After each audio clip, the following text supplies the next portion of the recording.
Emergency broadcast. Emergency broadcast. A primordial bloodline overlord-class ferocious beast has been sighted near Shilon City, the sovereign of the skies Jula. All beastmasters are to assemble immediately and enter level 1 red alert combat readiness. This is not a drill, this is not a drill. All citizens are to evacuate at once. Evacuate toward the secondary city Binhai City. Every air raid siren above Shilon City screamed to life as colossal projection screens appeared in the sky relaying the broadcast again and again. Shilon 6th High School Class 17 of the first year. The school alarm suddenly shrieked, and the words pouring from the skyborne projection were so horrifying that they left everyone stunned. Teachers and students across the school were staggered, unable to believe it. After a century of uneasy peace, the primordial Titan class, ferocious beast the sky's sovereign Jula had appeared once more. Level 1 red alert. In the last row of the classroom by the window in the student lounge area, Zhang Ming lay fast asleep with his school uniform draped over his head. He was jolted awake by the blaring siren, his body spasmed, and his legs snapped forward, kicking hard against the front desk's chair leg. "Damn, my leg's gone numb again," he muttered. Zhang Ming lowered his head and furiously kneaded his calf muscles, then glanced up at the homeroom teacher on the podium, momentarily dazed. "Zhang Ming, what are you daydreaming for? At a time like this, you're still sleeping. Hurry and evacuate with your classmates." Teacher Ma's voice carried both urgency and anger as she grabbed Zhang Ming and dragged him toward the corridor. "Homeroom teacher Ma Dongmei. Isn't she the very teacher I had back in my first year of high school? Wasn't she killed in the Jula incident 10 years ago? No, that's not right. Didn't I also get killed by that treacherous couple? Have I been reborn?" He had only just glanced down at the time on his wrist when the homeroom teacher tugged at his clothes again, stumbling him along and pulling him all the way down to the first floor. Solar calendar August 26, 2021. He had returned to 10 years ago. Zhang Ming's thoughts were a tangled mess, his mind struggling to make sense of it all. Su Nan. Before he could sort out his situation, he caught sight of a girl's familiar face from his school days, a visage engraved in his memories, and his mind went blank. "What are you standing here thinking about? The Beastmasters will be here any minute." The girl shook his arm to snap him from his trance, her tone edged with urgency. Oh, right. Coming back to himself, he looked at the girl standing beside him, her left hand clasping his. Pain and hatred surged through his heart. "I've sorted it out. I understand everything now," Zhang Ming suddenly shouted, startling the nearby classmates. "What are you yelling for? Have you gone stupid from fright?" The one speaking was Yang Kai. Only Xiang had his arm casually draped over Yang Kai's shoulder, his eyes narrowed in a smile as he looked towards Su Nan. Zhang Ming's parents had fallen in battle when he was 5. As an orphan, his nature became withdrawn and reserved. Only after entering primary school and meeting Yang Kai, Li Xiang, and Su Nan did he slowly begin to open his heart. From then on, the four of them became inseparable friends who shared everything. Yet it was precisely this intimate friendship that ultimately led to his death. Zhang Ming turned to look at Yang Kai and Li Xiang, the two who had just spoken, and in that moment, he could have gladly devoured their flesh and drunk their blood. It was they who had pushed him into the Thundercrack ravine. Zhang Ming had known Su Nan since primary school. They were childhood companions. She never despised him for being an orphan, nor for his poor soul aptitude. Ignoring everyone's opposition, she chose to stay by his side, and even helped him nurture his soul beast. After they graduated from high school, the two finally confirmed their relationship. At that time, he truly believed that in his previous life, he must have saved the galaxy itself for heaven to grant him such a beautiful and obedient girlfriend. Yet what happened later shattered Zhang Ming's worldview, entirely crushing every belief he held. Until the very last second before his death, he chose to self-destruct his soul beast space just to drag all three of them down with him. He had been betrayed. Never in his wildest thoughts could he have imagined that the girl he regarded as forever gentle and obedient would secretly be involved with Yang Kai and Li Xiang, or perhaps that had always been her true nature. The whole thing was so absurdly melodramatic that even the most outrageous novel would hardly dare describe it. Was it that he simply wasn't good enough? Thinking back to the day he died, when he had still foolishly helped Su Nan hunt ferocious beasts, Zhang Ming wanted nothing more than to slap himself hard across the face. The real clown had been himself all along. He had been nothing but a fool. He remembered that on the day of the hunt, Su Nan had uncharacteristically foregone her combat uniform, choosing instead a maid outfit paired with black stockings. The thought now made Zhang Ming feel sick. He deliberately withdrew the hand that Su Nan was holding. She noticed his attempt to pull away, but only responded with a gentle gaze, saying nothing. All the while, the alarm continued to broadcast the level 1 red alert detailing information about the Sky Sovereign Jula, primordial Titan Overlord class, ferocious beast. Awakened during the global cataclysm by the star beast Jurulf, one of 17 primordial giant beasts. Of the ancient winged dragon lineage, body length 130 meters, wingspan 402 meters, weighing 2.0 tons, its scales as unyielding as bedrock. Soul ranking ferocious beast, serial number 10. Threat level 5 stars. Everything unfolding before his eyes was exactly what had happened 10 years ago. The primordial Titan class, ferocious beast, the sky, sovereign Jula, commanding an army of beasts to assault human cities and butcher humanity. Though this calamity was not as devastating as the global cataclysm 100 years ago, known in human history as the Day of Great Annihilation, the Jula incident still claimed the lives of more than 3 million people. It must be remembered that after the Great Annihilation, the global population plummeted, fewer than 1 in 10 survived. 100 years ago, the star beast Jurulf descended from the heavens, riding the solar storm and sweeping across the world. It summoned the gate of the stars and awakened 17 primordial Titan behemoths that had slumbered beneath the earth for eons. Innumerable ferocious beasts surged forth from that stargate, breaking through and madly assaulting human civilization. According to incomplete statistics gathered later, on the Day of Great Annihilation alone, more than 4 billion humans perished worldwide. Under the combined influence of the solar storm and the gate of the stars, all flora and fauna on the planet mutated, evolving into slaughter-maddened ferocious beasts. Led by the 17 primordial Titan beast city, after human city was reduced to ruins. Just when all humanity believed civilization was doomed to oblivion and the flame of mankind was about to flicker out, the heavens changed and the soul ranking descended. Every human's soul aptitude awakened. People forged soul blood pacts and contracted ferocious beasts, becoming beast masters. Through a century-long struggle against the ferocious beasts, and with countless ancestors sacrificing themselves, humanity finally reclaimed land where people could once more survive. The profession of Beastmaster flourished rapidly across the continent. As long as new generation humans reached the age of 16, they could receive the baptism of the soul ranking and awaken a soul blood pact. They would awaken soul-born abilities, forge blood pacts with ferocious beasts as soulpits, and in an instant step into the ranks of those revered as beastmasters. Look, it's the Beastmaster's winged dragon squadron. In the heavens, hundreds of winged dragon soul beasts, each with a wingspan of more than 10 meters, darkened the sky. Every single one was the size of a fighter jet. The sight was utterly overwhelming. Everyone's eyes shone with envy. They wished with all their hearts that they were the Beastmasters riding upon those winged dragons. Gazing up at the Frito-forma-turtle winged dragon soul beasts right before him, Zhang Ming remembered the first time he had seen them. Back then, he had been just like his classmates, now dreaming of the day he would become a Beastmaster and join the Alliance forces. Of contracting a winged dragon soul beast and racing through the skies.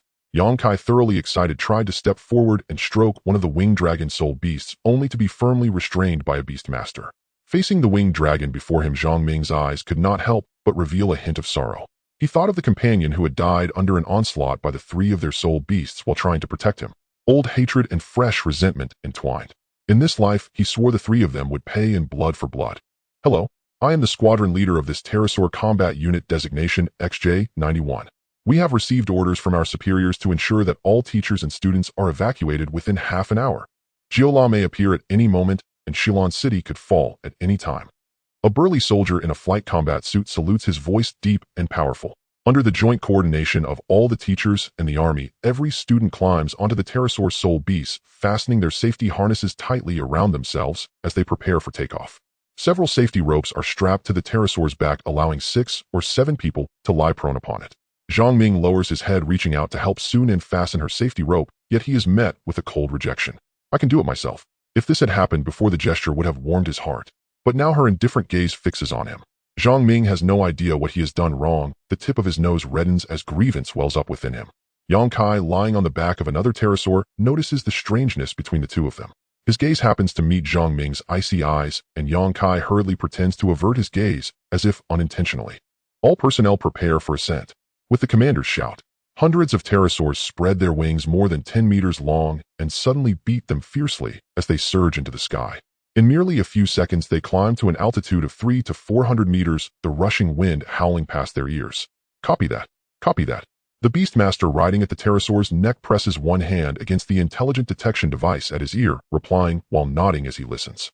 A large number of ferocious beasts have also appeared along the coastline of Binhai City. Our superiors have ordered us to head directly to the first-tier city, Jinmu City. That area lies under the protection of the Soul Ranking's power, and an Emperor-level Beastmaster is stationed there. Hold on tight. I'm going to accelerate. Suddenly, the pterosaur soul beast beneath them tilts upward in a steep climb, riding an updraft as its speed increases yet again. The raging wind distorts their cheeks, warping their faces. The current speed must be over 200 kilometers. Pterosaur soul beasts possess elite-grade bloodlines. As long as one awakens a soul blood contract at 16 years of age and voluntarily joins the Alliance combat forces for 3 years of service, the Alliance will issue an elite bloodline pterosaur soul beast egg free of charge. Nearly 60 to 70% of humanity has served in the Alliance army and owns a pterosaur soul beast. One must know that a light bloodline soul beasts have already been driven up to a price of 1,000,000 soul coins on the market. Without the Alliance's policy, most people could only form contracts with ordinary bloodline soul beasts. After the Cataclysm, Beastmasters appeared, and the remaining nations of the world united to form the Alliance. Realizing the frailty of the human physique, they sought to safeguard Beastmasters and to respond to the constant threat of ferocious beasts that might attack at any moment. Thus, the pterosaur soul beasts were created, so that in times of war all citizens could become soldiers, facilitating combat and evacuation and preserving lives. Pterosaur soul beast eggs were engineered by the Alliance through extracting DNA from ancient pterosaur fossils and cloning them, using post-cataclysm mutant ferocious beasts as the maternal bodies, successfully cultivating the first generation of artificial soul beasts. Judging from the wings on the beast beneath him and its speed, this particular one should have undergone a single evolution into a silver-grade winged pterosaur renowned for its swiftness. Zhang Ming notices that 7 or 8 meters away on another pterosaur's back, Yang Kai keeps glancing towards Su Nan from time to time, his worry for her entirely undisguised in his eyes. "Why did you lie to me?" He strains to bring his head closer to Su Nan's ear, his voice partially swallowed by the wind, making the words hard to hear. Su Nan had been turning her head away, but at the sound of his voice, she looks back, her eyes tinged with confusion. "What did you say?" "I said, why did you lie to me? You clearly don't love me. Why did you still deceive me?" This time his voice is loud and ringing. Even the Beastmaster in front hears him, glances back once, then continues flying. Su Nan is taken aback, then angrily retorts. "I don't understand what you mean, Zhang Ming. What have I ever lied to you about?" He laughs softly to himself. So she is still pretending. He remembers clearly that final moment before his death. He had asked Su Nan when things between her and Yang Kai had begun. Su Nan had personally told him as soon as they entered Shilon City. With her lips, she had repeatedly claimed to like Zhang Ming, yet for the resources behind Yang Kai. Her body had been all too honest. Since she had set her sights on Yang Kai's family, why still entangle herself with him? It was only after Yang Kai tired of her and ruthlessly kicked her away that she turned back. In the end, with her reputation ruined and no one left but the fool Zhang Ming, she finally got together with him. Before that, their relationship had always been blurred. Su Nan's attitude toward him alternately cold and warm.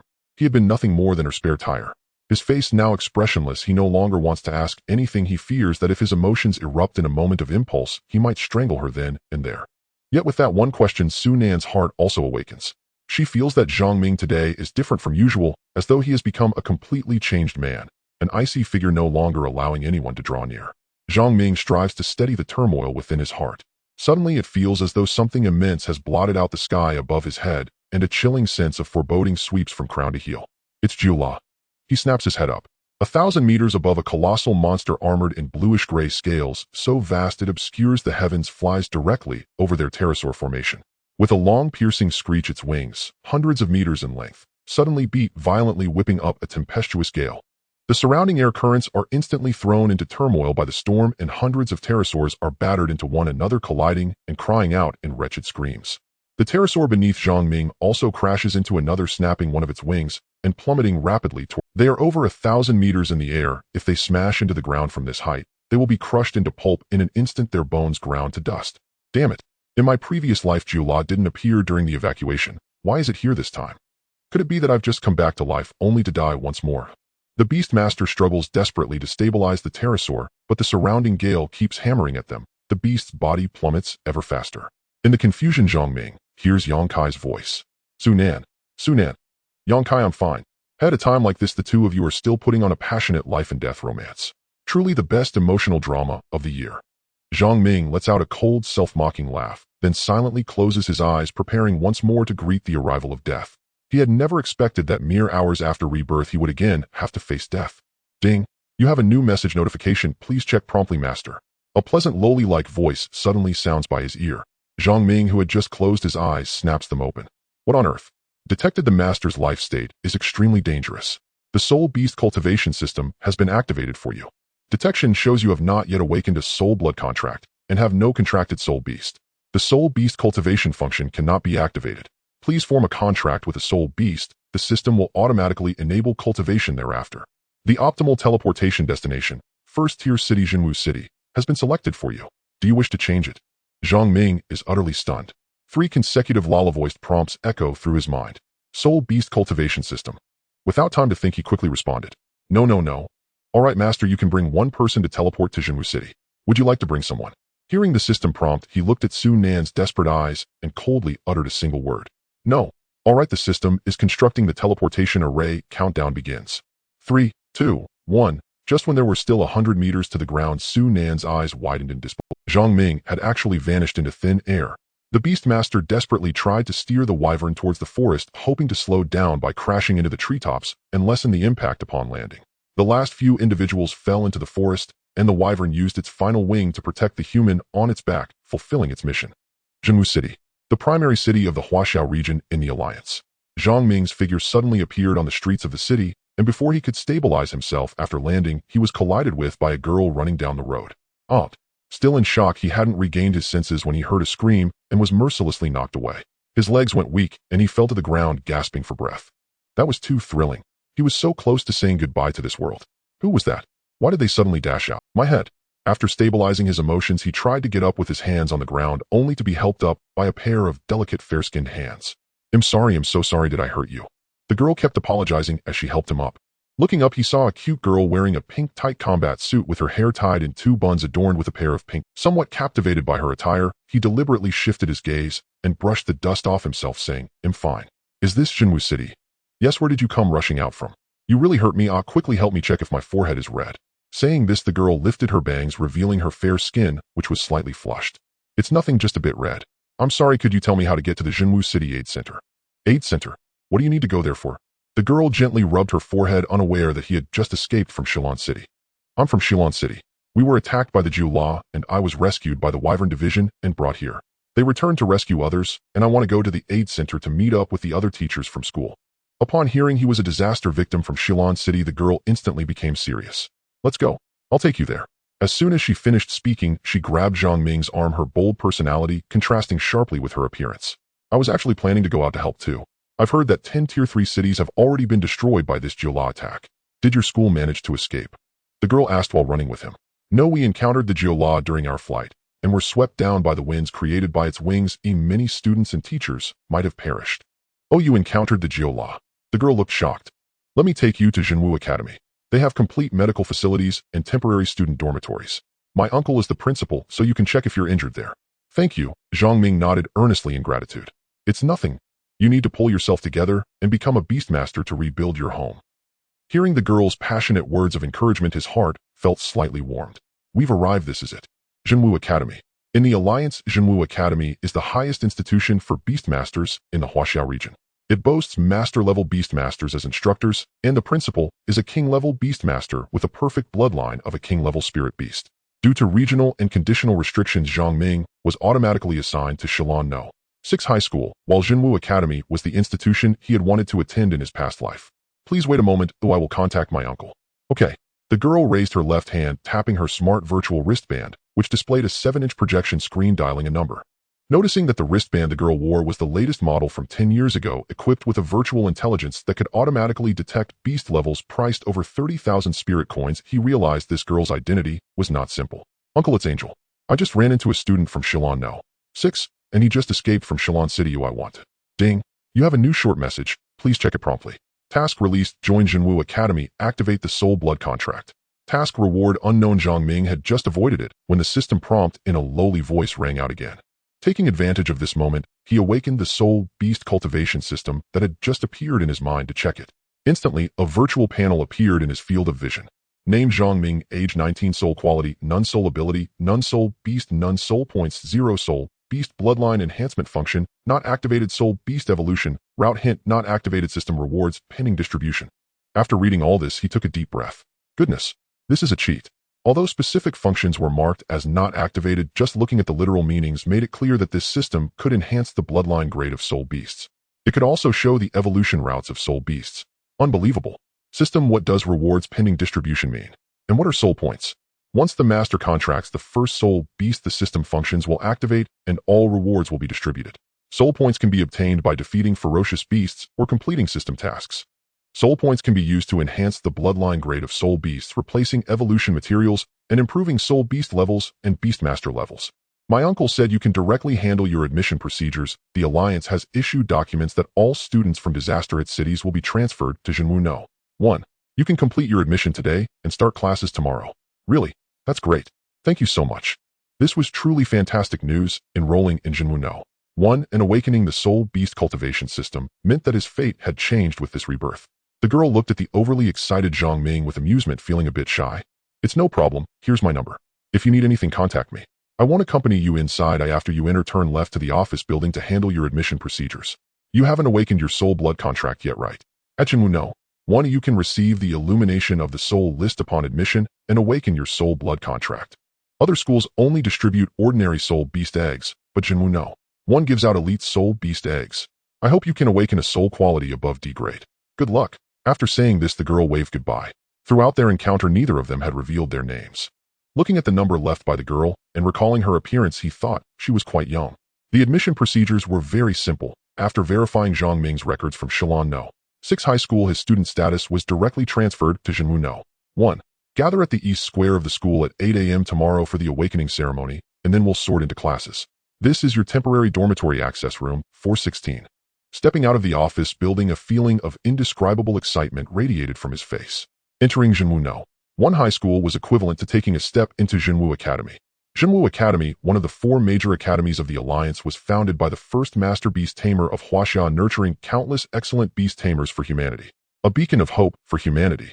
After the Jilla incident in his past life, Jinwu No. 1 high school did not accept students from the disaster area, but built a temporary school in Jinwu City to accommodate them, with teachers from Jinwu No. 1 high school teaching for 3 years. Upon graduating from high school after the Beast Tamer competition, Zhang Ming failed to gain admission to Jinwu Academy, despite his excellent results in the humanities, falling short in the soul test by a margin of 3 points. Looking at the school he once yearned for, the tranquility within the school contrasted sharply with the chaos outside. He knew that all Beast Tamers with silver-level soul beasts inside the school had already participated in the rescue, which explained the current silence. Arriving at dormitory 416, the 4 independent beds came with a bathroom, and a hot pot was prepared on the table, which was so thoughtful. The bathroom was also stocked with daily necessities. After washing his face to refresh himself, he looked at the youthful version of himself in the mirror. The world is dark and slippery, and human hearts are complex. From today onward, Zhang Ming, the only one you can trust is yourself. A sudden commotion outside the window shattered the quiet campus. Approaching the balcony, he could just see the position of the school gate. In the sky, hundreds of wyvern soul beasts circled, while outside the gate hundreds of ground dragon combat troops were on high alert, and thousands of affected teachers and students surged into the school area. She's not dead.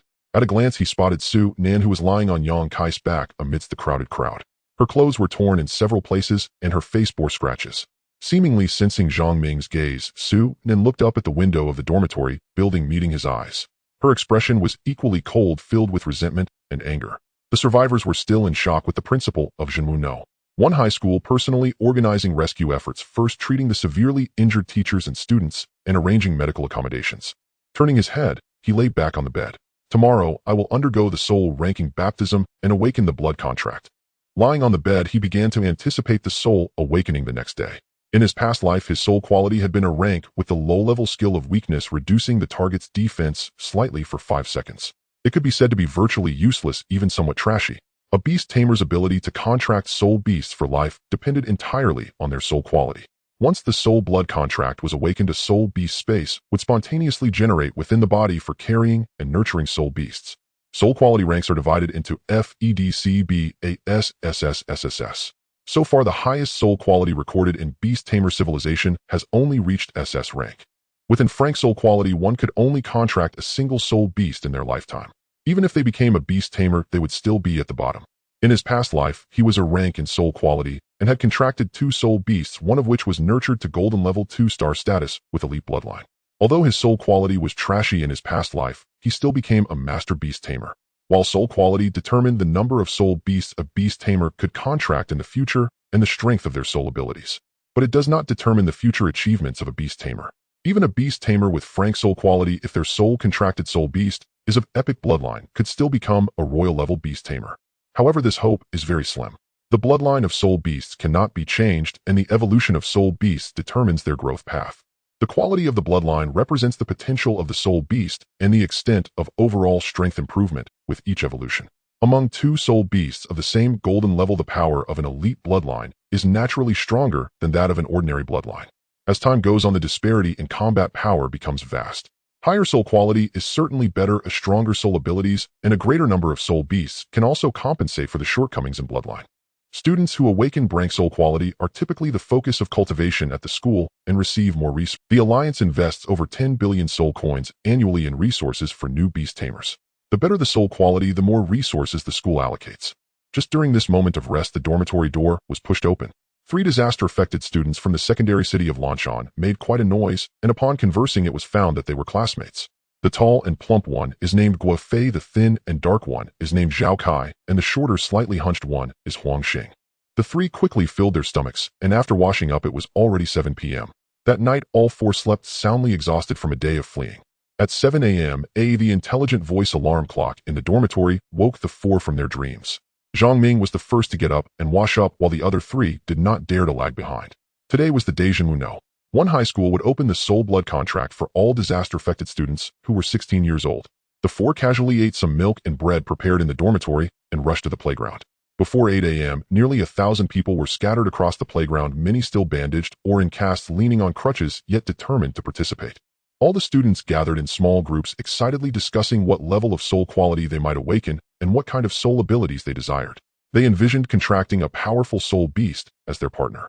The fear of yesterday's escape was swept away, replaced by hopeful smiles on each student's face. This was precisely the intention of Zhenwu know. One high school. These young students had just experienced the Jula incident, which undoubtedly left an indelible shadow in their hearts and fear of ferocious beasts.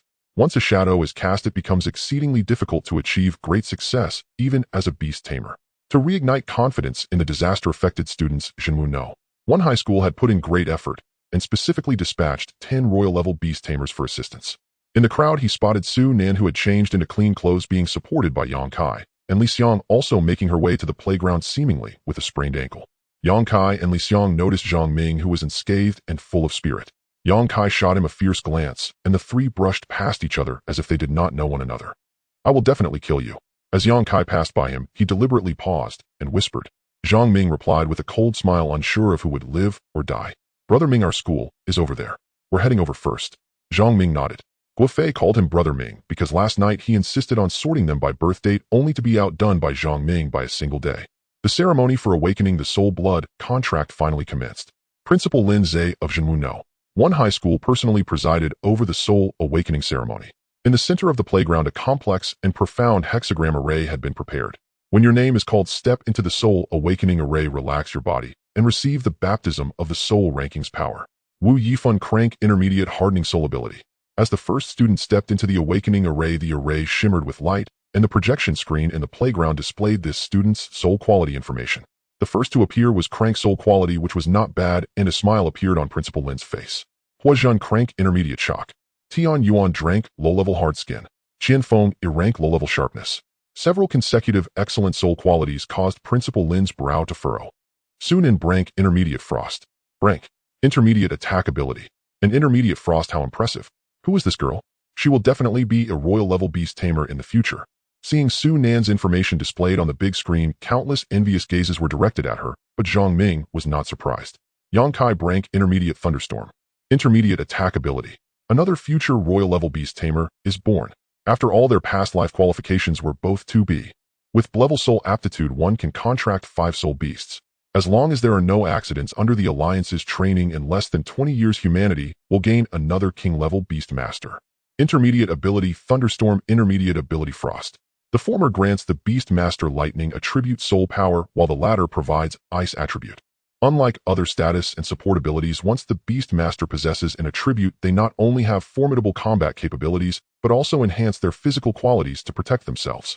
Moreover, they can bestow this ability onto one of the soul beasts in battle, improving the beast's combat power. Currently, there are no more than 100 Beast Masters above King level in the Alliance who have awakened attack abilities above level, highlighting their rarity. Each one is a crucial and powerful guardian.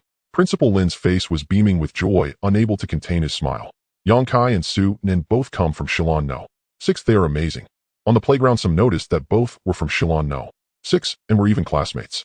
Li Xiang clever. Yang Kai looked proudly in Zhang Ming's direction, and Li Xiang, who had just stepped down from the array, also glanced over. The 3 of them focused their gazes together. Yang Kai's eyes were aggressive and proud, showcasing his flamboyance, while Su Nin remained expressionless, coldly staring ahead. Guofei Blevel Intermediate Steelbone. Hearing that he was Blevel, Guofei in the awakening array jumped up in excitement. I am all. Next Zhang Ming. Finally, it was his turn. Although he had experienced soul awakening in his past life, he still felt a mix of excitement and anxiety. Stepping into the awakening array, he felt the gaze of everyone on the playground focused on him, especially from Yang Kai and Su Nan. The array glowed, and his information was displayed on the big screen. Zhang Ming, level intermediate weakness. Principal Lin, recognizing the name, looked up at him. Next, stepping down from the array, Zhang Ming felt a bit confused. In his past life, he had a level aptitude, but it had miraculously risen to level. Could it be due to his rebirth? Although it couldn't compare to level or a level, it was still a significant improvement over his previous level. At least he could contract 4 soul beasts. The crowd quickly overlooked him, as only those with exceptional talent could enjoy the adoration of the masses. A circle of classmates clustered around Yang Kai, flattering him. Zhang Ming paid no mind. This was reality. Before one opened a soul contract and became a beast master, everyone was the same. But after this, everything would change, especially human hearts. Ding. You have a new message. Please check in time. Zhang Ming maintained a straight face as he pulled up the system panel. Check. Congratulations on completing the Soul Blood contract. Task: you have received level Soul Aptitude card. Please choose. Task: issued contract in Elite Bloodline Soul Beast. Task: reward unknown. He was stunned. Did he hear that correctly? Level Soul Aptitude. What kind of joke was this? He couldn't believe his eyes as he checked the golden glittering aptitude card in his system backpack.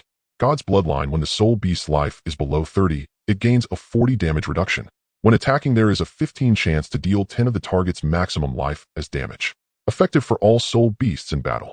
Demon Lord's Descent. Normal attacks deal an additional 15 damage. Skill damage is increased by 35. Effective for all soul beasts in battle. Soul Power Absorption. Each attack increases attack power by 1, stacking up to 30 layers lasting 30 seconds. The status does not drop with continuous attacks. Effective for all soul beasts in battle. Underworld Shield. When attacked, gain an Underworld Shield that absorbs up to 100 damage before exploding, dealing equal damage to all nearby units. Effective for all soul beasts in battle. Arrogant Heart. After reading the options in the level aptitude card on the system panel, he stood there dumbfounded. This was incredibly powerful.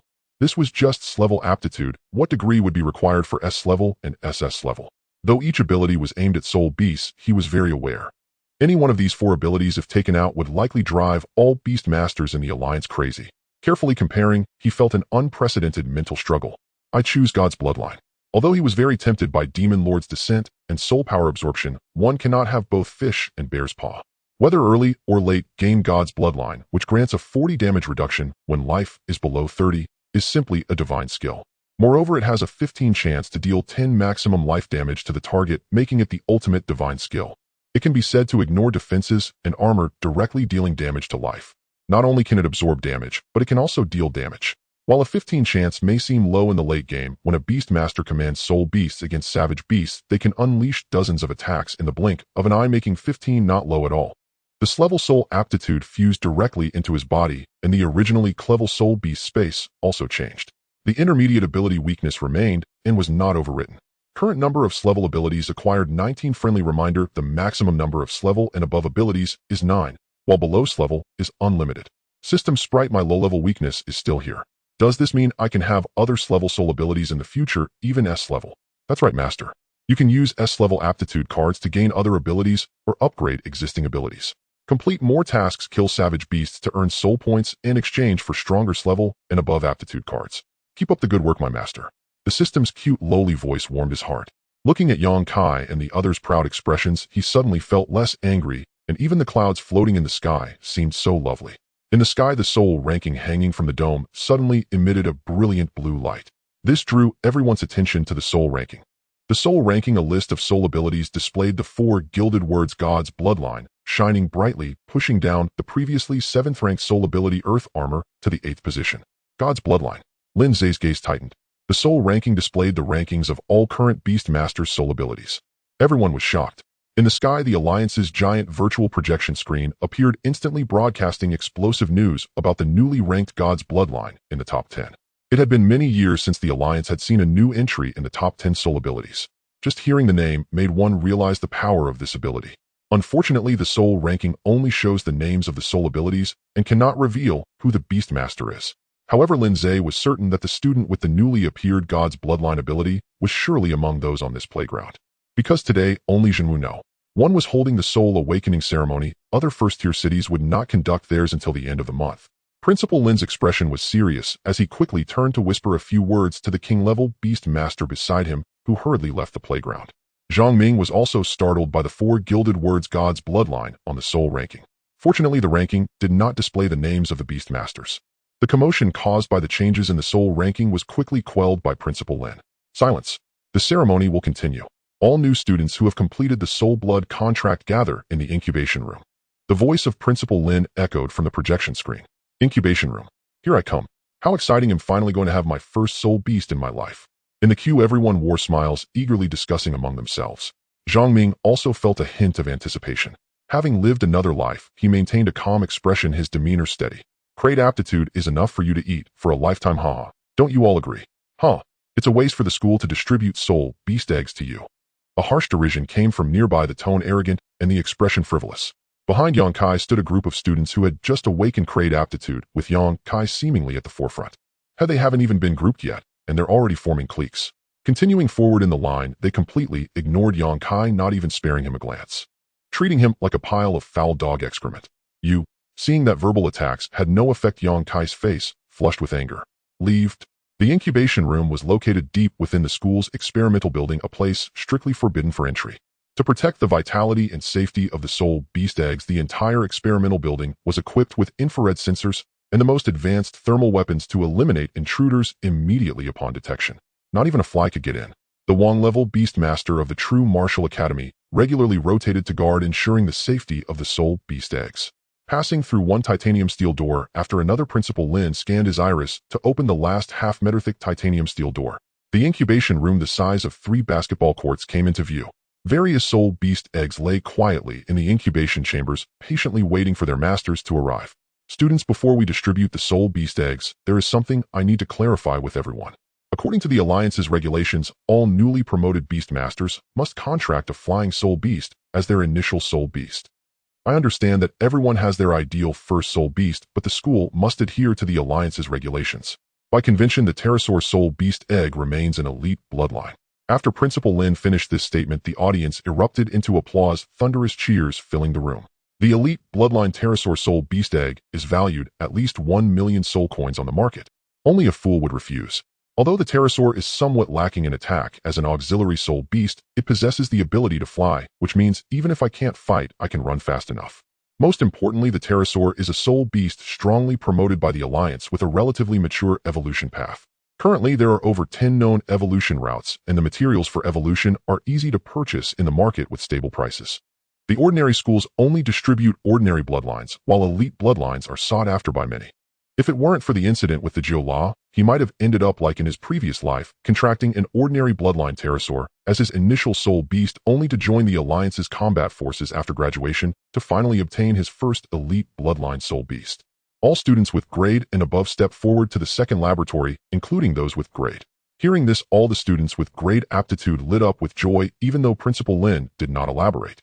But even a fool could tell that they were definitely being taken aside to receive elite or above bloodline soul beast eggs to prevent students with lower aptitude from feeling envious. Grade key students and grade seed students. Grade and below are all ordinary students. Zhang Ming didn't think much of it. Even if he contracted an ordinary level soul beast, he wasn't worried.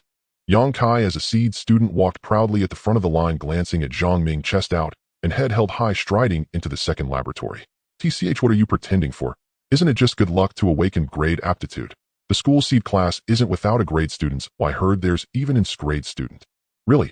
Absolutely. I've been following True Martial Academy for a long time. I heard Principal Lin has a niece who is also in her first year of high school with grade soul aptitude ranked 17th in the soul ranking. Wow, that's impressive. All of a sudden, everyone please stand in order. The soul beast egg in the incubation chamber before you is the elite bloodline pterosaur. Use your blood as a guide to summon the soul blood contract and contract your own soul beast. Before the teacher finished speaking, some students could no longer wait. They grabbed the blades on the table and began to slice. Some didn't even bother with the blades provided by the school and went straight to biting their fingers. A drop of blood squeezed from their fingers fell onto the soul beast egg, summoning the soul blood contract. The blood did not slide off the egg, but instead transformed into countless mysterious symbols that imprinted into the soul beast egg. The sound of cracking shells resonated throughout the incubation room. Excitement. Enthusiasm. Everyone held their breath, eyes wide open, quietly waiting for the little creatures to arrive. With the first cry of the young pterosaur, the soul beast egg hatched. A little creature, eyes still closed and entirely pink, broke free from its shell. As soon as the little one hatched, it opened its tiny beak, munching on the leftover shell beneath it, then curiously gazed at him with its two black gem-like eyes. Watching the scene of this young dragon's birth, he couldn't help but feel his eyes moisten.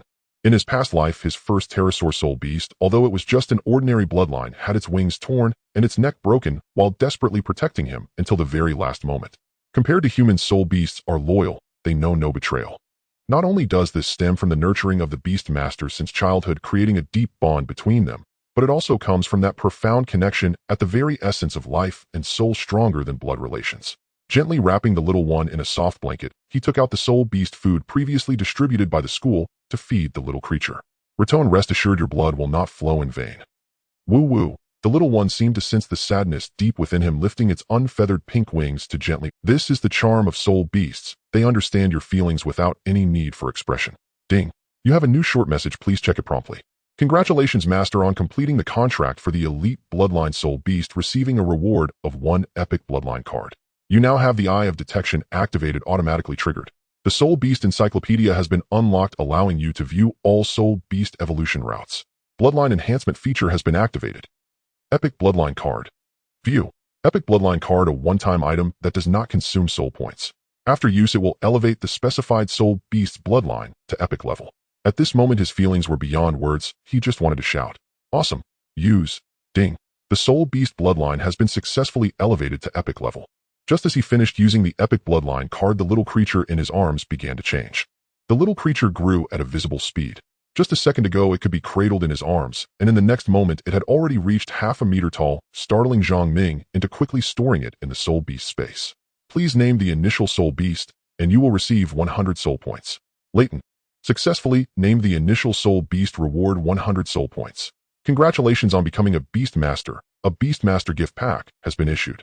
Congratulations on obtaining a golden 3-star soul beast, achieving the milestone of having the first golden soul beast, reward 100 soul points. Congratulations on having your first epic soul beast, achieving the epic bloodline milestone, reward 1 level soul qualification card. Found an evolvable soul beast. Would you like to check? The series of lowly voices was quite unexpected. This system notification sound was simply delightful. Open the Beastmaster gift pack. Reward 1 legendary bloodline soul beast egg. Reward 1 level soul qualification card. Reward 10 rare soul crystals. Reward 30,000 soul points. A legendary soul beast egg. The Beastmaster gift pack surprisingly included a legendary bloodline soul beast egg. He quickly opened the system backpack to check. Legendary bloodline soul beast egg. Randomly obtain a legendary bloodline soul beast. Soul points can be consumed to specify a choice. Hatching requirements: 1-star Beastmaster can hatch. Check.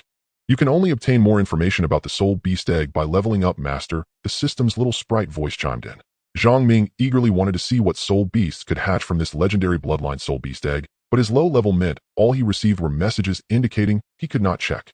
Looking at the legendary bloodline soul beast egg in the system backpack, Zhang Ming was genuinely excited this time.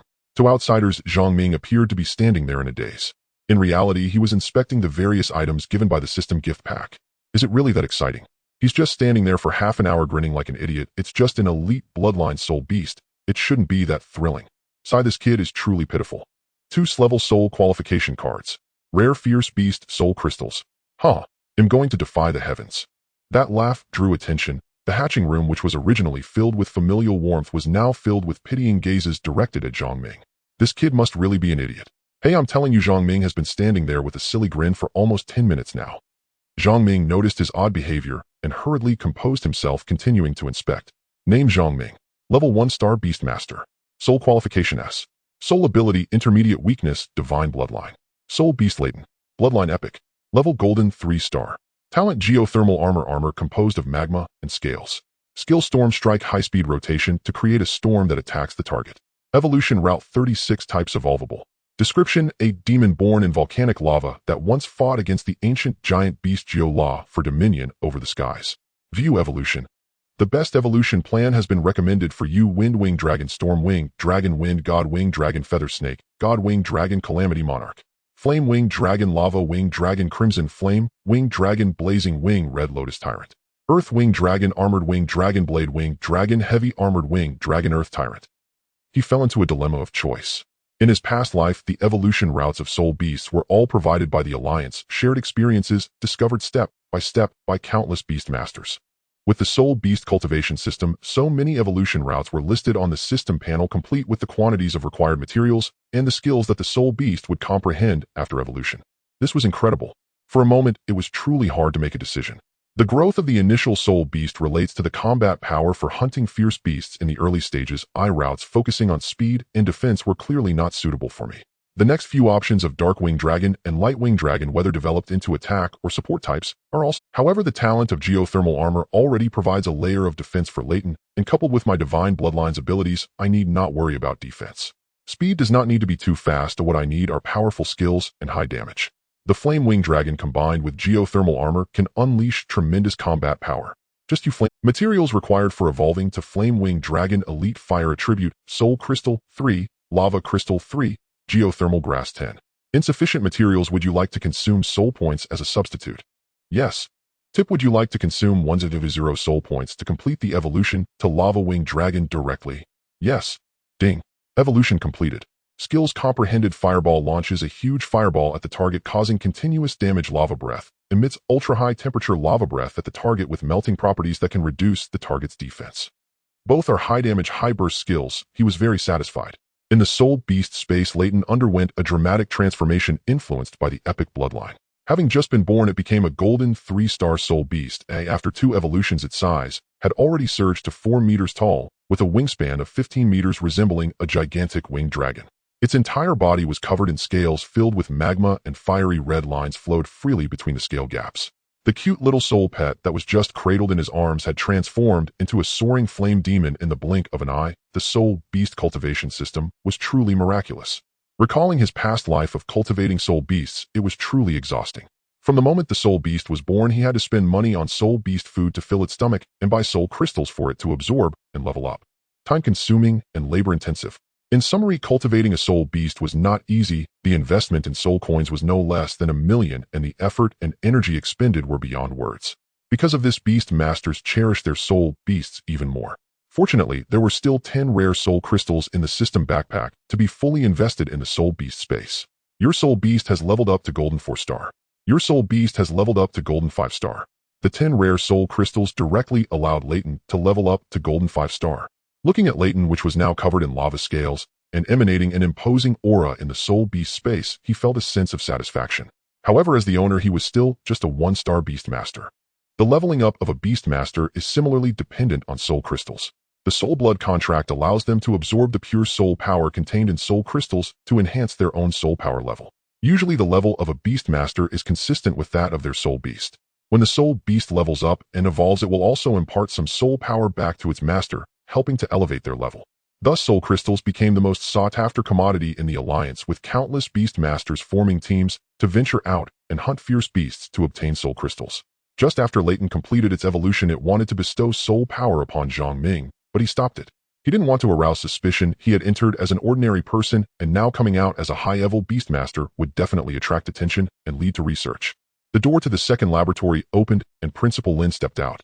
Yang Kai, brimming with confidence, followed behind, his left arm prominently displaying a raptor with blue-green feathers, its feathers occasionally crackling with electric sparks. That is a Lord-level Bloodline Thunderhawk. Someone recognized the Soul Beast perched on Yang Kai's arm, and Su Nin also emerged, affectionately feeding a snow-white feathered falcon beside her cheek. Another Lord-level Bloodline Ice Falcon. The envious gazes of the classmates in the first laboratory were unabashedly directed at Yang Kai and his group. In an instant, the elite wyvern in his arms seemed less appealing. Everyone, please store your soul beasts in the Soul Beast space. We will now divide into classes. Class 1 Yang Kai Su Nan. Class 2 Wu Yifan. Zhang Ming. Class 16. Everyone return to your assigned classes in an orderly fashion. From today onward, you will officially become members of the True Martial Academy. This time, the True Martial Academy temporarily increased over 50 classes to accommodate students from disaster areas, expanding the student body by nearly 7,000. Classes are divided based on soul aptitude, with Class 1 and Class 2 being the elite classes totaling 70 students. Classes 3 to 6 are key classes with fewer than 200 students.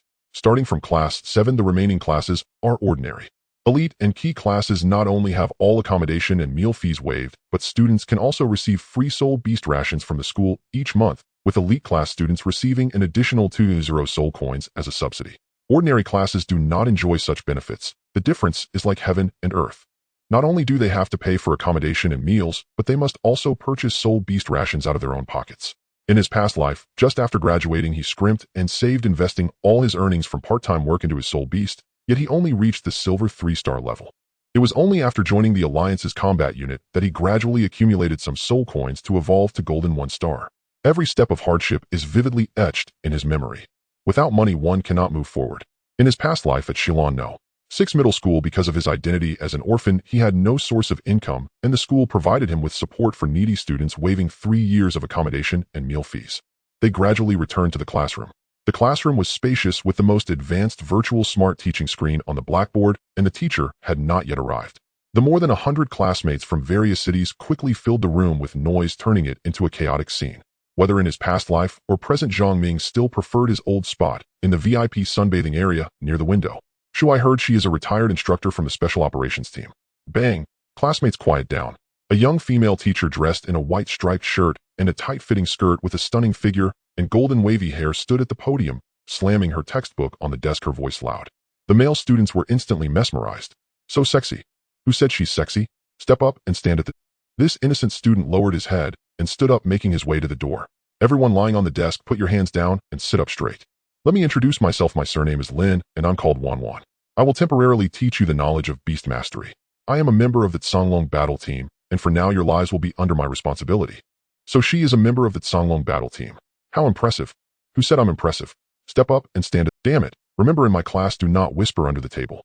No matter how small your voices are, they will not escape the ears of a beast master. Do you understand? Understood. Louder. Understood. Zhang Ming felt a headache coming on her. It seemed he wouldn't be able to sleep well in the future. Everyone whose name is called, please stand and respond. Zhang Ming. Zhang Ming. Present. Zhang Ming was momentarily stunned, realizing he was the first one called. Lin Wanwan looked him up and down. Sit down and respond quickly next time. Sure, Les Han. Present.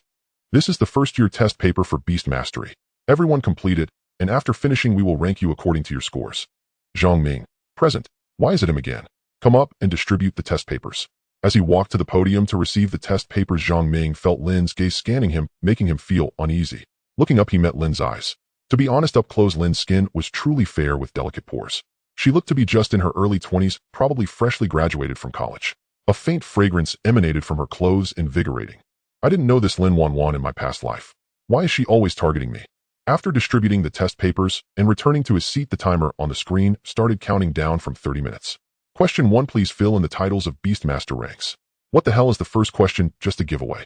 Beastmaster, Beastmaster Apprentice, Beastmaster Master, Beastmaster Grandmaster King, Level Emperor, Level Supreme, Level Sacred, Level Imperial Level. Question 2, please fill in the ranks of Soul Beasts. Another giveaway. Bronze, Silver, Gold, Stardust, Monarch, Ruler, Overlord, Myth Supreme. Question 3, please fill in the names of ferocious beast bloodlines. Ordinary, Elite, Rare, Lord, Perfect, Epic, Legendary, Ancient, Primordial. This is too easy.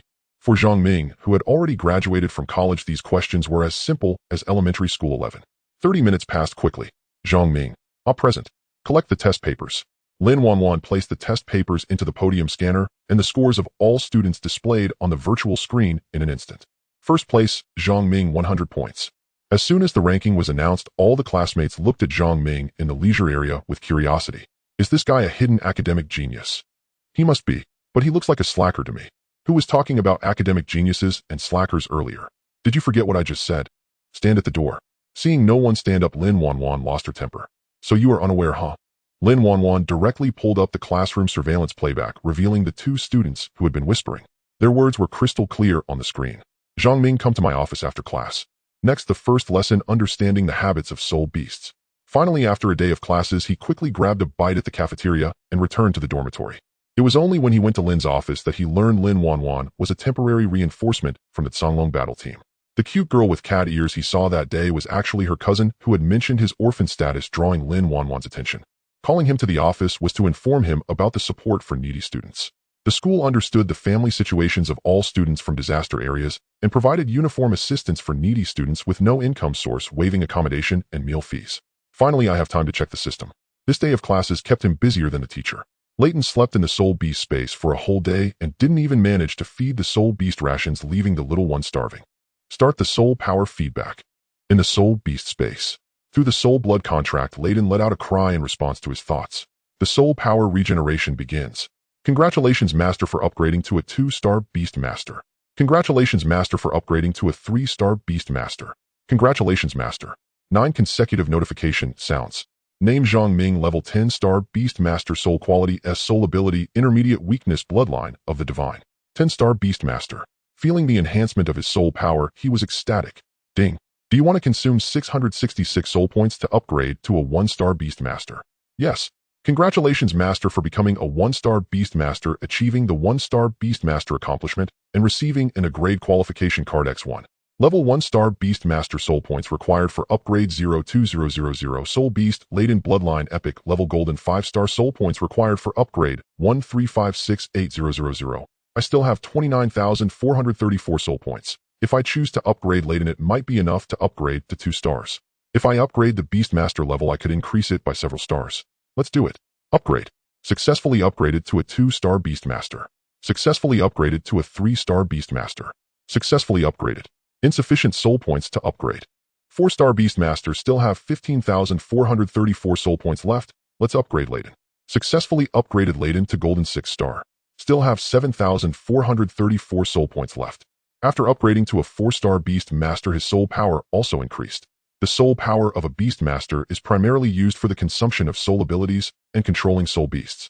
Soul quality determines the upper limit of soul beasts a Beast Master can contract throughout their life, while the Beast Master level determines the number of soul beasts they can summon simultaneously. Each major level increase allows one more soul beast to be summoned from the soul beast space. With his current soul power, he can simultaneously summon 2 soul beasts and control them. In his past life affected by his upgrade quality, although he was a Beast Master, he only had 2 soul beasts. While no one is back in the dormitory, let's open those 2 Scrade soul quality cards and the upgrade quality card just received. Open the Scrade soul quality card. 4 options appeared on the system panel from the Scrade quality card. Repeating selections can enhance the existing abilities master.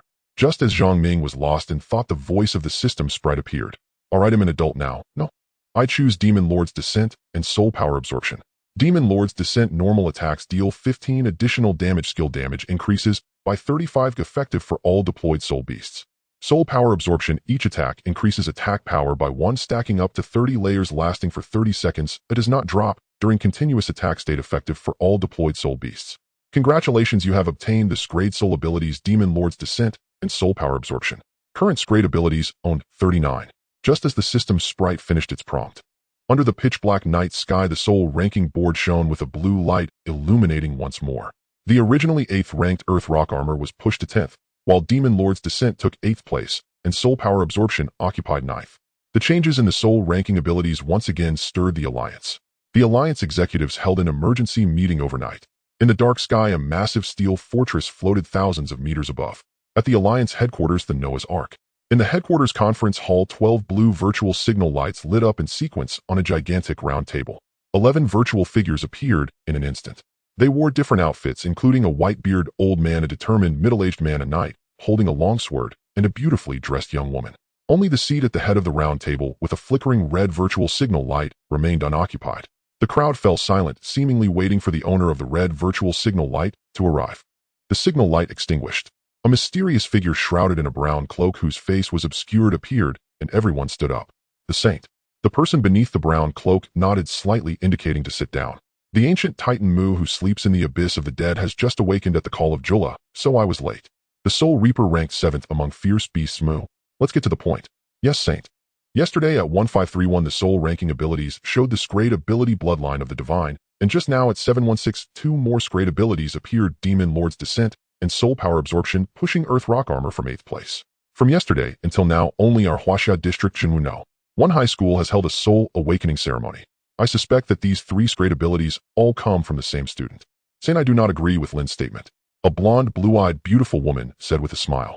Today our American District also held a Soul Awakening ceremony, and I suspect it was one of our American District students. The energy signal source of the soul ranking comes from Huaxia District. Lin, spare no effort to find this student. Yes, saint.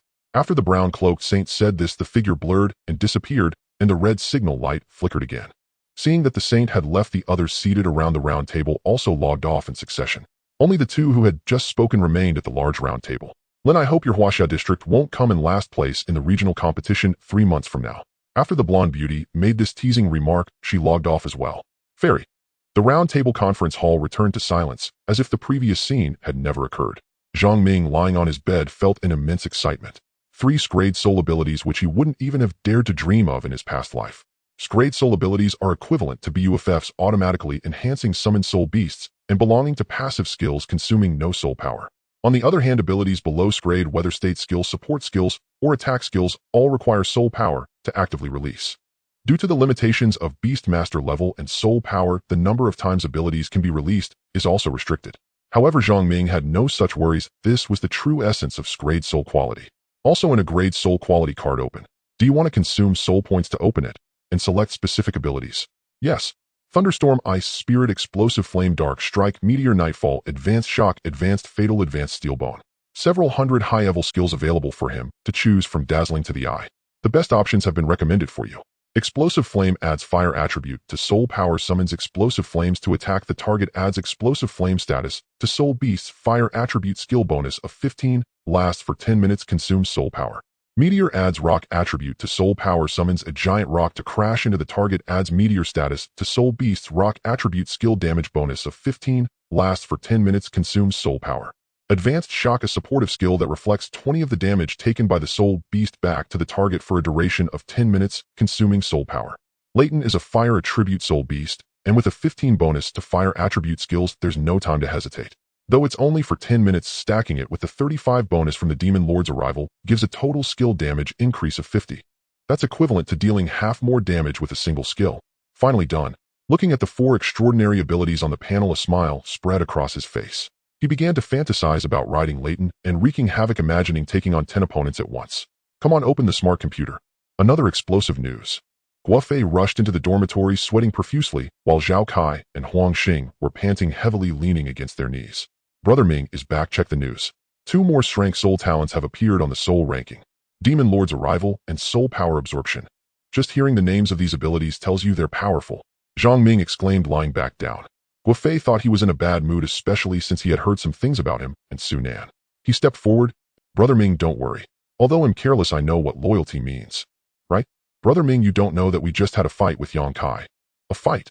Zhang Ming immediately sat up, seeing the 3 with dirt on their faces and their clothes in disarray, with Guofei even having dried blood under his nose. Didn't I tell you not to say anything? Guofei glared angrily at Huang Xing. What happened? That bastard Yang Kai openly insulted you at the basketball court, saying that the school released a Lord-level soul beast. What a big deal. He even said he would wipe you out. I also have a rare-level soul beast, they'll take him out first. Yang Kai is at the basketball court, right? Zhang Ming's voice was low. Brother Ming, where are you going? Come back. After saying this, he pushed the door and went downstairs. Guofei and the others held onto Zhang Ming's arms tightly. You can't go, Brother Ming. The court is full of Yang Kai's people. If you go now, you're just asking to get beaten. A hero doesn't suffer a loss in front of him. Zhang Ming stopped, placing his hands on Guofei's shoulders with unwavering resolve. Fei Ge, thank you, I won't let you 3 take this beating for nothing. Guofei was stunned. Did he just hear that right? Brother Ming called him Fei Ge. Hurry and stop, Brother Ming. In that moment of distraction, Zhang Ming shook off Guofei's arms and ran towards the basketball court. Since the first time he questioned Sunan, her thoughts were exposed, and Yang Kai revealed his true colors, showing his disgusting side. Yang Kai also dropped the pretense. No matter how much he insulted him, he could endure it now. But his 3 roommates, whom he had known for less than 3 days, were willing to fight Yang Kai for him. He didn't know whether it was better not to know, knowing, but pretending not to know. How could Zhang Ming continue to hold his head high in Jinwu No? 1 high school. They ran quickly to the basketball court, leaving Guofei and the others far behind. Classes at Jinwu No. 1 high school, and at 5 p.m. every day, the remaining time is basically free activity. Students usually cultivate their soul beasts or play basketball and games for entertainment. It was now just before 9 p.m. and the basketball court was illuminated by 4 bright floodlights, just like during the day. A group of girls gathered at the edge of the court, their eyes nearly going crazy, looking at Yang Kai. Yang Kai, go for it. Wu Yifan, go for it. Yang Kai, get over here. Zhang Ming shouted loudly from the center of the court. Yang Kai was dribbling the ball, and upon hearing the shout, he stopped and saw it was Zhang Ming. He scoffed and walked toward him, still holding the basketball. Li Xiang and Yi Fan, who were next to Yang Kai, tried to step forward but were stopped by him. What's the matter? Did you beat Guofei, Zhao Kai, and Huang Xing? I just said on the court that Zhang Ming is a waste, and these 3 rubbish rushed in like idiots. Did I say any waste? Who the hell are you calling an idiot? Your whole family is a bunch of idiots. Before Zhang Ming could retort, Fei launched into a verbal assault. Yang Kai's face turned red, and then dark, then back to red and dark again from being insulted. Do you want to start a fight? Li Xiang couldn't take it anymore and pointed at Guo Fei with a fierce glare. Zhang Ming raised his hand to stop De Fei, who was eager to go in. Yang Kai, do you enjoy insulting me and hitting my brothers? I just insulted you. Want to fight? Yang Kai slammed the basketball he was holding onto the ground and shouted, if we're fighting, then let's fight. They'll fucking kill your grandma. De Fei exploded. He charged forward, kicking Yang Kai hard. The group behind Yang Kai saw the fight start and rushed in, surrounding De Fei and throwing random punches and kicks. Even though Zhao Kai and Huang Xing were small and thin, they jumped up to throw punches. Zhang Ming moved swiftly, rushing into the crowd, quickly grabbing one person's arm and twisting it behind their back, then using a sweeping kick to take down 3 others. Pulling De Fei out of the crowd, he keenly heard a punch coming from behind. He raised his elbow to block, and Yang Kai retreated behind the crowd, gritting his teeth, glaring fiercely at Zhang Ming. He held his left hand with his right, and a faint electric ball began to form in his right palm. Everyone get out of the way. Thunderstorm. Yang Kai raised his right hand with the electric ball, shouting angrily as he directed it at one of the fighters. Now a 4-star beast master, Zhang Ming's hearing and vision had improved significantly. In his eyes, Yang Kai's movements seemed incredibly slow. He dodged swiftly, seizing Yang Kai's left arm, flipping him over, and while quickly moving his body, he elbowed Yang Kai's left hand, causing the electric ball to hit his own chest. Ah, he cried out in pain. Yang Kai fell to the ground, and Zhang Ming pressed a single leg on his back, gripping his arms tightly, keeping him pinned to the ground despite his struggles. Zhang Ming, he'll kill you. Heh. De Fei wiped the blood from the corner of his mouth, standing beside Zhang Ming and stomping on Yang Kai a few times, still unsatisfied. The group that had stood behind Yang Kai earlier did not expect Zhang Ming to be so strong. They stood in place, too afraid to step forward. The girls gathered around the basketball court, witnessing Zhang Ming's display of might, instantly became his fans. Zhang Ming, Zhang Ming, Zhang Ming, let go of Yang Kai. In the crowd, Su Nan's voice emerged, looking at him with disgust. Heh, Zhang Ming, let go of him. This time the voice changed. It was teacher Lin Weiner, accompanied by the director of education, Xiahou Gua. All students involved in this fight are to be taken back to the guidance office. Seeing the teachers intervene, Zhang Ming finally released Yang Kai, who angrily shook his arm and spat at Zhang Ming. You bastard. De Fei pointed at Yang Kai and yelled, Guo Fei and Yang Kai, please be mindful of your actions and words. Where's this place? Oh, this is Jinwu No. One high school. If you don't want to be here, get lost. Hearing the director of education's words, they all lowered their heads. The director has the authority to expel students. If it weren't for the surveillance cameras all over the school and city, he would have killed both of them long ago. All participants in the fight were taken back to the guidance office. In the dark teaching building, stern reprimands echoed from the office of the head teacher. You just signed a contract with a soul beast to become a beast master, and you already started a fight. You think you can act tough now, huh? Take your strength outside to deal with the ferocious beasts. You're just being arrogant. The head teacher Xiahou Gua pointed at several students, cursing them fiercely, while Lin Weiner stood beside him in a bare pajamas, wearing slippers, a facial mask on her face and hands on her hips, glaring angrily at Zhang Ming. Teacher Xia. It was Yang Kai who started cursing first. Guo Fei insisted he did nothing wrong, claiming the fight was instigated by Yang Kai's foul mouth. Yang Kai, with his head down, shot a vicious glare at Guo Fei, harboring resentment. I don't care what the reason is, the school prohibits fighting. All participants in the fight must submit a written self-reflection of 3,000 words by tomorrow. After finishing, Director Xia pushed the door open with a loud bang, storming out angrily. Seeing that Director Xia was furious but did not issue any penalties, Lin realized that the records of the students involved would not forever bear that stain, likely due to Lin Weiner's influence. You all go back and rest. We'll talk about it tomorrow. Zhang Ming knew he had narrowly escaped disaster today, but deep inside, he also harbored a murderous intent. However, in the academy, where every corner was monitored by cameras, if he really acted out his current strength, would surely be discovered by the school. At that time, he wouldn't be able to explain himself, and he couldn't fully expose Layden just yet. He had to think of a way to lure Yang Kai out of the city. Only outside the city could he kill Yang Kai without being detected. Most importantly, Layden now also needed a large number of soul points to level up, and he needed to venture out to slay monsters to accumulate experience. After returning to the dormitory, Da Fei was still quite happy, as he had never liked Yang Kai, who always looked down on others, making one believe he had contracted some powerful soul beast. Unable to sleep after returning to the dormitory, Zhang Ming went up to the rooftop. Layden was growing rapidly, and due to its bloodline, it was born at the golden level and could already carry him into the sky. Riding on Layden, he soared into the sky once again, feeling all his worries wash away.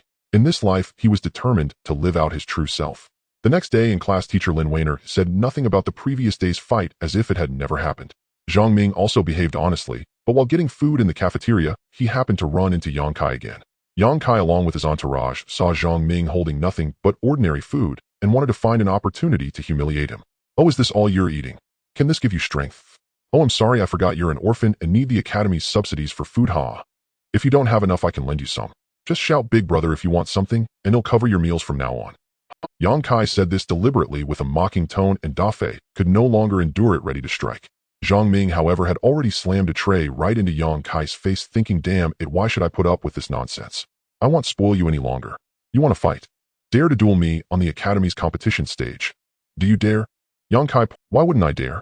I'm just afraid you won't have the strength for it. Fine, whoever backs down is a coward. The Academy's competition stage was a fair and just place for students to spar with no life-threatening risks, just simple contests. Both of them took to the competition stage. Yang Kai, though newly contracted, summoned his lightning-type bird, which he considered unimpressive. Yang Kai looked smug, and many students gathered around to watch. In front of everyone, Zhang Ming summoned Layden, a winged dragon with wings spanning over 10 meters, which was engulfed in flames, stunning everyone present, including Yang Kai, who never expected Zhang Ming to possess such a powerful soul beast. How is this possible? Your soul beast's bloodline is just trash. You are also trash. His soul beast has mutated. Some thought Zhang Ming's soul beast had mutated, casting envious gazes. Soul beasts could indeed undergo bloodline mutations, but the odds were 1 in 10,000. It was surprising that such good luck had fallen on him. Yang Kai gritted his teeth in frustration. He was just a garbage orphan, yet he had encountered such good fortune. But now that he was in a difficult position, the lightning eagle would certainly not be a match for the winged dragon. As expected, it was merely a brief encounter. The outcome was inevitable. It was instantly killed. Everyone was stunned. They couldn't believe it. Zhang Ming saw an opportunity and intended to take advantage of this moment to kill Yang Kai for revenge, but Lin Weiner appeared accompanied by the Academy's director. They had come upon hearing the news, worried about potential casualties. After all, they were all newly contracted soul beast owners and were inexperienced in combat. If they made a mistake, it could easily lead to trouble. Everyone stop. You two come down. Seeing this opportunity slip away, Zhang Ming noticed Yang Kai was already terrified, sitting on the ground, drenched in sweat from fear. Zhang Ming was also called into the office, awaiting disciplinary action. Do you know what the consequences are? What if you made a mistake? And why has your soul beast leveled up so quickly? Faced with Lin Weiner's questioning, Zhang Ming chose to remain silent. Bloodline mutation. Zhang Ming used this excuse to evade responsibility, but Lin Weiner seemed to see through his thoughts. Do you think I would believe that? Just then, the head teacher suddenly walked in and whispered something to Lin Weiner, who looked at Zhang Ming in surprise, then a smile appeared on her face. Are you short on money right now, eh? Zhang Ming was taken aback, but nodded. Oh, indeed, he was in need of money, which was nothing to be ashamed of. If I can help you, you could enter the seed class. You have a new short message, please check it promptly. Task released: obtain the treatment of a seed student from Jinwu No. 1 middle school. Reward 10000 soul points. Reward access to the Soul Point Exchange Mall. The system little sprite has released a task. Lin Laosher was waiting for Zhang Ming to continue speaking. Zhang Ming stood there dazed and motionless. Oh, coming back to his senses. Lin Laosher crossed his arms, chuckled softly, and looked quite charming. Speak, how is this related to having money or not? You also saw it. Layton is now a golden level soul beast. Not to mention the materials needed for future evolution, just the daily food for the soul beast. I fear I can't afford it. As you know, I'm an orphan without any financial support. So I want to ask you to help me apply for the seed student subsidy from the school. You want to join the seed class? No, as long as I can apply for the seed student subsidy, I wouldn't want to leave Lin Laosher, who has been so good to me. Sweet talking now, huh? Just a little while, and you've become so eloquent. Lin Laosher teased Zhang Ming. I will keep your matter confidential, and I will apply to the school tomorrow. For now, do not talk to anyone else about Layton, and definitely do not let him out casually. Remember that. Lin Lao's tone was full of concern. If it were daytime, she would have definitely asked loudly if he... Women truly amazing. All right, you go back and rest. Don't forget to write that 3000-word written report. As she left, Lin Lao's quirky voice came from behind. Back at the dormitory, Guofei and the others were busy writing, quickly copying the reflection report on the intelligent computer. Minggu, hurry up and copy. I just found 4 different versions. Okay. Today is really satisfying. Minggu, your moves today were really cool. Can you teach me a couple of moves too? Guofei gestured Zhang Ming's actions while writing, full of flair. Sure, I will teach you the 36 grabs another day. Thank you, Minggu. Guofei clasped his fists, the highest etiquette among social people. The 4 laughed heartily. The joy among men can sometimes be this simple: a gesture, a glance, a word. It's already 10 o'clock. Fei, turn off the lights and go to sleep. Okay, Minggu. Lying in bed, checking the task released by the system this time. Whether it can be accomplished will depend on tomorrow. Sleep. Class. Stand up. Good morning, teacher. Lin Laosher wore light makeup today and dressed in a loose pink casual sports outfit. Although she was covered up, her charming curves could still be seen. Sit down. Today we will discuss the precautions needed for early training of soul beasts. From the looks of it, Lin Laosher was in a good mood today, always wearing a smile, and she said nothing about the fight that happened on the basketball court last night, as if it never occurred. But that's fine. The air is better in the front, and it smells nice. Everything being taught now has been learned in his past life, so he had to sit obediently and listen. How's his watchful? But that's fine. The air is better in the front, and it smells nice. Everything being taught now has been learned in his past life, so he had to sit obediently and listen. According to the Alliance's regulations, all students must graduate from high school, complete all courses on beast taming, and be over 18 years old to sign up for combat troops and hunt soul beasts. Alternatively, one can become a beast master and possess a golden level soul beast to gain the qualification to leave the city. Layton meets the requirements, but he still lacks a lot. If one cannot leave the city to hunt soul beasts, they cannot acquire soul crystals and soul points, and they cannot level up. Relying solely on the soul points rewarded by system tasks is far from enough. These 3 years would be wasted. Today's class ends here. In the afternoon, there will be an AR practical class. Zhang Ming, come to my office with me. Lin Laosher. Zhang Ming gently pushed the door open. Last night, I made an intelligent phone call and informed Principal Lin about your situation. Principal Lin went to the academy for a meeting today and has already agreed to your request, not only providing you with enough soul beast food every month, but also adding 10 elite fierce beast soul crystals along with a monthly subsidy of 100 soul coins.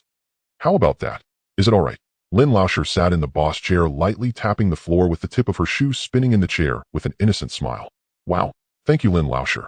The food supply is fully granted and Layton's appetite is not small. He estimated that he would consume over 100 soul coins a month, and that amount would only increase. With 10 elite soul crystals and 100 soul coins every month, just the 10 elite soul crystals alone are worth 670 soul coins on the market. Adding everything up, the monthly subsidy is nearly 100 soul coins. This treatment is even better than that of a seed student. Congratulations on completing the task seed student treatment. Reward 1000 soul points. The Soul Point Exchange Mall has been successfully opened for you. Seeing Zhang Ming's happy face, Lin Laosher was also quite pleased. Don't get too happy yet. Since the school has given you such a large subsidy, shouldn't you also give back some honor to the school? Always prepared. Zhang Ming stood at attention, speaking clearly, which immediately amused Lin Laosher. You shouldn't feed those 10 elite soul crystals to Layton yet. Absorb them first to raise your beast taming level to 1-star beast master. If you run out of soul crystals, come find me for more. Zhang Ming increasingly sensed something amiss. Didn't this mean the school was raising his soul power level for 3 months from now? The entire alliance will hold a grand competition for soul beasts. You will represent Jinwuno, one middle school in the Huaxiao region's high school preliminaries. After qualifying, you will represent Jinwuno, one middle school at the alliance headquarters for the regional grand competition. The grand competition for soul beasts has started. How did I forget about this? Hey, why are you dazed again? Oh, I heard you. But I'm only 16. Oh, can I participate in the competition? Of course. As long as the soul beast reaches silver level, one can participate in the competition. That's why you need to raise your beast taming level. For the next 3 months, don't do anything else, just attend classes, eat, and sleep. Focus on raising your soul power level. Opportunities only come once. If it weren't for this timing coinciding with the grand competition, the academy wouldn't give you 10 elite soul crystals so easily. Zhang Ming understood the implication behind Lin Lao's words. There are no free lunches in the world. Although Layton is an epic bloodline golden soul beast, he still needs to win all of this back himself. Preliminaries. You must qualify. The Huaxiao region preliminaries are jointly held by all universities, and the rewards for the top 10 are quite rich. The prize money alone is 1 million soul coins. Aren't you short on money? Work hard, young man. 1 million soul coins. For the sake of money, he must work hard to raise his soul power. You have a new short message, please check it promptly. Task released: obtain a top 3 finish in the Huaxiao region preliminaries for the grand competition for soul beasts. Reward for 3rd place: 1 orange quality soul artifact. Reward for 2nd place: 1 orange quality soul bone. Reward for 1st place. The first prize: legendary bloodline card 1. It's actually a legendary bloodline card. I heard that the 1st place in this preliminary competition not only comes with a reward of 1 million soul coins, but also a special orange quality soul bone. An orange quality soul bone can only be produced by the perfect bloodline of a fierce beast king, and the chances are extremely slim. Among 100 fierce beast kings, only one possesses a soul bone. The rewards for the preliminary competition are truly generous this time. This is a soul bone. Forget about orange quality, even purple quality soul bones are hard to come by. They are treasures that you can't even buy with money. The emergence of soul bones originates from the fierce beast kings with perfect bloodlines. Soul bones carry the innate skills of the fierce beasts in their lifetime, perfectly merging with human bones, greatly enhancing the battle power of beast masters. Not only do they enhance the overall quality of the human body, but the innate talents carried by soul bones also provide an additional soul ability compensating for the physical shortcomings in battles against fierce beasts. The Huaxiao region is formidable. I Zhongming will surely secure first place. That's the spirit. You're quite confident. The school doesn't even require you to get first place, just making it into the top 10 will suffice. Although it's a preliminary round, you'll be facing seniors who are 2 grades above you. Don't think that having a gold star at level 6 makes you invincible. The Huaxiao region is filled with hidden talents, and there are many geniuses just like you who possess gold-level soul beasts. You need to be cautious.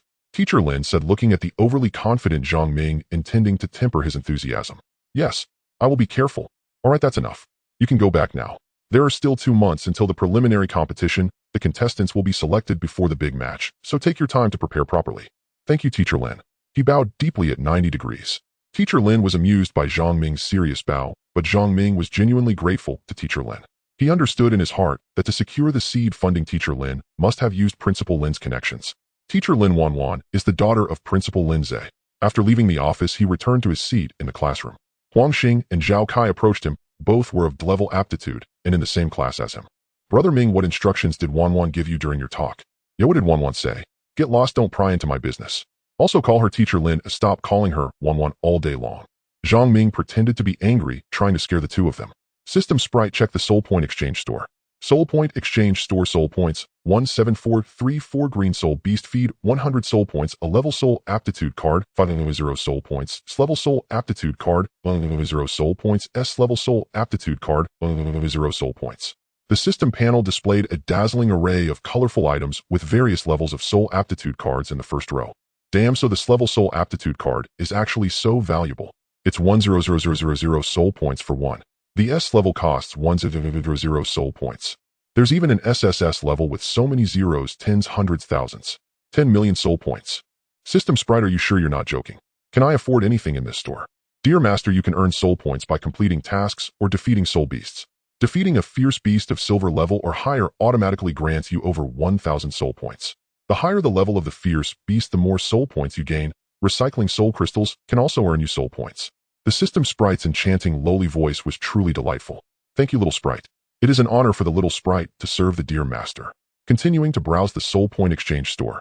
Each block in the store sparkled with dazzling light, drawing his attention, categorized by 7 colors: white, green, blue, purple, orange, gold, and crimson. Possessed by evil spirits. Red quality. Check it out. Possessed by evil spirits. Description: an emperor weapon left behind by the saints of an ultra-ancient civilization, primarily made from the scales of the space giant Jiufu, combined with over 100 materials, possessing wall-like defenses and evolving capabilities. It ranks 48th among the 48 ancient emperor artifacts currently damaged and requires repair. The 48 ancient emperor artifacts created by the ancestors of the ultra-ancient civilization using fierce beasts as materials, each possesses a unique ability. His mind trembled. To think there exists one of the 48 ancient emperor artifacts in the Soul Point Exchange Store. An ultra-ancient soul artifact ranked on the soul ranking. Emperor artifact. It requires so many soul points, I can't believe it. 100 million. Even damaged, it still costs 100 million soul points. Even if I slaughtered all the fierce beasts in the world, I still couldn't gather 100 million soul points. You can start with a small goal, Master. A small goal of 100 million. Thank you, little sprite. Let the world be destroyed. Hurry up. The wish function has been activated for you. Select any item from the store to add to the wish list, and the system will reward you with the wished item based on the task difficulty. Wish list. Add possessed by evil spirits. Successfully added possessed by evil spirits to the wish list. I only have over 100 soul points. What else can I do? I should look for something I can afford. Soul Power Manual. Red quality. Why is this so cheap? 16666 soul points. Damn. Just enough. Soul Power Manual, a combat manual left by the ancestors during the ultra-ancient civilization's battle against fierce beasts, allows the user to absorb external energy, after use actively gaining soul power, perfectly absorbing soul crystals, and greatly enhancing the battle ability of beast masters. Activating the ability to absorb external energy. To elevate a beast master's level, they can only rely on absorbing soul power from soul crystals. Does this mean the Soul Power Manual can allow me to absorb energy from the heavens and the earth like fierce beasts? Exchange.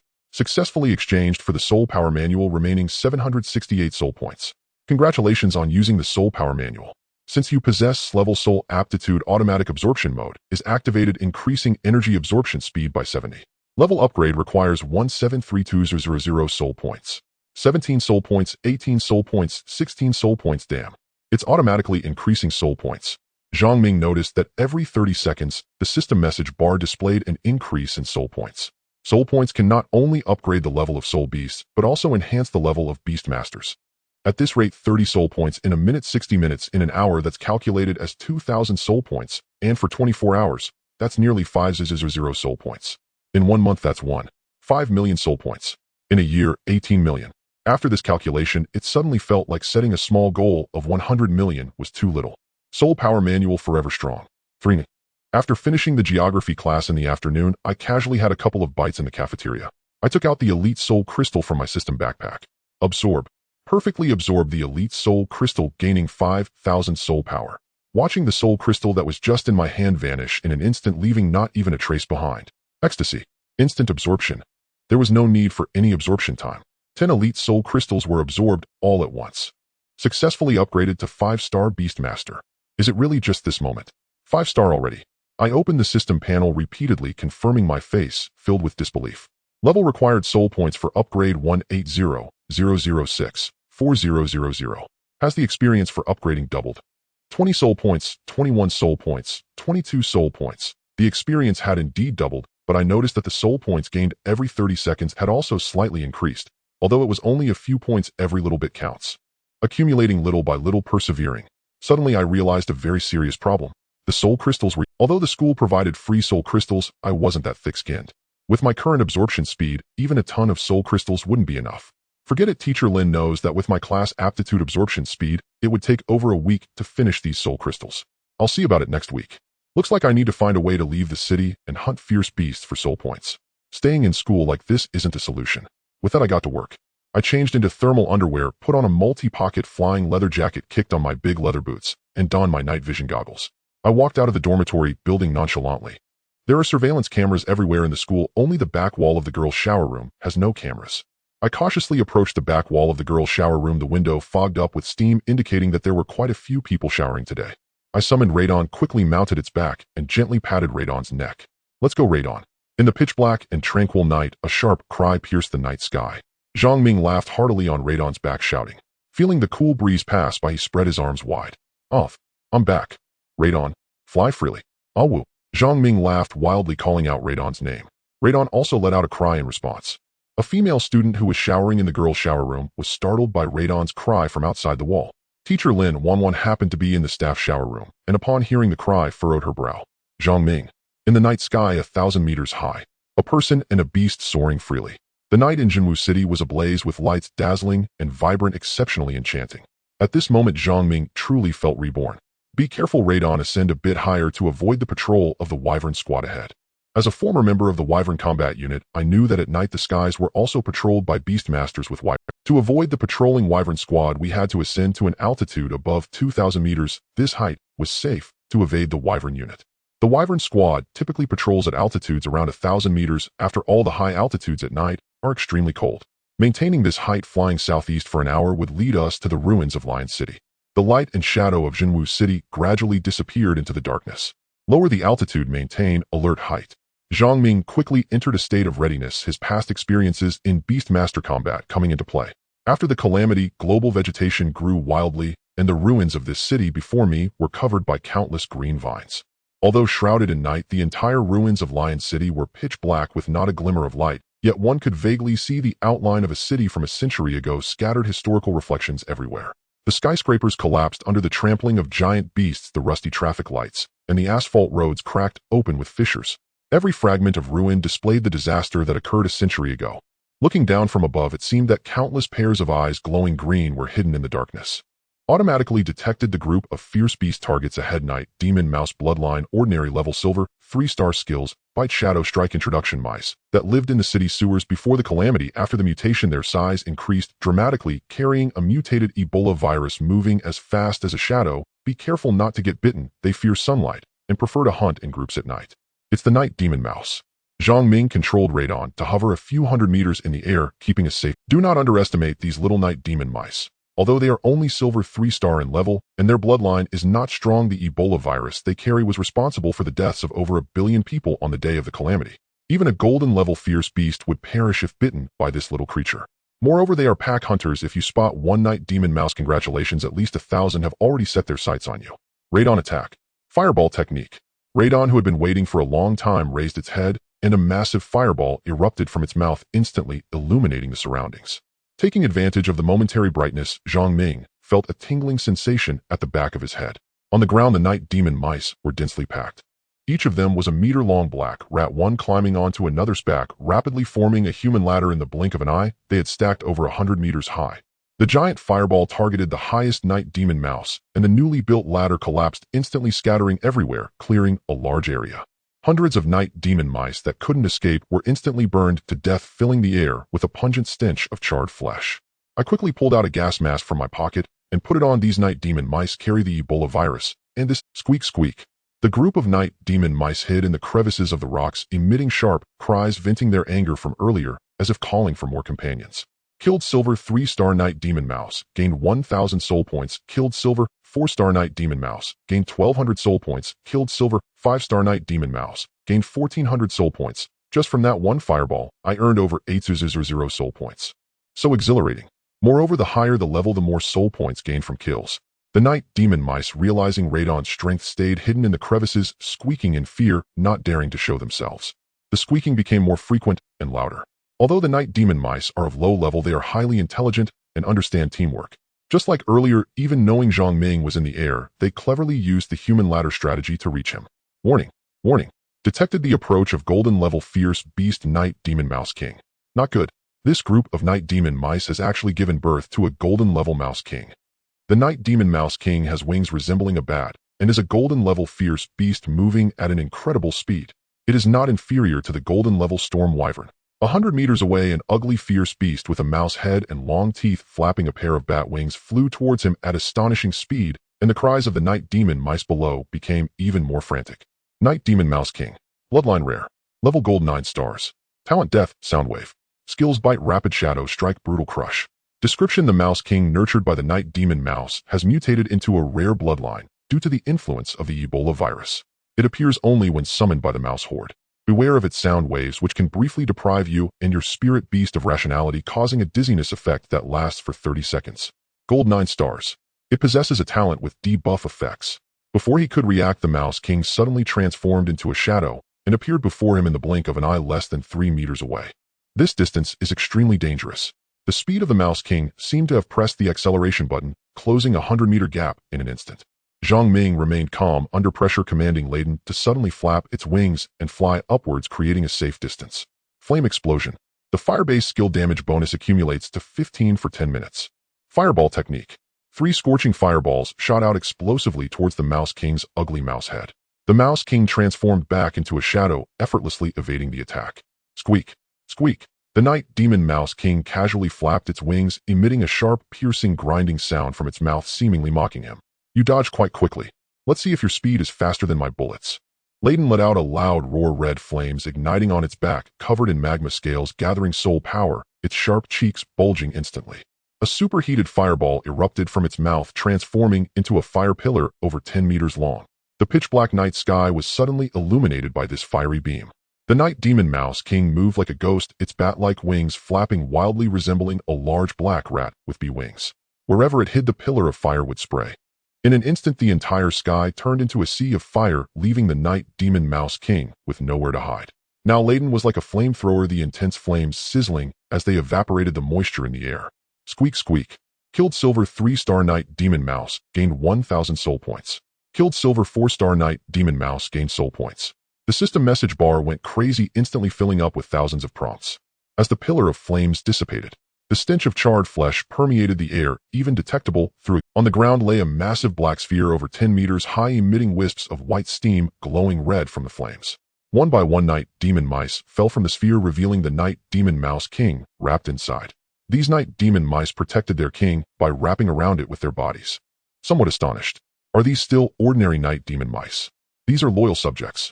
The mouse king surveyed its surroundings, looking at the charred mouse horde, its eerie pupils revealing an emotion of human-like rage and sorrow. Squeak.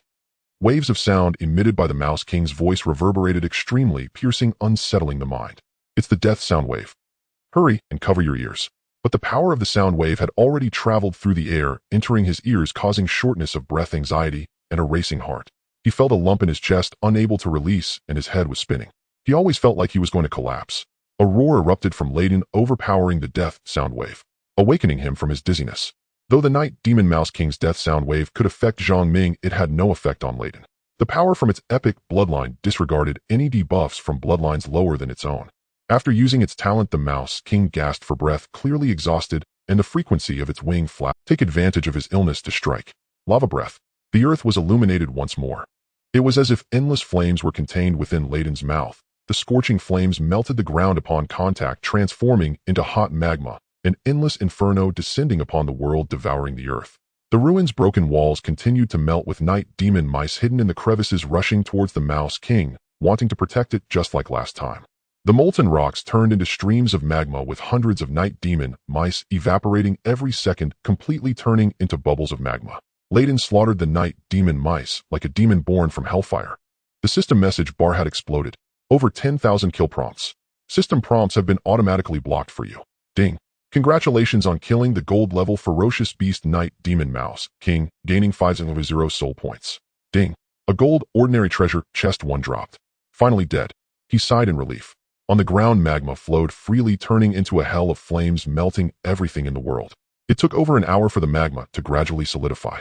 Recalling the battle just fought, he felt lingering fear. Layden's bloodline and talent were superior to that of the Mouse King, but in actual combat it felt incredibly strenuous. The Mouse King not only had a higher level than Layden, but also astonishing speed, almost dodging all of its skills. If it weren't for Layden's powerful bloodline, fierce firepower, and large damage range, killing the Mouse King would likely have been a grueling battle. Fortunately, he always remembered the military training from his past life in the Wyvern Legion, maintaining a heightened state of vigilance, not giving the ferocious beast a chance to close in. Otherwise, with the Mouse King's speed, he would have been torn apart long ago. This was a gold 9-star ferocious beast, and he was acutely aware of the fate that awaited him once it got close. Never underestimate any ferocious beast. What seems weak in your eyes can be fatal. Zhang Ming couldn't help but recall this rule of beast taming. What a pity for these soul crystals. The soul crystals were melted by the lava breath, blending into the rocks. However, the soul points gained this time reached a staggering number. Even he found it hard to believe. Check soul points. Soul points 100. 132,802. 100 million. How many night demon mice did Layden kill? Hastily checking the system message bar for the displayed number. Tens of thousands of night demon mice. My heavens. So many. Did this wipe out the entire night demon mouse clan in the ruins of Lion City? Congratulations on achieving the milestone of 100 million small targets. Reward 1000 soul points. Hey, now can 1000 soul points catch my attention? Congratulations on achieving the milestone of killing 1000 ferocious beasts. Reward 1000 soul points. I have now joined the Billionaire Club of Soul Points. Glancing at the time, it was almost 4 a.m. Today's hunt for ferocious beasts was a success. Lying on Layden's back, crossing his legs, maintaining a speed of 70, he felt completely free. Let me see the soul point exchange shop. I'm going to spend today.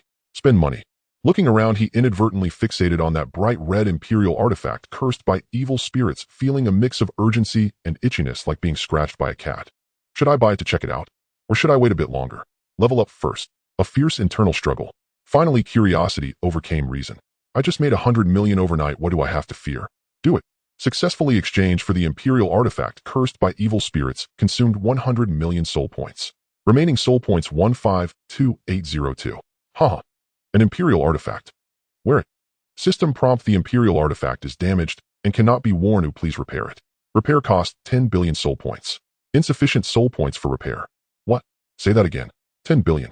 Did I just spend 100 million to buy a dad? Little system sprite. I don't want it anymore. Can I return it?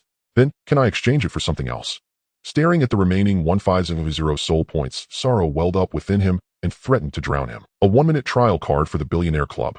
His dream shattered with a single crack into countless fragments. I want to die. Don't stop me. Let me die. My 100 million. My little goal gone. All gone. He sobbed softly. With an unbearably heavy heart, he returned to the wall behind the bathhouse. Night fell over the campus, insects singing into the dark. Back in the dormitory, DeFay slept like the dead, his snores strangely rhythmic. He changed his clothes, dampened a towel, and used warm water to wash away the lingering odor on his body. Ugh, this smell is awful. He could still sleep another couple of hours. He pulled the quilt over his head. Class, good morning, Teacher Lin. Everyone stay standing. Today's lesson, you will listen to while standing. During the first period, Zhang Ming let out a big yawn and rubbed his half-awake eyes. He was utterly exhausted. Teacher Lin seemed out of sorts today as she slammed the textbook onto the lectern. The moment she entered, her voice some 10 decibels louder than usual, teaching almost by shouting. She had deliberately dressed in an imposing blue suit, the kind of domineering executive attire When she glared, no one dared meet her eyes. Standing in the front row, he was nearly rattled to his core by Teacher Lin's lion-like roar. Everyone guessed inwardly she must be on her period. Have you noticed that my temper has improved these past few days? Or do you still think there are too few lessons and too much free time? Teacher Lin suddenly raised her voice, his ears. Yesterday someone secretly left school. Do you take teachers for fools? Huang Xing and Zhang Ming exchanged glances and were shot a glare in return. Teacher Lin had seen their petty movements. I won't name names today, but if there's a next time, don't blame me for turning. She was truly angry.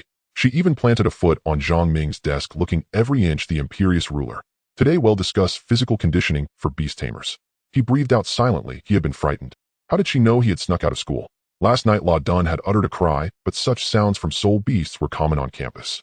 Could Teacher Lin have been in the women's bathhouse yesterday? His left foot went numb, then his right. He edged to the side and endured the entire lesson. Zhang Ming, come to my office. Having said this, Teacher Lin left, clutching her textbook without looking back. Brother Ming, where did you go last night? Huang Xing hurried over and whispered. Shut up. Don't pry. Zhang Ming put on an exaggeratedly angry expression. Teacher Lin, speak. Where did you ride La Dun yesterday? A real man yesterday, and cowardly, afraid to take responsibility. Searching ruins. What were you doing up there? Teacher Lin hummed, something. So you think you're clever. Yesterday I gave you 10 spirit crystals, and overnight you sneaked out of the city for a joyride. Be honest, what were you doing at the searching ruins? Don't force me to expose you. Zhang Ming hung his head, conscience prickling. He dared not look up. Leaving school without permission and venturing beyond the city was a grave offense at Jinwu.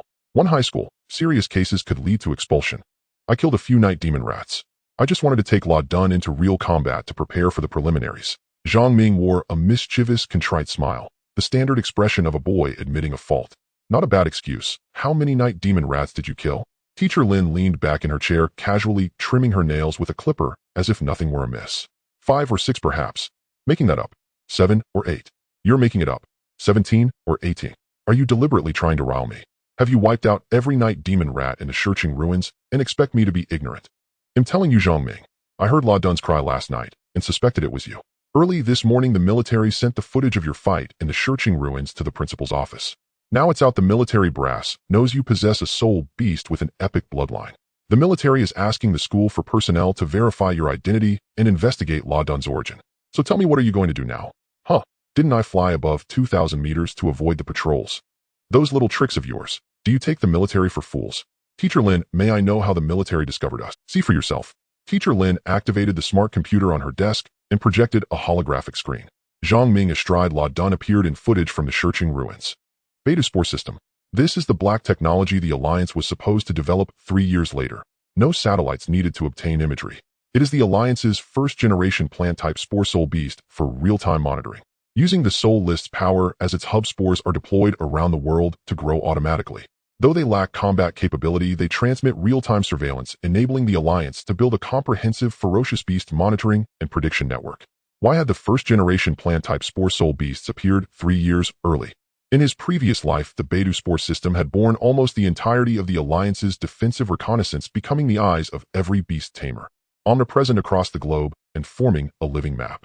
With the Beidou Spore system's assistance, the Alliance reclaimed lands overrun by ferocious beasts time and again. Zhang Ming had blurted out the name without thinking. Teacher Lin was curious but did not press further. Enough of the frowns. Consider yourself capable. Your case even alarmed the Huaxiao region's senior officials. Treat this as if it never happened. The footage has been sealed as Level 3 classified. The military reported it to the Huaxiao region and the higher-ups have stepped in to suppress it. The Huaxiao region High Command. Zhang Ming remained silent, quietly recalling the names of the Huaxiao region. This misfortune may yet be a blessing. The Huaxiao leaders have personally selected you for the regional tournament and demanded that Jinwu give you unconditional support. You must make the Huaxiao region proud. Yes. Zhang Ming straightened and answered resolutely. By the way, I want to know why you spent half the night killing so many night demon rats. Teacher Lin looked genuinely curious. He did not know how to answer. Can I say I'm poor? He muttered, inwardly thinking of how only last night he had felt like a billionaire. What about the spirit crystals I gave you?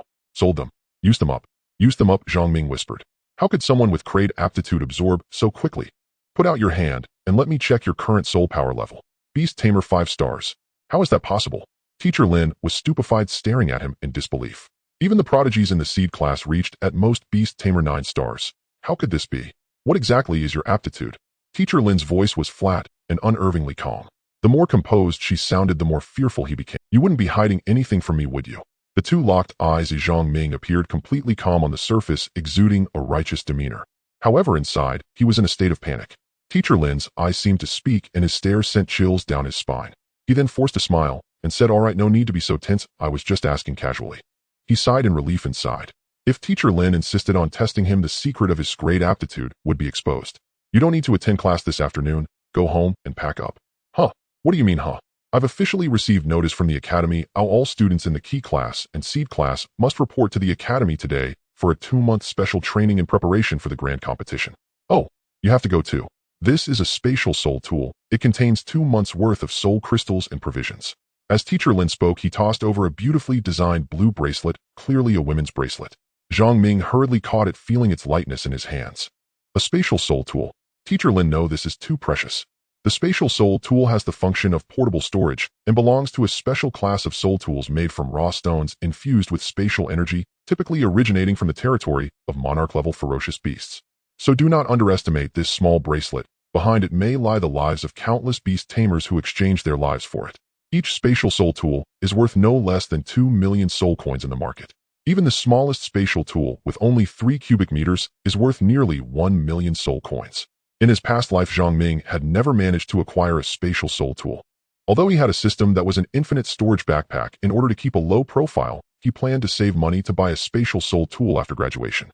Besides being able to carry things, it also symbolizes status. Don't think this is for you. I'm worried that with so many soul crystals and provisions, someone might target you, causing trouble for Radon. Besides, this bracelet space isn't enough for me, so it will just gather dust. Just borrow it for now and return it to me later. But this is really too precious. Zhang Ming wanted to decline, but Teacher Lin had already donned an expression of anger. "Thank you, Teacher Lin." Zhang Ming's eyes turned a bit red. Even after 2 lifetimes, it would be a lie to say he wasn't moved. From his previous life to now, aside from the orphanage director, it was Teacher Lin before him. Though Teacher Lin appeared indifferent, he understood that Teacher Lin had always been supporting him in silence. A man bleeds but does not cry, and he doesn't easily shed tears.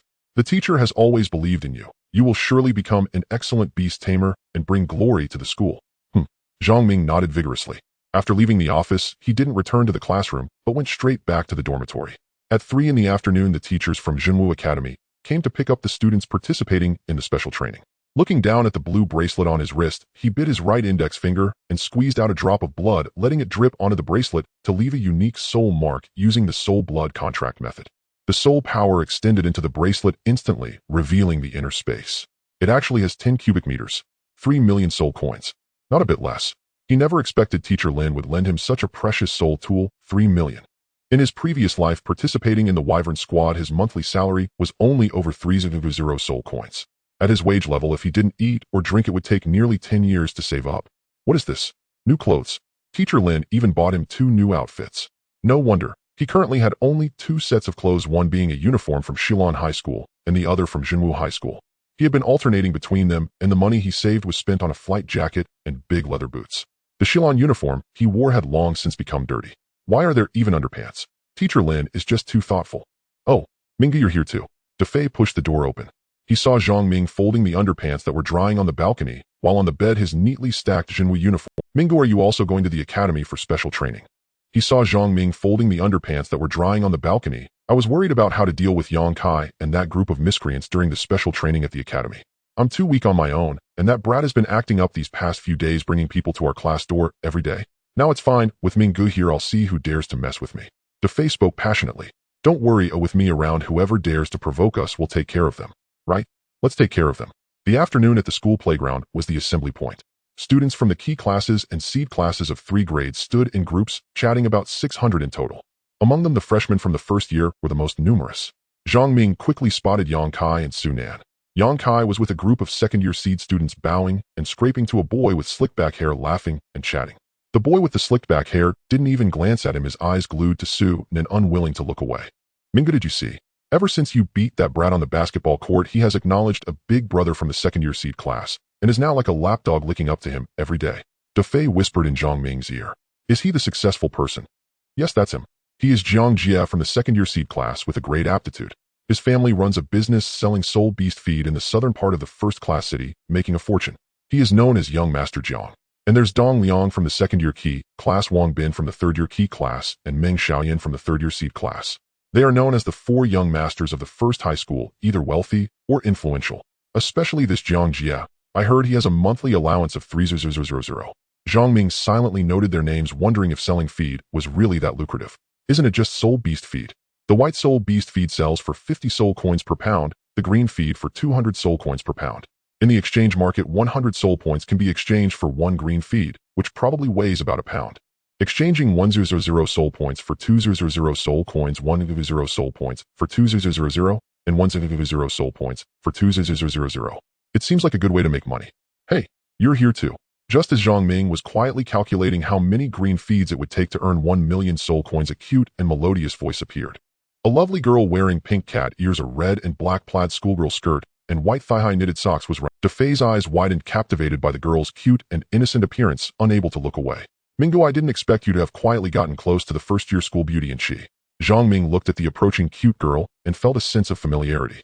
After thinking carefully, he realized who she was. What? Don't you remember me? The cute girl tilted her head, her voice soft. Hello, let me introduce myself. Oh, I am Guofei from the first-year Qi class. I remember, you were the one who brought me to school that day in Qi, right? My name is Zhang Ming. Defei was directly ignored by the two. Just remember, are you also going to the academy for special training? I heard about you from my sister. Zhang Ming foolishly nodded, unsure how to respond.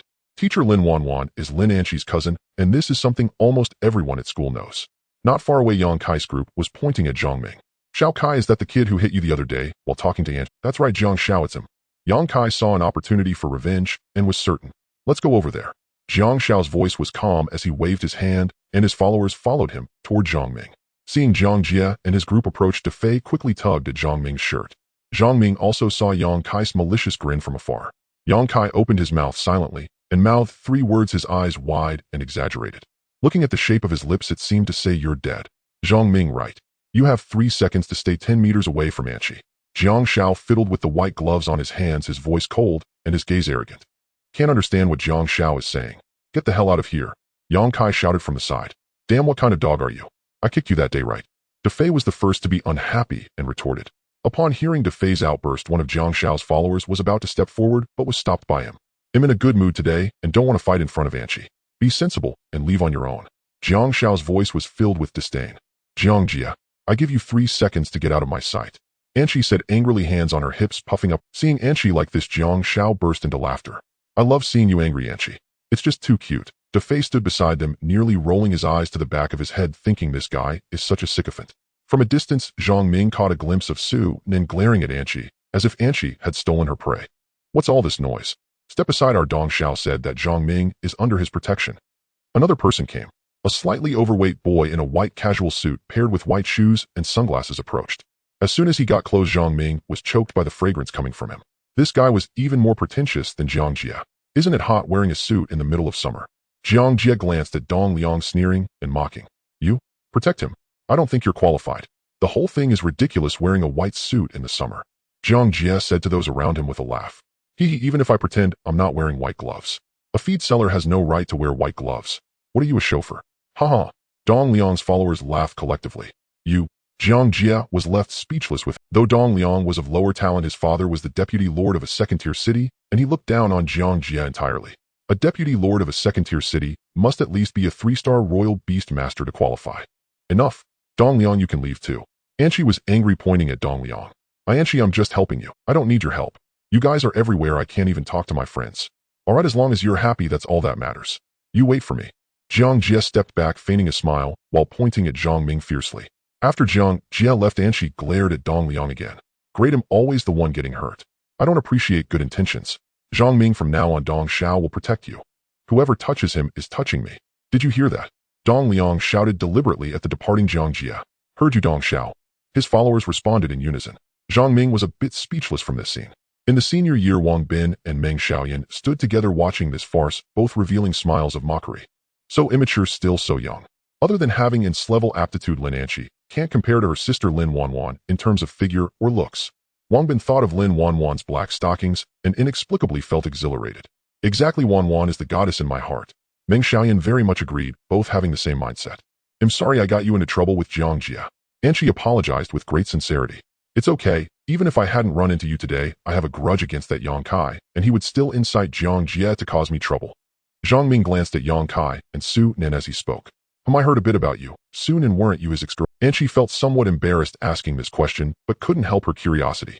No, she was never my girlfriend, Zhang Ming said flatly. Oh, all gathered. The teachers from Jinwu Academy arrived. Everyone boarded the school bus. Usually transportation was mainly by car. Zhang Ming and Defei sat in the back row separated by an aisle with Anshi sitting next to him on the right. Hope you don't mind me sitting here. Not at all. Jinwu Academy is located in the city center, half an hour away. It didn't take long to arrive. Brother Ming, could you help me with my suitcase? It's too heavy. Defei was only carrying a suitcase filled with snacks. Sure. Everyone follow your respective guides to drop off your luggage in the dormitory. Gather here at 430 sharp. The speaker was a middle-aged instructor in camouflage combat gear. Unlike the academy teachers, his piercing gaze indicated he must have come from a combat unit and was a high-ranking beast master. Brother Ming, I just noticed you didn't bring any luggage. Where are your clothes? Defei just realized. What do I need to pack? The academy has everything. True enough. Hurry up, there are only 10 minutes left. This instructor doesn't seem easy to deal with. Coming, the two hurriedly ran to the assembly area where everyone had already lined up. Oh no, they're about to show their faces on the first day of special training. Report. Zhang Ming from class 16 of the first year requests to return to the team. Zhang Ming stood straight and shouted the command he used in the army. The instructor glanced at his watch. There were still 2 minutes left. Allow return to the team. Report. Class 2 of the first year Guofei requests to return to the team. Guofei followed suit. Return to the team. First let me introduce myself. My name is Qin Zhan. I come from the United Front Department of Jinwu City, a royal beast master. For the next 2 months, I will conduct hellish training on you. Let me declare in advance. If anyone can't handle it, you can withdraw now. If someone can't hold on halfway and drops out, your qualification for the competition will be cancelled. Understood?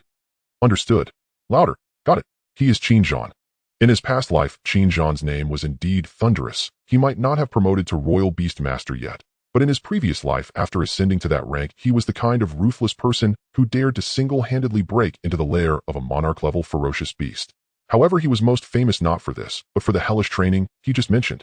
In his previous life, all new recruits who just joined the army were trained in accordance with his hellish model, and countless new soldiers referred to him as the man from hell, with only one breath remaining in their lives.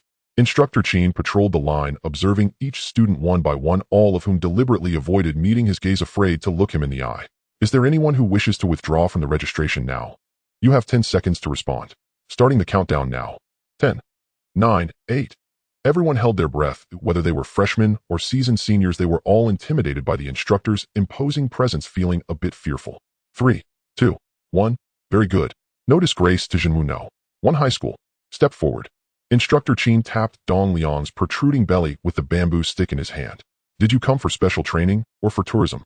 Who told you to wear a suit and leather boots? You'll run 3 kilometers around the field as punishment. If you can't finish, you will be disqualified from the competition. Oh, instructor, I thought today was just obey orders. Yes. Dong Liang hurriedly ran towards the field without daring to retort. Everyone swallowed hard, including Zhang Ming, realizing that this special training would be tough. Everyone right turn. Right. Which way is right? Anyone who turns the wrong way will do 1,000 right turns on the spot. If you make another mistake next time, it will be 100 to start. Damn, that's harsh. Luckily, I didn't turn the wrong way. The ones who turned correctly felt a sense of relief. Everyone has to do it 5 kilometers warm-up. Upon hearing about the 5 kilometers warm-up, everyone made faces of despair, thinking it was too harsh. Is this how it starts? This can't be right. Today is just the first day of registration. Zhang Ming adjusted his breathing and fell to the back of the line, thankfully having switched to the lightweight running shoes prepared by Teacher Lin, unlike Defei, who was suffering in new big boots. After 2 laps, his toes ached painfully, causing him to stumble, running unevenly. Most girls wore soft-soled shoes. Although they were panting heavily, they gritted their teeth and persevered. Speed up. Instructor Qin, who had been running alongside, suddenly shouted. Sprint the last 500 meters. The last 3 will add 1,000 meters. As soon as he finished speaking, the students who had been jogging along suddenly found an unexpected burst of energy. One by one they took off. Even the girls were no exception, running with all their might. No one wanted to be the one to add 1,000 meters, it would be exhausting. Zhang Ming had been conserving his energy, waiting for this moment. In his past life, he had endured this hellish training countless times, and it was already etched in his mind. With a surge of energy, he put the pedal to the metal. He seized the opportunity of the bend in front to dash to the front of the line. Anyone can speed up on a straight path, but overtaking on a curve is the real skill. In an instant, he surpassed the seniors in the 2nd and 3rd years who were older than him, claiming the 1st position. Instructor Qin noticed Zhang Ming's steady breathing and normal expression, nodding in approval. As he rounded the bend, he noticed Yang Kai and Li Xiang in the inner lane glaring fiercely at him. Finally, oh my dear mother. I'm so exhausted I could die here. Gather up. Instructor Qin blew his whistle, seeing some still lying on the ground reluctant to get up. Oh my dear mother. I'm so exhausted I could die here. Gather up. Instructor Qin blew his whistle, seeing some still lying on the ground reluctant to get up. I'll count to 3, and if you're not standing properly you'll do an extra 5 kilometers. 3. As he began to count, everyone quickly stood at attention. On the field, Dong Liang was still struggling to complete his 3 kilometers, drenched in sweat, having discarded his suit due to the heat. Meanwhile, those penalized with 1,000 right turns were still turning, mumbling the command, already losing their sense of direction. Tomorrow at 8 a.m. sharp, gather on the field. The 5-kilometer warm-up is mandatory, and special training officially starts tomorrow. Dismissed. OMG. Finally dismissed. Damn. This special training is exhausting even before it starts. I'm going to be half dead tomorrow. Exactly, it's simply devilish. Some hot-tempered students threw their clothes down on the ground, starting to complain. Yang Kai was also exhausted, sitting on the ground with his hands supporting him, too tired to speak. Su Nan's ears were flushed, lying on the grass, unable to see his face as he was blocked by 2 towering peaks. Zhang Ming was better off, although his clothes were soaked, he didn't look as bad as the others. Defei sat down heavily, quickly untying his shoelaces and massaging the soles of his feet repeatedly. Damn, Minggu. I said it would hurt so much. I'm getting blisters. Stinky, hurry and put your shoes back on. Zhang Ming pinched his nose and said, Here are 2 bottles of... And Shi's chubby face was flushed, a few strands of hair plastered to her forehead with sweat. She wore a pink-fitted combat outfit with the collar zipper slightly undone, clearly also feeling the heat. Well, thank you. He politely thanked her as he took the water. Oh my, I'm so thirsty I could die. Defei twisted off the cap and drank greedily, finishing 3 gulps in no time. Ah, so refreshing. Shall we go eat together? And Shi invited Zhang Ming. Let's go eat, Minggu. I'm hungry. Let's eat first, then come back to shower. As Zhang Ming and Shi walked away together, Dong Liang and Jiang Jie raised their arms, wanting to say something, but let them drop again. Dong Xiao, how are you doing?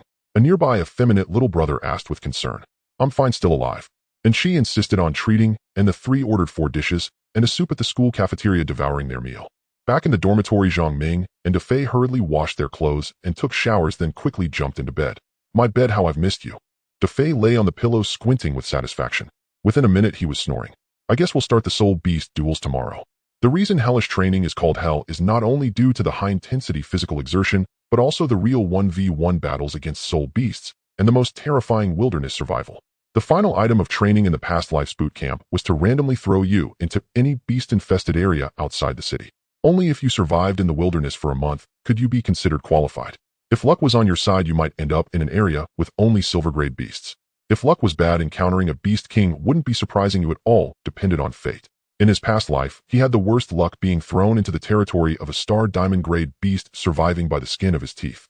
Of course, if you truly encounter a life-and-death crisis, the Beast Tamers hiding in the shadows would step in to save you, but you would lose your qualification and the hellish training would have to start over. Suddenly recalling that day when he killed the Night Demon Mouse King, he seemed to have obtained a treasure chest, but had never had the chance to check it. Check the system backpack. Golden ordinary treasure chest has a very small chance of being produced by golden grade beasts, can be opened by consuming specified soul points. Check the treasure chest. Seeing a treasure chest for the first time made him a bit curious. 56. 33 chance of obtaining green grade items, 31. 41 chance of blue grade items, 15. 92 chance of obtaining purple grade items, 6 chance of obtaining orange grade items, 3 chance of obtaining special items. A 3% chance to obtain a special item. He wondered with curiosity what a special item might be. Opening the chest consumes 1000 soul points. Would the owner like to spend soul points to raise the luck value? The higher the luck, the greater the chance of obtaining high-grade items. A tiny system sprite with a youthful voice whispered in his ear, pleasingly familiar. Remaining soul points, 301,234. He had the leftover from last time plus what had accrued these past 2 days from the soul power manual. He did not know how much it would raise. Increase luck points. Successfully consumed 300 soul points to increase 30 luck points. Remaining soul points 1, 2, 3, 4. Damn, all taken at once. He had wanted to save them for upgrades, having just returned to a baseline state. He was penniless again. Open. Ding. Congratulations on completing an achievement. First time opening a golden chest, reward 100 soul points. The immutable achievement reward 100 soul points. Congratulations, you have obtained a special item, Hippo's Tear. What is that? Hippo's Tear. Inspect Hippo's Tear, a crystal formed from the tears of a male hippo who witnessed the death of a female hippo. Grief crystallized into a tear. Effect unknown. 300,000 for this. Is this the system sprite's idea of a special item? That's absurdly special. He felt utterly baffled. Last time he had spent 100 million soul points on an Imperial artifact that proved impressive but useless. He could only watch helplessly. Now he had opened this thing. If one called him unlucky, he had at least opened a special item. If lucky, it was a hippo's tear.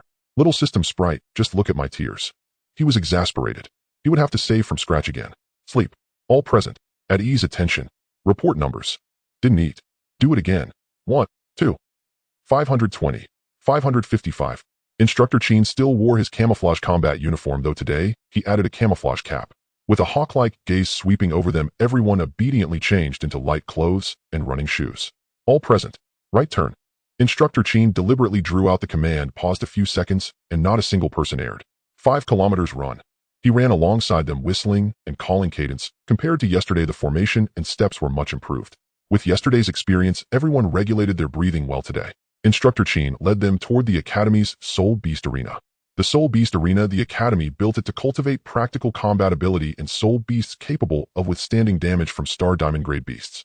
Hundreds of battle platforms lay before them. Everyone surveyed them with curiosity. Divide into 3 teams by first, second, and third year. Now begin 1v1 soul beast combat practice. Everyone summon your soul beasts and find the platform corresponding to the numbers displayed on the big screen. A virtual intelligent projection appeared inside the arena, displaying everyone's names and their opponents. Platform 1, Wu Yifan vs. Qian Feng. Platform 2, Su Nan vs. Lin Anqi. Platform 12, Jiang Jie vs. Dong Liang. Platform 77, Guo Fei vs. Yang Kai. Huh. Minga, am sparring with that bastard Yang Kai on the same platform. Guo Fei laughed. Watch me beat him. My Shijin turtle has already evolved into a Dujiao Zijingui. It isn't afraid of his Lei Guangying at all. Du Fei brimmed with confidence. Beside him crouched a 3-meter-long beetle-like soul beast clad in a reddish-brown carapace. 6 stout legs bore sawtooth segments, and a massive horn jutted from its head, rigid and erect. Detected soul beast information. Dujiao Zijingui.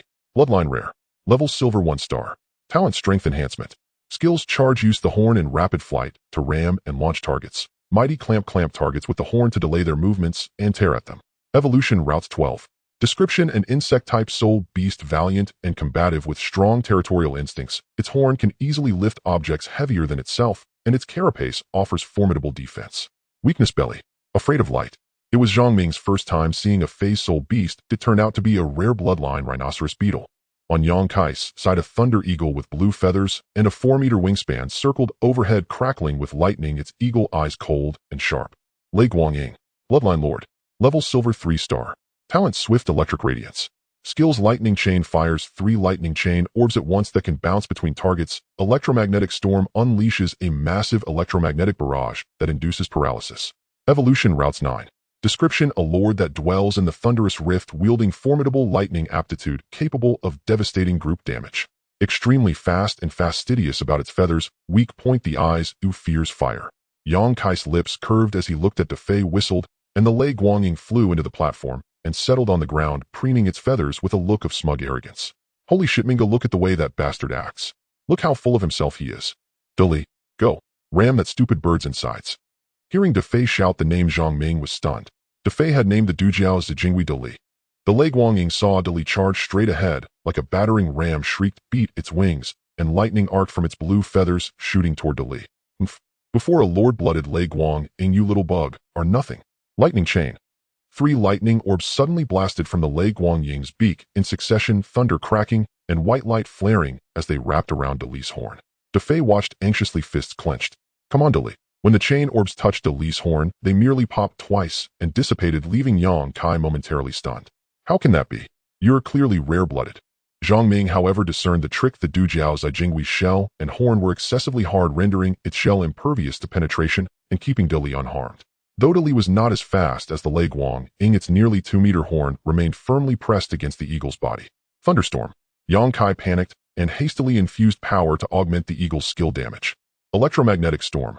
On the platform, a small thundercloud abruptly gathered, a lightning flashed, and thunder roared as arm-thick bolts of electromagnetic fury struck the Dujiao Zijingui's carapace, instantly blackening its surface.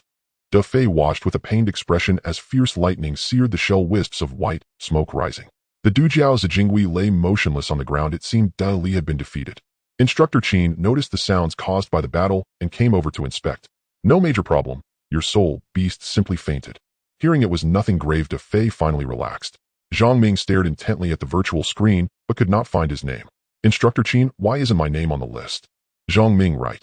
Of course your name isn't there, because your sparring partner is me. Oh. Watching the smile at the corner of Instructor Qin's mouth, an uneasy premonition rose within him. Yang Kai was surprised by what Instructor Qin had just said, but he dared not ask. Let's go, your arena is the largest one, no. 0, capable of withstanding the attacks of king-level soul beasts. Zhang Ming nodded, silently following behind Instructor Qin. Yang Kai watched Zhang Ming leave with Instructor Qin, his eyes filled with jealousy. He knew very well what it meant to have a king-level beast master as a sparring partner. Both practical combat ability and battle skills of the soul beast would see a rapid enhancement. But why should it be him? Zhang Ming was merely a level qualified waste. The soul beast was just a common winged dragon. He himself was a level qualified seedling. His soul beast had the bloodline of a lord-level thunder eagle. Even if the sparring partner wasn't him, there were other A-level and even S-level students in Jinwu No. 1 high school. Why was Instructor Qin choosing him? The more Yang Kai thought about it, the angrier he became. Looking at Zhang Ming's back, he shouted loudly to stop him. Instructor Qin turned around, his cold gaze landing on Yang Kai, making him feel a chill down his spine. Instructor Qin, I have something I would like to ask you. Just a moment ago, he was filled with anger, wanting to question aggressively, but as soon as Instructor Qin glanced over, his voice softened. Speak. Why are you training with Zhang Ming alone? He is just a level qualified student. He almost slipped and called him waste. Are you implying that a level qualified waste is what you mean? Instructor Qin gazed at Yang Kai, completing his sentence. Yes. Yang Kai nodded vigorously. Because among all of you, only Zhang Ming's soul beast qualifies for me to spar with. Impossible. My soul beast has a lord bloodline. His soul beast is just an elite bloodline commoner. What can it Yang Kai's emotions got a bit out of control, and his voice instinctively rose several times. Instructor Qin smiled coldly. His soul beast has an epic bloodline. What a... Just a casual mention of an epic bloodline left him stunned, his face filled with disbelief. After speaking, Instructor Qin ignored Yang Kai and opened the smart device on his wrist. Lieutenant Lon, come to the Soul Beast Battle Hall. There's a little guy who needs your sparring. Received. With Yang Kai causing such a commotion, everyone's attention was drawn to Zhang Ming, looking at him with confusion. Zhang Ming stepped onto the arena as a beast master, with the two standing apart to battle. Look, someone is sparring with Instructor Qin. Who is it? Isn't he a student from the regular class? I don't know, he must have offended Instructor Qin, and now he's been pulled for a private session. It looks like a good show to watch. On the sidelines, people were chattering, each expressing their opinions while crossing their arms, waiting to see the spectacle. What's wrong, Kai? Su-Nan walked up to Yang Kai, gently inquiring. Yang Kai glanced at Su-Nan, reached out to pinch her cheek, and forced a smile. Nothing, just had a little disagreement with... You're talking nonsense. I just realized you're quite good at spinning lies. It's clear you're not convinced, and you can't stand my Mingo being invited by Instructor Qin for a spar. You're envious and jealous. Da Fei didn't take Yang Kai seriously and spoke freely. Su-Nan wasn't foolish and had guessed what had just happened. I don't believe that Waste can have an epic bloodline soul beast. Yang Kai held back his anger in response to Guofei. An epic bloodline soul beast. Su-Nan's heart stirred. She turned to look at Zhang Ming on the arena. Don't worry, Radon has already been registered with the United Front Department. You don't need to be cautious, just summon it with confidence. Thank you, Instructor Qin. He sincerely expressed his gratitude. Zhang Ming, don't feel inferior because of your level qualification. What's wrong with being level?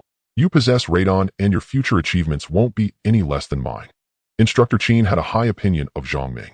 It's important to know that even though Instructor Qin isn't currently a Royal Beast Master, he is a staff officer with the rank of Colonel in the Jinwu City United Front Department, holding significant power and military authority. Although I am a king-level Beast Master, my qualifications aren't high, I'm just a level. So I believe that the achievements of a Beast Master cannot be generalized based on qualifications alone. Everyone has the potential to become a strong individual, it depends on the choices you make. Instructor Qin's encouragement warmed his heart. He understood that Instructor Qin was afraid that external rumors would defeat him, wasting the epic bloodline of Radon, and helping him rebuild his heart of a strong person. Let's begin. Alright, I have contracted 3 soul beasts, all at the king level. Besides the first elite bloodline flying soul beast, the second has a lord bloodline, and the third has a perfect bloodline. I will summon the second king-level soul beast with a lord bloodline to spar with you. Zhang Ming looked like a bitter melon. A king-level soul beast with a lord bloodline, though its bloodline wasn't as high as Radon's, its level was set. Don't worry, I will reduce my strength to the golden level. I won't use my full power, so there's no need to worry about your soul beast getting hurt. Hearing Instructor Qin say this, he sighed in relief. Summon. The two summoned their soul beasts simultaneously. On the spacious arena, 2 massive soul beasts appeared in an instant. Radon's roar shook the entire venue. With wings spanning over 10 meters, it soared into the sky, its entire body covered in magma scales, blazing and fierce, astonishing to behold. Impossible. Impossible. Yang Kai was dumbfounded. He looked at the magma-winged dragon swirling in the sky, his eyes filled with shock. Sun An also looked incredulously at this winged dragon, then at Zhang Ming. He truly possessed a soul beast with an epic bloodline. The soul beasts practicing in the arena were drawn by Radon's roar. The pressure from the epic bloodline fell invisibly over the entire venue, causing all soul beasts to land on the ground and lower their heads. As if Radon was their king. Thunder Eagle, you lift your head up. Yang Kai shouted furiously, and even now he absolutely refused to admit that Zhang Ming was stronger than him. Sun An stood there in a daze, gazing at Zhang Ming on the arena with a bit of fascination. At this moment, she finally understood that the question Zhang Ming had asked her that day meant he had long been different. He had been hiding himself possibly for this very moment. Detected Soul Beast Information Earth Spike Iron Armored Dragon Bloodline Lord Level King 2 stars Talent Reinforced Bone Skills Stab Meteor Tail Barbaric Charge Giant Hammer Shock Earth Spike Strike Description A prehistoric armored dragon whose body is covered in earth spikes symbolizes its defense. When facing strong enemies, it curls up and slams into the target. Its temperament is gentle, but it is merciless against intruders. Its weak points are the abdomen and eyes. Goodness. Zhang Ming looked at the colossal creature, nearly 30 meters long in front of him, its body covered in brown steel scales bristling with barbs. No wonder it was a lord bloodline. Both its talent and skills were incredibly powerful. Ding. Task issued successfully. Defeat the Earth Spike Iron Armored Dragon Reward. Reward 10 Restoration of the Evil Ghost Entanglement. Going all out. As the Land Spike Iron Armored Dragon entered the arena, Layden immediately sensed the threat, letting out a piercing roar from above. The students in the audience gasped in unison, watching the two magnificent soul beasts on the stage. Wow, it's a golden level soul beast. Could this be Zhang Ming's soul beast? Isn't he a wyvern with an elite bloodline? What kind of evolutionary path does this magma-dripping wyvern belong to? It looks so powerful. It shows no fear against Instructor Qin's Land Spike Iron Armored Dragon. Even if he possesses an epic bloodline, where did he get the money to raise a soul beast like this? I spent no less than 8,000 soul coins just to evolve to silver. Yang Kai clenched his fists, staring intently at Zhang Ming on the stage. Sun An was equally shocked by Zhang Ming's soul beast. Her ice falcon was simply not on the same level as this lava wyvern. The large screen displayed the information of the two soul beasts. Lava wyvern golden 6 stars. Land Spike Iron Armored Dragon King 2 stars. It's not even golden 1 star, but actually golden 6 stars. Yang Kai's perception was once again refreshed. Training a golden level soul beast in such a short time requires astronomical amounts of soul crystals and resources. He's just an orphan. What? Go for it, Zhang Ming. From the audience, and Qi excitedly waved and shouted at him, equally astonished. Defei was already in disbelief. It turned out that Ming Ge was the most impressive man in the entire school. Don't worry, you'll only let the soul beast unleash half of its power. Land Spike Strike. Zhang Ming's pupils contracted, and just as the battle began, he was taken aback. The Land Spike Iron Armored Dragon suddenly leaned forward, its sharp spines shooting out in a flurry, a dense array of over 100 spikes. Layden flapped its wings, magma flowed hotly on its back, temperature rising sharply as wisps of steam emerged, and several flames erupted from its mouth. Fireball technique. The fireball collided with the spikes, failing to hinder the speed of their flight, instead carrying flames as it shot towards Layden. Quick dodge Layden. Geothermal armor. Layden took advantage of the aerial position to swiftly evade magma flowing freely on its back, enveloping its body to form a layer of hard armor. The spike struck against the geothermal armor and couldn't penetrate. Layden let out a roar, clearly enraged by the previous strike.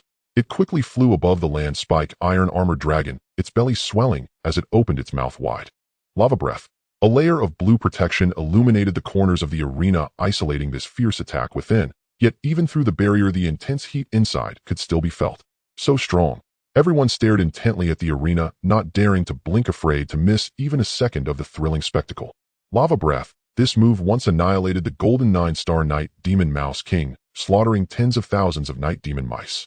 The entire arena instantly transformed into a sea of flames, the fiery breath landing on the ground, morphing into a mass of red magma. In the blink of an eye, the arena became a magma inferno, with the Land Spike Iron Armored Dragon curled up, shrinking within the lava. The scorching magma made contact with the scales of the Land Spike Iron Armored Dragon, producing wisps of white smoke, yet showing no signs of melting its scales. Such strong defense.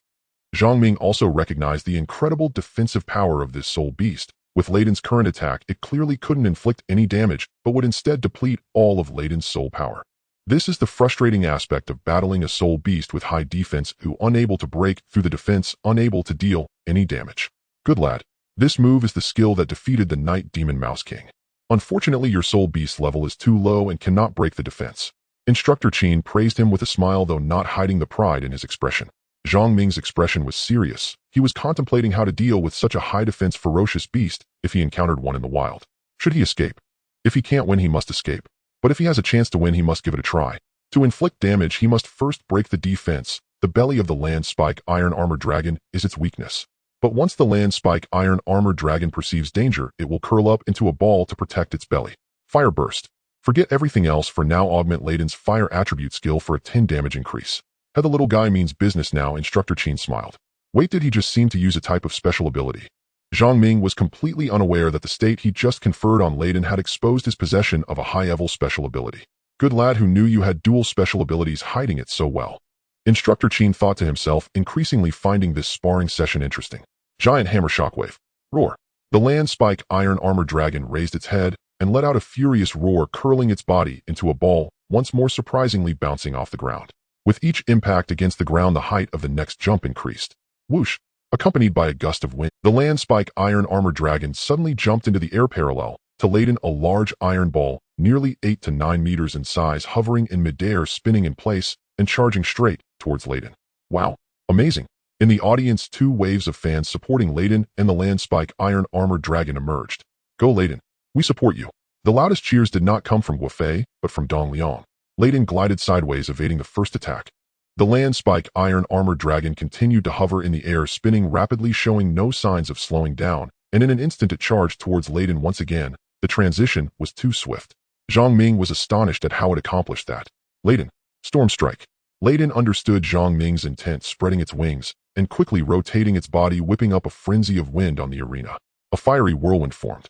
If it's a direct confrontation, then let's see whose head is tougher. Just as the 2 soul beasts were about to collide, Zhang Ming raised his hand and cast a debuff special ability on the land spike iron armor dragon. Weaken. Reduces the target's defense.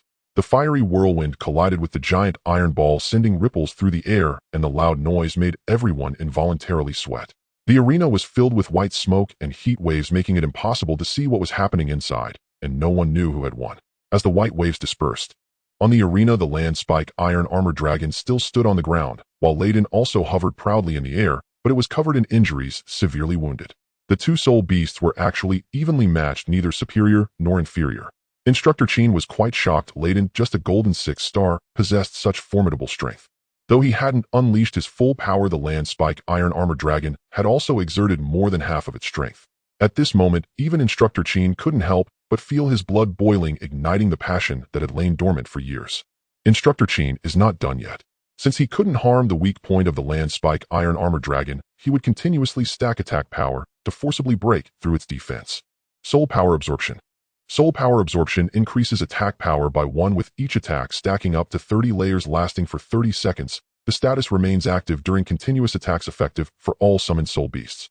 Fireballs continuously erupted, landing on the iron armor dragon's shell and turning into black smoke, having no effect whatsoever. Kid, stop wasting your energy. Let's call this round a draw, Instructor Qin said with a smile, satisfied with the outcome. Instructor Qin, the battle isn't over yet. Please respect your opponent. Zhang Ming said with a serious expression. He wanted to end it quickly too, but with 10 repair value. He was really all right. Let's see this through to the end. The kid had quite a temper. Instructor Qin laughed heartily and agreed.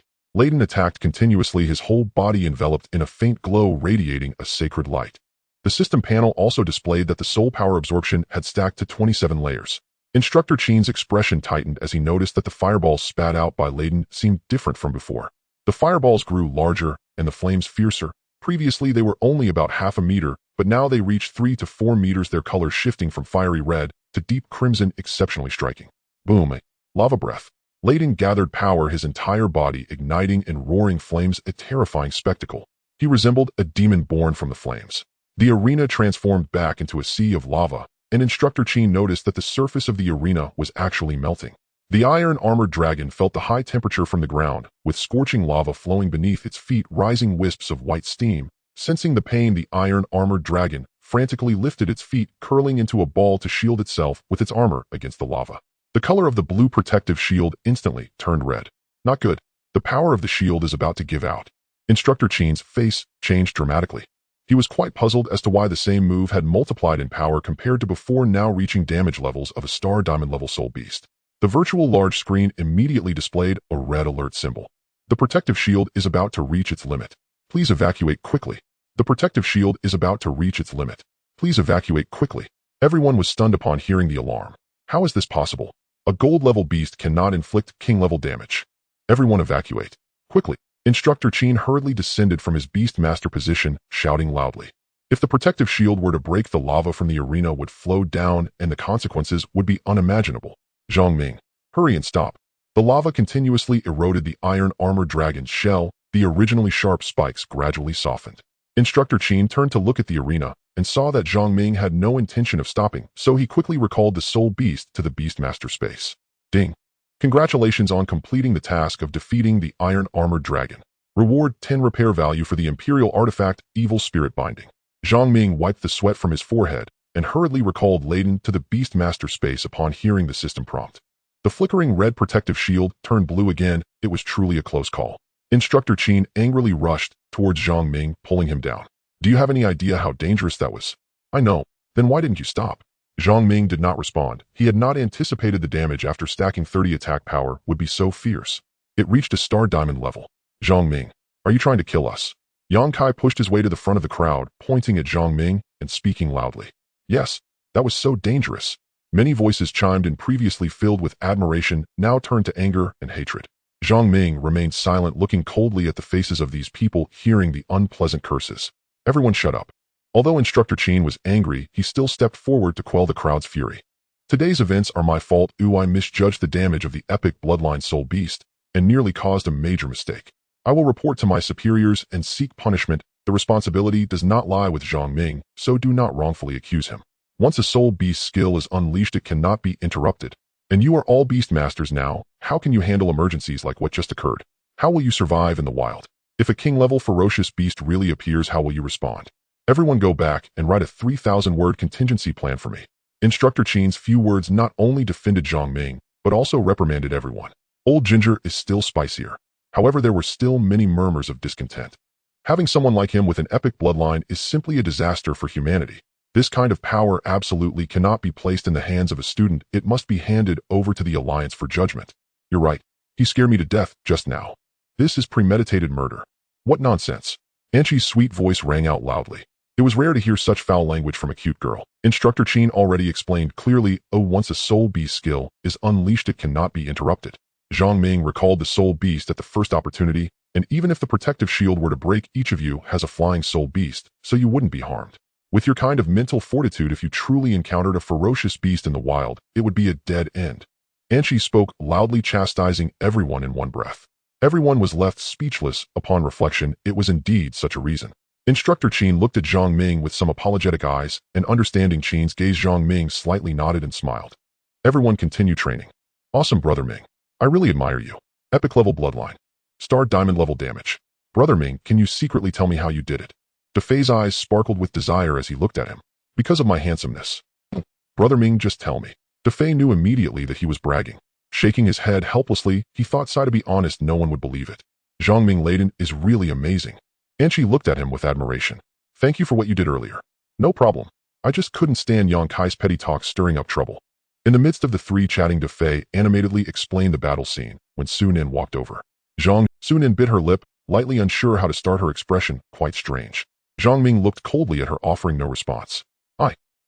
Just say what you have to say, there's no need to stammer. Anshi stood beside, angrily looking at Su Nin, having heard about Su Nan's scheming deeds, not only being ambiguous with Yang Kai, but also secretly flirting with Jiang Jia. What are you doing here? You're not welcome. Brother Ming doesn't like you either. Anshi retorted fiercely. In terms of looks and background, 100 Su Nin couldn't compare to her. I just wanted to tell you. Zhang Ming, I still like you. Can we get back together? Sorry, do you deserve it? Do I deserve it? The three light words echoed in Su Nan's mind.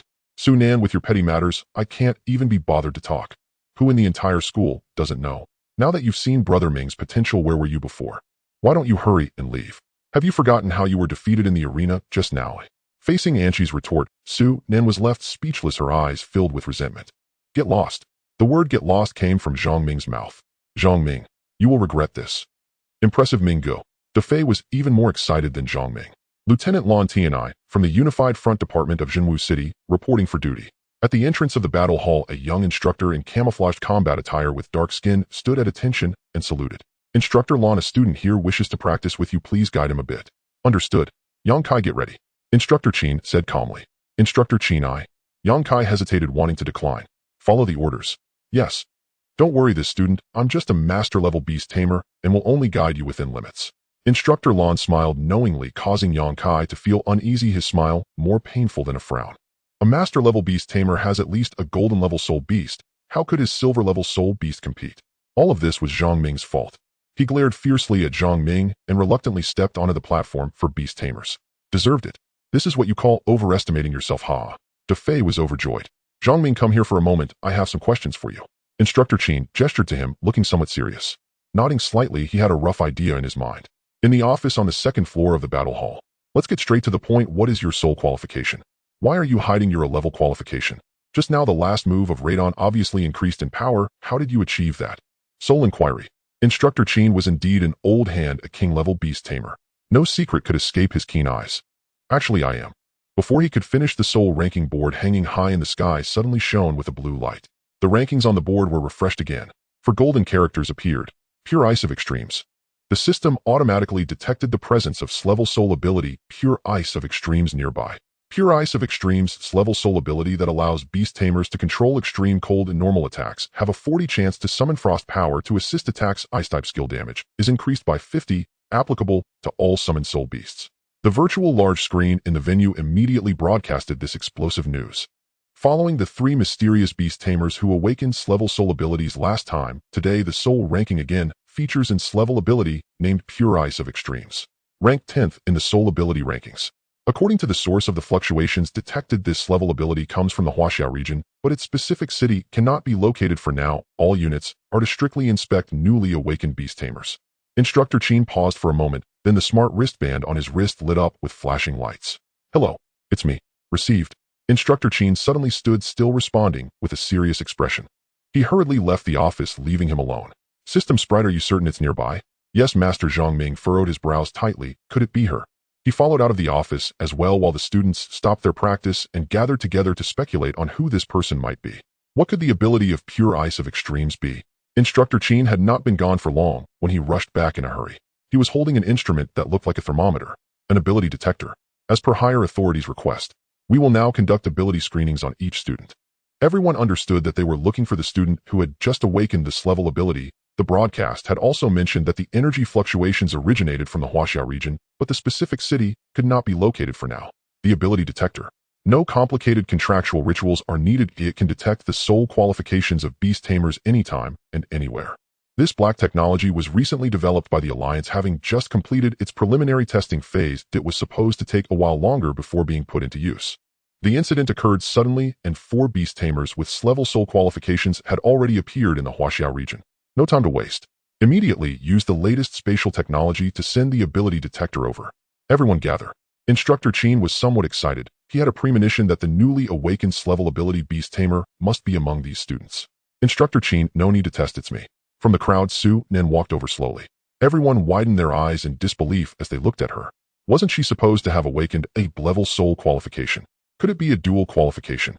Her original ability seemed to be intermediate frost. Su Nen noticed the fine sweat on Zhang Ming's temples as she passed by him, truly sensing a chilling aura. Her originally black hair gradually turned ice white as if snowflakes were falling. Wow, it really is her. Look, her hair has turned ice white. So beautiful. She's simply the ice goddess. Before their eyes, the changes happening to Su Nen were enough to prove that she was indeed the one who had just awakened this level ability, Pure Ice of Extremes. With a cold gaze, Su Nen slowly extended her right hand, and the temperature around her plummeted sharply. A shard of ice and snow condensed in her palm, breaking with a crisp sound. As if performing deliberately, Su Nen looked at the crowd with a cool and proud demeanor, especially when glancing toward Zhang Ming. Instructor Qin was quite pleased that this was an ability that ranked in the top 10 of the ability rankings. Her future achievements are limitless, and she puffed out her cheeks, pouting somewhat ungraciously. What's so great about it? I also have an S-level soul qualification, although I'm not ranked as high as her. Even though Su Nen admitted she had an S-level qualification, Instructor Qin still aimed the ability detector at Su Nen's forehead. The detector's screen displayed an S grade. Instructor Qin was overjoyed and immediately dialed the smart wristband. The student with the S-level ability has been found. Jingwu High School first-year seed class, Su Nen. Yes, Yes, the higher-ups instructed that since the detector is indeed effective, everyone should be tested. It's very possible that there are 3 more students who have awakened abilities but have not realized it yet. Everyone please line up orderly for testing. It seems that today's secrets cannot be hidden anymore. The 3th-level abilities will undoubtedly draw worldwide attention today. Zhang Ming glanced at Su Nen, his cold eyes filled with disdain and arrogance. You will regret this. That phrase suddenly echoed in his mind. Let's see who will regret it. Instructor Qin, no need to test, it's me. Zhang Ming suddenly stepped forward, speaking in a calm tone. Impossible. Yang Kai was the first to stand up in opposition. He could accept Su Nen having Nth-level ability. After all, she was previously a B-level beast with a great chance of mutation. But how could a garbage like Zhang Ming with a clever qualification possibly possess Nth-level ability? Instructor Qin, somewhat eager, picked up the detector and aimed it at his forehead. Ding. SS. The venue fell silent. It really is level. Da Fei and Chi looked at Zhang Ming in disbelief. At that moment, he no longer concealed himself, revealing 3 level abilities to everyone. 3 golden halos appeared continuously circling around his body. What? 3 level abilities? Instructor Qin shouted in shock. Even Qin Zhan, who had seen countless battles and storms, could not remain calm at this moment. So this is the true meaning of S. Su Nan's expression froze. Her earlier arrogance vanished in an instant as she looked at Zhang Ming in disbelief. How could this be? How could this be? Su Nan involuntarily took a step back. 3 great abilities, how is this even possible? Minggu, you are truly incredible. I admire you so much. Da Fei was so excited that he didn't know how to express himself, wishing he could immediately hug him and kiss him twice. Yang Kai's eyes widened in disbelief, muttering, impossible. This can't be. He clearly has a great aptitude. In an instant, envy and jealousy filled the eyes of all the students in the venue. This is great aptitude. And 3 of them at once. If only I could have one of them. Instructor Qin, in his excitement, immediately took control of the scene and quietly spoke a few words to Lieutenant Lan, who then left the venue with a serious expression. Students, Zhang Ming has great soul aptitude, which even surprises me. Having 3 great abilities is unprecedented in our Beastmaster history. Instructor Qin was very excited, his face beaming with joy. The smart wristband on his wrist flashed with light again. Yes, Master. Understood. Good. Received. Instructor Qin repeated his affirmations with a serious expression, barely able to contain his excitement and joy. Zhang Ming, the highest decision-maker of the Huaxiao region in the Alliance, Master Lin wishes to meet you in person. Master. Zhang Ming slightly nodded. He had anticipated that once his great aptitude was revealed, it wouldn't take half an hour for him to become the focus of attention for all humanity as a Beastmaster. Being summoned by the higher-ups of the Huaxiao region was inevitable, but he never expected that Master Lin would personally summon him. Looking across the 4 major districts of the Alliance, there were billions of Beastmasters. Yet there were only 11 Master-level Beastmasters, each one standing at the pinnacle of humanity. A Master Beastmaster must possess great soul aptitude and command 7 Overlord-level soul beasts capable of competing with ancient behemoths to vie for supremacy, defending the cities against ferocious beasts, seen as the pillars of heaven and the beams of jade. Let's set off now. I'll accompany you to Longcheng in the Huaxiao region. Longcheng, the only main city in the Huaxiao region with a master station there. Oh, and Su Nen, you come too. Instructor Qin happily summoned the flying soul beast, the feathered serpent-winged dragon, beckoning the 2 to come aboard.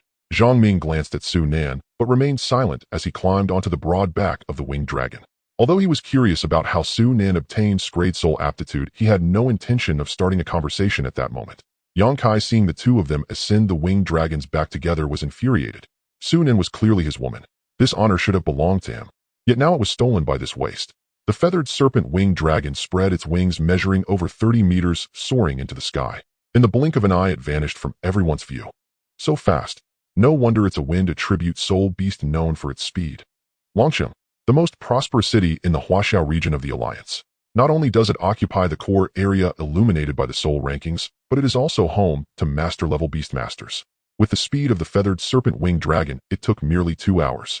Before their eyes, a giant steel city towering toward the eastern sky appeared, a fusion of technology and civilization, all manifested in Longcheng. The maglev trains, which only emerged 100 years ago, traveled between the cities. Cars powered by soul crystals sped through the skies one after another. Everywhere were virtual billboards symbolizing the civilization of this era. Zhang Ming was captivated by the scenery before him, and even he felt a surge of curiosity. In his past life, he had never been to such an advanced metropolis, having only seen it in broadcasts. It was simply a highly advanced technological civilization city. Haha, when I first came, I was just as stunned as you. Look, this is our Huaxiao region's Longcheng, the main city built by us Huaxiao people. Instructor Qin laughed heartily, looking at the prosperous city before him with pride and excitement. He commanded the soul beast to soar into the clouds above, launching toward a peak that pierced the heavens. Tian's Hufeng. A palace with a simple, ancient style sat atop the peak, appearing out of place in this era. Outside the palace, in an octagonal pavilion, a stone table and 4 stone stools were present. An elderly man with white hair furrowed his brow, his fingers pinching a white piece as he contemplated his next move. Across from him sat a middle-aged man smiling at the elder. It's Qin Zhan who has arrived.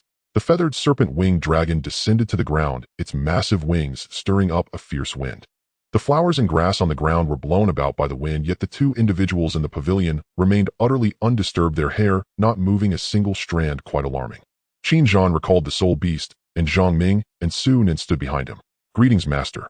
Colonel Qin Zhan from the Unified Front Department of Jinwu City, reporting for duty. The middle-aged man stood up, his gaze friendly with a smile on his face. Thank you for your hard work, Colonel Qin. Noticing the 2 little ones behind Qin Zhan, the middle-aged man said with approval, Zhang Ming, Su Nan. Not bad, both of you are commendable. Seeing the legendary master so close, Zhang Ming felt a little excited. The master before them was dressed plainly in an outdated Zhongshan suit. If it weren't for Instructor Qin addressing him as Master, one might not even notice he was a Master Beast Master. He had no airs about him and gave off a very friendly vibe.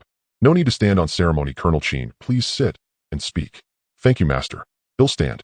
Even Instructor Qin appeared a bit reserved in front of the master, standing straight. I forgot to introduce you. This is Elder Yi from Bewitching. After speaking, the elder stood up smiling and slightly. Elder Yi from Bewitching, a master of soul artifacts. Upon hearing the name, Zhang Ming felt a wave of surprise within him. In his past life, Elder Yi from Bewitching was almost as renowned as Master Lin before him, because he was the only existing master of soul artifacts capable of forging orange-quality soul artifacts. Not only that, but he was also a royal-level beast master. Defending the northern border, Bewitching was known as Elder Yi from Bewitching. In his past life, every royal-level beast master was a pillar of stability in their territory, truly a big shot. He never expected to meet 2 top-tier figures he had only dared to dream of in his past life today. Master of Longqing, Elder Yi from Bewitching. Hello, Elder Yi. Instructor Qin suddenly raised his voice, clearly nervous. Colonel Qin has great potential. His future accomplishments will not be inferior to this old man. Elder Yi smiled at Instructor Qin, clearly impressed. Elder Yi, let me introduce you to these 2 little ones, Zhang Ming and Su Nan. Su Nin awakens grade soul aptitude today with the power of extreme ice. Zhang Ming is the mysterious beastmaster who awakened 3 grade soul abilities recently. Oh, Elder Yi's gaze fell back on Zhang Ming, assessing him from head to toe, laughing and saying, the younger generation is formidable indeed. Our Huaxia has promising successors. This is a purple quality soul artifact I used in my youth. Since I can no longer use it, consider it a gift to commemorate our meeting. A ring of ancient design in platinum color landed directly in Zhang Ming's hand. Ding. Detecting a wearable soul artifact. Blink ring, blink ring. Teleportation ring. Move in a specified direction up to a distance of 10 meters with a cooldown of 120 seconds. The system panel instantly reads the information of this ring. A slight surprise welled up in his heart, yet it did not show on his face. Although the teleportation ring was a purple quality soul device, its skills and value were no less than those of an orange quality soul device. Elder Yi made such a generous gesture right from the start, and Zhang Ming nodded in gratitude. Thank you, Elder Yi. It's nothing. I was a bit flustered when I left this time and didn't bring many soul devices. He'll give this soul crystal to this little girl. Elder Yi smiled as he handed a purple soul crystal to Su Nan. It was a soul crystal of a lord-level bloodline. Thank you, Elder Yi. Su Nan also nodded in thanks. Although the purple soul crystal was not as valuable as the teleportation ring, it was still worth 1,000,000 soul coins on the market. Truly, as a master of soul devices, even a casual reveal from his fingers was worth a fortune. Elder Yi is a master of soul devices and generous in his actions. I feel inadequate in comparison, said Master Lin with a smile. Upon realizing that the elder before him was indeed a master of soul devices, Su Nan was momentarily taken aback. However, if you 2 can secure a top 3 position in this Soul Beast Grand Competition, I will take the liberty of allowing you to enter the Azure Blue Secret Realm. The Azure Blue Secret Realm. Ding. You have a new message notification.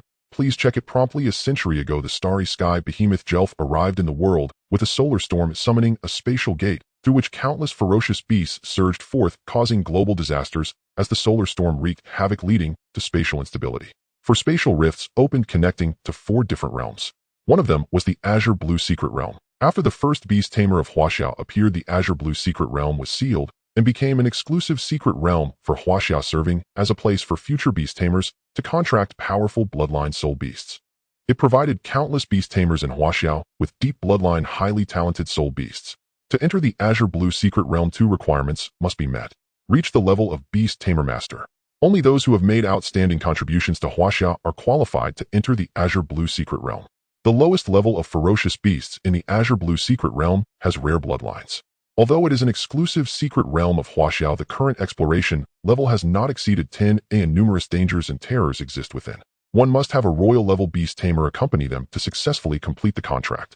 This temptation was far too great for him. With a soul beast training system, as long as he has soul points, he can exchange for bloodline enhancement cards, completely eliminating worries about the soul beast bloodline. The only consideration he needed was the talent and type of the soul beast. Choosing a soul beast that meets his own requirements in the outside world is as difficult as climbing to the sky. Most people would consider themselves fortunate to contract a high-level bloodline soul beast, let alone worry about the talent and type. In the outside world, the success rate of beast tamers contracting ferocious beasts is less than 5, as most ferocious beasts will never yield. Only the ferocious beasts that inhabit the Azure Blue Secret Realm have a high probability of successful contracts. This is also the paradise of beast tamers that all of Huaxia yearn for throughout their lives. Aren't you going to thank the master quickly? Instructor Qin stood by, seeing both of them stunned. Thank you, master. They nodded earnestly in gratitude. It was hard for you two to run this trip today. I was also curious to see who the beast tamer with 3 level abilities was. Now that I see you, I am quite happy. This time, thank you, Colonel Qin. Both students are excellent. I'll leave them in your care. Yes, master. Instructor Qin responded loudly. Afterward, Master Lin spoke briefly with Instructor Qin, whose expression shifted between excitement and joy, nodding repeatedly, though it was unclear what they discussed. Master, we will head back now, Instructor Qin said. Be careful on the way back. Next time I will personally show you around Dragon City. Instructor Qin summoned the feathered serpent-winged dragon, and Master Lin waved goodbye. Little one, come visit Bewitching when you get the chance. Elder Yi also waved at Zhang Ming with a smile as they parted. Soon and concealed the jealousy in her eyes as she looked at Zhang Ming, feeling a mix of emotions. The three set off back to Jinwu City. After they left, Elder Yi's expression turned cold. Master, the potion developed by the American-Japan region, this time is a batch of defective products consuming souls as a cost. Should we deal with the 2 traitors Yang Kai and Su Nan? It's fine, as Zhang Ming will handle this matter properly. On the way back, Zhang Ming opened the system message panel to read the content that had just been prompted. Triggering a storyline task, explore the Lost World Azure Blue Secret Realm, reward unknown, a lost world. They traveled in silence and safely returned to Jinwu one high school. When Zhang Ming and the others returned, everyone stopped training and surrounded the two. So how was it? Did you meet the master? Is the master tall and valiant like a god of war? What soul beast does the master have? Is it big? The flood of questions overwhelmed the two, prompting Instructor Qin to quickly intervene. Everyone return to your respective stages and continue your specialized training. Do not pry into matters regarding the master. This is confidential. Execute the orders. Yes. Everyone returned to their positions with heads down, continuing their practice while still whispering among themselves. Zhang Ming was also called to the second-floor office by Instructor Qin. You really are a hidden talent. You've opened my eyes. Instructor Qin unexpectedly lit a cigarette and laughed loudly while patting his shoulder. This made him somewhat embarrassed. No need to be reserved. I will be your full-time sparring partner from now on. The master has already issued a task. Huaxia will fully support you. You must reach the level of Beast Tamer Master within 2 months. All soul crystals are open to you. Use as many as you need.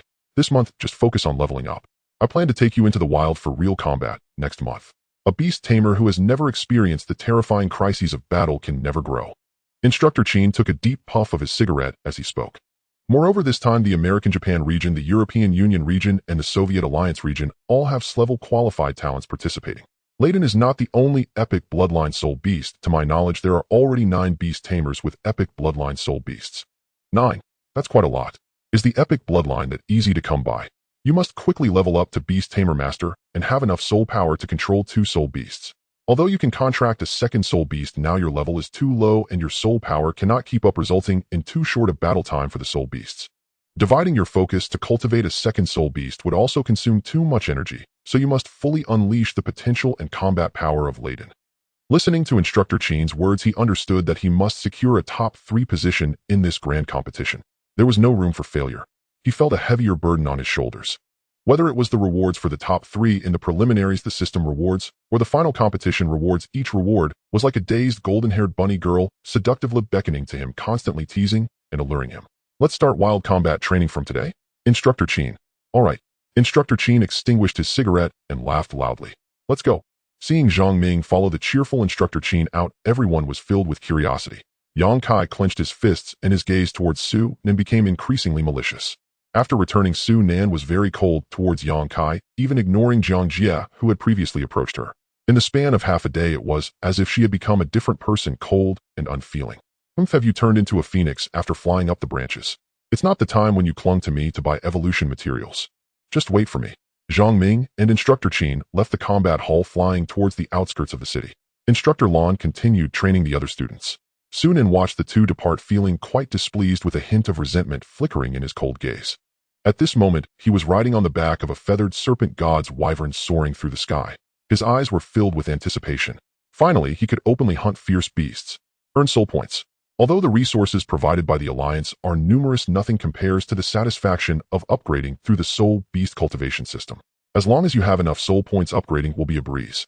A single strike for 999. This also conveniently allows him to cloak the rapid progress in levels under the guise of the resources provided by the Alliance. Below is the Lion City ruins where you sneaked out last time. It is filled with silver-level fierce beasts, while golden-level ones are quite rare. From several hundred meters away, looking down at the broken walls, it was eerily quiet. Indeed, it is very difficult to spot fierce beasts during the day. This time I will take you to the misty forest, which is perpetually shrouded in mist, and is home to many golden-level fierce beasts. The Alliance has always wanted to clear out the fierce beasts here, but unfortunately each attempt has ended in failure. In their radon strength may be suppressed by the environment, unable to unleash its full combat power like ground-type soul beasts, but it will better hone Radon's adaptability in battle. Alright, he immediately agreed. The misty forest, also known as the Maze of Fog, has a thick mist that reaches dozens of meters high, spreading since the disaster, enveloping an area of 1,000 miles in white mist. Anyone who accidentally wanders in without a flying soul beast will only face a dead end. In his past life, the Huaxiao region had sent troops multiple times to clear this area, but each time returned empty-handed.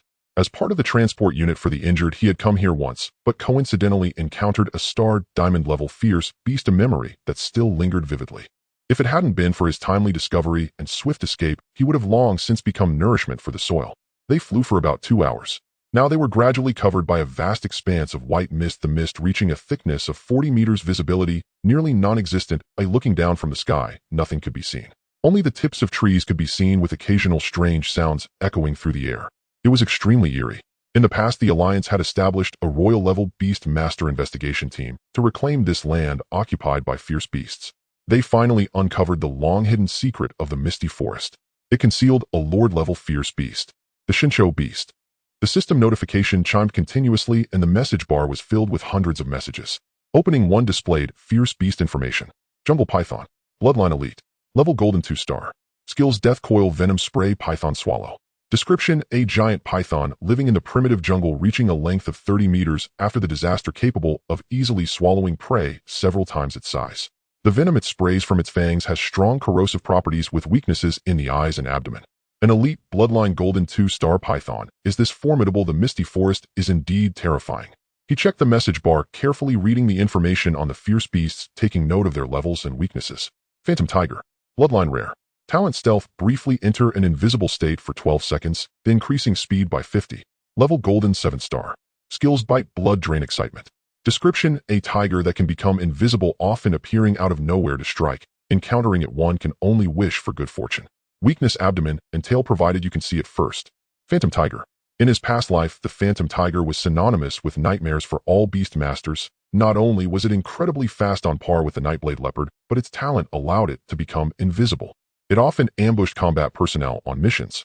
In any area where a phantom tiger appeared, at least 3 people had to take turns standing guard overnight, or else while you were joking around it would carry you away.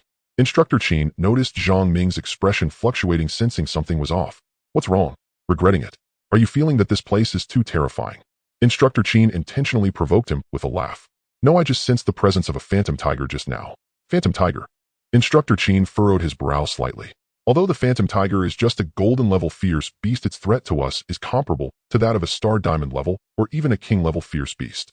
This guy can become invisible and stealthy and could appear at any time. I'm worried about that too. After all, beast masters are extremely vulnerable without their soul beasts, making them easy prey for fierce beasts. Let's descend first. I will summon the Earth Spike Iron Armor Dragon to follow us. That way, if a phantom tiger appears, the Iron Armor Dragon can protect us immediately. As they passed through the thick, white mist, they saw bizarrely shaped trees with gnarled branches and ancient roots. The two stood still as Instructor Qin called back the wyvern and summoned the Earth Spike Iron Armor Dragon. As soon as the king-level aura of the Earth Spike Iron Armor Dragon was released, it startled the surrounding birds and beasts. It seemed that many fierce beasts were lurking nearby, and quite a few had their eyes on them. Here visibility is less than 10 meters due to the mist. Don't stray too far from me. The number of trees is too great and Radon's line of sight is also limited, unable to leverage its aerial advantage. Once you encounter danger, summon Radon to ascend, immediately create a safe distance, and then look for an opportunity to attack. Do you understand? Yes.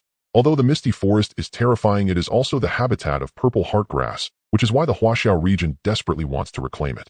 Many mercenary teams have also come here to try their luck. Purple heartgrass is a necessary material for soul beasts to evolve to start diamond level and king level. Regardless of the evolution path, purple heartgrass is essential.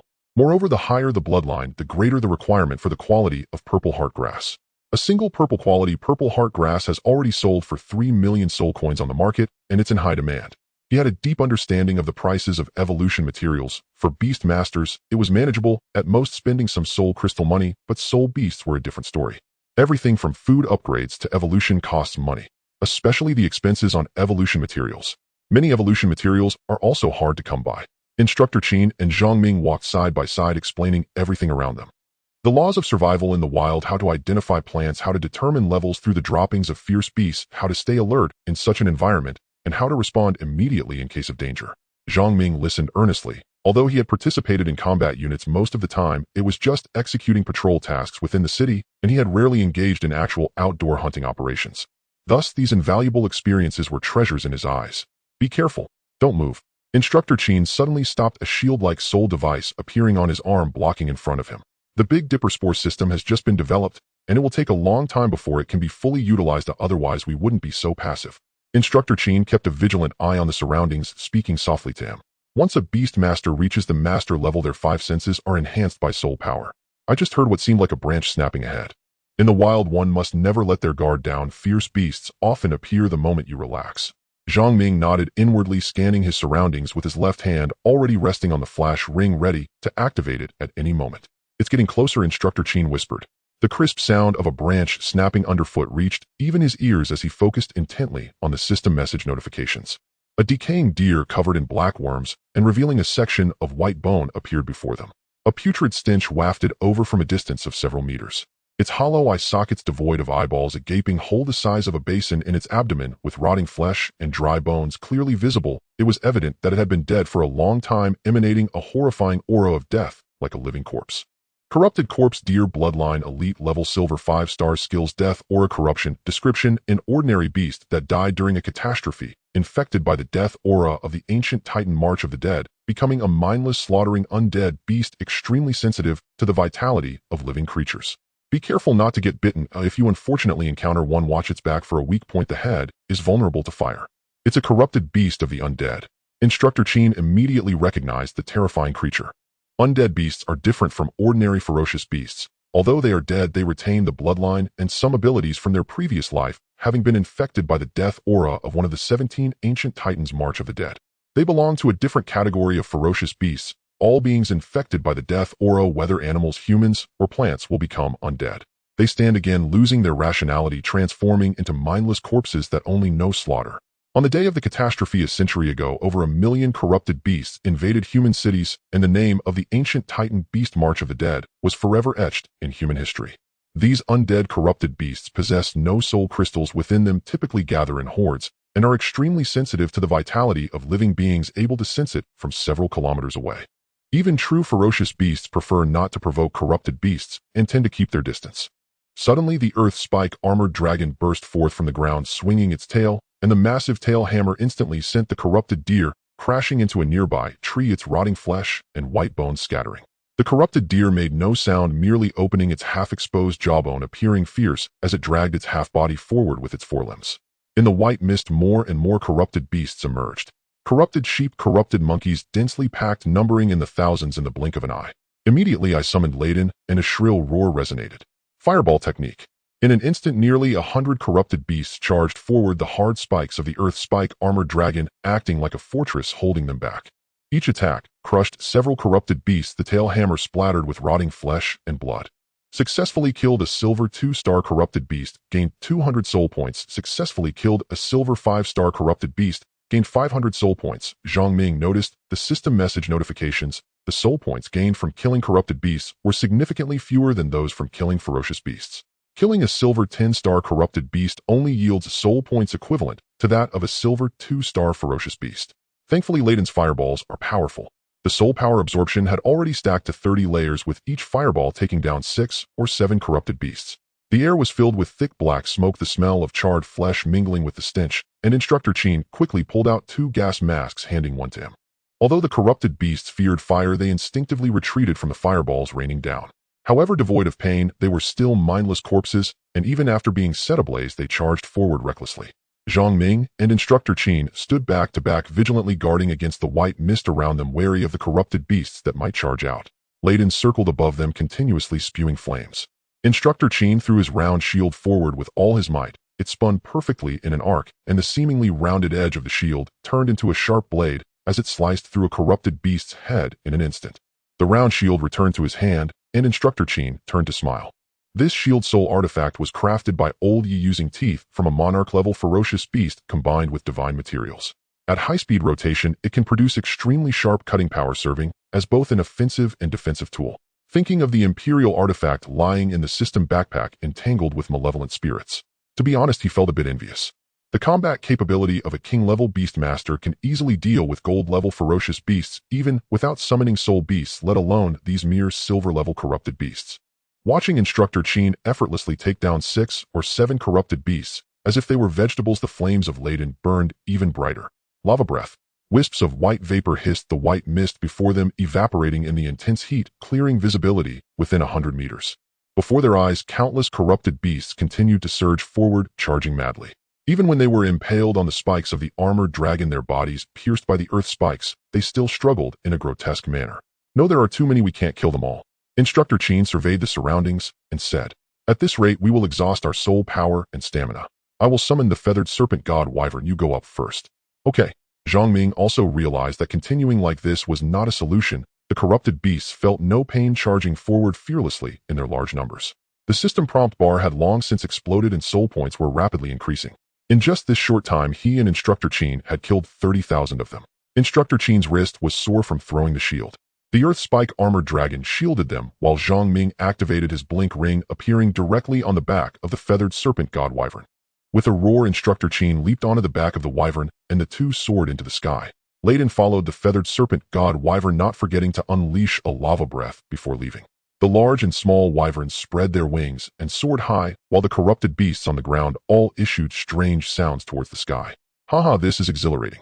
Instructor Qin laughed, twisting his wrist. Zhang Ming also excitedly opened the system panel to check the soul points. Soul points 2132802, over 2 million soul points. Finally saw some money again. Although the soul points from killing corrupted beasts were not many, every little bit adds up. Continuous drops can eventually fill a bucket. This time I must not spend recklessly. First, I need to level up Layden. Increase the soul beast's level. Successfully leveled up Layden to gold 7 stars. Successfully leveled up Layden to gold 8 stars, leveling up to gold 10 stars in one breath. Materials required for evolution: 10 purple quality, purple heart, grass, 10 perfect soul crystals, 10 lava fire crystals. Insufficient soul points to evolve. Zhang Ming was dumbfounded. Evolving to star diamond level required over 10 types of materials. Using soul points as a substitute requires consuming over 10 million soul points. The road ahead is long and arduous. I decisively used the remaining soul points to upgrade my soul power level. Successfully leveled up to 6-star Beast Master. Successfully leveled up to 7-star Beast Master, just enough to level up 2 stars. Level 033. 60,000. Every star upgrade requires double the soul points. Instructor Qin seemed to sense the changes in Zhang Ming and Layden, but could not pinpoint what was different. Just as Instructor Qin was puzzled, they both simultaneously discovered a lake ahead, its water a deep blue, crystal clear and untouched by white mist. The lake's water was eerily clear, visible from above, appearing quite shallow. Wisps of white mist were emanating from the center of this large lake, spreading into the sky. Shin Beast. Zhang Ming exclaimed in surprise, accidentally stumbling into the lair of the monarch-level ferocious beast, the Shin Beast. Shin Beast. A ruler-level fierce beast with an epic bloodline. Instructor Qin looked at the lake with a hint of skepticism. It lies beneath the lake. The white mist is the gas it exhales, which has accumulated over centuries, forming such a vast area of fog. Zhang Ming spoke with great certainty. He opened the system message panel to check the spirit beast information. Shin Beast. Bloodline epic. Level ruler 1 star. Talent Mirage creates illusions by refracting sunlight through its exhaled gas. Skills charge powerful bite corrosive spray bright light reflection multiple phantoms dream realm.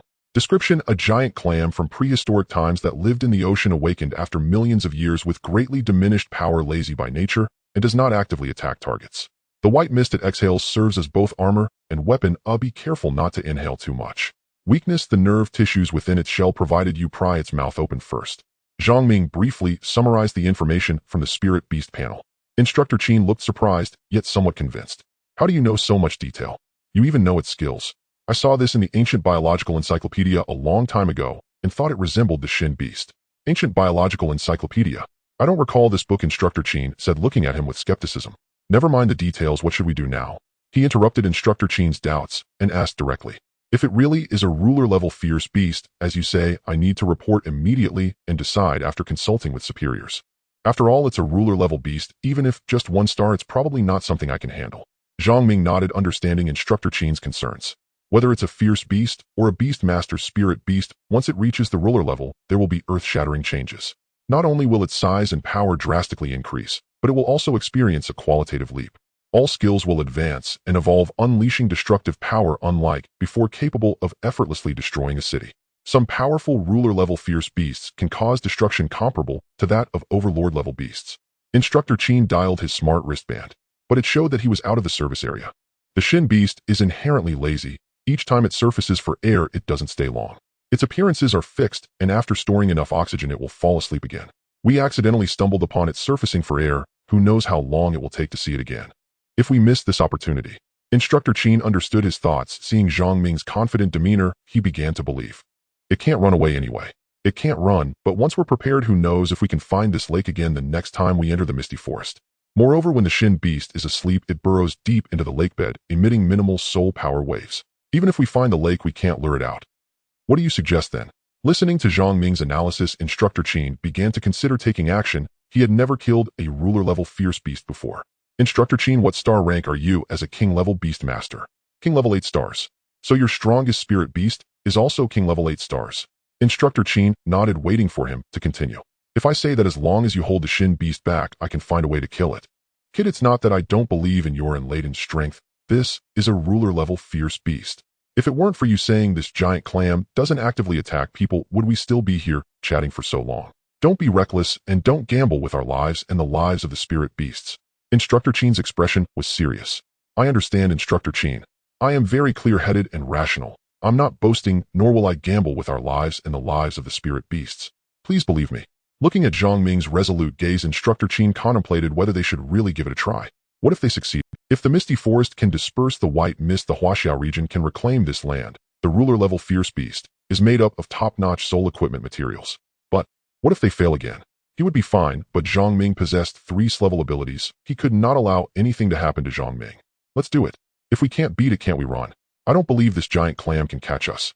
Instructor Qin suddenly shouted boldly. You tell me how to do it. Instructor Qin, do you have any purple bait left? Sprinkle some on the lake surface to lure it out. Then I'll have Layden cook it with a braised dish. I'll anger it. You just have to keep the Shin Beast occupied with your spirit beast. Oh, leave the rest to me. Okay. Instructor Qin took out a large bag of purple bait weighing 40 gene from his spatial soul device and sprinkled it all over the lake surface. Is this enough? The calm lake surface was dotted with ripples from the falling bait. The two held their breath, intently watching the lake. Glub glub. A series of huge bubbles rose from the lake bed and burst. Fish are biting. Splash, splash, splash. A rush of water stirred, creating a flowing sound. Beneath the splashing water appeared a giant clam, nearly 40 meters long, with a shimmering silvery white pattern all over its body. It really is a giant clam. Instructor Qin was stunned. If only they had some garlic, chili powder, and cumin to grill it on a barbecue, wow, and a couple of cans of beer. That would be simply wow, what a treat. Sigh. Too bad there isn't a barbecue grill that big. The Shin Beast's enormous shell opened and closed, appearing heavy, yet floating on the water, continuously devouring the purple bait. Summon. Instructor Qin seized the moment to summon his strongest spirit beast. With a thunderous roar, a gigantic golden giant lion descended from the sky, its body covered in shimmering golden fur. The lion's head crowned with a magnificent golden mane, constantly asserting its royal status.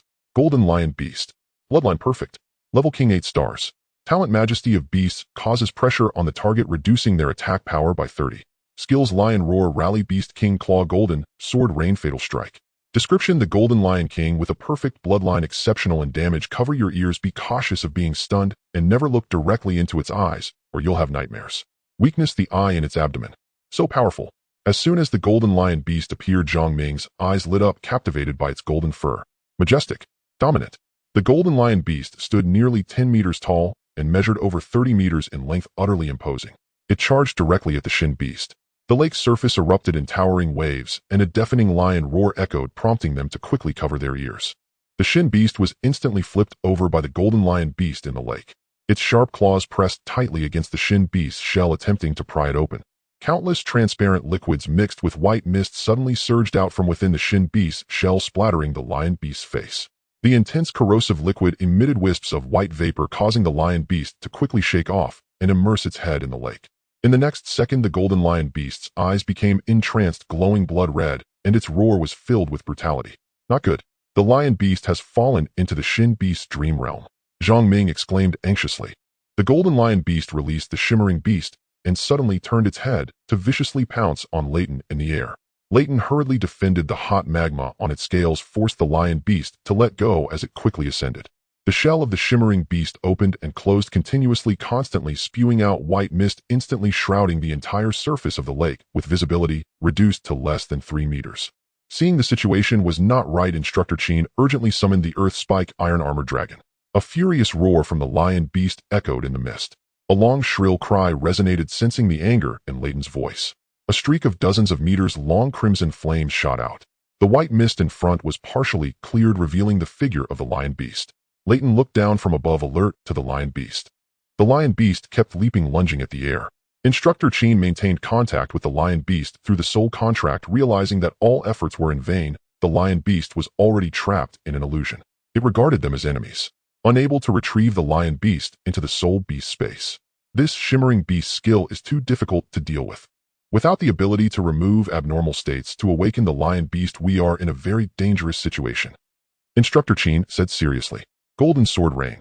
Seeing that it could not reach Leighton in the air, the Lion Beast's entire body of golden fur suddenly flared up, standing upright, like golden spikes, suddenly shooting out thousands of golden spikes, densely piercing towards Leighton like a rain of swords. Leighton couldn't dodge in time and was instantly filled with golden spikes, turning into a pincushion.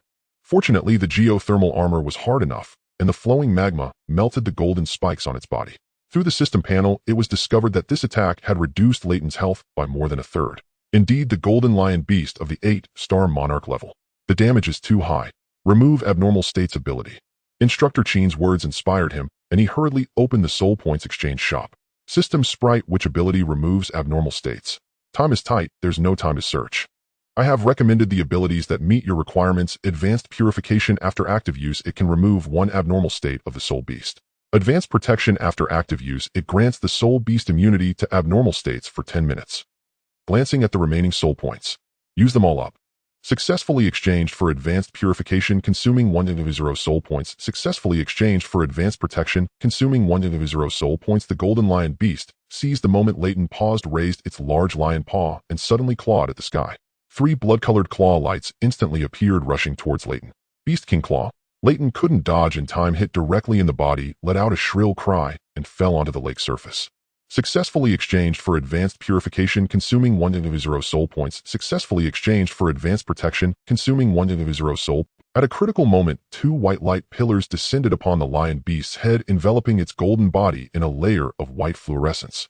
The originally blood-red and violent eyes instantly cleared, staring at the heavily wounded and declining Leighton, about to be devoured by the shimmering beast.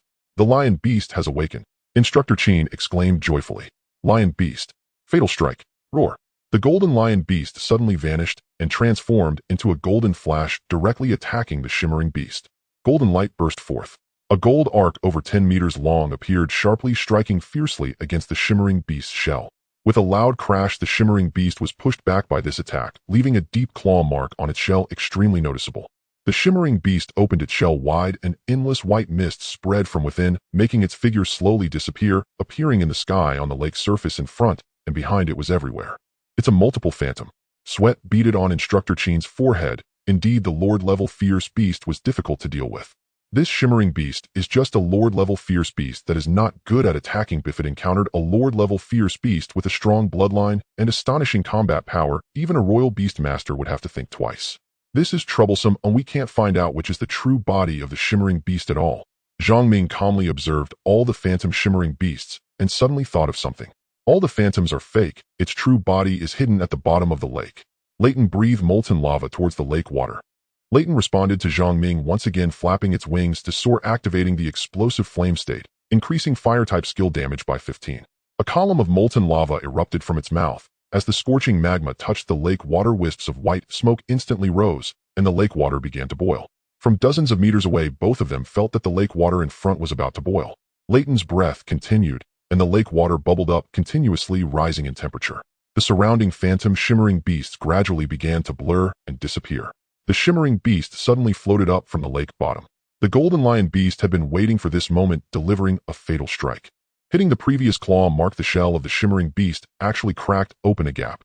Seizing the opportunity, Leighton changed direction, facing the shimmering beast. The molten lava breath spread across the shimmering beast's shell. The scalding red magma seeped into the shell through the previous gap, causing the shimmering beast to cry out in pain, repeatedly attempting to escape to the lake bottom, but was blocked out by the boiling lake water.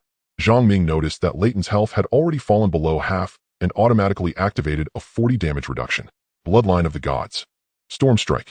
Fatal strike. Leighton spiraled above the lake's surface, spinning rapidly, stirring up gusts of wind, resembling a high-speed rotating flame drill. The golden lion beast transformed into golden light again, and as it appeared, a golden claw over 10 meters long flew in fiercely. The two attacks combined, striking against the cracked shell of the shimmering beast. Crack! A clear sound of shattering echoed. The shell above the shimmering beast explosively shattered, breaking into countless tiny fragments, revealing the crystal-clear, white flesh within. A pearl radiating a bright white glow lay quietly inside. This pearl is its soul crystal. Removing the pearl means the shimmering beast loses its source of soul power. Zhang Ming suddenly shouted loudly, pointing at the pearl. Without the protection of the shell above, the shimmering beast's power diminished greatly. Leighton frantically unleashed the fireball spell, triggering a 15 chance to deal 10 of maximum life damage. The shimmering beast floated on the water surface, continuously rolling and flipping its shell, burning red hot, and the flesh inside began to emit a fragrant aroma. So fresh, still alive. Leighton and the golden lion beast combined their attacks, causing the shimmering beast to retreat repeatedly, its internal white flesh turning golden yellow, sizzling and oozing oil, clearly cooked. A dignified Lord-level fierce beast had been reduced to a grilled oyster. The shimmering beast was not good at offensive combat, leaning more towards control. Otherwise, no matter how high Leighton and the golden lion beast's damage was, they would struggle to defeat the shimmering beast. With a system prompt sound, the shimmering beast completely ceased movement, quietly floating on the lake surface. Congratulations on successfully killing the Lord-level shimmering beast, earning 10 million soul points. Congratulations on acquiring a diamond ordinary treasure chest 1. We have prevailed. We have prevailed. Instructor Qin cried, clenching his fist in exhilaration. Zhang Ming nodded heavily, his face radiant with an irrepressible joy. He had never expected true success. No matter how weak it seemed, the Shinshou was still a bona fide monarch-level ferocious beast. Zhang Ming, we really killed a Shinshou, a monarch-level ferocious beast. Even the battle-hardened Instructor Qin could not restrain the excitement surging in his chest. In the hearts of all Beast Tamers, monarch-level meant invincible, overwhelming power. They could not be felled by tamers beneath the imperial rank. For it to fall beneath the might of golden and king-grade soul beasts was wholly unexpected. The white mist over the lake slowly dispersed as Instructor Qin extracted a huge pearl from the Shinshou's shell, as large as a basketball. Pure and holy. This pearl is the Shinshou's soul crystal, yet it is not in core form. When we return, have the Alliance experts appraise it to see whether it can be forged into a soul artifact. Instructor Qin said as he handed the pearl to him. You take the pearl. Whether you keep it or sell it is up to you. This is your spoils of war. I will take the Shinshou's corpse. I will honestly report the military merits of killing the Shinshou to our superiors. You were indispensable in this, kid. Instructor Qin's golden lion beast is truly fierce. Zhang Ming accepted the pearl, feeling a cool warmth in his palm. Huh, fierce, all of them are fierce. Wait a moment. The Shinshou has hidden here so long, I'll dive to the lake bed to see if there are any materials. No sooner had he spoken than Instructor Qin plunged into the lake with a splash. Taking advantage of the lull, he opened the system backpack to inspect the diamond common chest that had just dropped. Diamond common chest inspect. 56. 33 chance to obtain blue-grade items, 31. 41 chance to obtain purple-grade items, 11. 26 chance to obtain orange-grade items, 1 chance to obtain special items, consume, 100 soul points to open the chest. No wonder it's a diamond chest. Opening it costs 100 soul points alone. Owner spends soul points to increase luck. Higher luck raises the chance of obtaining higher tier items. The system sprite's childlike voice offered a friendly reminder. No. He had learned his lesson the hard way. Last time the chest yielded nothing but a trivial item, the hippo's tears, and he still did not know what they were for. He had only just warmed up 10 million soul points and intended to save them for Ladon's evolution, so he dared not be wasteful. At worst, he would still obtain a blue-grade item. He drew in a breath of gambler's luck. Open. Ding. Congratulations, you have obtained a purple-grade soul bone demon's eye. By the heavens. A lucky drop, a soul bone. Demon's eye, the twin gaze of a demon from the endless abyss, malevolent and fierce. When you stare into the abyss, the demon's eye stares back, bearing infinite potential for evolution. Base abilities: night vision, X-ray sight, long-range vision, rapid reading, insight, shared field of view, fusion, evolution. Skills: none. Fusing different soul bones or special materials may generate skills. X-ray sight. At a glance, Zhang Ming beheld the ability he had long coveted, a nightmare to the hearts of millions of maidens. He laughed and wiped his mouth, feeling deliciously wicked. The lowest quality of soul bone is blue, yet for beasts of rare bloodlines to produce soul bones is exceedingly difficult. It is only within ferocious beasts of lord level or perfect bloodlines that a tiny chance of a soul bone's birth exists. In this Soul Beast tournament's preliminaries, the Huaxiao region had prepared an orange-grade soul bone as the first-place prize. The system's announced tasks likewise offered an orange-grade soul bone for second place. Such is the rarity and preciousness of soul bones. He immediately infused the demon's eye soul bone from his system backpack into his own eyes. Fuse. A jet-black line rose through the amber of his pupil like a genuine demonic gaze. Zhang Ming opened his eyes and activated the demon's eye. In an instant, the surrounding world was transformed. He could at a glance perceive Instructor Qin hiding at the bottom of the lake, his face flushed as he strained and searched excitedly. It was miraculous. Ding. Materials compatible with demon's eye detected. Oh, inspect. Shinju, the soul crystal essence of a monarch-level ferocious beast endowed with the Shinsho's innate mirage talent. Fuse. Ding. Demon's eye fusion successful. Upgraded to orange quality. Gained abilities: hypnosis, illusion, delusion breaking. Gained skills: illusory, duplication, abyssal gaze. He understood illusory duplication, like the Shinsho's multiple phantasms using illusion to create several identical apparitions, could bewilder ferocious beasts. In the wild, such phantoms made it impossible for a beast to discern the real from the false. One more means of survival. Abyssal gaze. When you stare into the abyss gazes back, infinitely magnifying the opponent's inner fear, crafting an abyssal illusion that drags them in and inflicts damage upon the soul. Soul damage. A strike that hit the soul itself. Zhang Ming swallowed. This orange-grade demon's eye soul bone was almost overwhelmingly powerful. Just as Zhang Ming was testing the demon's eye's various functions, Instructor Qin suddenly broke the surface of the lake. My word, it's enormous. Look, Zhang Ming, come see what I found. Instructor Qin cried, holding a glittering stone aloft. Activating the demon's eye's long-range vision, even the grains of sand clinging to the stone were perfectly clear. This is... He felt the crystal was strangely familiar, as if he had seen it in some book, though he could not recall where. It was a transparent crystal that refracted sunlight into five-fold colors. Within it sprawled dense golden filaments that seemed alive, flowing inside with a rare and exquisite beauty. Divine material. Zhang Ming suddenly remembered, astonished. Instructor Qin, soaked through, paid no heed to his wet clothes as Zhang Ming hurried forward to examine the find closely. It truly is divine material. Instructor Qin, how did you discover this piece? I followed the traces where the Shinsho frequented on the lake bed. The divine material was covered by algae, and I nearly missed it. Instructor Qin was glowing with exhilaration. The origin of divine material could no longer be traced, but in the super-ancient civilization era, it had been indispensable for forging supreme soul artifacts and imperial relics. The term divine material itself was found inscribed on stone within the ruins of that super-ancient civilization. No one knew how it had come into being, but its powers overturned worldly comprehension. It endowed soul artifacts with life, or rather with self-repairing abilities and the capacity to devour and evolve. Though without consciousness, it could consume soul crystals and materials to mend and advance itself. To possess a soul artifact fashioned from divine material was the lifelong pursuit and dream of every beast tamer. Like his imperial relic Evil Ghost Entanglement, with sufficient soul points, it could not only be repaired, but reborn, continuing to evolve. This divine material before me is as large as a fist, truly rare and unique. In my past life, there was a beastmaster who discovered a piece of divine material the size of a fingernail, which was immediately exchanged for an epic-level spirit beast egg by a respected beastmaster from the beautiful stronghold. One can only imagine the preciousness of such divine material. The piece in Instructor Qin's hand is beyond valuation a priceless treasure. I need to bring this divine material back to the Alliance to submit to the Huaxia headquarters. Although the Shinsho beast was slain by us, the significance of this divine material is too great. I hope you can understand. Instructor Qin's intention in saying this is to prevent him from developing greed upon seeing the divine material, thinking it should be split between the two of them rather than submitted to the Alliance. As a soldier, Instructor Qin is upright and incorruptible. For anything beneficial to the Huaxia nation, he will nod in agreement, without hesitation, even if it means giving up this fist-sized divine material, without a second thought. Zhang Ming nodded, honestly admitting he had been tempted just now. Who wouldn't be tempted in front of a treasure?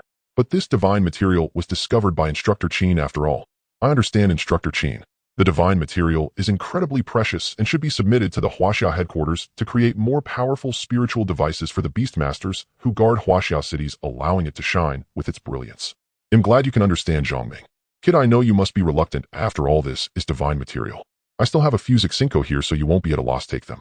Instructor Qin took out a few purple-tipped Zixinko and handed them to him. This? Instructor Qin, this is too precious. If I say take it, then take it. Instructor Qin feigned an angry expression, but once he saw Zhang Ming accept it, he broke into a smile. Compared to the value of divine material, the Zixinko was lighter in weight. Yet Instructor Qin handed him 7 high-quality purple Zixinko. This is worth over 20 million soul coins.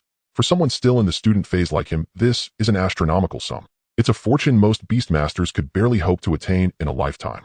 Don't mention the divine material to anyone. I need to contact the headquarters quickly and send troops to clear the area. Instructor Qin completely ignored him, glancing at his watch and not engaging in conversation. Regardless of the reason, a heartfelt thank you. Instructor Qin smiled slightly. Let's hurry back before it gets dark. I still need to make a trip to Dragon City later. The two mounted the feathered serpent dragon and soared into the sky. Although the Shinsho beast was dead, the mist in the misty forest remained thick. It seemed it would take several days to completely dissipate. Devil's Eye. Activating the ability of breaking illusions and long sight, the woods hidden by the white mist became clear, all appearing distinctly in view. Even the small, ferocious beasts hiding in the tree holes were clearly visible. The ability of the Devil's Eye is simply too useful. Any object within 300 meters can be zoomed in and magnified through the Devil's Eye, leaving no place to hide. As soon as they ascended, Instructor Qin quickly used the camera function of his smart wristband to take several photos of the divine material, trying to connect a virtual call. With a beeping sound of connection, a 7-inch virtual screen appeared. Zhang Ming intentionally turned his head away, and Instructor Qin also activated the encrypted call mode, making it impossible to hear. In his peripheral vision, he caught sight of Instructor Qin's excited and thrilled expression, nodding repeatedly, the shape of his mouth indicating he was saying received. Understood. Sitting on the back of the feathered serpent dragon, he activated the Devil's Eye, whimsically observing the scenery below. Corrupted corpse beasts. So many. Through the thick white mist, he saw no less than 100,000 corrupted corpse beasts crazily gathering in the forest. The scene was extremely terrifying. The corrupted corpse beasts surged forward one after the other, seemingly chasing after a ferocious beast. It was a ghostly tiger, its entire body a deep blue, nearly transparent, without any markings. It was running at an astonishing speed. If it weren't for the ability of the Devil's Eye, he would not have discovered that this transparent shadow was the ghostly tiger. This ghostly tiger not only moved incredibly fast, but was also very agile, weaving and leaping between branches, occasionally glancing back at the army of corrupted corpse beasts. A deafening roar echoed, heard even from 100 meters away. Another ghostly tiger appeared. No, wait. It was a corrupted version of the ghostly tiger. Its entire body was pitch black and deep blue, with a single protruding canine remaining in its mouth, its body decayed and rotting, glaring hungrily at the ghostly tiger that was running at full speed. The two tigers faced each other, emitting low growls. The corrupted version of the ghostly tiger kept advancing, forcing the ghostly tiger towards an ancient tree. The ghostly tiger let out a roar and suddenly charged, pouncing towards the corrupted ghostly tiger. In an instant, the originally deep blue and transparent fur gradually turned into a dark blue, no longer transparent, oozing blue blood, battered and bruised, with a large chunk of flesh bitten off by the corrupted ghostly tiger at its neck. Watching the corrupted version devour the flesh with a ferocious appetite, a hint of sorrow resonated in the ghostly tiger's roar. Instructor Qin, please stop for a moment. Instructor Qin was still on the call when he heard Zhang Ming call him, so he halted the feathered serpent dragon hovering in the air. Zhang Ming leaned forward, gazing intently at the ground. He was curious why this ghostly tiger was fighting so desperately. If scratched by the corrupted version and infected with death energy, it would also become a corrupted version within a day. Zhang Ming noticed that the corrupted version of the ghostly tiger was slightly larger, a male tiger. The injured ghostly tiger was a female. The mother ghostly tiger fiercely guarded the ancient tree behind her, not allowing any corrupted beast to approach. A small ghostly tiger anxious poked its head out wanting to rush out several times, but was roared back into the tree hole by the mother ghostly tiger. Seeing this he understood. The mother ghostly tiger was protecting her cub. As more and more corrupted beasts gathered around the mother ghostly tiger, the corrupted version of the ghostly tiger, fearless of death, continuously charged forward, tearing off a large piece of flesh from the mother ghostly tiger's right paw, exposing her white bones. No more waiting. At this rate, in less than 5 minutes the mother ghostly tiger would bleed to death. Leighton. He jumped onto Leighton's back, letting out a fierce roar as he plunged into the white mist. A torrent of flames descended from the sky and endless magma flowed onto the ground, melting the already decayed bodies of the corrupted beasts. The mother ghostly tiger noticed Zhang Ming and Leighton's arrival, showing an expression of deep gratitude. Looking at the mother ghostly tiger's body covered in infected and rotting wounds was shocking and deeply disturbing. Taking advantage of the chaos as Leighton fiercely resisted the corrupted beasts, the mother ghostly tiger hurriedly dove into the tree hole, bringing out the small ghostly tiger and placing it on the ground before Zhang Ming, letting out a roar at him. Zhang Ming's gaze was resolute, understanding the ghostly tiger's intent. He leapt down from Leighton's back, picked up the small ghostly tiger, and activated the flash ring to return to Leighton's back. Watching Zhang Ming take away her cub, the mother ghostly tiger lay down, lowering her head in gratitude towards him. In her originally terrified eyes there was a hint of human-like gratitude. Rest assured, I will protect it.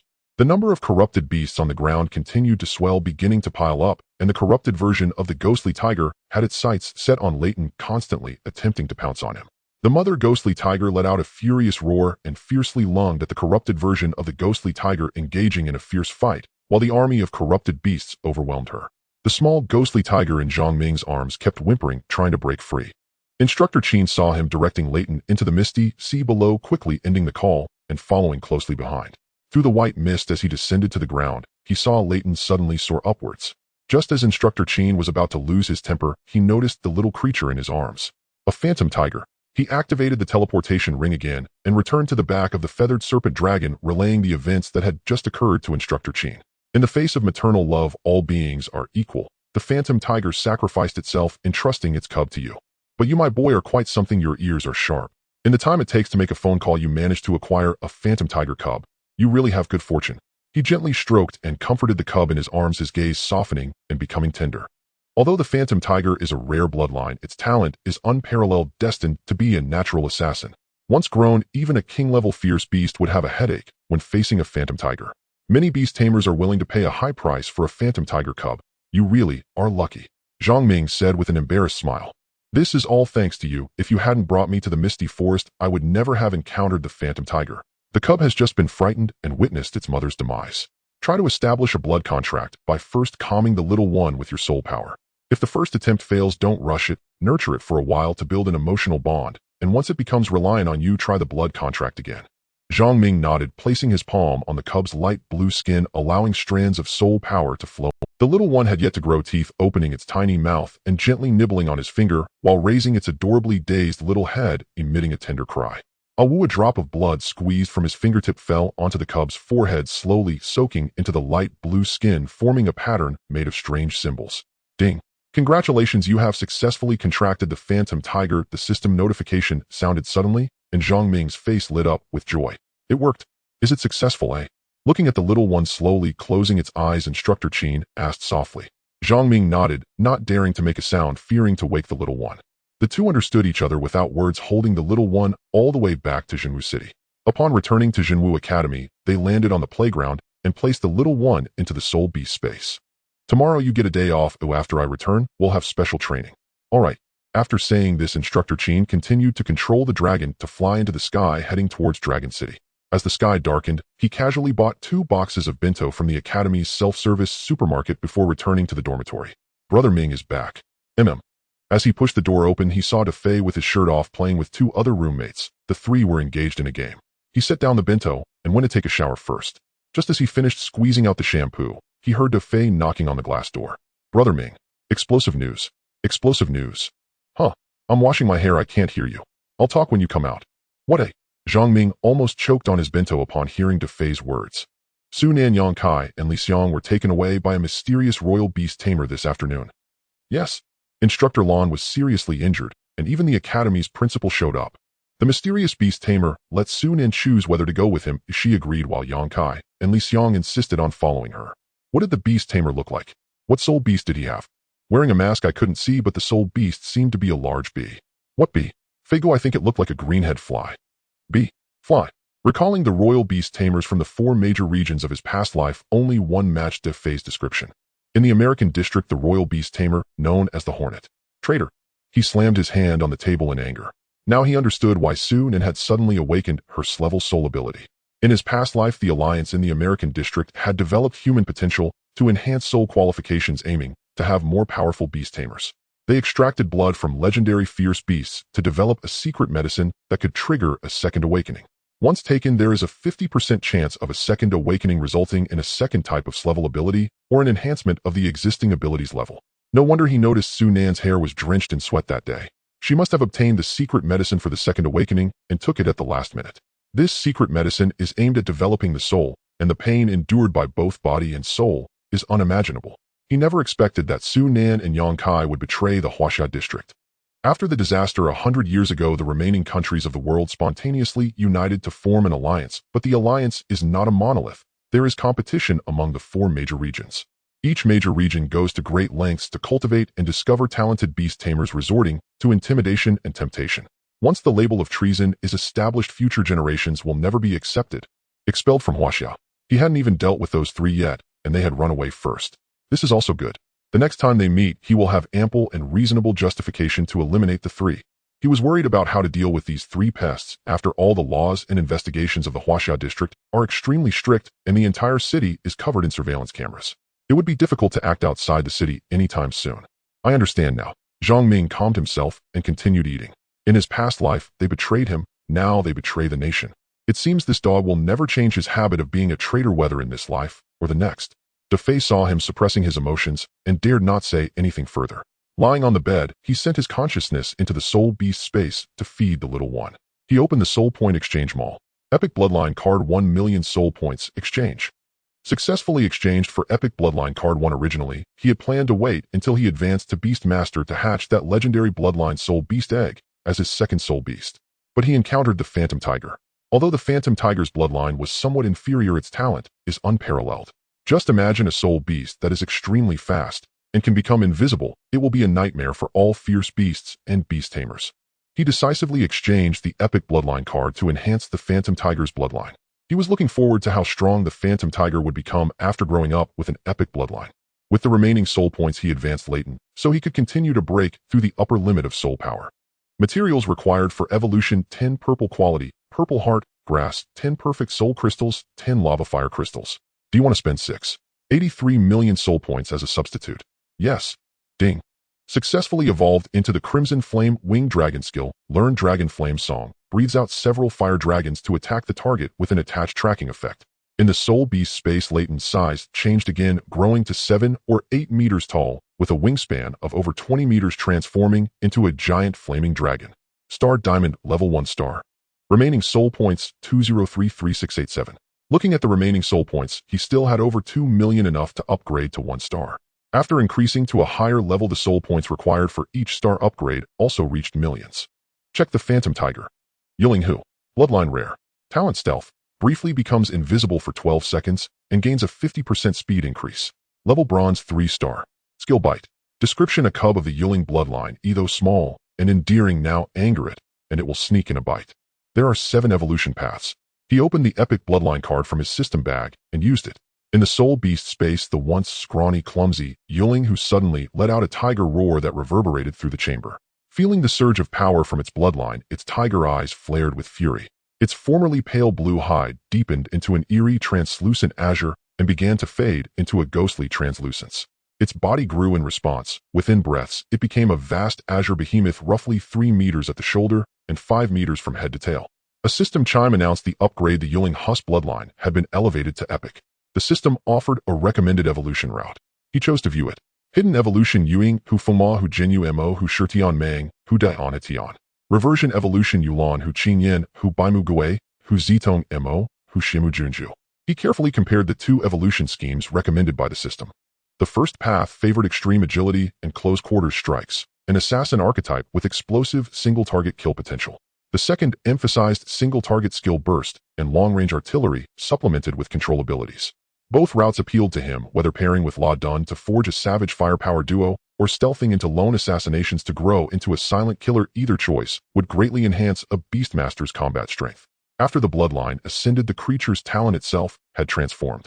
Only by choosing the first route could its talent be perfectly matched and its combat power realized to the fullest. He selected the hidden evolution. The system asked whether to spend 7 million soul points to evolve directly into Fumahu. He balked at the cost. Last time evolving Ladon had only cost 10,000 soul points, hadn't it? The system informed him that hidden evolution required special feral soul crystals. It offered to change the reversion evolution cost to 100,000 soul points. He accepted the adjustment. He confirmed the hidden evolution and initiated the transformation. Yiling, who successfully evolved into Fumahu. Fumahu Bloodline Epic.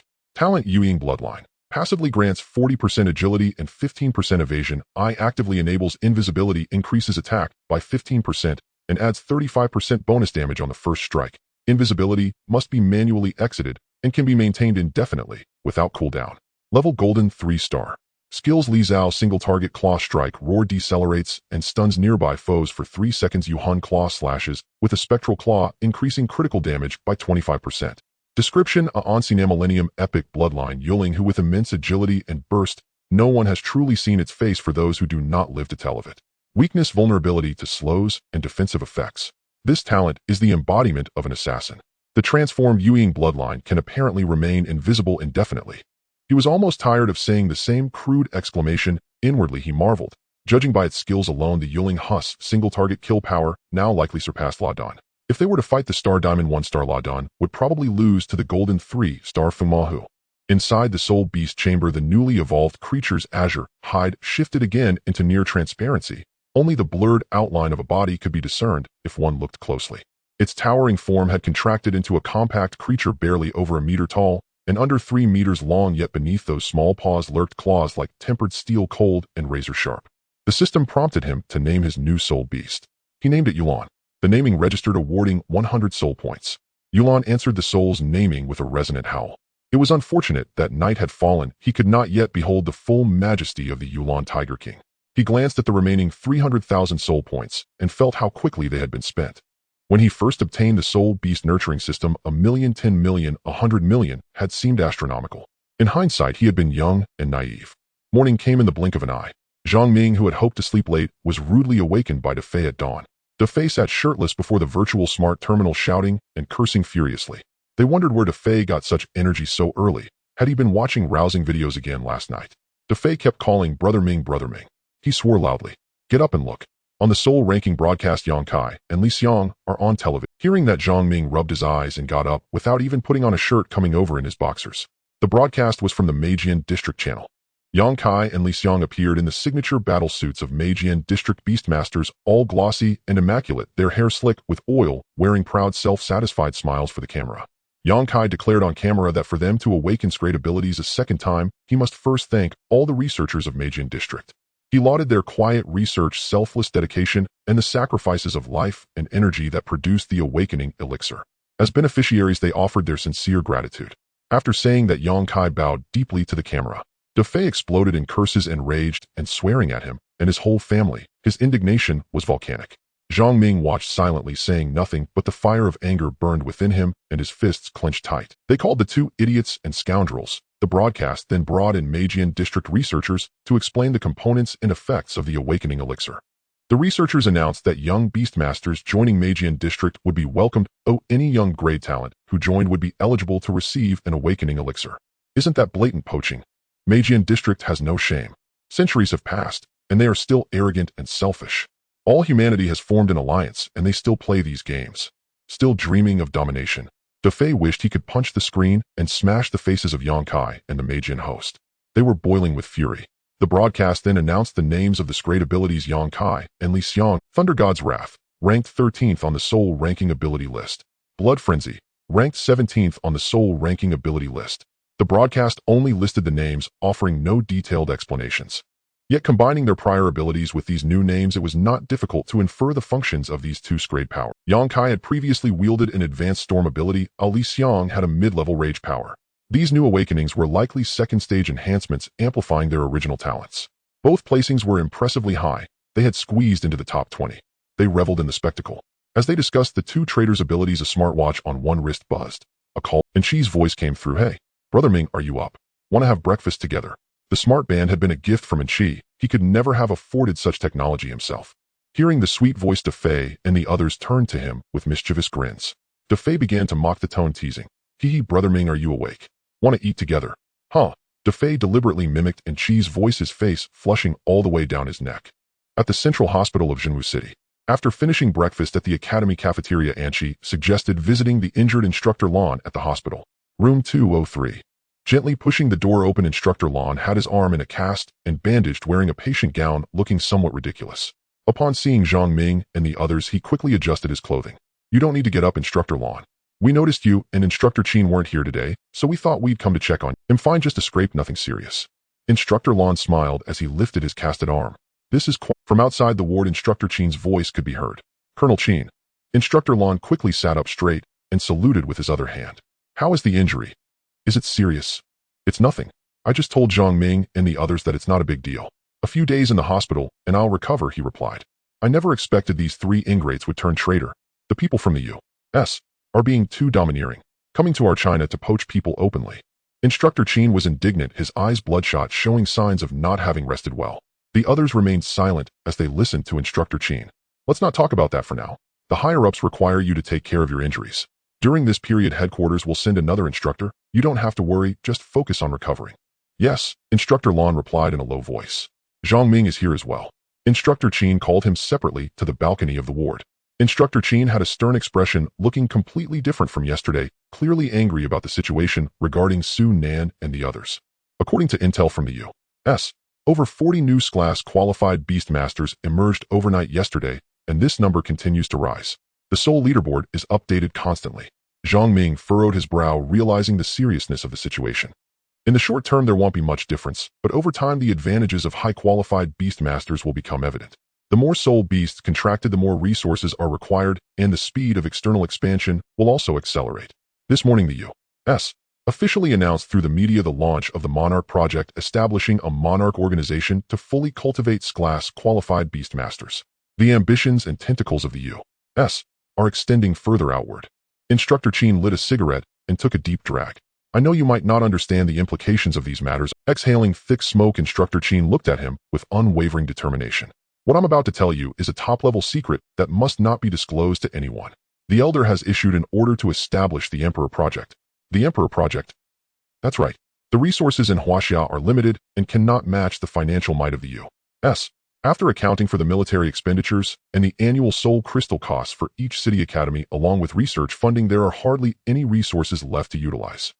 The so-called Emperor Project aims to select a group of talented Beast Masters to learn soul weapon manufacturing. By researching the stone inscriptions left over from the ultra-ancient civilization, we aim to recreate the supreme soul weapons that humanity created during that era and promote the development of soul weapons in Huaxia.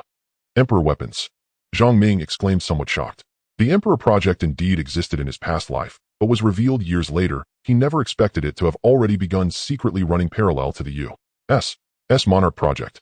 The current soul weapon manufacturing process in the Alliance is very backward, making the prices of soul weapons extremely high. Ordinary Beast Masters simply cannot afford them or use them. There is only one soul weapon master in Huaxia, Elder Yi, and the supply of soul weapons cannot meet the demand. The same goes for the other three major regions. The Elder's vision is incredibly advanced. If successful, it will advance the progress of all humanity. Every time Instructor Qin mentioned Elder Lin, a hint of admiration would unconsciously show in his eyes. The scarcity of soul weapons is not only linked to the current soul weapon technology and materials, but also the inheritance of soul weapons is key. Our researchers are working day and night to interpret and translate ancient civilization inscriptions, searching for relevant records on soul weapon manufacturing. Yet it's still a drop in the bucket. Therefore, the Elder decided that if predecessors could become soul weapon masters, so can we, starting from scratch. I understand. Soul weapons, whether as weapons for Beast Masters or supporting equipment, can significantly enhance the survival rate of Beast Masters in the wild, allowing them to possess powerful offensive means. Records from the stone inscriptions of the ultra-ancient civilization document that Beast Masters relying on powerful soul weapons managed to kill king-level ferocious beasts without summoning soul beasts. This astounded many researchers within the Alliance. After all, the first reaction of a Beast Master when facing ferocious beasts is not to consider how to fight, but to ensure their own safety by summoning soul beasts to confront them. especially when facing giant ferocious beasts which have extremely sensitive senses and specifically target beast masters. Once a beast master dies, the soul beast will return to the soul beast space, vanishing without a trace. This means that as long as a beast master dies, no matter how powerful their soul beast is, it will perish. This has been the biggest dilemma troubling beast masters for a century. The reason the U.S. established the Monarch Project is to enhance the qualifications of beast masters, allowing them to contract more and stronger soul beasts, thus compensating for the weakness of having a strong pet, but a weak master. After the Grand Tournament, you will officially enter the Emperor Organization to learn soul weapon development and manufacture. Zhang Ming nodded earnestly. This significant decision not only concerned his future achievements, but also related to the future status of Huaxia in the Alliance, and even the foundation for all humanity. During this time, you should focus all your efforts on preparing for the tournament. You must give those U.S. fellows a sound beating in the finals. Emma. Ding. You have a new message notification. Please check it promptly. After chatting with Instructor Qin for a while, seeing his bloodshot eyes, Zhang Ming called Anqi and De Fei to leave, allowing Instructor Qin to return and rest properly. At noon, the three had lunch at the Jinju building on Central Street in Jinwu City. Brother Ming, shall we go shopping at the mall in the Jinju building later? Anqi's voice was melodious, making De Fei feel quite envious. Anqi, you can just call me Zhang Ming, or like De Fei, call me Ming Goop, no need to add brother. Okay then, Brother Ming. Anqi tilted her head and smiled. The Jinju building is a shopping complex under the Huaxia Jinmao Group, integrating shopping, leisure, and entertainment. There were also dedicated counters selling various evolution materials needed for soul beasts. Even soul beast eggs were available for sale. However, the prices were so high that one could only stare at the display window. Completely unaffordable. Anqi insisted on dragging his arm to stroll around, and De Fei, having nothing to do, followed behind them, his eyes sparkling, captivated by the items in the glass display cases. Wow, Brother Ming, this shop sells soul bones. This one sells soul weapons. I can't believe it. A blue-quality soul weapon costs 30 million. What a joke. Who the hell can afford such an expensive item? Soul beast eggs, rare bloodline soul beast eggs. Passers-by, seeing De Fei's reaction, laughed, knowing he must not have been to the city before. Hey, Brother Ming, doesn't that person look like Jiang Jie? What do you mean look like? It's clearly him. Across the mall corridor, Jiang Jie stood with an air of arrogance, dressed impeccably in a designer suit, pointing out directions in a store under renovation, completely oblivious to the gazes of others. Tisk, truly a wealthy young master. He's a different person now that he's out of school, De Fei remarked with a hint of jealousy. It must be admitted that Jiang Jie's family indeed has considerable wealth. Although Jiang Jie is a spoiled rich kid, his father Jiang Xiao is a renowned figure. Rising from nothing, he is a philanthropic entrepreneur supporting key industries and model-producing enterprises adorned with numerous honorary titles. Engaged in the production of soul beast feed for over 40 years. What started as a small workshop of 60 square meters with 3 people has now become a leading enterprise in soul beast feed production. Every city in the entire Huaxia district has production lines and feed retail stores established by his family. Brother Ming, let's go buy something to drink up ahead. Anqi felt a strong aversion towards Jiang Jie and deliberately pulled Zhang Ming forward. As Jiang Jie turned his head unintentionally, he caught sight of the three standing in the corridor through the transparent glass. "Ha, isn't that our genius beast master Zhang Ming?" He sneered. "How come our genius has time to go shopping today?" Jiang Jie spoke with a tone dripping with sarcasm, clearly irritating. Zhang Ming and his companions were disinclined to engage with him. They had merely crossed paths by chance and shared no connection, their conversations lacking any resonance. "Don't hurry away, let me treat you to a drink, genius," he called out, raising his voice intentionally, his face a mask of "Huh." He spat on the ground in disgust. "Do you really think having class qualifications makes you a genius? Without money, you're just a dog. Don't let it come to the point where you can't even afford soul beast feed, ha." Jiang Jie crossed his arms, deliberately bending down to pat his newly tailored leather shoes. "What an utter fool," De Fei dismissed Jiang Jie, turning to offer a remark. "Don't mind him, he's just arrogant," Anqi advised. Zhang Ming did not respond, thinking, yes, without money you're just a dog. Though harsh, this statement was in his past life, aside from poor judgment and people, wasn't the main reason for his misfortune, simply his poverty. As an orphan, he barely completed his education on the League's aid fund, joining the combat unit to scrape by with a salary that barely covered the feed for his soul beast and his own expenses each month. Everything he saved went into cultivating soul beasts. There was a time when he was so poor that his soul beasts went 3 days without food. This memory would haunt him for a lifetime. Although he now possesses a soul beast cultivation system, having been reborn for only a month, he has already contracted 2 epic bloodline soul beasts and reached a star diamond level he never dared to dream of in his past life. It is precisely because of the soul beast cultivation system that his ambitions in this life extend beyond mere survival. His goal is to contract 9 soul beasts, all of legendary bloodlines, or even stronger. He aims to stand at the true pinnacle, Perhaps Jiang Jie's words had provoked him, leading him to wonder why he shouldn't make good use of the Soul Beast cultivation system to earn money and build his own enterprise. After graduation, he wouldn't have to scramble for jobs like in his previous life, taking on tasks to earn soul coins. If he owned a store, he could legitimately exchange soul points for various resources in the mall and sell them. What business is more profitable than selling items from the mall? All he lacks is a store. Angie housed the transaction volume at the Jinju Mall every day. Angie knows much more about Jinwu City than he does. It's decent. Although the Jinju building isn't the largest shopping complex in Jinwu City, it's still a mid-tier shopping plaza. 60% of Beast Masters choose to shop at Jinju Mall, otherwise Jiang Jie's family wouldn't have chosen to open a store there. What's up? Brother Ming, are you thinking of opening a store? Angie's questions made it easy to associate with the topic of opening a store. Yes, Zhang Ming did not hide his thoughts, expressing his idea. The store doesn't need to be too big, it should sell everyday consumables like Soul Beast feed. I understand your idea, brother, but if you really want to open a store, you could try a virtual online store. Selling online is quite popular now. Most of the consumables for Soul Beasts that Angie buys are from the Huaxia Yungo Mall. After placing an order and making payment, a designated Beast Master from the Knight's Delivery Company will bring it, which is very convenient. Right? How could I have forgotten about that? He exclaimed. I can open an online store in the Yungo Mall. Angie, your brain is really quick. Just after praising Angie, a blush crept to his cheeks. Not at all. Brother Ming, why did you suddenly think of open? Defei was quite puzzled. In his view, joining the combat unit after graduation was the best choice, accumulating military merit, cultivating soul beasts, leveling up, and finally becoming a high-level beast master. That was his ideal life, the perfect existence. Angie also looked at him with curiosity. To ensure that when I next see that brat, he won't spit behind our backs. In the eyes of those wealthy kids, your background is akin to Dong Liang's, and they look down on you. Brother Ming has a point, but I see that Dong Liang looks down on Jiang Jie as well. Times have changed, you can't just rely on strength. Identity, status, and wealth are all essential. In that moment, Defei felt as though Zhang Ming radiated brilliance, shining brightly, his stature instantly elevated. I've noticed Brother Ming's words are becoming increasingly profound. Defei remarked, half understanding. What flavor do you want to drink, Brother Ming? We have watermelon bubble ice, lemon water, and milkshake dirty tea. Angie stood at the drink counter on tiptoes in her Lolita shoes, and her princess dress in black and pink was indeed hard to resist glancing at. Lemon water will do, I'll pay. 2 cups of lemon water. Angie, what do you want? As he spoke, Zhang Ming directly activated the virtual wristband to make payment. Thanks, Brother Ming. The three sat on the chairs outside the store, beginning to discuss the online store in the Yungo Mall. Fill in the information. Facial recognition, select category, name the store. What should we name it? Is there a random name generator? Store number 8. Confirm. Done. Your speed is too fast, Brother Ming. You didn't even think of a good name for the store. Why did you just randomly pick a name? Seeing Zhang Ming's rapid operations, Defei was slightly surprised. It's just a name. But Brother Ming, what are you planning to sell? Hee, it's a secret. I won't tell you guys yet. Zhang Ming smiled knowingly, having long decided what to sell. If he's going to earn, he'll earn big. If he's going to sell, he'll sell things that aren't available in the market. What is it that is so mysterious? And she pouted, revealing her adorable little tiger teeth, and asked with great anticipation. Zhang Ming merely smiled and remained silent. Humph. And she murmured with her lips, pouted, her chubby cheeks slightly puffed up as she deliberately pretended to be angry. Having completed the registration for everything in the Yungo Mall online store, all that remained was to take photos and list the products.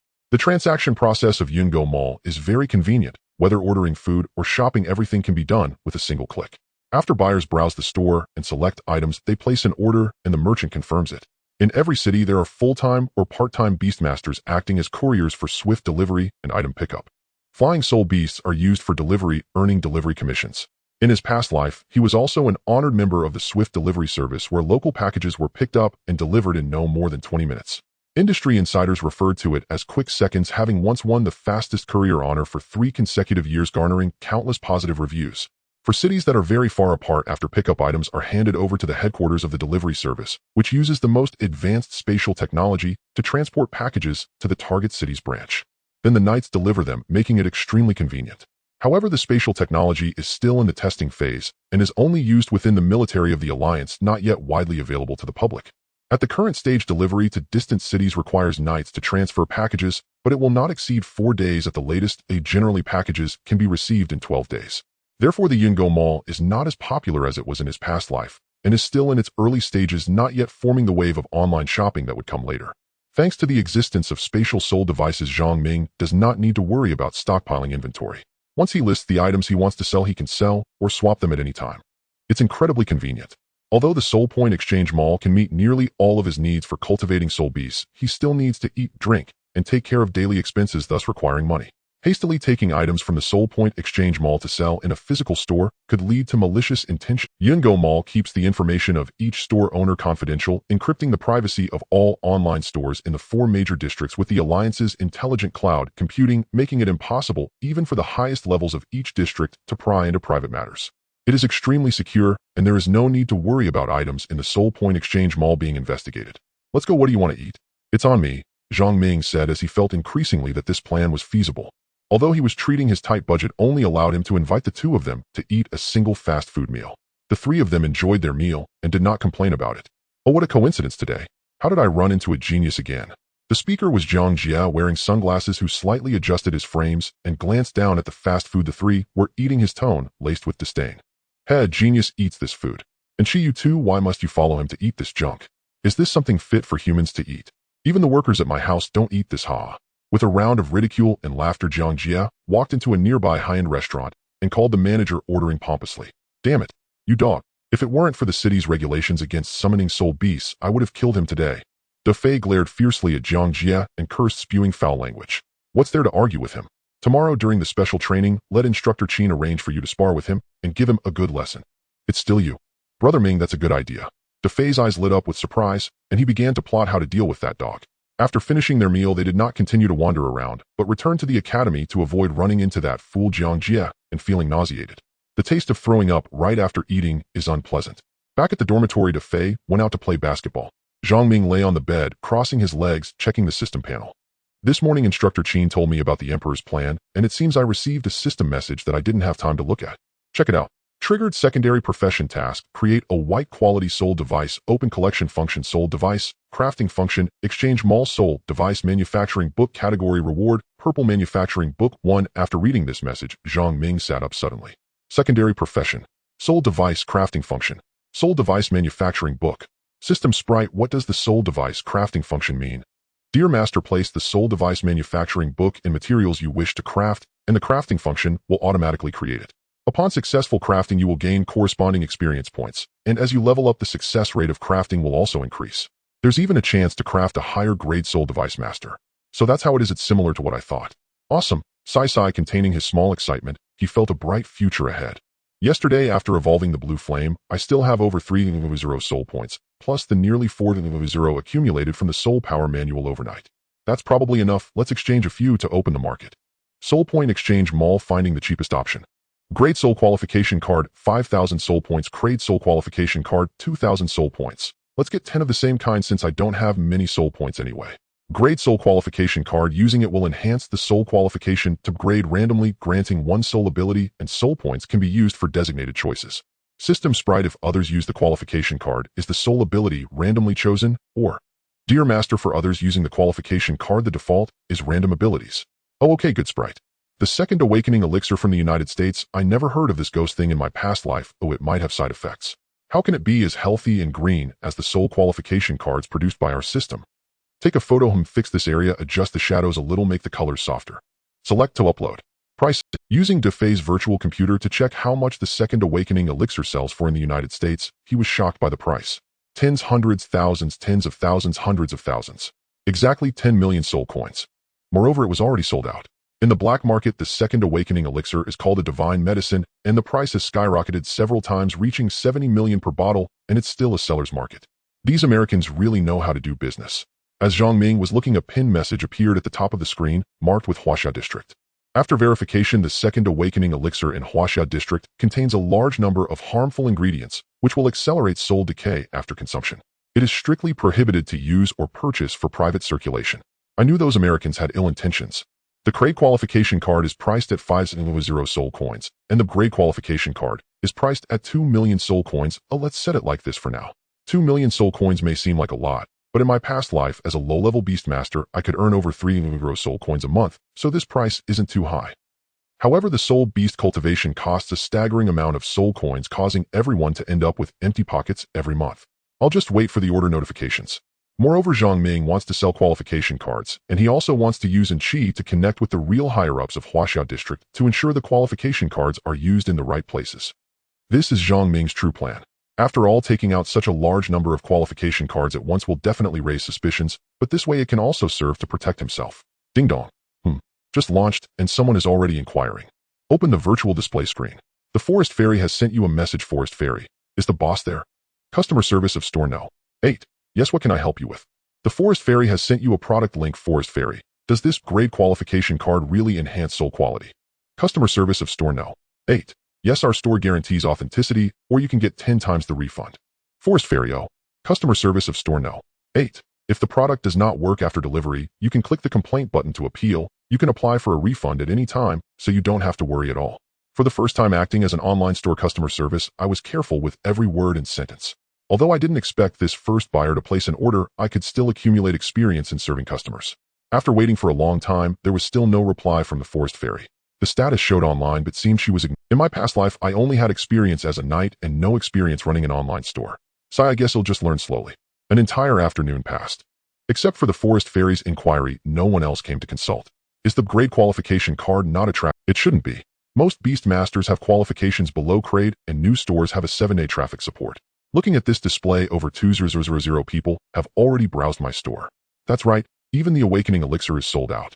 I only have this ordinary card with no advertising and no reputation, and the price is so low. If it were me, I wouldn't believe it either. The entire afternoon was consumed by the online store learning customer service chat techniques, how to answer buyer queries, and what affectionate terms to use for buyers. I opened the Soul Point Exchange Mall, directly exchanging for 1 grade qualification card and 10 grade qualification cards, preparing to place them in the store as a treasure to attract attention, setting them as non-sale items.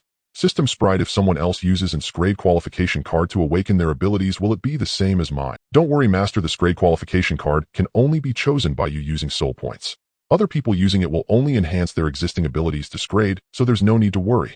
Okay, I took a photo and set it to display only. Do I have to set a price? A grade soul qualification cards are priced at 88 million soul coins. Grade soul qualification cards are priced at 99 million soul coins. Since it's just a display item, I doubt anyone would be foolish enough to pay that much. Displaying this grade qualification card is merely a way to get attention. It won't actually be sold through the online store, as both its origin and function will definitely attract notice. A grade and grade qualification cards are the main products I want to promote. They are also quality items that the average Beast Masters can afford.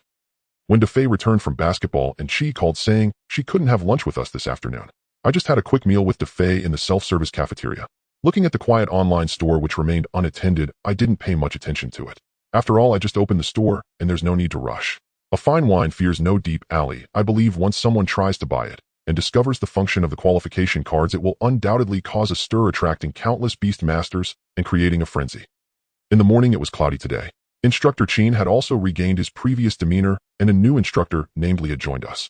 According to Instructor Chin, the two were comrades who enlisted at the same time, around the same age, and had compatible. Let me introduce myself. My name is Li Shutong, a 3-star Royal Beast Master honored to replace Instructor Lan in your special training here. As soon as he finished speaking, applause erupted in the venue. For the next period, I will be primarily responsible for your... Instructor Li was different from Instructor Chin, whose expression was so serious. His voice revealed a gentler tone, but his gaze was just as stern as Instructor Chin, with an unmistakable sharpness. On the largest battle platform in the venue, Instructor Chin practiced against his soul beast daily. Not only that, but a new special training session was added. Combat. Every day, I was beaten into a bruised mess by Instructor Chin before he would relent. Instructor Li was even harsher. My classmates thought his training style would be gentler. Who would have thought that the hellish training would be even tougher than Instructor Chin's methods? To enhance physical training regardless of gender, everyone was subjected to weight training as per military standards. Moreover, the rules for battling soul beasts were completely disrupted.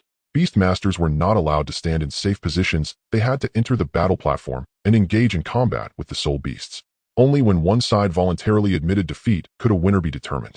It was simply a reinforced version of Hell Mode. This made it hard for everyone. Previously, during practice, Beast Masters could safely stand in their designated positions without worrying about being harmed by soul beast attacks. Now it was as if they had eyes all over their bodies, constantly needing to pay attention to the opponent's attacks. After each battle, everyone was drenched in sweat, filled with tension, fear, shock, and various emotions swirling within. Not only did they have to evade the attacks of the opponent's soul beasts and maintain a safe distance, but they also had to prevent themselves from getting hurt. This kind of special training was truly cruel for these newly minted Beast Masters. DeFei matched with Jiang Jie twice in a row, cleverly winning one match by taking advantage of the defense of the rhinoceros turtle. After 2 matches, he ruined 2 outfits, each time ending up covered in dirt. Jiang Jie also had a tough time. He got hit by the rhinoceros turtle's horn once, and his left arm was put in a cast. Seeing the injured Jiang Jie, Fei finally felt avenged, spitting out insults, making Jiang Jie. He also proved to everyone that the quality of bloodlines did not equate to absolute strength. A soul beast with a low bloodline could equally defeat one with a high bloodline. After nearly a month of hellish special training, everyone's combat skills with their soul beasts had skyrocketed. Attacking, dodging, defending, predicting. Everyone became like real warriors. Zhang Ming rode on the back of Leighton, while Instructor Qin stood beside the Earth Spike iron-armored dragon, holding a round shield, which he suddenly threw directly at Leighton's chest, triggering an attack from the Earth Spike iron-armored dragon at the same time. With nowhere to evade, Leighton unleashed a dragon flame, shooting out 7 fiery dragons towards Instructor Qin, directly attacking the Beast Master. The shield did not hit, and the body quickly rolled aside to block the fire dragons. Taking advantage of the moment, Zhang Ming activated his blink ring, summoning the devil's eye, his originally dark eyes instantly turning amber like a demon's pupils, causing Instructor Qin's movements to slow down. With a blink, he appeared behind Instructor Qin and delivered a flying kick right to his back, propelling him 5 to 6 meters away. Well done, kid. You haven't practiced in vain for a month. You can even touch my body now. Instructor Qin stood up, laughing heartily and praising him. Have you leveled up? Yes. I absorbed soul crystals and upgraded to a 1-star Beast Master yesterday. Good. Today is the end of the month. There's one more month left. Tomorrow, everyone will receive battle outfits and commence outdoor survival training. Don't look so glum. The survival location has already been set for you. It's at the Taloned Ruins. The Taloned Ruins. During the cataclysm, when the ancient Titan Black Dragon King Talon awakened, the earth trembled and cracked, revealing the ancient civilization ruins buried deep beneath the ground, which came to be known as the Taloned Ruins. Alongside the awakening of the Black Dragon King Talon came countless ferocious sub-dragon beasts. The soul ranking descended upon the world, and even after the disappearance of the Black Dragon King Talon, its bloodline descendants continued to exist within these ruins, among them numerous king-level ferocious beasts. Above the Jinwu Academy, a colossal craft 300 meters long and 100 meters wide spanned across the sky, casting a shadow over the area beneath Jinwu Academy. It's the first-generation aircraft carrier, the Qixin. A student fond of technology pointed at the massive crimson steel vessel in the sky, exclaiming, although it is a first-generation aircraft carrier powered by nuclear energy, its speed is still comparable to that of second-generation anti-gravity-powered aircraft carriers. The nuclear-powered aircraft carrier Qixin, the first generation independently developed by the Huaxia region, is used to assemble beast-controlling forces during wartime to repel giant beast invasions and to protect the people of Huaxia. In a previous life, I was fortunate enough to board it once. Although it is a first-generation battleship, 100 years have passed, yet it remains in service. Both its facilities and weapons are still equipped with the latest cutting-edge technology, astonishing all and highlighting the might of technological civilization. The appearance of the Qixin drew the attention of the students and teachers at Jinwu Academy, who leaned over the railings in awe. Everyone attention. Instructor Qin and Instructor Li stood at the front of the line, their expressions serious, scrutinizing each student standing at attention. Before we begin our survival in the wild, there are a few things I must inform you. The location for this wild survival exercise is the Taloned Ruins, and the survival period will last for 30 days. I must declare in advance that wild survival poses significant dangers and uncertainties, and there could be threats to your lives at any time. If anyone does not wish to take the risk, you can step forward now. After Instructor Qin finished speaking, there was a profound silence, with everyone holding their breath. A minute passed, and Instructor Qin's eagle-like gaze fell upon each student, an invisible pressure making it difficult for them to look him in the eye. Instructor Qin, a girl timidly stepped forward. Seeing someone come forward, the others in the back of the line, regardless of gender, felt their hearts pounding, loudly hesitating. 3 more girls stepped forward, followed by 2 boys. Is there anyone else? 1 minute left. Instructor Qin. Originally a group of 500 to 600 people had seen half of their number dwindle, leaving fewer than 300. Instructor Qin looked at those remaining and nodded, inwardly satisfied that half the group remained. He did not harshly reprimand those who chose to withdraw. Although these students were highly talented and had been nurtured by the Alliance, they had not yet undergone the baptism of blood and tears, nor had they truly faced powerful, ferocious beasts, experiencing the fear of being on the brink of death. Flowers in a greenhouse can never grow into towering trees that can stand alone. To become a true beast, a qualified beast master requires more than just high qualifications and powerful bloodline soul beasts. Courage, confidence, calmness. Wild survival is meant to test your adaptability and combat ability in the face of unexpected situations. Whether on the battlefield of a grand competition or someday when you genuinely encounter powerful, ferocious beasts outside the city, this experience of wild survival will benefit you for a lifetime. Students who withdraw will forfeit their eligibility to compete. All those remaining will summon their flying soul beasts to board the battleship, which has prepared a grade combat suit for each of you.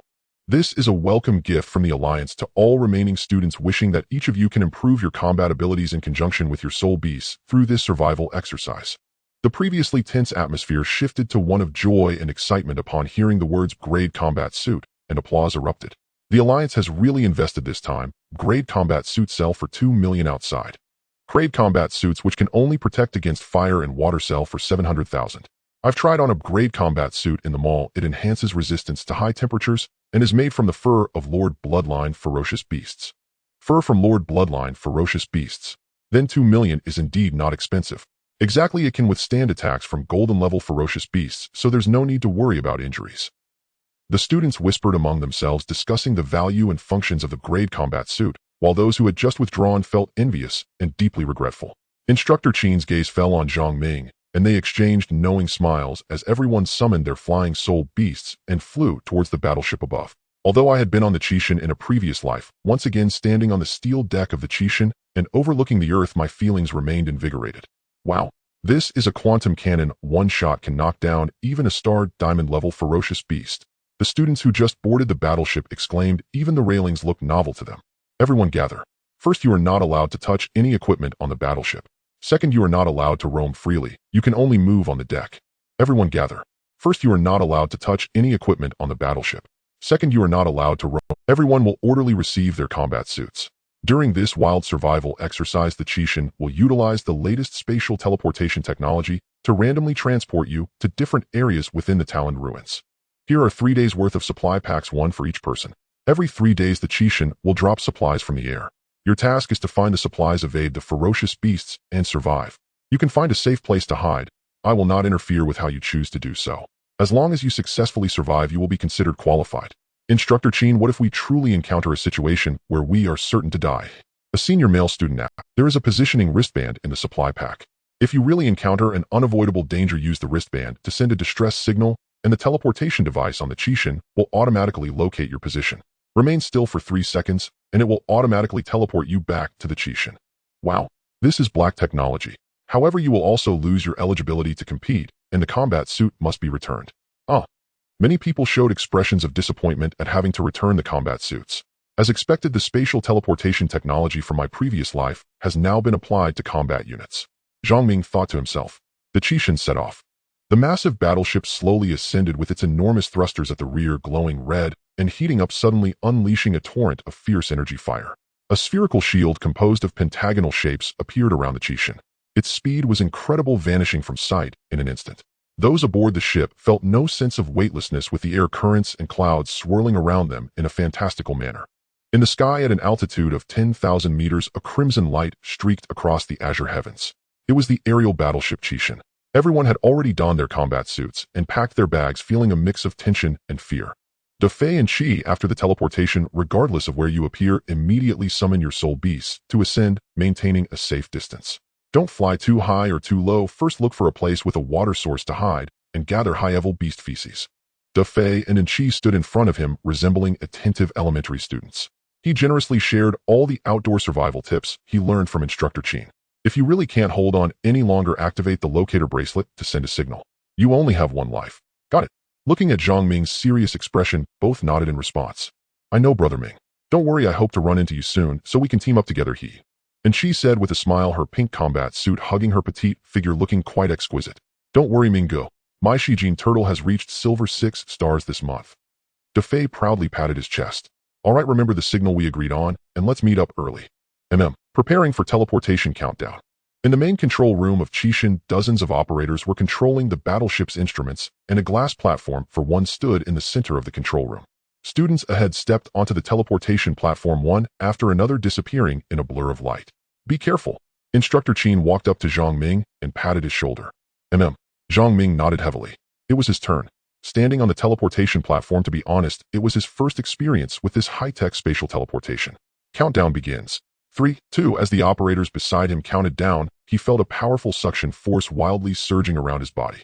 His body felt as if it were being disassembled, and melted light and shadow appeared, vanishing from the teleportation platform. In the next moment, his figure materialized out of thin air, and the strange sensation vanished as his feet hit the ground with a thud. Roar! Before he could assess his surroundings, a deafening roar echoed in his ears. No way. Is my luck? He looked up in shock. He had been teleported to the lair of the Terralon, a fierce beast of the dragon species. Below him lay a nest constructed of branches and leaves. Beside him were 5 massive dragon eggs. A Terralon as tall as a 2-story building stretched its massive head forward. Its lizard-like head bore 2 dark spiraled horns covered in brown and black scales with a pair of small wings on its back merely for decoration. A foul sour stench wafted from its mouth. "Hi, sorry." The Terralon let out an enraged roar, its massive lizard head lunging at him like a cannonball. He quickly activated his teleportation ring, instantly relocating to the enormous head of the Terralon. The Terralon's short forelimbs couldn't reach him as it shook its head vigorously, trying to throw him off. Layden, a flame-winged dragon over 10 meters long, appeared, unleashing a torrent of fire towards the Terralon. With a leap, Layden swooped down to catch him. The synergy between man and beast was remarkable. The information panel of the Terralon appeared within view. Terralon. Bloodline rare. Talent strength enhancement. Level star diamond 1 star. Skills bite, tail strike, charge, earthquake. Description: a descendant of the Black Dragon King Thailand, the Terralon is a social dragon species with outstanding size and strength, thick skin, and high blood, making it a formidable opponent. If you encounter a Terralon, it means its mate is not far away. Weakness: wings and mouth. A star diamond level Terralon Ha. Flame burst. He unleashed his special ability Flame Burst, granting Layden a 15 damage boost. Dragon Flame Sword. The battle began with a grand spectacle. 7 or 8 heads of flame dragons roared fiercely from Layden's mouth, charging straight at the Terralon's face. Zhang Ming controlled Layden, utilizing the aerial advantage to continuously bombard the Terralon with fiery blasts. The blaze ignited the lair, and the several dragon eggs within were mercilessly scorched. The Terralon, unable to contend with Layden, urgently let out a roar. From a distance, another roar seemed. That one is a female Terralon calling for her mate. He glanced at the dragon eggs in the nest and patted Layden's. In an instant, he dove into the burning lair, swiftly collecting the 5 dragon eggs into his system backpack. He activated the teleportation ring to return to Layden's back once more. Upon seeing the dragon eggs vanish, the Terralon became furious. Its powerful hind legs pounded the ground, creating a thunderous rumble. Not good ascend. Layden, realizing the Terralon's intent, quickly gained altitude. The Terralon suddenly leaped into the air, several hundred meters high, its decorative small wings flapping rapidly, allowing it to hover briefly in the air as it opened its massive maw, attempting to bite Layden. That was close. Just a few meters away, he nearly got caught by the Terralon. Demon's Eye. He activated the Soulbone Demon's Eye, and from a distance, he spotted a larger, more robust Terralon rushing through the forest. 1 is manageable, but 2 is a problem. The Terralon has such thick skin. If the other one is also at the star diamond level, it would be tough. Time to bail, time to bail. Seeing the dragon eggs being stolen by this sudden egg thief, the enraged Terralon pursued him furiously, intent on chasing him to the end. As Layden's figure shrank in the sky, the Terralon let out a roar, emitting a mournful cry. At this moment, aboard the Chishan at 10,000 meters high. Inside the control room, a giant screen was divided into hundreds of smaller screens, showing the real-time monitoring of all students participating in the outdoor survival training. Beast Tamer System. Haha, old Zhao. Instructor Qin laughed heartily, opening his arms to warmly embrace the middle-aged man across from him. Old Qin, how's my Beast Tamer System? Really good. Old Qin gave a thumbs up in praise. To cooperate with your outdoor survival this time, I planted spore seeds in the Thailand ruins 2 months in advance. You owe me a favor this time, you can't back out. Old Zhao smiled, pointing at Instructor Qin. Haha, no problem at all. Hey, that student riding the fire dragon is impressive. He just teleported down and is already raiding the Terralon's nest. Old Zhao noticed Zhang Ming's figure on the screen. Isn't that the one raiding the nest? This kid. Huh. Last time he was the one who helped me kill the Shin Beast. Instructor Qin finished speaking, and the middle-aged man suddenly understood. So this is the student mentioned by Lin Zun. Not bad, not bad. Old Qin has a good eye. In the sky above the forest, seeing that the Terralon no longer pursued, he called back Layden and summoned the Yulan hiding in the dense forest. He had seen from afar a large flock of double-tailed voracious birds known to be ruthless beasts that devour anything. Whenever they appeared, there would be no fewer than 100,000 of them. Since this was outdoor survival, he couldn't leave the area of the Thailand ruins and could only choose to hide. His ears twitched. Just as he landed, he heard a few sounds of snorting. Bloodthirsty hedgehog. Bloodthirsty porcupine. Bloodline elite. Level silver 7 stars. Skills: bloodthirsty barbaric charge. Description: a common porcupine living in the jungle. It is a bloodthirsty creature that feeds on carrion, a weakness, its nose tusks. The system automatically alerts the presence of nearby ferocious beasts. Yulan go. Before the bloodthirsty porcupine could appear, a ghostly blue, nearly transparent silhouette sprang forth from less than 3 meters away, rustling the bushes beneath. Activating the eye of the demon, a porcupine half a person tall and covered in sharp quills with 2 curved tusks beneath its nose was sniffing the ground. Yulan, like a phantom, dashed forward several meters in an instant, arriving in front of the bloodthirsty porcupine. Sensing the impending danger, the bloodthirsty porcupine suddenly bristled, its quills arching its back high, while letting out a fierce grunt, its gaze menacing. Almost simultaneously, Yulan launched an attack. With a sharp strike, a blue-purple arc-shaped claw mark suddenly appeared, cleaving into the porcupine's body, like a nail driven hard into the bloodthirsty porcupine's fur, killing it instantly. A blood-curdling scream of a dying pig. Gaa, gaa, gaa. The bloodthirsty porcupine twitched a few times and fell silent. Successfully killed. A silver 7-star bloodthirsty porcupine, gained 7,000 soul points. Yulan's sharp claws tore through the porcupine's abdomen, extracting a walnut-sized soul crystal and nudging it towards his feet. Approaching the bloodthirsty porcupine, Yulan revealed itself a nearly transparent blue silhouette. Upon closer inspection, the patterns and colors of its fur became visible, with two prominent sharp tiger fangs that stood out. Yulan nudged the soul crystal, signaling him to pick it up, rubbing against his thigh, with squinty eyes producing a purring sound, being very affectionate, completely unlike the fierce tiger that had just killed the porcupine. Yulan, you are amazing. Squatting down to pet Yulan, he picked up the soul crystal from the ground and placed it into Yulan's mouth. After upgrading Yulan's bloodline to epic, its intelligence significantly increased, behaving like a clingy child, always wanting to rub against him for a long time. It's a pity there are no soul points for you to upgrade a otherwise with 2-star diamond level soul beasts we could boldly face anything in the Talander ruins. With my right hand scratching Yulan's belly, Yulan lay on the ground, its forepaws in the air, thoroughly enjoying it, its purring sound becoming more rhythmic, showing no fear of exposing its most obvious weakness to him. Alright, let's go, Yulan. Standing up, he patted Yulan's back. Yulan shook its tiger body, shedding dry leaves and dust before entering stealth mode and following closely beside him. The Eye of the Demon cannot be kept open for long as it consumes too much soul power. With his current level as a Beast Master at 1 star, he can only use it for a maximum of 1 hour. He must also conserve the soul power provided for summoning soul beasts, as they are still in the wild. Once a Beast Master exhausts their soul power, they become like a paper tiger without fangs or claws. However, with Yulan providing protection, he felt considerably more at ease. The terrain of the Talander ruins is not suitable for summoning radon, as survival in the wild requires finding ways to stay alive, only summoning radon in necessary situations to escape. Since there are porcupines here, there must be a water source nearby. The 30 days of survival in the wild had just begun, and both he and the soul beast needed water. Although the Crimson God will drop supplies every 3 days, the locations are too random, and the Talander ruins are quite large, making it difficult to find the airdrops. Opening the system backpack, he took out the gathering knife provided by the system for triggering the sub-profession task. Sharp knife, a sharp knife used for gathering materials from ferocious beasts' fur and bones, never wears out. Holding the knife, he pierced through the porcupine's hard, spiny fur with surprising ease. Without applying much force, he made a gentle slice. He effortlessly opened the porcupine's belly. First, he shaved off the quills, not caring whether they were useful or not, neatly stacking them, then proceeded to skin and bone it. He couldn't neglect the tusks either. Though it was his first dissection, his movements became increasingly skilled with each cut. In no time, he had dissected the porcupine. He didn't waste the porcupine meat, either, planning to clean it by finding a water source soon and setting up a barbecue grill at night for a feast. Ding. Congratulations, you have gained 10 points of gathering experience. There's more experience. Opening the system, he accessed the Soul Weapon Crafting panel. Soul Weapon Crafting level, Soul Weapon Apprentice. Gathering level primary 1010000. To be honest, this knife given by the system is quite handy. It's just that since it's his first time doing this, both of his hands reek of blood. This is not a good sign in the wild. Ferocious beasts are extremely sensitive to the smell of blood, and it is no longer safe here. However, he could make good use of the leftover entrails and blood of the porcupine on the ground to create bait to attract more ferocious beasts. He instructed Yulan to stay hidden nearby, while he used the flash ring to climb up into the treetops. Activating the Eye of the Demon, he quietly fished, waiting for prey to bite. Not even 10 minutes had passed. The first prey appeared. The bushes rustled. A knife-backed jackal with its tail drooping and head lowered was sniffing the air, slowly inching closer to the porcupine's corpse. Knife-backed jackal. Bloodline elite. Level gold 4 stars. Skills: frenzied pounce, whirlwind blade, backslash.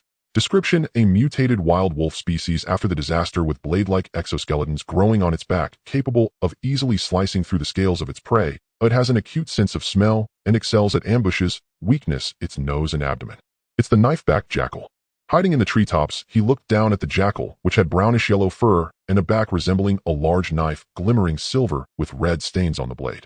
Sensing something, the knife-backed jackal suddenly became alert, cautiously observing its surroundings, no longer moving forward. Quite sharp. Watching the cautiously moving knife-backed jackal, he used a contract link to communicate with Yulan, instructing it to launch a sneak attack.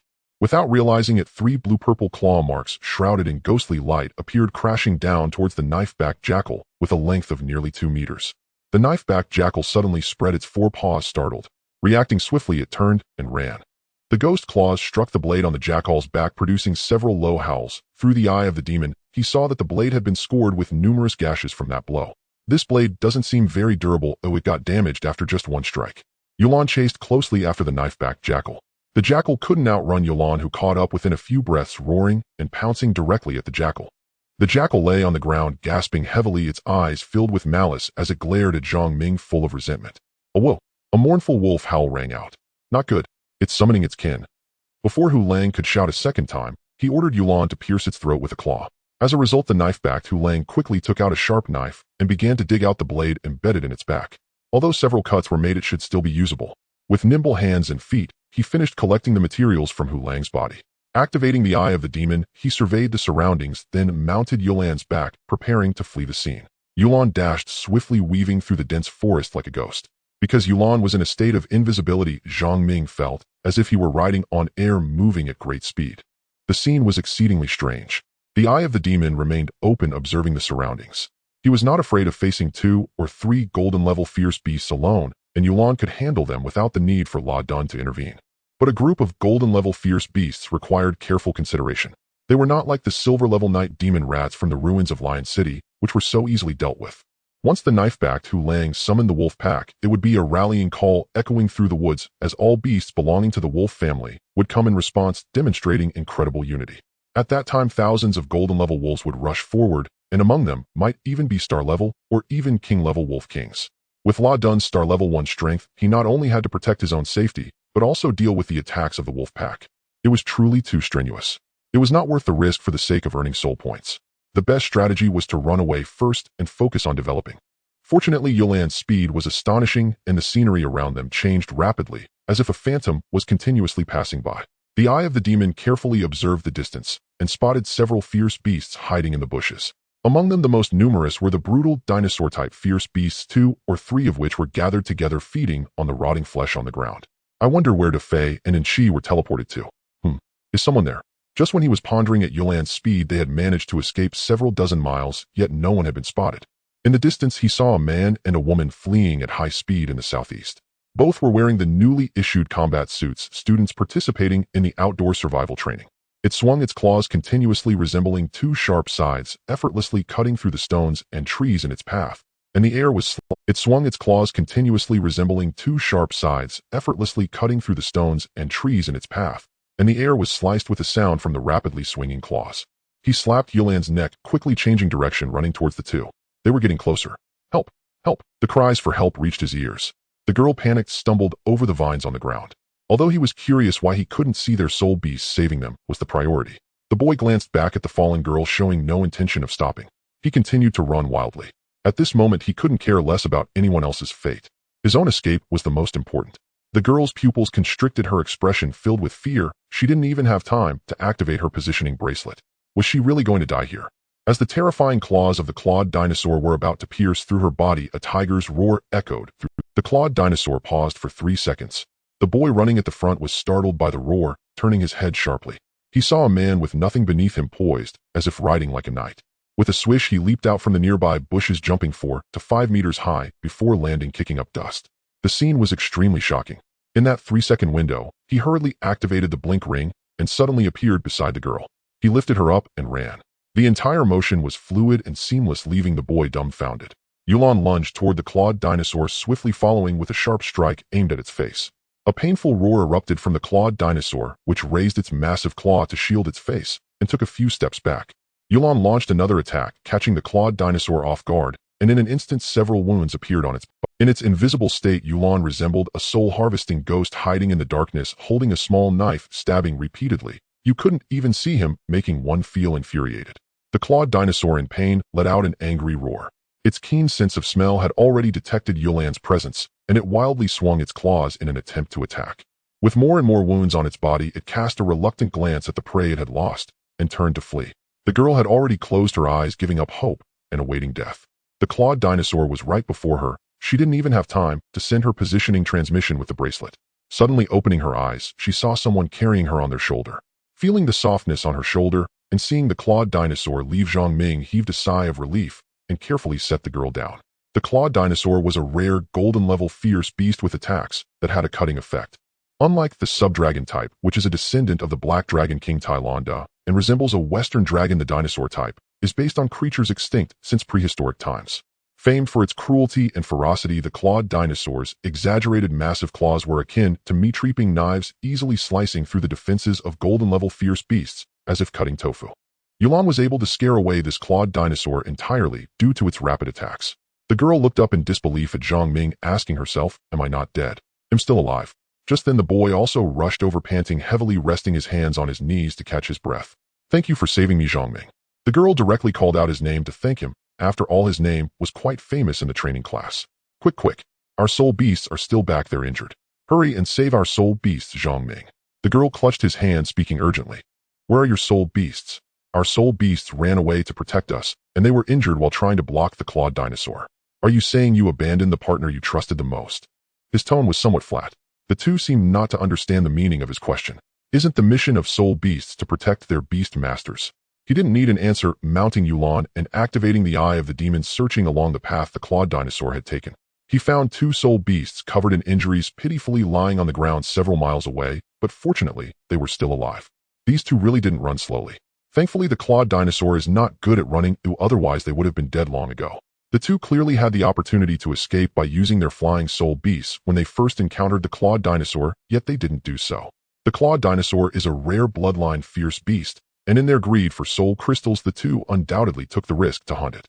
They underestimated the cutting power of the clawed dinosaur, resulting in their soul beasts being severely injured and almost losing their own lives. The boy struggled to catch up with the girl, seeing her soul beast in such a state, and she rushed towards her injured soul beast, which weakly looked at her with a low whine, as if trying to comfort her. "What should we do? Without our soul beasts, how will we survive for 30 days? As she spoke, the girl began to cry. "How your soul beast is injured like this, and you're still worried about how to survive in the wild?" After saying this, he mounted Yulan and prepared to leave. "You, Zhang Ming, what do you mean by that? Do you think everyone has a soul beast with an epic bloodline like yours?" He remembered that this boy was Du Zhiangkai's second-in-command before he left, and the girl was Wang Yuan Du's. "Foolish thing," he casually replied and disappeared into the dense forest. He could not sway others' perceptions of spirit beasts. In their eyes, whether seen as tools or weapons, spirit beasts held a different meaning. After the upheaval of his past life, spirit beasts became the only family he could rely on. A week had passed since he saved those two individuals. Whether they were alive or dead, he remained unaware. He still had not found Defei and Enchi nor the signals they might have left in the jungle. The area of the Talon ruins was vast, roughly equivalent to 3 or 4 level 2 cities. The forest was scattered with weathered stone carvings whose shapes were unrecognizable. Through the vague patterns, it was easy to imagine that billions of years ago this was a thriving city. Buried deep underground for billions of years, the ruins of palaces still retained their original framework, while collapsed sculptures served as resting spots for the ferocious beasts. For these past few days, under the protection of Yulan, the super bodyguard, he enjoyed good food and sound sleep. The system had an automatic detection feature for nearby ferocious beasts. Each time he was targeted, thanks to Yulan's speed advantage, they dodged danger several times under the cover of darkness. In the center of the Talon ruins, the winding Nims River ran through the entire primordial forest. On the opposite bank, in a secluded cave, Zhang Ming was leisurely fiddling with the roasted meat on the rack. The golden roasted meat sizzled while Yulan eagerly waited, lying obediently beside him. It was quite a coincidence that they discovered this cave. When he was first teleported here, he had snatched the egg of a Taya dragon. Those 2 Taya dragons, he wasn't sure if they came because they smelled it or if they were asking for directions. They stubbornly chased him here. Upon seeing the Taya dragon, he was stunned with a big question mark on his face. He quickly summoned La Dun to make an escape. Flying along the river, he fortuitously discovered this cave, which was also close to a water source. He decided to settle here and instructed Yulan to efficiently deal with the original owner of the cave, the fox bear. Moving into a new residence. Every day, using the vision-sharing function of the Eye of the Demon, he let La Dun fly up and down the river to search for the figures of Defei and Enchi. Although he found no people, he did stumble upon a package of supplies. In the woods, he also left signals in hopes that the two would notice them.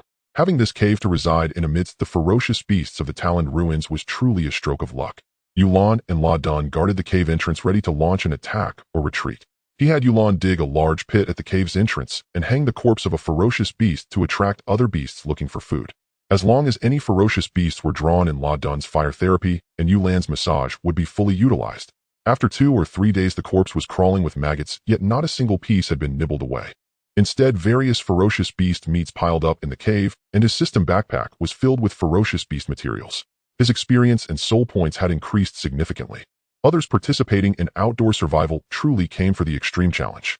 Once the 3 days' supplies were exhausted, he not only had to face the ferocious beasts that could appear at any moment, especially at night, when he couldn't sleep all night, perched in a tree resembling a large monkey, always clinging to his flying spirit beast. At the slightest rustle, he would immediately take off into the air. Additionally, he was always hungry, eating whatever he could find. At dawn, he would lick the dew off the leaves, making life incredibly difficult.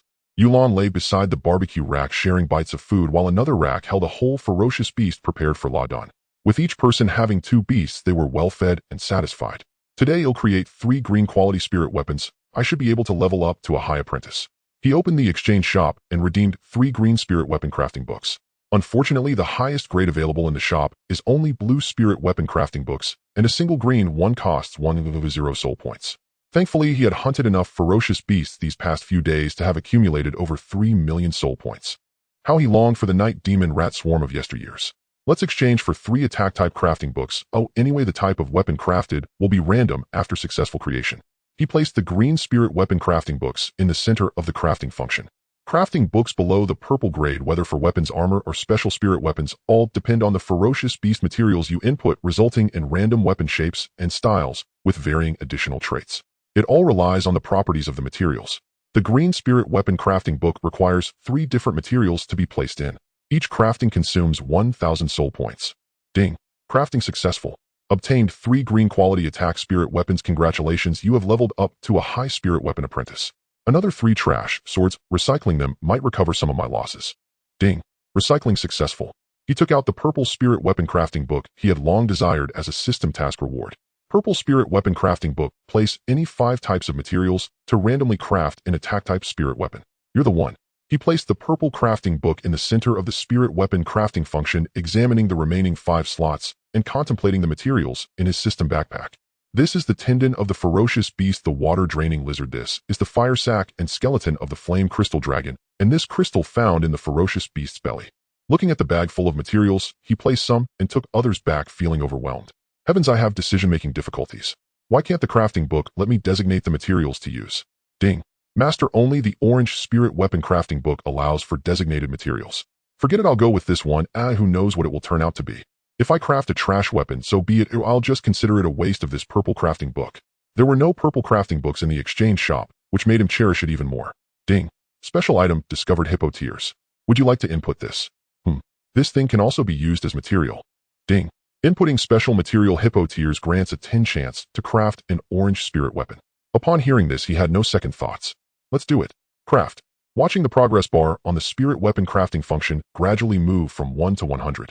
He clenched his fists, feeling both nervous and afraid. Ding! Crafting successful. Congratulations, you have obtained an orange quality spirit weapon, Dragon's Lament. Orange quality. Looking at the backpack filled with an orange glow, the intricately designed bow and arrow, he couldn't contain his excitement and shouted out loud. Check it out. Dragon's Lament grade orange attack type attribute fire attribute. 30 damage increase against dragon type targets. Skill Dragon Flame Dawn. Charge strike releases Dragon Flame to attack the target. Description: a bow crafted from the dragon bone inherited from the flame dragon bloodline. Ferocious beast enhanced by dragon blood crystal oppresses all dragon type ferocious beasts, allowing a soul contract to be established with the user, enabling a mental connection. Soul contract. He took Dragon's Lament from his backpack. It was an exaggeratedly large bow, nearly as tall as a person, with flames flickering along the bow's surface. It felt warm and comfortable in his hand, without any sense of weight. He tried to squeeze a drop of blood onto the bow, similar to forming a contract with a spirit beast. Suddenly, Dragon's Lament vanished, transforming into a small bow mark on his left wrist. It seemed that with just a thought, he could summon Dragon's Lament into his hand at any time. It was his first encounter with a soul artifact that did not need to be placed within a spatial soul device. He felt truly amazed. This marvelous connection resembled the bond between a beast master and their soul beast. He could distinctly sense that the Dragon's Lament was hidden in his left hand. His thoughts stirred. The Dragon's Lament reappeared in his hand. Could this be the effect of that hippo's tears? The changes in the soul artifact made him think of that drop of hippo tears. In his past life, even as a hardworking laborer, he could not afford a spatial soul device. Yet despite never having seen a pig run, he was aware of its existence. He still possessed basic knowledge of soul artifacts and had never heard of one that could be concealed within a body. The crystal discovered in the belly of the flame crystal evil dragon must have been a dragon blood crystal which it accidentally swallowed. To be truly considered dragon blood in this world, it must originate from a legendary bloodline dragon-type ferocious beast. Even an epic bloodline dragon-type wouldn't qualify and would merely be termed pseudo-dragon blood. While he was marveling at this, holding the bow and arrow in close inspection, the soul list in the sky suddenly shimmered. The coverage of the soul list was extraordinarily vast, and no matter where one was, they could always look up and see the soul list as high as the sun. Far up in the sky, the Crimson God ship received a call from headquarters. There has been a change in the ranking of soul artifacts on the soul list. A new orange quality soul artifact, Dragon's Lament, has entered at 67th place. According to the energy source detected by headquarters, it is emanating from your direction. The Talon ruins have exceeded the protective range of the soul list and cannot be precisely located. By the way, maintain strict surveillance over the Talon ruins to prevent any malintent. Yes, Minister. In the control room, Coach Chin and Captain Lee responded in unison. Both were filled with confusion, unable to comprehend. Could it be that Elder Yi has arrived? Captain Lee asked. Impossible. Since headquarters contacted us, they must have ruled out that possibility. Only do you think that could be a possibility? Coach Chin stroked his chin deep in thought. What if someone has intruded into the super ancient civilization ruins and discovered this soul artifact? Then the soul list would have detected it. Are you kidding me? Old Lee immediately dismissed Coach Chin's suggestion. How many years have passed? What could possibly be preserved for so long? How could that be nonsense, Old Lee?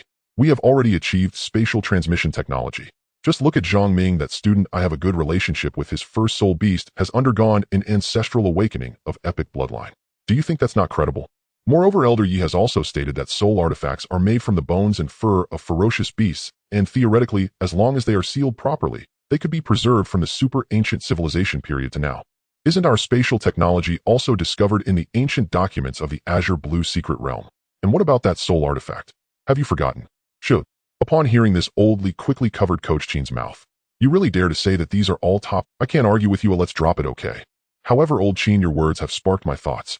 Old Lee sighed heavily. The ancestors who lived during the super ancient civilization were so wise, giving birth to so many beast masters, yet they ultimately perished. The ancient titans have slumbered for billions of years and still remain alive. It's truly unimaginable. Indeed, this topic resonated not just between them, but with everyone living in this era. The words super ancient civilization were both shocking and alluring, as if those words held boundless magical power. It drew one to explore, to discover, to unveil the truths of everything. Zizizizi, the large screen in the control room, which was monitoring in real time, suddenly flickered, with static interrupting the image transmission. Not good. Old Lee hurried to the control panel to check the Beidou Spore system. Report, Captain. Our transmission signal has been cut off. Cut off? Captain Lee looked somewhat surprised. Immediately connect to the second line. Yes. Several small screens on the display restored their images. What's going on? Why have only these few screens restored? Report, Captain. The transmission was cut off, but it is not due to the interruption with the soul list. Data analysis indicates that the Spore Soul Beast has been destroyed. Captain Lee's expression gradually hardened with seriousness. Order the first combat team to mobilize immediately. Patrol the spores within the Talon ruins. Just as Captain Lee issued the order, a shocking scene appeared on the screen. A vast expanse of blood-red clouds blotted out the sky, sweeping through, wildly devouring everything in its path, as if a swarm of locusts instantly annihilating a towering tree dozens of meters high. Rocks, flowers, and ferocious beasts were all consumed by this massive red cloud. Red droplets of rain began to fall from the sky, resembling blood, corrupting everything. The originally bright and clear sky over the Talon ruins was thoroughly obscured by the red clouds, creating an astonishing range. Only a barren stretch of sandy land remained. It's red rain. Damn it. It's the bloodthirsty flying ants from the Li-Feng Gobi in the United States. Old Lee suddenly exploded in anger. Damn Americans. The alliance hasn't even fractured. This despicable act aims to annihilate the hopes of our China. Immediately report to headquarters and initiate level 2 combat readiness. Coach Chin's expression turned grave, extremely worried about the students still in the Talon ruins. Old Lee, can the spatial transmission still be used? Coach Chin had a sense of foreboding. Captain, spatial transmission can be used, but it cannot receive localization signals. Coach Chin and Old Lee's faces darkened with anger. In the cave, he was completely unaware of everything happening outside. Gripping the Dragon's Lament, he mounted the Yulan, transforming into a shadow and darting out of the cave. Activating the Devil's Eye combined with the functions of Farsight and Insight, he instantly locked onto a target, a rapid dragon sprinting through the forest. Drawing the dragon's lament fully, the bow and arrow automatically absorbed his soul force, coalescing into a fiery arrow. Whoosh! It shot towards the head of the rapid dragon. The fiery arrow instantly detonated, causing a golden level 1-star ferocious beast to perish in an instant. So powerful. Not only was he amazed by the might of the dragon's lament, but he found himself capable of instantly killing golden level ferocious beasts. He seemed to notice something amiss in the jungle. Countless ferocious beasts, birds, and insects were madly fleeing towards the far west at incredible speed. The numbers were immense, as if thousands of horses were galloping. Each ferocious beast was running for its life. Some powerful ones were not even glancing at the prey beside them, desperately rushing forward, while in the sky the dual-tailed sharp-toothed birds were also flapping their wings frantically. Summoning laden, he ascended into the sky, gazing into the distance. It was a sight he wished he hadn't seen. The red clouds were rushing in like a tidal wave. Wherever they passed, not a blade of grass remained. Oh my God, it's red rain. When it comes to the red rain, its records are well known to nearly all of humanity, particularly when they first learn about beast taming. Its origin lies in the unique red ants of the United States, which mutated into bloodthirsty flying ants during the disaster. Initially, the United States attempted various extermination methods, such as burning poison gas and chemicals, successfully preventing several disasters caused by the red rain, yet they could not completely eradicate the bloodthirsty flying ants. The reproductive capacity of the bloodthirsty flying ants is extraordinarily strong. Each time they are killed, the queen lays eggs with antibodies. The same method can only kill them once, but never a second time. This is the truly terrifying aspect of the bloodthirsty flying ants. Even now, they have evolved to become resistant to fire and blades, embodying the essence of an unkillable pest. They are classified as one of the most destructive beastly disasters. The level of disaster that the red rain represents in the hearts of humanity is akin to that of natural calamities. It remains a terrifying disaster that humanity has struggled against, but has yet to completely eliminate. In the years following the disaster, when the ancient titans disappeared, the red rain became a nightmare for all beast tamers in the United States.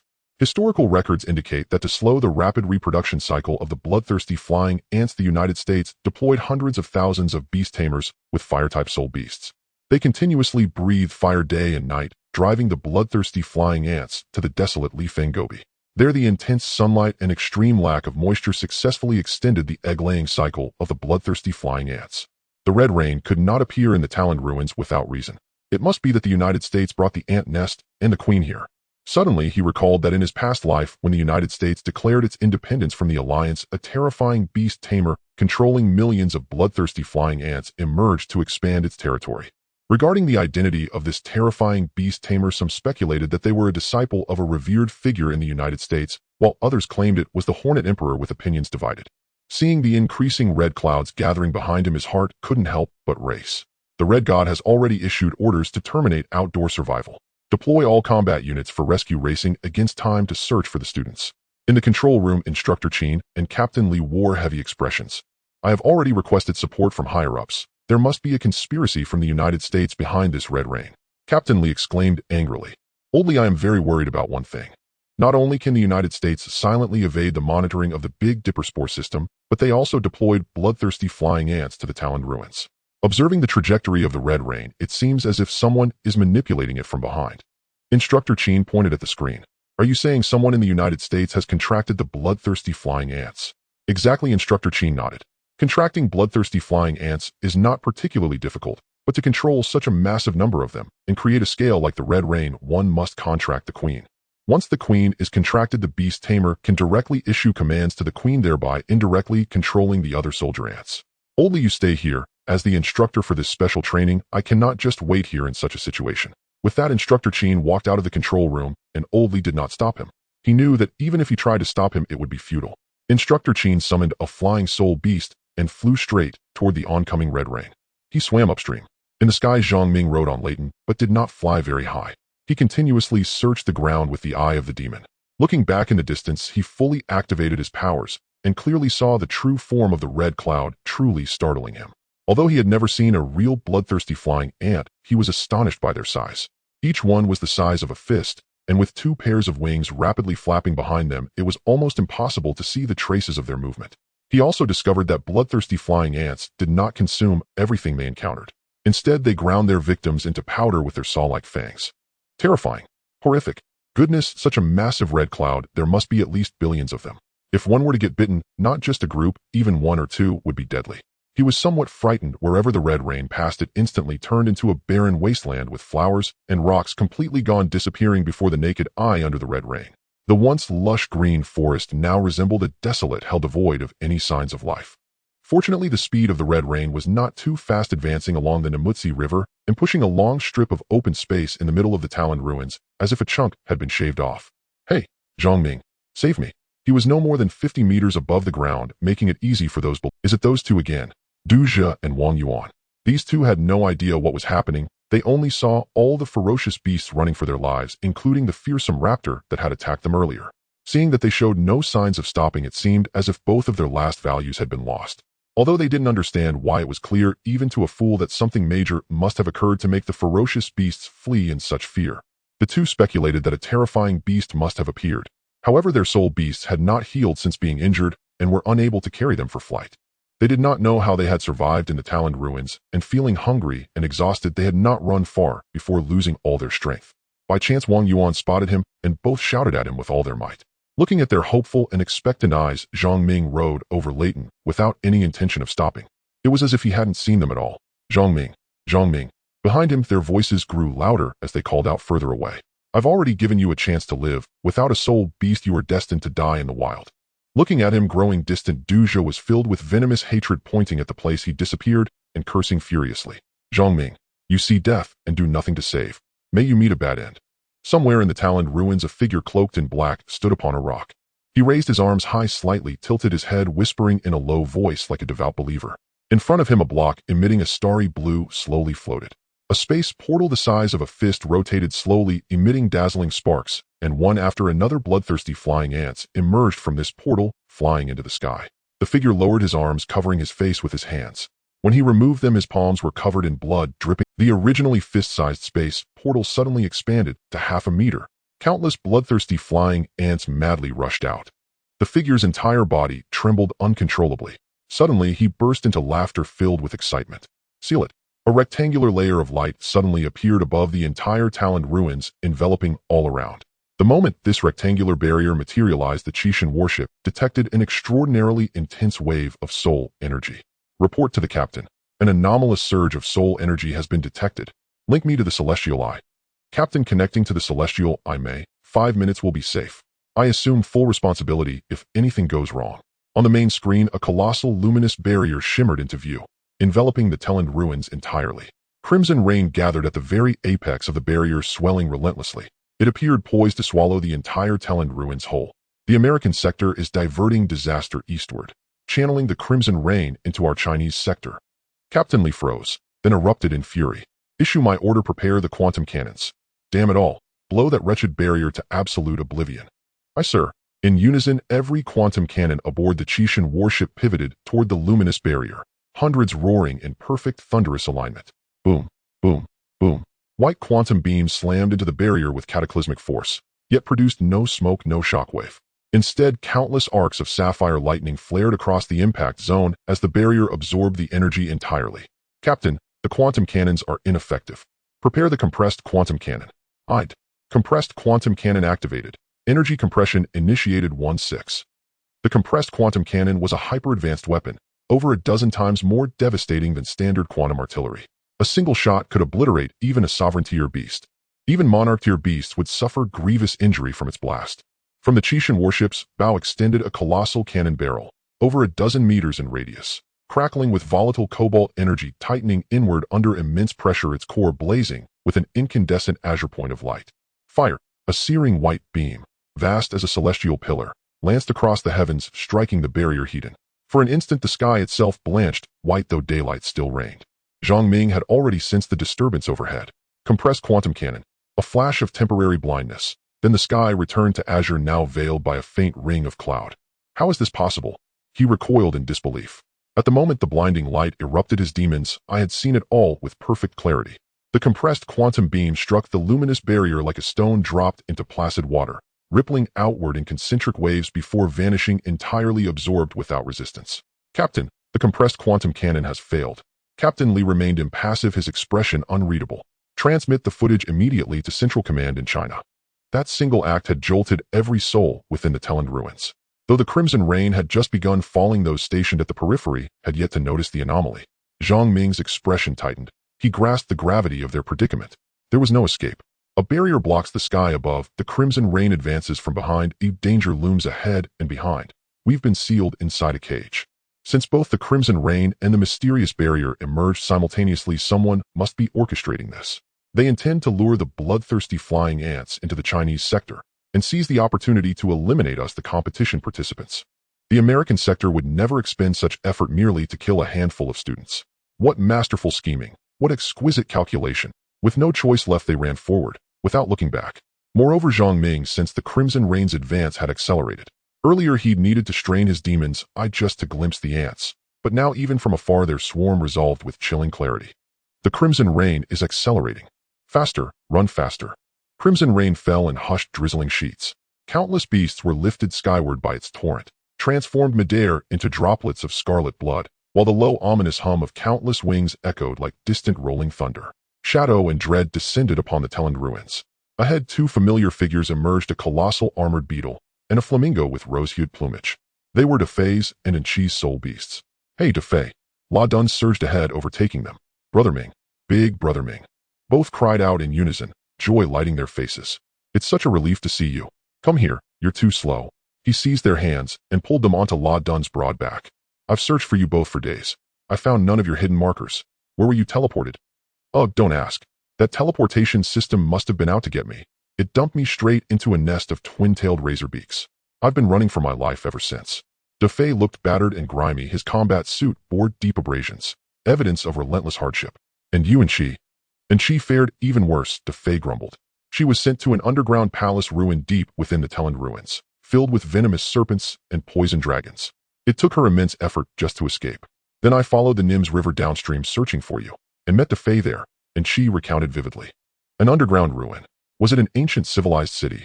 He'd never heard of undiscovered ancient civilizations hidden within the Telend ruins. In his past life, the Alliance's 4 sectors had expanded aggressively, reclaiming territories seized by monstrous beasts, while simultaneously exploring ruins left by prehistoric civilizations, yielding unprecedented breakthroughs.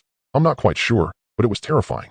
Everywhere, altars for ritual sacrifice, skulls of monstrous beasts, and one vast, incomprehensibly intricate formation. And she spread her arms wide to illustrate its scale. Suddenly Zhang Ming sensed the crimson rain's emergence was far more complex than mere conspiracy. If the American sector only sought to divert the crimson rain away from its own territory, why target the Telend ruins specifically? And what era of prehistoric civilization had built the underground ruin Enchi described? He felt inexorably drawn into the heart of a vast, unfolding conspiracy. "We can only flee upstream along the Nims River. You saw that compressed quantum blast. The luminous barrier exists solely to trap us inside." They nodded solemnly. "Our only hope is to run. Every second counts, awaiting rescue. If we reach the barrier's edge before aid arrives, the crimson rain will flood in unchecked, and we'll have no defense whatsoever." Exactly. Those bloodthirsty flying ants stretch endlessly beyond sight. Even 10 lives wouldn't suffice. While fleeing, I saw sovereignty-er beasts sprinting for their lives. Why is this crimson rain so terrifying? Even sovereignty-er beasts dare not stand their ground. Defei asked, bewildered. Because each bloodthirsty flying ant is silver rank and utterly impervious to conventional killing. Tell me, how long could even a sovereignty-er beast endure against billions of such creatures? Haven't you heard the saying, even elephants fall to swarming ants? Hearing Zhang Ming's reply, Defei sighed deeply. To think, so young, so handsome, my life barely begun, my future still unwritten, yet I'm doomed to perish beneath the mandibles of mere ants.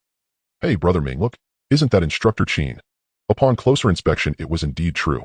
The 3 of them waved their hands and shouted, Instructor Qin has come to rescue us. Defei noticed that behind the feathered serpent-winged dragon were over 100 flying soul beasts, all packed tightly together. Zhang Ming saw that Du Zhe and Wang Yuan were also present, seated on one of their classmates' soul beasts. He signaled for La Dun to meet up with Instructor Qin.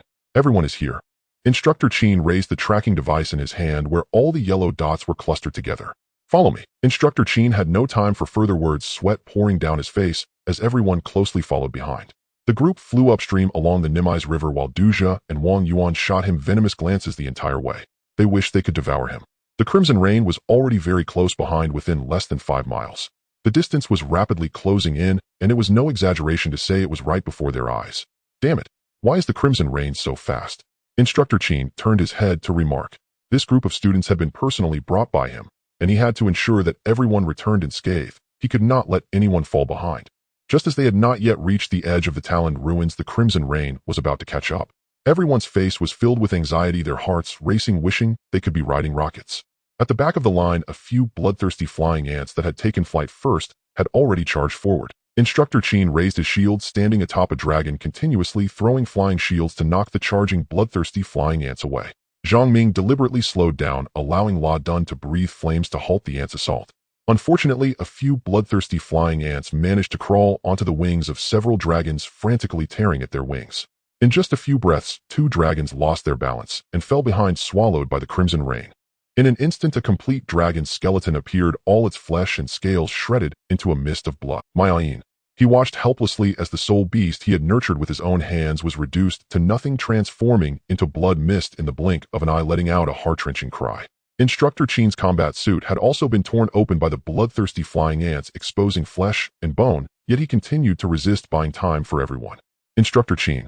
This won't do. The speed of the crimson rain is too fast. Moreover, the entire Talon ruins are separated by this barrier, and if we escape to the end, we will be left with no way out. Moreover, fighting in the air is not advantageous for us. We can't fully utilize our strengths. He shouted loudly at Instructor Qin. Instructor Qin was well aware of this logic, but all he could do was to try and delay time, waiting for the rescue from the Huaxia headquarters. He had no other options. Anchi, do you still remember the location of that underground ruin? Suddenly, as if he thought of something, he quickly asked Anne. We're almost there. On the east bank of the Nimais River, there's a plaza ruins, and under a giant stone, there's an entrance. That's where I crawled out from. Anchi, you lead the way. Zhang Ming urged La Dun to fly to the front of the group, shouting at the top of his lungs. Everyone, those who don't want to die, follow me. Zhang Ming. Instructor Qin called out upon hearing his voice, seeing the determination in his eyes. Everyone follow Zhang Ming. He'll cover you. At this point, everyone was terrified as Zhang Ming's words seemed like a lifeline. Those with weaker courage had already soiled their pants, afraid to look back. Anchi excitedly pointed at a ruin of collapsed walls below and shouted, Brother Ming, it's right here. Everyone, land. La Dun took the lead and descended forcibly, smashing through a massive stone slab several meters thick, revealing a sufficient gap, and indeed, there was a dark tunnel below. He recalled La Dun and stood at the entrance, beckoning all the classmates to enter the tunnel. Hurry, move quickly. The crimson rain was already overhead, overwhelming, and the buzzing sound was extremely unpleasant. Instructor Qin fought valiantly, his body covered in wounds, with 2 chunks of flesh torn from his arm, exposing stark white bone. Instructor Qin, quick. When it was Wang Yuan and Duja's turn, the 3 exchanged glances without speaking, sending them. As the last classmate entered the tunnel, Instructor Qin summoned all 3 soul beasts. The golden lion beast unleashed a rampage, showcasing its formidable 8-star prowess. Despite being covered in injuries, it still retained the regal presence of a beast king. Instructor Qin, you're the last one, hurry up. He was getting anxious. Instructor Qin's gaze sharpened as he looked this way, quickly running toward the entrance. Yulan, cover us. An invisible shadow flashed by and several blue-purple claw marks appeared, the sharp, cutting acceleration severing the bloodthirsty flying ants in half. The Earth Spike iron armored dragon forcefully crashed into the boulder, trying to completely seal the entrance. Everyone go down. Defei, quickly call your unicorn tortoise to push the boulder. Instructor Qin, forget about the boulder. Hurry inside, I'll have the tortoise hold it. At the critical moment, Instructor Qin rolled sideways into the entrance, calling back the soul beasts into their space, and the boulders sealed the entrance. Despite the several meters thick stone, the sound of the locust's wings outside could still be heard. Thanks to you, Defei, a regular soul beast wouldn't have such strength. Zhang Ming was also sweating profusely, while Instructor Qin sat on the ground, gasping for breath, blood streaming down, and the tunnel was packed full of people. Those who don't want to die, all of you go down. Looking at this group of timid classmates, none dared to stick their heads into the darkness, all standing still waiting. Faced with Zhang Ming's scolding, no one spoke, their faces dirty and ash-colored, their eyes devoid of spirit. Defei, support Instructor Qin. Anchi, let's go. Anchi nodded vigorously and followed closely behind. Activating the demon eye, Yulan stayed by his side. Even in the pitch-black underground, everything remained clear. As soon as Zhang Ming moved his feet, the crowd behind him followed in sparse numbers. Summon all soul beasts that are uninjured, group into 3s, and find your partners. Protect yourselves. The system prompt had already shown dozens of fierce beast information. Moreover, they were all poisonous attribute beasts. Defei, Anchi, you 2 protect Instructor Qin. At this moment, Instructor Qin had lost too much blood and was unconscious. The giant stone at the entrance might not hold for long. Now they could only rely on themselves. Looking around, it was an extremely deep space with strange symbols carved on the broken columns. At the center was a vast plaza with 18 crumbling stone pillars, each topped with a terrifying beast sculpture. The ground of the plaza was composed of chaotic lines forming a huge and strange rune array. Looking further back revealed a palace styled like a temple, extremely exaggerated and bizarre. At the top of the palace was the carved image of the starry giant beast Jirfu. This is a living sacrifice. Lowering my gaze, I saw a square intricately etched, with strange rune lines neatly lined with human skulls, while various shades of poisonous insects crawled in and out freely. Before me stood an altar made of countless piled bones. How many years had passed, yet these bones remain. The bone altar faced the statue of the colossal beast Jirfu in the temple, eerie and mysterious, with a staircase made of the carcasses of fierce beasts extending upward in segments to the altar. The surrounding darkness was overwhelming. Only through the eye of the demon could I see clearly. Others were in total darkness, unable to witness this horrifying scene. Living sacrifice. In my past life, I discovered an eerie account of this chilling altar in some ancient literature from the Huaxiao region, and I was fortunate enough to witness that time-worn document at the exhibition hall. I vaguely remembered that the translation beside the stone carving mentioned 3 terms: Imperial Fall, Sacred Fall, and Black Rock. In an era of super ancient civilization, the exact time unknown, the Emperor spilled blood in the starry skies, and the saints no longer protected humanity. From then on, civilization entered a super dark age, the Black Rock. To survive, the ancient ancestors faced the arrival of the colossal beast Jirfu, leaving behind a stone carving before vanishing. The ancestors deciphered the stone tablet inscriptions, constructed temples, built formations, and summoned the colossal beast Jirfu. To ensure continuity, they sacrificed millions. In the past, historians suggested that the ancestors living in the Black Rock era had an average lifespan of no more than 17 years, it becoming elders of their clans by the age of 30. In that dark and tumultuous era, merely surviving was the greatest luxury. Those sacrificed not only lost their flesh and blood, but would also have their souls eternally enslaved by one of the 17 ancient titans, the Death Servant. I never expected there to be a complete living sacrifice from the Black Rock period beneath the Tyrant ruins. It was shocking. Be careful. A slender green poisonous snake radiating a shimmering green hue was drawn to the smell of blood and slithered to Instructor Chin's feet, rearing up poised to strike. It was crushed into a puddle of green liquid by a ghostly blue claw. Dafei and Anshi had not noticed the snake earlier, now feeling a lingering fear. We must not be careless, it's too dark here, and the vision of the spirit beasts will be obstructed. Only a few spirit beasts can see in the dark. We must be cautious. I repeatedly reminded everyone. However, it's not a solution to have so many people huddled at the tunnel entrance. We have no idea when help will arrive, and Instructor Chin is severely injured. We must tend to his wounds urgently. There are still many who are terrified and can't help but tremble. Zhang Ming squeezed through the crowd, checking the injuries and mental states of everyone one by one. You and you. He scanned the area and pointed out dozens of male classmates whose expressions were relatively normal. For now we are temporarily safe, but I don't know how long this boulder can hold. So we can only save ourselves. We have 2 choices before us. We can stay put and wait for rescue. I will leave some food for you. Whether we live or die is up to fate. I will continue to explore downward, searching for a safer refuge. Those I mentioned earlier can choose to stay if they wish. Of course, following me downward in search of a safer place is merely my personal suggestion, and it comes with life-threatening risks. You must make this decision for yourselves. After saying this, he took out enough beast meat for 100 people from his system backpack. If rationed, it would be enough for those who remained to survive for several days. In the darkness, everyone's gaze was unfocused, lacking any fighting spirit, oblivious to the beast meat on the ground. He touched Dafei and Anshi, stepping forward without regard for those behind him. He could not take care of everyone's survival, nor did he possess that strength. Reflecting on his previous actions, he believed he had done everything he could. Dafei followed closely behind. Some students in the rear corridor struggled with their expressions, deciding to follow him. This boulder could crumble at any moment, and with the bloodthirsty flying ants invading from below rather than waiting here to die, it was better to take the risk. Zhang Ming looked up at the towering rock walls above. Though the underground space was vast, the stalactites above were crawling with black-shelled monsters. Information about the monsters appeared in his vision. Black Death Insect Bloodline, rare talent, regeneration. As long as the head remains consuming flesh and blood, can grow new limbs. Level golden 9-star skill, fight black blood explosion. By self-destructing the lower half of its body, it splatters black blood around, causing contamination along with poison. Parasitism burrows under the skin, destroying internal flesh and blood tissues while laying eggs. Description: in ancient times, lice parasitized on the bodies of ancient titan beasts, emerging from eggs at golden 9-star level with no further upgrades. Their formidable regenerative abilities, combined with the terrifying black blood explosion, have made their name endure throughout the ages. They are extremely sensitive to light and mostly sleep. Weakness: annihilation of the mother insect or a fatal blow. Aren't the Black Death insects extinct? Looking at the densely packed, motionless Black Death insects above, they seem to be in slumber, and he swallowed his saliva. Fortunately, he did not use lighting, otherwise awakening these black death insects would likely result in a death far worse than the bloodthirsty flying ants outside. Such terrifying insects that are born as golden 9 stars, there were tens of thousands clinging to the overhead rock walls. This underground palace was terrifying no less so than the red rain outside.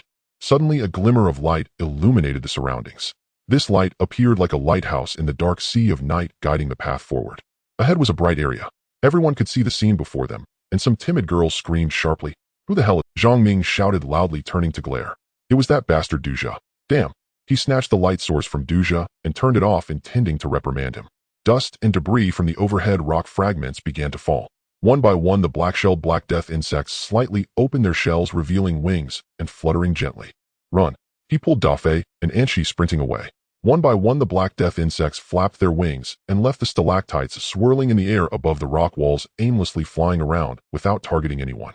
"Do not turn on the lights," Zhang Ming shouted while running, seeing someone behind still turning on their light. He couldn't care less. These are black death insects. Everyone don't turn on the lights. Some were still confused, yet curiosity drove others to turn on their lights. Damn. The black death insects were drawn to the light source, and swarms of them rushed towards it. "Oh, what is this? It's burrowing into my skin. Get it out fast." A boy screamed loudly. After 3 black death insects burrowed into his body in the blink of an eye, he turned into a dry corpse, his pupils vanished, and all his blood was drained. "Dafei, into the temple." The temple appeared to be right before them. Yet in the middle lay a square filled with a carpet of white bones and deadly beasts teeming with toxic attributes. The black death insects had already awakened, causing the poisonous beasts on the ground to become restless, gathering in the air. The 4 of them squeezed together on the back of Yulan, with Anshi in front, tightly sandwiched between him and Dafei, who pressed closely against Instructor Qin. His nose nearly touched the back of Anshi's head, inhaling the fragrant scent of flowers. As he lowered his head slightly, strands of hair brushed against the collar of his combat suit, and the tender white skin made him unable to help himself. "Brother Ming, what did you hide in your combat suit so hard?" Anshi suddenly turned around and asked.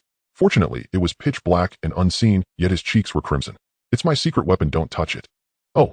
Yulan possessed night vision and was extremely fast, able to swiftly evade the attacks of the poisonous beasts, leaping high and landing accurately without sustaining any harm. "Don't attack the soul beasts that emit light." He turned around and shouted as he watched the flying soul beasts behind them wildly darting in the darkness. At that moment, anyone launching a fire attack would surely be courting death. Boom! The sound of an explosion echoed like a beam of light in the night, illuminating the world. "What the hell? Who's so brave?" Dafei exclaimed. The 3 turned their heads. Duja was riding a blazing flying squirrel, unleashing a torrent of flames. Fireballs, each the size of basketballs, resembled fireworks blooming in the night sky, brilliant and colorful. "Come on, baby." Duja's eyes were filled with bloodshot fervor, his expression exaggerated, his features distorted by the black death insects crawling over him as he shouted almost madly. Duja had gone insane. "Die! Die! All of you die!" With the final shout, the blazing flying squirrel beneath him along with Duja was eroded by the black blood, turning into a pool of blood, a horrific sight. In extreme fear, one could indeed go mad and act out of character. A person who had just been so brave was suddenly reduced to nothing but bones. Everyone witnessed Duja's death, and those who remained in the passage silently rejoiced, thankful they hadn't followed that foolish Duja to venture out with Zhang Ming. Duja's earlier commotion attracted a large number of black death insects, illuminating the path for many as they all rode their soul beasts in a frantic escape. Duja's body was left in shambles, especially as his skin had instantly rotted away, transforming him into a blood-red skeleton, still laughing loudly, a terrifying scene that left a shadow in everyone's heart. What an idiot, dying in vain. Just now Zhang Ming warned not to attack the soul beasts that emit light. He brought this upon himself. He brought it upon himself. Regardless, Duja had sacrificed himself, illuminating others. Yet he received no respect, only ridicule and insults from those closest to him. Yulan also passed through the muddy ground, soaring into the air, landing in the living sacrifice square. The tiger claws made a crisp sound as they stepped on the white bones. He clearly saw the forms of the fearsome beasts standing atop the 18 dilapidated stone pillars in the square. They were the 17 ancient titan beasts. Each beast had a distinct shape and action. Their eyes gleamed with ferocity, their massive mouths gaping open as if they were roaring. They were lifelike. "Wait, why is there one more?" He instructed Yulan to deliberately slow down, carefully observing the statue of each fearsome beast. "This is the Sky Overlord Jula, the Black Dragon King, Taran the deceased, marching." He counted the names of each ancient titan beast as he walked. To this day, the Alliance had gained a clear understanding of the accounts of the 17 ancient titan beasts through the discovery and interpretation of superancient civilization inscriptions, including the ability data of each beast, all made public. once he had brushed past Jula. Upon closer inspection, the form of the 18th Titan beast was not one recorded in contemporary civilization. Moreover, this statue of the beast faced the other 17 beasts, spreading its wings, seemingly signifying a challenge. It's the Beast Queen. In his past life, the Alliance had discovered a temple ruin in the Yunnan city of the Huaxiao region, where the worshipped entity was indeed the Beast Queen. When the contents of the ancient inscriptions were decoded and made public regarding the Beast Queen, it caused a worldwide sensation. It was called the Forgotten 18th Titan Beast, a deity forever. At that time, the inscriptions in the temple ruins recorded that the Beast Queen could not bear the cruel treatment of the starry sky giant Jeff towards humanity, uniting with humans and the 17 ancient Titan beasts to fight fiercely and protect the flame of humanity. She became the guardian deity of all humanity in that era, revered as a divine being. The act of betrayal by the Beast Queen completely enraged the starry sky giant Jeff. All records of her name and accounts were burned, leaving only a few fragments of inscriptions that still held her legacy, allowing future generations to know that there once was an ancient Titan beast, the Beast Queen, who fought valiantly to protect humanity. As he examined each stone pillar closely, he found that strange symbols from the super-ancient civilization. Although he could not understand the text, he could roughly guess that it recorded the names of these Titan beasts and the respectful phrases used during the sacrifices. The Beast Queen. Passing through the living sacrifice square, the temple was within reach. Stepping over the threshold of the temple, he felt a heavy stone finally settle in his heart. The main force behind them was also trickling and rolling and crawling to catch up. Less than 50 people survived, and together with those left in the passage, there should still be over 100. The temple remained pitch black, where one could not see their fingers. This time no one dared to light a lamp. Everyone looked at Zhang Ming, waiting for him to speak. In a sense, he seemed to have become the last pillar of support. Brother Ming, do you feel a chill behind you? A chill, eh? He had already observed the entire temple when entering. Apart from various statues and the brightly colored murals on the walls, there was nothing else strange. The system had not indicated any news of fearsome beasts nearby. Not just Fei, but others also felt a chill down their backs, their scalps tingling, as if something was watching them. Suddenly he felt it too. It wasn't the wind. It seemed that something was truly hiding in the shadows watching them. That shouldn't be. If it were a fearsome beast, why hadn't the system given a warning? Activating the devil's eye, he scrutinized every suspicious spot within the temple. The temple was quite spacious, with statues distributed on both sides, and at the front stood a stone table intricately carved with beautiful patterns, while the wall above depicted the image of the starry sky giant Jeff. The statues resembled armored warriors, all with their eyes tightly shut. When he reached out to touch them, they were icy cold, and even when he got closer, the system still did not emit any warning sound. The walls around were solid, devoid of any hollow sensation, and the vast temple had only the stone table in front as suspicious. Ding. You have a new short message, please check it promptly. Just as he approached the stone table, a system notification sound rang out. The detection of an unknown life source raised his alertness after 3 consecutive reminders. In front of him was a stone table adorned with an exaggeratedly designed and exquisitely carved tray. Resting quietly was a wooden box intricately carved with flowers. Upon closer inspection, the box appeared as good as new, with the patterns carved on it seeming remarkably lifelike and vividly realistic, as if they had sprung forth from a painting. Even though it was in a long-sealed underground chamber untouched by wind or sunlight, the pristine condition of the wooden box was still somewhat astonishing. Cautiously, he reached out to place his hand on the lid of the box, and that feeling of being watched surged again. It was emanating from the wooden box. What exactly was inside? The system chimed. Ding. Unknown life source detected. Analysis in progress. Analysis complete. Confirmation received. Ding. Discovery of the inheritance flame. Inheritance flame. What is that? He had never heard of the inheritance flame and immediately inquired with the system's little sprite. Master, the inheritance flame is a bloodline legacy left behind after the Titan beast that ignited the divine flame fell. Integrating the inheritance flame into a legendary soul beast egg can grant you the bloodline legacy of the ancient Titans. He was momentarily taken aback, feeling quite shocked. He happened to possess a legendary soul beast egg that had yet to hatch. Hatching a legendary soul beast egg required 10 million soul points. He had been saving for half a month and still needed a few 100,000 more. He gazed at the fierce beast pattern carved in the center of the wooden box. Inside lay the inheritance flame of the 18th ancient Titan beast, the Queen of Beasts. In the darkness, everyone curled up, crouched on the ground. It was dim, damp, and filled with fear. Minga, how's it going? Defei's voice was clearly shaken. Oh, it's nothing. He suppressed the urge to open the wooden box and placed it into the system's backpack. After all, he had never seen what the inheritance flame looked like. If it suddenly burst open with blinding light, it would surely attract the attention of others. Even a fool knows that nothing discovered in ruins is worthless. It's better to be cautious. Don't scare yourself. This place is very safe. Zhang Ming deliberately raised his voice to comfort everyone. Is that so? Suddenly, a ghostly laugh echoed from all directions within the temple. A figure cloaked in black robes appeared out of nowhere, obscuring its gender, standing opposite Zhang Ming. Its voice was strange and hoarse, as if it were deliberately tightening its throat to laugh, sending chills down their spines. Looking at this black-robed figure through the eye of the demon, he noticed that the person was emaciated with hands resembling tree bark. He then looked at the figure's face. He was truly terrified by this person's appearance. It was a dry, wrinkled, old face, the eye sockets were hollow without eyeballs, and beneath the cheekbones was a blood pit. Moreover, the entire face seemed as if it had been pierced by countless nails covered with a swarm of flies. Neither human nor ghost. Extremely frightening. He Zhang Ming. The black-robed figure spoke his name directly. With a whoosh, an ice-blue, ghostly flame appeared in the black-robed figure's withered claws. He suddenly noticed that a bird-like soul beast was perched on the shoulder of this black-robed figure, a sight he found eerily familiar. Everyone retreat. Zhang Ming remained calm and shouted loudly, immediately summoning Layden, while the shadow stood guard beside him, his finger already poised over the teleportation ring, ready to evade at any moment. Upon hearing his voice, everyone hurriedly shrank back to the corner of the temple, having become startled birds losing their fighting spirit. However, and she showed no fear, summoning her soul beast and standing alongside Fei at the forefront, always ready to engage in battle. He hand over the inheritance flame. The voice of the black-robed figure was strange and grating. Zhang Ming fought back the nausea rising in his stomach and examined the black-robed figure's features once more. Playing tricks. The bird-like soul beast on the black-robed figure's shoulder emitted a chilling aura, causing the surrounding temperature to drop sharply. At that moment, he finally understood the true identity of the black-robed figure before him. You not only betrayed your own people by siding with other regions, but you also betrayed humanity. You've become a fallen beast master under their control. Su Nan.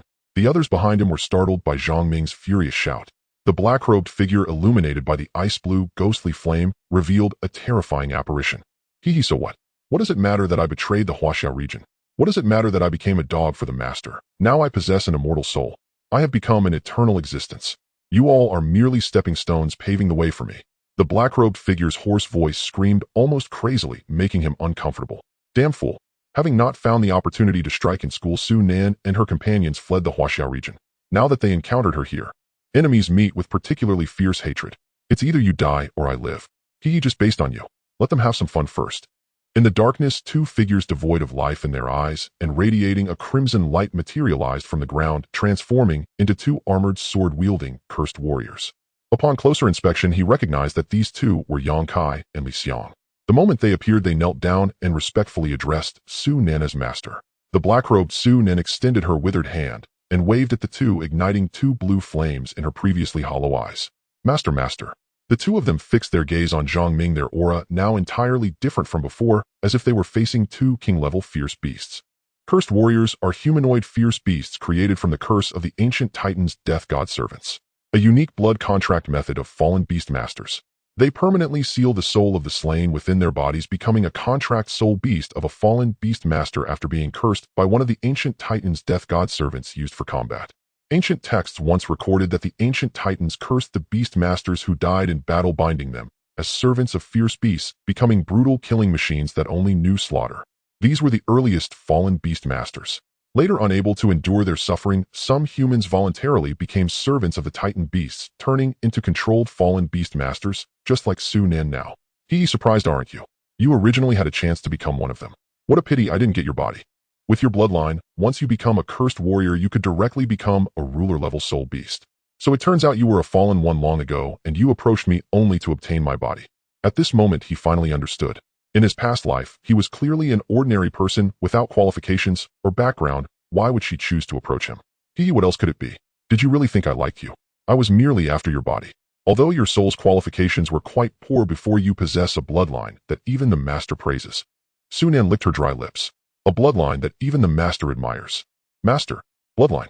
In his past life, the fallen beast master who was once dominated formed a fallen alliance, becoming a servant of the ancient Titan beasts, turning into the claws of ferocious beasts lurking within the four major regions of the alliance. Among them were beast masters from the lower ranks and high-ranking officials from the four major regions.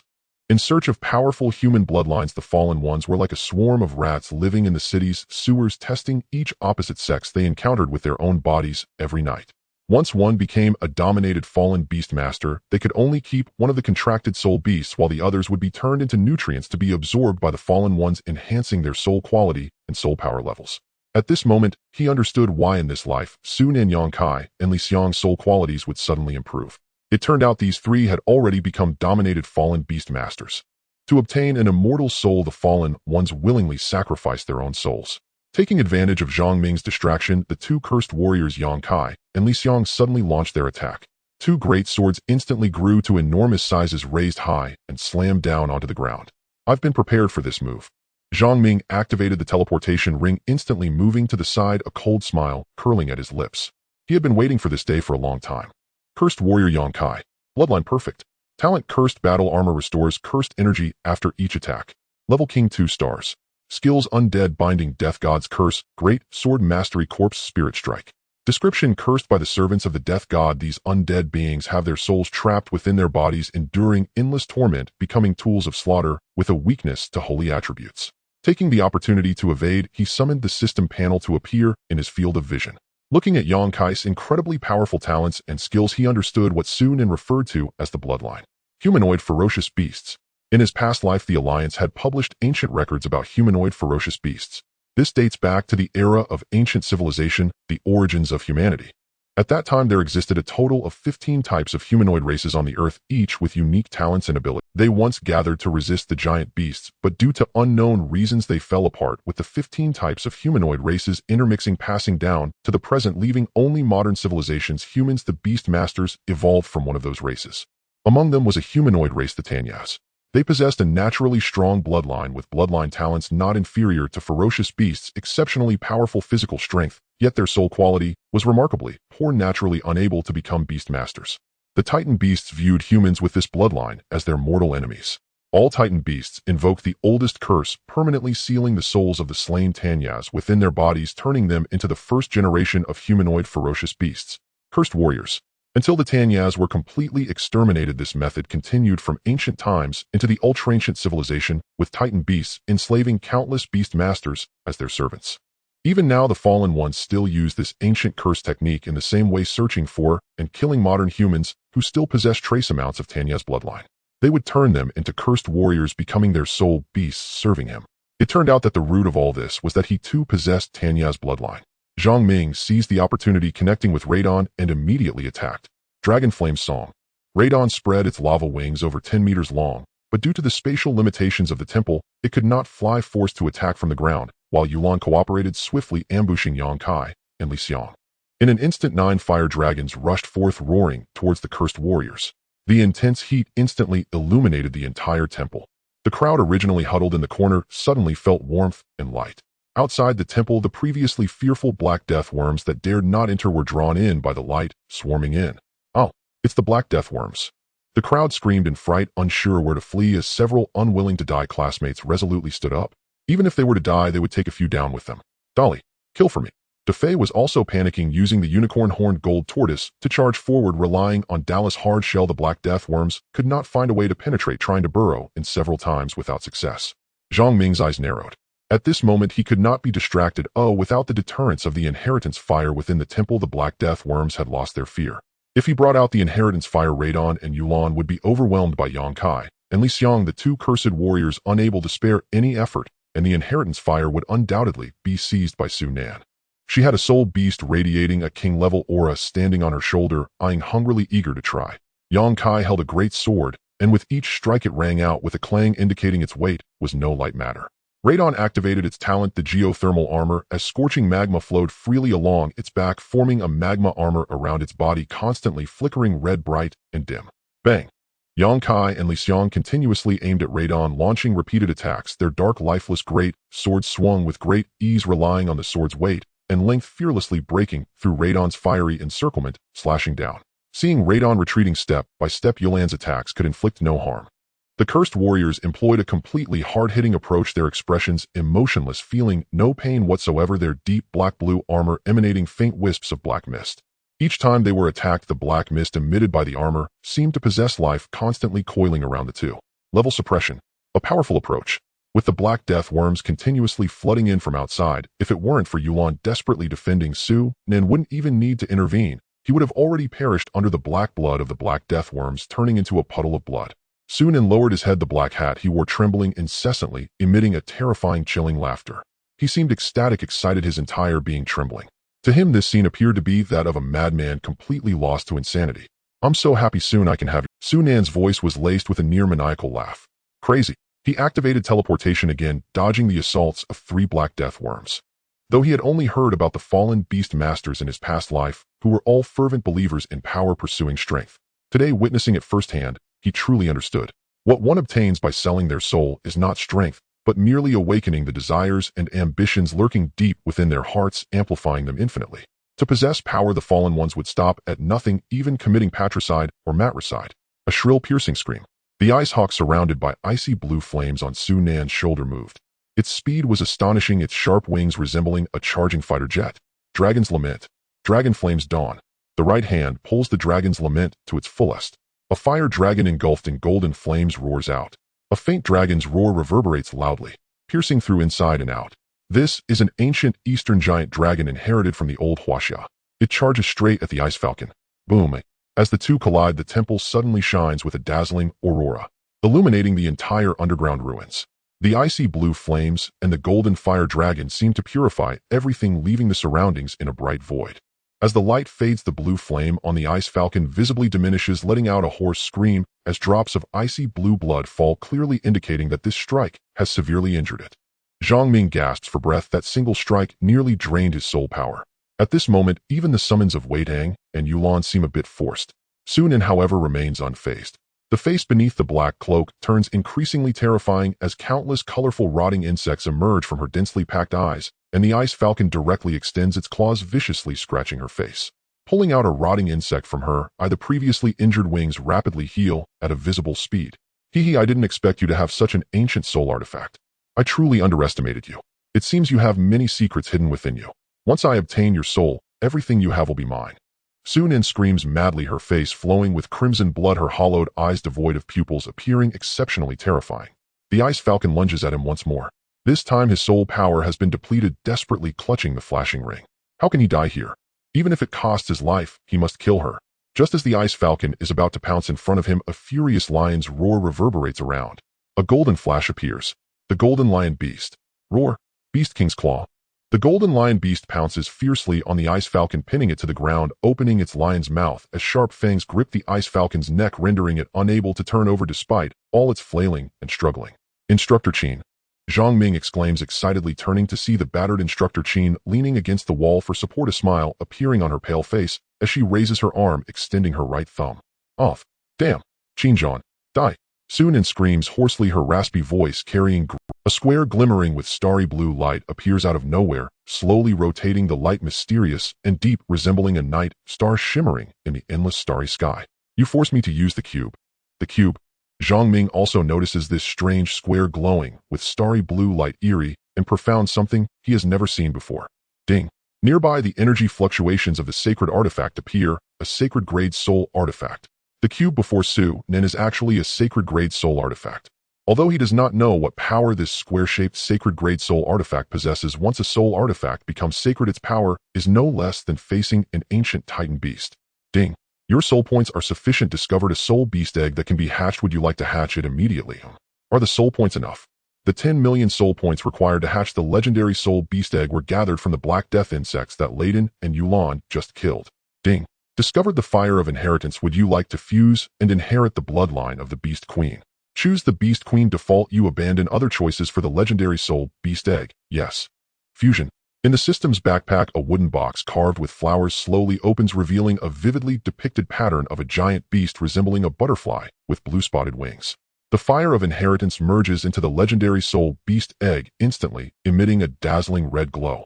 He immediately bites his finger, takes out the legendary soul beast egg, and lets his blood drop. Whispering incantations, he activates the soul blood contract. Ancient deities, heed my call, awaken from the endless starry sky. The blood falls on the soul beast egg, transforming into a mysterious symbol-like pattern that slowly fades away.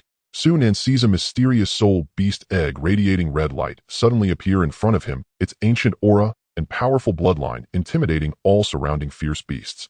This is mine. It is my ancient titan bloodline. Sunan rushes over like a madwoman, her withered hands grabbing frantically forward, her voice piercing as she ignites icy blue flames, continuously throwing them at him. Every icy blue flame that touches him transforms into ice blue flowers, slowly descending with a faint red light shield protecting him. All attacks are blocked outside. Birdcage. Shrink. As Sunan utters the words above, the tyrant ruins, the originally vast and boundless light shadow barrier suddenly shrinks, its range continuously decreasing, and all fierce beasts, pierced by the light shadow barrier, instantly perish. Cut into countless lines, the scene is extremely bloody. Only the bloodthirsty flying ants remain unharmed after being pierced by the light shadow barrier. It seems that this nearly transparent light shadow barrier is the guillotine of hell, targeting only the lives within the tyrant ruins. The light shadow barrier continuously shrinks until it shortens to the underground ruins. A square light shadow barrier suddenly strikes from all directions, moving at high speed, passing through rock walls and piercing through black death insects, which instantly explode in a collective blast, pouring down a large amount of black blood. The golden lion beast decisively slays the ice falcon, fighting alone against the two cursed warriors.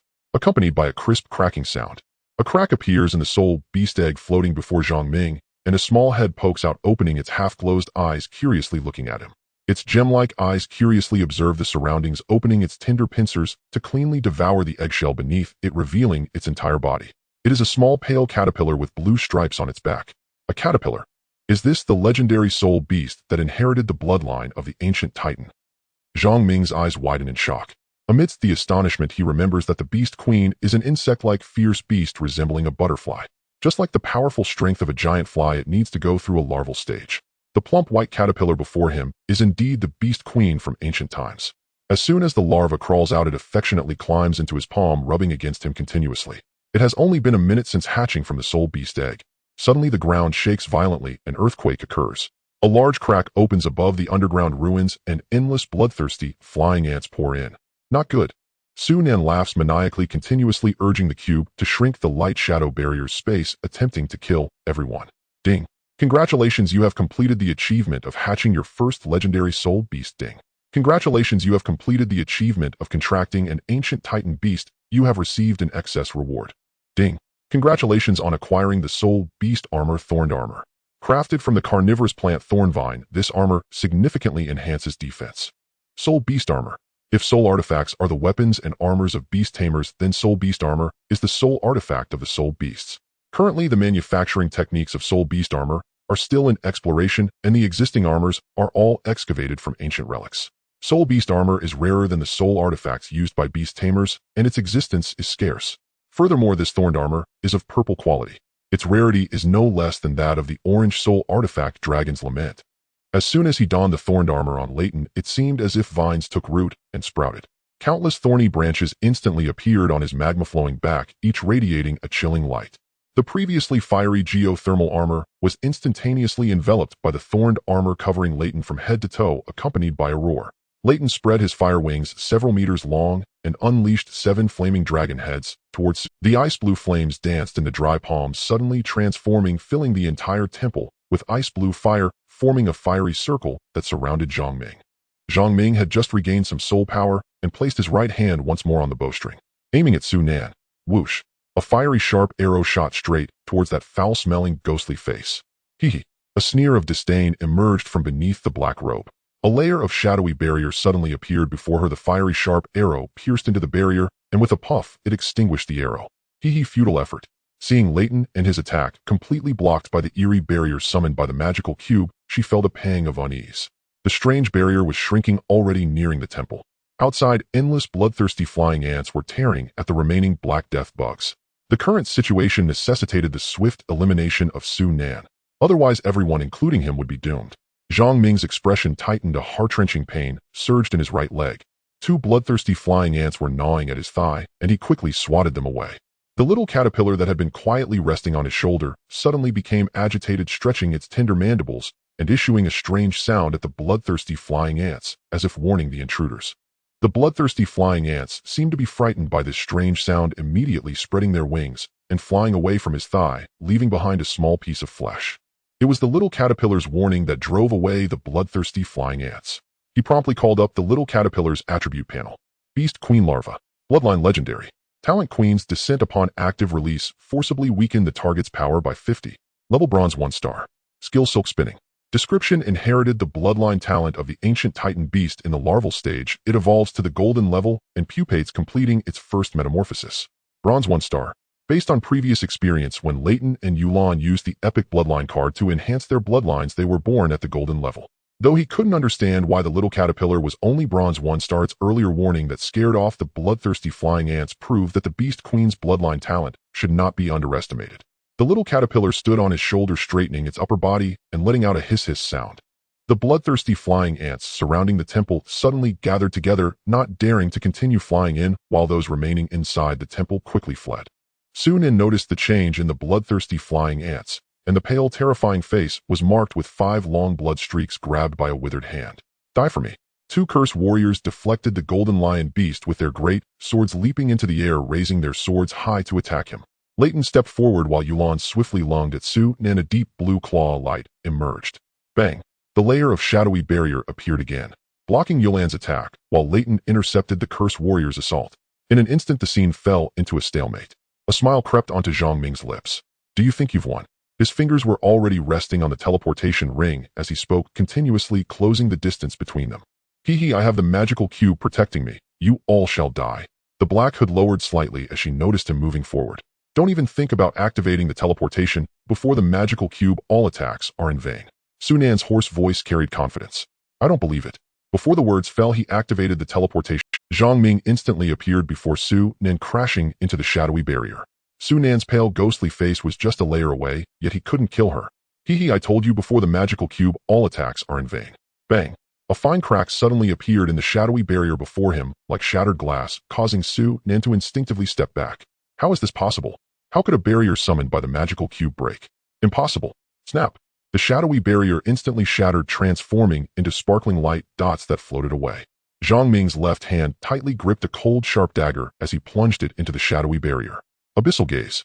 With an angry roar, he forcefully activated his depleted soul power, gathering all his life force into the demonic eye. His eyes transformed into amber demonic eyes, dark lines appearing within them, suffocating fear. The demonic eye fixated on Sunan's sunken eye sockets devoid of eyeballs. When you gaze into the abyss also gazes back at you. Oh! Sunan screamed, clutching her head, her piercing voice filled with terror and dread. Hidden beneath the black robe, scenes of misery and horror flashed through her soul.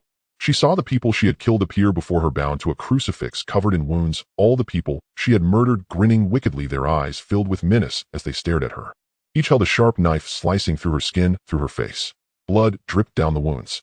The knives tore open her body, exposing her innards as these individuals reached in to pull out her organs, madly stuffing them into their mouths with faces of delight. She struggled desperately, screaming. She had gone mad. A judgment from her soul. The scene shifted again, and she found herself in a dark abyss, a pair of blood-red eyes opening wide, her soul feeling as if it were being gnawed by thousands of ants, itching unbearably, a piercing pain, suffering sadness and fear. Once the abyssal gaze was activated, the opponent fell into their own realm of fear. Their soul would be devoured by terror. Zhang Ming's eyes bled slightly, and his skin gradually shriveled. With great difficulty, he raised his right hand, gripping the dagger. Puff! It pierced into her forehead. Countless corrupt insects and foul green blood splattered. Sunan's dark eye sockets overflowed with 2 streams of blood, tears, his expression filled with agony. With his last ounce of strength, he pushed the small knife deeper once more. In the terrifying environment of the abyssal gaze, Sunan's soul continuously faded, as if the flickering flame was beginning to extinguish. No, no. I have an immortal soul. Master, save me. Master. Zhang Ming desperately supported himself, using the demon eye to extinguish her soul, until the flame of life, symbolizing her soul, was snuffed out. Suddenly, those enormous blood-red eyes reappeared, locking onto his gaze. A chilling sensation from the soul emerged. Fear. Powerful. Just as the abyssal gaze stated, when you gaze into the abyss also gazes back at you. The terror from the abyss is currently separated by 1,000,000 miles, confronting him from afar. Detected that your life force is rapidly declining. The demon eye has been deactivated for you. The demon eye closed, restoring the original color of his pupils. Zhang Ming was drenched in sweat, his head soaked. That was close. Just now he witnessed Sunan's soul being extinguished. Those blood-red eyes were too terrifying. He simply could not retreat from that terrifying state. It felt as if he was frozen there. If it weren't for the system forcibly shutting down the demon eye, pulling his consciousness back, perhaps his soul would have also dissipated within those blood-red eyes. Still haunted by the fear, he collapsed to the ground, gasping heavily, his whole body weak and powerless. As Sunan's soul dissipated, dark energy began to emanate from the 2 cursed warriors, their cursed armor starting to float away in pieces, as if crumbling like a weathered statue. Zhang Ming. Yang Kai regained clarity, calling out his name. Huh. Yang Kai and Li Xiang both laughed simultaneously with no hint of expression. Zhang Ming coldly stared at the two. At this moment their fate was sealed. Yang Kai suddenly grinned, showing no concern for his disintegrating body. Tanya clan, haha, the master will not abandon you. Sooner or later you will also become a killing tool like us. Before Yang Kai could finish speaking, he forced his weary body to draw the small knife and rush towards Yang Kai. With one slash, he severed the heads of the two. The severed heads continued to mock him, looking at him in a strange manner that made him very uncomfortable. Leighton, crush their heads for me. Leighton sensed his mood at that moment, spreading his wings, his giant claws brutally obliterating them. The cursed warriors turned to ashes as if they had never existed. Inside the temple, safety was finally restored for a moment. Everyone fought until the end, and there were fewer than 30 left. If it weren't for Instructor Qin holding back the cursed warriors with serious injuries, perhaps not a single one of them would have survived. Zhang Ming, quickly, stop the magic cube. Instructor Qin suddenly shouted, pointing at the floating cube. Though Su Nan was dead, the magic cube continued to operate, and the light barrier had already entered the temple, forcing all the survivors to gather together. He reached out to touch the magic cube, but another layer of barrier isolated him. He couldn't touch it at all. System Sprite, what should I do to control this magic cube? Dear Master, the magic cube belongs to a sacred artifact, and you need the soul power of a royal beast master. At this crucial moment, where could he find a royal beast master? His soul points had also been completely consumed to hatch the soul beast egg. Is there any other way? Before he could wait for the System Sprite's response, a sudden explosion sounded above the temple. The violent explosion pushed him back. The roof was completely blown off. He looked up. A towering white ape about 100 meters tall wielded an iron rod and smashed the temple's roof away. Everyone was stunned by this sudden strike. The beast that appeared before them was a colossal creature comparable to an ancient titan. On the shoulder of the towering white ape stood a middle-aged man dressed in a Zhongshan suit. The man jumped down from midair, landing on the ruins. It's Elder Lin. Instructor Qin exclaimed in surprise, clearly excited. Elder Lin stepped forward, then appeared in front of the magic cube, extending his palm towards it. Sparks of electricity appeared, continuously clashing against Elder Lin's power. Elder Lin let out a cold grunt, his expression serious, entirely different from their previous meeting. Zhang Ming slowly rose, overwhelmed by the might of this towering white ape, while Leighton and Yulan roared in anger. Buzzing. A strange sound echoed. Within the temple ruins, a circle of sparks rotated, and a spatial teleportation portal appeared. Beyond the portal lay an endless darkness. A figure wrapped in a purple robe stepped out. The figure was tall, moving slowly towards the magic cube. He raised his arm, extending his right hand, and the magic cube gracefully flew into his palm. Through the black shadow, it seemed one could see the corners of the purple-robed figure's mouth curling into a smile. Elder, how could a sacred artifact be something you can touch? The Fallen Alliance. Elder Lin's voice was cold as he uttered those words. One could say that. Zhang Ming heard that the voice of this purple-robed figure was extremely youthful, full of vitality. Unlike Su Nan's sacrificial soul appearance, the purple-robed figure's extended palm was bright in color, clearly indicating he was a young man. I am merely a servant loyal to Lord Thalander, the Black Dragon King. You are a fanatic, Elder Lin said. After saying this, the purple-robed figure turned to look at Zhang Ming, a sly smile evident in his voice. You, the 17 lords, are eager to meet you. 17 lords, I've taken the magic cube. Saying this, the purple-robed figure turned towards the spark teleportation portal. Oh, by the way, Elder Lin, before I leave, there's something my lord asked me to tell you. Don't bother if you don't want to see history repeat itself. Don't covet that thing. The purple-robed figure let out a strange laugh and stepped into the teleportation portal. The teleportation portal closed as if it had never appeared. Elder Lin remained motionless throughout his Everyone was puzzled as to why Elder Lin did not take action against this person. Towering above them was the ancient titan-like white ape, yet he allowed the purple-robed figure to leave so arrogantly. Only Zhang Ming understood. At the moment the spatial teleportation portal opened, a message from the system prompt appeared. Alert! Alert! Detected 3 ancient titan beasts. On the other side of the spatial teleportation portal were 3 ancient titan beasts. For the sake of the survivors in the temple, Elder Lin did not dare to act and could not act. He could only suppress the fury in his heart, watching helplessly as the purple-robed figure left. Elder Lin cast a benevolent glance at him, his eyes filled with approval. The magic cube was taken by the mysterious figure, and the light barrier also vanished. Only the torrential red rain continued to ravenously consume everything. The little caterpillar on his shoulder emitted a tender sound, seemingly snoring as it slept. The locator bracelets can be used now. Everyone activate your bracelets and return to the Red God ship. Elder Lin looked at the dwindling number of people, his tone inevitably heavy. As everyone successively activated their locator bracelets and returned to the Red God ship, Elder Lin placed a hand on his shoulder. Elder Lin. Zhang Ming's voice was also very fatigued. I'm sorry we're late. In Jinwu City at the Central Hospital. It has been 7 days since returning from the Talon ruins. Every day's headlines feature the latest progress of the investigation into the truth behind this matter in the Huaxia region. This is also the first time the Fallen Alliance has appeared on the screen, becoming known to the public. People are realizing for the first time that beneath their peaceful lives there exists a terrifying and despicable group of devils. The impact of the Red Rain incident on the Talon Ruins is immense. It has severely disrupted the ecological balance of the Talon Ruins, forcing countless savage beasts to migrate northeast in search of survival, resulting in nearly half of the Talon Ruins turning into wasteland. The Talon Ruins are home to numerous low-level savage beasts from which the Huaxia region harvests no less than 10 million soul crystals each year. Consequently, the Huaxia region will lose a major source of soul crystals. It has also left behind the source of the bloodthirsty flying ants disaster. Out of the 300 students who participated in the special training, only a few survived, resulting in heavy losses. The Huaxia region is thoroughly investigating this matter, collecting evidence, while Lin Zun is appealing to the Alliance's Supreme Court, suing the Meijian region. They demand an explanation from the Meijian region regarding the Red Rain incident, as well as for sheltering the fallen. The atmosphere between the Huaxia and Meijian regions has become tense, signaling the possibility of war.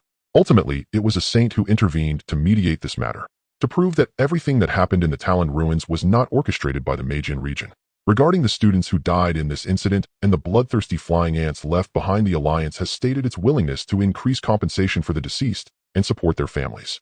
They also dispatched elite Beast Tamers from the other 3 major regions to assist the Huaxia region in clearing the bloodthirsty flying ants. In the hospital room, Zhang Ming had just finished injecting the life liquid, and after a few days of treatment, his bodily functions were almost fully restored. Minggu, I can be discharged today. I've been so bored. Defei was lying on the bed with his legs crossed. He and Zhang Ming were in the same room, their beds side by side. Zhang Ming stared out the window, lost in thought. Minggu, what are you thinking about? Are you still pondering over the Talon Ruins incident? Defei waved his hand in front of him. For the past few days, he had been contemplating recalling the actions and words of Su Nan and others to find any suspicious points. He had a feeling that this was just the beginning, as if a whirlpool hidden in the darkness was trying to swallow him. Minggu, and she pushed open the door, peeking in with her twin ponytails, dressed in a blue and white princess dress, cutely sticking out her tongue, holding a large food container. Come and smell this. It smells so good. There's a new porridge restaurant opened on East Street, and their porridge is delicious. And she said while opening the food container, making Defei drool. Hey, we're all patients here, but our fates are different. And she, you just recovered. There's no need to bring me food every... How can that be? And she puffed out her cheeks, hands on her hips, her long ponytails draping over her shoulders. If it weren't for you and Instructor Chin risking your lives to save us, we wouldn't have made it back. And she opened a drawer to take out bowls and chopsticks and pulled another food container from her spatial soul tool. Defei, this is the pork knuckle rice I prepared for you. Wow. Defei eagerly opened the food container. The hospital food he had eaten these days had left his mouth bland. By the way, and she, how come your injuries are so light? Defei asked while eating. What? You wish for me to be more... No, cough, cough. Eat slowly, Defei. Zhang Ming also noticed this issue, and she seemed to have been hurt less than everyone else. And she, how is Instructor Chin? He asked after taking a sip of porridge. Instructor Chin's injuries are quite serious. He has been transferred to Longqing for treatment. After a few more days of rest, we will also participate in the Soul Beast Grand Competition, and by then Instructor Chin should have recovered as well. And she said, nodding lightly. Yes, the Soul Beast Grand Competition is about to start. This trip to the Talon Ruins, though alarming, has been incredibly rewarding. Not only did they obtain the Eye of the Demon and the Sorrow of the Dragon, but they also hatched an ancient Titan beast. Though still small, it could eventually grow to rival the ancient existence of 17 ancient Titans. His rank as a Beast Tamer has not significantly increased, still remaining at the level of a 1-star Beastmaster. Most importantly, he has clarified the origins of everything. For the past few days, he had been searching for records about the Tanya tribe on the virtual computer, but unfortunately found nothing. Ding dong. You have 999 unread messages in the past 14 days. Please check them in a timely manner. The icon of the cloud purchasing mall on his smart wristband suddenly flashed. Wow, so many messages. He placed his finger on the smart wristband, gently swiped forward, and a 7-inch projection screen appeared. The man who loves playing with swords sent you 63 messages. The man who loves playing with swords is the boss around. I placed an order half a month ago. When will it be shipped? I love long legs. Boss, are you still alive? If yes, give a shout. DeLang loves drinking ADC. Brother, does this card really enhance one's soul aptitude? The man from the Kingdom of Light. Is the boss dead? Is he dead? Is he dead? Game tester Shaolon. Log in and receive 1,000 gold coins, exquisite dress, and a powerful mount worth millions. Damn it, why is there still advertising? Checking each message, he found that all listed products had been ordered. Since the buyers had not canceled their orders, the knight could not contact him, and everything piled up in the unprocessed orders. Because they were victims of the Talon Ruins incident, to protect them from outside disturbances, the hospital has blocked all their signals, strictly prohibiting family visits. He didn't know how Chi managed to come and go freely from the hospital. So for the past few days, he couldn't connect to the virtual network. Perhaps he would be discharged in the afternoon. The network suddenly became available. He promptly dialed the number for the night's express delivery. Hello, I am the online shop owner of store number 8. Oh my god, you're alive. Okay, I'll wait for you at the gate of Jinwu Academy this afternoon. Minggu, a business is coming. Defei naturally heard the phone call. Minggu, that qualification card you sell, I secretly took a look. Is it really that magical, eh? Actually, Minggu, to be honest, I secretly placed an order for one. Defei said somewhat shyly. In fact, aside from Chi and Defei knowing it was him selling qualification cards on the cloud purchasing mall, no one else, not even Lin Zun, could trace it back to him. Moreover, he only opened the purchasing channel for the Huaxiao region and did not connect it to the other 3 alliance regions, meaning the qualification cards could only circulate within the Huaxiao region. To let the Beast Tamers from other regions use the purchased qualification cards, they would have to go through the black market. System Little Sprite, can you add a setting to the Soul qualification card? Sure, Master, what is the requirement?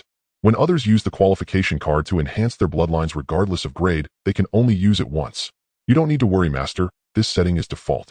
In the afternoon, after completing the discharge procedures, some severely injured classmates still require further treatment and are likely unable to participate in the upcoming grand competition. Upon returning to the Jinwu Academy, Defei first went back to the dormitory waiting for the staff from the courier service to arrive at the door. The agreed time was 2:30, just 3 minutes away. In the sky, a beast master riding a wind spirit winged dragon adorned with the patterns of a sword and shield gradually approached. Hello, boss. Service provided by Intermediate Knight No. 1458. A clear-voiced young boy jumped down from the wind spirit winged dragon. Please take out the item for us to photograph and upload for registration. Defei nodded and took out the qualification card that had been wrapped in plastic, providing the address. Is this the item you wish to sell, boss? The boy took a photo of the card with his smart wristband and curiously asked MHM. All right, thank you for your cooperation. The parcel will be delivered within 3 days. The boy placed all the parcels into a spatial spirit tool, ensuring every card was photographed for record, allowing no worries that the knight might steal them, leading to lost parcels. Opening the cloud purchase mall, the account displayed 25 million soul coins not yet credited. 700 soul points exchanged for 25 million. This deal is worth it. Next, he simply needed to wait for the buyer to confirm receipt of the goods and complete the payment, then all the money would be credited. Humming a little tune, he returned to the dormitory, quite pleased. The dormitory door was open, the smart computer inside was running a game, and a steaming, freshly heated chicken leg lay on the table, while Defei's clothes were thrown on the bed, but there was no sign of Defei himself. Defei, where did he run off to? Pushing open the bathroom door, it was empty. At this hour, there were no other people in the dormitory building. Perhaps he had gone downstairs. Closing the dormitory door, he prepared to take a quick shower. Knock, knock. Wait a moment. I'm taking a shower. Hearing the knock, he thought it was Defei. He hurriedly wiped himself with a towel, threw on a pair of loose shorts, and went to open the door. You came back, but didn't rest. Where did you run off to? Opening the door, he found it wasn't Defei, and there was no one. Looking outside the door, he saw no one in the corridor, but looking down, he spotted a photograph. Picking it up, the person in the photo was indeed Defei, bare-chested and bound to a bench, his mouth stuffed with cloth, his face bruised and battered, evidently having suffered a beating. On the back of the photo, there was a line of text. Your brother is in my hands. Damn it. He clenched the photo tightly and hurried back to put on his clothes. Just as he was about to leave, he stopped again. I left with Defei for less than half an hour. How could someone have stealthily taken him away in such a short time? Who is it that wants to threaten me with Defei? Ding dong. The cloud purchase mall icon on his wrist lit up. Mr. 9 has sent you a message. Mr. 9, if you don't want him to die, do as I say. Customer service of store no. 8. Mr. 9, the qualification card. Customer service of store no. 8. Alright, I'll give it to you if you release Defei. Mr. 9, don't think about contacting Qin Zhan. If we have the strength to take him, we also have the strength to eliminate him. Customer service of store no. 8. Location. Mr. 9, next to the one-hole bridge underpass at the Constellation Bar. You have 20 minutes. I will contact you when you arrive. 20 minutes, damn it. Locking the door, he immediately went downstairs. Within the city, aside from knights and combat personnel, to ride a flying spirit beast, one must obtain flying permits to control the spirit beast. Thus, he sprinted towards the direction of the one-hole bridge underpass. While running, he decided to inform Chi about the one-hole bridge underpass was an old train tunnel that had existed for hundreds of years. Although trains no longer passed through, the bars and entertainment venues along the way were numerous, having developed into a red light district. When night fell, the one-hole bridge underpass was bustling with pedestrians, each face glowing with satisfaction. Checking the time, it was sufficient.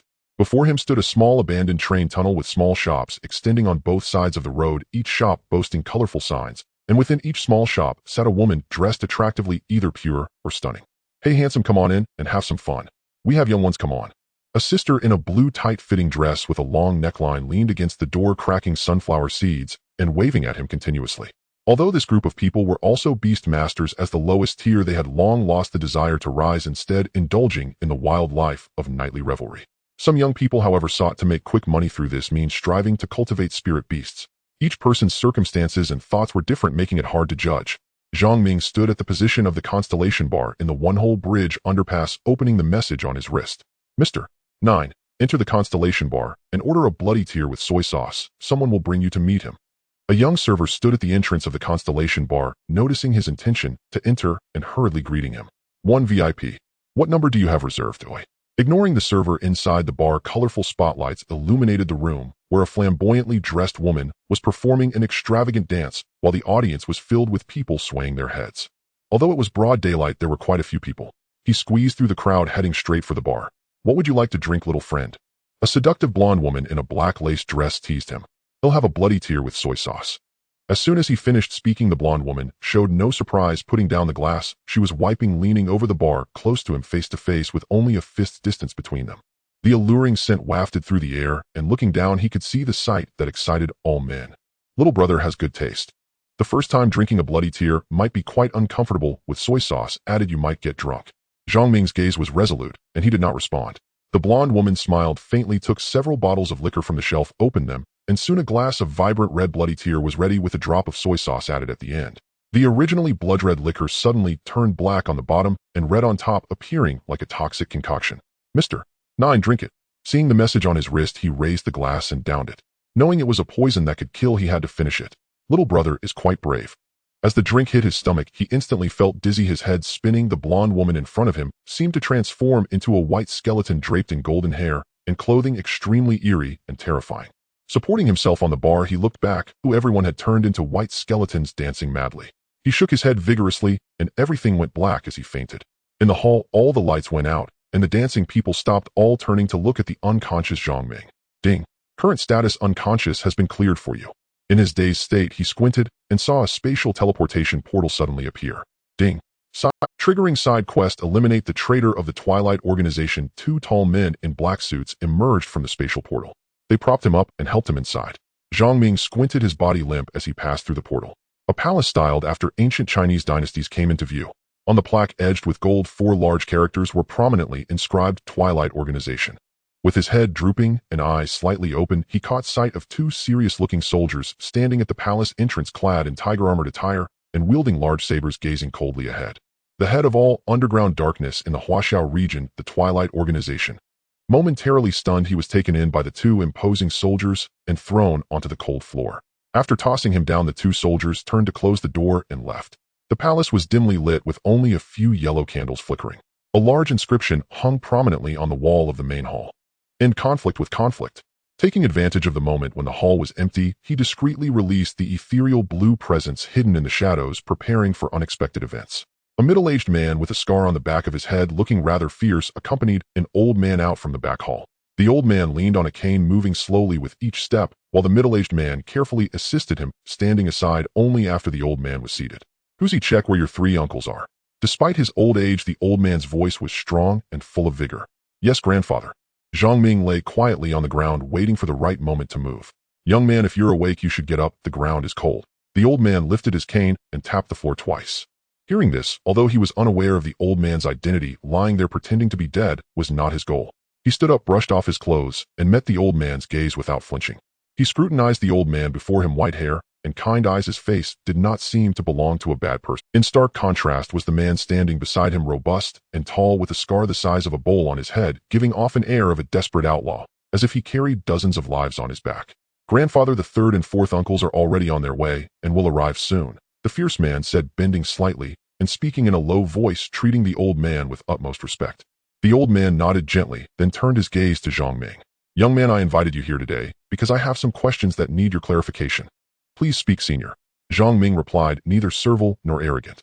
The Twilight Organization, he had heard some secrets about this organization from the military elders during his time in the combat unit in his past life.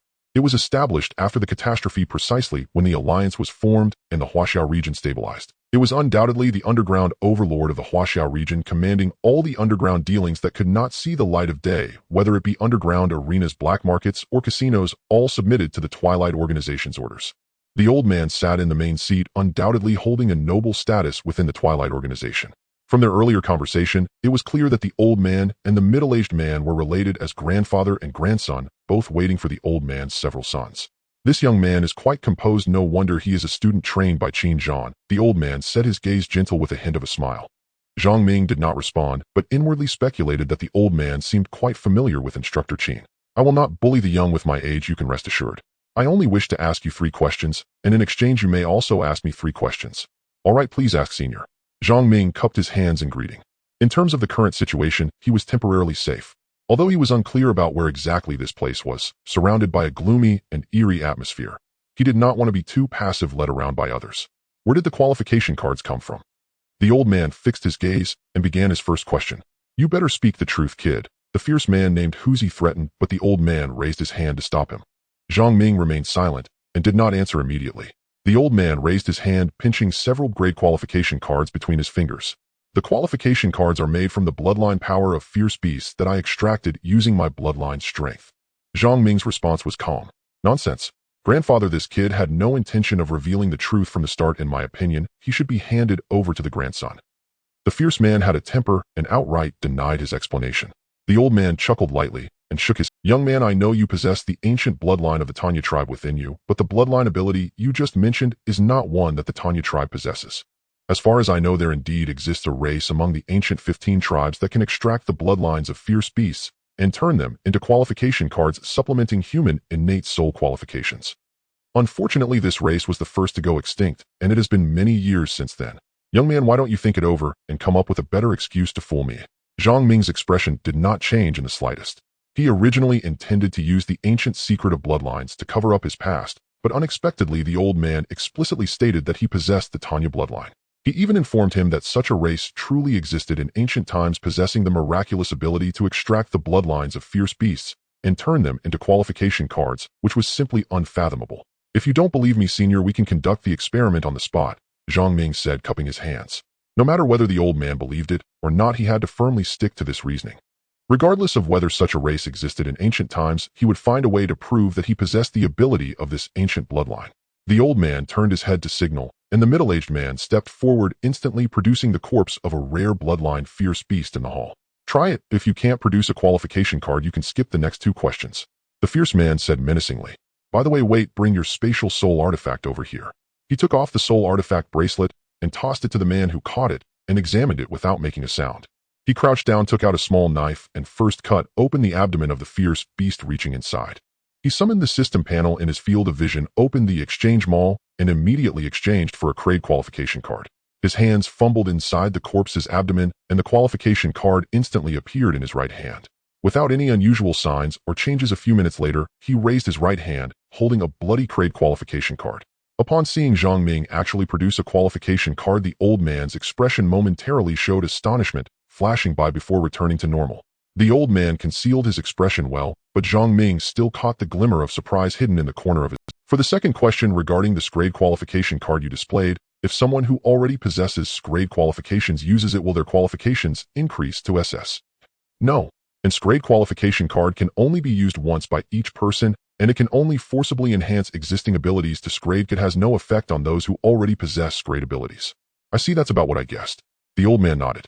For the third question, if I provide you with resources, can you produce an S-grade qualification card? Yes, Zhang Ming replied after a moment of contemplation. But I can't do it right now. Upon hearing this, the fierce man erupted with joy and exclaimed, Grandfather, our Huaxiao region can finally stand tall this time. The old man's questions were finished. It was now Zhang Ming's turn. May I ask for your esteemed name, Senior? The old man smiled slightly, his eyes curving. I am Lin Xiao. You are Lin Xiao. Zhang Ming felt a surge of emotions, his eyes wide in shock. The name Lin Xiao is known only to a select few today. Yet in his past life, Lin Xiao was a household name, renowned and recognized by all. Lin Xiao was not only the leader of the Twilight Group, but also the father of the current sage. The existence of the Twilight Group constrains all underground forces in the Huaxiao region. It was Lin Lao Ye's presence that intimidated those with ulterior motives, yet the public has always regarded the Twilight Group as the greatest tumor and the worst parasite in the Huaxia region. He remained silently bearing countless slanders, willingly transforming into the roots hidden beneath the soil of Huaxia, guarding the region without regret. Countless times other districts' underground forces attempted to infiltrate Huaxia, but it was Lin Xiao leading the Twilight Group who repelled those with ulterior motives time and again. Without the Twilight Group, the Huaxia region would descend into chaos after nightfall. If not for the Twilight Group, the dark side of Huaxia would be even dirtier and more chaotic than it is now. He was a silent guardian hidden in the shadows, steadfastly supporting the roots of Huaxia. In his past life, the American district repeatedly incited the Huaxia region to sink into depravity, spreading reactionary ideas and attempting to unite these fallen Beast Tamers into a force against the Huaxia troops. It was the Twilight Group that repeatedly identified spies, eliminating traitors, and maintaining the peace of Huaxia. There were also infiltrations from the Fallen Alliance, and the seemingly peaceful and stable alliance had to face the threats of fierce beasts and the dangers of human nature. In this era, far too many humans choose to yield. If the Huaxia headquarters is the leaf bathing in sunlight, the Twilight Group is the root buried deep underground.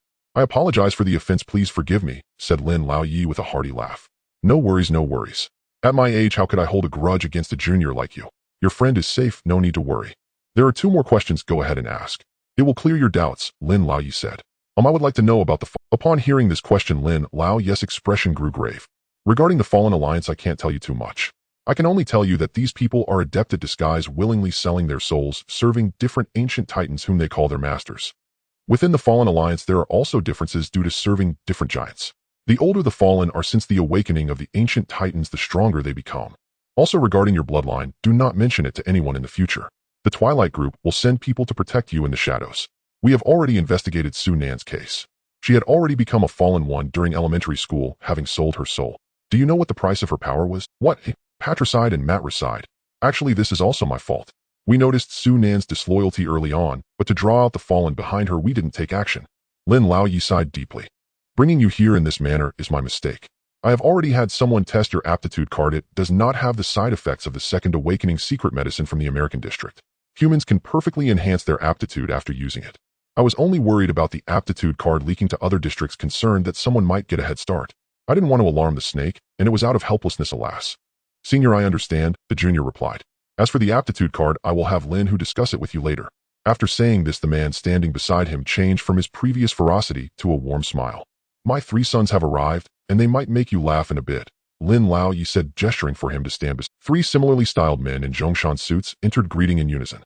Father, do you still recognize me as your father? Colluding with the American district to privately sell Awakening secret medicine. Do you all think I am old now? Lin Lao Yi exclaimed angrily before the 3 even entered. I have long stated that the Awakening secret medicine is a conspiracy from the American district against our Huaxia. It forcibly enhances the user's soul potential, which shortens their lifespan. Whoever among you. Today I will enact justice against my own kin. You 3 are already in high positions, do you not have enough wealth? The 3 men at the door stood silently, and through the dim shadows they clearly saw the man in the middle curl his lips into a cold smile. Yes, father is right. We no longer seek satisfaction from wealth, but we too wish to become revered sages like elder brother. The man in the middle shouted loudly.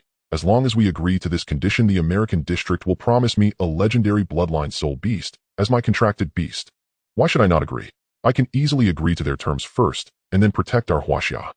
Nonsense! Lin Lao Yi, furious, struck the ground repeatedly with his cane.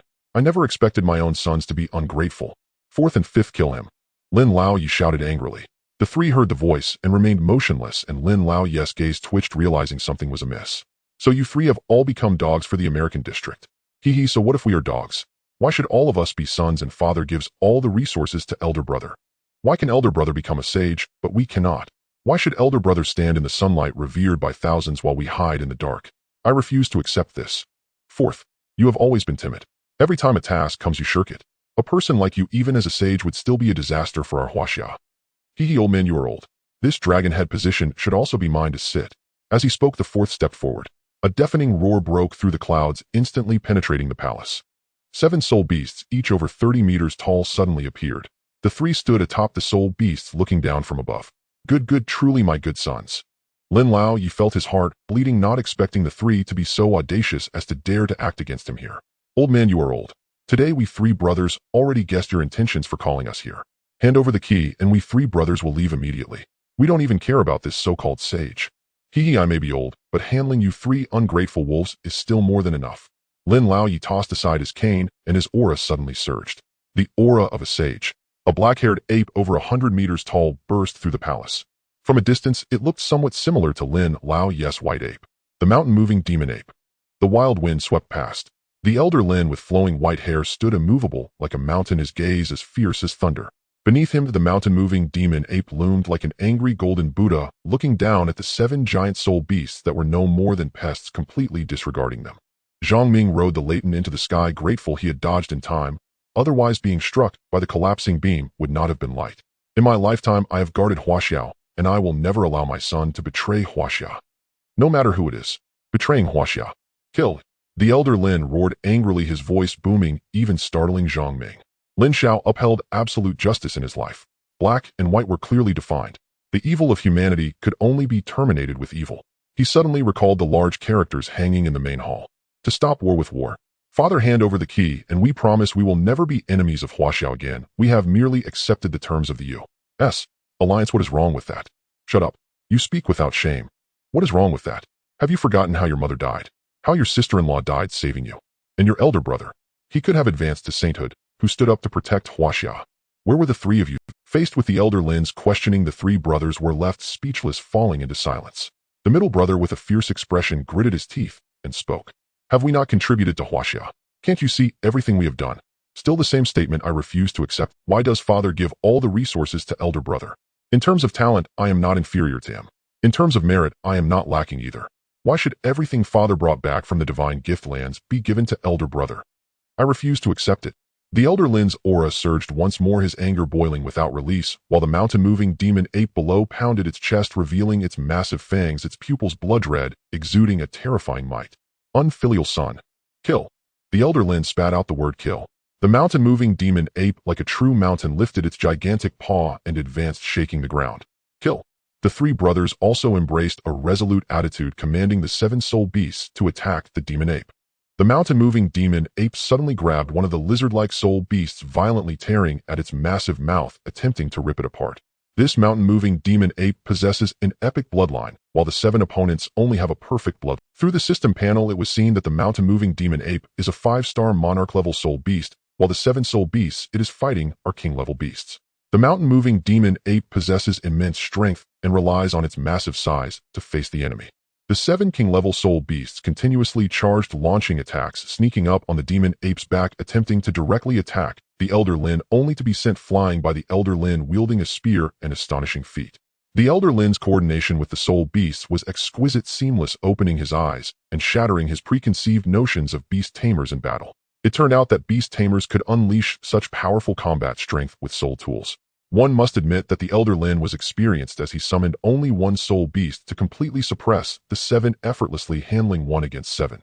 Seeing they were losing, the 3 brothers grew anxious, glancing over and spotting Zhang Ming hiding in the back. The 7 soul beasts united in their attacks, frantically biting the demon ape's thighs and arms. 4 soul beasts entangling the demon ape's lower body, immobilizing it, while the other 2 continuously struck at the demon ape's head. One of the sub-dragon soul beasts flapped its wings and suddenly flew towards him, the wind howling, and Leighton opened its great mouth, breathing fire as a defense, then began to sprint backward. Where do you think you're running, brat? The elder Lin noticed the 5th brother pursuing him, but did not act immediately. The mountain-moving demon ape shook its massive body, shaking off the soul beasts clinging to it, and swung its massive fist, smashing one of the king-level soul beasts' heads. Blood splattered. Zhang Ming, riding Leighton, quickly fled upward, finally noticing the unusual surroundings. Wisps of cloud floated above, but they weren't real clouds, they were a rocky dome. It seemed he was currently underground. Without time to ponder, he realized that to escape from the king-level soul beast behind him, he could not withstand it with Leighton. With a fierce gaze, a bold idea sprang to mind. He halted Leighton and coldly fixed his gaze on the approaching sub-dragon soul beast. Brat, if you're to blame your bad luck. 30 meters. 20 meters. Last 10 meters. Activating the flash ring, he instantly appeared beside the 5th brother, truly startling him. How did Elder Yes flash ring end up with you? Before the 5th brother could react, a punch landed squarely on his face. This punch was delivered with full force, striking his nose. The 5th brother clutched his face in pain, wailing. It's not over yet. He grasped the collar of the 5th brother's Zhongshan suit, and with his demon eye activated, his amber-colored demon eyes fixed intently on the 5th brother's eyes. As if sensing the call of the demon abyss, the arrival of the dark world, the desires, ambitions, and wildness buried deep within humanity were all infinitely magnified at this moment. The abyss gazes. The fifth brother was pulled into the illusion of his own desires while Zhang Ming appeared as an observer, quietly watching the fifth brother being devoured and torn apart by countless ferocious beasts deep within the abyss, his expression unchanging.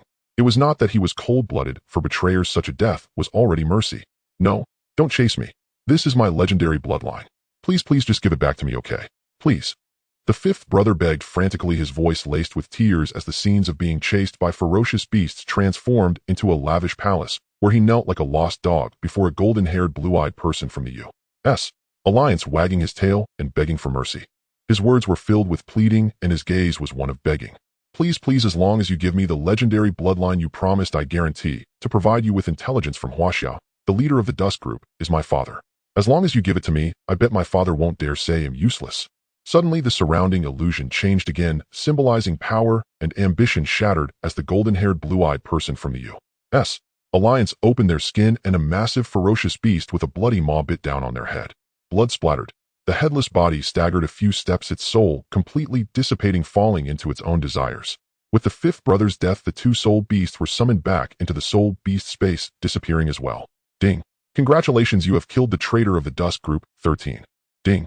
Successfully killed the traitor of the Huaxia clan. 5-star, king-level Beastmaster 1, gained honor points, 5,000 honor point. Exchange section opened in the exchange store, the system announced. The third and fourth brothers, still holding on, saw the fifth brother's soul beast disappear and his body fall, their brows raising. Father, you forced my hand. The third brother yelled hoarsely, pulling out a glowing red ball of lightning from his pocket, surrounded by countless violent energies swirling around it. The elder Lin was momentarily stunned. Zhang Ming also noticed the red ball of lightning that the third brother was holding. It was a piece of black technology developed in the U.S. Alliance's creation plan in his previous life, a one-time microbomb.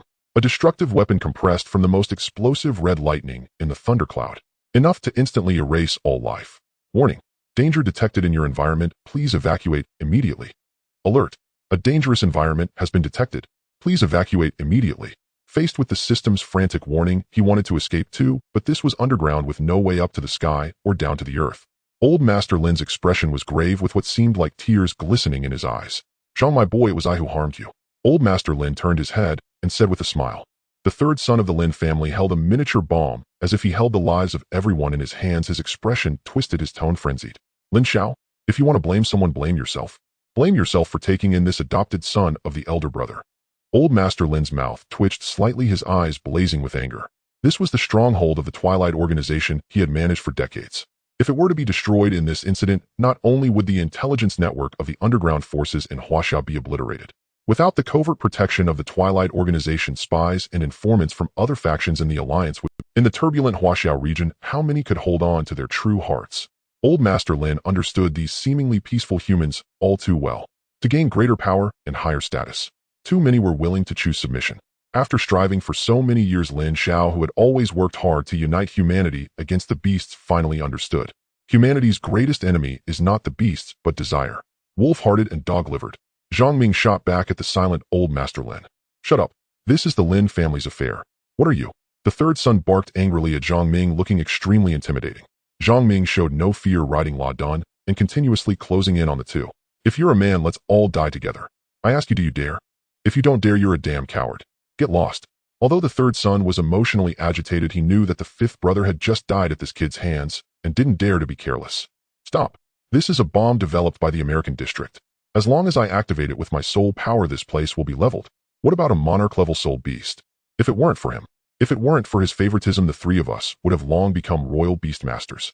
Why do you think we are still only king-level beastmasters after all this time? The third son pointed at Old Master Lin and shouted. I only know that your lives were given to you by him. Zhang Ming coldly replied. What has happened to this world? Have all grown-ups, in order to gain power, become willing to sacrifice everything without hesitation, even betraying their closest kin and those who love them the most? Humans should unite to fight against the beasts, but the first fallen ones appeared, infiltrating the 4 major districts of the Alliance, inciting humans to fight against each other, awakening the desires within. In the end, the fallen ones are the source of all evil. Desire is merely a tool controlled by the fallen ones. The black gas continuously emanating from the third son caught his attention. The black gas spread rapidly, enveloping the third son from head to toe, his skin instantly transforming into gray scales, two strange sharp horns sprouting from his head, his pupils turning dark green, eerie and frightening, with his mouth splitting open towards the back of his ears, leaving a long trail of blood. What a waste, no wonder Lin Xiao looks down on you. The third son spoke, his voice childlike. The fourth son, standing beside the third son, was horrified and anxious, quickly fleeing. Though he had been incited by his third brother to rebel against their father, he did not know that the third brother had already sacrificed his soul to join the fallen ones. You finally appeared. Ew, I thought you would always be a turtle hiding in its shell. Lin Xiao showed no surprise at all, rather his voice was calm. One of the 17 ancient Titan beasts, the 7 deadly sins, sad. The third son of the Lin family let out a horrifying laugh from his blood-splitting mouth. Lin Xiao, you're quite good. If there were more people like you among humans, it would truly give us a headache. Zhang Ming was shocked. He realized Lin Xiao had long suspected the third son had joined the fallen ones. The purpose was to lure the snake out of its hole. The 7 deadly sins, sad, controls the 7 deadly sins of gluttony, greed, laziness, envy, pride, lust, and wrath, magnifying the desires hidden within humans, turning them into its most devout servants. Oh, guess what? I smell pure Tanya blood. Run. Old Master Lin's voice suddenly echoed in his mind. Lin, who has opened the portal right under the ruins. You two hurry and escape. None of you will escape today. This body may not last long, but it's more than enough to deal with you. As he spoke, Sad, who had possessed the third son, opened a bloody mouth, swallowing the soul beast from the soul beast space along with the fourth son. In an instant, the third son's body was ruptured, giant hands and feet breaking through flesh, and a colossal beast with 7 ferocious heads appeared out of thin air, towering on the ground. Just its height surpassed the mountain-moving demon ape, its entire body covered in hard scales, looking down at the sky, making everything before this ancient Titan beast seem so small, all resistance a futile struggle. 7 deadly sins, Sad's split body. Bloodline epic. Talent control of the 7 deadly sins. Level monarch, 8 stars. Skills heart of temptation, fire of desire, demon, sound dispersal, light of judgment, magic of the 7 sins. Description: one of the 17 ancient Titan beasts, a sliver of evil thought split off from Sad, possessing 1/10 of its power. Its horror lies in its ability to manipulate the desires of all living beings. Looking up at this massive creature before him, he had no time to be shocked and hurriedly ran towards the portal. This body is still usable. The 7 deadly sins, Sad spoke through its 7 heads. Wanna run? One head raised high in the sky suddenly spewed out scorching flames, and La Dun swiftly dodged this attack.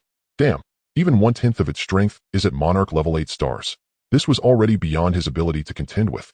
Old Master Lin commanded the mountain-moving demon ape to strike fiercely at Sad. Seizing this opportunity, summon.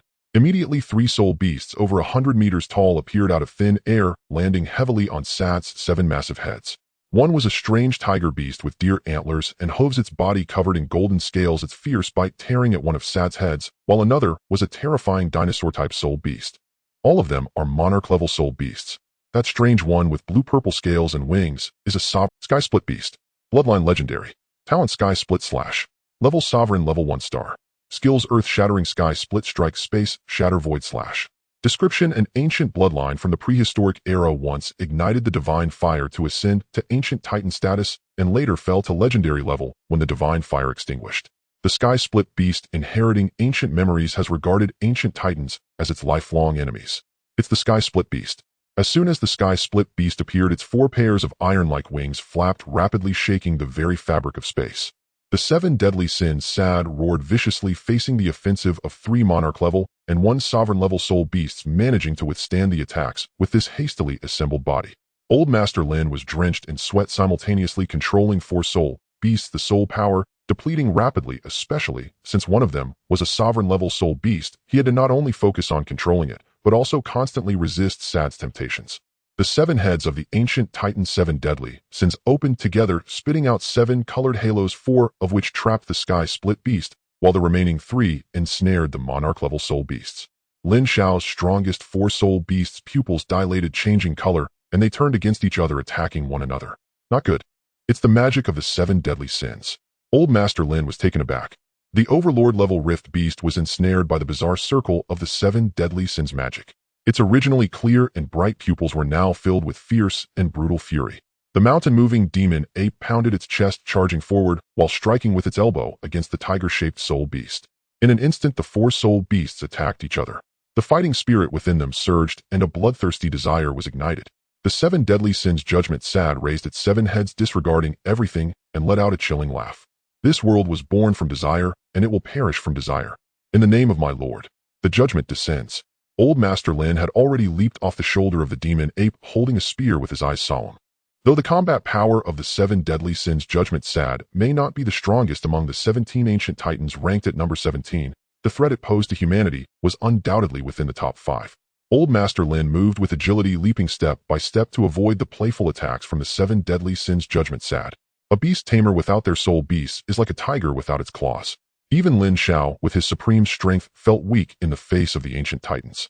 After all, this was merely the evil thought projection of the 7 deadly sins judgment sad. If the main body were to descend, only a saint could contend with it. Had it not been for the protection of the soul list, the last spark of humanity would have extinguished 100 years ago, forever eradicated by the 17 ancient titan beasts. Once the 4 soul beasts were mutually injured, what awaited them would be something more terrifying than death. Leighton donned his thorny armor and geothermal armor with a thick layer of tough vines covering the armor formed from magma. Under this double-layered defense, he resisted the attacks with all his might, protecting himself fiercely. Whoosh! Zhang Ming seized the moment, drew the dragon's lament, and shot an arrow towards the eye of one of the heads of the 7 deadly sins judgment sad. It struck true. The fiery arrow collided with the eye as if it had struck a layer of hard glass, shattering upon impact. Damn it! The skills of this ancient titan are as troublesome as that of the mirage beast from the misty forest. Suddenly, he recalled the mirage beast from the misty forest, which had also used a similar skill to trap the golden lion beast in an illusion, a negative state that was only dispelled by his on-the-spot exchange for purification abilities. Though the skill of the 7 deadly sins judgment sad did not create an illusion, it ignited the deep-seated desires and bloodlust of the chaotic soul beasts, immersing them in endless hatred and slaughter. If he could similarly dispel it with purification abilities, could he also remove the negative state from the 4 soul beasts? With that thought in mind, he quickly used advanced purification and advanced protection on the rift beast, attempting to dispel the 7 deadly sins magic influence on it. Ding. Dispersion failed, insufficient ability level. Ding. Detected that a traitor from the Twilight group has died, distributing original rewards S-level qualification card 1. Ding. Triggered a new side quest. Exorcise the evil thought projection of the 7 deadly sins judgment sad. Quest rewards 7 deadly crystals. Hearing a series of prompt sounds from the system, his pupils narrowed, and there was no time to be dazed as he dodged a poisonous mist attack. Old Master Lin, holding a spear, leaped high, reaching nearly 100 meters. The wind and clouds stirred, accompanied by the sound of dragons and tigers. The spear tip shone like a rainbow as it pierced through the head of the 7 deadly sins judgment sad, an awe-inspiring display of power. Nothing like the previous old man who leaned on a cane and walked unsteadily. Today, even if I die, I must stop you from infiltrating the Twilight group. Old Master Lin understood clearly that since the 7 deadly sins judgment sad dared to risk revealing its evil thought projection in the area protected by the soul list, it was preparing to devour the Twilight group whole and control all underground forces in the Huaxiao region. He would never allow the Twilight group to fall into the hands of ferocious beasts.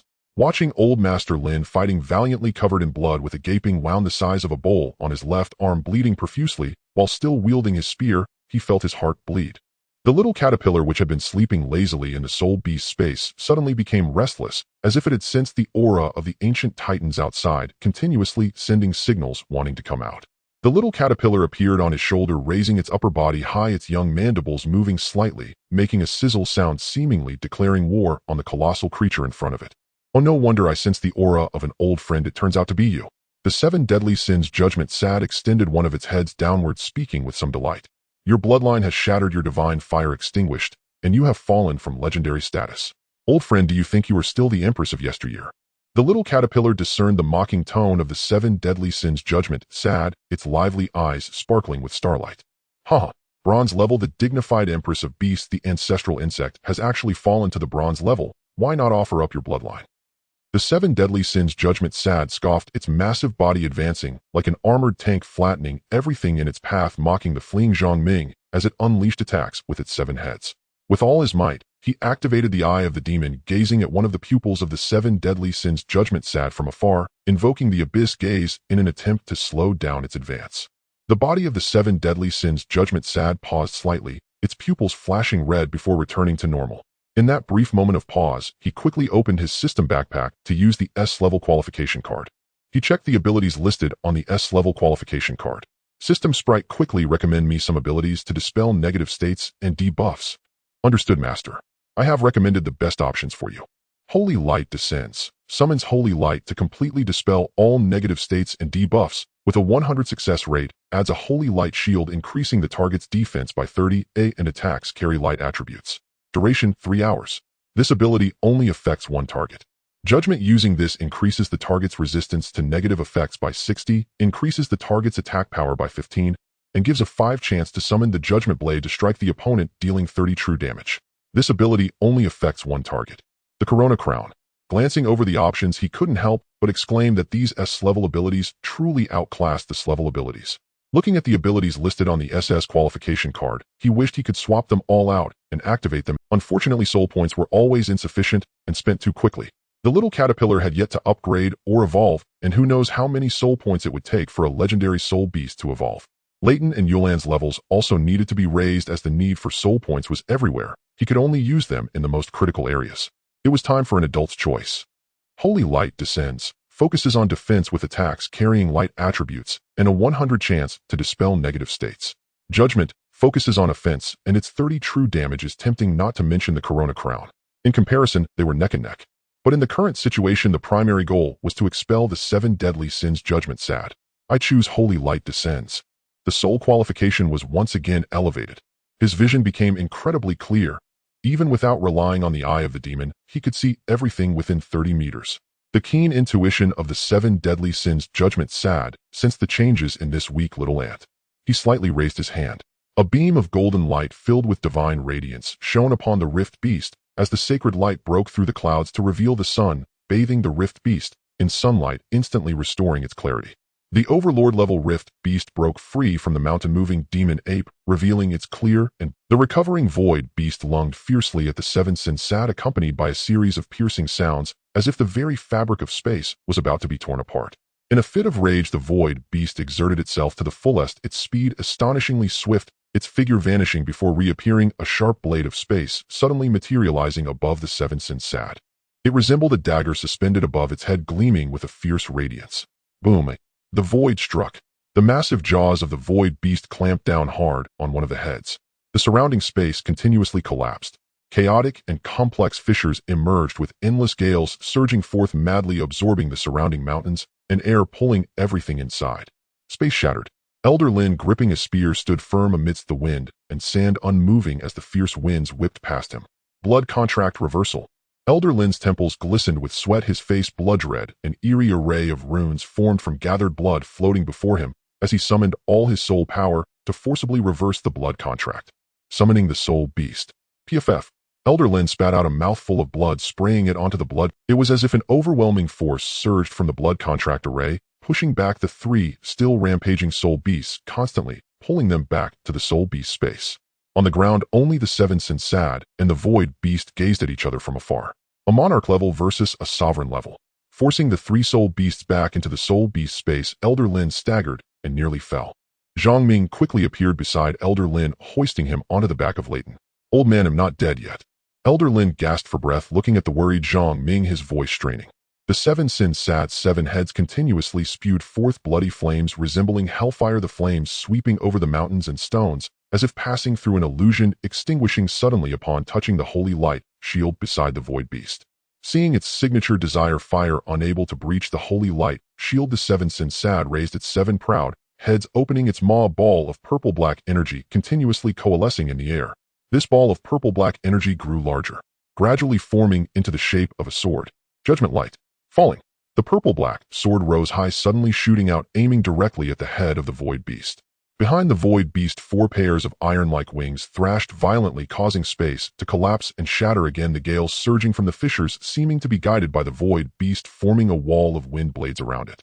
The Judgment Light was relentlessly crushed by the endless gales within this wall of wind blades. Like a merciless meat grinder. Suddenly, a massive starry rift opened above the Void Beast, revealing a vast starry sky. From afar, a black night curtain, dazzling and colorful. As soon as this rift was opened, the energy of the crushed Judgment Light was entirely absorbed, successfully nullifying the attack from the 7 sins sad. The Void Beast forcibly suppressed the 7 sins sad with its superior rank, unleashing its innate Void Slash. Its massive body transformed into a silver light blade, vanishing in an instant. White light flashed through, kicking up countless grains of sand. Dust settled down, 4 of the 7 Sinsad's heads were severed and fell to the ground, leaving only 3 heads, dark green blood gushing forth like a bursting fountain. The 7 Sinsad howled in pain. Damn, damn. The remaining 3 heads cruelly began to gnaw at the necks of the 4 severed heads. It did not spare the fallen heads, continuing to feast the 3 heads gnawing at the body. The scene was extremely bloody, flesh and blood flying everywhere, dark green blood dripping onto the ground, rising with wisps of white smoke, exhibiting a strong corrosiveness as the Void Beast launched its void slash, striking the body of the 7 Sinsad, blocked by a layer of purple-black shield.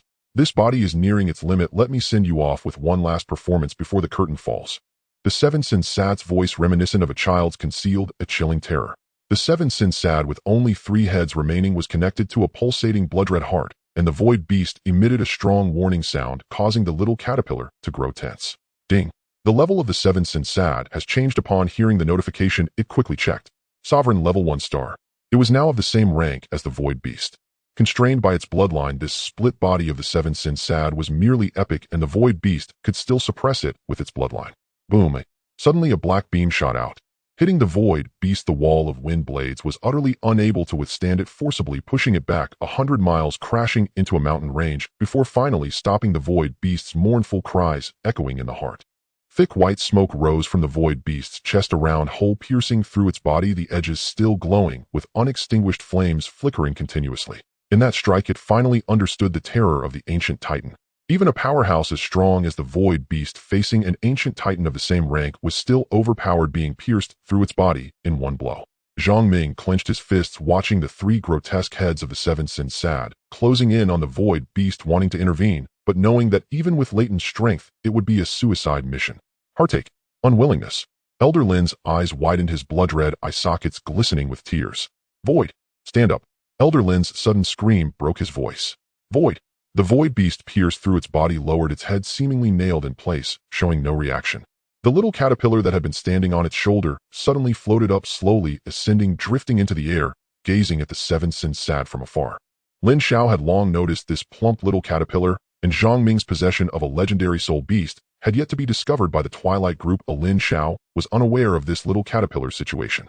The two watched the little caterpillar gradually ascend, and Zhang Ming also felt the intent of the caterpillar from deep within his soul. Protect. The little caterpillar emitted a dazzling white light resembling a slowly rising sun, the radiance growing brighter until it transformed into a glowing orb capable of contending with the 7 Sinsad. Illuminating all around, the 7 Sinsad halted in fear, its 3 heads revealing expressions of dread.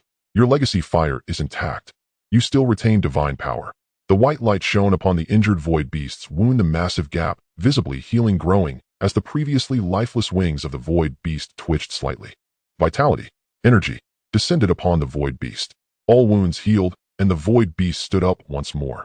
Elder Lin's eyes brimmed with tears, unable to hold back any longer. In his heart, the Soul Beast was family. Wrapped in intense white light, he seemed to see the outline of a gigantic butterfly slowly spreading its wings, gently fluttering, and specks of starlight fell like sparkling crystals. Suddenly a wave of pressure descended, stirring up a cloud circle within a 1,000-meter radius. The ancient Titan Beast Queen's innate ability. The Queen has arrived. The previously imposing ancient Titan, the 7 Sinsad, suddenly weakened.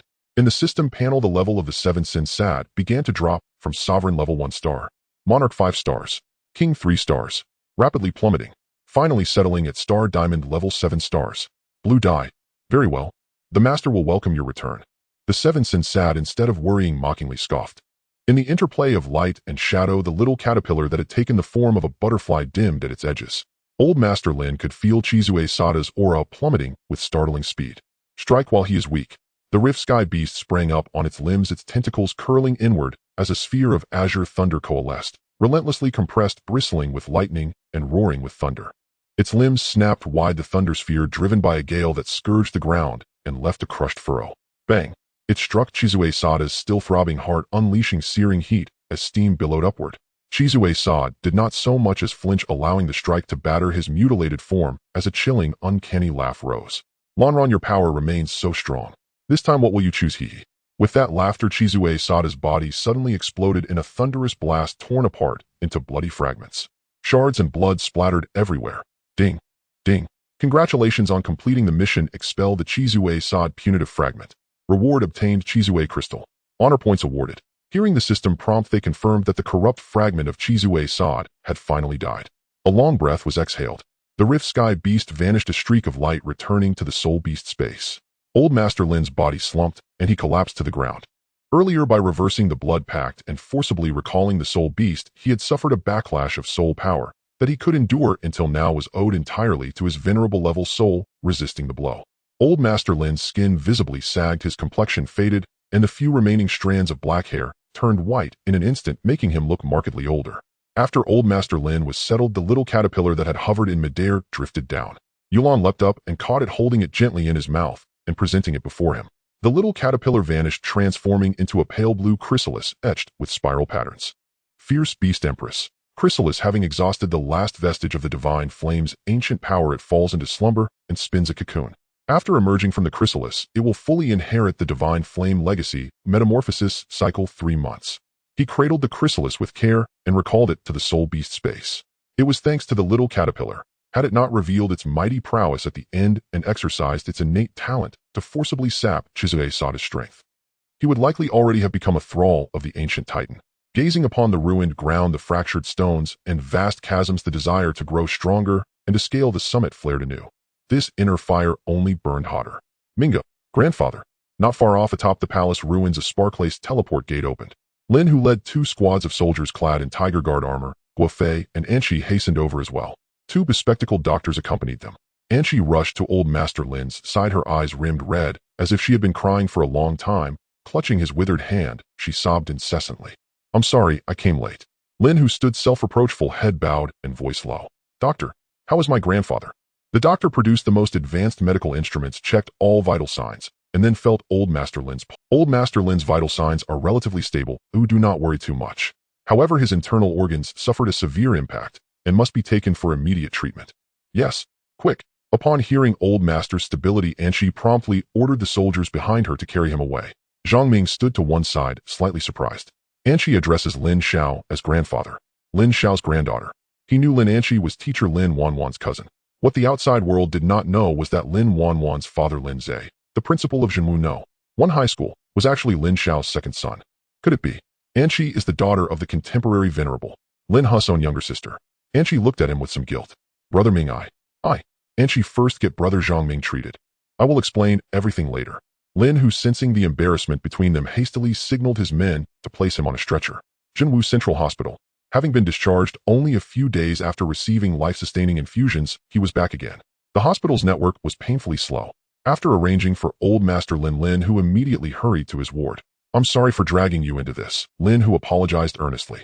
Regarding your matter, I swear it. Grandfather only wanted to ascertain your thoughts. He did not intend to use you. Before you arrived, grandfather had already stated his stance. The aptitude cards must remain in Huaxia to become a secret resource for our region and to nurture elite beastmasters in secret.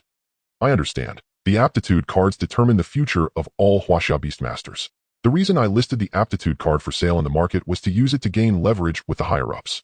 After all, the aptitude cards are so wondrous, I did not wish to be exploited.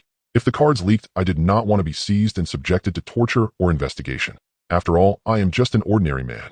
I only did not expect the Dusk team to use such a method to call me. I'm sorry, brother Zhang. Lin, who having sensed the implication in Zhang Ming's words, apologized once more. It's all right. No need to apologize, Lin, who.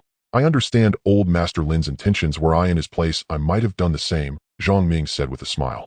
As for the traitors, the Dusk team discovered 6 months ago that they had joined the Fallen Alliance, but they could never trace the mastermind behind it. Grandfather bore so much patience to draw out the hidden schemer and expel him from Huaxia. I did not expect my third uncle and the others to strike so suddenly, nor that the ancient titans corrupt will would attach to my third uncle and spread to you, nearly costing you your life. Grandfather long foresaw such a day. Few remained at the Dusk team base. The moment things began, grandfather forcibly teleported us away. Lin, who felt overwhelming guilt for not supporting them in time, not only toward Zhang Ming, but also toward Lin Xiao. To him, failing to join the fight immediately was a shame. Having grown up at Lin Xiao's side, he had been steeped in a culture that prized honor and disgrace above all. Better to die standing than to survive in ignominy. As an outsider, Zhang Ming could understand Lin Xiao's protective love for his grandson and the reason for leaving him behind. After witnessing the events, he felt both respect and awe for the old man's strength and methods. In Lin Xiao's eyes, whoever betrayed Huaxiao must be dealt with, even his own son. His gaze tolerated no speck of insolence. Such a form of righteousness was terrifying.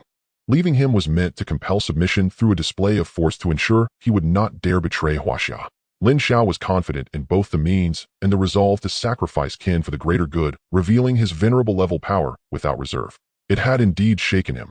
He had not anticipated a fragment of the ancient Titan's corrupt will to manifest. Even Lin Xiao nearly met disaster. Despite that, he remained filled with reverence for the cane-wielding, faltering old man. In his past life, he had been an ordinary citizen running daily to secure resources to raise soul beasts. Having truly witnessed the darkness of this world, he reflected on all that had occurred recently. It was as if dry tinder had been fed to the blaze of his desire to grow stronger.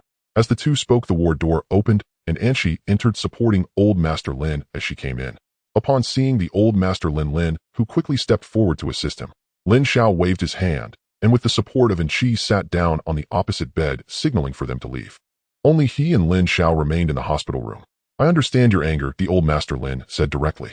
Zhang Ming smiled politely, but did not respond. "This time I owe you a debt of gratitude, and I owe you a life," Lin Xiao said, clasping his hands around his cane with a smile. Zhang Ming was about to speak when the Old Master Lin raised his hand to stop him. "Let me finish speaking before you say anything. Regarding the qualification cards, Huzi may have mentioned something to you. Given the current military strength of Huaxia, we are not at the bottom in the 4 major regions of the Alliance. But do you know how many spies, undercover agents, and hidden fallen ones infiltrate the Huaxia region each month? The combat troops openly stationed in the Huaxia region must guard every city and eliminate fierce beasts. To deal with these hidden rats, we must establish a powerful underground force to remain concealed and protect the roots of Huaxia." Zhang Ming nodded, having already guessed the Old Master's thoughts. "I wonder if you're willing to help me fulfill this wish," the Old Master Lin said with a smile. "Am willing," Zhang Ming exclaimed. "Haha, even if you weren't willing, there would be nothing I could do. Just don't say that I forced." With an awkward smile, he didn't expect the Old Master Lin to joke as well. "Starting today, you officially joined the Twilight Group, codenamed Hunter. This is the smart wristband exclusive to the Twilight Group."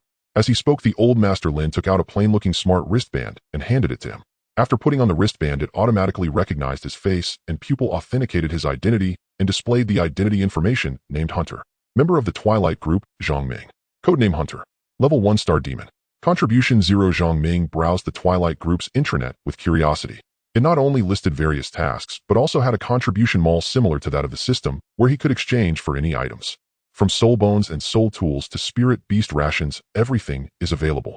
Everyday tasks will be posted on the intranet's task interface, and you can accept tasks that correspond to your strength. The contribution points earned upon completion can be exchanged for items in the contribution mall. In the eyes of the enemy, the Twilight Group is akin to demons, so levels range from 1-star demons to 9-star demons. Besides gaining contribution points through completing tasks, 1-star demons can also receive 100 soul coins each month.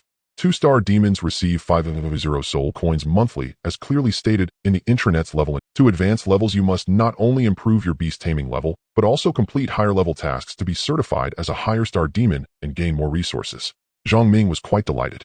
Although the Academy valued his qualifications and provided him with soul crystal resources each month, it was not an unlimited supply. The soul crystals provided by the Academy could no longer satisfy his needs for leveling up Radon. Moreover, he possessed 2 epic bloodline spirit beasts and 1 legendary bloodline spirit beast, meaning that in the future, whether for leveling up or evolution, the required soul points would be astronomical. He needed more resources. Browsing the task interface, he found not only tasks for hunting fierce beasts in the wild, but also tasks for gathering intelligence. Thus, in the future, while he hunted fierce beasts in the wild to earn soul points, he could also gain contribution points for the Twilight Group to exchange for resources, making it a single investment with 2 returns. The Old Master Lin smiled as he looked at the pleasantly surprised Zhang Ming, his expression clearly showing satisfaction. "After the Spirit Beast Grand Competition, you can start providing qualification cards to the group. I will calculate how many you can provide and give you a figure for you to decide accordingly." "Good. Also, from now on, you will be directly dispatched by me. You can freely accept tasks available, but don't overreach. The Twilight Group will help you hide all your secrets, so you can rest assured that we will not inquire into whatever bloodlines your spirit beasts possess, as long as your heart is with Huaxia." "Thank you, Master Lin." Don't call me Master Lin. From now on, you should call me Grandpa, like Huzi and Anshi." "Grandpa." The Old Master Lin wore a satisfied smile, appreciating Zhang Ming's character. He was willing to take risks for friends, dared to face terror, and was fearless in the face of danger. Most importantly, none of his 3 spirit beasts had a bloodline lower than epic, and he had saved his life. Combining all these elements, Zhang Ming passed Lin Xiao's test without any danger. When the Old Master Lin first investigated his file and saw his information, he was quite moved and shocked. The reason he kept him underground was that Lin Xiao had been observing him all along. If he showed even the slightest thought of betraying Huaxia, he would be killed immediately to eliminate future troubles. Although the Huaxia region places great importance on high-qualification geniuses, if they cannot be utilized or might become a threat, it is better to eliminate them early in the cradle. While he could not fully comprehend the old Master Lin's thoughts, he could guess about 70 to 80% of them. Regardless of his feelings towards the Twilight Group, the old Master Lin, or the Huaxia region, he would never betray them in this lifetime. One last thing, the Spirit Beast Grand Competition doesn't seek first place, but you must strive for a spot in the top 3. The old Master Lin said seriously. Zhang Ming was somewhat puzzled. Wasn't the Spirit Beast Grand Competition a contest among the young Beast Tamers of the 4 major regions of the Alliance? Was there some unknown secret behind it? On the surface, the Grand Competition is a contest among the new generation of Beast Tamers, but behind it, it is a reshuffling of resources for the 4 major regions of the Alliance. The Spirit Beast Grand Competition is held once a year to determine the resource allocation for the following year. Currently, resources are dwindling, and many resources are in areas occupied by fierce beasts that humanity currently lacks the strength to recover. To balance the strength of the 4 major regions and avoid unnecessary internal strife, the Alliance has adopted this method to prevent one region from becoming too powerful and harbors ambitions to unify the 4 major regions. Zhang Ming secretly nodded. In his past life, the Meijian region sought to dominate the Alliance and unify the 4 major regions using hardline measures from economic and resource perspectives to manipulate people's hearts to join the Meijian region. Although unifying all humanity is not a bad thing, the Meijian region has ulterior motives. How can countless people of Huaxia be entrusted to them to lead humanity's path forward? I don't trust them. Alright, you've heard what needs to be said. If you have anything, you can contact me directly through the wristband. You can also tell Enchi to relay messages to me. The old Master Lin stood up, leaning on his cane, preparing to leave. Zhang Ming quickly got up to open the door and assisted Lin Lao. Upon opening the door, Enchi, with slightly flushed cheeks, shyly called out Grandpa. Lin Lao smiled faintly, and Lin, who supported him as they left. Zhang Ming, Enchi lowered her head, nervously twisting the ornament at the hem of her skirt. Please do not blame my grandfather. If he has done anything wrong, I offer you my apology. Actually, Enchi understands. Zhang Ming, you would never betray Huaxia. At those words, Zhang Ming smiled faintly, and with a sudden movement drew Enchi into his arms. Enchi gave a soft cry, though her breathing grew a little tight. Startled by Zhang Ming's embrace, her heart pounded, as if a small deer were racing within her chest. Zhang Ming leaned close to Enchi's ear, inhaling the youthful scent of her pale neck, and whispered, Grandpa has already told me. Oh. Enchi sounded as if she had heard something astounding, though her flushed cheeks reddened further. Zhang Ming chuckled. Just kidding, I was teasing you. Brother Ming, you were so bad. Enchi said with a shy laugh, playfully pounding his chest with a small fist. Grandpa Lin told me the whole story. I understand, you need not worry. Zhang Ming smiled. The gesture had been meant only to ease the tense air. Yet perhaps he had been a touch too bold. He had stirred the tender heart of a young maiden. The fragrance on Enchi was in truth delightful. They sat side by side on the sickbed, only a fist's distance apart. Whether by design or accident, they were pressed uncomfortably close. Brother Ming, I actually know everything about you. I did not mean to hide that I am the Venerable's daughter. Grandpa instructed me to keep an eye on you at all times, so I understand it all. Grandpa Lin acted for Huaxia, where I in his place, I might have done the same. After this matter, Zhang Ming could not help but better understand Lin Xiao's ways. But I truly never guessed you were the... And she offered a serene smile, her expression ingenuous and charming. When I was very young, my mother left. My father was constantly busy, and by the time I was 5, even Grandpa was occupied. I was raised by my second uncle, so I grew very close to Sister Wanwan. Zhang Ming nodded, quietly listening to Enchi recount her memories. In my recollection, third uncle, fourth uncle, and fifth uncle were always busy too, but my relationship with them was never as close as with second uncle. My father was adopted by Grandpa, whereas second and third uncle are blood brothers. Perhaps jealousy drove third uncle and the others to ruin. When I first started school, my father forbade anyone from approaching me to keep me safe. Only Sister Wanwan accompanied me. Later, when Grandpa founded the Huanghun group, I could openly attend school and go shopping like everyone else. Only then did Zhang Ming realize that this girl, who seemed to live as a carefree little princess enjoying the privileges of the powerful, harbored so many hidden anxieties. A sheen rose in the delicate wells of Enchi's eyes, and she turned to flash a winsome smile. Brother Ming, what shall we have for lunch? Brother Ming. No sooner had she asked than Defei pushed the door open, carrying 2 wicker baskets of fruit. I'm late. I hope I haven't disturbed you too. As he stepped in, Defei's instincts told him his entrance might have been poorly timed. Ahem. Come in, Zhang Ming said, smoothing over the moment. Perfect timing. We'll finish the discharge formalities soon, and then all go to eat. You're healed, so quickly, let me see if anything still hurts. Defei circled Zhang Ming, searching for wounds. I wasn't badly hurt. 1 bottle of life elixir, and am as lively as ever. Zhang Ming laughed, and gently pushed him aside. Dong Street Farmhouse Restaurant. The 3 of them ordered a full table of dishes and 2 bottles of red wine. In this era, every vegetable and crop was a precious resource and prices were comparatively high. But to celebrate surviving their recent ordeal, the three resolved to feast heartily. Since leaving the Tayland ruins, they had not had a proper gathering. Zhang Ming raised his goblet, cleared his throat, and assumed an air of solemnity. I propose this first cup be dedicated to all the heroes who have silently guarded Huaxia. And she looked at Zhang Ming with eyes that shone like light, listening intently. He'll drink it, Brother Ming. De Fei drained his cup in one gulp, failing to discern much flavor. Eat heartily, De Fei. Zhang Ming's reserved manner softened into warmth. And she, you eat too. I won't serve you too. Stand up and reach for the dishes yourself if you must. Of course. It's just the three of us, no strangers. De Fei mumbled with his mouth full. Sated and content, the three leaned back in their chairs, bellies pleasantly round. Brother Ming, the Soul Beast contest begins the day after tomorrow. What level are you now? De Fei asked, picking at his teeth with a toothpick. Just Beastmaster 2-star. La Dun is only Star Diamond 1. What? You're already Beastmaster 2-star? De Fei sat up in surprise. I only just reached Beast Tamer 7-star. De Li, however, is Gold 3-star. I haven't dared spend the soul crystals the Academy gave me. Most of them I gave to De Fei. I still haven't secured a second soul beast. De Fei sighed heavily. Even at Zhang Ming's pace, it felt slow. Though they had slain many golden-grade soul beasts in the Tayland ruins, it only amounted to a few hundred beasts. In total, the soul points were far from sufficient. And she, how about you? De Fei turned to her. I'm also Beastmaster 5-star. My Xiao Wu is Star Diamond. Huh. You two amaze me. Incredible. De Fei grabbed the remaining half glass of wine and downed it. By the way, and Chi, what's your Shrank aptitude? I never knew. It's a supportive exotic ability. It restores the life of soul beasts. It's nothing like Brother Ming's greatness. Your 3 Shrank aptitudes, father said, are extraordinarily rare.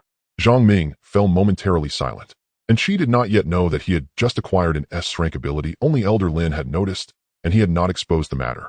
The Huanghun group had kept his abilities secret and did not pry into how they had arisen, which gave him real peace of mind. System matters must never be revealed. The Soul Beast contest starts the day after tomorrow. Have you heard where the preliminaries will be held, Sister Chi? De Fei addressed in Chi with an ingratiating tone. Rumor has it the preliminaries are in Longqing. Young Beastmasters from every city in the Huaxia region will gather there. The top 10 will be chosen in Longqing and then advance to the regional tournament. Oh, I see. De Fei brightened. De Fei, I have a soul beast egg here. Do you want it? Zhang Ming offered. What? A soul beast egg? Yes.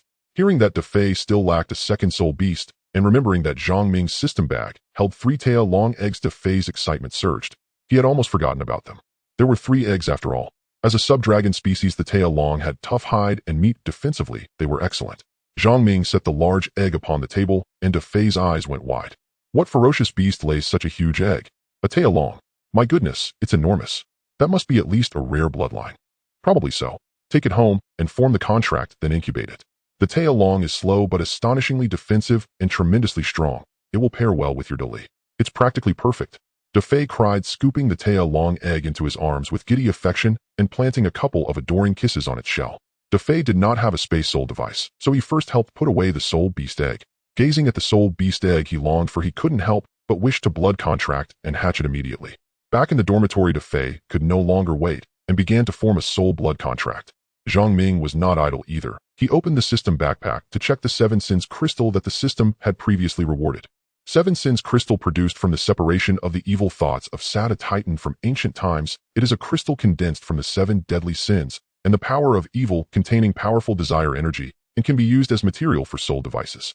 Just as he was checking the introduction of the 7 Sins crystal, a prompt sound came in. Material discovered for fusion with Devil's Eye 7 Sins crystal. Do you want to fuse? The Devil's Eye can fuse with this thing. Yes. Since it could fuse and evolve, why hesitate? Ding. Evolution successful. Acquired ability control over the 7 deadly sins: pride, envy, wrath, sloth, greed, gluttony, lust. Acquired skill Eye of Desire, abyss, stare. 7 Sins hell. Eye of Desire can amplify the deep-seated desires of others, causing them to fall into a state of madness and lose control. 7 Sins hell, an enhanced version of abyss stare, capable of constructing a 7 Sins hell in an illusion, tormenting the opponent's soul with the 7 sins until death, and can be used independently. No wonder it's made from materials from ancient titans. Although the grade hasn't increased, the basic abilities gained can be compared to the previous Abyss Stare plus this enhanced 7 Sins hell. He was overjoyed. The stronger the ability of the Devil's Eye, the stronger his combat power and survival capability. The greatest weakness of a Beastmaster is themselves. Just like when Old Lin fought against the 7 Sins, Sad, all 4 soul beasts were thrown into chaos. Despite Old Lin's mastery-level strength, he could only barely maintain his life. It is known that once a Beast Master advances to the Master level, their physical quality is enhanced at the King, Emperor, and Respect levels. The physical strength at the Respect level is already comparable to that of a Monarch-level ferocious beast. Looking at Defei, who had just hatched the Taya dragon, he wore a fatherly expression. A bold idea sprang to mind. He used the Eye of Desire on Defei. Defei's eyes instantly turned red, and the gluttony desire buried in his heart was amplified infinitely. He took out the food from the drawer and began to devour it, showing such ferocity that he even bit off a piece of the plate, crunching it with blood in his mouth, as if he wanted to gnaw on the table legs. Seeing Defei finish eating, his gaze turned to the newly hatched Taya dragon cub. The hungry look in its eyes frightened him, prompting him to quickly dispel the effect of the Eye of Desire. Defei was dazed for a moment, his eyes clear again as he looked at the mess on the table, having no memory of what had just happened. Mingo, where did my snacks go? Damn, where did this blood come from? Why is my mouth bleeding? Defei looked blankly at the packaging bags on the table. Mingo, who bit off a piece of my plate. Oh no, why does my tooth hurt so much? Defei covered his jaw in pain. The effect of the Eye of Desire was incredible. Seeing Defei's reaction, he guessed that the Eye of Desire's effect should be stronger on humans and weaker on ferocious beasts and soul beasts. In any case, practical application was the only way to know for sure. After closing the Devil's Eye, Defei puzzledly cleaned up the trash, looking at his bleeding gums in the mirror, unable to remember that he was the one who had eaten just now. Out of guilt for dinner, Zhang Ming took the initiative to buy Defei 2 of his favorite large chicken legs. Minggu, did you see the academy notice? And she was right. We are leaving for launching tomorrow. Yes, I saw it. Unfortunately, our Jinwu no. One has only a dozen participants this time. Sai, who let the Taloned Ruins cause such a commotion. It's fine. This competition is divided into high school and academy divisions. Although there aren't many participants from our Jinwu no.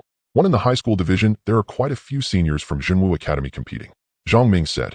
Minggu, I heard that several seniors from Jinwu Academy are already beast masters, and they have cultivated their soul beasts to the king level. Their future is limitless. I'm so envious, Defei said. To reach the beast master level before graduating, their future is so bright.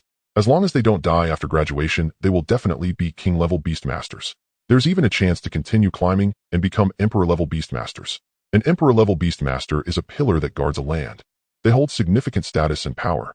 The difference between king and emperor is just one line, vastly different.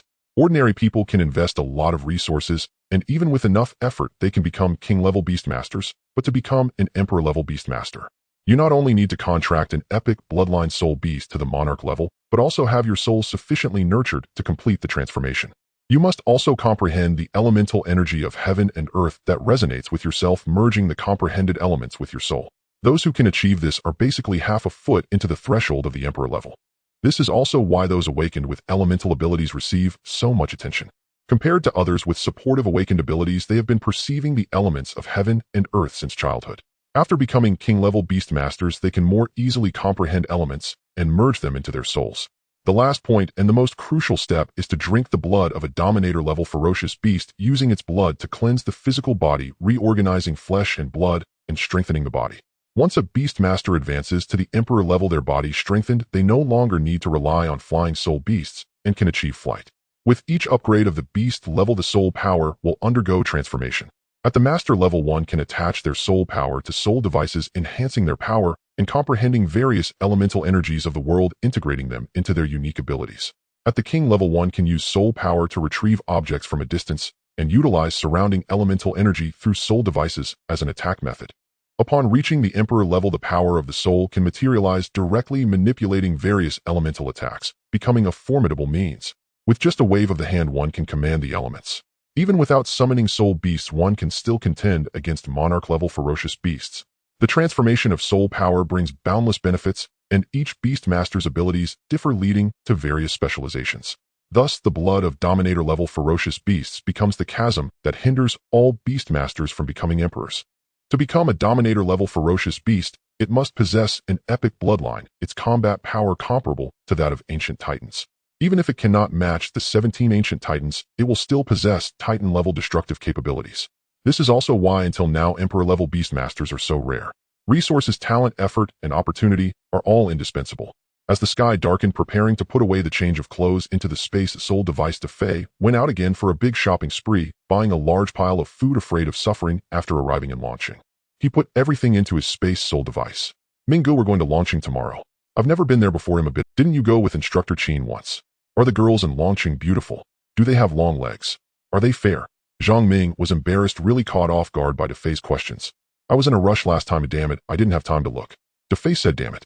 Above launching city, over 10,000 Beast Tamer apprentices soared freely through the skies, each commanding a unique flying soul beast. Some rode 30-meter-long twin-winged dragons, others guided two-headed soul beasts with gossamer wings, still others controlled formless mist-like entities.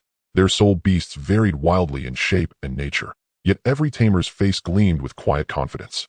Young tamers from across Huaxia converged upon launching city to compete in the preliminary trials of the Grand Soul Beast Tournament. Among the airborne Legion Ratton's colossal frame blazed with molten magma radiating such intense heat that other soul beasts instinctively kept their distance, making him an unmistakable focal point, drawing glances from every direction. Brother Ming, look, there's a dog that can fly. DeFay exclaimed joyfully, guiding his soul beast dolly.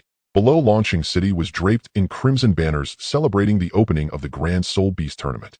Lanterns hung festively, fireworks burst overhead, and giant holographic screens played promotional reels of the event.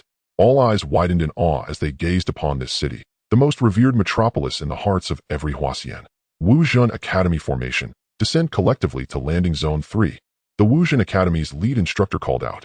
Teams from other regional academies likewise began their descent, gliding toward their designated assembly points. Once landed, young tamers from each academy swiftly assembled into disciplined, orderly ranks. From afar, the landing platforms resembled vast mosaics of uniform color, each academy primed and poised, brimming with anticipation for the tournament ahead. To facilitate clear identification of competing teams, the tournament committee mandated standardized combat uniforms. Each academy must adopt a distinct base color, integrating its official emblem with the emblem of its home city onto the uniform design. To express individual character, each academy devised unique styles and hues. Wuzhen Academy unveiled navy blue military-inspired combat suits, their shoulders emblazoned with the emblem of Zhenwu City. It depicted a ferocious giant turtle striding across storm-tossed seas, a motif that lent every Wuzhen student an aura of heroic dignity and refined strength. 36 landing platforms teemed with densely packed competitors. This was a spectacle of grandeur. Above, a colossal holographic screen materialized in midair. The tournament speaker's platform rose majestically, symbolizing the authority of the supreme judging panel. On the screen appeared a middle-aged man in a Zhongshan suit, his gaze calm and benevolent. It's a venerable one. Truly, he's my idol. Someone recognized him instantly and cried out elated. Venerable Lin himself is delivering the opening address. Greetings, students. I am Lin Ziqian. On behalf of the tournament committee, I extend my warmest welcome to all of you, from every corner of our land. Thunderous cheers erupted below, echoing resoundingly across the city. To ensure fairness and integrity throughout these preliminaries, the tournament committee has established an official judging panel, of which I serve as director. For deputy directors have been appointed Elder Yi of Beiwu City, Master Xiao Shan of Nanwu City, Master Yang Qi of Dongdi City, and Master Lin Xiao of Zhenwu City. The panel comprises 17 adjudicators. The tournament commences officially tomorrow. All competition rules and conduct guidelines have been published in the official announcement. Please observe them diligently. Finally, may each of you earn honor, wisdom, and unforgettable experience through this contest. Excellent. Thank you, Venerable One. As the Venerable One concluded his speech, applause crashed like thunder and jubilant cheers filled the air. Next, the holographic screen replayed highlights from past tournaments. Interviews with laureates whose names had become legends, fanning the already blazing enthusiasm among the students who now longed almost desperately to step into the arena. Even Zhang Ming felt the surge. Though in his former life he'd never been permitted to compete in such a grand spectacle, watching only as a spectator, his memory still vivid with the names and feats of past champions. After the opening ceremony, all participants followed their respective instructors back to the youth training camp. Established since the inaugural tournament, the youth training camp occupies a dedicated district within Launching City, built specifically to house, train, and entertain competitors from across Huaxia.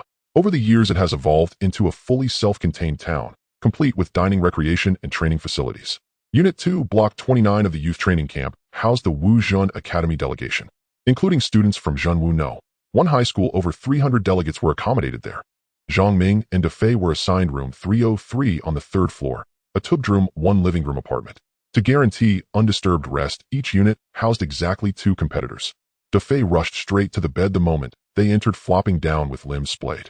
What an incredibly soft mattress. Far more comfortable than those rigid dormitory planks back at school. He beamed contentedly, eyes half closed in bliss. Meanwhile, Zhang Ming settled onto the living room sofa and activated the virtual terminal on the desk to review the tournament regulations. The tournament employed an elimination-based advancement system. After receiving their assigned numbers, competitors drew opponents by Lot A. During matches, tamers fought alongside their soul beasts with no restriction on the number deployed. 1,000 competitors would advance from the first round. In the second, the system would randomly assign pairings to determine the top 100. The third round would revert to lottery. Competitors drawing identical numbers would face off to crown the 16 strong. DeFay sat beside him silently, absorbing the rules. Why does the format keep shifting between draws and system assignments? He asked. Likely to safeguard fairness. Purely algorithmic matching isn't foolproof, so the two methods are interwoven. After each round, the judging panel rigorously audits the assignment mechanism to eliminate vulnerabilities. Brother Ming, we're whittling down to 1,000 in round 1 alone. This Grand Soul Beast tournament is truly unforgiving. Indeed, Huaxia's student population is immense. There are both high school and academy divisions, and the latter far outweighs the former in numbers. Our high school division is essentially here for inspiration. The academy division is where the true contest unfolds. Zhang Ming replied. I never expected to place highly anyway. Though Dali has reached the golden tier, students from elite academies are no less formidable. Some even match your level with star diamond tier soul beasts. I still wonder how you all cultivate them. DeFei sighed dejectedly. His wristband chimed. An incoming call from Enchi. Brother Ming, are you two ready? I'm waiting downstairs. All set. We'll be right down. After hanging up, DeFei grinned mischievously. Brother Ming, and she clearly has feelings for you. I'm not blind, I'll go. Let's not keep her waiting. Got it. Along the streets of the youth training camp, vendors hawked street food and antique trinkets, lively and bustling. Crowds surged as nearly all competitors seized this rare opportunity to explore. Tamers in vibrant combat uniforms crisscrossed the avenues, adding color and energy to the festive atmosphere. And she linked her arm through Zhang Ming's and eagerly dragged him toward a stall overflowing with antiques. Crouching down, she curiously lifted an exquisitely crafted bracelet. Ding! A localized anomaly in spiritual energy detected. An energy fluctuation. He perked up at the alert tone. Boss, how much for this bracelet? And she crouched low, her navy blue combat suit accentuating her elegant, alluring silhouette, while her long twin braids cascaded naturally over her shoulders, drawing lingering glances. Young lady has a keen eye? This bracelet is crafted from black lake crystal. Not a soul artifact, true, but its hue and texture are exquisite. In any mainstream mall, you wouldn't dream of getting it for less than 100,000 credits. If you wanted 3,000 soul coins. What a 3,000 soul coins for this thing? DeFei exclaimed, startled. Yet Anshi adored it, slipping it onto her slender porcelain wrist, turning her hand this way and that with a radiant, sweet smile. Boss, cut us some slack. We're just broke students. Zhang Ming spoke up. 2,900. I'll even throw in a 1,000 coin discount. Now that's not very sporting of you. Just 1,000. DeFei had expected a far more generous concession. This black lake crystal enhances restful sleep. Look closely, each crystal is plump, luminous, and flawless. And this is the last strand I've left. All right, boss, I'll transfer payment now. Zhang Ming tapped his smart wristband to complete the scan. Thank you, Brother Ming. And she beamed, utterly delighted. Just as the trio turned to leave, the system chime sounded again, still detecting an anomalous energy fluctuation. Whatever it was, it remained somewhere on this stall. Seeing Zhang Ming crouch once more to examine the wares, the vendor's interest surged. Chuckling warmly, he launched into elaborate, increasingly fanciful tales about the provenance and value of every item. Don't let its size fool you. This soul beast egg belongs to a sovereignty or monstrous beast. Truth be told, it was unearthed by a mercenary squad inside an ancient ruin. Sovereignty or beast? Come off it, boss. You're spinning tall tales. That's just a fossil. Don't try to swindle us. DeFei called him out bluntly, and the vendor merely chuckled unruffled. Zhang Ming shook his head faintly. No, not this. The vendor tracked Zhang Ming's gaze intently, inwardly certain this sale would not slip away. The stall overflowed with curiosities, soil-streaked soul artifacts, antique weapons, uncut stones, beast-hide treasure maps, and raw materials from low-tier monstrous beasts. Yet truly valuable pieces were few and far between.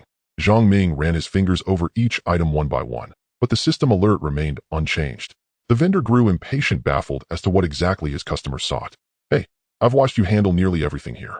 Which one caught your eye? The vendor frowned, his tone growing sharp. Sorry, boss. I find every piece fascinating. Zhang Ming replied with an easy, affable smile, playing the part of the clueless buyer. You can't judge quality without inspecting and handling, can you? DeFei chimed in helpfully. Ding. Energy source detected. Ding. Target confirmed. In Zhang Ming's palm lay a fractured spearhead, riddled with hairline cracks, yet surprisingly heavy. He studied it briefly, then set it down. Next, he picked up a translucent orb the size of a clenched fist. How much for this, boss? At last, a price inquiry. The vendor beamed. 100,000 soul coins. Non-negotiable. What a... You're robbing banks. What kind of orb commands such a price? DeFei blurted out in disbelief. The vendor shot him a withering glance before continuing unperturbed.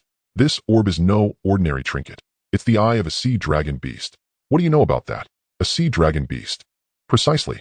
Though only gold drink when ground to powder and mixed with water, this orb grants night vision.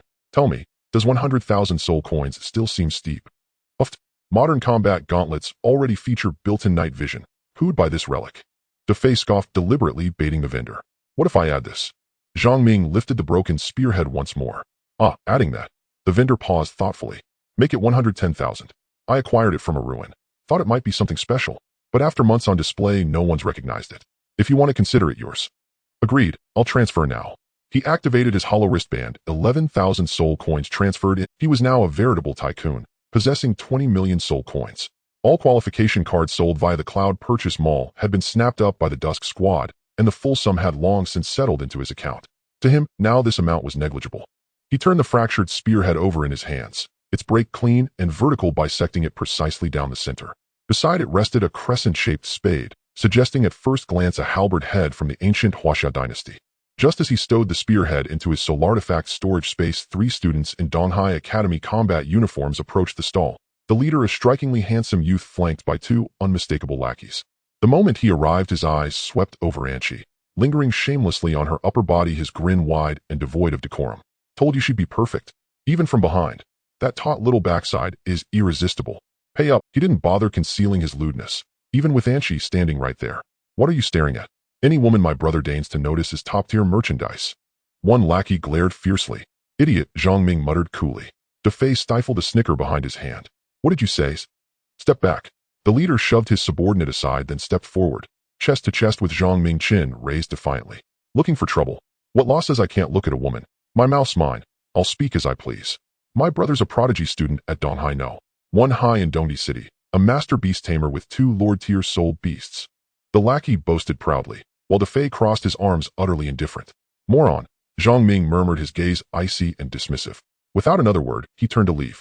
Damn it. If brawling weren't banned here, I'd teach you a lesson you'd never forget. Get lost. Don't bark so loud. DeFei shot back, freezing the trio mid-bluster. Fine, fine. Today's humiliation stains my honor as Donghai's young master. Where does my dignity stand now? By then Zhang Ming and his companions were already far away. Anchi covered her mouth, laughing heartily. Brother Ming, truly the forest teems with every kind of bird. To think 2 high bloodline soul beasts make one arrogant, oblivious to the vast heavens above and the boundless talents beyond. Not worth a second's anger. Should I ever cross paths with that worm again, I'll beat him so thoroughly even his mother won't recognize him. DeFei grumbled indignantly. Meanwhile, Anchi twirled her new bracelet. This minor incident forgotten as they resumed their stroll, discovering several rare soul artifact materials, including one exorbitantly priced stone. Zhang Ming purchased many without hesitation. Brother Ming, back at that stall the vendor asked 1 million soul coins for a plain black rod. Why didn't you haggle? Earlier at another stall the system alert had chimed again, triggered by a roughly 1 meter long unremarkable firewood stick whose purpose remained unclear.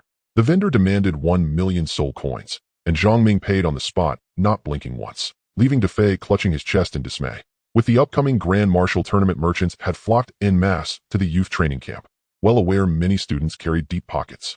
Every sale was a chance to profit, though some treasures genuinely hailed from ancient ruins. Brother Ming, why is there such a crowd ahead? Let's go see. DeFei always gravitated toward throngs, drawn instinctively to spectacle. They squeezed through the press into a makeshift auction stage.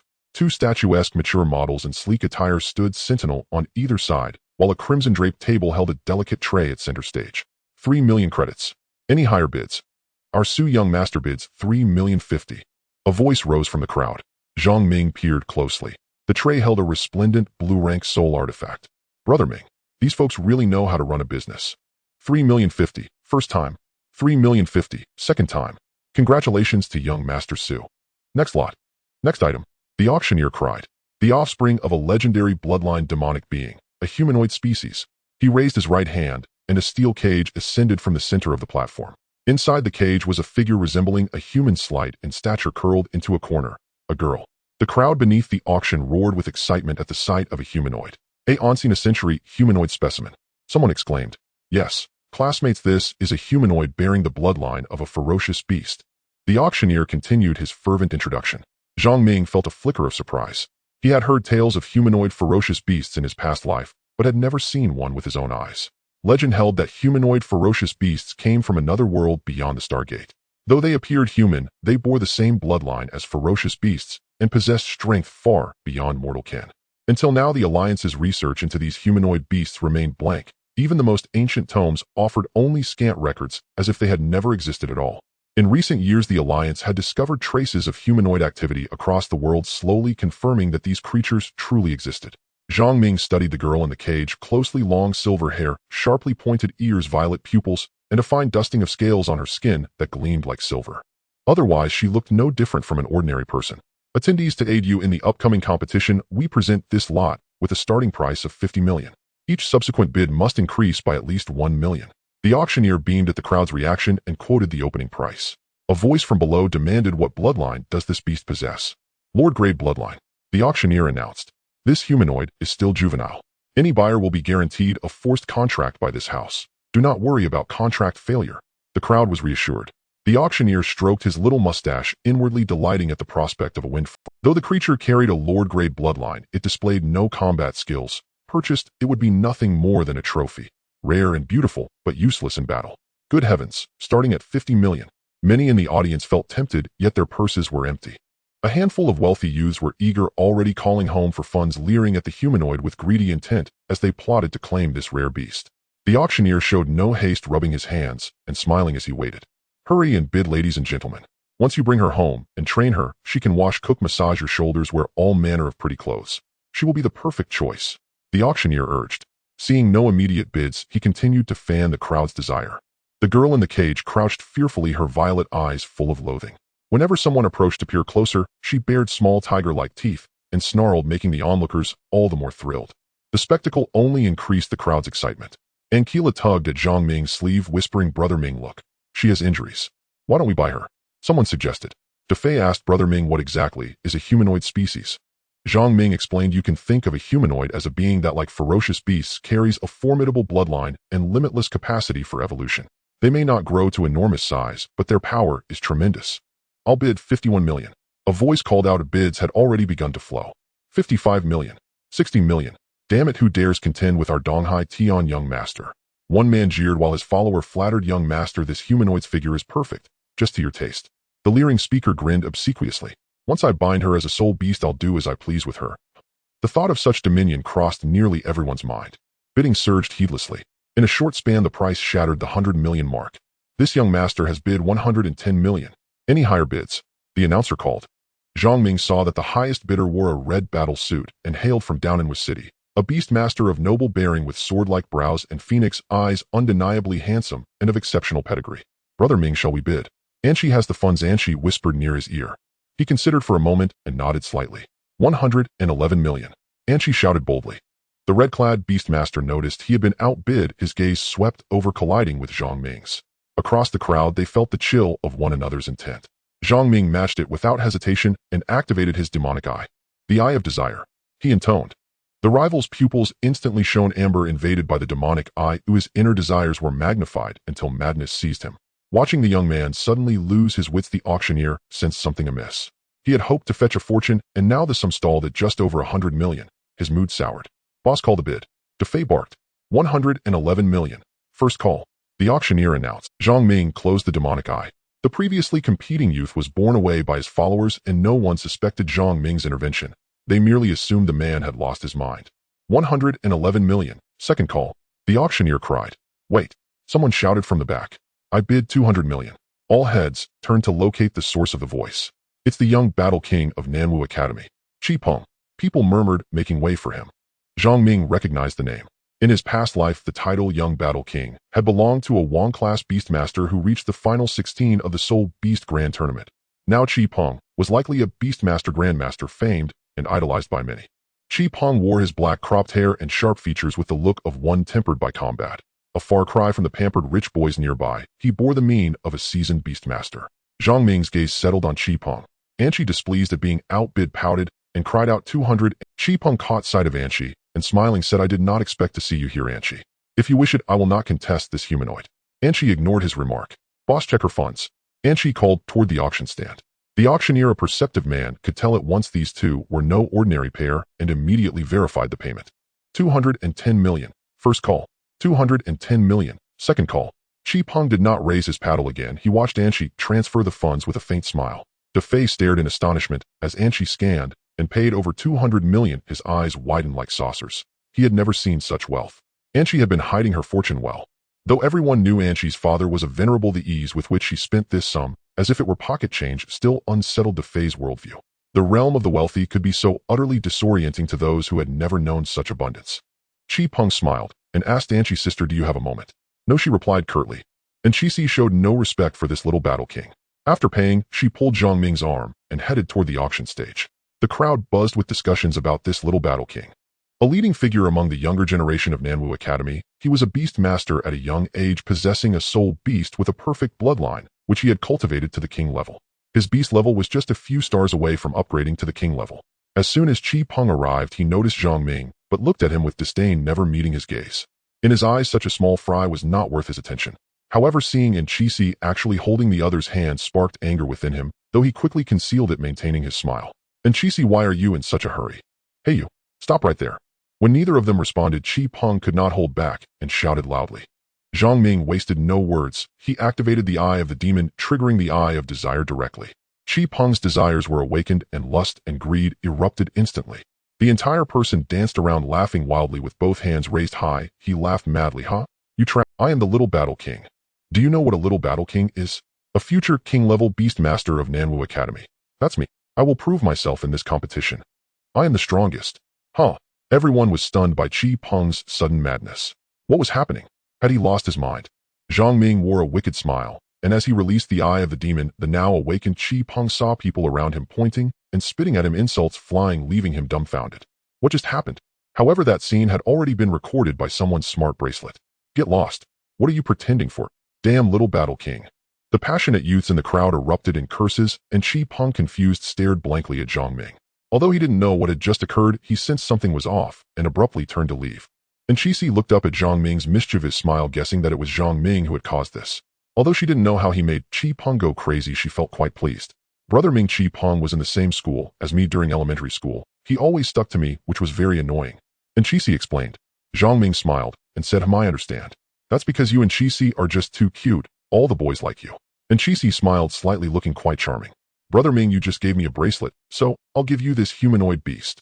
Saying this, and Chi asked the boss to assist Zhang Ming in the contract ceremony, preparing to contract this humanoid beast. "This isn't it too much?" And Chi Zhang Ming declined. "This isn't an ordinary fierce beast, it's a humanoid beast, and you spent 200 million to buy it without me spending a single cent." Zhang Ming wasn't too keen on contracting this humanoid fierce beast. Although humanoid beasts were rare, beasts like this, not hatched from soul beast eggs, wouldn't possess absolute loyalty to the beast master after the contract. It's also easy for them to turn against the beast master when he is weak, which has happened in history before. Although this contracting method saves most resources, directly obtaining a powerful soul beast, the drawbacks are evident. The relationship between the beast master and the soul beast is not strong. This was what he was worried about. "Hee little brother, you don't have to worry. Our auction will help you with the contract, and it will definitely make this humanoid beast obey you unconditionally." The boss smiled, pulling out a piece of waxy yellow parchment with strange symbols drawn on it. "This is the eternal contract.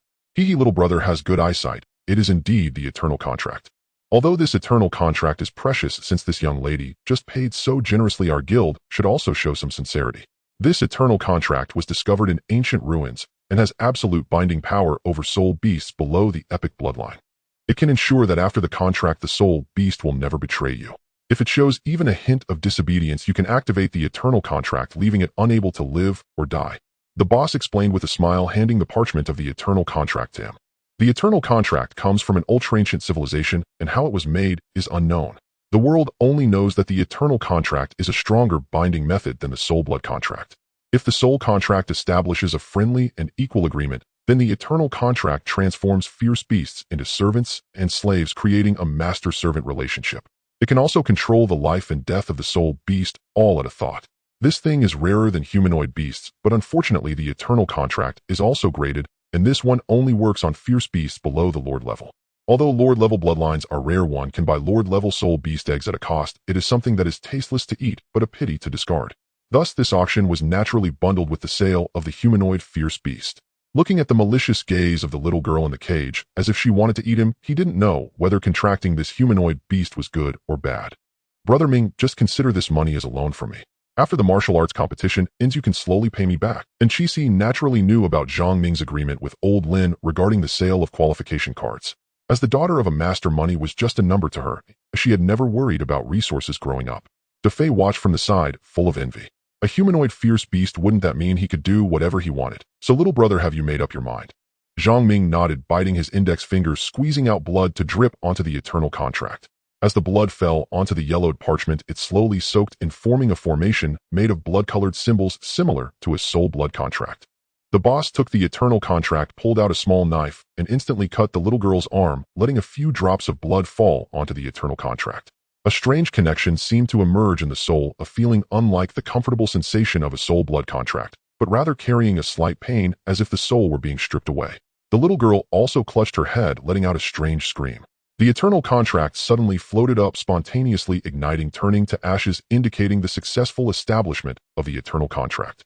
Successfully contracting this humanoid beast as his soul beast. A woman's voice seemed to appear in his mind. The little girl in the cage glared fiercely at him. This voice was transmitted through the power of the contract. Damn humans! I will kill you all. Hearing this, Zhang Ming was stunned. As he opened the cage, the little girl moved at lightning speed, leaping out, her silver scales instantly covering her body, grasping his arm and biting down. Zhang Ming felt pain and quickly tried to break free, but the little girl held on tightly. Without considering anything else, he directly stored her in the soul beast space. The little girl vanished. Looking at his bleeding arm, which bore a large bite mark, he held his arm, enduring the pain. Ding! Congratulations on successfully contracting Demon Girl Medular Achievement, completed first humanoid soul beast reward. The reward has been obtained, Shining Stone. Shining Stone. Upon hearing the system prompt, I did not check it immediately. The subsequent items at the auction were all materials, and we had no intention of staying any longer. The three of us prepared to head back. Back at the apartment, Defei had bought a pile of snacks. Next to him was a small Tai long, less than half a meter tall. Come here, Ta. Defei took out a sausage, took a bite first, and then handed it to Tai long. Zhang Ming also returned to his room to check the rewards given by the system earlier. Shining Stone, a crystal containing spatial power which can be used to instantly teleport to a designated location within 30 meters. Isn't this the crystal mounted on the blink ring? Comparing it with the blink ring on his hand, this Shining Stone was significantly larger. System sprite, can this Shining Stone be integrated into the blink ring? Master, your blink ring does not possess the function of fusion evolution. If you want to enhance the quality of the soul device, you can use the reforge function of the soul device crafting feature. Right there is a reforge function. But I am only a senior apprentice of soul devices now, not even a junior soul master. What are the chances of success? Master, placing high-quality materials and consuming soul points can increase the success rate. Let's see what materials I have in my backpack. Taking off the blink ring, he placed it in the center of the reforge interface. 5 dark material windows appeared below. Does the reforge function provide material prompts? Indeed, Master, the initial soul device can randomly generate attributes based on the materials you place. The reforge function will automatically generate material prompts based on the characteristics of the soul device. If materials are insufficient, soul points can be consumed as substitutes. Being able to consume soul points as substitutes is quite good. After all, not all materials are available for sale in the Soul Point Exchange Mall, otherwise he wouldn't have gone through so much trouble to collect materials from ferocious beasts. He first placed the Shining Stone inside. Checking the required material prompts, he wanted to see if he had any in his backpack, as every little bit saved counts. Currently his soul points were not abundant, totaling just over 2 million. Given his current soul force level, the soul force manual could provide about 140,000 each day. Prompt: Blackstone 1, gold thread crystal 1, void shard 1, fluorescent crystal 1. Damn it, I don't have any of the materials for the reforge. Let's check how many soul points are needed for the offset. This reforge requires consuming 20 million soul points. Where the hell am I supposed to get that many soul points? He was short over 18 million. Although the blink ring was only a purple quality soul device, it had saved him countless times in real combat, and the more he used it, the more adept he became. The only regret was the cooldown time was too long and the teleportation distance was too short. If he could enhance the quality of the blink ring, he would definitely spare no effort in finding a way. Master, you can use honor points to exchange for soul points. Honor points, how could I forget that? Opening the honor points exchange section, a variety of treasure chests, shimmering with different colors, came into view. Green soul point chest, blue soul point chest. These are treasure chests for buying soul points, with honor points limited to 10 purchases each time, refreshing once a month. This counts as a system benefit. Last time I completed the expulsion task, the system rewarded a total of 500 honor points. Now I have a total of 5,000 honor points. Oh, let's see how much I can exchange. Scanning over the orange soul device blueprints in the honor points exchange section, his eyes lit up. The cheapest ones cost several 100,000 honor points. Green Soul Point chest consumes 100 honor points possible to obtain 100 soul points. Blue Soul Point chest consumes 100 honor points possible to obtain 100 soul points. Purple Soul Point chest consumes 100 honor points possible to obtain 100 soul points. Damn, the purple chest offers up to 10 million soul points. That's equivalent to 1,000 times the 100 honor points. At worst, it can at least be 100 times. Unfortunately, the ways to earn honor points are too few. Looking at the meager 500 honor points, he decided to exhaust the redemption times for the green and blue soul point chests first. Successfully exchanged green soul point chest, 10 successfully exchanged blue soul point chest, 10 successfully exchanged purple soul point chest. 4 Zhang Ming rubbed his fists together, blowing on his palms. Luck is on my side, here we go. Congratulations, you have opened a green soul point chest, gaining 300 soul points. He opened the green soul point chests consecutively 10 times. A total of 5 300 soul points were obtained, with 2 instances of 100 soul points popping out. Let's go for more. Congratulations, you have opened a blue soul point chest, gaining 100 soul points. Haha, the first one just exploded. From 10 blue soul point chests, he hit 100 twice. Over 5 million soul points have been credited. In an instant, he had nearly 8 million soul points, and the speed was simply exhilarating. He still needed 12 million soul points. Only 4 purple soul point chests were left. Holding his breath, he focused. Congratulations, you have opened a purple soul point chest, gaining 300 soul points. Good. Still short of less than 9 million. Let's go again. Congratulations, you have opened a purple soul point chest, gaining 100 soul points. Damn, it's a guaranteed minimum.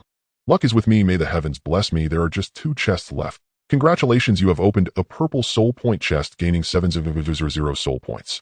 Awesome. The last chest, even if it is a guaranteed minimum of 100 soul points, in 2 or 3 days I can gather enough. Congratulations, you have opened a purple soul point chest, gaining 100 soul points. It exploded. Jackpot. Even after the reforge, he still had nearly 8 million soul points left. He quickly confirmed the offset using soul points. This reforge has a 100 success rate. Confirm. Ding. Reforged successful, obtained orange quality soul device, shining ring teleport in a designated direction, maximum distance 30 meters, cooldown 60 seconds. Awesome. The cooldown time has been halved and the distance reaches 30 meters. Once a minute I can teleport. Zhang Ming suppressed his excitement, not laughing out loud. He hurriedly wore the brand new shining ring. Compared to the previous ancient style, the new ring was embedded with a blue gemstone, and the black ring arm had runes carved with golden threads, looking quite mysterious. I didn't expect the contract to give me such a big gift. Unfortunately, too many honor points were consumed. Earlier he had inquired with the system sprite. To earn honor points, one must kill traitors or complete tasks related to killing fallen beings to receive corresponding honor point rewards. Moreover, the more honor points accumulated, the more privileges can be unlocked, allowing for discounts in the Soul Point Exchange Mall. This is the most precious aspect of honor points. The first tier of privileges allows for a 5 discount in the Soul Point Exchange Mall. To reach the first tier of privileges, one needs to accumulate 100 honor points. Still half short. Satisfied, he wore the shining ring, looking at the remaining soul points and calculating how to use them for maximum benefit. Human, let me out. Just as he was calculating, a female voice suddenly rang in his mind. Through the power of the contract, Zhang Ming could sense the joys and sorrows of the soul beast at any time. However, this kind of mental communication was a first. After all, Leighton and Yulan could not speak. He could only feel the emotions of the soul beast, but couldn't communicate. From its attitude, this humanoid species seemed rather unfriendly towards him. He hadn't had the chance to check the attributes panel of this humanoid species. Demon Middle, Bloodline Lord. Talent Transformation Reception Incomplete. Talent Unable to Remember. Level Silver 1 star. Skills None. Description: a member of the demon race from an unknown world, caught in a spatial storm and lost all memory, originally possessing outstanding talent, now appearing fierce while being innocent at heart. Demon race. Are there such races among the ancient 15 humanoid races? No skills, damage, talent, and amnesia. An unknown world, its origins quite mysterious. Even the system introduction did not clarify. Zhang Ming attempted to respond, and his voice emerged in his mind. Can you understand what I am saying? During their first communication, he was concerned about a potential language barrier. Damn human, let me out. He understood it, there was no communication barrier. What do you mean by damn human? You humans are all despicable. You captured me while I was injured. Don't think I don't know anything. Be quiet, calm down first, and recognize the facts before speaking. It was us who rescued you. Calling us damn humans won't help. If you had truly fallen into the hands of those despicable humans, what do you think would have happened? Zhang Ming deliberately spoke with a sarcastic tone. Dealing with a soul beast that was a novice in its journey, it was impossible to win it over with virtue alone, yet he couldn't completely rely on force either. He must gradually cultivate the relationship, like boiling a frog in warm water, slowly building feelings. If it came to that, he could only rely on the contract to forcefully control it. This was a last resort. You? Let me out. The young girl in the soul beast space was extremely frightened inside, but also filled with rage as she remembered nothing. She had even forgotten how she got here, having been captured by humans immediately upon awakening. In her impression, humans were synonymous with evil, which led to her aversion. Losing her memory and appearing in an unfamiliar environment was the most terrifying experience. However, through the eternal contract, the young girl could genuinely feel that Zhang Ming's words were devoid of malice, and a faint warmth of soul power flowed towards her, making her feel comfortable. Zhang Ming ignored her and let her shout randomly. After a while, the young girl seemed tired, and her sobbing could be, "Please let me out. It's so dark here, I'm so scared." Whoa. Wait a minute, the soul beast space can automatically transform according to the soul beast's inner thoughts. How could it be dark? Could it be related to her amnesia? Please let me out. I can't remember anything at all. First, let me make one thing clear. After you come out, you can't bite me or think about escaping. We have signed an eternal contract. If I die, you will also die. No matter how far you run, the power of the eternal contract can directly send you back to the soul beast space. You must listen to me, understand? Understood. Zhang Ming's voice was stern. At this moment, he must display the demeanor of a master. Upon releasing the young girl, she appeared in the bedroom draped in tattered white clothing, silver scales marred with wounds, her hair slightly disheveled, looking quite pitiful. Your name is Middle? Zhang Ming asked. The girl nodded, seemingly obedient, standing in place with eyes filled with both hatred and fear. You don't need to worry. Oh, I won't harm you. I think you might have some misunderstandings about humans. There are both good and bad people among humans. As Zhang Ming spoke, he took out a pile of snacks, opened the packaging, and handed them to Middle. Eat this. If I don't know if you prefer soul beast food or our food. Try which one suits your taste. Middle showed no signs of wariness, taking the snacks and smelling them under her nose. Her sharp ears perked up and her originally fierce purple pupils suddenly brightened. She reached out and grabbed a handful of potato chips and popped them into her mouth. What is this? It's so delicious. With her cheeks stuffed full, it was the first time she had tasted such delicious food. In her hazy memory, it seemed she rarely ate anything and had forgotten how she survived. This is called potato chips. Try this one too, it's a bit spicy. Oh, this one smells so pungent. Middle pinched her nose and waved her hands. This long strip has a great chew. So spicy, so spicy. Middle was happily eating. Just moments ago she had been cursing damn humans, but now she had completely forgotten. It seemed that not only had she lost her memory, but her mental circuits were also significantly impaired. Middle, do you remember anything from before? How did you get here? So spicy, water. He quickly handed her a bottle of drink, which she gulped down in 2 big swigs. Zhang Ming was taken aback. Middle's mouth didn't seem large, yet she finished the drink in 2 gulps, even faster than Defei. What is this? It's both spicy and delicious. This is spicy strips. You eat first, then go take a shower and change your clothes. I've left some clothes here for you. Shower. Middle seemed puzzled. Zhang Ming was puzzled too. Didn't she know what a shower was? Don't you understand what a shower is? Middle shook her head. Although they could communicate, cultural differences still existed. Come here, I'll teach you. He led Middle into the bathroom and turned on the shower. Left is hot water, right is cold water, and this is shampoo. Do you understand? Oh. Middle looked dumbfounded, stretching her finger to point left and right. Wait, didn't you wash before? Or is there no such thing as a shower where you lived? Let me think. Middle lifted her head, resting her finger on her chin in deep thought. I can't remember. It seems there wasn't one. Human, please help me wash. Zhang Ming reacted quite strongly. He had helped Leighton and Yulan take showers before, but they were both in beast forms. Middle was a humanoid species. Although he was somewhat curious if her structure was similar to that of a normal human, she was still his soul beast and had lost her memory. If she didn't even know how to shower, how could he expect her to fight for him later? It felt like he had bought an intellectually impaired child for 200 million. He also felt pain at the thought of returning the money to Anshi. Is that not allowed? He'll first demonstrate for you, and then you can learn from me. By the way, my name is Zhang Ming. You are my soul beast now, and you should call me Master or Sir from now on. Master, Middle called curiously, then tilted her head in thought. Zhang Ming nodded in satisfaction, as she wasn't completely clueless and still had potential for improvement. Once you learn, you can wash yourself. Zhang Ming closed the bathroom door, leaving the clothes and towel inside. Defei had already finished eating and drinking and was lying on the sofa dozing off next to Tai Long. The sound of water splashing could be heard.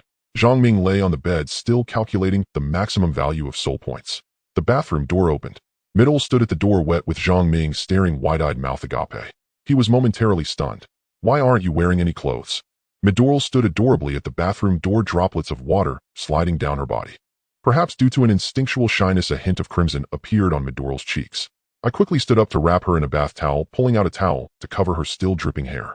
Midoral in human society, men and women must wear clothes to meet each other. Zhang Ming explained basic knowledge to Midoral while drying her off. Midoral tilted her head, seemingly puzzled, and replied, "Oh, but from my memory it seems like we rarely wear clothes." Zhang Ming thought, what a wonderful cultural inheritance. He moved closer to Midoral, and with the earlier view still fresh in his mind, his face turned slightly red. He noticed that the silver scales on Midoral's body did not cover her entirely, only a small part was on her arms, with a tiny patch of glistening scales below her collarbone and a small portion around her knees and abdomen. They shimmered like the sparkling stars in the night sky, truly beautiful. Beyond that, Midoral was almost indistinguishable from a human. No one could have imagined that this slightly silly little girl was actually a humanoid beast. "So, master, do I have to wear clothes in front of you from now on?" Upon hearing this, Zhang Ming's face instantly turned from his neck to his ears red. This question was indeed difficult to answer. Where? As a righteous beastmaster, I must impart positive energy to Midoral. Full of positive energy. The smart wristband on his wrist buzzed with a call reminder. Raising his hand, he saw that it was Chi calling. "Brother Ming, help me open the door beam at the entrance." "Why isn't Chi here at this time?" I hurriedly closed the bedroom door to let Chi in. "Brother Ming, what are you doing?" And Chi said with a mischievous smile, hands behind her back. "Nothing much, just reached an agreement with Midoral." "Midoral?" And Chi questioned curiously. "Yes, that's the little girl's name." "Brother Ming, I brought some clothes for Midoral. I thought you might not have anything for her to wear, and since you are her master it might be a bit inconvenient, so I wanted to see if I could help you with anything. You came at just the right time." Saying this, Zhang Ming pulled in Chi's arm and walked towards the bedroom. Defei, who had been dozing off in the living room, was awakened by the noise, wiped his mouth, and saw Zhang Ming leading in Chi into the bedroom. Groggily he muttered, "Brother Ming is really impressive getting in Chi sorted out so quickly." He briefly explained the previous events to Chi, and Chi chuckled, covering her mouth. "Although Midoral as a humanoid beast resembles us humans, her cultural inheritance must be different. Leave this to Chi," and Chi said confidently, patting her chest. Midoral sat on the bed listening to the conversation between the two, only partially understanding. With the existing cultural differences coupled with Midoral's amnesia and confusion, she struggled to comprehend many normal behaviors in human society. To put it bluntly, she acted like a silly and naive child. And she asked Zhang Ming to step aside for a moment and laid out all the clothes she had brought on the bed for Midoral to choose from. There were red and black princess dresses, black and white maid outfits, and cute white thigh-high stockings. Zhang Ming feigned calmness as he closed the bedroom door as a vigorous young man. To him, these beautiful clothes were like titans. No peeking. As soon as he stepped out, and Chi opened the door and poked her head out, grinning. "If I wanted to see what I need to peek," Zhang Ming thought to himself. "After all, he possessed the devils. I know what it means to see through. All right, Brother Ming, come in." So soon, he pushed the door open. Midoral's long silver hair was styled into two little buns, dressed in a school uniform skirt, paired with white thigh-high stockings perfectly covering the scales on her legs. Her black princess shoes seemed to be in a little struggle, and her small hands were somewhat restrained, unsure of where to place them. "How do I look, Brother Ming?" And Chi said, nodding in satisfaction as she looked at the dressed-up Midoral. Standing together, and Chi exuded a vibe of a cute girl, while Midoral gave off the feeling of a sweet little neighbor, evoking a sense of affection. Beautiful. Within Chi's makeover, Midoral, whose base was already good, appeared even more pure and adorable. "Master," Midoral called softly. "Master, I'm so hungry." Remembering that Midoral had only nibbled on some snacks earlier and probably hadn't eaten much before. And Chi took Midoral's hand and said, "Brother Ming, I'll take Midoral downstairs to eat something. We'll be back." Seeing in Chi's understanding gaze, he nodded in agreement. Defei, who was lying in the living room, sleepily saw too, in Chi's walking out of the bedroom, with Zhang Ming following behind, rubbing his eyes, thinking he was dreaming. Brother Ming is getting more impressive. And Chi took Midoral downstairs to eat, while Zhang Ming knew in his heart that compared to the long-term interaction ahead, he needed to integrate Midoral into human society as soon as possible and familiarize her with various rules. After all, it was his first time nurturing a humanoid beast, and he couldn't raise her like he did with Radon and the others. Moreover, there were gender differences between Midoral and him, which would inevitably lead to some awkward situations in the future. Having such a living being constantly in front of him required immense willpower. He opened the Soul Point exchange shop and spent 100 soul points to exchange for an epic bloodline card. It was reserved for Midoral to enhance her bloodline. He didn't dare to use the remaining soul points, as although bloodline cards were not expensive, the resources needed for each evolution would increase tremendously as the bloodline improved. Most resources required soul points as substitutes, and right now these soul points were just a drop in the bucket. And Chi and Midoral were out for about 3 hours before they returned carrying several bags. He and Defei had casually eaten something at a food stall downstairs. By the time Chi returned, it was already dark outside. "Brother Ming, I brought you dinner." And Chi placed the food box down, and Defei looked at Midoral beside him in surprise. "Brother Ming, is she?" "Yes, she is Midoral." Looking at the pure and adorable Midoral, Defei couldn't believe this was the same humanoid beast from earlier. She looked just like a human. Hello, I am Master Soul Beast Madoral. Madoral introduced herself with a smile. After going out with Enchi, Madoral seemed to have become much more cheerful and her intelligence had noticeably improved. You two should rest early. The competition starts tomorrow. Brother Ming, good luck. Enchi glanced at the time and raised her little fist. Thank you for today, Enchi. Zhang Ming felt grateful to Enchi after all she had contributed, both time and effort. This is what Enchi should do. Grandpa told me you saved his life, so you should be well rewarded. Enchi said with a tilted head and a smile. Master Enchi and I bought you some clothes. Do you think they fit? Seeing the enthusiastic Madoral, he pushed her back to the bedroom. Sitting in the living room, Defei, who was cuddling Taya Dragon, cried out in pain, I've killed a dog. The Grand Martial Arts Arena was adorned with countless red balloons and banners, while large screens across the Dragon City played promotional videos for the event. The streets and shopping malls were bustling with excitement as everyone discussed the elite beast masters from various cities and who might make it into the top 16. The Soul Beast competition was nothing short of a grand event with hundreds of thousands of spectators already gathered in the martial arts arena. Supporters from different cities donned unified attire and took their seats in the audience, eagerly awaiting the start of the Soul Beast competition. Zhang Ming stood in the martial arts arena, taking in the vastness of the space, which was as large as 6 or 7 football fields. The ground of the martial arts arena was reinforced with hard alloy to accommodate the massive bodies of the Soul Beasts, capable of withstanding attacks from sovereign-level Soul Beasts and preventing the ground from collapsing. A high-level protective shield was in place as well. The large screen suspended in the sky showcased the contestants entering the arena. Here are the contestants from Jinwu City. The host's voice resonated through the arena. Zhang Ming, who had been waiting in the holding area for a long time, felt a surge of excitement, as this was his first time participating in such a grand event. This was a moment to showcase the younger generation of the Huaxia region. One by one, the participating beast masters from Jinwu Academy emerged from the waiting corridor, greeted by cheers from the audience. In the distance, they saw fans supporting Jinwu City, waving flags and cheering. Jinwu City will surely win. Go Jinwu City. Minggu. Look, isn't that Teacher Lin Wanwan? Defei with keen eyes spotted Teacher Lin in the audience. The group waved enthusiastically, greeting all the spectators. Next to enter the arena are the contestants from Dongdi City.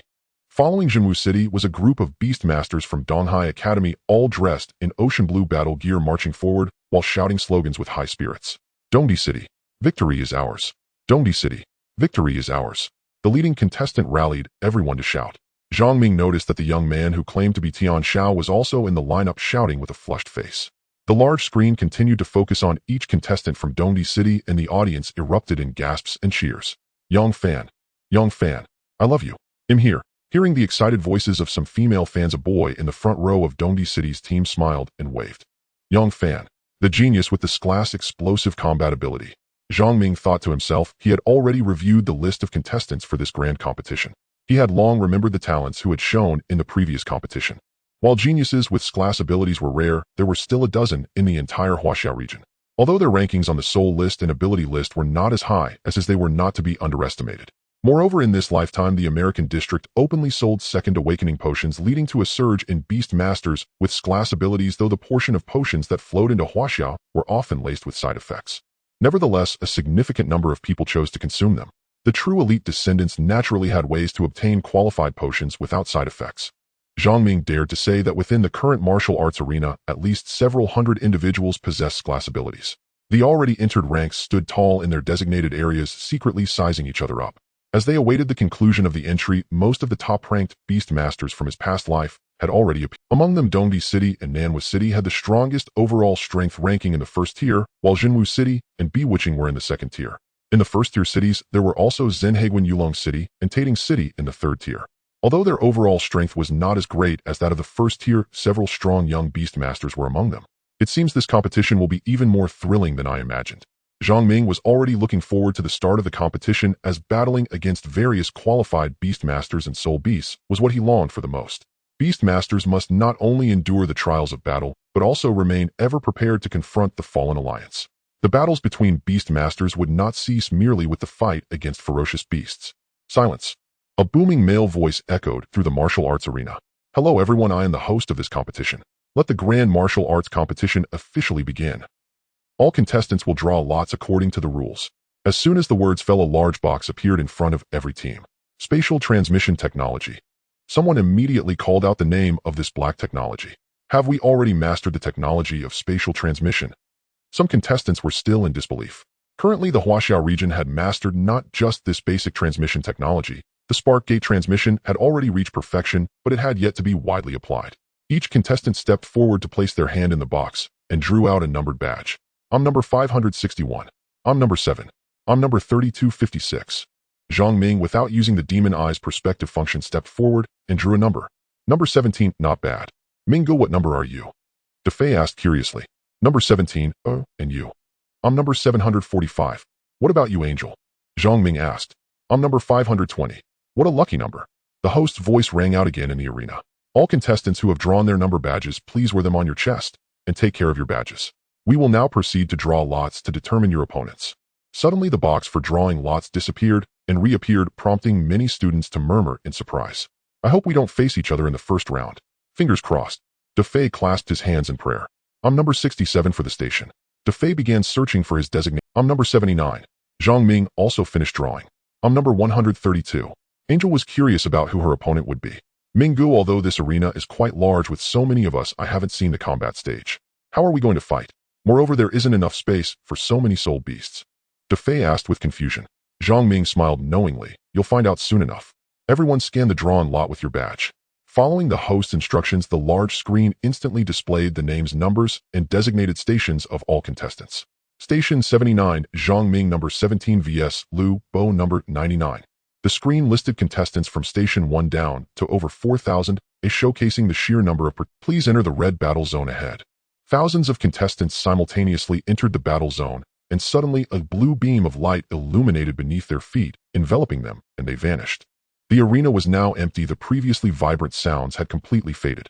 In the blink of an eye, thousands of large screens appeared in the sky. Zhang Ming found himself in a pitch-black space, unable to see his opponent. The host's voice echoed in the void. This is the stage for your battle. The dimensional space. Here you can unleash your full potential. In this competition, there are no restrictions on the number of summons for Beast Masters. No fatalities are allowed. Violators will be disqualified. If one side concedes, their badge will trigger the automatic return from the dimensional space back to the arena. Zhang Ming nodded inwardly, confirming his earlier speculation. In his previous life, the Soul Beast competition had already begun using the dimensional space technology. The final top 100 competition would only take place in the arena. Suddenly, the originally dark scenery of the space began to shift. Beneath him lay desolate land surrounded by crumbling mountains. The sky was gloomy, devoid of any life, and in front of him stood a strange young man. The audience in the arena erupted in excitement, simultaneously watching the battles of thousands of Beast Masters. The adrenaline was pumping. Ding! The Soul Beast competition task has begun. In the dimensional space, Zhang Ming was unaware of his opponent's rank or name. However, the live broadcast outside displayed their identities and numbers. The young man standing opposite appeared somewhat nervous, his body trembling involuntarily. Seeing his opponent's state, he planned to end the match quickly. In the first round of the preliminary matches, opponents would be continuously drawn until only 1,000 remained. This was to filter out the true elites. From these 1,000, the top 100 would compete in the real Soul Beast tournament. Name Lu Bo. Age 17. Rank Beastmaster 4-star. Soul Quality B. Soul Ability Slow. Soul Beasts Earth-Winged Dragon Green Arrow Poison Frog. Accessing the system to check his opponent's attributes, he noted that even at 7-star, the strongest Soul Beast was only Silver 8-star. He couldn't even withstand a single claw from the dark blue creature, let alone summon Radon. It could be said that this opponent was unworthy of summoning Soul Beasts. Noticing that his opponent was only 17, likely a high school student like him, his attributes were certainly inferior in comparison, but within Jinwu No. One high school, he was considered a key student. The Eye of the Demon suddenly activated. The Eye of Desire. The opponent's pupils instantly turned amber, amplifying the fear deep within him as the fire of desire blazed intensely.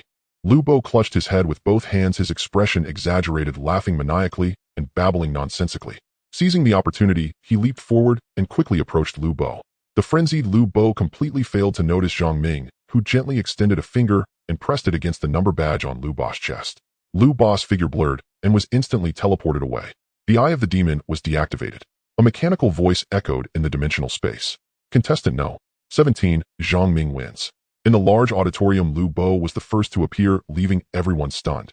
Standing dumbfounded in the auditorium as the first contestant to lose the match, he looked bewildered, unable to remember what had just happened or the course of the battle. He only remembered that he hadn't even seen his opponent's appearance when the surrounding environment suddenly changed, causing a sense of unease deep within him, and then he forgot everything that followed. When he regained consciousness, he had already appeared in the auditorium. In the dimensional space, Zhang Ming smiled knowingly. This flashy maneuver was not against the rules. He had merely exploited a loophole, something he had learned from observing the grand tournament in his past life. Although the competition rules clearly stated that the losing party could be teleported out by triggering their badge, there was no specification on who could trigger it. Even if the opponent touched the body, it would still trigger the badge. In the auditorium, Lu Bo re-watched the battle footage, seeing his opponent's lightning-fast action triggering the badge on him, his face filled with disbelief. The match just began and contestant No. 79 has already determined the outcome. The first winner with the fastest time has appeared. From Jinwu City, contestant No. 17, Zhang Ming. The host's voice was filled with enthusiasm. With the outcome decided, the screen for No. 79 displayed the winner's information and avatar. The crowd erupted in astonishment. No. 79, Zhang Ming. That was so fast. Yeah, the battle ended so quickly. That was a total annihilation. What did I just miss? Lu Bo re-watched the replay video, realizing that neither of them had summoned a soul beast for battle, and he had lost the match. Moreover, his behavior was bizarre and his expression exaggerated. He felt deep dissatisfaction, especially since he was the first among 10,000 contestants to lose. Referee, I refuse to accept this. I request arbitration for a rematch, Lu Bo shouted loudly. Facing thousands of screens, not every audience member was watching, and after Lu Bo became the first loser within just 2 seconds, over a dozen others were teleported out. Almost every second saw several being sent out. The host submitted Lu Bo's request for arbitration to the judging panel, asking them to decide. Less than 2 minutes later, the judge's response came. Rejected. This contestant, the judging panel has determined that your opponent Zhang Ming did not violate any rules and achieved a legitimate victory. Impossible. I didn't even summon a soul beast. He triggered my badge. Can't the judging panel see that? And doesn't the judging panel think my behavior was very strange? Facing Lu Bo's furious questioning, the host's expression turned slightly cold. Are you questioning the highest authority of this tournament? The host's cold reply sent a chill through Lu Bo, but the host quickly returned to smiling. If you are dissatisfied with the ruling, you can connect with our referee. The host said, not bothering with him any further, and Lu Bo dialed the referee's number using his smart wristband, and after a beep, the call connected. The referee's voice, is this Lu Bo? Lu Bo was taken aback. The referee knew his name. Referee, I am Lu Bo, and I refuse to accept the result of the last match. I request a rematch. Hehe. The referee chuckled several times. The judging panel has already reviewed the match video. Your opponent Zhang Ming did not engage in any foul play, but rather used methods you are unaware of to defeat you. But I didn't even summon a soul beast. What kind of soul beast tournament is this? Lu Bo's voice carried anger. Your opponent has already touched your body, and you were completely unaware. If he had a knife, could you still be calling me to? But why don't I remember anything? Lu Bo persisted, asking. Since you don't know, let me make it clear that you lost. The opponent used a control-type ability, causing you to fall into chaos and lose your memory. These are private secrets of the contestants, and the judging panel is also unaware. Now the judging panel has explained this to you. If you keep causing trouble, you will be immediately sent back. The referee hung up the phone and turned to joke with his colleague beside him. This little guy named Zhang Ming is really impressive. He didn't even summon a soul beast and still annihilated this student, and now this student is seeking out the judging panel. Really? How did he do that? From what I saw in the replay, it should be a mental control ability. First he controlled the opponent's mind, then ran up to trigger the badge, causing the opponent to lose the match. Hiss. What a terrifying ability. However, he was able to discover the loophole in the badge, indicating strong observational skills. Haha, that's not a loophole in the badge. It's something deliberately left unnoticed. Think about it, your opponent already touched you. Did you still have hope of winning? It shows that your soul beast has already been defeated. Or rather, you had no chance to summon a soul beast in front of him and were taken down. Well, after all, it's a grand tournament. It's normal for contestants to feel dissatisfied with each other, and it's better than those who rely on strength to forcibly beat their opponents. We still have to come out and explain. After the two in the referee's room finished their conversation, Zhang Ming continued to stay in the dimensional space, which returned to darkness. In front of him appeared the draw box, allowing him to continue drawing lots. He reached out and drew a number. Contestant No. 69. At the same time, in the pitch-black dimension, a contestant wearing glasses with the corners of his mouth turned up, licked the blood from the side of his mouth, pulled out a white handkerchief to wipe the blood from his right hand, and also drew No. 69, speaking with some excitement. Hurry up and come. Inside the arena hall, nearly 5,000 competitors stood disheveled and dejected, eliminated in the very first round of preliminary matches. Damn it. His soul beast is no stronger than mine, and our cultivation ranks are identical. Had he not ambushed me, would I really have lost? Losing is losing. What's with all these excuses? Then ambush him yourself. On the ground lay a competitor, his body crisscrossed with deep gashes, blood oozing from torn wounds, his combat suit slashed beyond repair. Silence fell abruptly across the arena. All competitors watched, mouths dry as medics carried away the unconscious fighter, his flesh hanging in ragged strips, utterly unresponsive. Who was his opponent? to wound him so severely. Aren't the referees supposed to intervene? The rules forbid lethal force, but nowhere do they specify permissible injury thresholds. Lu Bo, standing among the crowd, felt his heart lurch. Seeing that fighter's fate, he realized with chilling clarity just how fortunate he truly was. As the defeated withdrew, fewer than 5,000 remaining competitors advanced to the first-round draw for the next match. The opening round of preliminaries has concluded, and regrettably many talented contestants must depart in disappointment. Yet do not despair. Next year you shall have another chance to compete. Now the second round of preliminaries begin. High above, the number of holographic arena screens dwindled sharply. This time several spectators deliberately focused on screen No. 69, where Zhang Ming was competing, eager to witness the battle of competitor No. 17. Da Fei and Enchi had also advanced successfully into the second round of preliminaries. Within the dimensional arena, the scenery began to shift. The surrounding void dissolved into a dense rainforest environment, every leaf rendered with uncanny realism. Even the intricate veining of each leaf could be traced by touch. Their two-dimensional spaces overlapped seamlessly, a liminal realm straddling reality and simulation indistinguishable in its authenticity. Sunlight pierced through the towering canopy, dappling the forest floor, and revealed at last the face of his opponent.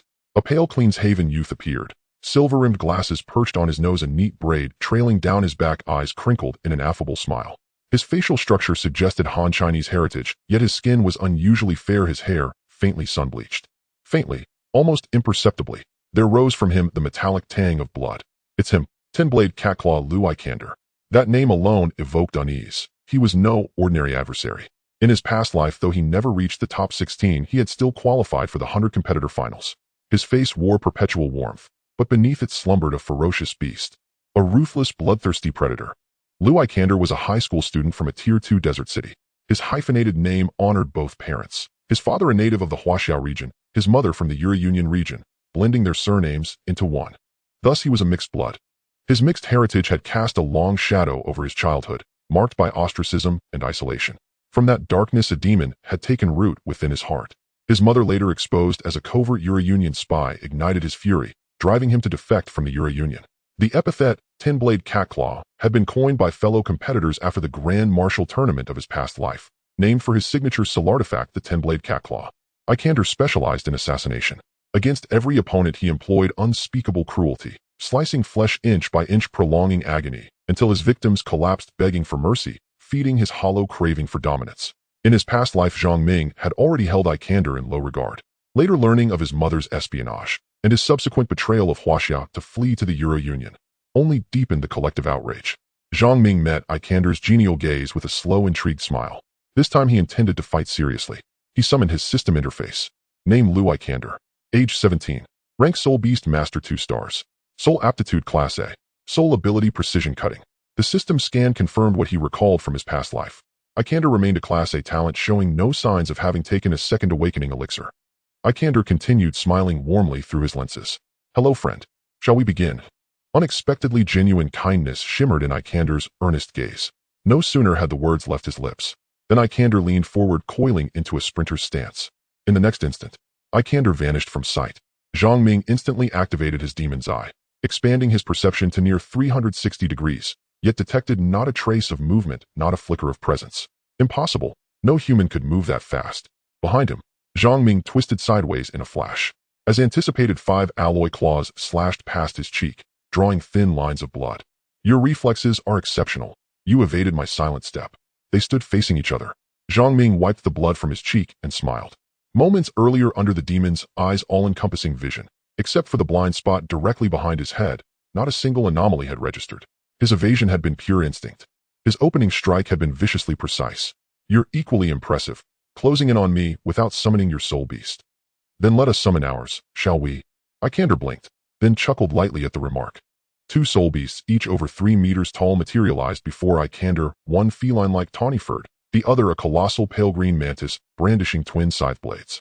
Emerald Giant Mantis. Bloodline Elite. Rank Gold 1 star. Abilities: Lacerate, Frenzied Dance, Twin Blade Strike. Profile: a jungle-dwelling blade wielder famed for its predatory stealth. Its coloration allows seamless camouflage, while its forelimbs cleave flesh with terrifying ease. Weaknesses: Abdomen Wings. Nightblade Panther. Bloodline Rare.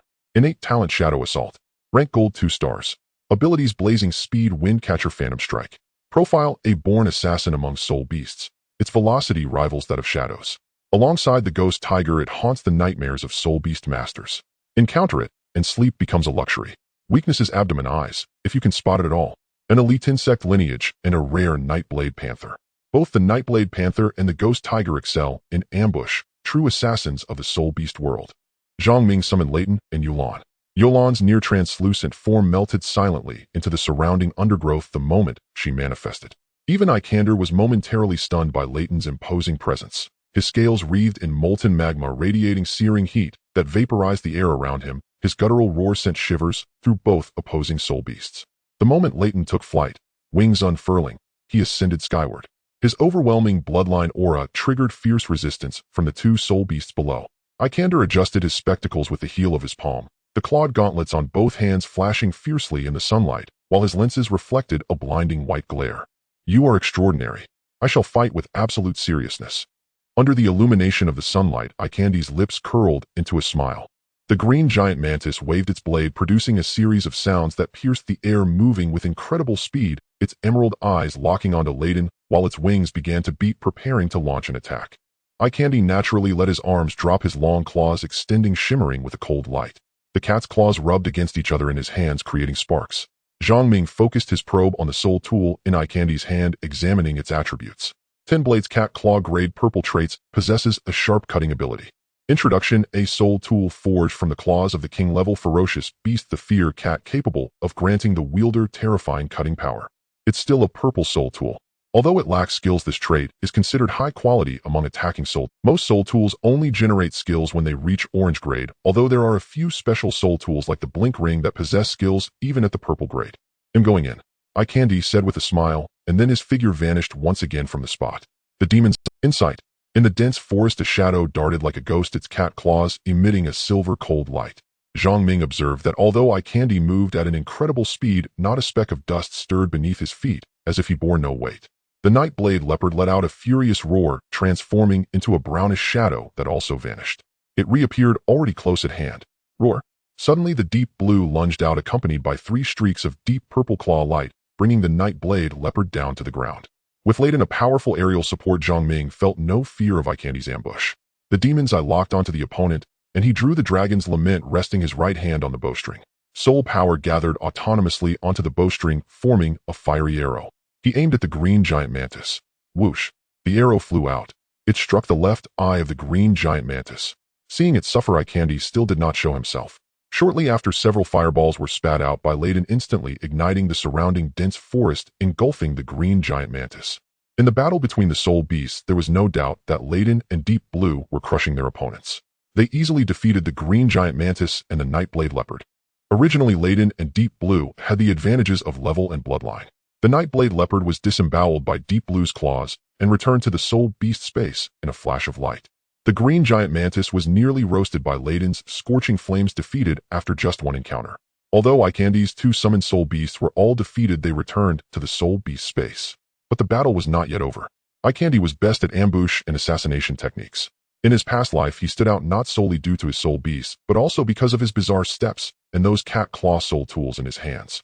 Compared to the soul beasts, Ikander was more confident in his own strength. Zhang Ming's eyes spun quickly, tracking Ikander's figure. Ikander seemed to have noticed Zhang Ming's gaze. No matter where he hid, the opponent's eyes always found him, which did not infuriate Ikander, but rather excited him.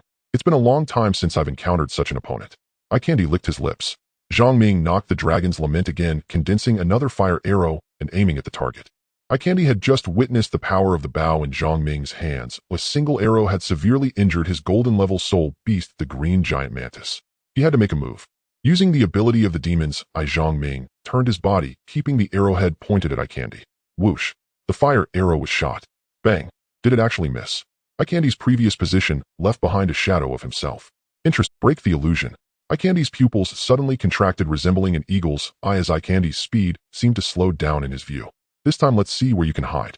Just as Zhang Ming was about to shoot another arrow, Ikander suddenly stopped, his originally gentle gaze now filled with a fierce, murderous intent. The two were separated by over 20 meters. Yet Ikander's figure seemed to shift and blend, standing still, while his body surged forward like a ghost. In an instant, the silver glimmering cat claw formed a white X from above, striking down. Deep Blue threw itself forward without regard, blocking this attack. A tearing roar brought pain. The originally nearly transparent skin showed signs of solidifying, oozing deep blue blood. Just a single blow. Deep Blue's back was lacerated. Next time, let's see who will block for you. Eye Candy said flatly. Zhang Ming also raised a smile. Oh really? The Eye of Desire. The demon's eye stared directly into Eye Candy's eyes. The hidden murderous desire within Eye Candy was released. His eyes turned blood red, and the murderous aura around him surged, his pupils dilating as he laughed maniacally. Eye Candy wildly swung his cat claws, his steps chaotic, slicing through all the surrounding flowers, grass, and branches. He suddenly halted, looking at him with excitement, his eyes revealing a thirst for blood. He rushed in quickly, leaving behind an afterimage. The Eye of Desire ignited the murderous desire in his heart. What a madman. Zhang Ming showed no panic, deactivating the demon's eye, not dodging, and quietly waited for Eye Candy's attack. As Eye Candy stretched out his tongue, his expression exaggerated, filled with a craving for slaughter and death. The 7 deadly sins hell. The demon's eye shifted again, and the originally amber pupils bore a purple hexagram pattern. The cat claw stopped just 1 centimeter from his nose. Eye Candy's expression turned terrified, beads of sweat rolling down his forehead as his body trembled uncontrollably. Layden flew in the sky, standing behind him, seemingly unsurprised, not launching an attack on Eye Candy. This was all Zhang Ming's intention, to test the true power of the demon's eye. Eye Candy's cat claw soul tool fell, and he hugged his head with both hands, letting out a chilling scream. In the illusion of the 7 deadly sins hell, Eye Candy was experiencing the torment of the desires of the 7 deadly sins. First, the hell of pride, granting him the most powerful soul beast in the world, letting him enjoy the highest treatment, only to be knocked down from the supreme throne to the mortal realm. This feeling of inner collapse drove him to despair. Each desire hell continuously tortured his soul in the same way, making him feel the torment of his spirit. Eye Candy writhed on the ground in agony, his face skin already torn by his own claws, his expression twisted in pain. Zhang Ming remained expressionless, gently pressing the number badge on his chest. Once Eye Candy was teleported out, the 7 deadly sins hell did not dissipate. He was immediately carried away by medical staff. The audience watching in the pavilion looked bewildered, completely unaware of what had just occurred. He picked up the fallen Tinblade's cat claw and stored it in the system backpack. The surrounding scenery changed, returning to darkness, accompanied by a mechanical voice. Contestant No. 17 wins. As Eye Candy was carried away, just as he was sent to the hospital for a tranquilizer injection, his pupils suddenly dilated and contracted, and he stopped breathing. In the dimensional space, Zhang Ming opened the dusk ring and accessed the task platform. Eliminate suspect. Eye Candy clicking to complete, quietly waiting for 10 seconds. Upon verification, the suspect is confirmed dead, gaining 10 contribution points. Ekander's death fell like a withered leaf, silent, unnoticed. After the fierce second round of competition, 2300 contestants remain within the dimensional arena. They represent both the high school division and the academy division. Let us applaud the remaining contestants. The host's impassioned voice stirred the emotions of the entire audience. After 2 rounds, eliminated contestants either possessed low-tier soul beasts or lacked psychological resilience and battlefield experience. Nevertheless, the tournament organizers reserved spectator seats for them, allowing them to watch until the final match concluded. In the stands, DeFei returned to his seat, clearly eliminated. Though his rhinoceros golden turtle possessed gold-tier strength, it was overwhelmed by the opponent's numerical advantage, flanked from both front and rear, and swiftly forced back into its soul beast realm. Tai Long was still young in his juvenile stage and thus ineligible for combat. Otherwise, he might have qualified for the top 1,000 elite tournament. Now commences round 3 of the preliminary matches. Upon completion of this round, 1,000 contestants will advance from both divisions to compete in the Elite 100 tournament. The crowd erupted in thunderous cheers, rallying behind their favored competitors. Contestant No. 418, proceed to the arena. Zhang Ming drew another number. His next opponent awaited him in the dark expanse, unknown and unmet. 3, 2, 1. The dimensional space shimmered and transformed. His body suddenly lurched into weightlessness, plummeting downward. He instantly summoned Layton. He glanced down. Beneath him stretched an endless ocean. Waves surged and crashed, cresting in relentless succession. So this round demands aerial combat and naval warfare. Suddenly Zhang Ming sensed a piercing gaze. Against the azure sky, a youth clad in cerulean combat gear stood poised, regarding him with quiet arrogance. Yang Fan, a prodigy from Dongdi City, bearer of the class soul ability Explosive Combat, a soul beast master possessing a Stardementir soul beast. Zhang Ming studied Yang Fan with subtle intrigue. Their eyes met, each holding quiet curiosity. Dongdi City, Yang Fan, the youth declared. Jinwu City, Zhang Ming. You defeated Mao Zhua. I did. Impressive. You are worthy of a faint condescension colored Yang Fan's words. Is that so? Zhang Ming replied, smiling faintly. Yet I do not believe you are worthy of standing before me. Yang Fan did not bristle. Instead, he smiled. A column of water surged beneath his feet, lifting him high above the waves into midair. There atop a pillar over 10 meters tall, he stood, hands clasped behind his back, facing Zhang Ming across the sea. Master-level soul force control. Zhang Ming mused inwardly, then paused. His gaze fell upon Yang Fan's footwear, no ordinary shoes, but a soul artifact. Ah, I see. He harnesses the soul artifact to gather water into a pillar, sustaining his stance. Masters can infuse soul force into soul artifacts, channeling elemental energy at its most fundamental level. Kings may manipulate objects remotely through sheer soul force, and wield soul artifacts to transmute ambient elemental energy into offensive techniques. Upon ascending to Emperor, one's soul force manifests tangibly, while internal reserves swell dramatically. Elemental manipulation becomes a formidable, decisive art. Name: Yang Fan. Age 18. Rank: Soul Beast Master, 2 stars. Soul Aptitude S. Soul Ability: Explosive Combat. Soul Beast: Stormwing Dragon, Scale Armored Crocodile, Horned Tiger Shark. Zhang Ming pulled up the system interface, confirming Yang Fan's profile, same rank, same number of soul beasts. Having attained Soul Beast Master status as a senior high school student, he was destined, upon entering the academy, to become a Soul Beast Grandmaster. Yang Fan gazed at him with haughty disdain. Behind him, the Stormwing Dragon descended amid howling gales. Below the water column, the scale-armored crocodile, over 10 meters long, glided through the waves with immense, deliberate grace. A horned tiger shark burst from the water, sending plumes of spray skyward. I'm afraid this arena feels rather like my domain. Yang Fan remarked, a trace of smugness in his tone. The scale-armored crocodile was amphibious. The horned tiger shark excelled in aquatic combat. The Stormwing Dragon, though modest in raw power, was peerless in speed, making it unrivaled in evasion and survival. Yang Fan leapt from the water pillar and landed squarely upon the Stormwing Dragon's broad spine. Leighton roared defiantly at the Stormwing Dragon, a sound laced with mockery. In that instant, the aura of a Starry soul beast surged forth, rattling the dragon's flight. Yang Fan struggled to steady his mount, his composure visibly strained. Zhang Ming, we're both high school students, yet I am older. I advise you surrender now, else you'll suffer unnecessary injury. Yang Fan spoke with a hint of irritation. Zhang Ming gave a soft, dismissive chuckle. The famed Yang Fan of Donghai no. One Hai. Does he fight only with words? Dare to die. The 2 words slipped from Yang Fan's lips, perceived as a direct challenge. He struck with the scale-armored crocodile, 10 meters long, coiled its massive frame, and lunged forward, jaws agape, unleashing a volley of pressurized water arrows aimed straight at Leighton in midair. But before the projectiles could strike Leighton's hide, they vaporized against his geothermal armor, an affront impossible to ignore. The crocodile ranked only gold tier 6 star. True danger lay hidden beneath the waves, in the horned tiger shark biding its time. Horned tiger shark. Bloodline lord. Innate talent, sovereign of the abyss, summons legions of tiger sharks from the deep. Rank: Star Diamond tier 1st star. Skills: Abyssal Vortex, Current Shatter, Deep Sea, Cannonball, Harpoon, Vulcan Cannon.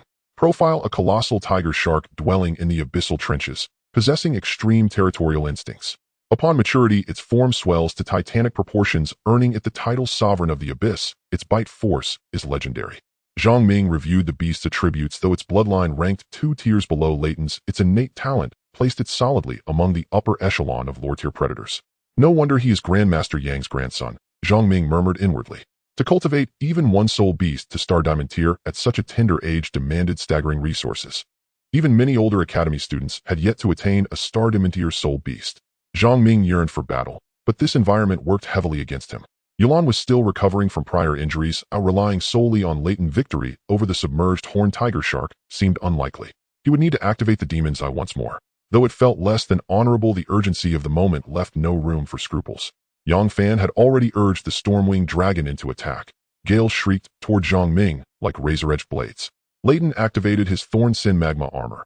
Vines fused seamlessly with cooled magma, forming an impenetrable carapace that reflected every gust of wind. Then he unleashed a searing fireball. The Stormwing Dragon evaded effortlessly.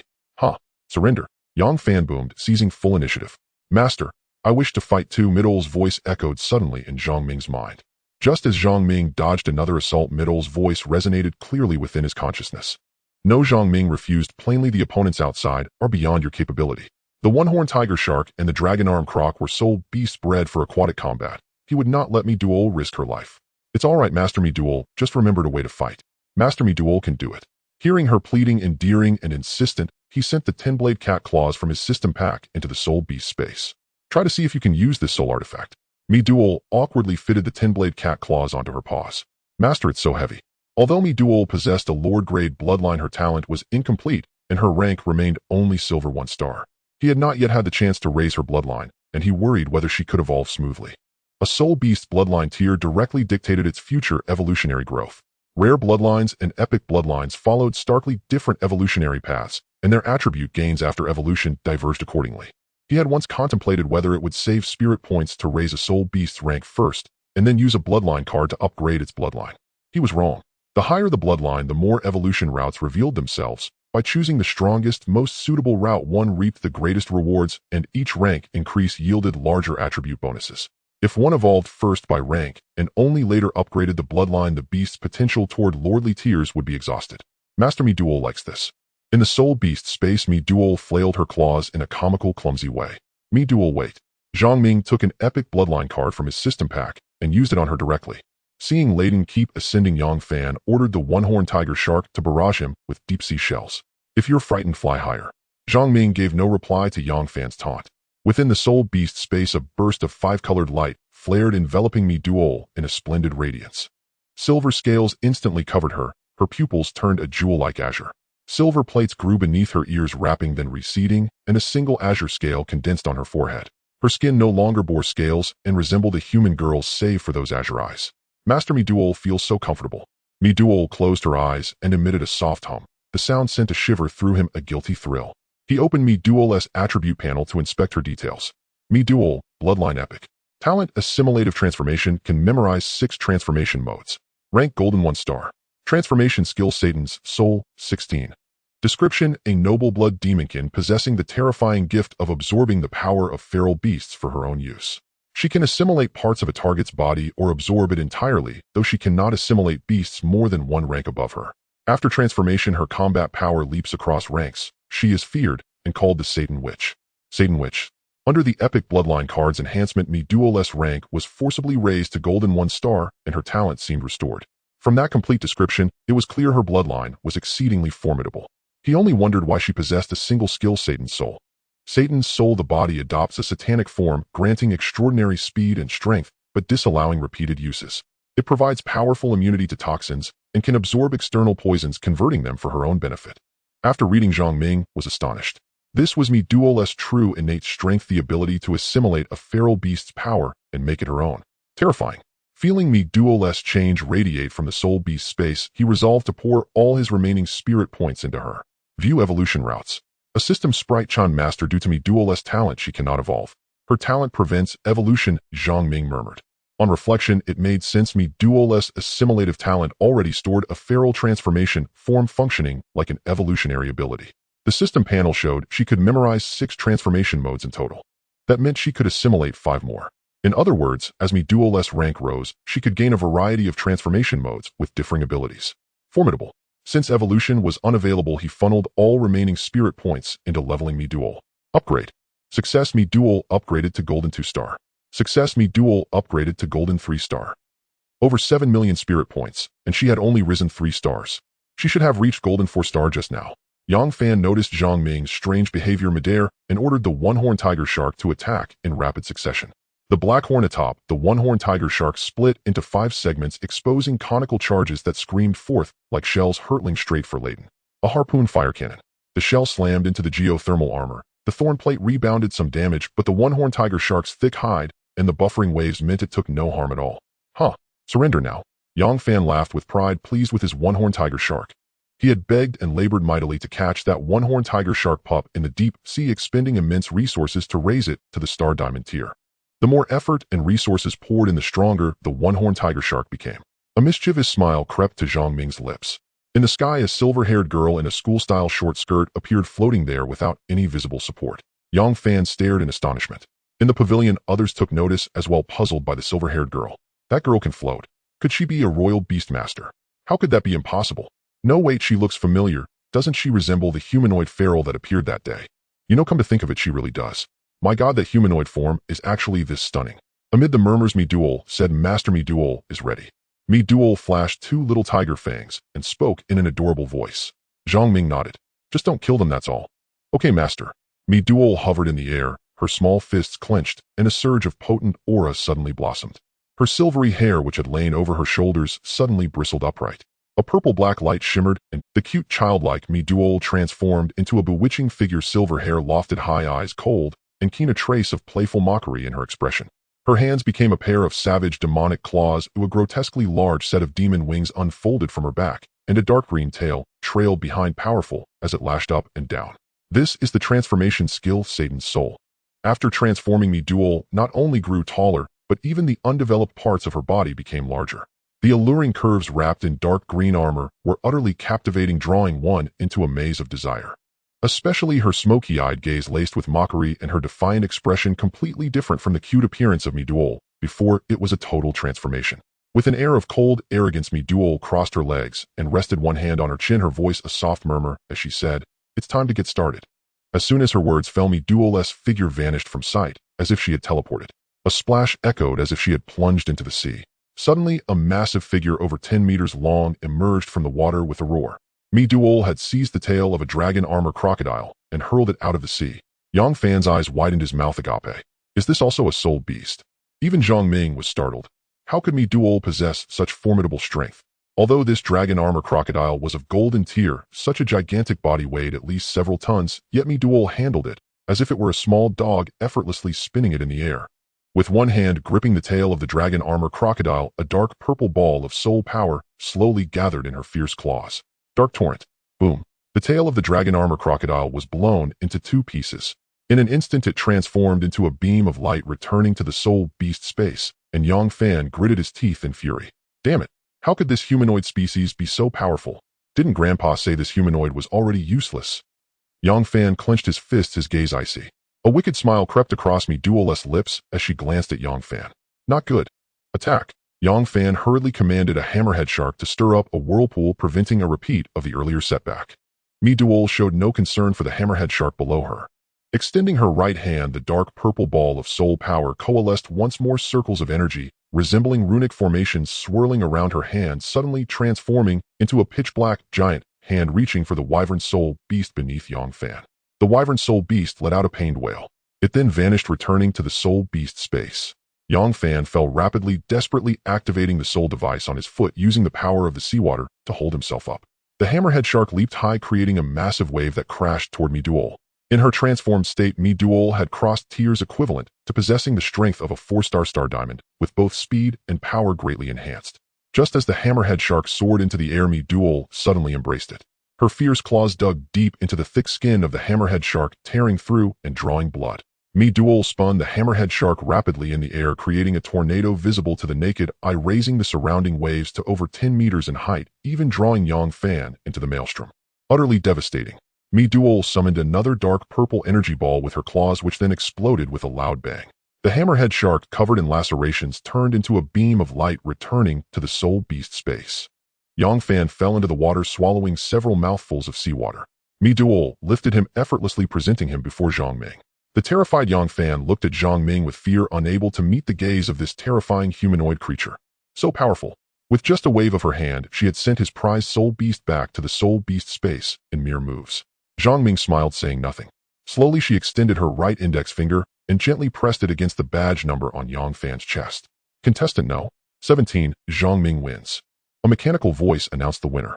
This time, without relying on the eye of the demon, she won again, breaking into the ranks of the top 1,000. Me Duel also deactivated her transformation mode, returning to her previous cute appearance, her height reduced as she revealed her adorable tiger teeth. Damn. Master, how was Me Duel's performance just now? Wasn't Me Duel amazing? Amazing. Zhang Ming gave a thumbs up in praise, unable to resist pinching Me Duel's nose. Seeing Me Duel looking a bit weak, he quickly recalled her back to the soul beast space to let her rest. Me Duel's performance truly opened his eyes. The strength of the humanoid species was indeed terrifying. Not only could she elevate her level after transforming, but many of the skills used were also undetectable by the system panel. Almost every attack was lethal, boasting immense explosive power and damage. In the hall, Yang Fan felt very unwilling. Meanwhile, Zhang Ming was unaware that the audience in the hall had already erupted. Me Duel's performance had turned all the spectators into her fans. They had become fans of Me Duel. Even the host, after watching the live broadcast of the match, was filled with excitement. Congratulations to all the contestants who advanced to the top 1,000. In this competition, contestant No. 17 from Jinwu City, Zhang Ming, brought us a tremendous surprise.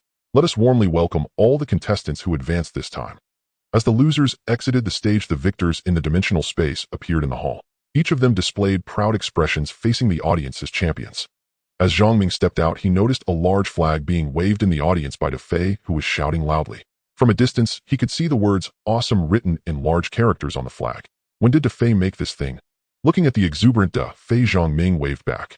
Hey, Brother Ming. A hand patted his shoulder. Turning around, he saw Enchi.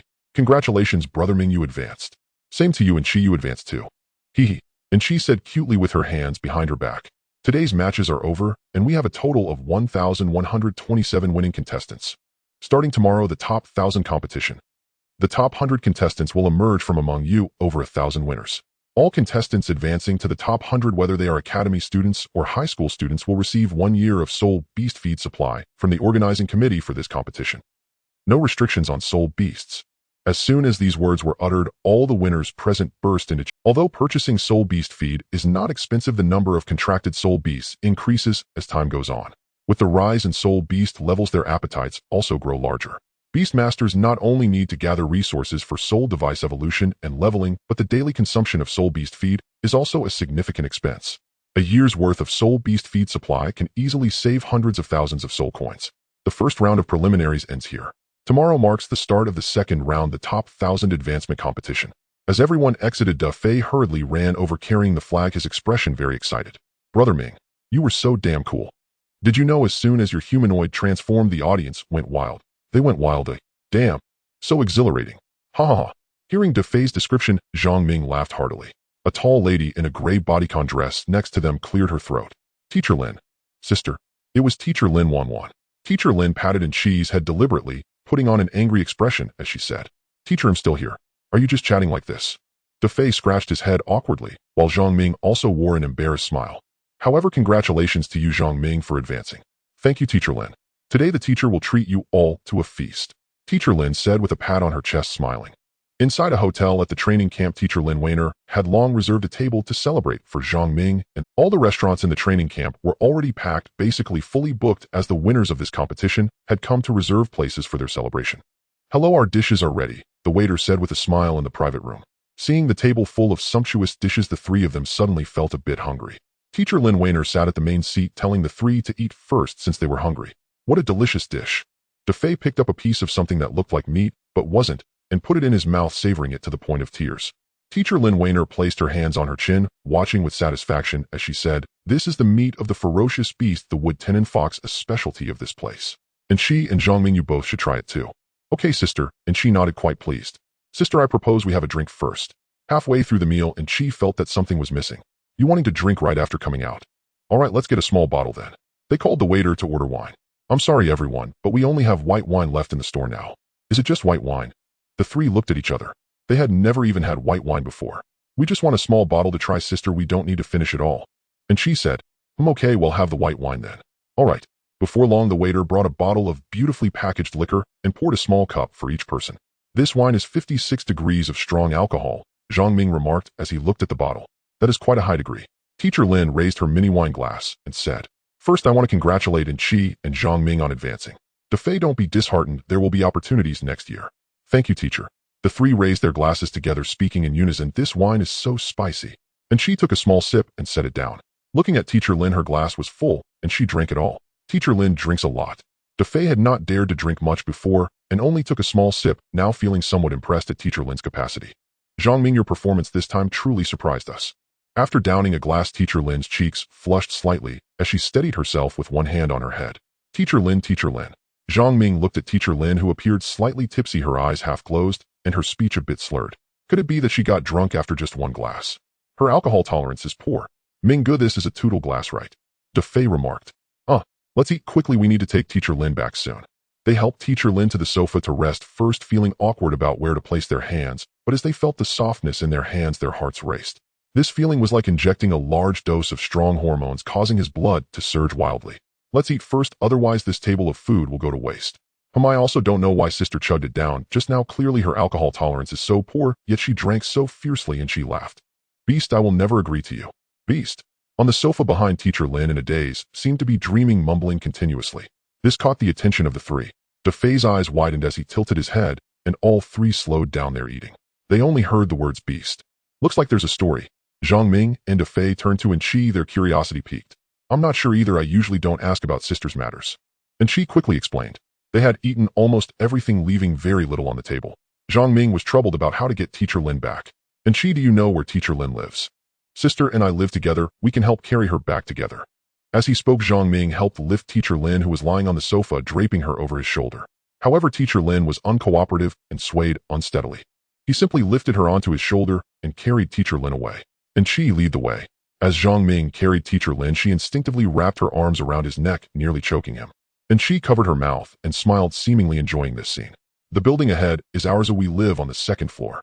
Zhang Ming nodded, gathering his strength and quickly walking towards their destination. Upon opening the door to the room, he sat on the edge of the bed, trying to put Teacher Lin down. To be honest, she looked quite thin, but was surprisingly heavy. Teacher Lin clung tightly to his neck, her legs wrapped around him, holding on very tightly. He carefully withdrew his hands, gently taking her legs down. As he untangled her arms from around his neck, Teacher Lin instantly lost her balance and fell onto the bed. Teacher Lin curled up her already long legs, appearing even longer in her sleeping state, her face a mix of red and pale, her hair enchanting, and a glimpse of fair skin at her waist, evoking endless imagination. Realizing it was a bit awkward, he got up and left the bedroom, leaving the rest to Enchi. Defei had already returned to the apartment first. Enchi, I'm heading back now, you should rest early too. Okay, thank you, Minggu. Enchi had already noticed Zhang Ming's flushed cheeks and was teasing him playfully. Leaving Enchi's room and walking out of the apartment, building his heart, which had been excited from the hormones, finally began to calm down. Teacher Lin's figure and face were practically that of an ancient titan that could tempt anyone. Returning to his own apartment, Defei was lying on the sofa, eyelids drooping as he watched videos, feeling a bit drowsy. Has this 56-degree white wine done this to me? Seeing this, he couldn't help but doubt. After taking a hot shower, he lay down on the bed. The scent of Teacher Lin's perfume lingered on his hands, and for a moment, he couldn't help but. After all, he was a healthy man. Master Miduo Lu wants to come out and get some fresh air. Hearing the voice of Miduo Lu from the Soul Beast space, he summoned her out. Seeing the petite and adorable Miduo Lu, he recalled the imposing queen-like Teacher Lin, decisive and unruly, realizing they were completely different styles. Miduo Lu stretched a small yawn, noticing Zhang Ming lying on the bed, her face slightly reddening. She reached out her small hand to touch him, finding him a bit hot, and quickly ran out to pour a glass of water, placing it in front of him. Master, your face is so hot. Master, what is this thing here? Seeing Miduo Lu's gaze wandering downwards, she curiously asked, and he quickly covered himself with a blanket. Calm down. Calm down. He tried to control his inner impulses, suppressing the desires within. Master, what's wrong with you? Miduo Lu's voice at that moment felt like a siren's call, making him internally scream that he couldn't take it anymore. Unknowingly, he fell asleep. In the dark night, he suddenly opened his eyes. Feeling something covering him, he looked over to see a person lying on him. Feeling the warmth in his hands, Miduo Lu was actually sleeping next to him. He did not wake up Miduo Lu, but directly summoned the spirit beast space. He raised his hand to check the time. It was now a little past 2 a.m. He seemed to have returned around 6 p.m. The after effects of this alcohol are indeed quite strong. Although he did not drink often in his past life, he shouldn't be knocked out by just 2 liang of liquor.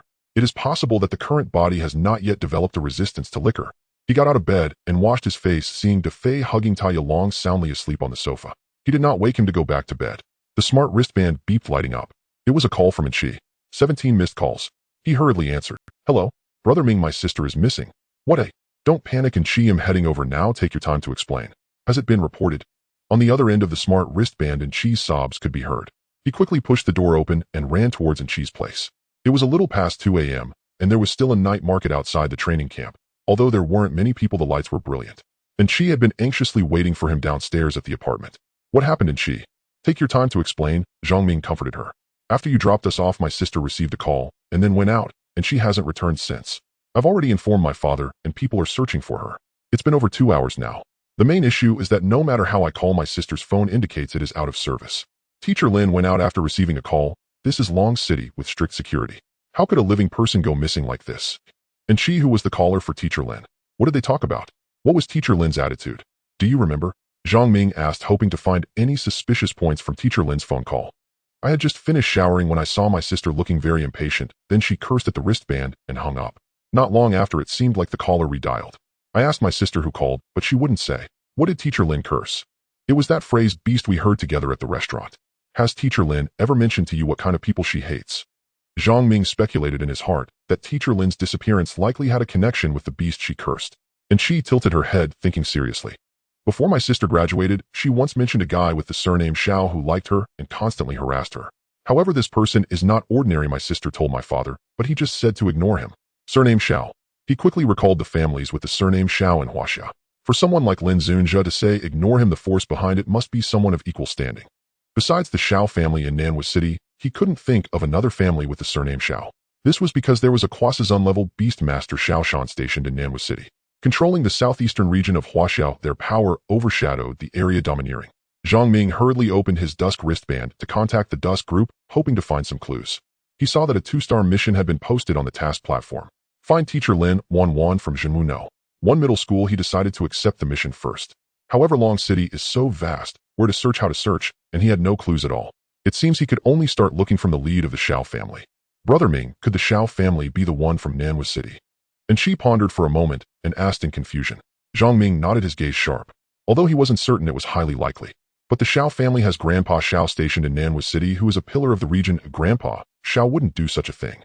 And Qi Xiaoshan definitely wouldn't do it, but what about his grandson? Zhang Ming placed a hand on Qi's shoulder, his voice chilling. Quickly check where his grandson lives in the apartment. And Qi quickly nodded and dialed her smart wristband. I found out that Xiaoshan's grandson Xiao Cheng does not live in the training camp. He resides in a small villa in the Green District and is a contestant from the academy. Although my sister didn't mention his name, it must be this person. I've heard that this Xiao Cheng relies on his grandfather's reputation and flirts with girls all over the academy, causing trouble. And Qi said angrily, let's go there now. Saying this, she summoned La Dun, and the two rode on its back, flying towards the Green District. Under the night sky, Long City was filled with colorful lights. In the night market, people were coming and going. To reach the Green District, they had to pass through this bustling and noisy street. If it weren't for the beast invasion hundreds of years ago, all cities of human civilization would be as lively and prosperous as this street. They arrived at the villa area of the Green District. It was clearly a place for the wealthy, with a 3-story villa covering hundreds of square meters. In this land where every inch is precious, to own such a villa is undoubtedly a sign of great wealth. There is light on the second floor. When he was still a few miles away from the Green District, he recalled La Dun using Yulan to traverse stealthily in the nearby greenery. This villa belongs to Xiao Cheng. My sister must be inside. Look, there are 2 men in black standing at the entrance. They are on guard in the middle of the night. Something must be up. And she pouted her cheeks, clenching her small fists. Wait for me here, I will contact you through the wristband if anything happens. They'll see if I can sneak in. I want to go too, Brother Ming. Just as Shi was about to get up, he pressed her back down. Wait for me here, Zhang Ming said in a low voice. The eye of the demon opened. Perspicacity. He saw clearly through the walls of the villa, observing the layout and decorations inside. In the room on the second floor where the light was on, Teacher Lin was bound hand and foot, her mouth stuffed with cloth, glaring angrily at a man in front of her. The man kept rubbing his hands together, a wicked smile on his face, slowly approaching the bed. He won, how is it? Comfortable. The woman I Xiao Cheng want to sleep with has never slipped through my fingers. No matter what means I use. I will have you. Hee. The man was dressed in a black suit, his hair slicked back. He wore a ring embedded with a green gemstone on his hand, and his left hand waved a wine glass. Looking at his lewd grin, he was simply a despicable figure. Saying this, Xiao Cheng gulped down the red wine, tossed the glass aside, and suddenly jumped forward, leaning over. You beast! My uncle won't spare you. Lin Wanwan shouted angrily. Oh dear, I'm so scared. I'm so scared that the esteemed one will kill me. Wanwan, others may fear the esteemed one, but I Xiao Cheng do not fear. My Xiao family controls the southeast. Without us, do you think Huaxia could still be this whole? To be honest with you, your uncle needs my grandfather and my father. I will simply force myself on you. So what? Xiao Cheng reached out to caress Lin Wanwan's chin, his gaze unable to help but wander. Take your filthy hands off me. This is my private area. Even if they find me, I will have done what I needed to do. Xiao Cheng could no longer contain himself. Just as he was about to lean in, Lin Wanwan bit down hard on his shoulder. Bang! The crisp sound of glass shattering. Zhang Ming in midair held the dragon's grief bow tightly. Before Xiao Cheng could react, a fiery arrow shot towards him. In an instant, the green gem ring on his left hand shone with a green light, forming a spherical shield that protected him within. Withstanding the fiery arrow, Zhang Ming stepped forward and jumped beside Teacher Lin, lifting him onto Yulan's back and telling her to take Teacher Lin out first. Xiao Cheng's face darkened. Although he had just been startled, seeing the duck that was almost in his grasp fly away made his teeth itch with anger. You're looking for death. Xiao Cheng pointed at Zhang Ming and scolded angrily. If I see who's really looking for death. Zhang Ming's gaze was sharp, his words filled with intensity. He want to be the hero saving the beauty. You're still too green, kid. Xiao Cheng flicked his wrist, his eyes full of arrogance as he smirked while stroking the ring. Oh, how will you know if you don't try?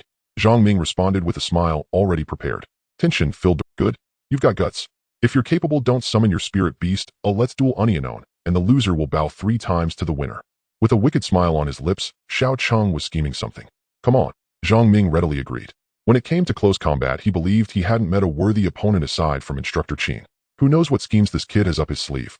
But with his demon eye as a trump card, even if he couldn't kill him, he would make him suffer. Both of them took their stances. Xiao Cheng removed his formal jacket and tossed it aside, preparing to fight. Kid, you haven't even grown up yet, and you dare to snatch women from me.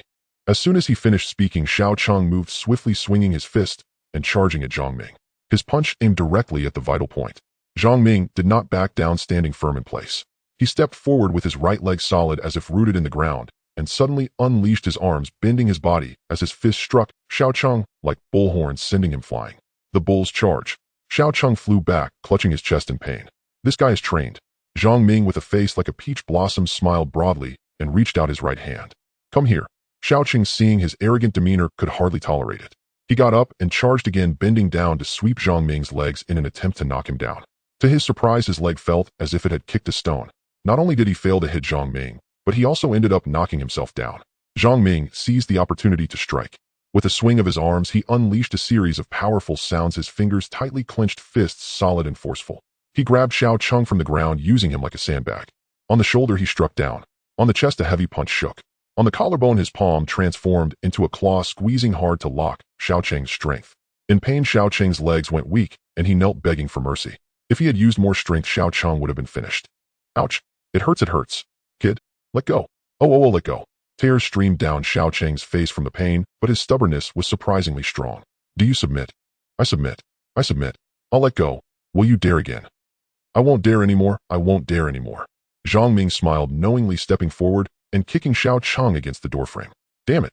Just freed. Xiao Cheng was furious, his eyes turning red as he cursed. In an instant, he summoned a 7 or 8 meter tall dinosaur-like spiked lizard. The room was suddenly boom as the spirit beast broke through. I'll kill you today. Xiao Cheng summoned a flying spirit beast and pointed angrily at Zhang Ming.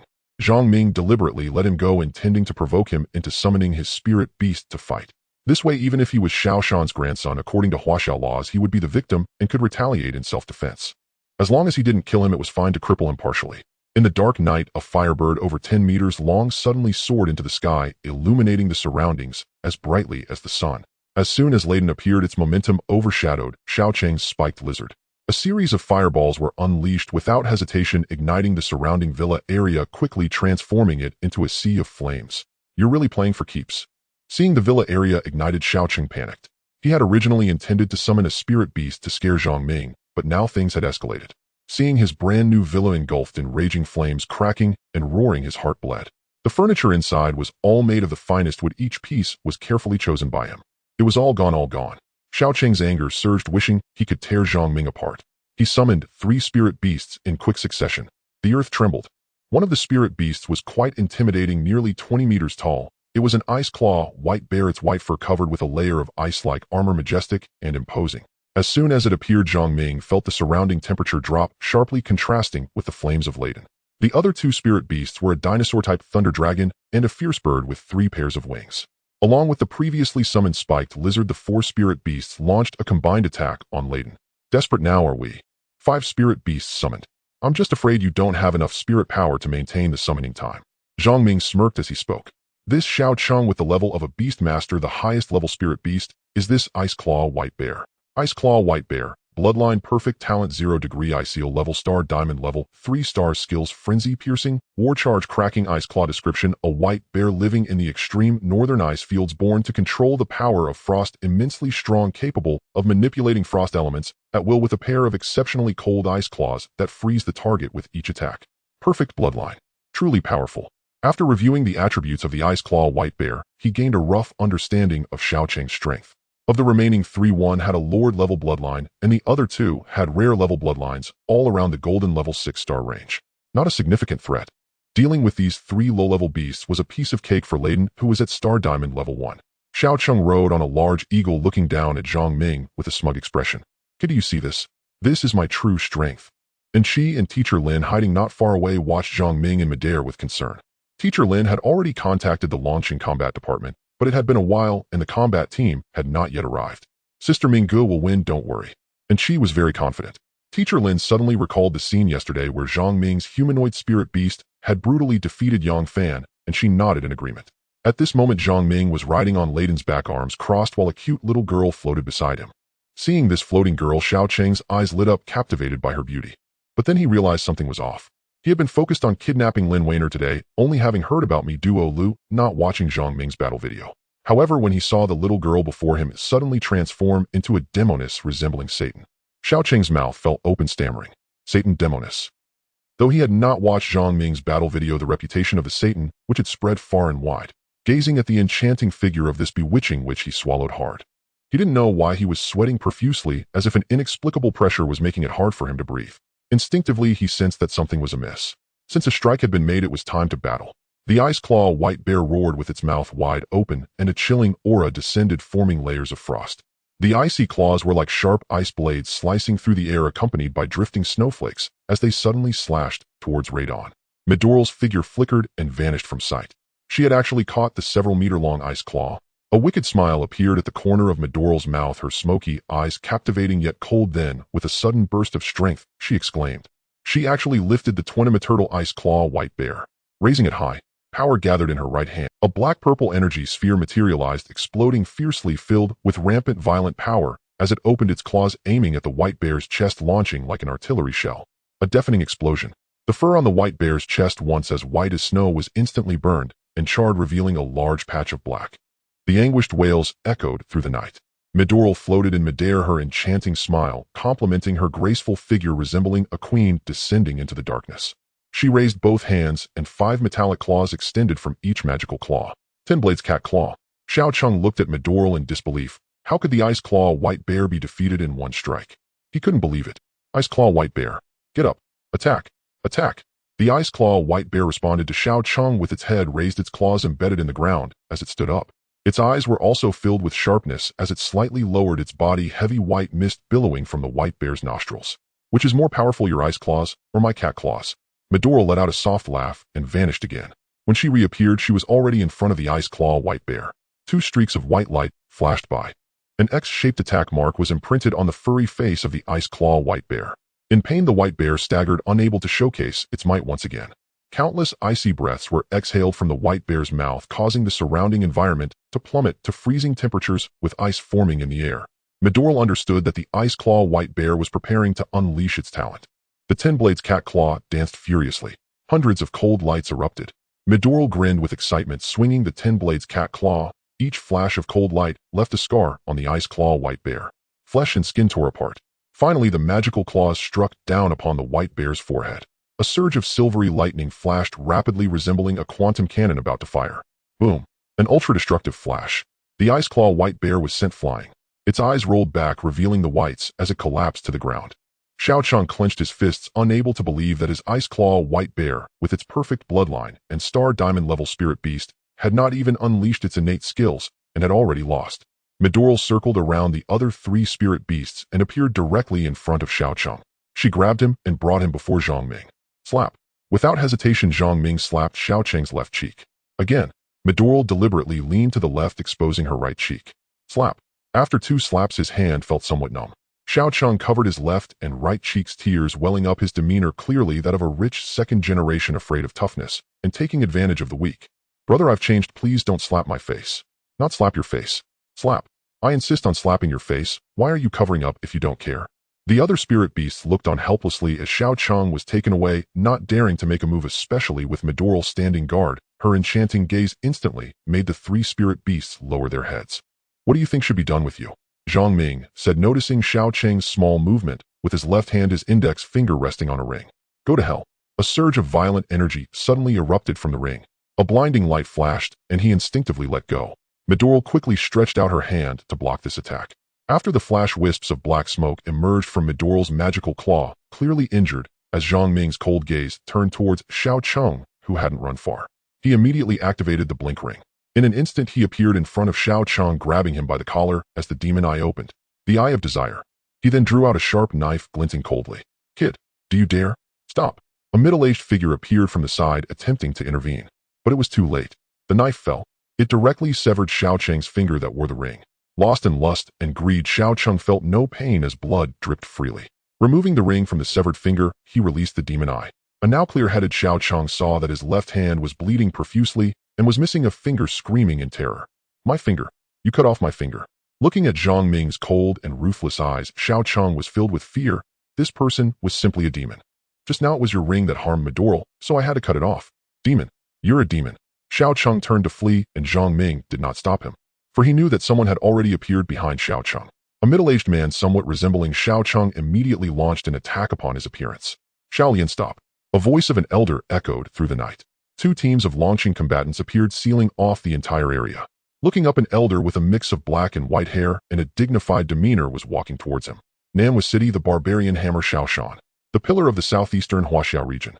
The titled barbarian hammer was an imperial beast master. It was rumored that he had a spirit beast that had already reached the overlord level, possessing quasar spec level strength. An overwhelming pressure surged towards him like a mountain, making it hard for him to breathe, until Madoral's enchanting smile appeared before him, causing this pressure to diminish significantly. Demon. Very good. Xiao Shan spoke in a flat tone. His eyes revealed no joy or sorrow, while Xiao Cheng's father Xiao Yan was filled with murderous intent, wishing to tear him into pieces. Please return my grandson's severed finger. Today's incident was Xiao Cheng's fault, and I apologize on his behalf. Xiao Shan's tone was deep as he bowed, showing sincerity. Zhang Ming said nothing, opening his palm to reveal the severed finger. Then, pointing towards the direction where Teacher Lin was standing, he calmly said, Old Xiao, you should not apologize for him. If anyone should apologize, it should be you to Teacher Lin. Xiao Shan's eyes flickered with a glint, and he chuckled softly. The younger generation is indeed formidable. No wonder Lin Lao values you. Father. He cut off Chinger's finger. Kill him. Xiao Lian shouted angrily from the side. Shut up. You failed to discipline your own, yet dared to cause trouble in Longqing. Where am I supposed to put the Xiao family's face? How will others see us in the Huaxiao region? Aren't you ashamed? Get out of here immediately. Xiao Shan reprimanded sharply. Lin Zun, since you've been here for a while, please reveal yourself. On Teacher Lin's side, a man in a Zhongshan suit had already appeared, silently observing while the two had fought earlier. Father. And Qi tugged nervously at the sleeve of Lin Zun. Lin Zun smiled, gently stroking in Qi's forehead, and stepped forward, standing in front of Zhang Ming. Honorable Sovereign. Xiao Shan gave a slight nod in greeting. Master Lin returned the gesture with a nod, his gaze upon Zhang Ming, carrying a subtle note of approval. Though Xiao Shan belonged to the same generation as Master Lin's father, Master Lin, Supreme Commander of the Huaxiao region, stood far above matters of seniority. Proper decorum was non-negotiable. Honorable Sovereign, my grandson Xiao Cheng has erred, and the Xiao family willingly accepts punishment. Before Master Lin could speak, Xiao Shan stepped forward and declared it himself. Master Lin merely smiled. Regarding this matter, Xiao Cheng has already suffered consequence. I shall summon Longqing's finest physicians and most advanced medical technology to reattach his severed finger. Elder Xiao, pillar of stability for the Huaxiao region, need not fret over minor discord among juniors. As parents, we must refrain from wielding authority to suppress others. Let today's incident end here. No further pursuit of Xiao Cheng. The southeastern frontier still relies upon Elder Zhao's steadfast guardianship. Upon hearing these words, Xiao Shan, though brimming with retorts, found himself utterly speechless. The sovereign had granted him dignity and offered a graceful exit. To refuse it would betray poor judgment, and Xiao Shan among the elder cultivators possessed deep-rooted seniority. At this age, one's reputation was all that remained. Many thanks, honorable sovereign. Xiao Shan bowed deeply, sighed softly, and turned to depart. Watching the Xiao family recede into the distance, Master Lin placed a hand upon Zhang Ming's shoulder and spoke with gentle warmth. You handled this exceptionally well. This soul artifact once served me in my youth. Though worn with time, it saved my life on countless perilous. Accepting the artifact from Master Lin, Zhang Ming gripped its battle-scarred shaft and felt the thick, palpable aura of bloodlust radiating from its edge, a grim testament forged by the slaughter of countless ferocious beasts. Return now. All matters may wait until after the martial tournament concludes. Yes, honorable sovereign, Zhang Ming replied. Under escort by the Longqing combat unit, he safely delivered Instructor Lin back to her residence. Once all had departed, Master Lin's eyes gleamed with sharp, penetrating light, lost in silent contemplation. Beneath the shroud of night, the streets lay empty once more. Only Master Lin remained standing alone in the shadows, when without warning a figure clad in absolute black materialized behind him, kneeling on one knee, face obscured. Shadow Guard. Honorable Sovereign, your servant has confirmed evidence of collusion between Xiao Lian, the eldest son of the Xiao family, and the Meijian region. Elder Xiao Shan himself has received multiple invitations from the Sumeng region, but each was firmly declined. Though treason remains unproven against him, Xiao Lian's guilt is irrefutable and fully substantiated. Hearing this, Master Lin remained silent, gazing upward at the star-strewn firmament. Beneath this endless black canopy, how many hearts would yet be consumed? I see. What agreement did Xiao Lian strike with the Meijian region? The Meijian region has pledged a secret concession, a mid-tier mineral resource site, granted exclusively to the Xiao family for clandestine extraction. Withdraw. and continue surveillance on the Shao family. Under the cloak of Night Master Lin strode forward alone, twin lamplights stretched his shadow long and thin across the pavement. Back at Instructor Lin's residence, she appeared composed, unshaken by fear, yet seething with self-reproach, furious at her own naivety. Furious at her own feeble cultivation. Sister, do not blame yourself. Shao Cheng is nothing but a despicable man. He lured you out through deceit and treachery. And she consoled her gently beside her. Though Zhang Ming knew not the precise nature of that treachery, he needed no explanation. It could only be something vile and base. To entice you outside, Shao Cheng fabricated an assassination threat against you, summoning you to meet under false pretenses. Enraged, you rushed forth, intending only to rebuke him, never imagining he'd dare dispatch men to abduct you. At this revelation, Zhang Ming froze in astonishment. Back at the apartment, Defei slept like the dead upon the sofa. Zhang Ming spared his slumber, slipping quietly onto the bed before dawn broke. He tilted his head toward the window, gazing at the nocturnal sky, suddenly wide awake. His feelings for Lin Wanwan were rooted solely in gratitude, nothing more. He knew with unwavering clarity the singular purpose of this lifetime. Unable to sleep, he activated his dusk wristband and submitted the previously accepted mission. 500 contribution points. Whoa, so many. He thought he'd misread it. Yet a mere 2-star assignment yielded contribution points rivaling those of a 5-star reward. Recalling Instructor Lin's stature, he understood instantly Lin Shao must have intervened behind the scenes. 500 points was neither extravagant nor trivial, enough to exchange for Lord-tier soul crystals or rare beast materials.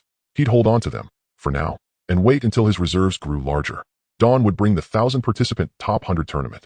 Through recent duels, he'd identified a critical weakness. His personal offensive repertoire remained dangerously narrow. Take Ikander the Cat Claw, for instance, a master of stealth and assassination whose raw power rivaled that of a golden-tier soul beast. When paired with his soul beast, his combat efficacy far surpassed simple addition. Even Instructor Qin wielded a trusted close combat soul artifact, a versatile shield equally adept at offense and defense, that had left Zhang Ming deeply envious.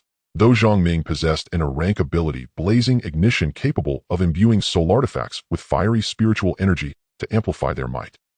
His current rank as a soul beast master rendered soul fusion impossible, and even his prized artifact Lament of the Dragon could not yet channel the blazing ignition effect. Lament of the Dragon was itself a fire-aligned soul artifact, devastating in damage, but designed for ranged combat, excelling in open terrain. What he truly lacked was a reliable close-quarters weapon. He retrieved from his system inventory the soul artifact Master Lin had just gifted him, a spear. Its shaft was neither metallic nor copper, bearing a faint reddish-bronze hue whose composition defied identification. It felt warm, not cold, to the touch, etched with countless grooves and nicks. Though its tip appeared rough-hewn, a glint of chilling sharpness still lingered beneath. Fallen Sovereign Spear. Rank Violet.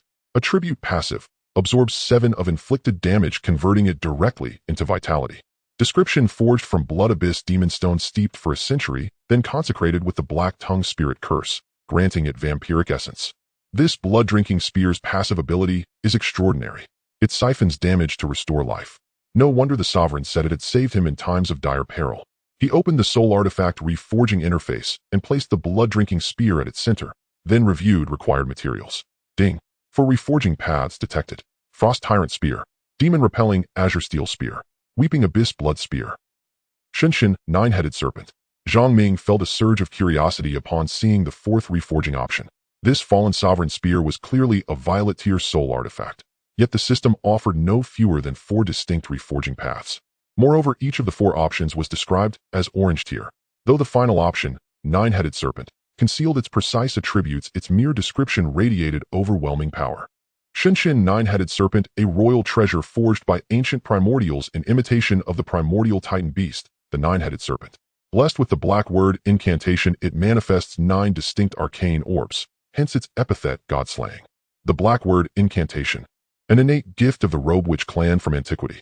In his past life, the Ura Union had unearthed the ruins of the Robe Witch clan, one of 15 known humanoid civilizations from the primordial age, within an ancient relic site. This clan possessed prodigious soul energy from birth and exhibited extraordinary affinity with external elements, enabling them to perform the black word incantation, an esoteric enchantment that imbued soul artifacts with arcane orb effects. In his past life, the Ura Union defined arcane orb effect as secondary refinement, augmenting a soul artifact's inherent material properties through enchantment, thereby amplifying its offensive potency. This process liberated the artifact from the constraints of its original material's singular trait, unlocking boundless potential. For instance, if the Tin-Blade Cat Claw's innate property was razor-sharp cutting force, the Black Word incantation could grant it vampiric or armor-piercing orb effects. Beast Tamers could still channel their own soul energy into the artifact during use, further magnifying its might, effectively enhancing the artifact's latent power. Yet the Black Word incantation, a lost art of antiquity, had vanished entirely, even soul artifact forging itself having long fallen into decline. Zhang Ming never imagined the soul artifact bestowed by the Venerable would hold such astonishing revelations. He compared all 4 reforging paths. The first 3 each conferred a single arcane orb effect, potent life drain, frost slow, or skill immunity. But the 4th, Shunshin, 9-headed serpent, granted 9 distinct orb effects. A royal treasure. Among orange-tier soul artifacts, this stood as the pinnacle, the sovereign among sovereigns. Damn. The first reforging path demands 12 materials. He scrolled to the 4th option and recoiled. Over 20 auxiliary materials. What in the heavens? Over 3 billion soul points required for substitution. System sprite, are you certain your calculations aren't flawed? Staring at his meager remaining soul points, Zhang Ming felt a pang of sorrow, so profound it brought tears unbidden, like an elder jolting awake to emptiness. Soul points. He needed soul points. Master, this preview displays the completed soul artifact, hence the high material requirement. Alternatively, you may choose to forge only the prototype retaining its existing orb effect and later upgrade it to completion with additional materials. Can one truly proceed this way? Of course, Master. The system sprite's lilting youthful voice was utterly endearing. Then, how many soul points does reforging the prototype require? Just 10 billion soul points, Master. After upgrading me dual, he'd exhausted every last soul point, leaving him with barely 100,000. Utterly worthless. Ding. Detected reforging materials within your spatial soul artifact. A mechanical system chime echoed. The interface displayed a ring set with an emerald and 2 unassuming objects. It was precisely the ring he'd taken from Xiaocheng. Ferrero ring, an elemental ring crafted primarily from elemental crystals. It autonomously absorbs ambient elemental energy, stores it, and unleashes torrents of elemental force upon targets. This emerald is an elemental crystal. He pinched the tiny ring between his fingers, eyes wide. Elemental crystals were rarer even than spatial origin stones. Their formation demanded extraordinarily stringent conditions and occurred with extreme scarcity. They emerged only where a single element raged uncontrollably. Over eons, relentless compression and fusion of that raw elemental force coalesced into fist-sized fragments. Even if discovered, extracting one intact from such a volatile zone remained a perilous gamble. No wonder Xiaocheng possessed such a rare treasure. No wonder the wretch habitually stroked his ring, to flaunt it subtly yet unmistakably. Now it belongs to me. Satisfied, he placed the elemental crystal among the reforging materials. He examined the other items flagged by the system. Fractured spearhead. Mysterious black rod. At the sight of these 2, Zhang Ming recalled. They were the items emitting faint energy fluctuations at that street market stall, the ones he'd purchased on impulse. Fractured spearhead fragment of a sacred artifact. A sacred artifact fragment. No wonder the system registered energy resonance. Mysterious black rod, divine treasure iron. Divine treasure iron. Zhang Ming shot upright from his bed. A peerless soul artifact material, equal in prestige to divine grade, or, when first acquired, his system's scanning function had revealed nothing about its nature. Now knowing its identity, he could no longer sit still. If soul artifact smiths harbored a lifelong aspiration, it was forging an artifact from divine grade, or divine treasure iron. To encounter even a sliver of divine or was considered divine favor, cause for profound gratitude. Divine treasure iron, however, was beyond all hope. Artifacts forged from divine or possessed self-repairing capabilities and evolved like living beings. Those forged from divine treasure iron, however, obeyed the wielder's will, shrinking or expanding, lightening or weighing effortlessly. Light as a feather when diminished, heavy enough to cleave mountains and shatter earth when amplified, small enough to become a needle hidden behind the ear, large enough to shatter the heavens. This black rod measured over a meter, yet felt weightless in his palm. Zhang Ming could contain himself no longer. Tonight's sleep would be forfeit. He would forge Shunshin, 9-headed serpent, to completion, no matter the cost. Display soul point cost to substitute remaining materials. Requires 15 million soul points. Removing these 3 peerless materials instantly replenished his reserves to over 10 billion soul points. These 3 alone offset nearly 10 billion. Terrifying. Fortunately, his system inventory still brimmed with monstrous beast materials. Zhang Ming resolved not to sleep, not tonight. He would forge through the night, and then recycle the artifacts for soul points. Action without delay. His remaining soul points fell short for a green-tier soul artifact manual, so he purchased 100 white-tier manuals instead. Forge now. Ding. Congratulations. You have successfully forged 1 white-tier soul artifact. Ding. Ding. Congratulations. Recycled 137 Y-Tire soul artifacts. Gained 1. 6 million soul points. Surveying his bulging inventory, he exchanged for green tier manuals. Recycled 260 green tier soul artifacts. Gained 3. 6 million soul points. Outside dawn's first light bled across the sky. Dark circles shadowed Zhang Ming's eyes, but his spirit burned fiercely. At last he exhaled deeply. 17 million soul points. I forged it myself. His soul artifact smith rank had soared to senior artificer. Just another 100 refinements, and he'd ascend to junior master artificer. Every last resource was spent. Not a single bone from a monstrous beast remained. All materials amassed within the tyrant ruins had been utterly consumed. He was now utterly destitute. Forge. With heart pounding, he confirmed the command. Ding. Congratulations. You have successfully forged Shunshin Nine-Headed Serpent. Shunshin Nine-Headed Serpent. Tier Orange Royal Treasure Prototype. Traits. First Arcane Orb. Characteristics: unmatched size, adjustable at will. First Sphere Blood Cry LV1 restores 7 of damage dealt as health. Second Sphere Armor Break LV1 reduces target's defense upon attack. Third Sphere none available. Fourth Sphere none available. Active skill Charge Strike absorbs elemental power, releases damage after 10 seconds. Passive skill Splash deals 4-0 area damage around the main target upon attack. Active skills Passive skills +2 sphere effects. No doubt it's a royal artifact. This is merely the prototype of a royal artifact. If it were a finished product, the attributes of this soul weapon would be extraordinary. Although the god-slaying spear of the Hydra cannot be hidden in the wrist like the dragon's lament, it can change size. With a thought, the spear continued to shrink in his palm, eventually becoming the size of a silver needle. Gazing at the mesmerizing god-slaying spear, he gently pinched it with his fingers, holding it up before his eyes, his heart swelling with affection. I should just store it in the system backpack. It would be embarrassing if I lost it. Looking at the brightening sky outside the window, he decided not to sleep anymore. He took a quick shower, changed into his combat outfit, and prepared for today's competition. In the martial arts arena, Zhang Ming stood at the center of the arena with other contestants. Today, the audience area had temporarily added tens of thousands of seats, and even the front desk was packed. Supporters from various cities waved flags and cheered wildly. Defei waved a large flag that read "Awesome," while proudly displaying the emblem of the Zhenwu Academy on his face. Teacher Lin wore a bright red cheerleading outfit today, contrasting with her usual style, with 2 long ponytails and knee-high white socks that revealed some of her smooth, fair thighs. Go, go. Zhang Ming smiled, turning to the audience to wait for the host to appear. Students, thank you for your patience. Today marks the start of the second round of the competition. 1,000-person advancement match. Only 100 contestants among you will qualify for advancement. Whether you are an academy student or a high school student, as long as you make it through the first round, you have a chance to compete for the top 100. Now the big screen system will randomly match contestants. Please step forward and stand in the red area waiting to be transported to the dimensional space. Everyone's expression turned serious as they stepped forward and waited quietly. The big screen soon displayed 4 groups of numbers spinning continuously. 3 seconds later, all the opponents of the 1,000 contestants were matched.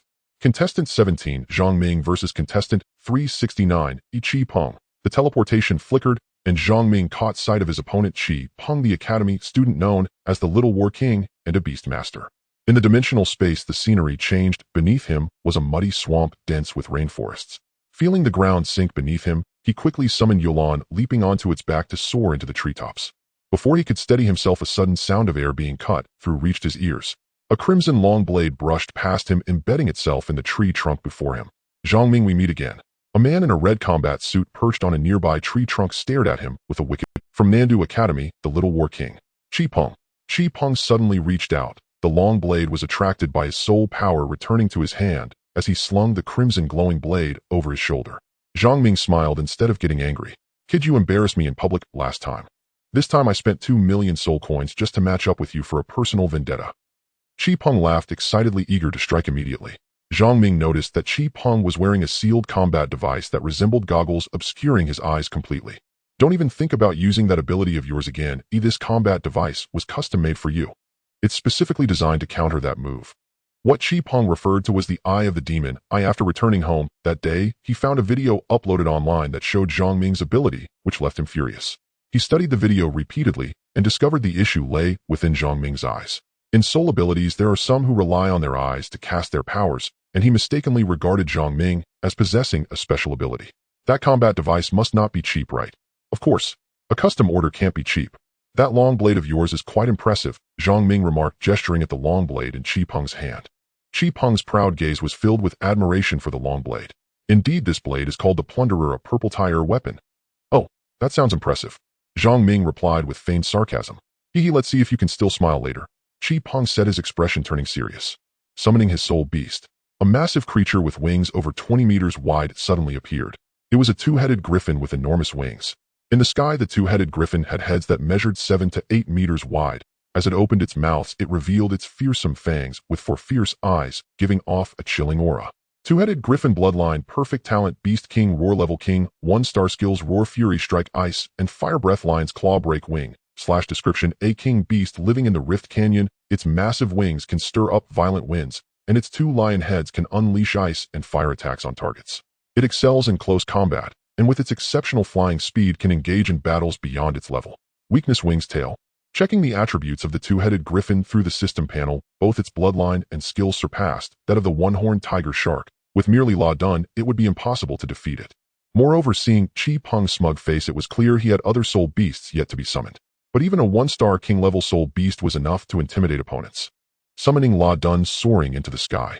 Zhang Ming's gaze was sharp as an eagle, activating the eye of the demon to lock onto the weaknesses of the two-headed griffin. Qi Peng also leaped onto the two-headed griffin, holding the plunderer ready to engage Zhang Ming in unknown combat. Though the competition won't result in death, I plan to slice your flesh off piece by piece today. Qi Peng looked at him excitedly, commanding the two-headed griffin to fly forward. He believed that with a king-level soul beast by his side, Zhang Ming was nothing more than a fish on the chopping board ready for him to carve. Qi Peng, you're thinking too much. Zhang Ming drew the god-slaying spear, its tip entwined with 9 large serpents, the 9 serpent heads encircling the spear tip like stars around the moon, emanating a chilling brilliance that possessed a soul-stirring mystery. Seeing the long spear-type soul weapon Zhang Ming had drawn, Qi Peng was momentarily taken aback. He had already analyzed the previous battle videos and realized he could not defeat Zhang Ming by relying solely on the quantity of soul beasts. Despite possessing a king-level soul beast, it would be no match against Zhang Ming's humanoid form. Deep down, Qi Peng feared that his two-headed griffin might not be able to prevail. It had to be an unknown battle. Qi Peng secretly calculated that he would engage in an unknown battle with Zhang Ming. He aimed to defeat him with overwhelming confidence, proving to everyone that his title of Little Battle King was well-deserved. Zhang Ming held the god-slaying spear, commanding Leighton as he flew towards the two-headed griffin. Leighton exhaled a massive fireball that charged directly at the two-headed griffin, but the left head of the griffin swallowed the flame whole, and immediately after the right head expelled a chilling breath that froze Leighton's fire. Some things, Zhang Ming thought to himself. Although it was his first time using a firearm during his time in the combat troops in his past life, every soldier had to choose a type of melee weapon to practice with. The spear was the cold weapon he chose. Although it felt somewhat unfamiliar once he grasped the spear, that familiar sensation returned. With each technique, he wielded the spear freely. Bang! The collision of metal sounded. The raider and the god-slaying spear clashed together as Zhang Ming gripped the butt of the spear tightly, his mind focused. Suddenly, the god-slaying spear elongated and its tip grew larger. In an instant, its weight increased. Feeling the heft in his hands, he quickly halted. If it grew any larger, he might not be able to hold it. The god-slaying spear stretched over a meter, its tip larger than his long knife. Qi Peng gritted his teeth, watching the suddenly enlarged soul weapon with a bewildered expression. The rarity of the divine material, the divine iron, led most people to not associate it with this. They assumed it was caused by some special ability. Qi Peng shouted loudly, exerting all his strength to push the god-slaying spear away. The two-headed griffin beneath him suddenly extended its lion claw towards Leighton. Thorn armor. The black armor solidified from magma fused with the thorn armor, forming a suit of armor as dark as a rock wall, wrapping Leighton tightly, with the griffin's claw strike leaving only shallow marks. Dragon flame song. Leighton opened its mouth wide, and in an instant 9 dragon heads surged forth. They charged towards Qi Peng on the griffin's back. With a swing of his long knife, the crimson glow intensified and soul power enveloped the soul weapon, slicing through the 9 dragon heads. So this is the power of a master, Zhang Ming murmured softly. After a beast master advances to beast mastery, their body undergoes its first enhancement, boosting all their strength, and they can also infuse their soul power and abilities into their soul weapons, referred to as master power. The reason Qi Peng was able to break through Leighton's attack was that he combined his soul power and abilities, infusing them into his soul weapon. Qi Peng also realized that Zhang Ming was not easy to deal with. Just the star diamond level soul beast beneath him was challenging enough with such high defense. To defeat him, he must summon another soul beast. However, thinking of Zhang Ming's terrifying humanoid beast, Qi Peng felt somewhat depressed. Although there was no restriction on the number of soul beasts summoned in the competition, having more summons did not mean winning quicker. The more soul beasts summoned, the more soul power consumed, and the time to maintain the highest level soul beast would decrease. It was better to engage in battle with the strongest soul beast. In the sky, Leighton and the two-headed griffin tested their attacks against each other. Both wielded soul weapons. The god-slaying spear would suddenly lengthen and grow larger each time, stabbing into the back of the two-headed griffin. Twice it nearly knocked him down. It was the first time he had seen a soul weapon that could change size. Truly bizarre. Damn it. I'm all in. Chi Peng, seeing the situation unfavorable for him, gritted his teeth and summoned another soul beast. It was a sub-dragon type soul beast, the demon horn black dragon. This sub-dragon type soul beast was covered in pitch black scales resembling a western dragon, its body length exceeding Leighton by over 10 meters, with a massive dragon head sporting prominent horn-like spikes. Upon its appearance, the demon horn black dragon cast a disdainful glance at Chi Peng, which Zhang Ming noticed. It seems this soul beast was contracted by Chi Peng midway. Otherwise, a soul beast would never show such an expression. Attack! Chi Peng's expression turned stern as he commanded the black dragon. Demon Horn Black Dragon Bloodline, Perfect Talent Giantization, Level Star, Diamond, Level 9, Stars Skills, Black Dragon Breath, Horn Charge, Tornado, Storm, War Tread. Description: a direct descendant of the ancient Titan Black Dragon King. Talent: though a sub-dragon type, as a noble dragon race, it has always viewed humans as weak ants. After unleashing its talent for giantization, its size dramatically increases, capable of sweeping through like a little titan. Direct bloodline of the Black Dragon King. Talent. Zhang Ming noticed that Chi Peng summoned this demon horn black dragon, and sweat began to pour down his forehead, clearly indicating the enormous soul power required to maintain the black dragon. Although it wasn't at the king level, yet its strength was likely greater than that of the two-headed griffin. It seemed that the title of Little Battle King was not unfounded. With these two perfect bloodline soul beasts alone, Chi Peng possessed the strength to break into the top 16. Chi Peng shouted loudly, "The demon horn black dragon charges." The massive black horn surged forward, and its gigantic wings stirred up a whirlwind rushing towards Leighton, as if it were thunder causing the surrounding air to roar. Zhang Ming held the god-slaying spear, taking a defensive stance. His right hand gathered strength, and a five-colored glow encircled his fist. Leighton also roared in response, rushing towards the black dragon. The geothermal armor from the epic bloodline talent surged wildly, wrapping Leighton's head in scorching magma, forming a black steel armor, while the thorn armor protected the outer layer with sharp spikes extending outward like steel nails. Boom. The two massive creatures collided violently. Battles between soul beasts are as savage as that skills are merely auxiliary attacks. Soul beasts prefer to crash into each other with their bodies. Even if they are battered and bruised, it is exhilarating. Zhang Ming was dazed by the violent impact, and the 9 large snakes on the god-slaying spear seemed to come alive, swirling around the spear tip and flicking their tongues as if they were about to strike. Charging up for a strike. A burst of 5-colored light erupted. Countless elemental forces exploded. A powerful elemental torrent caused the surrounding air to tremble, and the rainforest on the ground leaned forward. The demon horn black dragon sensed the extraordinary nature of this attack and immediately unleashed its talent, its body rapidly expanding to 40 meters. A colossal beast. The 5-colored elemental torrent surged like a rainbow beam, crashing down towards the neck of the demon horn black dragon. There was no sound at all.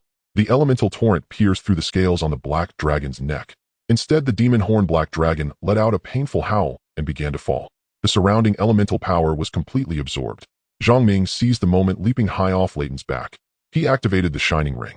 Standing on the lion's head of the two-headed griffin, he pointed the long spear. Just a fraction away, he aimed for Chi Peng's brow. Chi Peng quickly raised both hands, his face filled with disbelief, adopting a surrendering posture. He could never have imagined that Zhang Ming would be so fierce, defeating his demon horn black dragon with just a soul weapon. Even witnessing it with his own eyes, he could hardly believe it. This was a sub-dragon type soul beast that even his instructor had fought to a standstill. How could it have been so easily defeated? And that 5-colored attack was completely unlike ordinary skills. For a moment, Chi Peng's mind was in chaos. Zhang Ming elongated the god-slaying spear and pressed the number badge, causing Chi Peng to exit the arena. Contestant No. 17, Zhang Ming wins. Ding. Congratulations. Your soul weapon god-slaying 9-headed serpent ranks 36th on the soul rankings. Rewards obtained. Congratulations on achieving a top 50 ranking for soul tools. Reward: automatic interpretation of ancient texts. Automatic interpretation. This reward is indeed somewhat unexpected. In his field of vision, a small green icon appeared in the upper right corner of the system panel. Unfortunately, there were no ancient civilization stone carvings nearby, though otherwise he could have tried it out. The first match has concluded. The victorious contestants are all teleported out for a break, gathering in the lounge. Chi Peng, whom he just defeated, left with resentment in his eyes, entering the audience area hopeless for the top 100. And Chi ordered 2 cups of milk tea, and the two sat in the lounge discussing the opponents they encountered earlier. Brother Ming, I just watched your battle video. The long spear you used is so cool, it can change size, it's truly amazing. And Chi said with an admiring gaze. Not just in Chi, but almost everyone watched the live broadcast of Zhang Ming defeating Chi Peng with the god-slaying spear, exclaiming in awe. In a battle between Beast Masters and Beast Masters relying solely on soul tools to turn the tide against the suppression of both Soul Beast and Beast levels, everyone was curious about the long spear Zhang Ming used. The Soul Beast tournament is a grand stage with real-time broadcasts. He previously chose to hide his talents fearing that someone with ill intentions might harm him. After all, in his past life, he was merely an ordinary and common low-level Beast Master, and his upbringing taught him not to be ostentatious. Now with the Twilight Group helping him keep secrets, he could act boldly without worry. Ding! Nearby, a warning about Fallen Alliance fanatics was detected. Just as the two were watching the battle videos of other winners, a system prompt interrupted him. Fanatics. Zhang Ming didn't immediately look around. He pretended to stretch, lazily glancing left and right. He did not sense anything unusual in the behavior of those around him. Since the system prompted him, it indicated that there were indeed Fallen nearby, but he couldn't determine who it was. Moreover, they were not ordinary Fallen. They were the most loyal and fanatical fanatics of the Fallen Alliance. They view the ancient titans as deities, and since their birth their souls have been enslaved, willingly offering everything to the ancient titans. This kind of enemy, once they infiltrate the alliance, becomes the most terrifying and deadly. Because fanatics do not fear death, they can bring you down with them at any time. Since fanatics have infiltrated the tournament, it signifies that the Fallen Alliance has set its sights on one of the targets here. He bore the bloodline of the Tanya tribe. Could he be the target? Zhang Ming pondered silently. Nearby, the host and cameraman entered the lounge to interview the contestants. Contestant 789, hello, may I ask where you are from? The young man from Yulong City, the boy replied with a smile. This contestant from Yulong City is the young man who showcased the dragon taming technique. Your battle video has received over 1,000 likes, ranking it among the top 10 popular battle videos. In the video, you commanded 5 soul beasts of the subdragon species, providing the audience with a powerful visual impact. Now facing our camera, does contestant 789 have anything to say? The host's passionate voice echoed in the lounge, capturing everyone's attention. This is also a major feature of the Soul Beast tournament. Because all participating contestants have their battle processes broadcasted in real time, their techniques and soul beasts cannot be hidden, naturally sparking heated discussions among the audience. Audiences can like and comment under their favorite battle videos. The 10 videos with the highest popularity, even if they do not achieve good rankings in the competition, will still receive a popular video reward provided by the tournament committee. This is considered a small benefit award of the Soul Beast tournament. The interview videos conducted by the host will also be recorded and played at the next Soul Beast tournament, becoming a fine tradition to inspire the younger generation of Beast Masters. I don't have much to say. I just want to win the tournament's rewards. Our contestant 789's response is very straightforward, simple, and clear. The rewards for this preliminary round in the Huaxiao region are exceedingly generous. The committee has decided that as long as one advances to the top 16, not only will they receive 1,000,000 soul coins, but the top 3 will also receive soul tools and soul bones. The reward for first place is an orange quality soul bone. Even I, as the host, am tempted. If it weren't for my age surpassing the limit, I would definitely sign up to participate. Moreover, as the competition reaches its halfway point, the elite contestants from the Huaxiao region are almost all gathered in this lounge. The upcoming matches will undoubtedly be even more intense. Let's follow the camera and interview contestant number 17, who has the most likes on the top 10 popular battle videos. Hearing the host mention contestant number 17, he saw him walking over with a microphone. Before he could speak, the microphone was pressed against his chin. Sorry, I used too much force, the host chuckled awkwardly. It's all right. May I ask, contestant number 17, have you watched the battle video titled Satan Witch? No. Zhang Ming thought for a moment before answering. He had only watched the videos of contestants who ranked in his past life, and he hadn't really seen his own battle video. That's the match where you fought Yang Fan and summoned a humanoid soul beast for the first time. Your battle video has already exceeded 5 million likes. It has held the top spot among the 10 best videos. Zhang Ming was taken aback, somewhat surprised. He truly did not expect this. Soon the staff behind the host opened a virtual computer and played the footage of Mi Duo Lu transforming into Satan, Witch for battle. In the lower right corner, the like count had astonishingly surpassed 5 million. The comments exceeded 1,000,000, and they were increasing at a visible speed. The audience has a high admiration for your humanoid soul beast. Can I interview you about what this humanoid soul beast is named?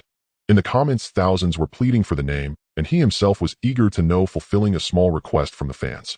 Zhang Ming opened the comments below the video. Not looking isn't a problem. Goodness, the comments were quite verbose. Damn, this soul beast is too perfect. Damn it. If I had such a soul beast, I'd die on my bed every day. This soul beast is too cool. Likes. The owner of the soul beast must be very happy. Smirk woo-woo, am so jealous. Thousands of blood letters begging for the name. The comments section was truly eye-watering. Mi Duo Lu.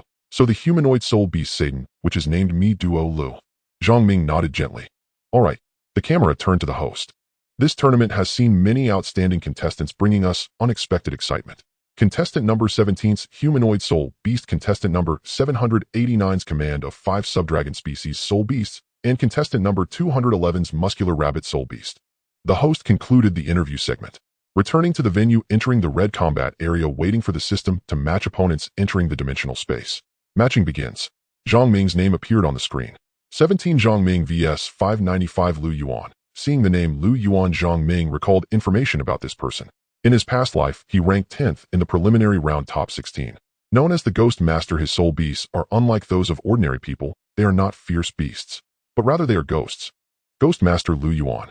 Zhang Ming silently recited this name, feeling a surge of interest within. In his past life, Lu Yuan was referred to as the Ghost Master due to his extraordinary soul abilities. A typical beast master forms a blood contract with ferocious beasts. However, he is different. He forms a contract with the souls of these beasts. Thus, his spirit beasts are not flesh and blood creatures. Instead, they are the bodies of the deceased. Similar to the ability of the ancient Titan's undead army. All the spirit beasts he contracts are of the undead type. The scenery in the dimensional space shifted. Zhang Ming now stood on a black stone bridge beneath which flowed a brown-green river occasionally bubbling. Eerie and terrifying. Looking up again, the sky was a gray expanse of ominous clouds devoid of sunlight. With each breath, he could detect a foul odor extremely pungent and nauseating. In the middle of the stone bridge stood a stone tablet. Land of the Dead. Seeing the inscription on the tablet, he was somewhat surprised. Although he knew that the dimensional space merely simulated the terrains of various places changing randomly. Yet the scenery before him was astonishingly lifelike, as though he were truly present. Land of the Dead is renowned as one of the 8 forbidden zones on par with the Abyss of the Fallen. This is the resting place of one of the ancient Titans' undead army. Across the stone bridge, a young man dressed in a gray combat suit stood there, his face ashen, skin pallid, and pupils gathered and lifeless, giving off an unsettling vibe as he stared at him. It was indeed his opponent, a contestant from Tating City, Ghost Master Lu Yuan. He cast a probing spell towards Lu Yuan, checking the attributes on the system panel. Name: Lu Yuan, age 19, level Beast Master, 3 stars, soul aptitude S, soul ability undead possession, spirit beasts, black flame bat, skeleton, general undead bone dragon, 3 head undead type spirit beasts, and 1 is an undead bone dragon. This is indeed a peculiar case. Zhang Ming did not dare to be careless, keeping a close watch on the motionless Lu Yuan. Although the lethality of undead types is not strong, they are undaunted by death and carry a virus. He had witnessed this firsthand last time in the Misty Forest. The ethereal mother was devoured by the rotting corpse of an undead type. To deal with undead type spirit beasts, the most effective method is to enhance one's abilities with light attributes, which not only yields double the result with half the effort, but also inflicts damage on the undead. Lu Yuan's pupils were dim as he silently stood in place, as if this fleshly body possessed no soul. Let's begin. Lu Yuan opened his mouth and spoke. His voice was still quite normal, though a bit short of breath. However, his appearance was truly frightening. He had not spoken for a long time and exuded an aura reminiscent of a grave. It sent shivers down one's spine and raised the hairs on the back of the neck. Lu Yuan then retrieved numerous fresh pieces of flesh hanging with organs from the soul artifact space and tossed them to the ground. He then bit his finger, clasped his hands together, and recited an incantation. The blood from his bitten finger suddenly floated into the air, coalescing into a bizarre blood-black magic array. The fresh flesh on the ground instantly rotted, festering and stinking. It was as if being consumed by this bizarre magic array. Is this a summoning contract? Zhang Ming thought to himself. A summoning contract is a method to bind undead types. Unlike ordinary soul blood contracts, which are equal agreements, an eternal contract is a master-servant bond. A summoning contract allows the Beast Master to set trade conditions with undead spirit beasts, providing them with items, flesh, or other goods in exchange for them fighting on their behalf. In addition, there are subjugation contracts and familiar contracts. However, the mainstream contract today is the soul blood contract, which is both stable and safe for Beast Masters. Lu Yuan crouched down, silently reciting a spell while placing one hand on the ground. A mist suddenly spread from his palm. In the mist, he vaguely saw a dragon-shaped shadow over 30 meters long, an undead bone dragon. Also, there stood a skeleton general about 4 to 5 meters tall, clad in tattered armor, with a bony claw gripping a battle knife, and 2 green, ghostly flames flickering in the sockets of its skull. The skeleton general. Lu Yuan's toes tapped, and he jumped onto the back of the black flame bat. He began to ascend, still with an expressionless face, his lifeless eyes fixed on him. This gaze made Zhang Ming quite uncomfortable. He immediately summoned Leighton. Jumping onto Leighton's back, he soared into the air, confronting him. Seeing Zhang Ming summon a spirit beast with an imposing presence comparable to the undead bone dragon, Lu Yuan's dead fish eyes showed a slight change. Undead Bone Dragon Bloodline Perfect Talent Bone Reconstruction. A shattered skeletal body can reassemble itself. Level King 3 stars. Skills: Undead Bone Poison Bone Penetration Toxic Splash Bone Sword Pulse. Description: an undead bone dragon, pieced together from various sub-dragon and dinosaur skeletons collected by Lu Yuan. Upon completion, it gains independent consciousness, does not accept Lu Yuan's blood contract, and can only appear via a summoning contract, ignoring any physical and skill attacks with extremely poor resistance to light attribute attacks. Skeleton General Bloodline Lord Talent Undying Soul. As long as the soul fire does not extinguish, it cannot die. Level King 1 star. Skills: Undead Battle Knife. Summon skeleton soldiers. Charge. Description: an undead type born from the land of the dead, once a general in life, inheriting combat memories upon birth, adept at close combat, and can summon thousands of skeleton soldiers to assist in attacks at the cost of soul power. After investigating the attributes of these two undead type spirit beasts, one had to admit they were indeed strong. In terms of size and level, they far surpassed him. No wonder he was one of the top 16 contestants in his previous life. Although those dead fish eyes were quite displeasing to look at, one could not deny Lu Yuan's formidable strength. Fortunately, he still possessed the S-level Holy Light Descend Soul ability. Although it was meant to eliminate negative debuffs, it could also add light attributes to his spirit beast attacks. This would counter the undead type spirit beasts. He immediately cast Holy Light Descend. A beam of golden light suddenly descended, illuminating the top of Leighton's head. A scorching red fire enveloped Leighton in a thin layer of golden radiance, and the flames it spewed were mixed with golden brilliance as 3 fiery orbs shot straight at the undead bone dragon. First, he would test the opponent's firepower. Zhang Ming did not rush into battle. He wanted to grasp Lu Yuan's tactics first. He observed calmly, waiting for the right moment to act. The fireball struck the massive white skeletal dragon akin to splashes into a lake. A puff of black smoke rose and extinguished immediately, leaving behind only a faint gray-black mark, which puzzled Zhang Ming. The light attribute had no effect. Zhang Ming activated his devil's eye, observing closely. It's not that it had no effect, it's just that Leighton's level is too low and the damage isn't sufficient. Let's try this then. Abyss Stare. The devil's eye activated, focusing on Lu Yuan's dead fish eyes. After a moment, Lu Yuan showed no response, his heart as still as dead water, and Zhang Ming saw no illusions manifest. Could it be he is an emotionless machine? Does he possess no desires or feelings? Zhang Ming was slightly taken aback. His ever-effective devil's eye was having no effect on Lu Yuan. Hell of the 7 sins. Still, there was no reaction. Lu Yuan's gray-white pupils stared directly at him, unblinking, with no expression on his face. It seemed as if he truly was a machine devoid of emotions. Before Zhang Ming could react, the undead bone dragon stretched its skeletal head forward, and a cloud of purple poison mist spread forth. Undead bone poison. Zhang Ming quickly covered his mouth and nose, commanding Leighton to fly upwards, escaping the area engulfed by the poison mist. It seemed he needed to summon Mi Duol to join the battle. Master. Mi Duol's voice was somewhat timid, hovering to his left. This opponent is a bit strong. Mi Duol nodded, gently affirming. A flicker of purple-black light appeared. Transformation skill: Soul of Satan. Mi Duol transformed into a demoness, unfurling her demonic wings, a dark green tail trailing behind her, her expression cold, yet slightly mocking her figure, and chanting as she slyly surveyed the undead bone dragon. I see my lovely little master again. Mi Duol's alluring voice carried an enchanting melody, making it difficult to listen. Is this the little pet? Mi Duol lightly rested her chin on her hand, her gaze wicked. Standing on the black flame bat, Lu Yuan's pupils shifted upon seeing Mi Duol appear, revealing a rare glint of greed, his expression slightly widening, seemingly excited. Ding. Random quest triggered. Defeat Ghost Messenger Lu Yuan to obtain the whereabouts of the ancient Titan Lich King. Reward: 30 restoration of the Imperial Artifact Evil Spirit Entwined. 30 restoration of the Evil Spirit Entwined. Since exchanging for the Imperial Artifact, it had been a long time, and finally a quest to restore its degree of repair appeared. It seemed that winning this match was inevitable.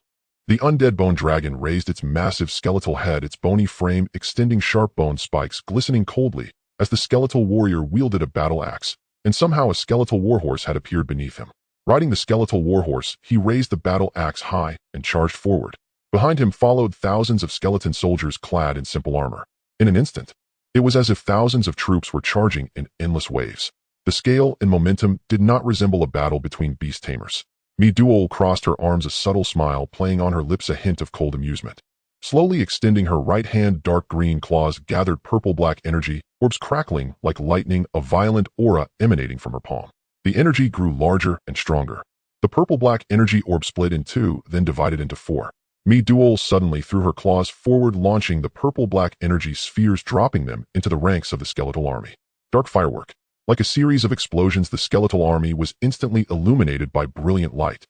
The booming sounds were relentless. Mi Duol's expression was exaggerated, thrilled, and excited, as if she were having fun madly, throwing down purple-black energy spheres. In the blink of an eye, thousands of skeleton soldiers turned into countless fragments of bone. The skeletal warrior did not escape. Either his head and limbs separated, shattered into pieces, and the warhorse beneath him was directly blown away. Although Zhang Ming had witnessed Mi Duol's power after her transformation, seeing her violent attack method again still left him somewhat shocked. Strong. Too strong. Looking at the skeletal army that had been obliterated in an instant, Lu Yuan seemed unsurprised, as if he had expected it. His dead fish eyes remained fixed ahead. A layer of bright white shield illuminated the undead bone dragon, blocking the previous attack, without sustaining any damage. Mi Duol flew and blinked, disappearing from her original spot. Extending her magical claw, she reached for the soul fire within the skeletal warrior's skull. Absorb. The ghostly green soul fire represented the essence of the skeletal warrior's life, but once extinguished, it would cease to exist. After absorbing the soul fire, Mi Duol appeared satisfied, her wicked expression revealing enjoyment. She casually tossed aside the skull. Walking over the scattered bones beneath her feet, making a crisp cracking sound, she approached the undead bone dragon. Although the taste is a bit off, it's still not bad. Mi Duol licked her lips and smiled. Receiving transformation, Mi Duol's form suddenly changed. Her originally black, demonic wings fell away, replaced by several eerie, white bone wings. Her claws transformed into skeletal hands clad in bone armor, eerie and terrifying. Her previously wild hairstyle was now tied up high, resembling a skeletal demoness. This is Mi Duol's talent. Receiving transformation, Mi Duol gave a ghostly smile. Her speed significantly increased after her transformation. Her left hand turned into a shield made of bone, while her right hand transformed into a long bone spear, thrusting straight at the undead bone dragon. Bang! The crisp sound of bone colliding. The undead bone dragon roared, shaking the surroundings. With its massive skeletal head, it withstood the blow, neither side giving way.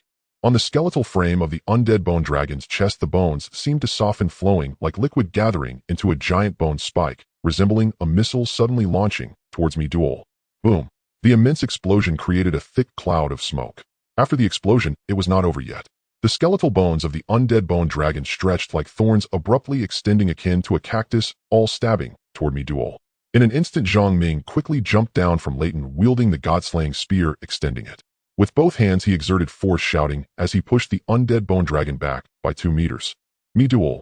As the smoke cleared, Mi Duol's originally silver-white hair was slightly darkened by the smoke, and a huge bone shield enveloped her. Mi Duol revealed a wicked smile at Zhang Ming. Don't worry, this little dog can't bite me, my master. After speaking, the bone armor on Mi Duol shattered with a bang, and under a burst of white light, her skeletal transformation was undone. The soul energy of this skeletal warrior bore the brunt of that attack, and seems to have been exhausted. After undoing her skeletal transformation, Mi Duol returned to her demoness form. Her claws gathered energy again. Multiple energy spheres bombarded the undead bone dragon crazily. Bang, bang, bang. Holy light descended. Golden radiance enveloped Mi Duol. With continuous attacks triggering soul energy absorption, Mi Duol's explosive power was already high, and with the Demon Lord's blessing and the added effect of soul energy absorption, her attack stacked. In an instant, Mi Duol's attack power surged to the king level. A black-purple tentacle suddenly shot out, firmly grasping the undead bone dragon's neck. Mi Duol grinned sinisterly, letting out an angry shout as she lifted the undead bone dragon. The dragon's bone spikes protruded, continually gathering, and a gigantic sword, even larger than the previous missile-shaped bone spike, extended from its skeletal frame. Bone sword pulse. The white bone long sword, mixed with pure white fluorescence, slashed towards Mi Duol, attempting to sever the connection between the tentacle and her. Mi Duol moved swiftly, shifting forms. The bone sword seemed to track her, relentlessly pursuing Mi Duol. At this moment, after conjuring this bone sword, the undead bone dragon appeared to shrink slightly. Zhang Ming seized this opportunity, lifting the god-slaying spear. A charged strike. The torrent of elements surged like a flood, unleashing ferocious beasts. It poured forth, piercing straight through the massive skull of the skeletal dragon. Both hands gathered silver-white lightning once more. A piercing flash of light appeared, and the skeletal dragon's skull separated completely from its bony frame. Midori gasped for breath, her soul energy depleted, excessively unable to maintain her transformed state for long. In midair, an invisible shadow streaked past. Ghostly claws. 3 shadowy claws emerged, targeting the soul fire of the skeletal dragon. Zhang Ming and Midori stood together, watching as the soul fire of the skeletal dragon dissipated.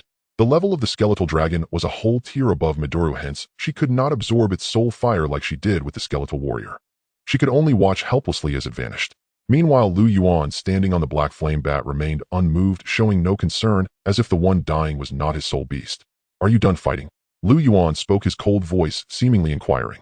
Noticing Zhang Ming's silence, he continued in a detached tone. Then it's my turn. Spirit possession. Lu Yuan opened his mouth and extended his palm. A transparent shadow flew out from his mouth. It dove into the skull of the skeletal dragon. The soul fire ignited once more. It was a fierce crimson flame of the soul, brutal and savage. The resurrected skeletal dragon stood up, its white bony armor instantly covered by a layer of shiny silver armor. Though its size did not increase, it still startled Zhang Ming. My special ability has awakened once before, causing my soul to be unstable. Only by possessing a skeletal entity can I regain my original personality. Now let us begin. Lu Yuan's voice emanated from the skeletal dragon, his tone entirely different from before, as if he had become a different person. The real battle was only just beginning. Midori placed her hand on his shoulder. Young master, don't worry. Give me 10 seconds. She walked confidently towards the skeletal dragon. Huh. Midori suddenly exuded a powerful aura. Her silver hair stood on end, and the stone slabs on the ground were drawn up and floated by this overwhelming force. Purplured lightning appeared around Midori, and her dark green scales began to transform, forming a black battle armor, enveloping her entire body. The headband on her forehead morphed into a spiked helmet, and a demonic sculpture materialized on her chest, opening its mouth, as if to devour all. A massive spiked hammer was constructed from soul energy. The heavy hammer appeared incongruous in the hands of Midori's petite frame. The purplured light receded. Midori stood once more before the skeletal dragon. Transformation technique, ultimate secret of the soul of Satan. Soul of Satan, purgatory. The ultimate move must be saved for the final moment. Midori flashed a wicked smile. Here we go. With a loud shout, she raised the hammer, which was several times long. It came crashing down. One strike embedded the skeletal dragon's skull into the ground. Master, remember to time me. 10. After the first strike, she raised the hammer again, striking the dragon's frame. Brute force shattered it. The skeletal dragon's frame crumbled away, leaving only a solitary skull. 9. Suppression of the abyss. Midori's aura erupted, her body enveloped in red-purple light, continuously pounding the hammer, reducing the skeletal dragon's skull to bone fragments, with only the lonely soul fire drifting away. 8. Midori reached for the soul fire, and Lu Yuan's terrified voice emerged from within. In that moment, he was genuinely afraid. So terrifying, so horrifying. What kind of humanoid soul beast is this? How can she possess such immense power? She is merely a golden-level soul beast, yet has this eerie transformation technique. Lu Yuan's soul fire continuously pleaded for mercy. 3 seconds. In just 3 seconds, he couldn't even complete the 10 seconds.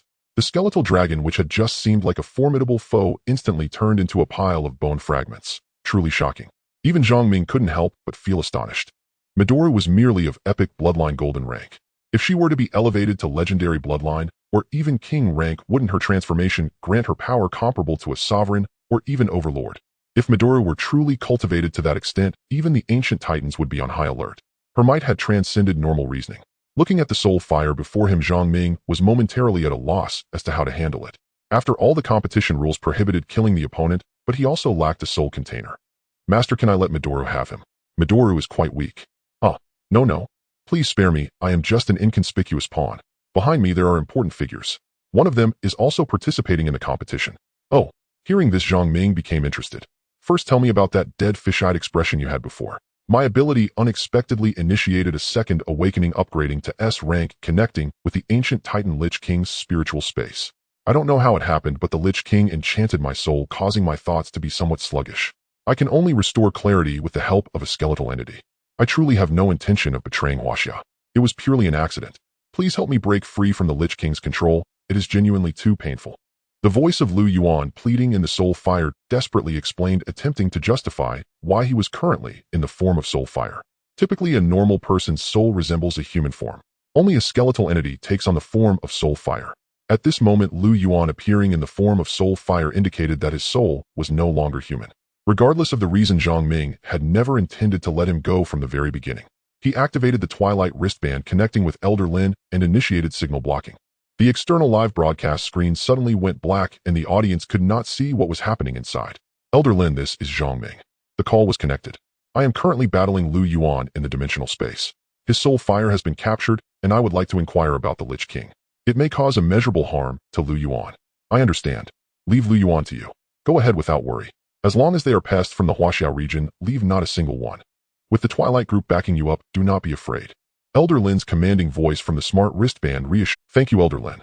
Lu Yuan's soul fire only saw him on the phone and couldn't hear what was being said, but seeing Zhang Ming's wicked smile, Lu Yuan understood that the situation was dire. Tell me about the Lich King. I know you must know something. If you tell me honestly, I might consider letting you go, otherwise I will let Midori devour you now. Sigh. Lu Yuan breathed out. I knew the day would come ever since I connected with the Lich King's spiritual. The ancient Titan Lich King connects with me periodically through spiritual communication.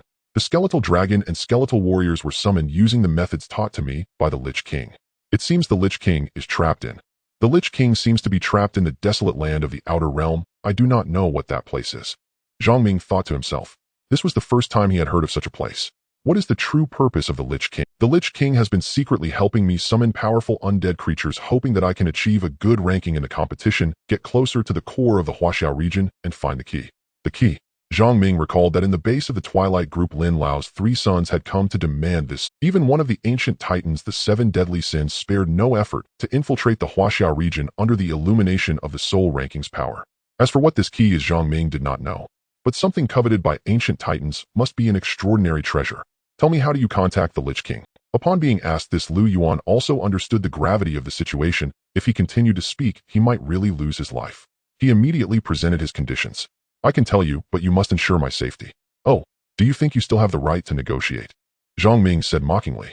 I may not have the right to negotiate, but don't you want to know about the Lich King? Lu Yuan chuckled. Midori, eat it. Zhang Ming made no response and directly gave the order. Midori stretched out its tender little hand, grasped the soul, and prepared to stuff it into its mouth. No, I will tell you. Seeing Midori's unwavering determination, Lu Yuan shouted in panic. I do not wish to hear such words a second time. Zhang Ming's voice was cold.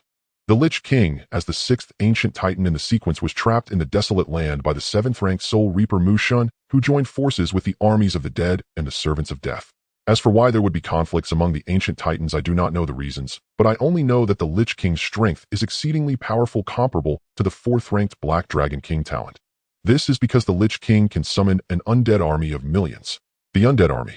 That's right, this undead army was very famous in ancient times, known as the catastrophe. Zhang Ming pondered, not interrupting Lu Yuan.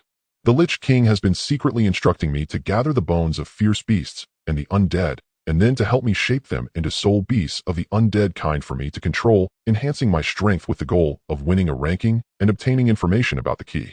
As for this key, I truly know nothing about it. The Lich King has never informed me. Midori, Zhang Ming called out intentionally to intimidate Lu Yuan. Oh, I really do not know anything. Please believe me, I never intended to betray Huaxia. I beg you to spare me. I can swear a unique blood oath of the undead kind, sacrificing my soul fire to you. My life and death are in your hands. I only ask for mercy. The blood oath of sacrifice can be said to be a unique contractual method of the undead kind, similar to a master-servant relationship of an eternal contract. However, the blood oath of sacrifice is even more cruel than the eternal contract. Once the soul is sacrificed, Zhang Ming can turn the other party into a mindless killing machine that knows only to fight, just like the ancient titans control cursed warriors. It is a true slave relationship under Zhang Ming's command. What use do I have for you? Even after the blood oath of sacrifice, you would still occupy one of my soul beast slots. No, master, you are mistaken. Lu Yuan's tone became extremely respectful, addressing him as master. After I return to the skeletal dragon's bones, I can survive in the abyss of the dead or the land of the dead. As long as you need me, master, I can be summoned at any time with blood to construct a formation. I can appear at any time to serve you, master. Moreover, this is also my only way to escape the Lich King. Hearing Lu Yuan's proposal, Zhang Ming couldn't help but feel a bit tempted. It does not occupy his soul beast slots, a perfect bloodline subordinate, a king-level fighter. This suggestion is quite good. After a moment's thought, he declared no. Anyone who commits treachery against Huaxiao. This has always been the rule of the Twilight Group. Facing Zhang Ming's cold and ruthless tone, Lu Yuan truly felt anxious. Do not, master. I will now sacrifice my soul fire to you. My life and death are in your hands. I have never harmed a single person from Huaxia, and my involvement with the Lich King was truly an accident. As Lu Yuan spoke, a red soul fire split off, resembling a blood flame flying into his forehead. Master, this is my blood oath of sacrifice, already merged with your soul. You can now control my spirit at any time. Lu Yuan's voice was somewhat weak. He felt that a strange connection had indeed been established deep within his soul. It felt as if he could easily crush him with a slight pinch of his fingers. You may return now. Zhang Ming uttered a few words softly. Lu Yuan was quite surprised and immediately returned to the fragmented bones of the undead skeletal dragon. The bones that had scattered on the ground instantly reassembled once again, forming a skeletal dragon. The undead skeletal dragon lowered its head, lying on the ground, presenting itself in deference to Zhang Ming. Master Lu Yuan is always at your beck and call. After saying this, a strange blood-red formation appeared beneath the undead skeletal dragon, and its figure vanished. Although the undead skeletal dragon disappeared, the connection deep within the soul remained intact. It seemed that no matter how far apart they were, he could crush him in an instant. Master Midori has no food left. Midori looked longingly at Lu Yuan's soul fire flying away, its expression somewhat dejected. Zhang Ming pinched Midori's little cheek and smiled. Next time I will definitely let you eat your fill. Now that the competition is over, shall we head out?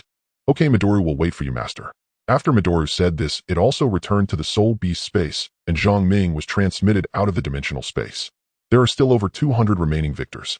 After one more round, they will compete for the final top 100. Ding!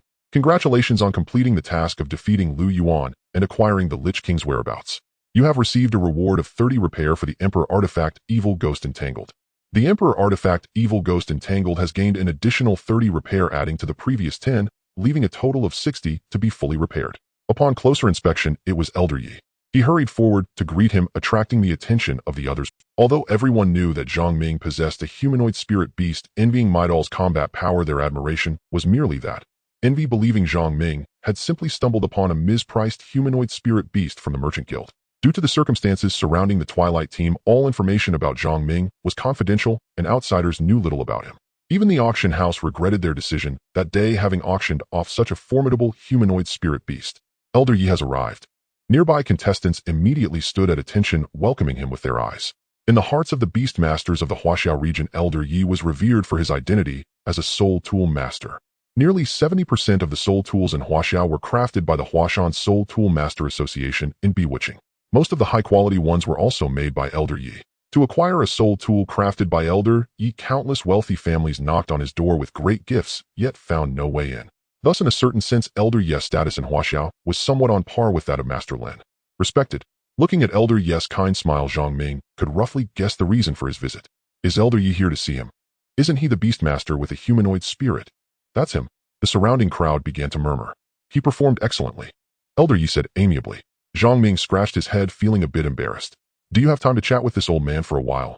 He nodded slightly and followed Elder Yi toward the referee's office. Look, he's following Elder Yi. Wow, he's so lucky, he must have caught Elder Yi's eye. Upon entering the office, Elder Yi leisurely prepared a cup of tea for Zhang Ming. Have a seat, no need to be formal. Old Lin told me all about it. Elder Yi smiled knowingly, wearing an expression of I know everything. Zhang Ming sat obediently on the sofa, feeling even more pressure in front of Elder Yi than in front of Master Lin. Elder Yi lifted his teacup and took a sip. Can you show me the long spear soul tool you are using? Zhang Ming had long suspected that Elder Yi's purpose in seeking him was related to the god-slaying spear. The marvel of the god-slaying spear could be hidden from outsiders, but not from this soul tool master before him. Zhang Ming nodded and took out the god-slaying spear.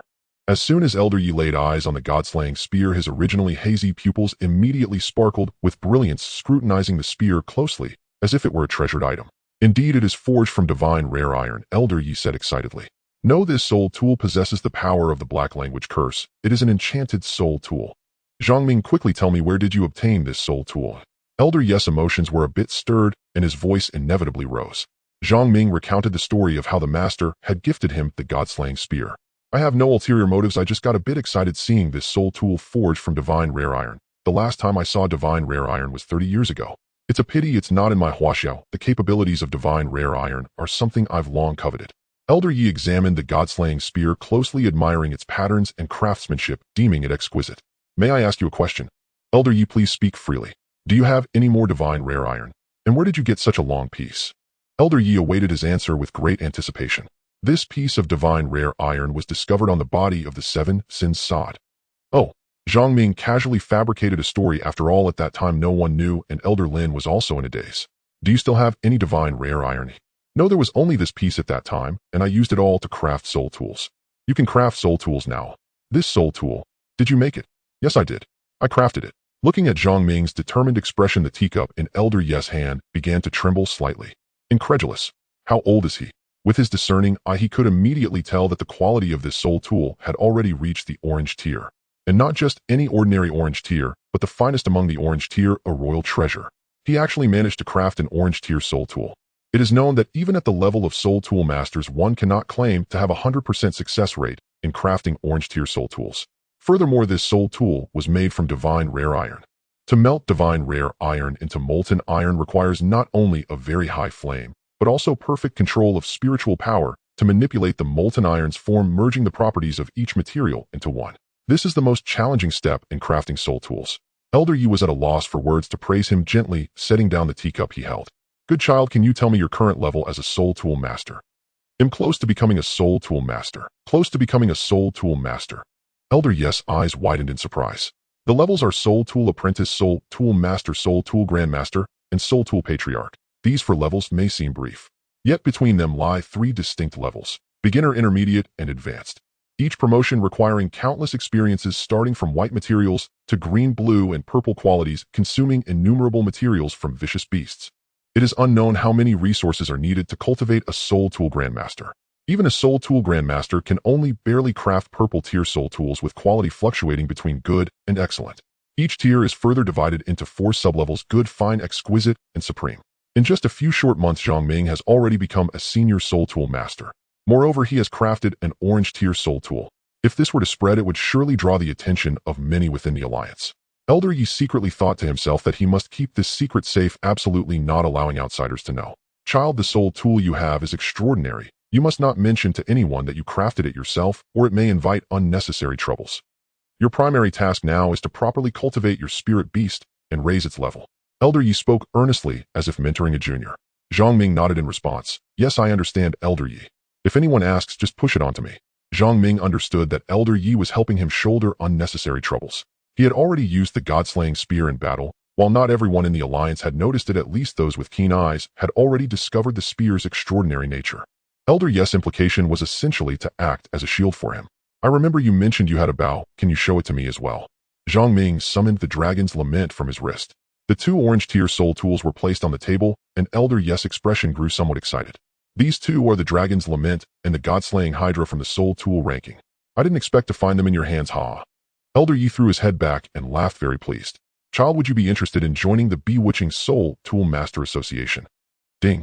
Random task triggered. Join the Soul Tool Master Association and become the Honorary Chief Executive Officer. Reward. The reward: Master Alchemist. Wow, this reward is quite intense. It is well known that the profession of an alchemist, like that of a soul equipment master, is a jack-of-all-trades role requiring not only talent and resources, but also substantial expenses to purchase alchemical recipes. Moreover, the time and effort required for this secondary profession of alchemy exceeds that of a soul equipment master. Zhang Ming still has no clue. Unexpectedly, this time the reward is directly Master Alchemist, skipping the stages of Alchemist, Apprentice Alchemist, and Alchemy Master. 1 step to success. He immediately agreed cheerfully to Elder Yi's invitation. Alright, once your preliminary match is over, I will come to find you. Finally, the Soul Equipment Association has met a genius. Haha. Elder Yi also happily turned to leave the meeting room, and she had been waiting for him outside. Brother Ming, the competition is over for today. Sister asked us to go eat together. Let's go together. Let's go. Zhang Ming called to Fei, and the 4 of them walked to the pedestrian street of the youth training camp, finding a restaurant specializing in fried skewers. They ordered meat skewers and opened beers. The small stools were ready. 4 plates of cold dishes were served, and the 4 chatted while eating. Brother Ming, why did the screen go black at the end of your fight just now? Fei asked. There was a little accident, nothing serious. Zhang Ming did not intend to tell anyone about capturing Lu Yuan, as Lu Yuan's identity was too sensitive. Moreover, the ancient Titan Lich King is of great significance, and until he clears up the reason behind it, he does not plan to expose the matter of the Lich King.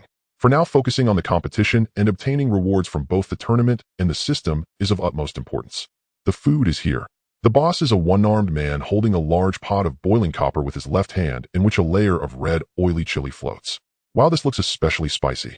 The boss is quite generous with the chili. Fei looked at the chili oil in the copper pot, feeling a bit intimidated. Give it a try. The copper pot meat here is incredibly delicious. This meat is cut from silver-level soft-horn sheep with no gamey taste at all. I always come to this place whenever I visit Longsheng. The owner of this restaurant was once a member of the Iron Army, but after getting injured during a mission with all his soul beasts perishing, he opened this small shop. Lin Weiner explained to everyone. No wonder the owner, who had just served the dishes, gave off a sense of integrity and determination somewhat resembling Instructor Qin. So this owner's beast control level must be quite high.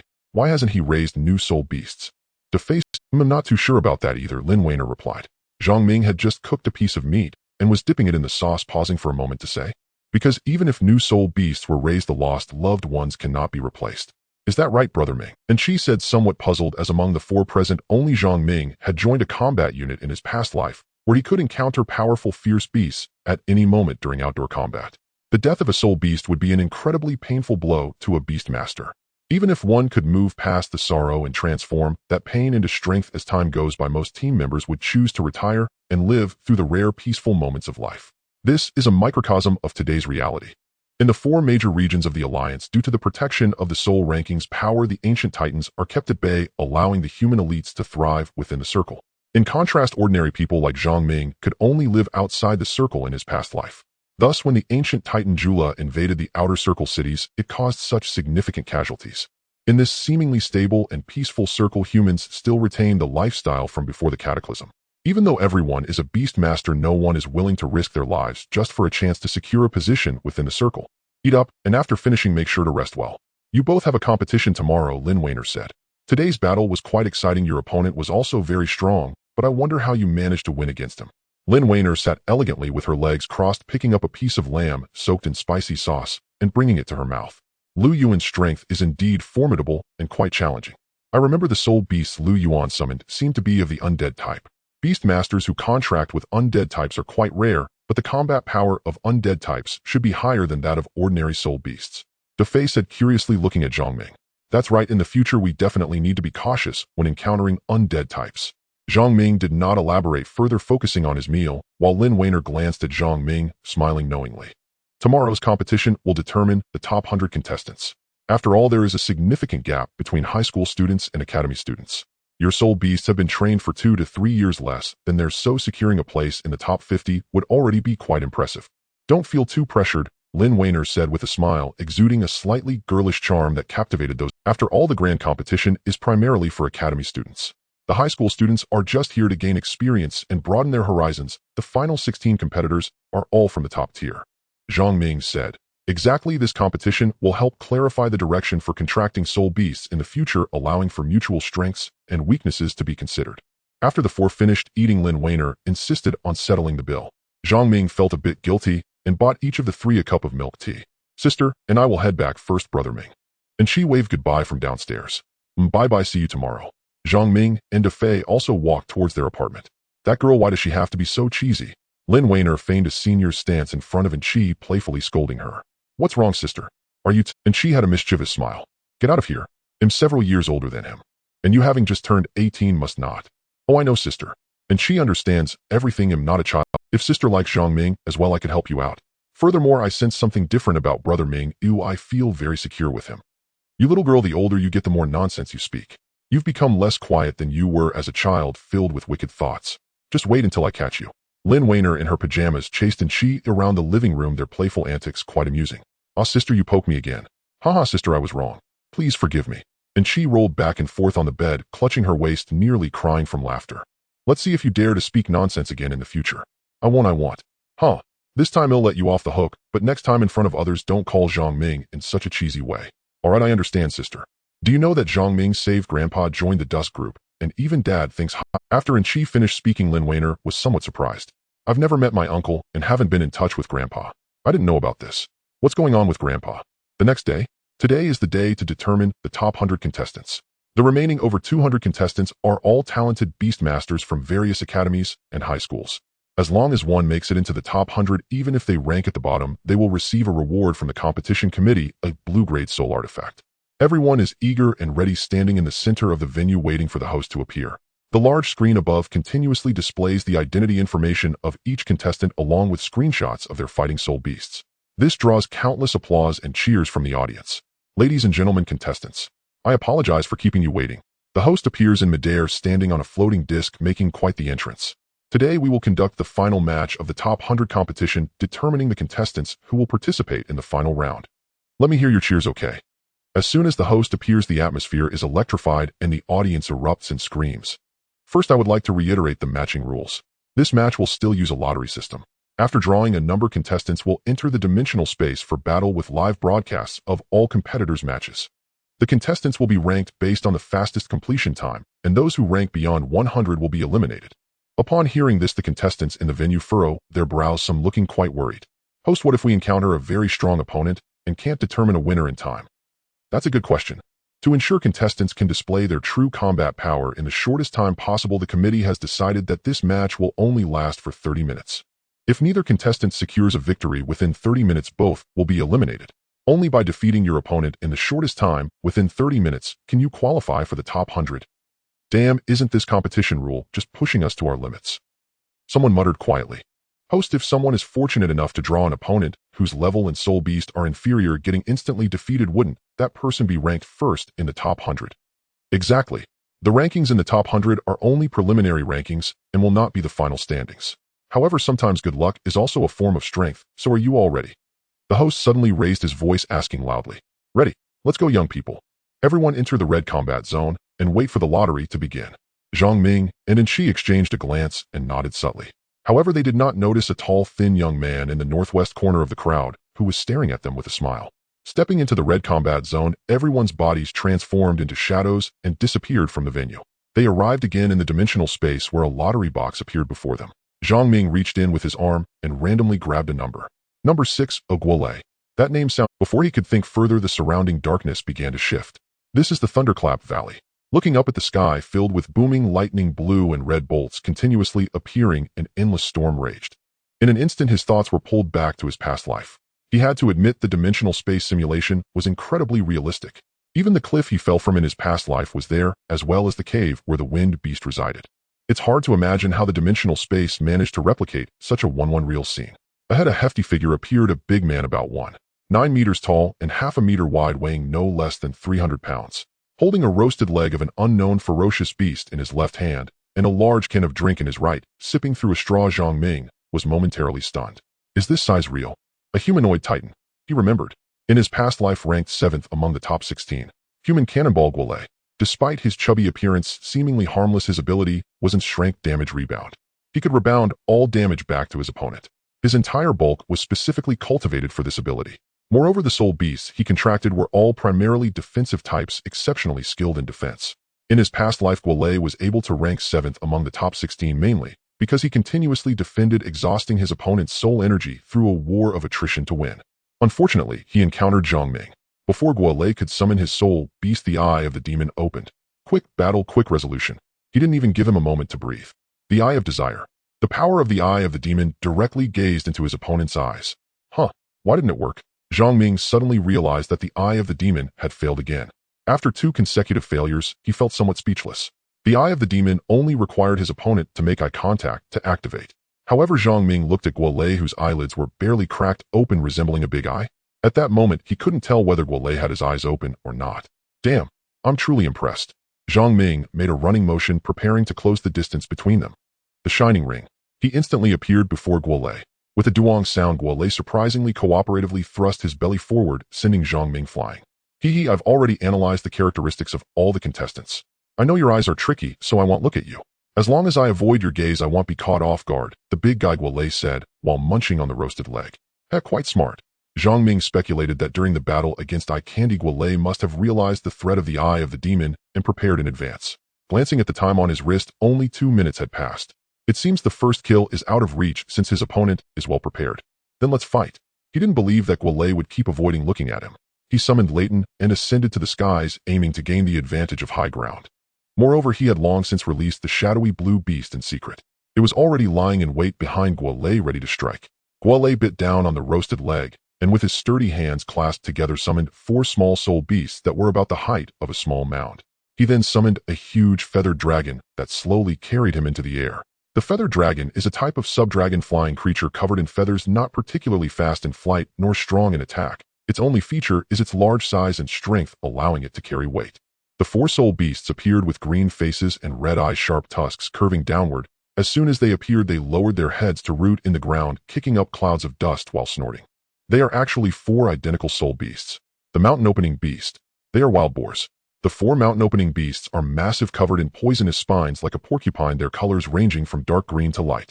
Mountain-opening beast bloodline, Lord level, star diamond, 5 stars, talent tough skin, passive defense increases by 50, skills charge, barbaric charge, war, tread, poison, spike attack, mount high pressure. Description: the mountain-opening beast possesses sharp tusks and thick defenses with poisonous spines that induce dizziness and hallucinations for 30 seconds upon being struck. Few fierce beasts dare to provoke it in the jungle, and its strong territorial awareness makes it a local lord. Weakness: abdomen anus.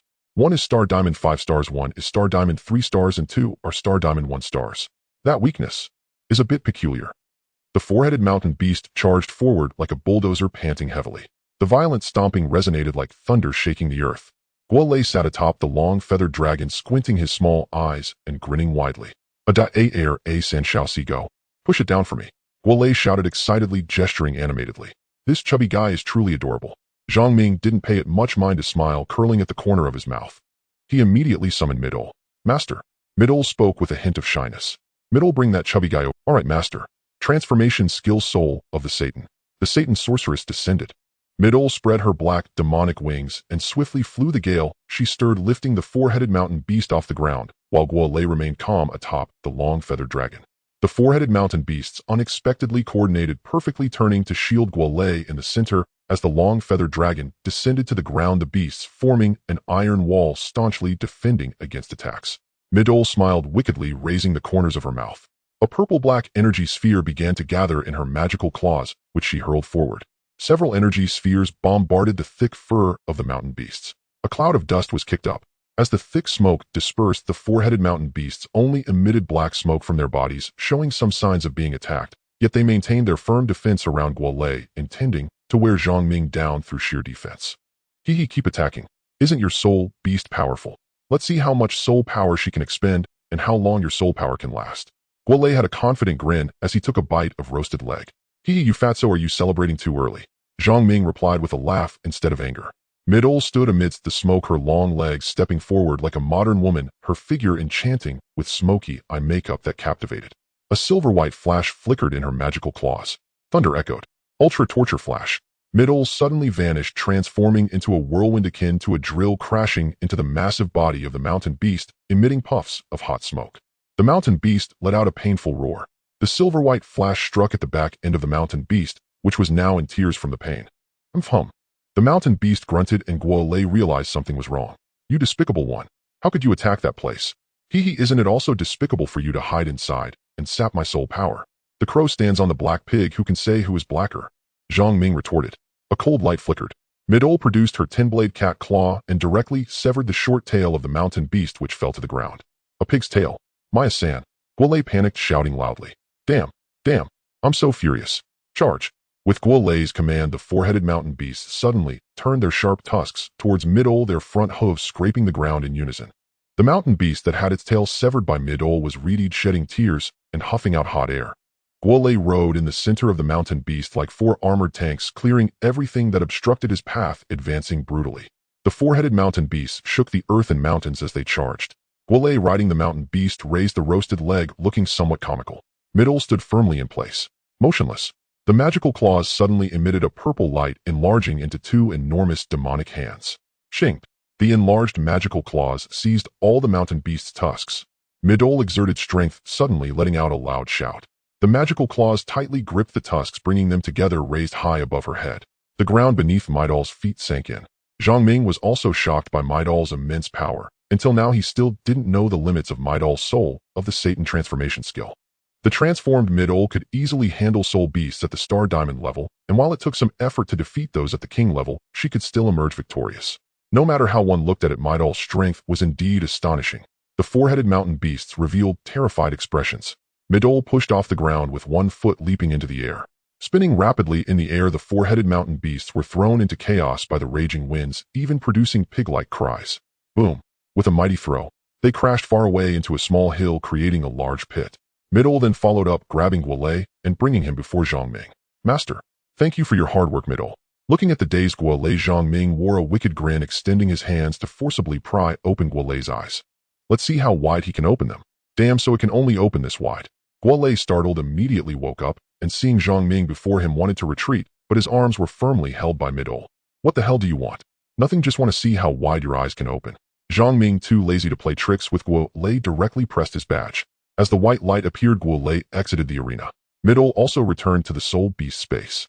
Inside the space, a mechanical voice sounded. Contestant no. 17 wins, taking 10 minutes, ranked 37th. 37th place. Not bad. Immediately following, Zhang Ming was also teleported out, successfully advancing to the top 100.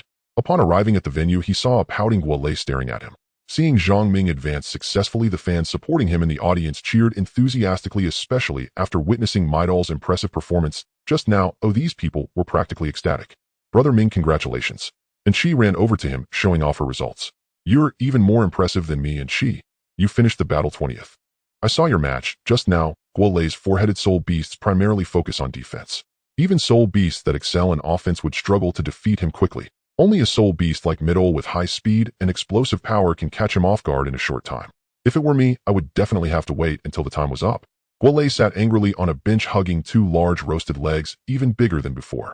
What's wrong, Lazy? Did you lose the match? A young man with curly yellow hair walked over to Guolei. TCH lost.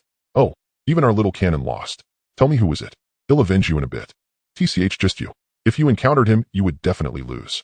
Yang Fan and Chi Peng both lost to him. My defeat isn't unjust. You encountered Zhang Ming, the young man said in surprise. He's the most highly regarded beast master of this tournament, called the Master of Demons by fans. No wonder you lost. However, having a humanoid soul beast isn't something to brag about. Do you remember the transfer student who just came to our academy? The young man said in a deliberately low voice. Are you talking about Wu Kuan? The two conversed without attempting to conceal their words from Zhang Ming. Though several meters apart, every syllable reached his ears with crystalline clarity. The curly-haired youth appeared to speak deliberately for his benefit, and after finishing, even cast a pointed glance in his direction. Ignore them, Brother Ming. When they can't win in battle, they resort to boasting about some legendary peer from our school. People like this are all too common. And she turned her head and spoke. Zhang Ming felt no anger, only a quiet sharpening of attention upon hearing that name, Wu Kuan, neither hailing from a Tier 1 martial city nor a Tier 2 metropolis. He came instead from a remote, obscure minor city, Linyuan City, a place so forgotten it had long faded from maps, yet now bore sudden renown solely because of him. For he too was a beast tamer bonded with a humanoid soul beast. In his past life, Wu Kuan had indeed achieved great fame, securing third place in the preliminary tournament.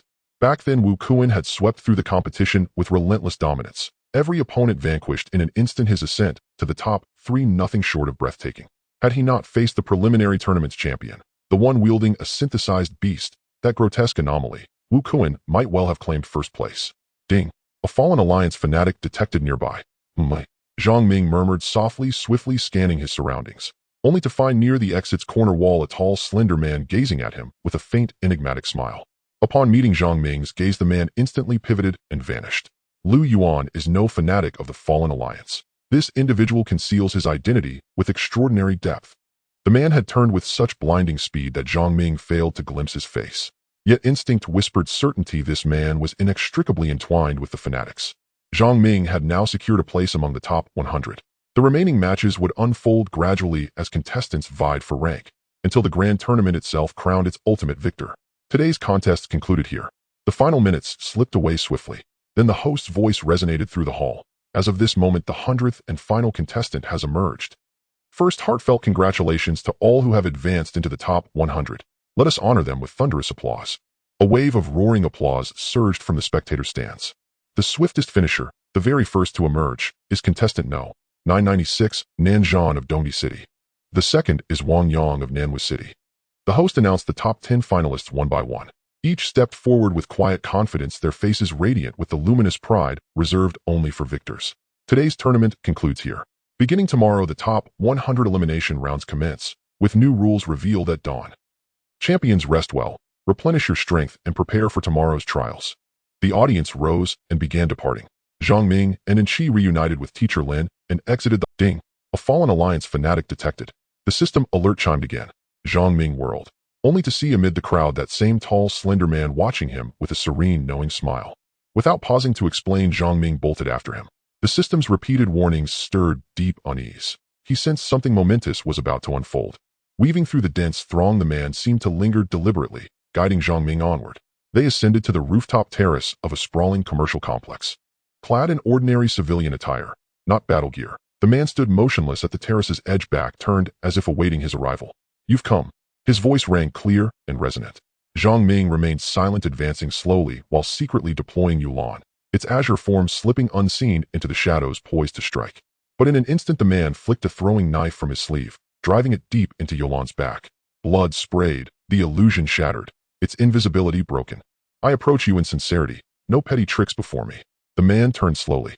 He was not Wu Kuan. A stranger's face, cobalt hair, a crimson tattoo tracing the curve beneath his right eye. Utterly unfamiliar. Zhang Ming's gaze narrowed on the man's arms, pale, unervingly smooth, and registered the timbre of his voice, the subtle aura surrounding him. A memory surfaced. He had encountered this man before, in the subterranean temple beneath the Talander ruins. There Zhang Ming had claimed the sacred artifact, the magic cube, and the man had spoken of 17 great lords eager to meet him. To think he dared appear openly in Long City. He seems to recall me, the tall man murmured, a gentle, almost tender smile softening his features. Zhang Ming dared not move rashly, swiftly recalling Yulan into his soul beast space.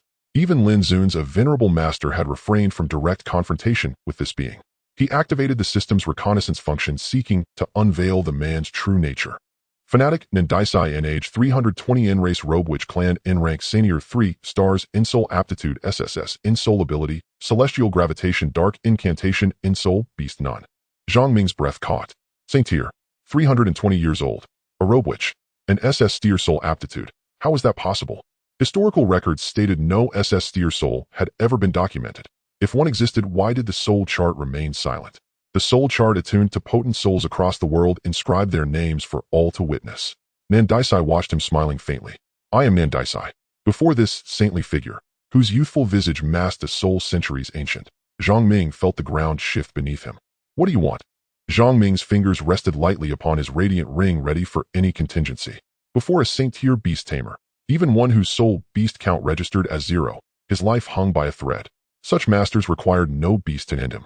A Saint-tier Beast Tamer was in essence a sovereign-level ferocious beast incarnate. You must be deeply curious about my purpose in appearing before you. Am I right? Nandisai smiled, his voice as polished and precise as his appearance. I extend to you an invitation to join the Fallen Alliance. Do you entertain the notion? Do not refuse me just yet. Hear me out, then decide at your leisure, Nandisai added gently. Should you accept, no soul sacrifice shall be demanded. All your soul beasts will ascend to legendary bloodline status, and I guarantee within 3 years you shall attain the rank of Venerable Master. Nandisai opened with a staggering offer. Legendary bloodline. He scoffed inwardly, hardly a prize worth coveting. As for Venerable Master, time would bring that inevitably. That's all. Zhang Ming sneered. Nandisai showed no offense. Only continued, voice low and compelling. What if I offered you the method to ignite divine flame and elevate your bloodline to primordial rank? Ignite divine flame. Even now the Alliance possesses no known method to ignite divine flame. Your own saints scour the world for scattered keys, the very artifacts needed to unlock the primordial gate. For you, legendary bloodline remains the apex. Keys. He heard that word once more. What exactly is this thing called the key? Why are both the Alliance and the Fallen fighting for it? However, Zhang Ming is somewhat intrigued by the ignition of divine fire mentioned by Nandi. Above the epic bloodline lies the legendary, and beyond the legendary is the ancient level. 17 ancient titan beasts without exception. All are of the ancient bloodline. As far as he knows, whether in this life or the last, the only sage standing at the peak of humanity possesses only legendary bloodline soul beasts, and not a single ancient bloodline soul beast. If humanity did not have the protection of the soul ranking, a mere sage beast master would never be able to withstand an ancient titan's attack. However, there is no ancient bloodline card available in the Soul Point Exchange Mall. Zhang Ming had noticed this point long ago. He had once asked the system sprite, and the answer was that he needed to explore it himself. It seems you still do not understand the key. Nandi maintained a smile, but this smile always revealed a hint of strangeness. With your sage-level strength, since you can infiltrate Dragon City, why not just kill me directly? Zhang Ming replied coldly, his gaze piercing into Nandi. Nandi was slightly taken aback, but soon recovered. As expected of the Tanya clan, praised by the masters. As existing ancient races, if you join us and serve the masters, I will show you a broader world. Nandi opened his arms to invite. Join us and become one of us, and you will find how laughable and ignorant all your previous understandings were. Zhang Ming scoffed in response. Being human, yet willingly serving as the pawns of ancient titans, do you think you're clever? It is impossible for me to join you, Zhang Ming said decisively. Hee. Nandi smiled with his eyes. You will join us, and I believe it won't take long before you seek me out voluntarily. Zhang Ming did not understand where Nandi's confidence came from, why he was so certain.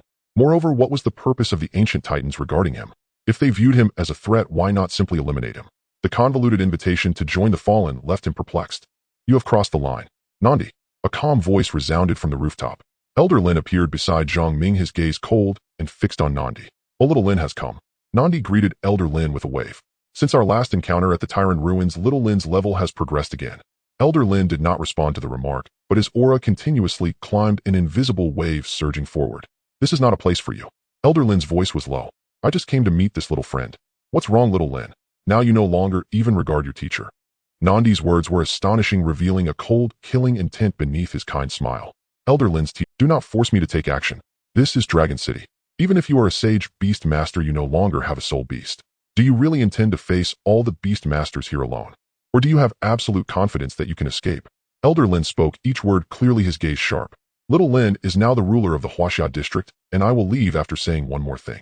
Little friend, I advise you not to set your sights on the Lich King. After saying this, a circular black hole appeared beside Nandi, swallowing the sunlight into endless darkness. After stepping in, he immediately vanished, and the black hole closed. Nandi's aura was gone. Elder, Zhang Ming addressed. The elder's expression was heavy, lost in thought. Zhang Ming, I know you have many questions in your heart, but it is not the time for you to know yet. I also know about the Lich King. Focus on the competition. Elder Lin patted Zhang Ming's shoulder, speaking earnestly, his deep gaze concealing any emotion. Understood, Elder. Zhang Ming replied softly. Soon after, the elder also vanished. Zhang Ming stood alone on the rooftop, feeling the wind. He pondered over the words Nandi had just said. The method of igniting the divine fire, advancing to the ancient bloodline, and what exactly the key is, as well as what the ancient gate is. Countless question marks appeared in his mind. Forget it, the elder has also said that now is not the time for me to know. Even if I knew, what difference would it make? What can a mere beast master like me change? For now, the main goal remains to elevate my level and strengthen my soul beasts. Without power, everything is empty talk. Only by transforming all potential into strength does he have the right to know all the truths. It is indeed surprising that Nandi is Elder Lin's master. Zhang Ming thought seriously for a moment. Nandi had lived for over 300 years. At the Sage Beast Master level, it is quite easy for humans to live beyond 300 years, as Royal Beast Masters can live over 150 years. Moreover, ancient texts recorded that during the era of super ancient civilization, the last sage lived for over 800 years. This completely shattered humanity's understanding of life. Leaving the rooftop, he found that his smart wristband had received numerous missed calls from Anchi. However, the smart wristband had not alerted him just now, possibly interfered by some means by Nandi. After returning the call, Anchi and the others had already ordered the food at the restaurant, just waiting for his arrival. Why did you run off in a panic just now? Anchi asked in confusion. It's nothing. I thought I saw a childhood friend from the orphanage, but I misjudged. Zhang Ming casually fabricated a lie to brush it off. Teacher Lin intentionally served dishes to the three, changing the subject. Anchi, your ranking today is quite good. Teacher Lin praised. It's just average, I suppose, Anchi playfully replied. Hey, seeing you both make it into the top 100, I need to work hard next year. Defei encouraged himself. Those who can enter the top 100 in the Soul Beast competition are almost all talents and elites from various cities.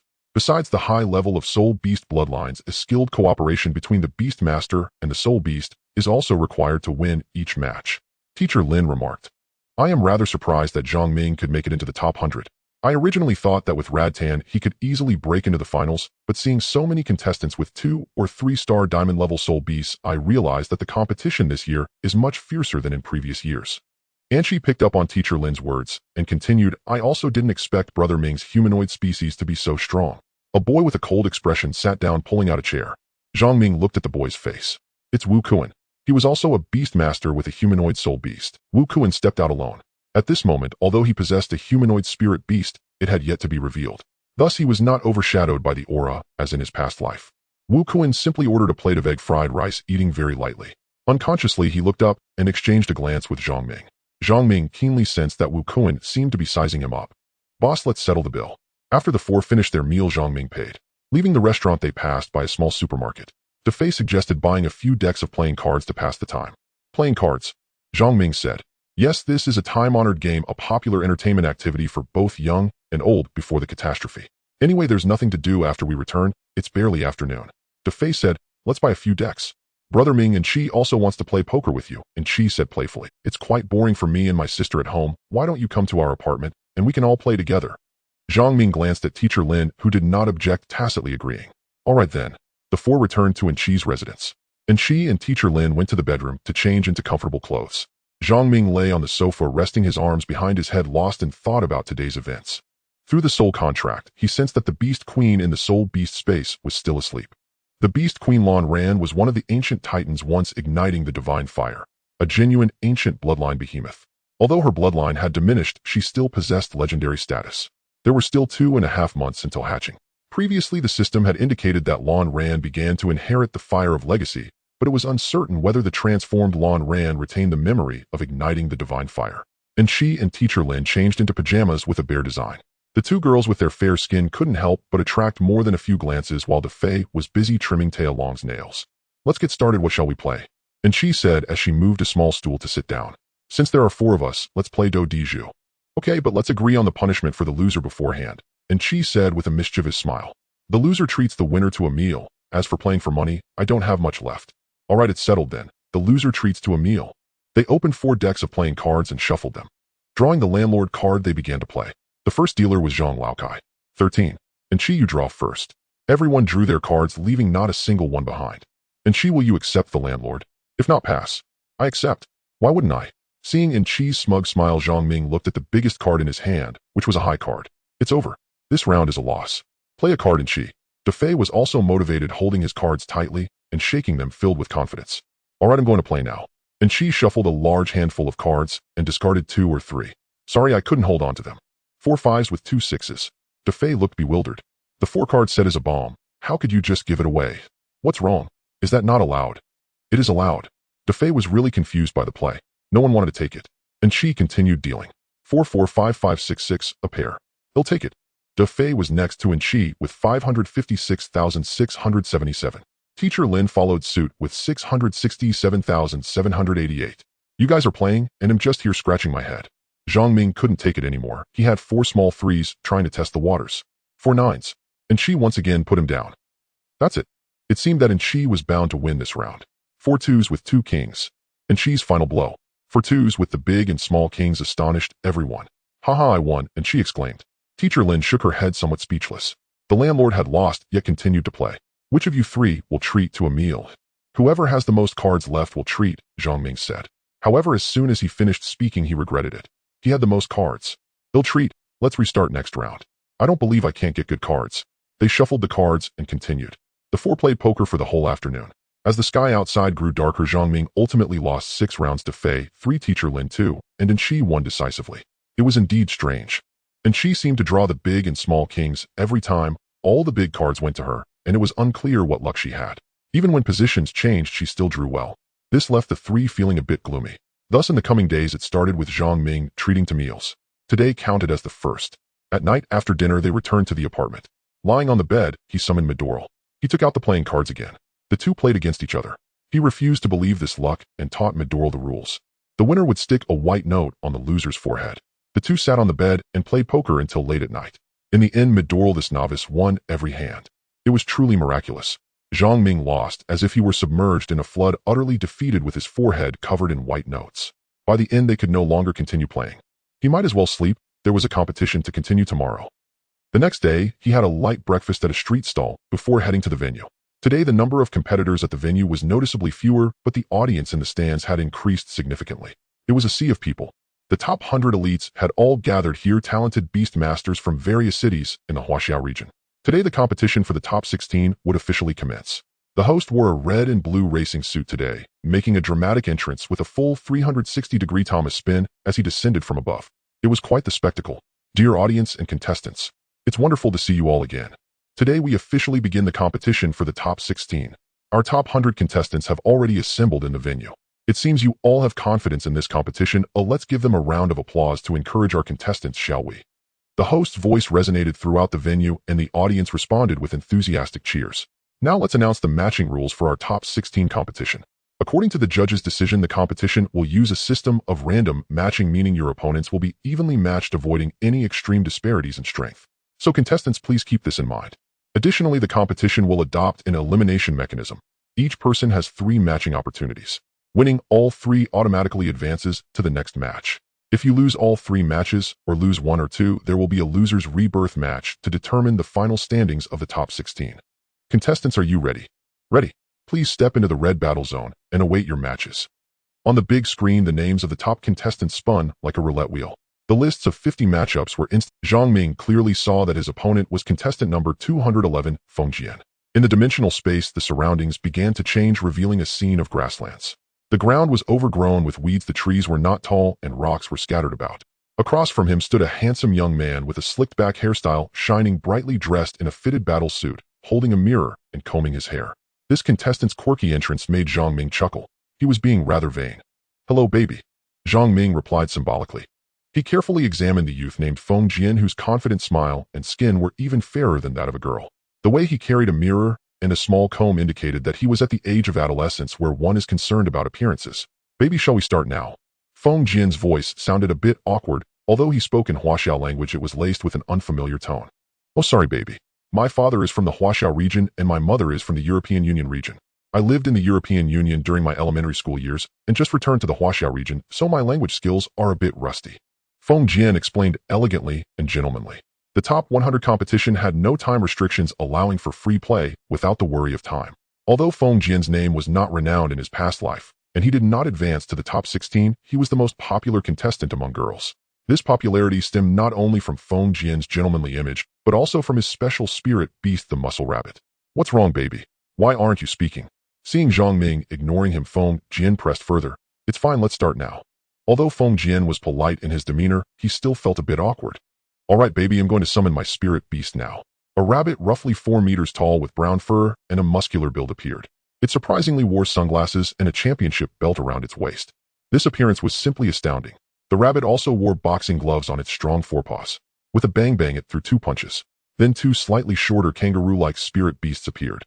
Each dragged a 3-meter-long strong tail, supporting themselves with their tails, while also wearing boxing gloves, standing behind the muscle rabbit, creating a strong gang vibe. Ding, ding, ding, ding. Underground Boxing Championship European Union champion Beaky Rabbit is making its entrance. Feng Jian bent over, tilted his body, and waved his hands continuously, providing live commentary for the muscle rabbit's entrance. Zhang Ming was rendered speechless. What a bizarre scene. Standing behind Beaky Rabbit are my youngest 10-time champion boxers Heisen and Tylon. Feng Jian continued his introduction. After he finished, a roar echoed across the sky as Layden made its entrance, flames splashing all around, igniting a blazing fire. Layden spread its wings, which were over 10 meters long, instantly awing Feng Jian. Some scenes might seem impressive through video, but nothing compares to witnessing it live. Wrapped in flames, Layden ascended into the sky. The roaring hot wind rushed towards him, embodying the majesty of a king, bearing down on the 3 spirit beasts, filling them with fighting spirit. That's your wyvern spirit beast, it's indeed impressive. Feng Jian gazed at Layden with starry eyes, looking utterly enchanted. Bang!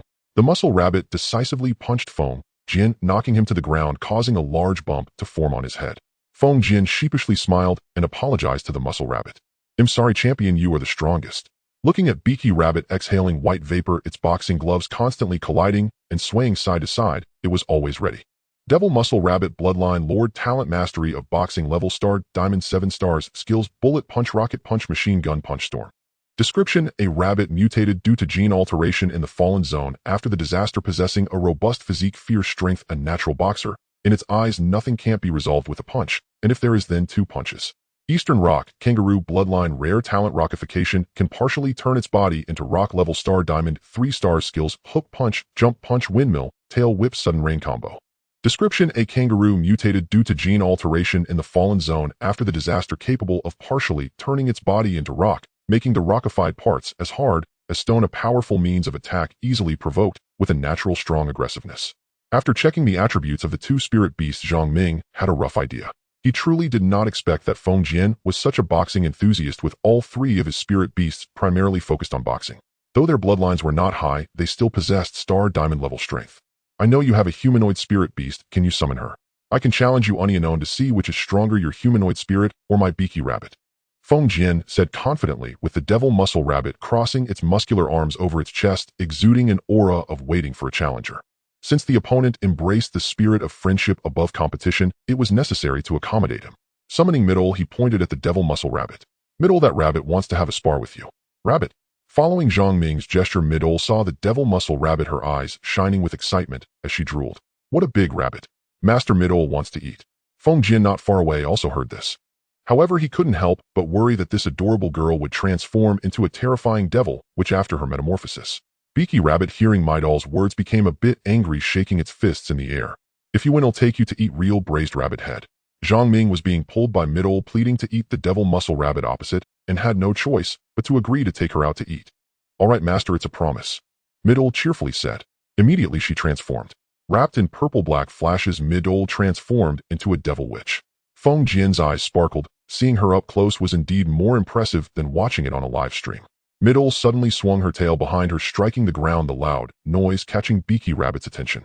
Beaky Rabbit leaned forward, adopting an attacking stance, while the other two kangaroo spirit beasts flanked it, preparing for a 3-0. Hyzen and Tylon, you two wait for a bit. Let Beaky Rabbit go first. Feng Jian instructed the other two spirit beasts. Beaky Rabbit took off its sunglasses, its solid muscles bulging. Mid-ol merely glanced, a wicked smile spreading across her face as she cracked her claws, producing a crisp sound. Slowly walking forward, she said, "No need to come one by one, you three can come at me together." Mid-ol teased, extending a finger enticingly. Faced with Mid-ol's provocation, Hyzen and Tylon could hardly tolerate it. Their primal instincts compelled them to snap their tails to the ground, swinging their fists as they charged forward. Mid-ol suddenly raised her leg, her long thigh delivering a swift kick. Boom. Hyzen saw stars, feeling dizzy, his tongue out as he lay under a big tree. Feng Jian was dumbfounded. "Oh, baby, are you okay?" Feng Jian shouted as he ran towards the fallen He Sun. Mi Duo Lu continued to move forward. Seeing his companion down, Tai Long hesitated for a moment, but resolutely charged ahead. The massive tail suddenly lashed out. The body rolled like a cannonball, crashing towards Mi Duo Lu. Mi Duo Lu smiled slightly, gathering purple-black energy in his right claw. A dark torrent erupted directly, sending Tai Long flying. "You lack martial ethics. We agreed on a boxing match," Feng Jian said angrily. "Is that so, little friend?" Before Zhang Ming could speak, Mi Duo Lu had already vanished from the spot. Lowering her stance, she threw a powerful punch. The head of the devil muscle rabbit was clearly deformed and was sent flying by a single blow. Sent to the sky. Feng Jian was truly dumbfounded this time. In front of this monstrous humanoid creature, he had no ability to counterattack. How could anyone be this strong? Mi Duo Lu proved her immense strength time and again with her abilities, far from mere boasting. Outside the arena, the audience erupted in excitement, especially when they witnessed Mi Duo Lu's powerful kicks and punches. The cheers drowned out the voices of other supporters. The audience loved watching this kind of overwhelming display of dominance in a live broadcast. "Will you surrender yourself, or shall I come over?" Zhang Ming said gently. "I'll surrender myself, baby. Your spirit beast is truly powerful. I knew from the moment I encountered you that I had no hope of winning. I just wanted to see how big the gap is between the Beaky Rabbit and your spirit beast. Now I realize the gap is too vast, baby." Feng Jian said with a wry smile, then pressed down on his badge. "Contestant number 17 wins and advances. Please continue to wait for matching with the next contestant." A mechanical voice announced, and Zhang Ming recalled Mi Duo Lu to avoid wasting spirit power. In the top 100 competition, only by winning all 3 matches would one qualify to contend for a place in the top 10. Winning all 3 matches only provides a chance to enter the top 16. Therefore, Zhang Ming must win all his matches. To be honest, the opponent in the first match is somewhat weaker. After all, the system evaluation is based on the Beast Master level and the Spirit Beast level. Zhang Ming as a Beast Master has a Star Diamond level and 2 Golden level Spirit Beasts matched against 3 Star Diamond level opponents. From the data alone, they are much stronger than Zhang Ming. But who could rival Mi Duo Lu's monstrous strength? In the pitch-black dimensional space, a large screen appeared overhead.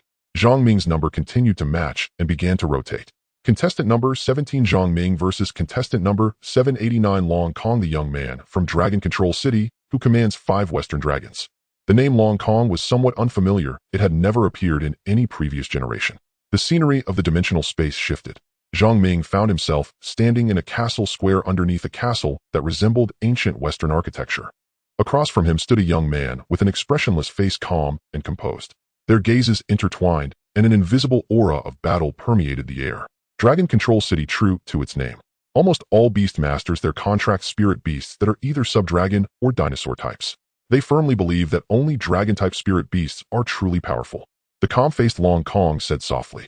"Long Kong, Zhang Ming, your humanoid species is strong, but you are not my match." Long Kong's words were delivered in an extremely flat tone, devoid of any arrogance or mockery, as if stating a very ordinary fact. "How would you know without trying?" Zhang Ming responded. "Let's begin. Name Long Kong. Age 18. Level Beast Master 7 stars. Soul Quality S. Soul Ability Dragon Language, Spell Control. Spirit Beasts 5. Having scanned Long Kong's information, one couldn't help but acknowledge his strength. Especially with his Shrank Ability Dragon Language spell. It is on par with the Black Speech spell, possessing equally bizarre powers. Dragon Language Spell Control. By uttering the dragon language, one can communicate with the dragon race and manipulate nearby elements as a means of attack. The dragon language, as an ancient and obscure script, is recorded only in ancient texts like those of the Witch Rogue tribe. This script possesses incomprehensible powers capable of triggering mysterious events simply by being recited. This guy's ability is somehow related to dragon language. Zhang Ming secretly thought he had to take this seriously. Immediately, Long Kong moved his mouth slightly and uttered the dragon language. The surrounding space suddenly split open with 5 rifts, and a massive dragon claw emerged from the cracks. 5 massive dragons, each nearly 20 meters long, roared and stood before Long Kong. Greedy red dragon, emerald green dragon, frost white dragon, bipedal blue dragon, amethyst, flying dragon. 5 dragons of various colors made their entrance. In an instant, the audience outside erupted. Supporters from Dragon Control City waved flags to cheer. These are sub-dragon type spirit beasts representing Dragon Control City. Greedy red dragon, bloodline perfect, talent greedy flame, level king, 1-star skills, red dragon breath, flying strike, battle gyroscope, dragon roar. Description: a sub-dragon giant from Dragon Valley possessing a powerful bloodline and massive body grants it destructive power. As a dragon race inheriting the will of the dragons, it has spent its life fighting against the Black Dragon King. King level perfect bloodline. Although it is only King 1-star, the combined power of 5 King level giant dragon spirit beasts is sufficient to rival the peak combat strength of King level. Moreover, these 5 giant dragon spirit beasts each have different talents. The other 4 specialize in poison, frost, melee, and defense. Worry crept into Zhang Ming's heart as he wondered if Mi Duo Lu could defeat them one by one. He summoned, Master. Leighton roared at the 5 giant dragons from the sky. Although he is a winged dragon, the pressure from his epic bloodline was enough to make the 5 giant dragons sense his extraordinary nature. The eyes of the demon opened. The eye of desire. Long Kong stood still, his pupils turning amber, and the 5 giant dragons gasped, seemingly noticing something unusual about Long Kong. 5 beams of various colors fell upon Long Kong, and with a flash of light, it seemed like there was dragon language murmuring. Long Kong's expression cleared. The eye of desire was isolated by this layer of light. Zhang Ming had a premonition in his heart that the eyes of the demon might not work. Long Kong smiled slightly, jumped onto the greedy red dragon, and waved his wings, looking down from above. I told you your humanoid species is no match for the dragons. Zhang Ming smiled, but did not respond. Mi Duo Lu transformed. A purple-black light enveloped Mi Duo Lu, and as soon as the Satan which appeared, she vanished from the spot, her speed astonishing. 2 spheres of violent energy collided with the head of the greedy red dragon. Boom! Followed by a loud explosion. The greedy red dragon's gaze was icy, showing no sign of evasion, while the other 4 dragons seized the opportunity and immediately unleashed their breath. Poisonous breath. Frost breath. A flurry of purple crystal spikes shot forward. The bipedal blue dragon also appeared before Mi Duo Lu, extending its claws to grasp at her. Midor was firmly grasped by the sharp claws of the 2-legged blue dragon. At the same time, the other 4 dragons coordinated their attacks, unleashing several breaths directly at Midor. Midor struggled desperately to break free, but his hands were bound by the dragon's claws, rendering him powerless. A wave of dragon breath surged forth. Long Kong displayed a radiant smile, as if everything was anticipated. If you surrender now, I might consider sparing your soul beast. The rules of the competition do not state that soul beasts cannot be killed. Long Kong's tone was flat, yet it carried an underlying threat. Midor continued to struggle, but was firmly pinned down by the blue dragon. Suddenly, Midor opened his mouth. A sphere of purple-black energy unexpectedly shot out from his mouth, striking the blue dragon's face. The intense flames caused the blue dragon to feel pain, yet it did not loosen its grip. Midor smiled wickedly, licking his lips. Just a bunch of bugs from Dragon Valley.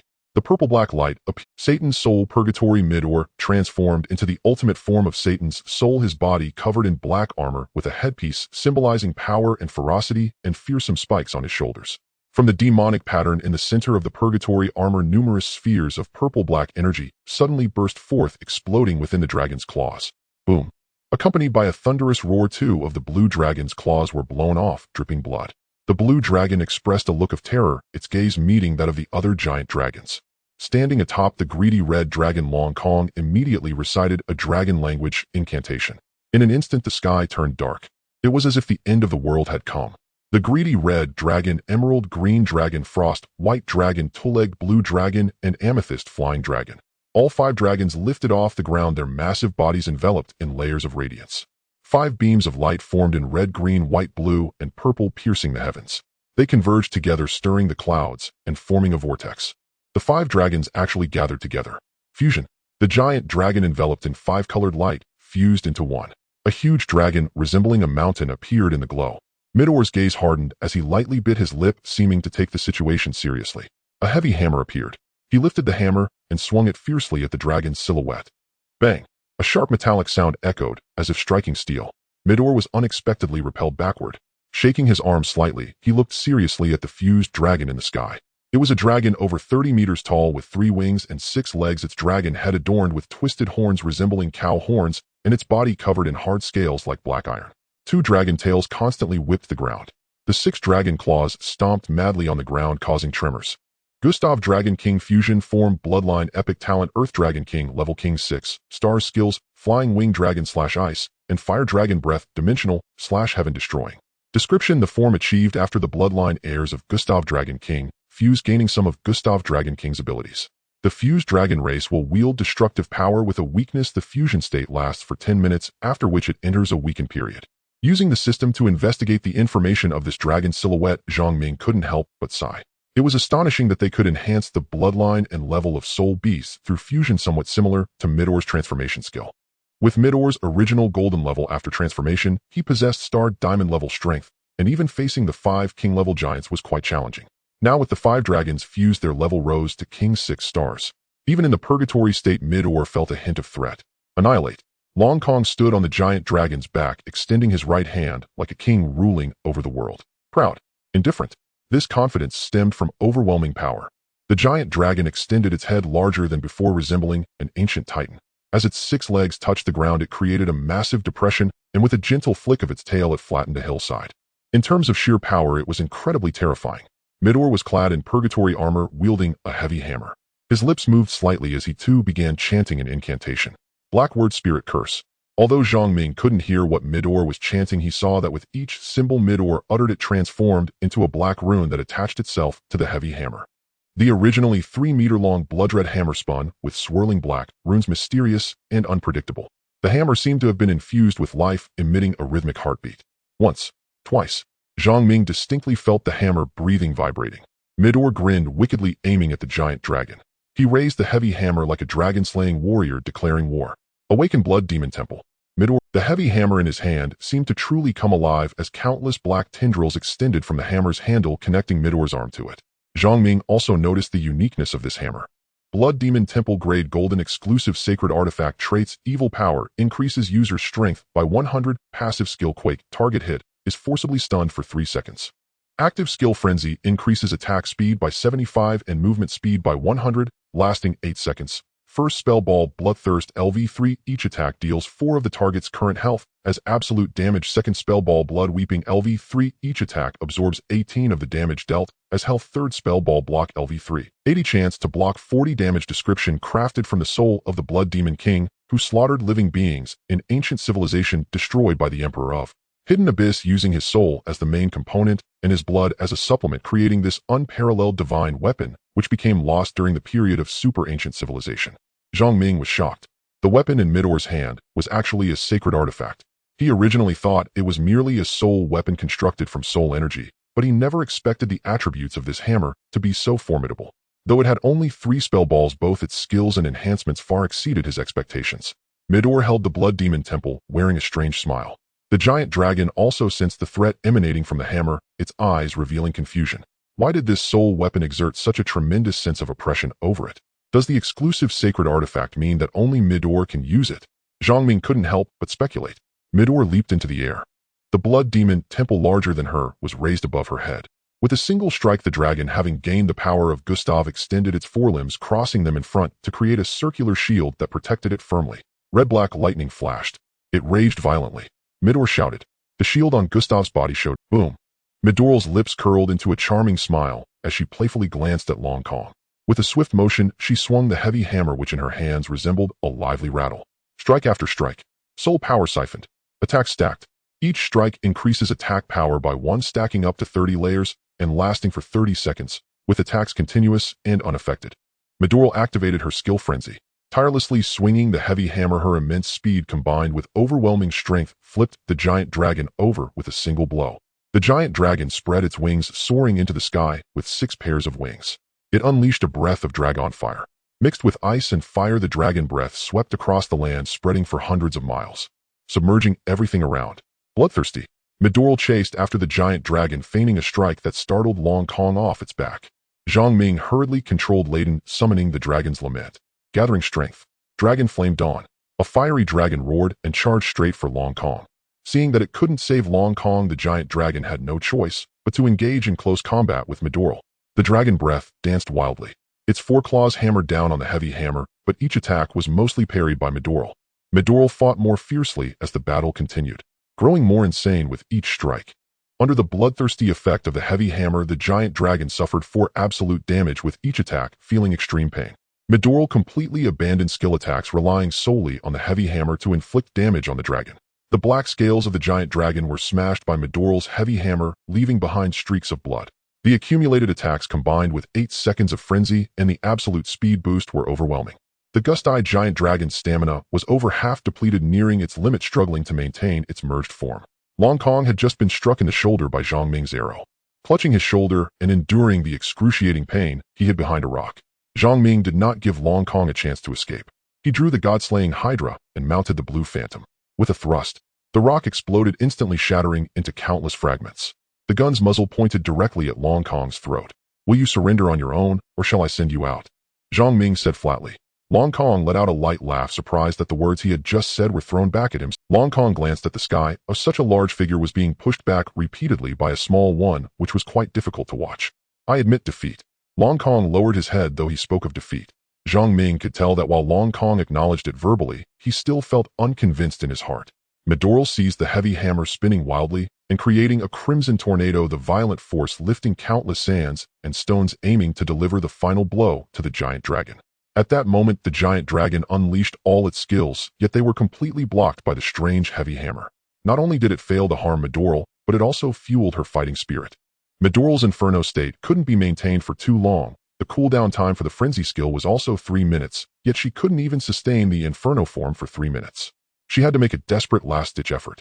Just as Zhang Ming reached out to press Long Kong's badge, Long Kong suddenly had a sharp glint in his eyes and leaped back, throwing out 2 smoke bombs to obscure the vision.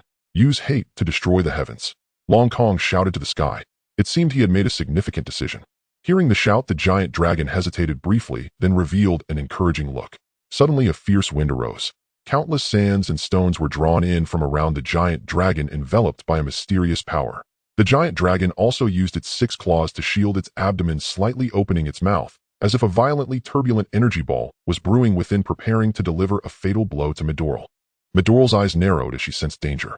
She charged forward with the heavy hammer, ready to end the giant dragon. Having been tricked by the treacherous Long Kong earlier, she felt immense frustration and vowed that even if she couldn't kill him, she would definitely make him suffer. She urged the blue phantom to swiftly pursue Long Kong. With a powerful leap, she tackled him to the ground. Although Long Kong was at the level of a beast master, he was injured in the shoulder and struggled against the blue phantom.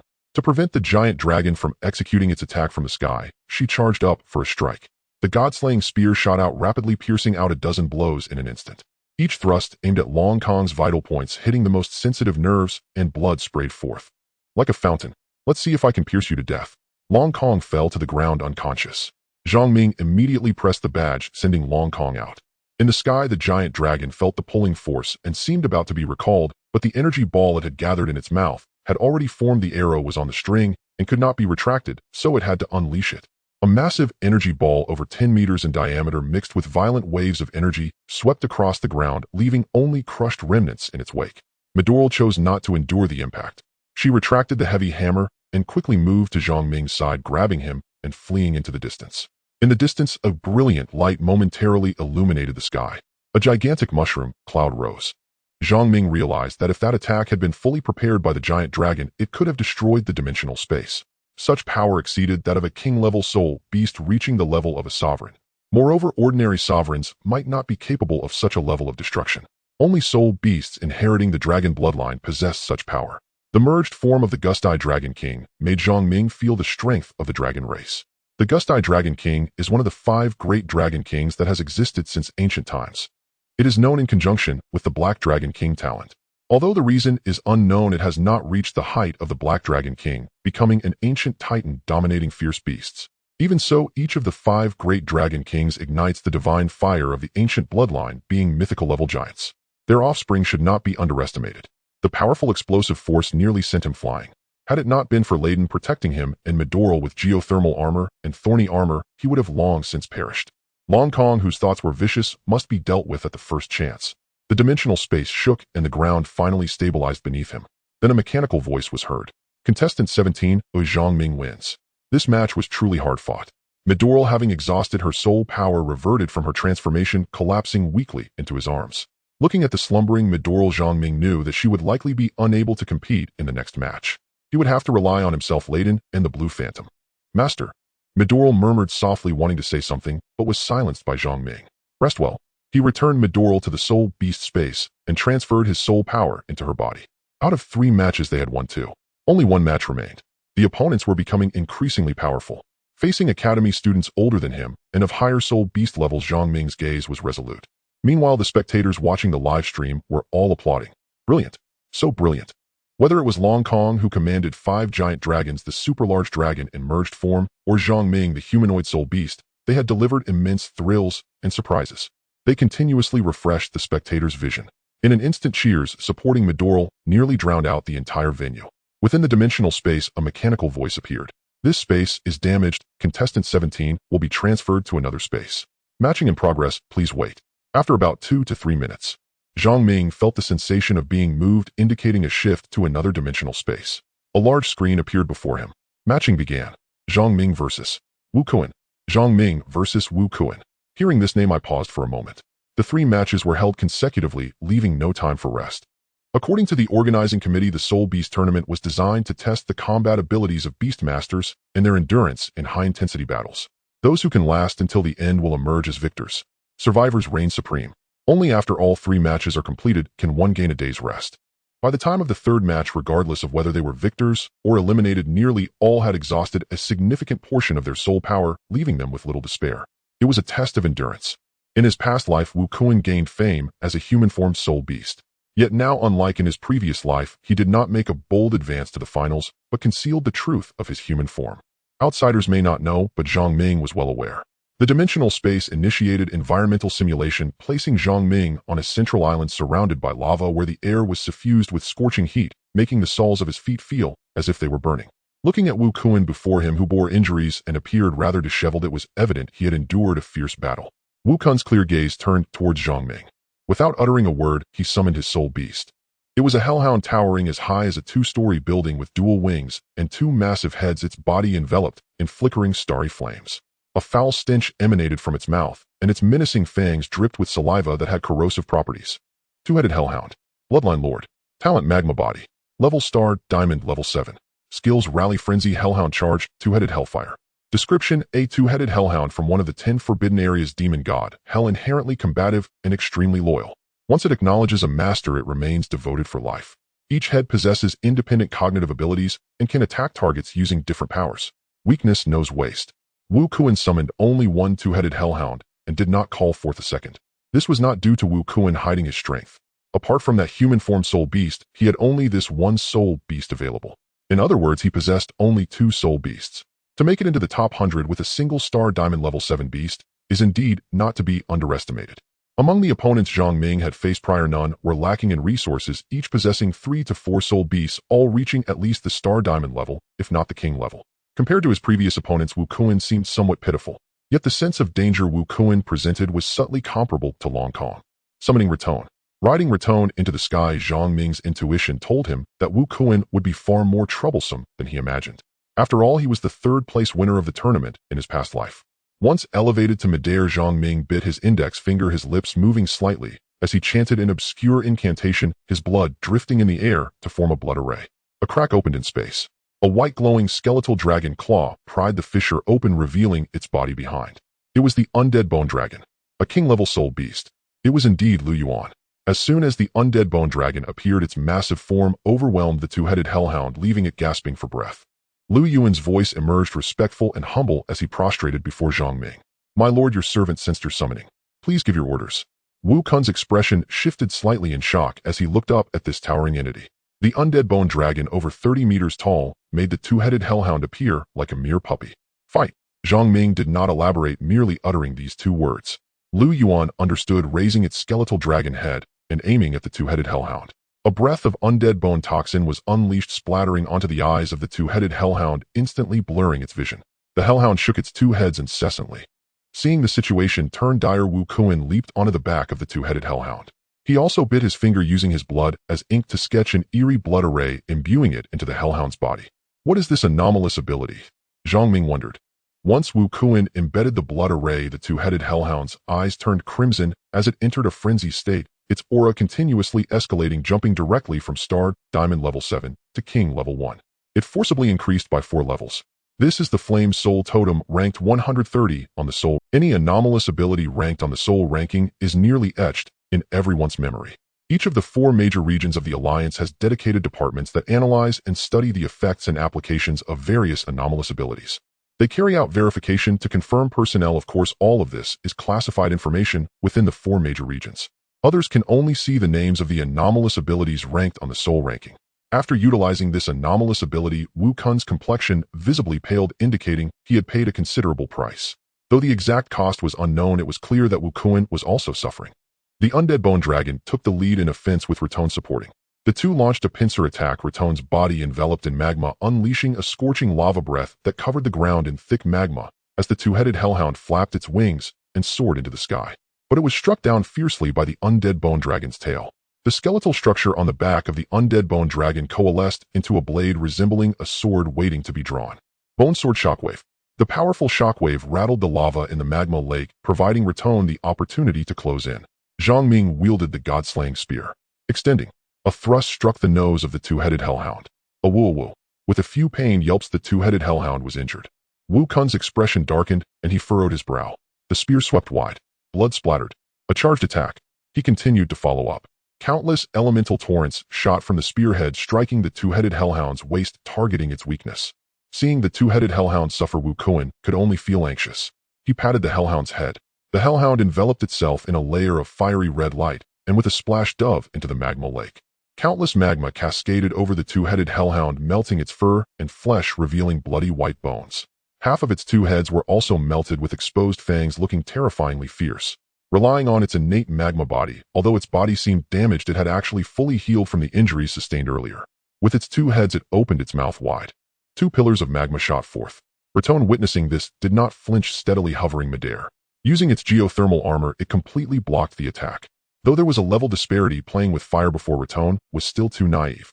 Zhang Ming jumped off Raton, riding on the back of the ghostly blue creature, while Raton dove directly into the magma lake, engaging in close combat with the two-headed hellhound. No matter how the two-headed hellhound bit at Raton, it was shielded by the geothermal armor and thorny armor, sustaining no damage. Raton spread its wings and thrust its head into the hellhound's mouth. A mouthful of magma. 9 fire dragons pierced through the two-headed hellhound's body, and Wu Kun was also rolled into the magma lake.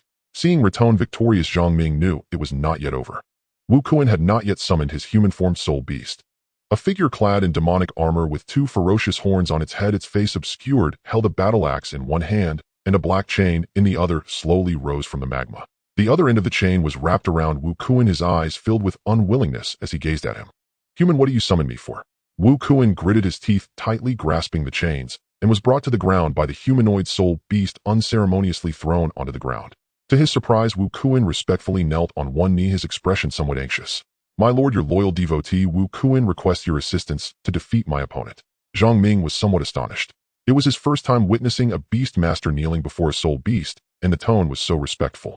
It appeared that the contract between Wu Kun and this humanoid being was not an equal contract. It should be a familiar contract. The so-called familiar contract is when a human offers devotion to a powerful otherworldly being, which could also be a ferocious beast, in exchange for a certain number of times the devotee can act. It is somewhat similar to an employment contract, yet different. An employment contract can be changed at any time, while a familiar contract, once established with a certain entity, cannot be altered. Otherwise, there will be a backlash. It is acceptable. The humanoid being clad in demonic armor spoke with a somewhat grim voice. Half-demon Capricorn bloodline, perfect talent, half-demon body, mastery of dark elements, capable of transformation, manipulation, level king, level 7 stars, skills, dark battle axe, shadow, assault, iron blood, shedding, berserk, shadow legion. Description: a half-demon born from the intersection of human and demon, possessing half the bloodline of a dark demon, originally the captain of the guards of the Kasa kingdom. After being annihilated by demons, he despises his own bloodline. After dying in battle, he was resurrected by demons, and driven by hatred, he cannot serve the demons, and is exiled by the army commander. Weakness: spirit chest. After investigating the information of this humanoid being, Zhang Ming felt a bit puzzled. Half-demon. It should be from the same place as Midol. However, Zhang Ming did not expect that Wu Kun could hide so deeply. A king level 7 star soul beast is enough to dominate the entire competition. The humanoid being fully encased in armor was tall, and its eyes were hidden. The heavy armor was dark and laden with strange patterns, making one feel a sense of awe. Wu Kun retreated behind, hiding at a distance. Covering his chest, a closer look revealed a fist-sized chunk of flesh missing from his chest, blood gushing out. Wu Kuan used a rapid freezing agent to treat himself and sat down beside. Seeing the weak Wu Kuan, Zhang Ming couldn't help but smile. In this battle, although Midol couldn't participate, he still had the Eye of Demons yet to be used. He decided to first meet this humanoid being. After all, Zhang Ming was curious about Midol's origins. The half-demon Capricorn suddenly swung the chains in his hand, binding the two-headed hellhound forcibly, pulling it towards him, leaping onto the back of the hellhound, wielding the battle axe, and unleashing his power. He raised the battle axe high and charged forward. The undead bone dragon Lu Yuan immediately raised a white light to shield Zhang Ming. In an instant, several bone spikes protruded from the skeleton of the undead bone dragon, directly piercing towards the half-demon. The two-headed hellhound was penetrated by the bone spikes, and the half-demon kicked hard, abandoning the hellhound. Bloodlight drifted away. The battle axe struck the skull of the undead bone dragon. Crack.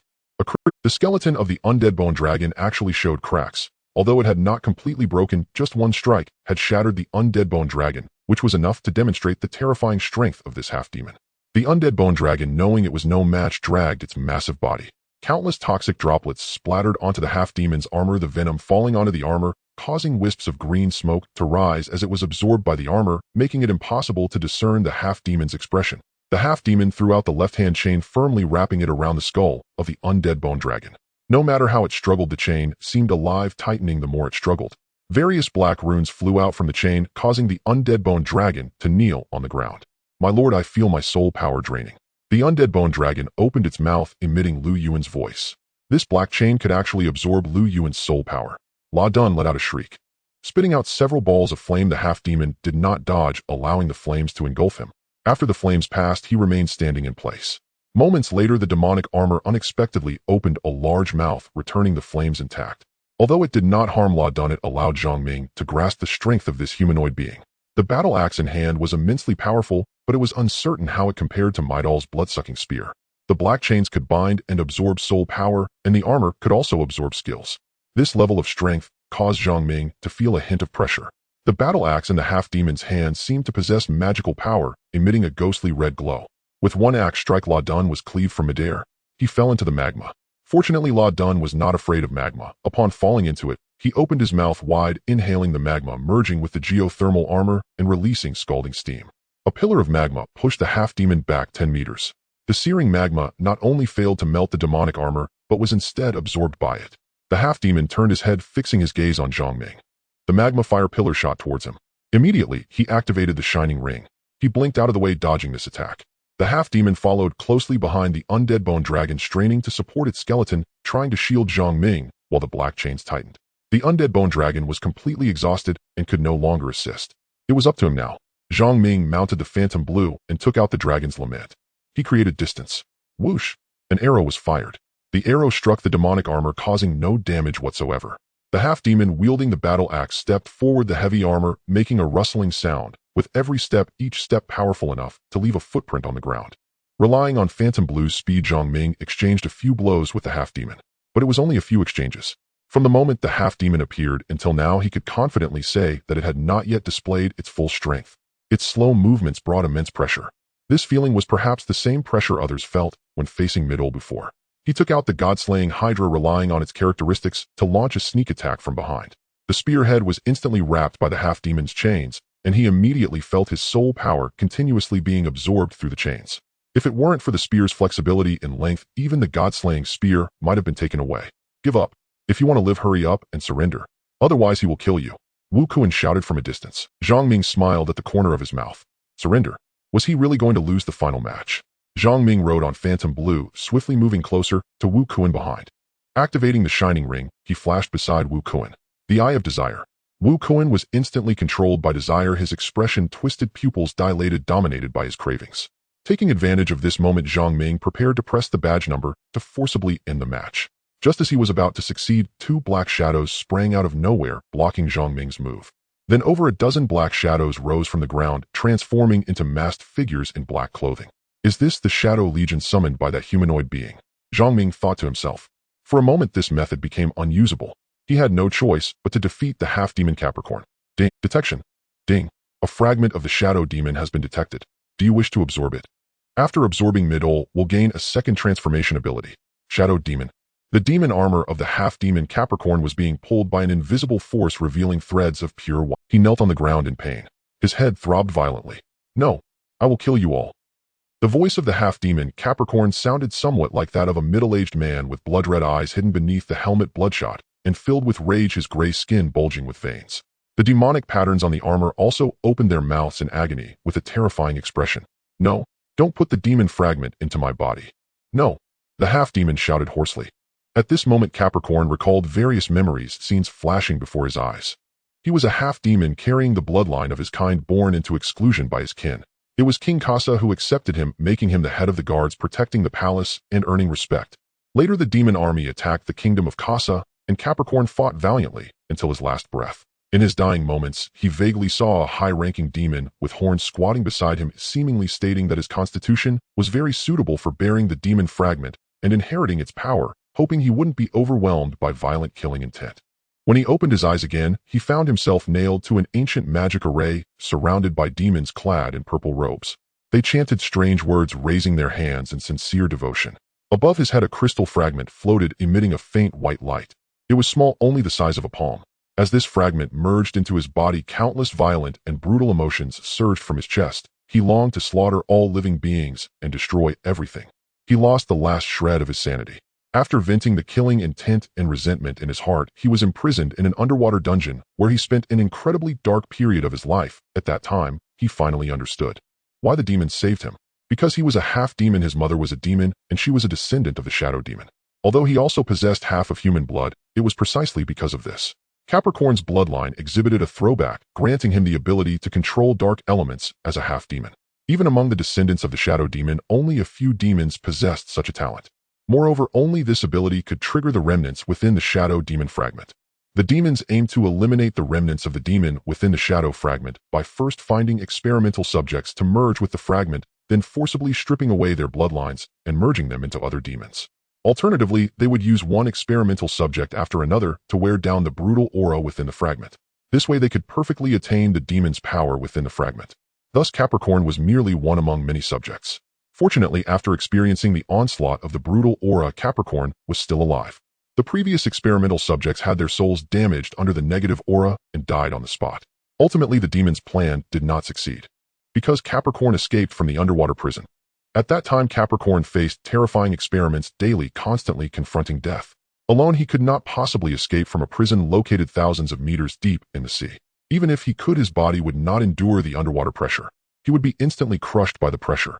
While still imprisoned in that dark, sunless dungeon, a high-ranking sergeant among the demons surprisingly released him. This so-called release was actually banishment into spatial turbulence. Capricorn no longer knew how he ended up. However, the demon fragment within him was not removed. After this, the shadow fragment slowly altered his body, seemingly merging with his flesh, gradually forming the demonic armor that clung tightly to him, along with a battle axe and chains that he could never remove. At the same time, it transformed him into a true powerhouse, while robbing him of his autonomous consciousness. The half-demon Capricorn recalled that terrifying memory, suffering day and night in the underwater prison. His nerves tightened once more, like a barrel of explosives ready to detonate. Zhang Ming also sensed something was wrong and stepped back to create distance. Wu Kuan calmly witnessed all of this. After all, this was not the first time he had seen such a scene, or he wouldn't have been forced to sign a demon contract. I am in so much pain. Kill me. Hurry, kill me. The half-demon Capricorn frantically tore at the armor on his body, trying to remove it. Zhang Ming, seeing his helmet-covered face, had already guessed the unbearable pain and struggle he was enduring. The chains on the skeletal dragon seemed to retract back into the demonic armor due to insufficient soul power. Pure white threads continued to fly into the soul beast space. Zhang Ming quickly summoned Midol, holding her in his arms. Still asleep, Midol let out a soft, comfortable hum. How could this happen? Wu Kuan was somewhat incredulous upon witnessing this scene. The audience outside also widened their eyes, curiously watching this. What happened to the half-demon who had just shocked the audience? Why was he in such pain? The demonic armor on the half-demon Capricorn unexpectedly let out a scream of agony, as if it had a life of its own, peeling away from Capricorn's body, tearing away the bloodied flesh underneath, revealing his stark white bones. Underneath the armor was Capricorn's flesh. Zhang Ming felt a chill run down his spine. The demonic armor completely detached from Capricorn, standing directly in front of him, with the demon's eyes on its chest opening dark as the starry sky, devoid of any brutality or killing intent. It was like staring at the starry sky, prompting deep contemplation and a trance. Zhang Ming fell deeply into it. The bloodied Capricorn, with not a single patch of skin left, lay in agony on the ground, his breath faint, yet a smile appeared at the corner of his mouth. I have finally escaped your control. Upon hearing this, Zhang Ming saw the armor lunge toward him as if intent on adhering to him. Run! The remnants of the demon within the fragment have long since been worn away. This is my heavy desire for revenge that has birthed a new demonic thought. It has been controlling me, influencing my thoughts and actions. Do not let it control you. Capricorn exerted the last bit of his strength to issue a final warning to Zhang Ming. As it lunged toward him, he activated the demon eye. Hell of 7 sins. The demonic armor paused briefly before continuing forward. The demon on the armor revealed a look of satisfaction. Zhang Ming thought it was bad and quickly closed the demon eye. Holding the weak midole in his arms, he jumped onto Leighton, ascending to escape. Wu Kuan had long since ridden his two-headed hellhound far into the magma lake, horrifiedly observing the terrifying armor. The weak midole in his arms opened her eyes and called out to her master. Upon seeing midole, the demonic armor once again displayed a human-like expression, and it was anger. Zhang Ming was unaware of the anomaly within the system backpack.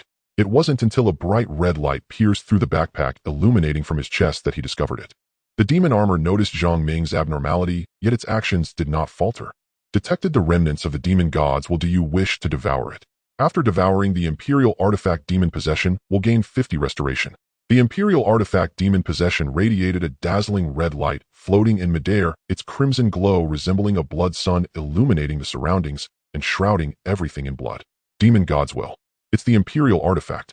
After being illuminated by the blood-red light, the demon armor displayed an expression of extreme fear. In Zhang Ming's arms, Midora bathed in the blood-red light, displaying a look of comfort. Her previously pale and weak face gradually turned tender pink, and she slightly opened her eyes. Who are you? How could he recognize you as his master? The demon armor spoke in a raspy voice filled with disbelief. The sound was somewhat grating, yet still clear. The demon armor seemed very afraid of the demon possession. The two lights clashed against each other, with the flickering black light of the armor contrasting sharply with the blood-red glow. Finally, the demon armor could not withstand it any longer, its strength waning. The blood-red light pounced on the demon armor like a fierce tiger. An intangible yet visible shadow was pulled out from the demon armor. Warning! Warning! Detected the shadow of the demon god's residual, will danger level 5 stars. It's maxed out. Midora quickly jumped down, floating in the air, gently closing her eyes. Muttering incantations, Zhang Ming spread his arms wide. Silver-white scales rapidly covered his body. 2 small horns sprouted from his fair forehead, and his sapphire pupils instantly turned pitch black, as if countless stars were hidden within. Receive! Midora suddenly shouted with determination. The shadow struggled, attempting to break free from the blood-red light, yet was firmly pulled back by the Imperial Artifact. No! Pitiful human, let me go. I am the great shadow demon god. Even the ancient titans must crawl beneath my throne. Jelf, save me. As the shadow's last cry echoed, the Imperial Artifact demon possession absorbed all the surrounding blood-red light in the blink of an eye. The sky cleared instantly, and the demon armor swayed, having lost this fragment of divine will. Falling from midair, Midora finished her incantation, her hands shimmering with multicolored light. A powerful suction force was generated. The demon armor seemed to transform into liquid, flowing into Midora's body through her hands. Midora tilted her head back, eyes closed, a look of bliss on her face. The silver scales covering her body were undergoing bizarre changes, shifting from silver to black, then to gold, fluctuating in color, until only a layer of seemingly hard black scales remained behind her ears and beneath her eyelids, incredibly mystical. Ding! Midora successfully received the Shadow Demon God demon armor. Promotion to Star Diamond, level 1 star. Hearing this prompt, Zhang Ming was somewhat stunned. Originally only a golden level 1 star, Midora, after absorbing the energy of the demon armor, unexpectedly leaped an entire tier to become a Star Diamond level 1 star. This upgrade speed was simply enviable. Ding! Midora unlocked her second transformation skill, Shadow Soul. Shadow Soul. After the Imperial Artifact demon possession absorbed the demon god's residual, while the originally incomplete parts of the armor began to visibly grow, leaving only a fist-sized gap in the chest area, nearly fully restored. Restoration level 90. Just 10 more to go. Zhang Ming couldn't help but feel delighted. He never expected that the humanoid creature summoned by Wu Kuan would bring him such a huge surprise. He originally thought it would take an unknown amount of time to restore the Imperial Artifact, but now it was almost complete. At that time, he would truly be able to don the Imperial Artifact demon possession. After all, this was an Imperial Artifact that even the Shadow Demon God's residual will considered as nourishment to devour. It was truly hard to imagine what kind of power he would possess once he wore it. Midora looked utterly blissful. From a distance, Wu Kuan, hiding in the magma, had a face of shock and fear. At this moment, his emotions were beyond words. Zhang Ming's soul beast was too powerful. It was completely on a different level. Ding! Please reissue your wish. Suddenly remembering he indeed had issued a wish before, which was the Imperial Artifact demon possession, but due to his own arrogance he had exchanged it in the redemption mall, and the wish list had automatically turned into the restoration level of the demon possession. Thus, sometimes triggering a task would reward him with restoration levels. This time, as the restoration level approached completion, the system reminded him again to modify the wish list. He could freely add any item from the redemption mall to the list, and the system would reward him based on task difficulty. Once the cumulative total reached 100%, he would obtain the wished item. After the competition ended, he would go to the Soul Point Redemption Mall to choose. For now, he had to coax the timid Wu Kuan out. The outcome is already clear. Come out, Zhang Ming said flatly.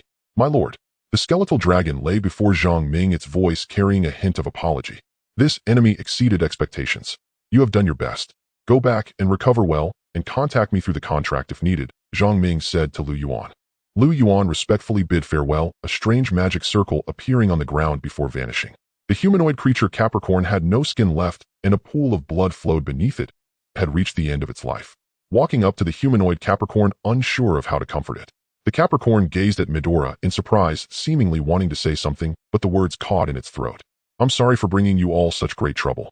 The fragments of the Shadow Demon God are a power coveted even by high-ranking demons. Only those with genuine goodwill in their hearts can remain untainted by evil thoughts. Once evil thoughts arise, the Shadow Gods will re-emerge. This is the unending secret of the Shadow Demon God. The humanoid Capricorn exerted all its strength to tell Zhang Ming everything it knew, hoping he would not fall victim to revenge like it did, blinded by vengeance, and ultimately controlled by the Shadow Gods, while becoming a living corpse, a puppet with no control over its own body. That feeling was as if the soul were trapped within the body, able only to watch but unable to speak. Zhang Ming nodded gently, and Midora stood silently beside him. My lord, I would like to ask you one thing before I die. Speak. As long as I can do it, I will try my best. Regardless, the Capricorn had indirectly helped him. The demon armor not only enabled Midora to unlock her second transformation skill, but also allowed the Imperial artifact to gain substantial restoration levels. The humanoid creature slowly took off a necklace pendant that was stuck to its neck, stained with blood, making it impossible to discern its original form. If possible, please help me deliver this pendant to a woman named Natsusha. Taking the bloodied pendant, holding it in hand, he nodded solemnly. The humanoid Capricorn sighed in relief, smiling as it closed its eyes, its body transforming into crystals that scattered across the universe. The competition is over. Contestant number 17, Zhang Ming, wins. At last it had reached a lull. He exhaled softly, the weight on his chest finally easing. Moments later he was transported out, emerging into the center of the hall. The instant he appeared, the stands erupted in countless cheers. Master of Demons. The crowd cried again, keep going. Upon hearing the shouts, Zhang Ming realized they were calling him. He smiled and waved to the spectators on the platform. De Fei sat astride another fan's shoulders, wildly brandishing an enormous banner that proclaimed how impressive he was. Brother Ming. Incredible. They waited a few minutes within the hall. One after another, the victorious contestants were transported out. The host's voice filled the air, and the giant screen above displayed this round's 3-win competitors. After fierce competition, and by the deliberation of the judging panel, we now announce the results of the first round, the host declared. Any contestant who has won 3 consecutive bouts will advance directly and await the seeding the day after tomorrow. The remaining contestants will compete in the revival matches tomorrow, vying for advancement to join the 3-win competitors in the battle for the championship the day after tomorrow. There are 27 contestants who achieved 3 straight victories. Those who lost a match need not despair. Win in the revival, and you still qualify to enter the top 16 seeding and contest the crown. Now we announce the rankings. These initial placements are determined by the judging panel based on each contestant's overall strength and match footage, fair and impartial. At the words, every contestant in the hall brimmed with renewed confidence. They still had a chance. Zhang Ming found himself curious to see where his performance would place him. The judges' eyes were seasoned and merciless, both the Beastmaster's own level and unique talents, as well as the comprehensive combat appraisal of their soul beasts, would influence the ranking. Now announcing 10th place, Nanzhan. Cheers rose from the audience. Nanzhan from Dongdi City fixed a cold, proud stare. He clearly resented being placed 10th. But the ranking had been decided by the judges. He could only glare helplessly as the next name was called. 9th place, the young man named Wang Yang turned and waved to his supporters, deliberately casting a glance at Nanzhan, as if to flaunt his position, only to be met with Nanzhan's indifferent scorn.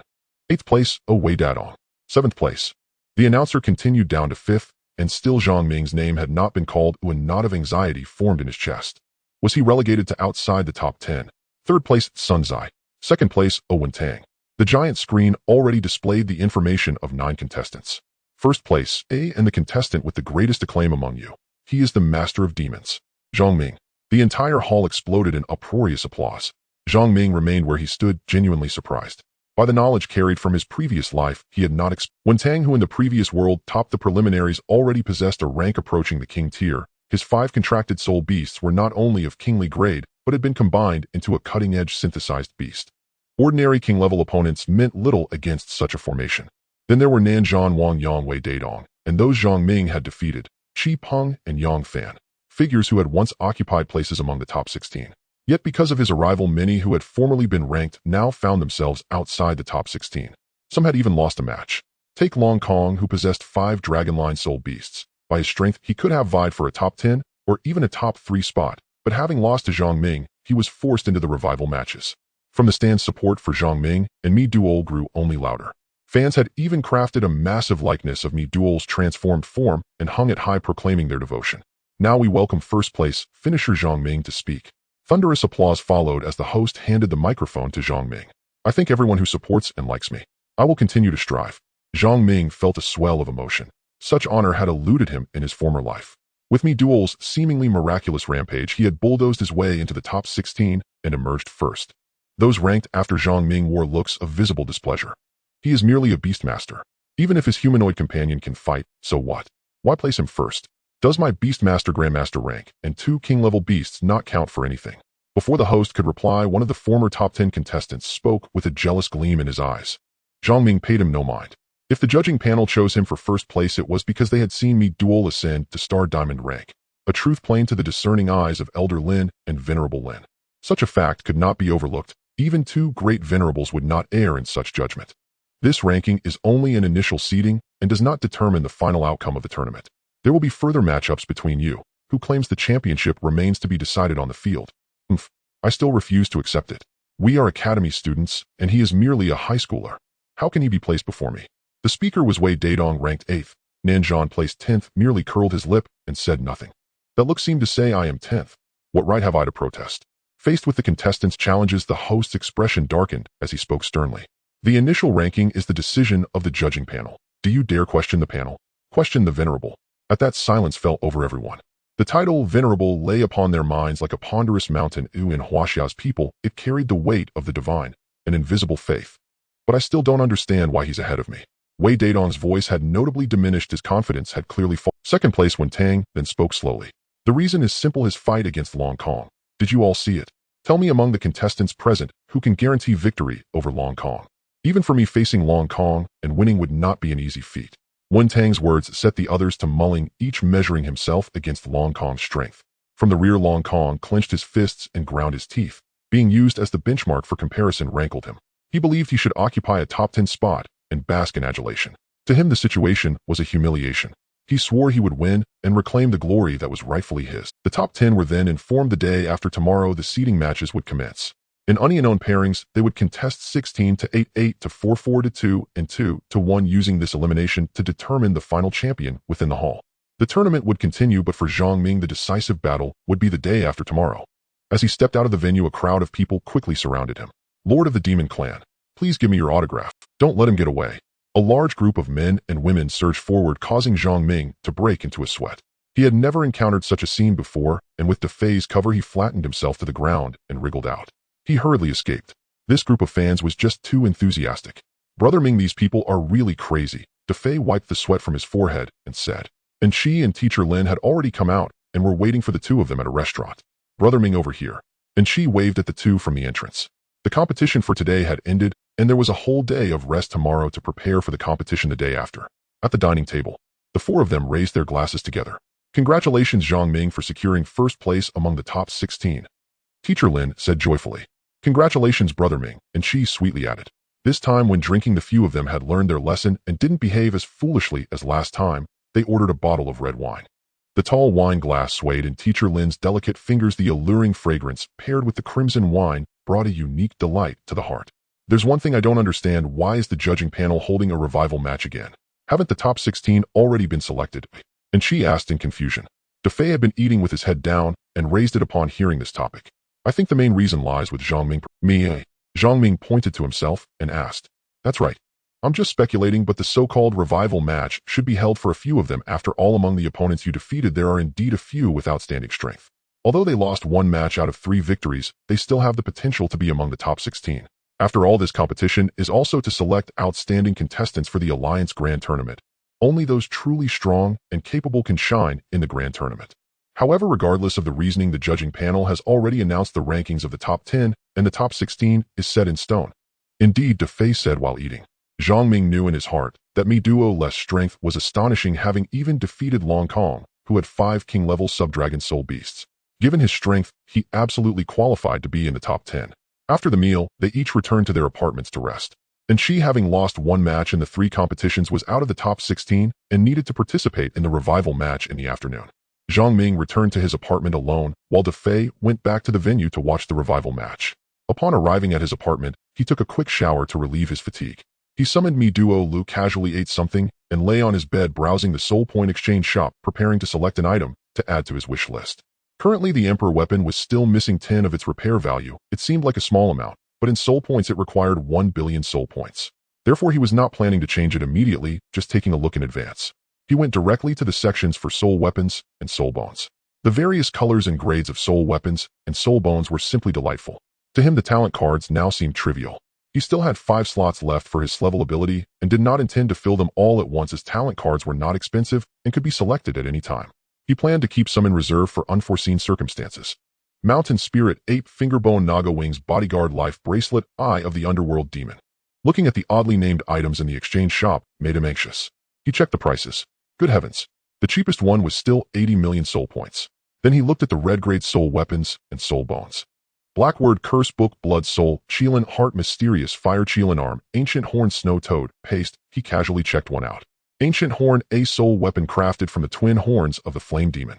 When blown, it can increase the life and armor of allies by 75 and movement speed by 20, lasting for 60 seconds. Qilin Arm, an arm from an ancient beast of the east. Its normal attacks can reduce the target's movement speed by 60 and attack speed by 50, lasting for 12 seconds. Mountain Spirit Ape Fingerbone, a soul bone transformed from the fingerbone of the Overlord level Fierce Beast Mountain Spirit Ape. It can be fused or used as material for soul weapons and enhances one-hand strength after fusion. Naga Wings, the wings of the Naga clan, black and white, symbolizing light and darkness. After fusion, it significantly increases flying speed and comes with a blood-sucking sphere LV3. He looked at the soul points. 300 million soul points. I can't afford it. The Soul Point exchange shop had only unlocked up to the red grade. It seemed there were still 2 more levels not yet opened. Having saved soul points over this period, he had accumulated more than 2 million. However, that was just enough for him to raise his own soul power level. Now both La Dun and Yulan needed to level up and evolve, and his own soul power level also needed improvement. He could only wait until the tournament was over to hunt fierce beasts in the wild to accumulate soul points. He suppressed the desires in his heart and decided to get the last 10 of the Emperor weapon's repair value first. Closing his eyes, he felt drowsy. In his dream, he found himself in Mi Duo-less world, a realm very similar to his own, where fierce beasts existed, yet they were like ants to be slaughtered. This world possessed countless races, each attacking and seizing resources, claiming kingship over others. One night passed without a word. He didn't know what time DeFei returned, or perhaps it was because his nerves had been too tightly strung before. Yet he slept very soundly, wanting to call DeFei for breakfast, but DeFei stubbornly refused to get up. He had no choice but to go downstairs alone for a bite. Boss, I'll have 3 baskets of soup dumplings, please. In the breakfast shop, the diners were discussing the previous day's match. Zhang Ming also heard his name. Did you know someone died in yesterday's revival match? Someone died? I didn't know. Who died? Isn't the rule of the competition that no one should die? Death is a sensitive topic, and even when he acted back then, he didn't dare to act directly in the arena, especially given the backing of the Twilight Group. It was Long Kong who had 5 sub-dragon soul beasts. Hearing this name, Zhang Ming was somewhat surprised. The boy from the Dragon Control City. How did he die? Isn't he quite strong? Even if he lost in the competition, he should have been teleported out by the numbered badge. You might not believe it when I tell you. It was a member of the judging panel, Yang Qi from East Emperor City, who did it. Yang Qi. Isn't he a royal beast master of the titled level? How could he possibly intervene? I told you wouldn't believe it. Zhang Ming truly didn't know about Long Kong's death, and quickly opened the smart wristband on his wrist to check. Indeed. The latest news read: human spy, Long Kong. According to the judgment of the referee group, the contestant Long Kong is actually a descendant of one of the 5 Dragon Kings, the Gust-tailed Dragon King, and is deemed an alien race. Yang Qi from the referee group executed him on the spot. Alien race. The report only released a few images of Long Kong's 5-head sub-dragon spirit beasts merged and a speech from the titled monarch, Yang Qi, with no further details. As for how they discovered and determined this, there was no mention at all. A sense of foreboding rose in Zhang Ming's heart, The holding of this resurrection match must have been intentional by the referee group, but he couldn't fathom their underlying motives. Perhaps only those in that position could see further. Zhang Ming felt a tinge of regret over Long Kong's death. Had he not been an alien, he might have become a powerful beastmaster paving the way for humanity in the future. What a pity. But Long Kong's true identity as a descendant of the Gust-tailed Dragon King means he must have dragon blood flowing through him. Similar to that half-demon situation. No wonder his talent was in dragon language spells, enabling him to recite dragon speech fluently. After all, the ancient titan, the Black Dragon King Talon, is one of the 5 Dragon Kings, and the relationship between humans and dragons is far from harmonious. In his past life, the Black Dragon King Talon frequently launched attacks with his dragon kin. Anyone associated with the dragon race was treated with extreme caution by the higher-ups of Huaxia, who upheld the principle of better to mistakenly kill 1,000 than let one escape. Currently, the human living areas are protected by the power of the spirit list, preventing ancient titans from invading. If they wanted to enter, they could only appear in a fragmented form, significantly weakening their strength. Only the ferocious beasts below occasionally caused disturbances. Ancient titan beasts would only attack nearby human cities like they did last time with Jiula, merely to remind humans of their existence. However, Zhang Ming still believed that Long Kong's death concealed secrets beyond his view. After pondering for a while, he decided to let go of his unnecessary worries. The referee group was backed by 2 esteemed figures, Lin Zun and Lin Lao, as well as Yi Lao, a master of soul devices. Even if someone had the intent to cause trouble, they would need to consider whether they could make it back alive. Moreover, most of Huaxia's elite armed forces are currently concentrated in Dragon City. They even deployed 2 of the latest aerospace aircraft carriers to guard the skies.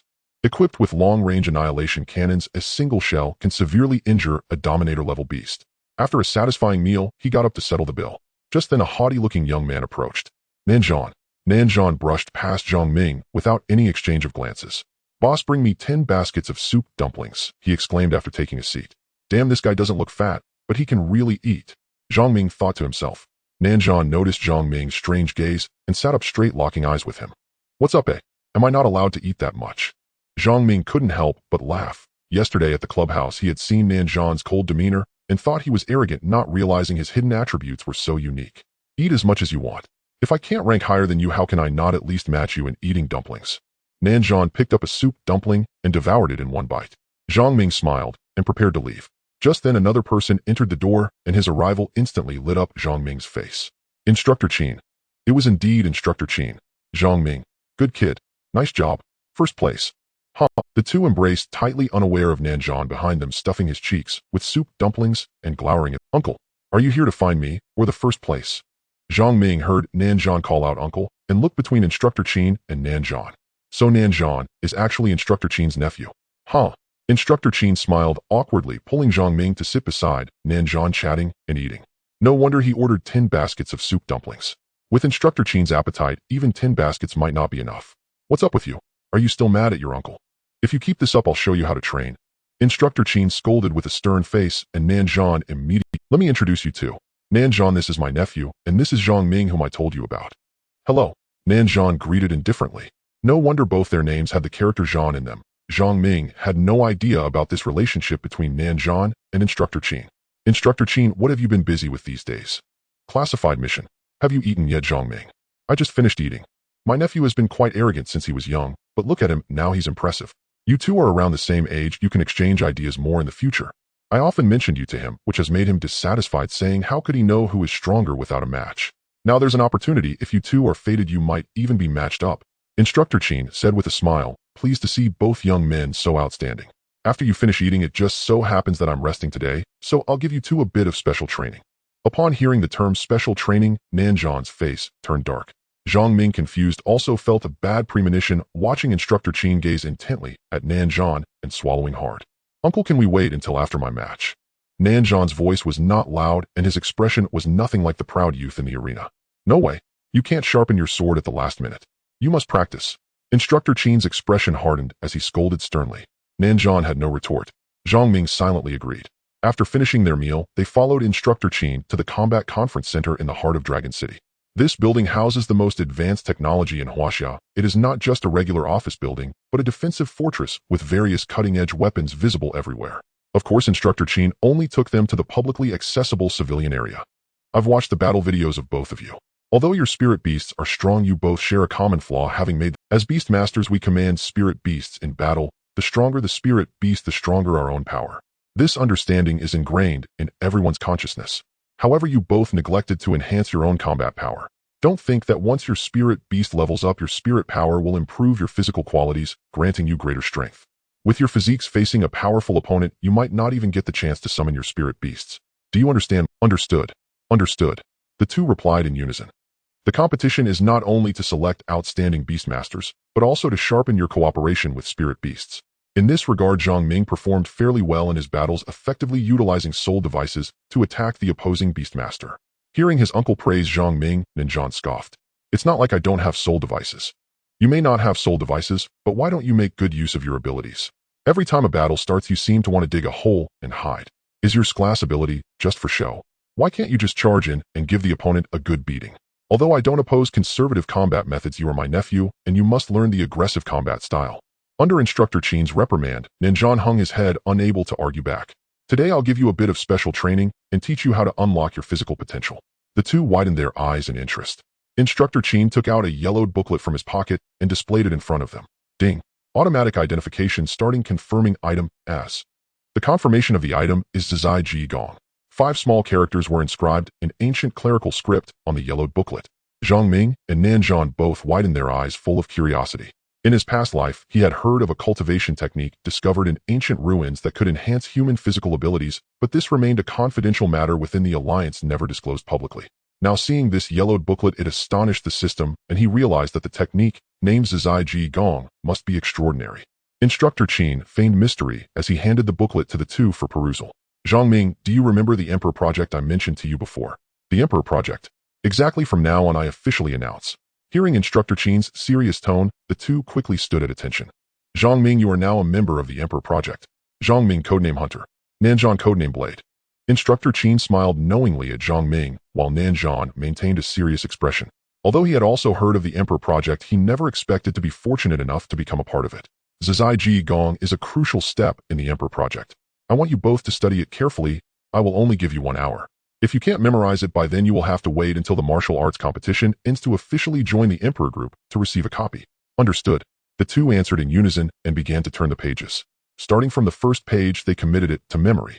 There were not only texts but also diagrams of the human body marking every acupuncture point and how to utilize one's energy. Profoundly mysterious. Zhang Ming activated his demon eye and began to read rapidly. As the pages turned slowly, the demon eye scanned each one like a scanner. Nanzhan was amazed as he noted down the 3rd page, while Zhang Ming had already finished the entire booklet. Although the booklet had only a few pages, just over 10, and could be forcibly memorized with the sole power of a beastmaster, this was the first time Nanzhan had seen such speed. It truly astonished him. Instructor Qin, I have memorized it all. Zhang Ming's mind was replaying the cultivation methods of Zizai Ji Gong as if imprinted in his heart, and he could apply it with a little comprehension. Then let me quiz you, how many layers are there in Zizai Ji Gong? There are 4 stages in total. Oh, then tell me about these 4 stages. All right. Seeing Zhang Ming full of confidence, Nanzhan stopped memorizing, quite shocked.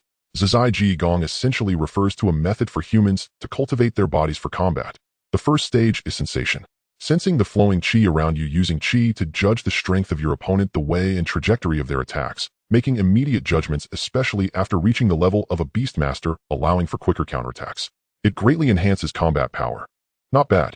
What about the second stage? Instructor Qin crossed his arms, nodding quietly. The second stage, the appearance will change, relying on various parts of the body for reflexive actions, without any thought from the brain, maximizing movement speed and reaction capability, separating body and consciousness, enabling parts of oneself to perceive surrounding dangers and act beyond instinct. Achieving the second stage of Zizai allows one to confront king-level ferocious beasts. The third stage is Ji. This stage, to be precise, refers to a state. Everyone's Ji is different, so it cannot be overly explained. The final stage is Yushin. Reaching this final stage in ancient Chinese terms is the unity of heaven and man, where body and mind merge with the universe. The descriptions and the techniques are also quite vague. Accurately speaking, it is a realm. You are correct, Instructor Qin praised. Overall, being able to cultivate the first stage of Zizai Ji Gong is already the limit for most people. Those who can cultivate to the second stage are even rarer than phoenix feathers and unicorn horns. The early stages of Zizai Ji Gong focus on physical cultivation. From the second stage onward, it emphasizes the realm, which is too abstract, invisible, and intangible, nowhere to be found. Unlike soul power levels that automatically awaken abilities, it relies solely on comprehension. However, historical records indicate that all beast masters who cultivate Zizai Ji Gong have combat power that surpasses ordinary beast masters. So you both must practice diligently. Instructor Qin, what stage are you currently cultivating? Zhang Ming asked, with Nanzhan also looking at Instructor Qin curiously. I have just entered the second stage Zizai. Each time I use it, my appearance changes, but I can only maintain it for a short time due to the significant drain on my spiritual energy. Can you show us? Sure. Instructor Qin took a few steps back. Suddenly, a burst of energy, an immense aura surged forth, and Instructor Qin's hair and pupils turned entirely silver, quite remarkable. It seemed as if he was enveloped in a layer of radiant light. In the state of Zizai, Instructor Qin moved at incredible speed, his figure disappearing like a specter, and with a heavy punch he shattered a boulder in the training hall. Within the training hall there were infrared nets. Instructor Qin navigated through them with agile steps and a nimble posture, moving swiftly, much to the amazement of the two. With a sudden burst of energy from his feet, Instructor Qin actually flew into the air. This is also one of the advantages of Zizai Ji Gong, it allows for brief levitation. Then Instructor Qin deactivated Zizai Ji Gong and gently descended, saying, although Zizai Ji Gong has 4 stages, each stage is further divided into entry, minor accomplishment, major accomplishment, and perfection. I have just entered the second stage. The physical burden is quite significant. I can only use it as a trump card in critical moments. As Instructor Qin spoke, both nodded in agreement. In any case, Zizai Ji Gong as a cultivation technique passed down from ancient times indeed opened a door to them that they had never seen before. Since the appearance of the soul-ranking humans awakened their soul talents and became beast masters. They had long neglected the cultivation of their physical bodies, relying entirely on the enhancement of soul power after raising their beastmaster rank, but in battles alongside soul beasts, humans were only in a passive defensive position. After all, the crux of being a beastmaster lies with the human. Only as long as the human is alive, the soul beast exists. If the human dies, the soul beast automatically returns to the soul beast space, causing that space to collapse and disappear, erasing everything. The reason why the 4 major districts of the Alliance are dedicated to developing black technology equipment is to address this shortcoming. Whether it's soul tools or soul bones, they are all meant to enhance human power, offering greater protection during future battles against ferocious beasts, minimizing harm. You two will meditate here today, and I will guide you. First, feel the presence of Qi. Once you have grasped the first stage, you will be able to cultivate independently afterward. After Instructor Qin finished speaking, he guided the two hand in hand to begin their cultivation. Zhang Ming and Nanzhan closed their eyes, sitting quietly following the methods of Zizai Ji Gong to sense the Qi around them. As soon as he entered the meditative state, the method of the Zizai Ji Gong began to operate within his body on its own. It seemed as if an invisible force was slowly circulating. In that moment, all 5 senses and 6 perceptions were fully awakened. Although his eyes were closed, he could clearly sense the Qi flowing through the air. The Qi of Instructor Qin, the Qi of Nanzhan, and various forms of Qi wafting through the air, formless and elusive, yet so distinctly clear.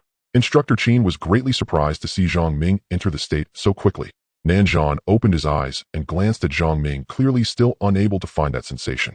Instructor Qin was very pleased with Zhang Ming's performance. Being able to perceive Qi in such a short time was truly a sign of exceptional talent.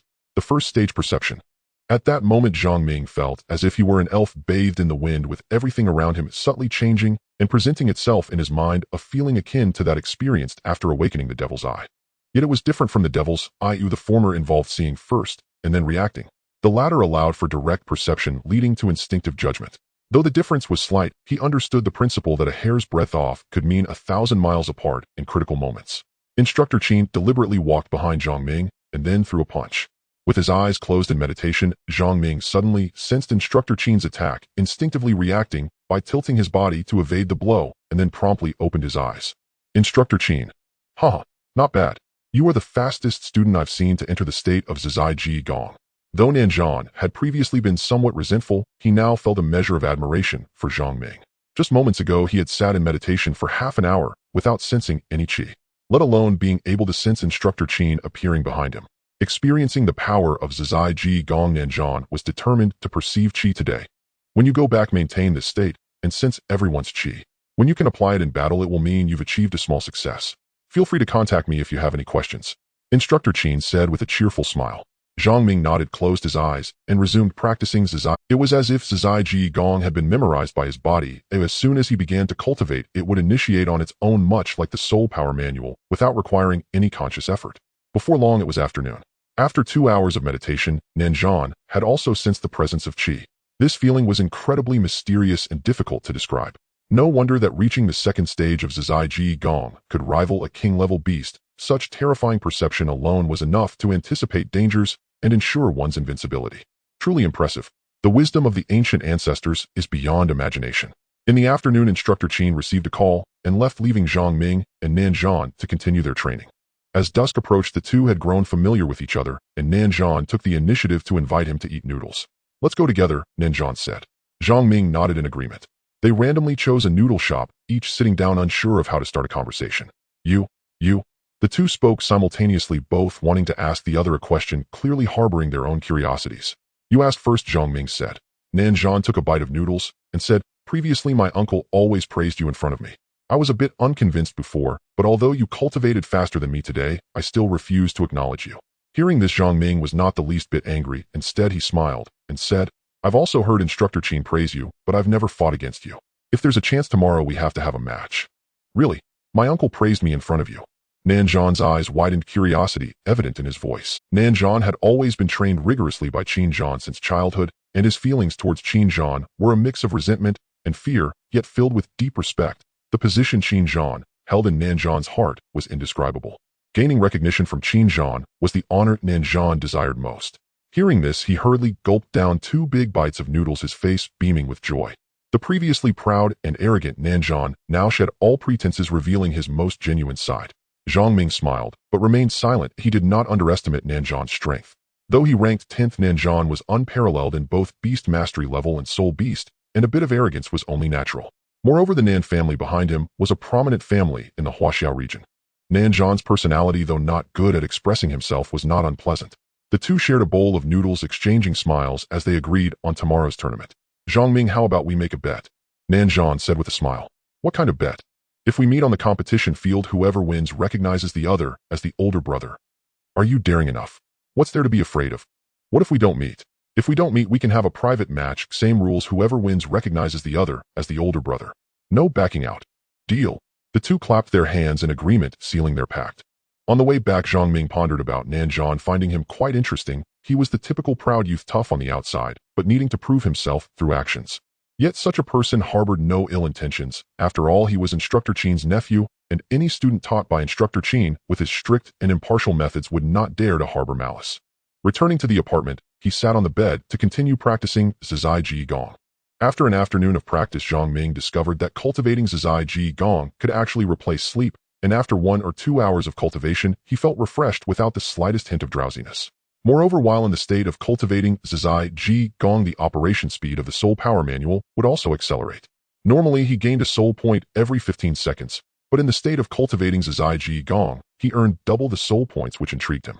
He immediately continued his cultivation. In another room, De Fei's qi was being emitted steadily, and the qi of Tea Long clearly appeared in Zhang Ming's mind. Suddenly, he thought if he could teach Zizai Ji Gong to Mi Duo Lu, it would also be effective. He summoned Mi Duo Lu. "Master." Mi Duo Lu rubbed her unopened eyes, clearly having been asleep. "Mi Duo Lu, I'm going to teach you a cultivation technique." After saying that, he wrote down the Zizai Ji Gong from memory and showed it to Mi Duo Lu. "Oh, is this Zizai?" Mi Duo Lu immediately recognized the name, surprising Zhang Ming. "You know it." "Mi Duo Lu already knows it, but I didn't know how to teach it to you, Master." "All right then. You can go back to sleep." "Master, I want to sleep here. Although the soul beast space is imagined as a room, it feels so lonely alone. I want to sleep with you, Master." Seeing Mi Duo's less innocent expression, he agreed. Mi Duo Lu lay on the bed while he continued his cultivation. After a night, Zhang Ming felt relaxed and refreshed, believing that if he maintained this state, he would be able to achieve a small success in a few days and apply the perception of qi in battle. Today marks the start of the ranking competition to determine the final 16 and compete for the championship. Zhang Ming finished his meal early and arrived at the venue, waiting for the competition to begin. In the conference hall, the host dramatically descended to the center, grabbing the hanging rope as all the spotlight converged on him. "Dear audience, hello. I'm thrilled to meet everyone again." In the hall, Zhang Ming noticed dozens of new faces, including those of opponents he had previously defeated. After yesterday's resurrection match, 23 participants have returned. Let us warmly welcome them. According to the new arrangements by the organizing committee, today's competition will follow a ring match format. The top 16 contestants will serve as defenders. You may choose your opponents and initiate challenges right here. After each challenge, the competition will provide quick recovery potions for the defenders to restore their soul, energy, and physical strength, so there's no need to worry about excessive consumption during the wheel battle. The final contestants standing on the ring will be the last 16. The champion of the competition will also be selected from the ring matches. Who can stand until the end? Whoever does will be the victor. The competition begins with a 10-hour countdown during which you can challenge freely. Each match cannot exceed 1 hour. If there is no clear winner, the judges will determine the outcome. Are the contestants ready? More than 50 contestants responded in unison. Immediately, 16 large rings appeared in the center of the hall, surrounded by a layer of transparent shields. Each ring was the size of a basketball court, ample space for the contestants to display their skills. As the first contestant, Zhang Ming, stepped onto the first ring, the screen on the first ring lit up with Zhang Ming's avatar and number, waiting for all defenders to take the stage and for the challenges to begin. Soon someone initiated a challenge. I want to challenge the 16th defender, Zhou Jia. A handsome young man pointed at the young man on the stage and shouted loudly, then jumped onto the ring. The two faced each other, each summoning their soul beasts. The match began. Within 5 minutes, this challenger was defeated, his number badge pressed by his opponent, automatically teleporting him off the ring. It was a decisive victory with overwhelming strength. The defender didn't even use a recovery potion and continued waiting for challengers. Having just showcased his strength, the other contestants, though eager to compete, hesitated to challenge, fearing their own ill-go. Another contestant, Chi Peng, leaped onto the ring, challenging the 16th ring once again. Both summoned their soul beasts. Chi Peng's dark horn dragon launched the attack first, its sharp dark horns using brute force to topple the opponent's soul beast. Chi Peng seemed to have improved significantly from the previous match.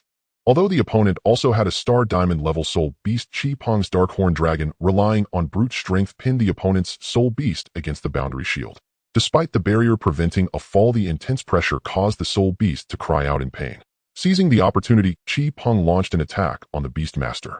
With a punch, he sent the opponent, who had been keeping his distance, flying several meters away. In a panic, the opponent's soul beast could not protect him in time, and Chi Peng pressed his number badge. Challenge successful. He occupied the 16th ring. Chi Peng looked proudly at the contestants below, as if to prove his strength. The judging panel, witnessing Chi Peng's strength, silently scored him for a comprehensive evaluation. This young man is clearly offensive-oriented, quick and fierce in attack. I would give his overall strength a B. What does everyone think? As for whether he can be sent to participate in the alliance competition, we will decide after the event concludes. Agreed. The 5 judges discussed and finalized Chi Peng's score. Seeing someone successfully take the ring, the previously disheartened contestants suddenly regained their fighting spirit. Each contestant chose someone of similar strength to challenge, but no one dared to challenge the top 5. Zhang Ming sat cross-legged practicing the Zizai Ji Gong.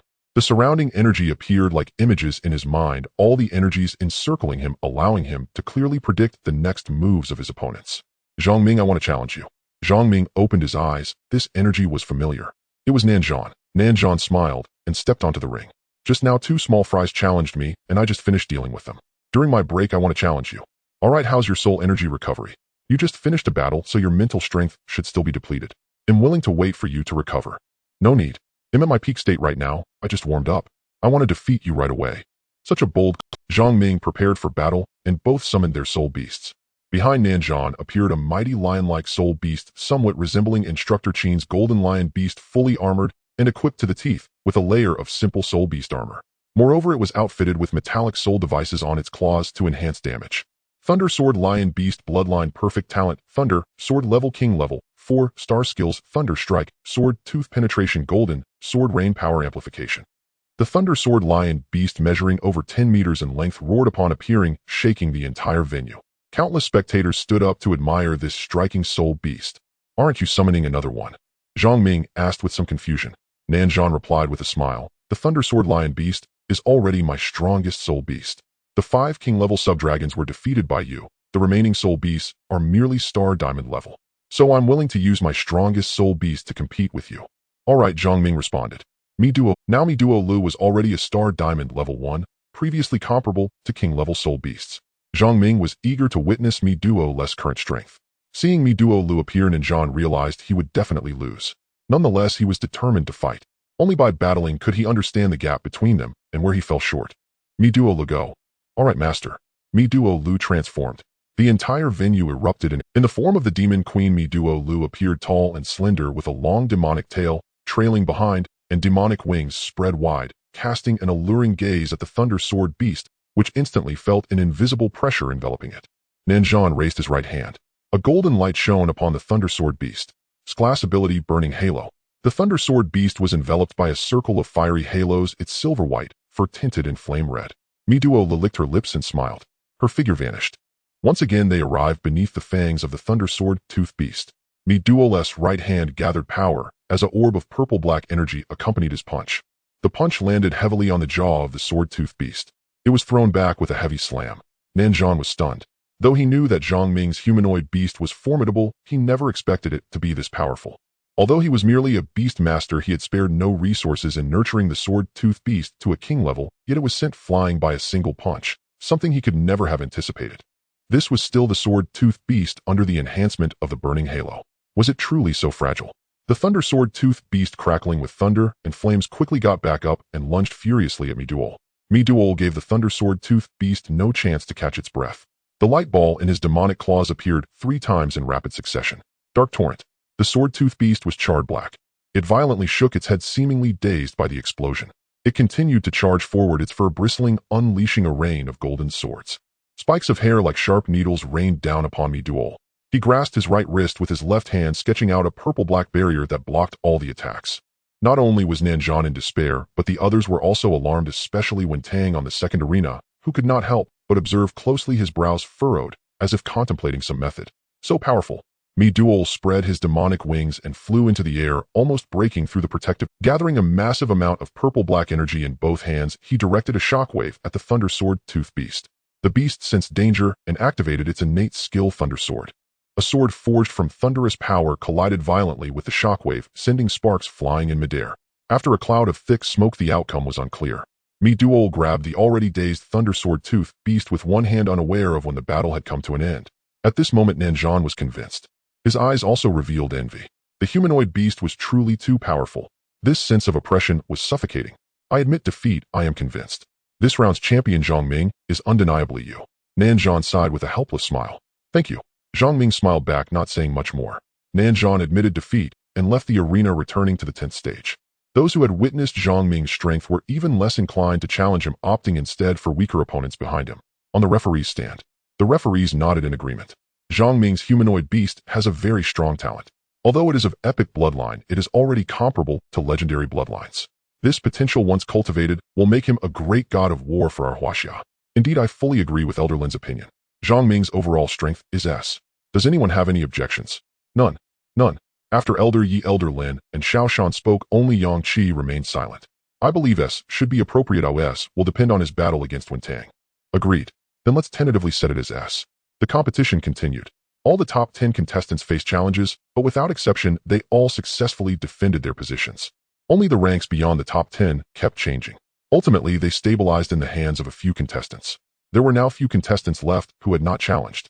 As long as they wait for the time to expire, the final 16 rankings of this tournament would be determined.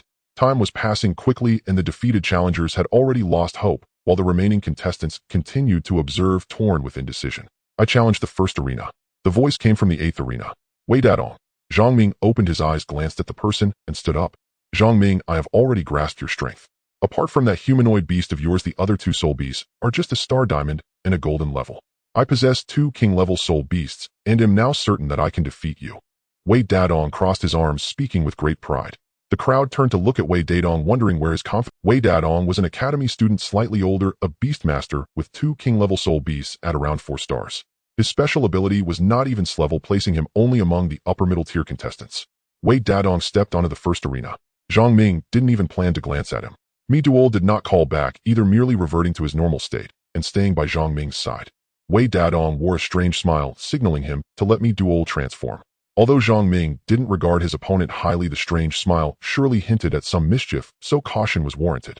Waiting for Mi-Duol to transform, Wei Dadong then leisurely summoned his soul beasts, wearing a face of assured victory. 4 soul beasts appeared on the field. One was a ground-shaking bull over 10 meters tall, another was a beetle soul beast clad in red bronze armor, and the last 2 were a snow mountain long-armed ape and a steel gorilla. Ground-shaking bull, bloodline, lord talent, mountain moving, strength, level, king level, 4-star skills, bull strength, barbaric charge, frenzied, tread charge, earth-shaking. Description: a wild bull living in the Qingnan grassland. It possesses incredible strength, able to carry several times its own weight. It has a volatile temper and is adept at using its horns and body to attack. Weakness: abdomen, eyes. Earthquake, bug, bloodline, lord talent, low frequency, sound wave, level, star, diamond, 4-star skills, earthquake, roar, transmission, disruption, weak, electric stimulation. Description: an insect species living in volcanic craters, unafraid of high temperatures, with a hard shell that offers strong resistance to sharp attacks. It can generate low-frequency noise to disrupt the target's judgment, causing dizziness. An auxiliary type, Soul, Beast weakness, freezing ultrasound. Snow Mountain, long-armed ape, bloodline, rare talent, great strength level star, diamond 4-star skills, climbing, long-arm punch, snowball, cover, mountain crushing punch. Description: a long-armed ape living on the northern snow mountains, mutated after the disaster, possessing incredible strength, capable of tearing prey apart, with its hands, vicious by nature, and able to use weapons like a human. Learning ability is extremely high.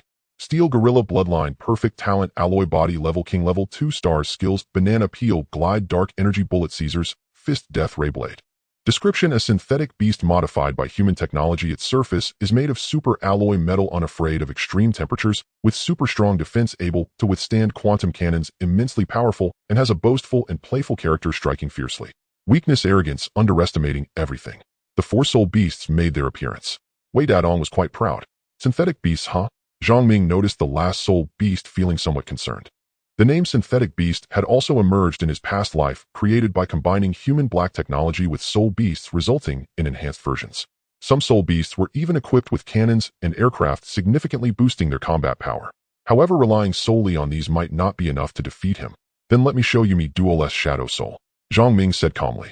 In the arena, the atmosphere was tense. Looking at Zhang Ming's confident smile, Wei Dadong felt a bit uneasy, pondering in his heart. Even though everyone had witnessed me Dual S prowess, some still wouldn't believe it without experiencing it themselves. They were quite stubborn. Wei Dadong was confident in his own stubbornness, and his Iron Gorilla Beast was even more resolute. No matter how formidable your humanoid species is, you will never break through my Iron Gorilla Beast's defense. Wei Dadong thought to himself. He was extremely confident in the alloy exterior of his Iron Gorilla Beast. Initially, when his soul beast was selected as a synthetic beast experimental subject, it had actually altered the beast's innate abilities. He had witnessed it firsthand, as even a quantum cannon could not penetrate the gorilla beast's alloy defense. Thus, even though humanoid species were powerful, he still felt assured.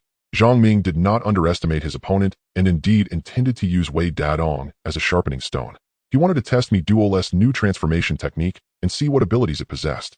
After all, the soul of Satan was already so powerful, not to mention the absorption of the shadow demon armor.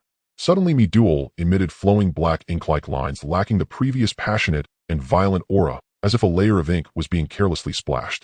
Me Dual was enveloped in shadows from head to toe and began to transform. The black armor was devoid of any embellishments, draped over me Dual with a half-cape hanging from her shoulders and a strange pattern forming on her forehead, 2 large horns resembling cow horns sprouting from either side.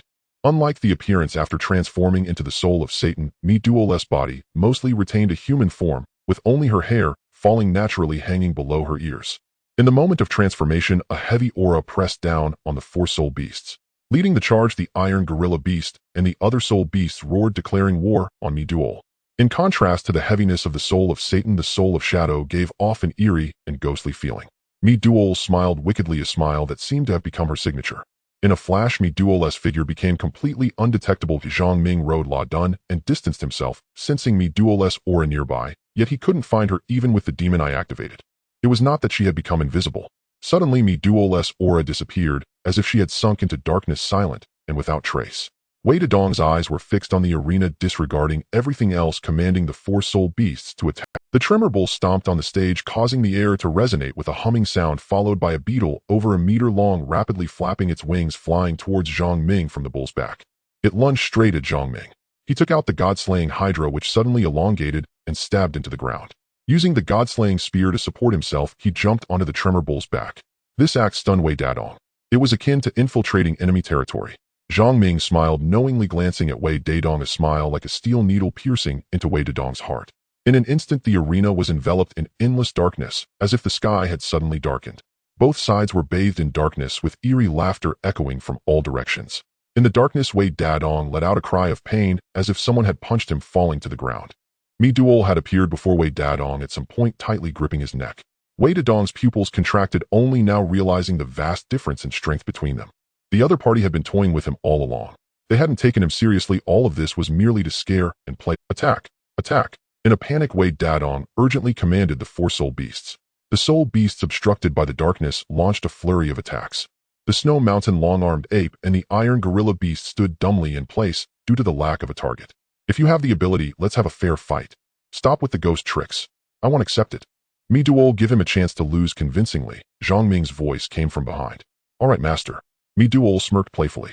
The darkness receded, revealing Mi Duol's graceful figure before Wei Dadong, looking like a devil. 4 against 1 feels a bit unfair, doesn't it, little one? Mi Duol bent down, her crimson lips incredibly enticing. Standing still, she lightly clapped her hands. From the ground, suddenly dozens of black shadows coalesced into form, rising up and transforming into humanoid shapes. Each shadowy figure was dressed in black martial artist attire, wielding uniquely shaped weapons. The Shadow Army. Zhang Ming recalled that this technique had been part of Capricorn's abilities. Although he hadn't seen it used, he speculated that Mi Duol must have inherited it after absorbing the Shadow Demon. A total of 17 Shadow Warriors appeared. Wei Dadong stared in astonishment. Was this even a skill? Go! Mi Duol clapped lightly, issuing her command. The 17 Shadow Warriors moved swiftly and lightly, surrounding the 4 soul beasts and launching a barrage of attacks. Each move seemed instinctual. Every Shadow Warrior appeared as a martial arts master engaging in close combat with the Snow Mountain long-armed ape and the Iron Gorilla Beast. However, the Shadow Warriors, being ethereal, could evade attacks by phasing into shadows. Mi Duol stood leisurely, holding a smoking pipe that appeared in her hand at some point, exhaling smoke in an alluring and enchanting manner, surprising Zhang Ming. No wonder Mi Duol's personality changes every time she transforms. Wei Dadong was sweating profusely, beads falling like soybeans as the Shadow Warriors clashed with the 4 soul beasts. Not just him, even the spectators outside were amazed. The ability to summon minions to fight was intriguing. Even the judges were keenly observing the arena. The ability of the Soul of Shadow is quite interesting. It seems that apart from the undead species being able to summon their kind to assist in battle, this is the first time I've seen something like this. An elderly man dressed in luxurious attire at the judges' table said with a glint in his eyes his interest. This humanoid species has a mysterious background. Initially, I intended to flesh out her origins, but unexpectedly this kid managed to suppress her and gained a significant advantage. However, his ability to develop the potential of the humanoid species to this extent is also a testament to his capability. Indeed, as Elderlin said, this kid probably ranks no lower than S. He should definitely receive an SS rating. The Iron Gorilla Beast had been forced into a corner. The alloy shell withstood all attacks. While the Shadow Warriors were helpless, the Iron Gorilla Beast could not eliminate them either. The Tremor Bull and Earthquake Worm had long been overwhelmed by the Shadow Warriors and forced back into the Soul Beast space. Only the Snow Mountain long-armed ape and Iron Gorilla Beast remained struggling for survival.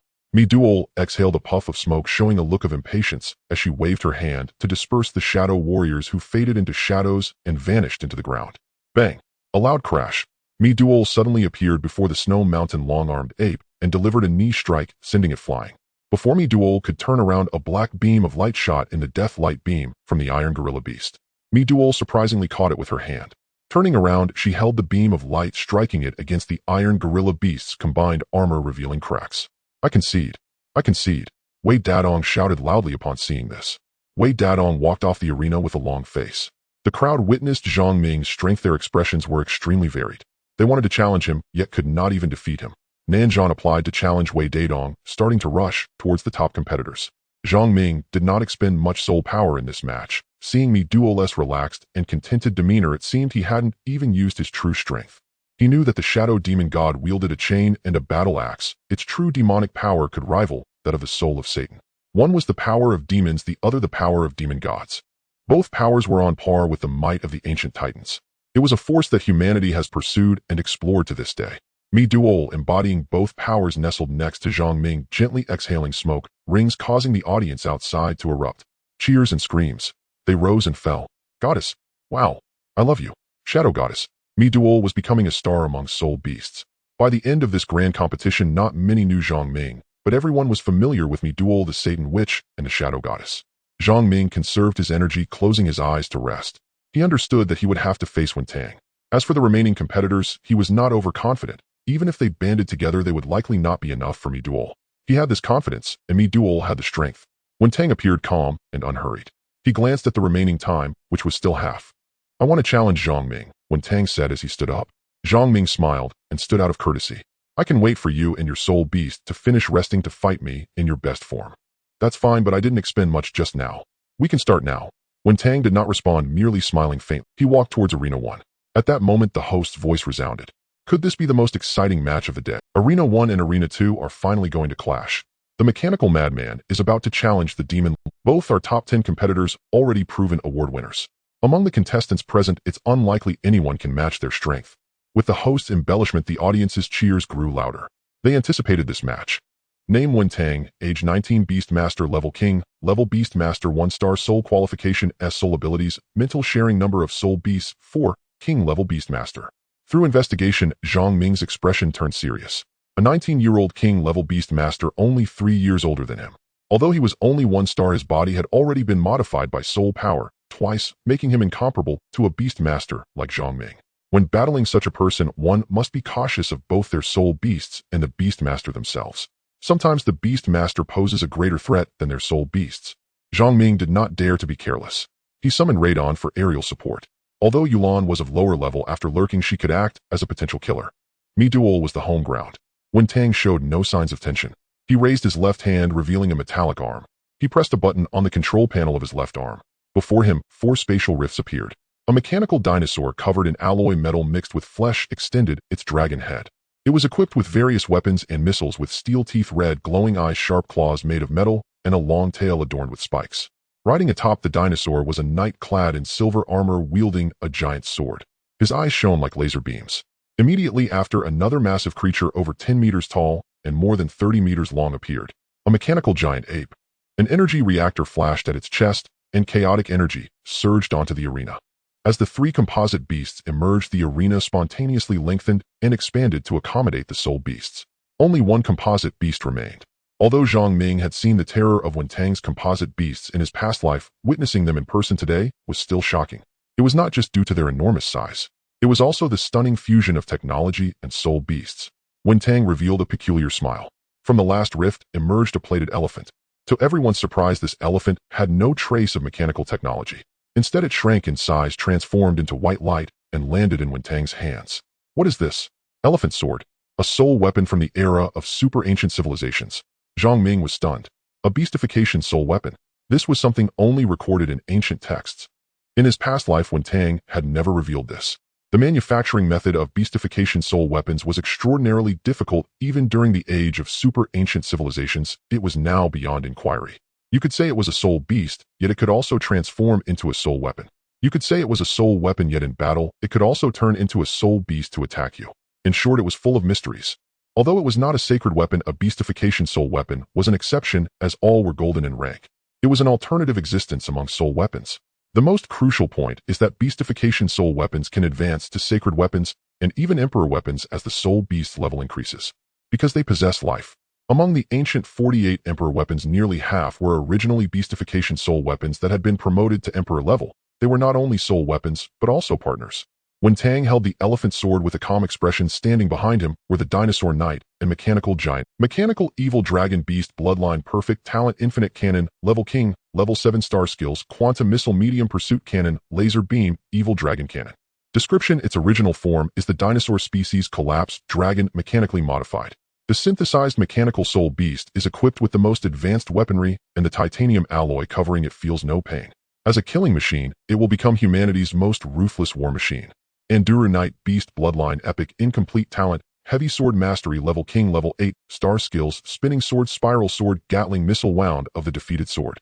Description: the first generation of humanoid composite beast, experimental subjects stitched together from the flesh of different ferocious beasts, powered by an epic bloodline heart from a sub-dragon species, with a smart chip at its core uploading memories of heavy sword mastery, named humanoid mechanical species, tirelessly fighting, even ferocious beasts find it terrifying.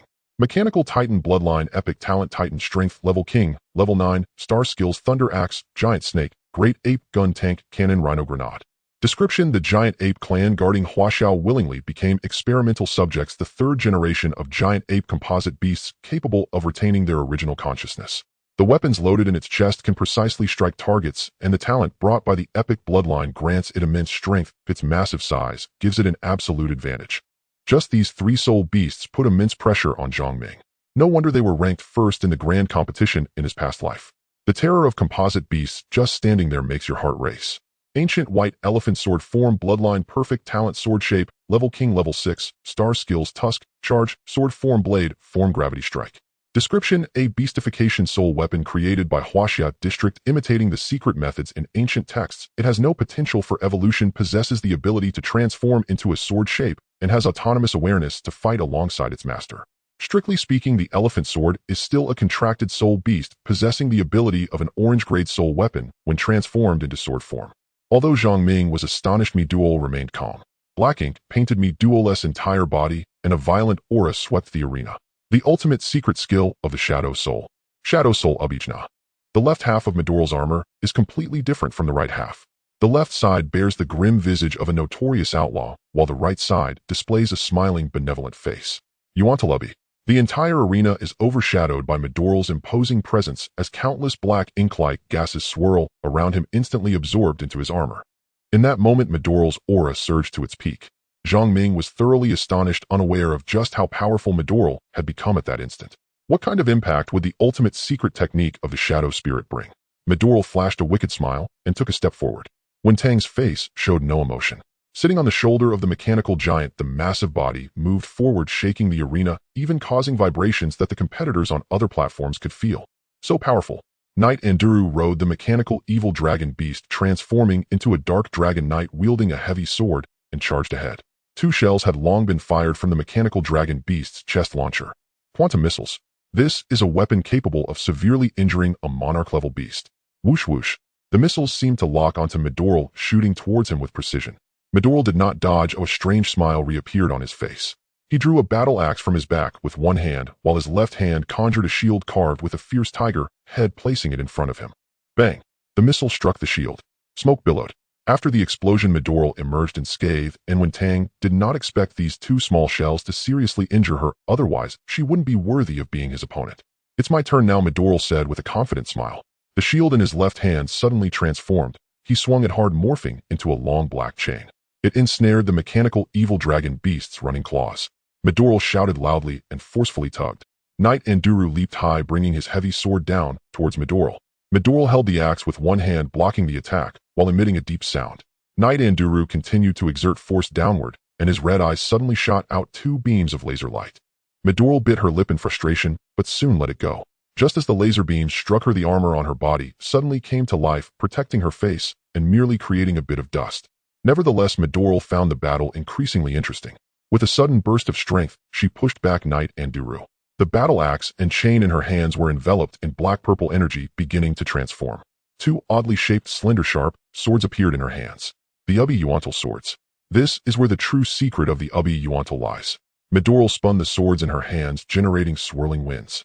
The Yuantal swords glowed blood red, as if stained with blood, evoking a sense of bone-chilling dread, while the Ubi sword was surrounded by 100 demons, its blade gleaming silver, its hilt deep black. Each sword had its unique allure, clearly not ordinary. Moreover, the design closely resembled ancient Chinese sword artifacts.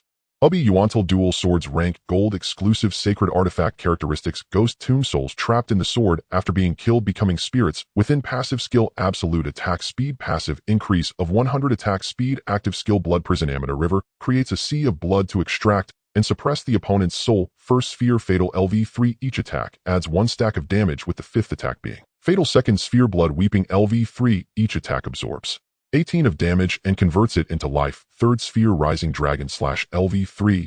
20 chance to knock the target away when attacking in close or long range. Description: forged during the era of ancient civilizations from the essence stones that condensed countless souls in the blood sea of the underworld. Those slain would be imprisoned in the essence stone as vengeful spirits, enhancing the spirit weapon's power. Throughout history, users have referred to it as disaster, believing its use brings Wem.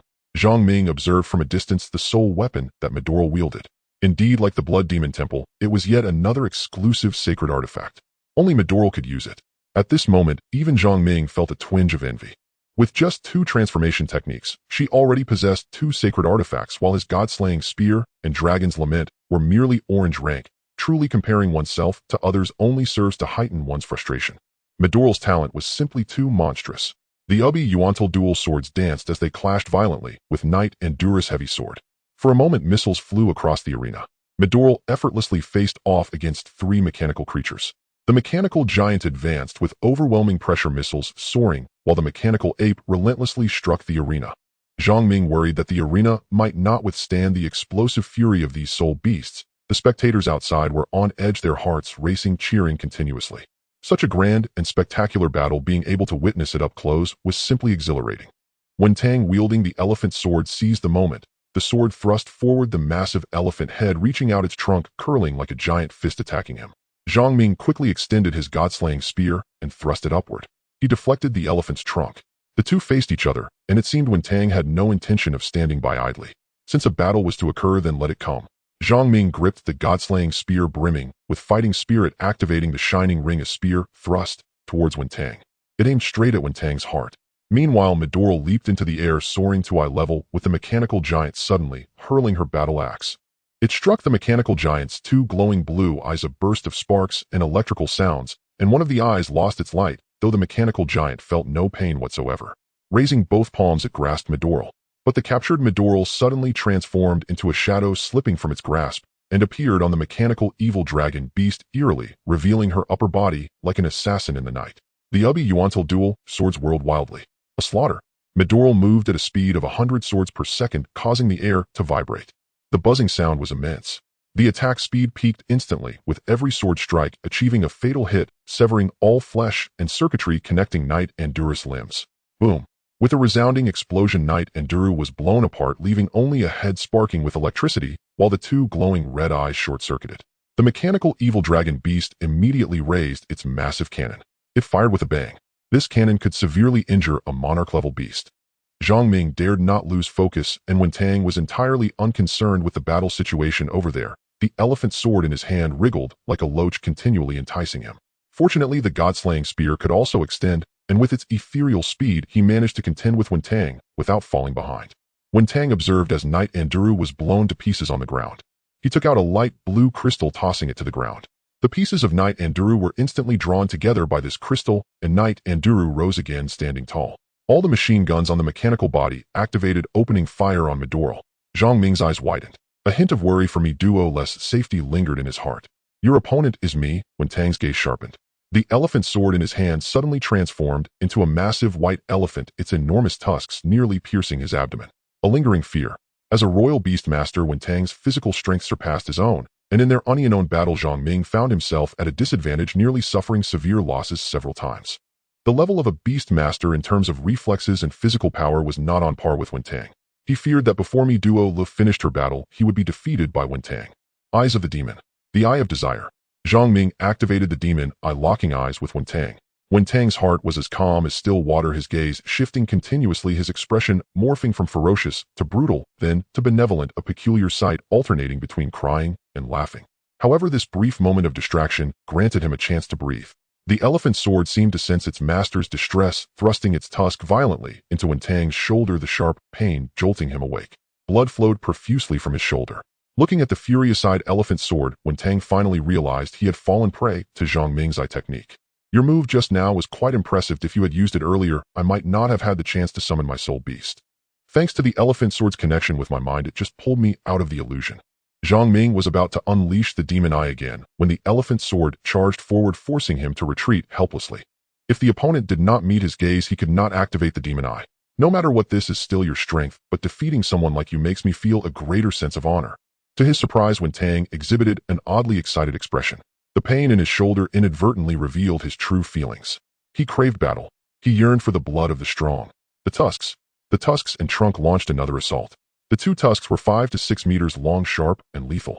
The trunk moved like a slippery eel, constantly rolling and striking with tremendous force. Midoril gazed at the restanding Angelou Knight beast, her eyes filled with intrigue. The Olga crystal possesses the ability to attract metals in its memory form. Midoril called out the name of the pale blue crystal from earlier. This item even Zhang Ming did not recognize was instantly identified by Midoril. She placed her twin swords at her sides, opened her arms, and closed her eyes. Her body began to float upwards. The three mechanical creatures seized this opportunity, exploiting every flaw, unleashing a barrage of cannon fire. The arena was engulfed in smoke and the sounds of explosions. Rhinoceros grenades, evil dragon cannons, spinning swords. The attacks from the three mechanical creatures came in quick succession. What followed was a bizarre scene. All the projectiles and attacks passed through Midoril's body, as if traversing through air, her form gradually becoming ethereal, like a shadow continuously being tainted by dark ink. The arena was shrouded in darkness. In an instant, it was as if night had fallen. Midoril's silhouette suddenly swelled, transforming into an immense shadow. There was no discernible face, just a gigantic, exaggerated, terrifying humanoid shadow. Like a shadow under a streetlight, it was elongated and magnified. The shadow extended its palm, seizing the mechanical titan. The mechanical titan attempted to break free, firing projectiles at the shadow, but to no avail. The projectiles exploded against the barrier. At this moment, Zhang Ming finally understood the meaning behind the name Soul of the Shadow, transformed into darkness shaped like a shadow omnipresent. The mechanical titan was continuously compressed and deformed in the shadow's grip. The connection between flesh and machinery crushed into a heap of scrap metal, blood cascading down like a waterfall, instantly forming a pool of crimson on the arena. When Tang felt a sense of foreboding intensifying his assault on Zhang Ming, he needed to end the battle quickly. Mi Duo-less transformation was too terrifying. After the first mechanical titan shattered, when Tang glared at Mi Duo Lu with evident hatred, intensifying his attacks with the elephant sword. Thanks to the speed of the ethereal blue comparable to that of a star diamond level soul beast, though its offensive power was lacking, it was sufficient for Zhang Ming to evade. Suddenly, the elephant sword transformed into an ancient white elephant charging towards him with its massive form. This was a desperate gamble. In an instant, Zhang Ming felt his senses awaken, the surrounding energy flowing continuously, especially the aura of Wen Tang on the arena, which he could clearly perceive, sensing the changes and movements of the energy. Wen Tang leapt towards him. This energy was drawn forward, and this clear sensation instinctively prompted him to dodge the attack. Wen Tang's eyes widened in shock. How did he know the direction of my attack? Immediately, Zhang Ming countered. The god-slaying spear engaged in close combat. A sweeping strike, extending, piercing. After a series of moves, he surprisingly gained the upper hand, overpowering the royal beast master Wen Tang. The spectators were astonished, especially those at the judging table, who were left in awe. Did he just use the first stage of the supreme freedom technique for perception? To be able to apply it in battle at such a young age, capturing energy with such sharpness? Xiao Shan was both amazed and excited. Although his grandson had acted inappropriately towards Lin Weiner earlier, as the pillar of the nation safeguarding Huaxiao, the old men refrained from mentioning it out of respect for him. However, they reached a consensus on nurturing the next generation of geniuses in Huaxia. Old Lin was quite satisfied. He had Professor Qin Zhan teach Zhang Ming the supreme freedom technique for only 2 days, and he had already forced out his potential and applied it in actual combat. Utilizing his energy perception, Zhang Ming predicted every move of Wen Tang's attacks. He dodged effortlessly. The previously slippery elephant sword now seemed puzzled, wondering why its attacks were failing to hit him. After Mi Duo Lu transformed into a giant shadow crushed the mechanical titan, she continued to lift the mechanical evil dragon beast. Just as the mechanical evil dragon beast was about to unleash its innate artillery, Mi Duo Lu tightly held it with both black hands, causing the artillery to explode on the spot. It nearly shattered the protective barrier. As the 2 mechanical soul beasts exploded into scrap metal, Wen Tang began to panic. The last Angelou Knight beast plunged its heavy sword into the ground, awaiting the descent of the black hands. Let you witness the true power of the shadow demon god. Mi Duo Lu extended her black hand towards the Angelou Knight beast. Instantly, the Angelou Knight beast drew its heavy sword, leaping high, swinging in a cross motion, striking at the black hand. This cross slash, gleaming with faint light, actually wounded the black hand. Although somewhat unexpected, it could not escape being crushed by Mi Duo Lu. After the explosion, Mi Duo Lu retrieved the pale blue crystal from earlier, returning to human form. Although Mi Duo Lu's transformation into a shadow was short-lived, merely a few breaths, she had eliminated 3 king-level soul beasts, and they were composite beasts. Mi Duo Lu walked towards Wen Tang with a nonchalant stride, holding the abyssal execution sword in both hands. At that moment, she appeared to Wen Tang like a demon descending from darkness. Fear. Mi Duo Lu leaped in for the strike. The twin swords crossed. In Wen Tang's terrified gaze, he collapsed onto the arena. We won. The Lord of the Demons has won. The host's voice echoed throughout the venue, shaking the entire crowd. At that moment, cheers and celebrations erupted with glory belonging to Zhang Ming. Mi Duo's final transformation into a giant shadow shocked everyone present, even causing a slight twitch in the eyelids of Lin Zun. This ability, this talent, is truly terrifyingly strong. Mi Duo, holding the Olga crystal, approached Zhang Ming and knelt on one knee, performing a perfect knightly salute as she presented the crystal to him. Despite Mi Duo's earlier display of overwhelming dominance, she remained deeply respectful towards her master Zhang Ming. Master, this is a great treasure. Mi Duo's voice carried a hint of sensuality and charm, and then she reverted to her original form, transforming back into the kind and adorable young girl, her smiling face exceptionally cute. Zhang Ming reached out and placed his hand on Mi Duo's head. A gentle pat. Thank you, Mi Duo. Mi Duo's crescent-shaped eyes sparkled, her youthful smile always warm to the heart. This moment was captured by the cameras and frozen on the big screen. From this moment on, the title of the Lord of the Demons would resonate throughout the alliance. Now, with the strongest, Wen Tang defeated the other competitors, had long extinguished any thoughts of challenging Zhang Ming, while the remaining 16 were still competing. However, compared to the previous battle, whether in terms of excitement or the shock of the scene, it seemed trivial.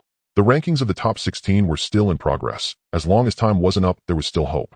Nanzhan advanced further successfully, standing on platform number 5, thanks to his Zai Ji Gong.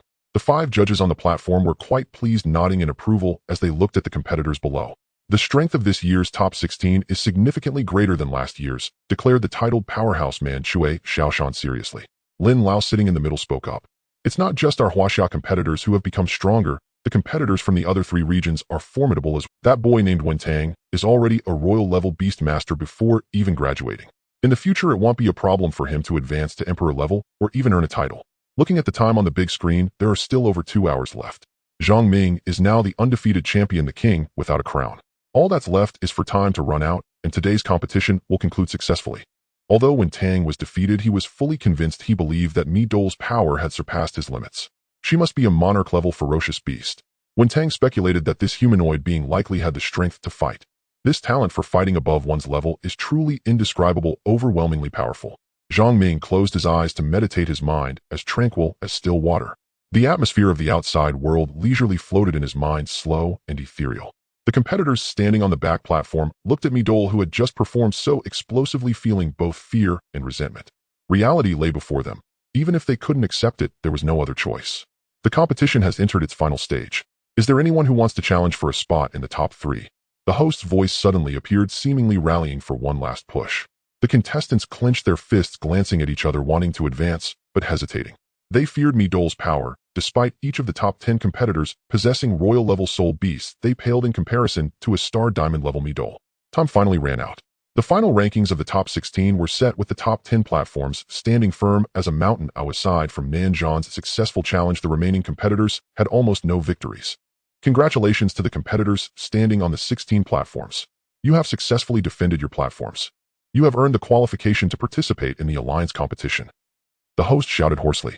The next moment, the audience in the venue excitedly embraced each other, and countless colorful crystals fell from the sky to celebrate the victors of this competition. Hearing that the competition had ended, Zhang Ming slowly opened his eyes, exhaling in relief.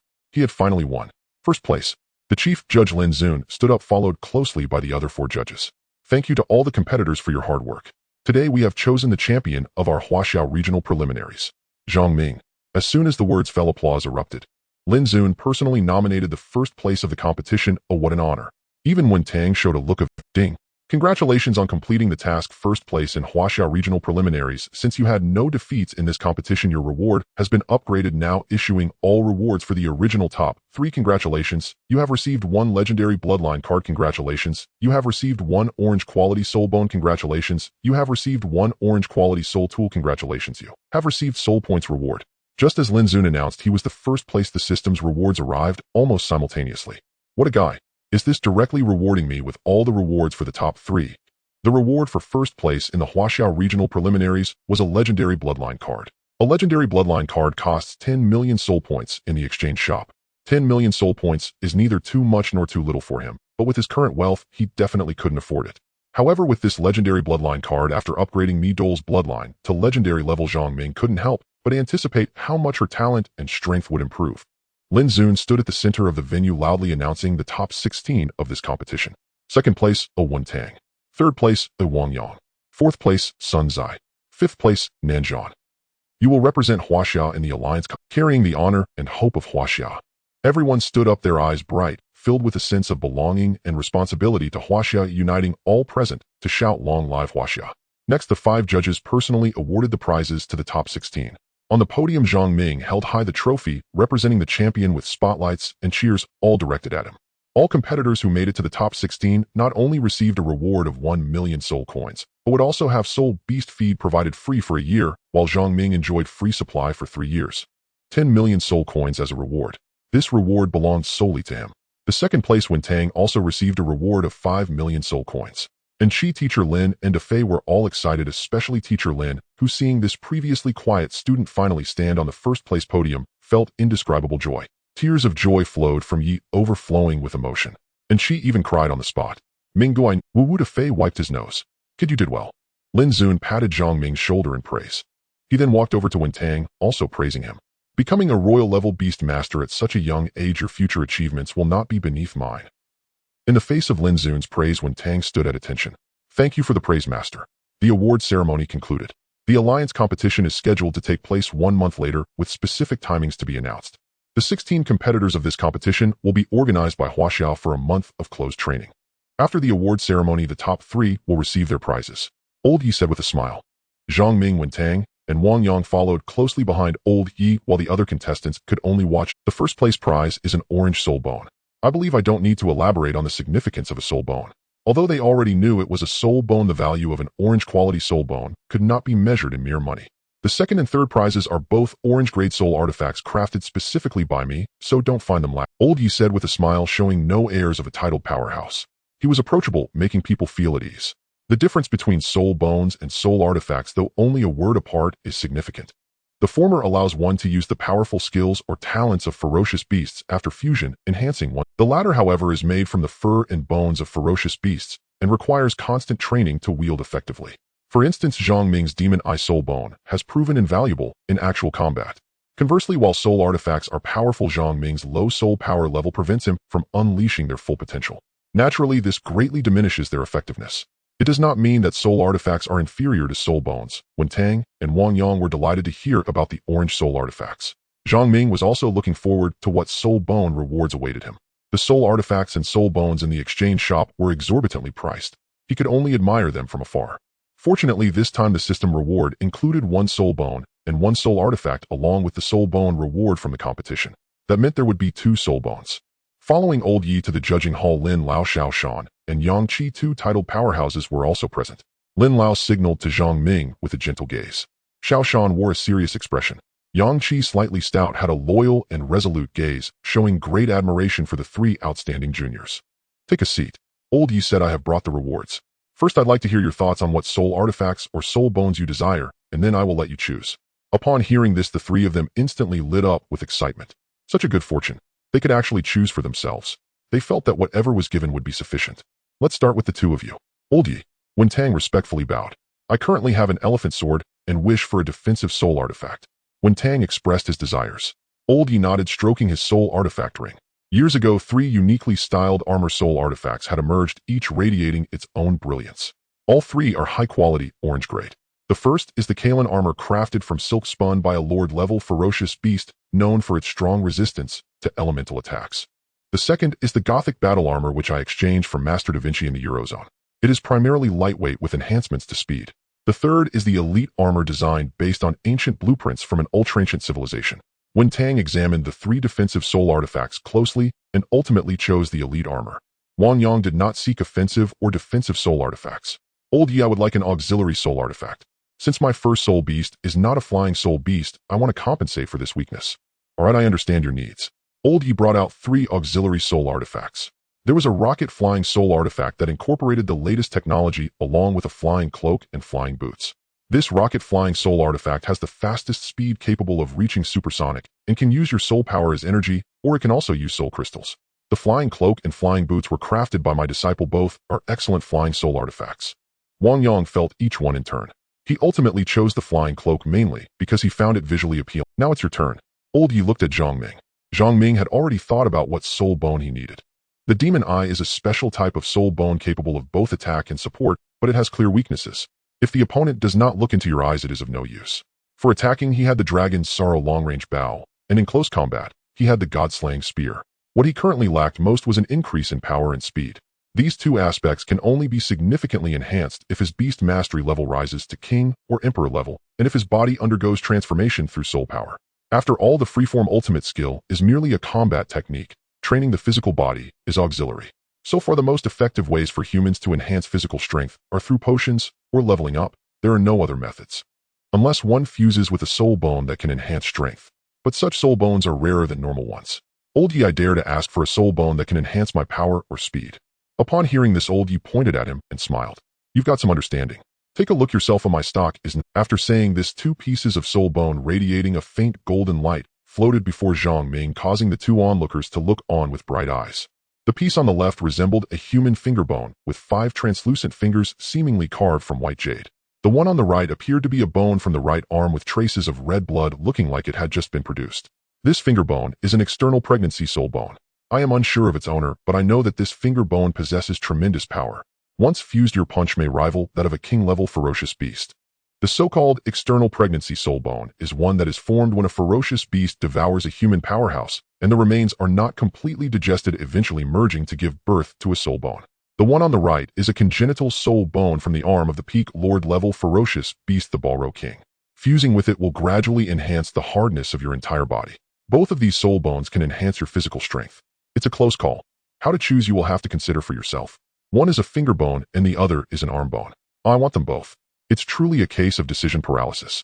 But one cannot have both fish and bear's paw, one can only choose one. As a necromancer, the birth of a soul bone is already miraculous, especially one from the Balro King. Once fused, there is a great chance of acquiring the talents the Balro King possessed in life. I choose this finger bone. After looking at them closely, Zhang Ming still favored this finger bone, shaped like a hand. Half-god's hand. Grade orange. Characteristics: dragon elephant strength. Skill: sky-piercing finger. Description: the left hand left behind by a powerful being in ancient times, preserved for 10,000 years. Though its grade has fallen, it was later accidentally consumed by a dragon beast, giving birth to a soul bone. Half-god. Just the name startled Zhang Ming. He had never believed that gods existed in this world. No records of such a term had ever appeared in existing literature. There were no exaggerated introductions or skills. The dragon elephant strength, once fused, grants immense power comparable to that of a king-level ferocious beast. The only skill, sky-piercing finger, allows one to concentrate the entirety of their soul power and surrounding elements into an attack capable of piercing through the target with a single finger. At Old Yes' request, he fused with the half-god's hand in front of the two. Enduring the intense pain and itching in his hands, he wore a pained expression. Observing Zhang Ming's expression, the two individuals beside him were slightly moved. The bones of his hand transformed into a pure white liquid flowing into his left hand and emanating a faint five-colored glow. A wave of comfort washed over him. His left hand was enveloped in a faint white light, taking on the crystalline appearance of white jade. Immediately, Zhang Ming clenched his fist tightly. Feeling the power emanating from his left hand, he had an impulse to punch through the ground. Forcefully suppressing this impulse, he completed the fusion. Ding! Fusion of the half-divine hand successful. Congratulations, you have obtained the power of the dragon elephant. Not bad, not bad. Elder Yi said, his approving gaze filled with praise, and a fleeting look of subtle awareness passed by. Thank you, Elder Yi. Zhang Ming respectfully expressed his gratitude towards Elder Yi. One should not forget the well-digger when drinking water. After all, this soul bone was provided by Elder Yi, and without his offering, he would not have been able to fuse with the half-divine hand. Zhang Ming felt in his heart that if he were to face Wen Tang again with the power of the dragon elephant from the half-divine hand, he could probably punch him into oblivion. Of course, this was merely speculation and had yet to be practically tested. Now, with the fusion of this soul bone, Zhang Ming's combat power was certainly on par with that of a beast master. Alright, the rewards have all been given to you. The soul coins and provisions have been credited to your academy accounts and can be collected at any time. The three of them bowed in unison to thank Elder Yi. After leaving, Elder Lin emerged from the side door. It has been proven that the half-divine hand originates from the Tanya tribe, and only the bloodline of the Tanya tribe can fuse with it. Elder Yi said while standing aside. Elder Lin nodded in response. Zhang Ming possesses a righteous character. Both my father and I are at ease with entrusting the half-divine hand to him. I hope he can restore the glory of that individual from back then with the half-divine hand. The half-divine hand comes from the Imperial Burial Abyss. Ancient records indicate that a quasi-emperor of the Tanya tribe once cultivated his body to a half-step supreme body. This hand bone is also known as the half-step supreme bone, holding unlimited potential.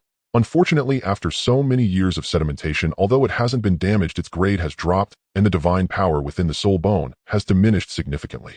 For him, the half-divine hand is sufficient. The two of them looked at the departing trio, both displaying serious expression. Brother Ming. Defei waved and called out from a distance. Following him were Teacher Lin and Enchi, along with a group of students from Zhenwu one high school, encircling Zhang Ming in the middle. They lifted him high. Let us cheer for the Lord of Demons. The loudest cheers came from Dong Liang, who wore a shirt emblazoned with the Mito logo. Regardless of their grade, all the students spontaneously celebrated at that moment. Zhenwu is number one. Zhang Ming is number one. Zhang Ming was equally excited. His face, the largest and most luxurious hotel in the youth training camp, was booked with 10 tables funded by the 4 young masters of Zhenwu one high school. Now Zhang Ming was a household name in the Huaxia district, achieving instant fame. As a being of humanoid species, his battle power was comparable to that of a king-level beast master. Naturally wealthy scions like Dong Liang and Jiang Jia regarded Zhang Ming as a target for recruitment. During the banquet, several individuals treated Zhang Ming with utmost respect, their words revealing admiration and flattery, showering him with compliments. To maintain harmony at the feast, Zhang Ming could only grit his teeth and endure their boasting. After several rounds of drinks, Brother Ming, my Jiang family would like to invite you to serve as an honorary director. You can propose the profit share, Jiang Jie couldn't help but be the first to voice his desire. If Zhang Ming were to join any faction, his current influence would lead most beast masters to follow in his footsteps. Whether it was soul beast provisions or daily necessities, as long as he nodded to endorse, there would be endless profits. Brother Ming, my dad said that once you graduate you can come to our city to serve as an enforcer. Enforcer? The others at the table gasped. Regardless of whether it was a level 2 or level 3 city, the status of an enforcer was not beneath that of the city lord. In fact, their power was slightly greater, making this offer quite tempting. Zhang Ming remained unmoved. After all 10 or so individuals present had spoken, he calmly said, "First, I would like to thank each of you for your invitations. Thank you. I am still young, and though I have fortuitously won the championship, my studies are not yet complete, and there is the upcoming Alliance tournament. I feel it is not the right time to consider these matters. After I graduate, I will certainly consider everyone's opinions. Thank you once again." With that, Zhang Ming stood up, raised his glass, and drank it all in one go. The entire venue erupted in applause. Teacher Lin gave a thumbs up, praising Zhang Ming's earlier words. By saying this, he managed to avoid offending the wealthy families and the second-generation officials, while also leaving himself a way out. Temporary glory does not equate to future achievements. The Great Competition Bureau was merely a phase of honing his growth. Ultimately, it depended on his strength. In the Huaxia district preliminaries, Zhang Ming's reputation and image were promoted across major cities, and in almost a single night the Alliance was abuzz with news of this youth known as the Lord of Demons. His battle videos spread across the 4 major districts of the Alliance, reaching over 100 million views in just one day. After finishing the banquet and bidding farewell to everyone, he finally returned to his apartment and lay down comfortably. With the smell of alcohol still lingering, he collapsed onto the bed, feeling rather fatigued. Master Mito is a bit hungry. The voice of Mito appeared in his mind, prompting him to summon her. Dazed, Zhang Ming looked at Mito, who was dressed in a black maid outfit and wearing a maid's headscarf. His heart raced, and his already flushed face felt even hotter. Mito widened her eyes, staring at the lying Zhang Ming. Though he was somewhat dazed, his mind remained clear as he followed Mito's gaze. Mito was intently focused on his belt, seemingly mumbling something he couldn't hear. "I have snacks in the nightstand." Zhang Ming hurriedly grabbed a blanket to cover himself. A glance revealed Mito happily holding snacks, her cute little, but sticking out. His heart raced at that moment, nearly leaping to his throat. He couldn't help but feel a surge of primal instincts, wanting to display his dominance and overpower everything in his path. Damn! Zhang Ming was in agony. "Master, what happened to you? Why is your face so red?" Mito had nearly taken out all the snacks from the drawer, kneeling on the bed, using the back of her hand to check his temperature. As she got closer, a faint fragrance wafted over. "To am fine, I just drank a bit too much. Is that enough? If not, I still have more snacks stored in my spatial soul tool." "That's enough, Master, hee." Mito revealed a charming smile. Zhang Ming covered his head with a pillow, praying to the heavens. Suddenly, an odd feeling washed over him. Cold and warm sensations mingled. Slowly lifting the pillow, Zhang Ming startled upright. "What are you touching?" Mito, unaware of shyness, looked at him with her big, curious eyes. "I was just curious if you were hiding any tasty treats inside." Zhang Ming was at a loss for words. How could he explain this to her? It seemed necessary to educate Mito on the anatomy of the human body, especially regarding the differences between the sexes. He quickly withdrew Duo Lu into the soul beast space. He washed his face to clear his mind. He had not yet selected the reward from the system, which included a soul bone and a soul tool. He opened the system backpack to check the orange-grade soul bone. Ding! This reward is randomly drawn. Would you like to open it now? He looked at what orange-grade soul bones were included in the rewards. From ordinary to superior, and then to exquisite and supreme, these 4 qualities, while all belonging to the orange grade, had different characteristics and skills. 8 Spider Spear, a soul bone formed from the leg bone of a human-faced spider endowed with poisonous attributes, enhancing speed and jumping ability. Heart of the Holy Spirit, an ancient heart born from the flame spirit of a volcano after fusion, grants a fire spirit body, allowing the body to become elemental in fire and ignore physical attacks. Titanium Skull, a human skull synthesized with advanced technology from Orion after fusion, the brain directly gains 10 development comparable to a super brain. Eye of the Thunder God, this is a pair of eyes from the Thunder God, representing all punishments in the world. Zhang Ming gasped in surprise. This is amazing. Really amazing. Gold-grade soul bones. Zhang Ming rubbed his eyes somewhat in disbelief. On the wheel there were 3 finger-sized slots, clearly the ultimate prize. I want them all. It seems that none of the orange-grade soul bones given by the system are too poor. They are all powerful soul bones comparable to the Eye of the Demon. Once fused, his strength will rise dramatically. What soul bone he would draw depended entirely on fate. Just put in the effort and leave the rest to destiny. Start. A lucky wheel appeared on the panel, divided into several small sections, and Zhang Ming's heart raced. This one works, that one works too. The wheel spun rapidly. Whatever slot the pointer landed on, he would receive. In the end, the pointer stopped at an area representing red flames. A pulsating, extremely hot heart mixed with flames appeared in the system backpack. Ding. Congratulations. You have obtained the Heart of the Holy Spirit. Heart of the Holy Spirit grade gold attribute, sacred fire attribute characteristic elementalization can elementalize any part or the entirety of the body skill self-developed combinations description. The heart left behind after the fall of the ancient Holy Spirit can devour flames of the same attribute for upgrades. After fusion, it is invulnerable to physical attacks, and the body will transform into fire. The Heart of the Holy Spirit. Just what he needed to correspond with his A-grade flame blast. Why not take this opportunity to directly elevate his original A-grade flame blast to S-grade? After all, for winning first place in this competition, the system rewarded him with 10 million soul points. Now he had just over 13 million soul points on him. Having such a sum without using it would just be a waste. Let's do it. S-grade soul qualification card costs 1 S-grade, 1 million SS-grade, 10 million. Zhang Ming had a flash of inspiration. Should he go big? He wouldn't enhance his soul power level for now, but instead make a bold move. He would elevate Flame Blast to SS grade. He was eager to see what changes would occur in Flame Blast. He had long anticipated what an SSS ability would be like. The excitement was overwhelming. Exchange for SS grade soul qualification card. Ding. Successfully exchanged for SS grade soul qualification card 1. He looked at the red card quietly lying in the backpack and held back his excitement. He fused with the Heart of the Holy Spirit. As the pulsating Heart of the Holy Spirit touched Zhang Ming's chest, it instantly vanished and entered his body. Suddenly a wave of heat surged from his chest. His throat felt hot and dry. It felt as if he had jumped into a furnace, instantly heating up. White vapor began to rise from his skin, and the bedding beneath him was on the verge of burning. He quickly jumped out of bed and dashed into the bathroom, turning on the cool water to wash over him. Steam erupted in the air. Finally, he felt much better. However, Zhang Ming's entire body was still red and extremely hot, raising the indoor temperature. The temperature of this blaze was not inferior to the magma of radon. The room was filled with white vapor. Anyone who didn't know would think it was a sauna with the boiler boiling. 3 flames sprouted from Zhang Ming's head and shoulders. Instantly, fire engulfed his entire body. Zhang Ming was burned into a fiery figure by the blazing flames, but he felt no pain or heat. He could still control his body, as if he could shoot the flames from his body with just a thought. This indescribable, wonderful sensation was truly magical. Ding. Successfully fused with the Heart of the Holy Spirit. Friendly reminder: devouring flames or soul bones of the same attribute can elevate the soul bone grade. Zhang Ming quickly checked through his inner vision at the heart that had replaced his original one in his chest. It felt strong and powerful, much more robust than the original part. He felt full of vitality, as if endless strength was surging within him. The dizziness he felt earlier had vanished. At this moment, he was like a glowing, radiant sun. Just after the fusion, he had yet to get used to controlling the Heart of the Holy Spirit. He extended his hands, and with a thought they instantly transformed into flames, but still retained the shape of his arms. Zhang Ming transformed his entire body into flames and burst out of the window. He became a streak of fire soaring into the sky. Looking down from the sky, he could see various neon lights, bustling crowds, and towering skyscrapers. Zhang Ming's transformation immediately drew the attention of the Dragon City Defense Department, which quickly dispatched forces to investigate. This soul bone is too powerful. Zhang Ming posed with his hands like a gun, shooting 2 fiery bullets from his fingertips. Bang! No wonder the skill needs to be developed independently. This is just the orange grade.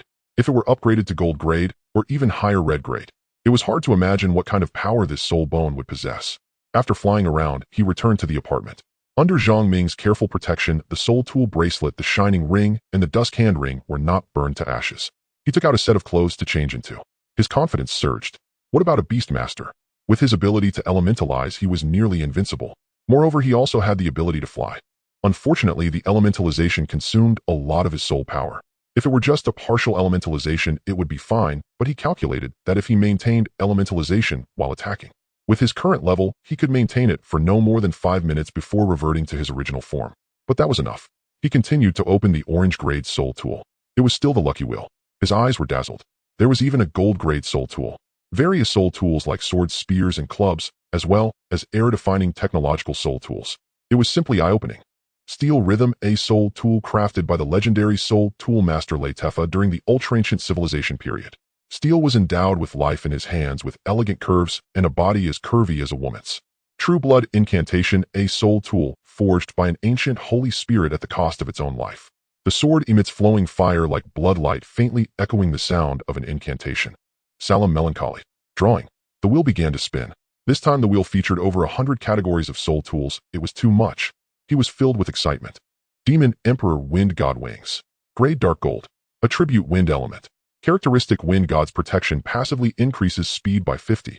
First sphere skill penetration LV3 ignores 12 of target's skill resistance. Second sphere thunderstorm whirlwind LV3 when activated releases a whirlwind to a random target nearby every second. Third sphere power of the Wind God LV5 when actively used increases speed by 100 for 60 seconds, cooldown of 10 minutes. Description: a treasure collected by the Demon Emperor during his lifetime buried alongside him in the Imperial Burial Abyss. It is said that whoever obtains this divine wing will gain the protection of the Demon Emperor's power, potentially becoming a great emperor themselves. This pair of wings can reappear in the world, surely stirring up bloodshed and chaos. Demon Emperor Wind God Wings. A soul weapon completely focused on the wind element. I wonder what this dark gold grade is all about. Zhang Ming felt a bit puzzled. Soul weapons are divided into green, blue, purple, orange, gold, red. And then there are the 5-colored sacred weapons and 7-colored imperial weapons. This dark gold is something he has never seen before. He immediately inquired the system sprite. Master dark gold quality exceeds gold and is just one step away from entering the legendary soul weapon category. Zhang Ming nodded. Orange and gold grade soul weapons correspond to king level and emperor level beast tamers, while red can only be manipulated by respected level beast tamers. Although his cursed spirit is an imperial weapon, it is not fully repaired, yet causing its grade to drop to red. Once repaired, it will directly transform into a 7-colored imperial weapon. Taking out the Demon Emperor Wind God Wings, although it is a soul weapon, these divine wings entered his body directly, like a soul bone, forming a pair of deep blue wings filled with wind and thunder patterns on his back, quite eerie. There was no pain at all. It felt as if he could spread his wings with just a thought. I just wonder what will happen when I elementalize and summon the Wind God Wings. Immediately Zhang Ming elementalized his entire body and fierce flames shot up into the sky once again. In a flash, a pair of incredibly massive deep blue wings unfurled, each measuring 2 to 3 meters long, with 2 swirling circles of thunder at the tips and lightning spheres rotating within, with 3 wing spikes covered in the power of wind and thunder. Instantly his speed reached its peak. A firelight pierced through the clouds. Unidentified flying object detected ahead. The energy fluctuations from the target are extremely strong. Preliminary assessment indicates a king-level peak. Ferocious beast invasion. Requesting fire support. In the night sky, a patrol combat team spotted Zhang Ming and immediately reported. Zhang Ming, feeling the layers of clouds around him, had yet to notice that a quantum cannon was already targeting him ahead. Target locked. Fire. In an instant, at an altitude of 10,000 meters. The aerospace mothership stationed in Dragon City fired its quantum cannon, causing the sky to burst into a dazzling display. Fireworks erupted. At that moment, Zhang Ming keenly sensed a powerful aura flying towards him, activating the power of the Wind God. He actually caught up with the cannonball shot at him, moving alongside it. Such speed astonished the personnel aboard the aerospace mothership. What kind of ferocious beast is this? Why is its speed so fast? Even a flight-capable monarch-level ferocious beast can't reach this speed. Report to the captain. According to the target tracking, this fire person is not a ferocious beast, but Zhang Ming, the champion of the competition. Who? Zhang Ming, the champion of the competition. How is this possible? I must report this to the elder. As the captain of the aerospace mothership, this stern-looking general was also a royal beast tamer. Though he had not received a title, his soul beast and personal strength were both unfathomable. This matter was of great importance. He immediately connected to the elder and reported everything that had just happened. The response he received was to continue monitoring and not to initiate an attack. This left the general somewhat astonished, but he had no choice but to carry out the military order. At the peak of Tian's Hushan in Dragon City, Elder Lin and Old Lin, the father and son, were sitting on a stone bench watching the screen before them, which showed a blazing fire flying at high speed. It was none other than Zhang Ming. This little guy really has many secrets. I specifically asked Old Yi to give him that half-god hand. He seems to have acquired this pair of wings from somewhere. Elder Lin also said with some curiosity. Xiaoyan, doesn't this wing look a bit like the one recorded in the stone? Are you referring to the Wind God Wings of the Demon Emperor from the ancient era? Elder Lin immediately inquired. The stone carvings record that ancient times had gods, and this pair of wings was forged from the divine essence of the Wind God by the Demon Emperor. While it certainly possesses the divine power of the Wind God, looking at it, it seems different. The Wind God Wings of the Demon Emperor are reputed to be supreme soul weapons comparable to the ancient 48 imperial weapons of humanity. Indeed, this is what I find puzzling. Could it be that the prophecies in the ancient stone carvings are true? Old Lin, only you and I know about this matter. While the human alliance appears stable, there are actually undercurrents. Both ferocious beasts and fallen ones are stirring restlessly. So far with you and I holding the Fort Huaxiao remains safe. However, I have already reached the early stage of the respected level in my life. You still have a chance to advance to the saint level. If possible, I hope you can fully support this young man named Zhang Ming. The secrets he possesses require our utmost protection. Yes, father. Elder Lin nodded in agreement. Old Lin gazed into the night sky pondering something. After a long adventure, Zhang Ming felt his soul power nearly depleted and reluctantly returned to his apartment. This is so exhilarating. It turns out transforming feels so delightful. He felt as if he had become a humanoid ferocious beast with both strength and speed, and his attack power had all risen sharply. It seems I must seize the time to elevate my beast taming level. I need to reach the level of Beast Tamer Master before the Alliance competition. Only then can I ensure the consumption of soul power from the Demon Emperor Wind God Wings and elemental transformation. Otherwise, having a treasure mountain, but being unable to use it would be quite troubling. Just as he laid down, the dusk group wristband on his wrist rang. It was Old Lin. Old Lin. Zhang Ming understood it was about what happened earlier. Zhang Ming also intended to showcase himself. He knew that he was not the same as before. Only by continuously demonstrating his strength to the top echelons of Huaxia could he gain better treatment, more opportunities, and the protection of the Huaxia region. In the future, try not to reveal your transformation within the city. Although Dragon City is in the core area of the Soul rankings and the ancient titans find it hard to spy, caution is still advised. Yes, Old Lin. Tomorrow Qin Zhan will contact you. Just follow Commander Qin's orders. We have arranged a special training session for you. After saying this, the call ended. Special training. Okay, Old Lin. Although unaware of the special training referred to by Old Master Lin, it must certainly be extraordinary upon careful consideration. Only one step remains. To enhance the SS level soul ability. It is unknown what changes will occur when the flame burst is upgraded to SSS level. Open the system backpack. Choose to use. Enhance the existing ability and proceed with the upgrade. Enhance. In the dark of night, a dazzling ray of colorful light illuminated the earth, like the aurora, marking this night as extraordinary. The soul ranking suspended high above the 9 heavens shone brilliantly. This light caught the attention of all 4 major districts of the Alliance, transforming night into day, awakening even those in deep slumber. What is this? On the soul ranking, the first position of the ability ranking displayed 4 large characters radiating colorful light. It read Unknown Divine Fire. At this moment, the 4 major districts of the Alliance erupted in excitement. Hidden in the night, countless people were discreetly contacting and investigating. It had been over 200 years. The SS level ability has reappeared. Most people understood what this meant. If they grew strong, another say Unknown Divine Fire. Great SSS. Attribute Fire. Characteristic: each attack deals 182. 5 times fire attribute damage. Description: the divine fire from a distant space possesses the temperature to rival the sun. Its application methods are to be explored independently, but do not treat it merely as an ability, for it is a truly existing divine fire. At this moment, Zhang Ming was also stunned. Is this what an SS level ability is like? Compared to the introduction of an S level ability, it seemed incredibly brief. Yet he distinctly felt a warmth from within his soul, as if a sun had risen, making him feel exceptionally. Ding. Detected that your soul bone perfectly matches with the unknown divine fire. Do you wish to fuse? After fusion, the heart of the Holy Spirit can be fully absorbed, and the SS level ability will evolve into a physical form. Yes. Zhang Ming's chest shimmered with a light akin to the sun, vibrant and colorful. The heart of the Holy Spirit and the unknown divine fire within his soul were undergoing a transformation, merging into one. The heart of the Holy Spirit was originally the fire spirit's heart from ancient times, requiring elemental fire energy for its birth, which is the purest essence of the world. At this moment, the unknown divine fire continuously refined the heart of the Holy Spirit. Zhang Ming's body felt like a furnace, dry and stuffy. The heart of the Holy Spirit was shrinking as the remaining fire energy transformed into pure soul power that entered his body. Successfully upgraded Beastmaster to 5 stars. Successfully upgraded Beastmaster to 6 stars. The pure soul power propelled Zhang Ming to the 10-star Beastmaster level faster than riding a rocket. Just one more step to enter the Beastmaster Grandmaster level. The heart of the Holy Spirit had also transformed into a cube the size of a walnut, rotating delicately within his body. Patterns resembling flames appeared on its surface, mysterious and profound, with a vague silhouette of a fiery bird spreading its wings, flickering in and out of view. Only Zhang Ming could perceive this change. Ding. Successfully upgraded Beastmaster Grandmaster to 1 star. Ding. Detected other attribute: soul bones, preparing for soul power transformation of the body. Do you wish to perfectly absorb? Yes. The demigod hand of his left hand. The demonic eye in his gaze. At this moment, they all radiated light. After the Beastmaster ascended to Grandmaster, the first soul power transformation of the body would be initiated, enhancing the functionality of various organs.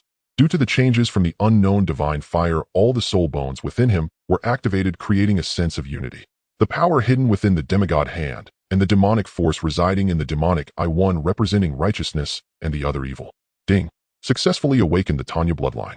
Accompanied by this prompt, Zhang Ming felt his bones tearing and his skin stretching. The Tanya bloodline in ancient times was known as the strongest warriors possessing the strength to split the heavens and earth. They could tear apart fierce beasts. All activated.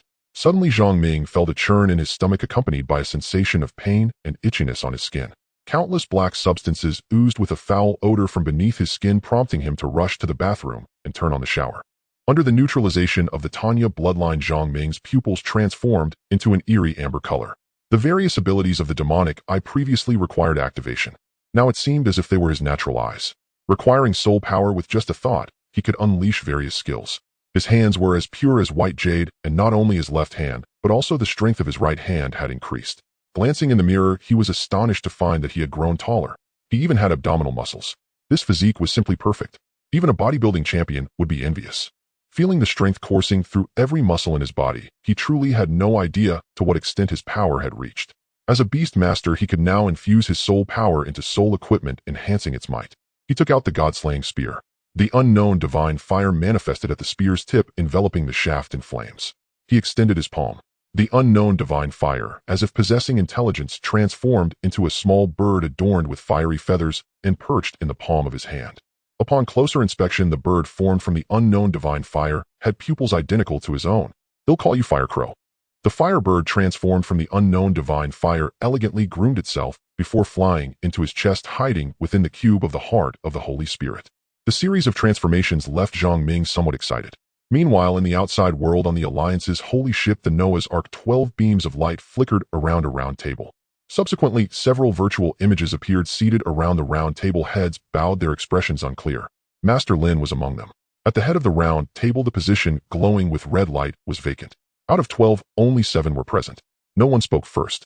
As the red light dimmed, a cloaked figure emerged. Sage. Everyone stood respectfully, addressing. What is it that summoned me? The sage's voice was not loud. A blonde woman facing Master Lin spoke with an ingratiating tone. The soul ranking just revealed an SS-level ability called Unknown Divine Fire. We request the sage to take action and determine where this genius hails from so that the Alliance may protect him. Upon hearing this, the sage's expression showed no change. He merely nodded slightly, placing his palm on his forehead, then pointing towards the east. In the Huaxia district, everyone was startled but quickly masked their expressions. Master Lin remained unmoved and did not speak. This young man shall be entrusted to Lin for searching. There is one more matter I wish to inform you all. Nandasai has self-destructed all soul beasts and has escaped.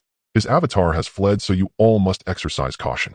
As for the key, no one should search for it any longer. Wait for my return. The sage concluded simply before going offline. Yes, sage. Upon hearing this name, fear flickered across the expressions of everyone present, more surprised than before. This time Master Lin did not pay attention to the blonde woman. The blonde woman crossed her arms, casting a meaningful glance at Master Lin before choosing to go offline. Elder Lin's face showed a somber expression as he retreated back to the Tianju Peak. Although he said nothing, Elder Lin could still see the worries weighing on his mind. This is a perfect opportunity to train him. For now, let's ensure the overall situation is under control. Zhang Ming will inevitably come into contact with the core of the Alliance, Elder Lin said calmly. In the apartment, Zhang Ming was so excited that he struggled to fall asleep. Not only had he awakened the Tanya bloodline, but he had also completely integrated the hand of the demigod and the heart of the Holy Spirit into himself, no longer needing to expend soul power to wield their strength. With a smile, he fell into a deep slumber. It was not until noon the next day that he finally woke up, stretching lazily as he opened his eyes. He felt something warm and soft in his bed. Curious, he reached out to explore. It was wonderfully soft and tender. Madoral. Zhang Ming instantly sat up, surprised to see the drowsy-eyed Madoral. How did Madoral get out? He hadn't summoned Madoral when he went to sleep last night. Master, Madoral rubbed her sleepy eyes and called out softly. How did you get out? I don't know either. I just thought about wanting to sleep with you, and then I came out from the spirit beast space. Then I saw you hadn't covered yourself properly, so I came to sleep with you, Madoral said, staring at him with her big watery eyes looking innocent and adorable. Zhang Ming didn't know how to respond and could only get up and put on his clothes. Morning, Ming-gu. Defei had just woken up and was sitting in the living room playing with the Tanya dragon. Under Defei's care, the Tanya dragon had grown quickly over the past few days, and it had gained quite a bit of size. Let's take a stroll around Dragon City today. You've been busy with competitions and haven't had time to explore properly. As soon as Defei finished speaking, the smart wristband on Zhang Ming's hand beeped. It was Instructor Qin. He answered the call. Okay, Instructor Qin. He hurriedly washed up and dressed. Aren't you going to play with us? Where are you off to, Ming-gu? Instructor Qin told me there's an urgent matter and I might not be able to return to Jinwu City with you. I need to pack and meet him right away. Defei let out an "oh" and looked at Zhang Ming, who was pushing the door out feeling a bit dejected. Unknowingly, the gap between the two was widening. Defei glanced at the Tanya dragon. Although I may not surpass Minggu, I must strive to catch up to his pace. As he stepped out, Zhang Ming headed straight for the operations center. Instructor Qin was standing at the door waiting for him. The two nodded to each other from afar. Follow me, Instructor Qin said without much explanation, and Zhang Ming followed him into the elevator. Identity verification confirmed, passage granted. Instructor Qin directed his gaze at a large metal door, which opened to reveal the scene inside. Uniformed personnel were meticulously monitoring the entire Dragon City. Above them were hundreds of large screens responsible for overseeing every detail of Dragon City. General Long. Instructor Qin suddenly stopped and saluted, his expression serious. General Long. Zhang Ming felt a bit puzzled. Opposite them stood a general with 5 stars on his shoulder and the rank of general, exuding a commanding presence as he exchanged salutes with Instructor Qin. General Long Shu. Only after seeing the face did Zhang Ming suddenly recall the identity of this person. The highest commander of the United Front Work Department in the Huaxia region, Elder Lin's right-hand man and the chief disciple of Elder Lin, the Royal Beast Master, known as the Battle Dragon. Long Shu. According to rumors, Long Shu is ranked among the top 3 Royal Beast Masters among all the titled powerhouses in the Alliance area. His own strength and that of his spirit beasts are beyond reproach. However, what people admire most is not just Long Shu's strength. It is his advanced awareness in commanding large military operations. If Elder Lin is the pillar that stabilizes Huaxiao on the surface, and Elder Lin's Twilight Group is the covert organization guarding the roots of Huaxiao, then the army commanded by General Long Shu is the sharpest knife in the Huaxiao region. A knife that can pierce the enemy without hesitation. Here comes Qin Zhan, he said. Please give the order, General. General Long Shu smiled, slightly glancing at Zhang Ming behind him, his eyes revealing satisfaction. Then General Long Shu seemed to activate some device in his hand, and a portal of sparks appeared next to him. Come with me. Zhang Ming felt a bit curious, but followed him inside. Behind the portal was an endless expanse of azure sky. Above there was even a soul ranking board, as if he could reach out and touch it. Fluffy clouds drifted by his ears, and at this moment, he found himself on an exceptionally large space battleship. In front of him stood a familiar face. Nanzhan. Nanzhan had a strange look in his eyes as he exchanged a knowing glance with Zhang Ming. General Long Shu stood firm, glancing at both Nanzhan and Zhang Ming. Let me introduce myself first. My name is Long Shu, captain of the Xian Niao space battleship. I called you two little ones here because I have something to tell you. I am officially inviting you both to join the reserve crew of the Huaxia Xian Niao space battleship. Zhang Ming and Nanzhan both froze. Reserve crew of the space battleship. Others might not understand what this meant, but Zhang Ming was very clear about the implications of becoming a reserve member of the space battleship. Just like the members of the air battleship Qishun that had previously escorted them in outdoor training, once they boarded the ship, they would be granted officer ranks, ensuring all their logistics, including soul beast rations and regular cultivation spirit crystals. Compared to the space battleship, the air battleship, as one of the earliest warships in service, was inferior in both size and weaponry to this super-large space battleship beneath their feet. To date, there are only 2 space battleships in the Huaxia region capable of sailing through space, directly penetrating the atmosphere, achieving supersonic flight, equipped with weapons capable of severely wounding Dominator-level ferocious beasts. Once they became formal crew members, they would be directly granted the rank of second lieutenant. This is not only about resources, but also about honor. The two immediately responded in unison, agreeing to it. Good. General Long was quite satisfied with their enthusiasm. Elder Lin entrusted you two to me for your special training over the next month. I have watched all your competition videos, and you performed quite well, especially you, Zhang Ming. This time I have a task for you too. I wonder if you are willing to accept it. Of course. Nanzhan was the first to eagerly respond. This task is both difficult and easy. Here are 2 identity badges and disguise chips. Shortly I will have someone help implant the disguise chips into your facial skin. These 2 identity badges represent identities in the U.S. region. Upon hearing this, Zhang Ming had a rough idea. They were to go undercover. General Long smiled knowingly as he approached the two. This task is quite simple. We will be responsible for sending you to the U.S. region. Your task is to infiltrate, find the ancient treasure we lost in the U.S. region, and successfully bring it back. Upon hearing this task, Nanzhan's face instantly turned sour. This task sounded utterly impossible to complete. General Long noticed the expression of Nanzhan and smiled as he spoke. Rest assured, we have arranged all the identities for both of you. As long as you do not actively expose yourselves, the heavenly network of the Meijian district will not detect you. Zhang Ming quietly nodded without saying a word.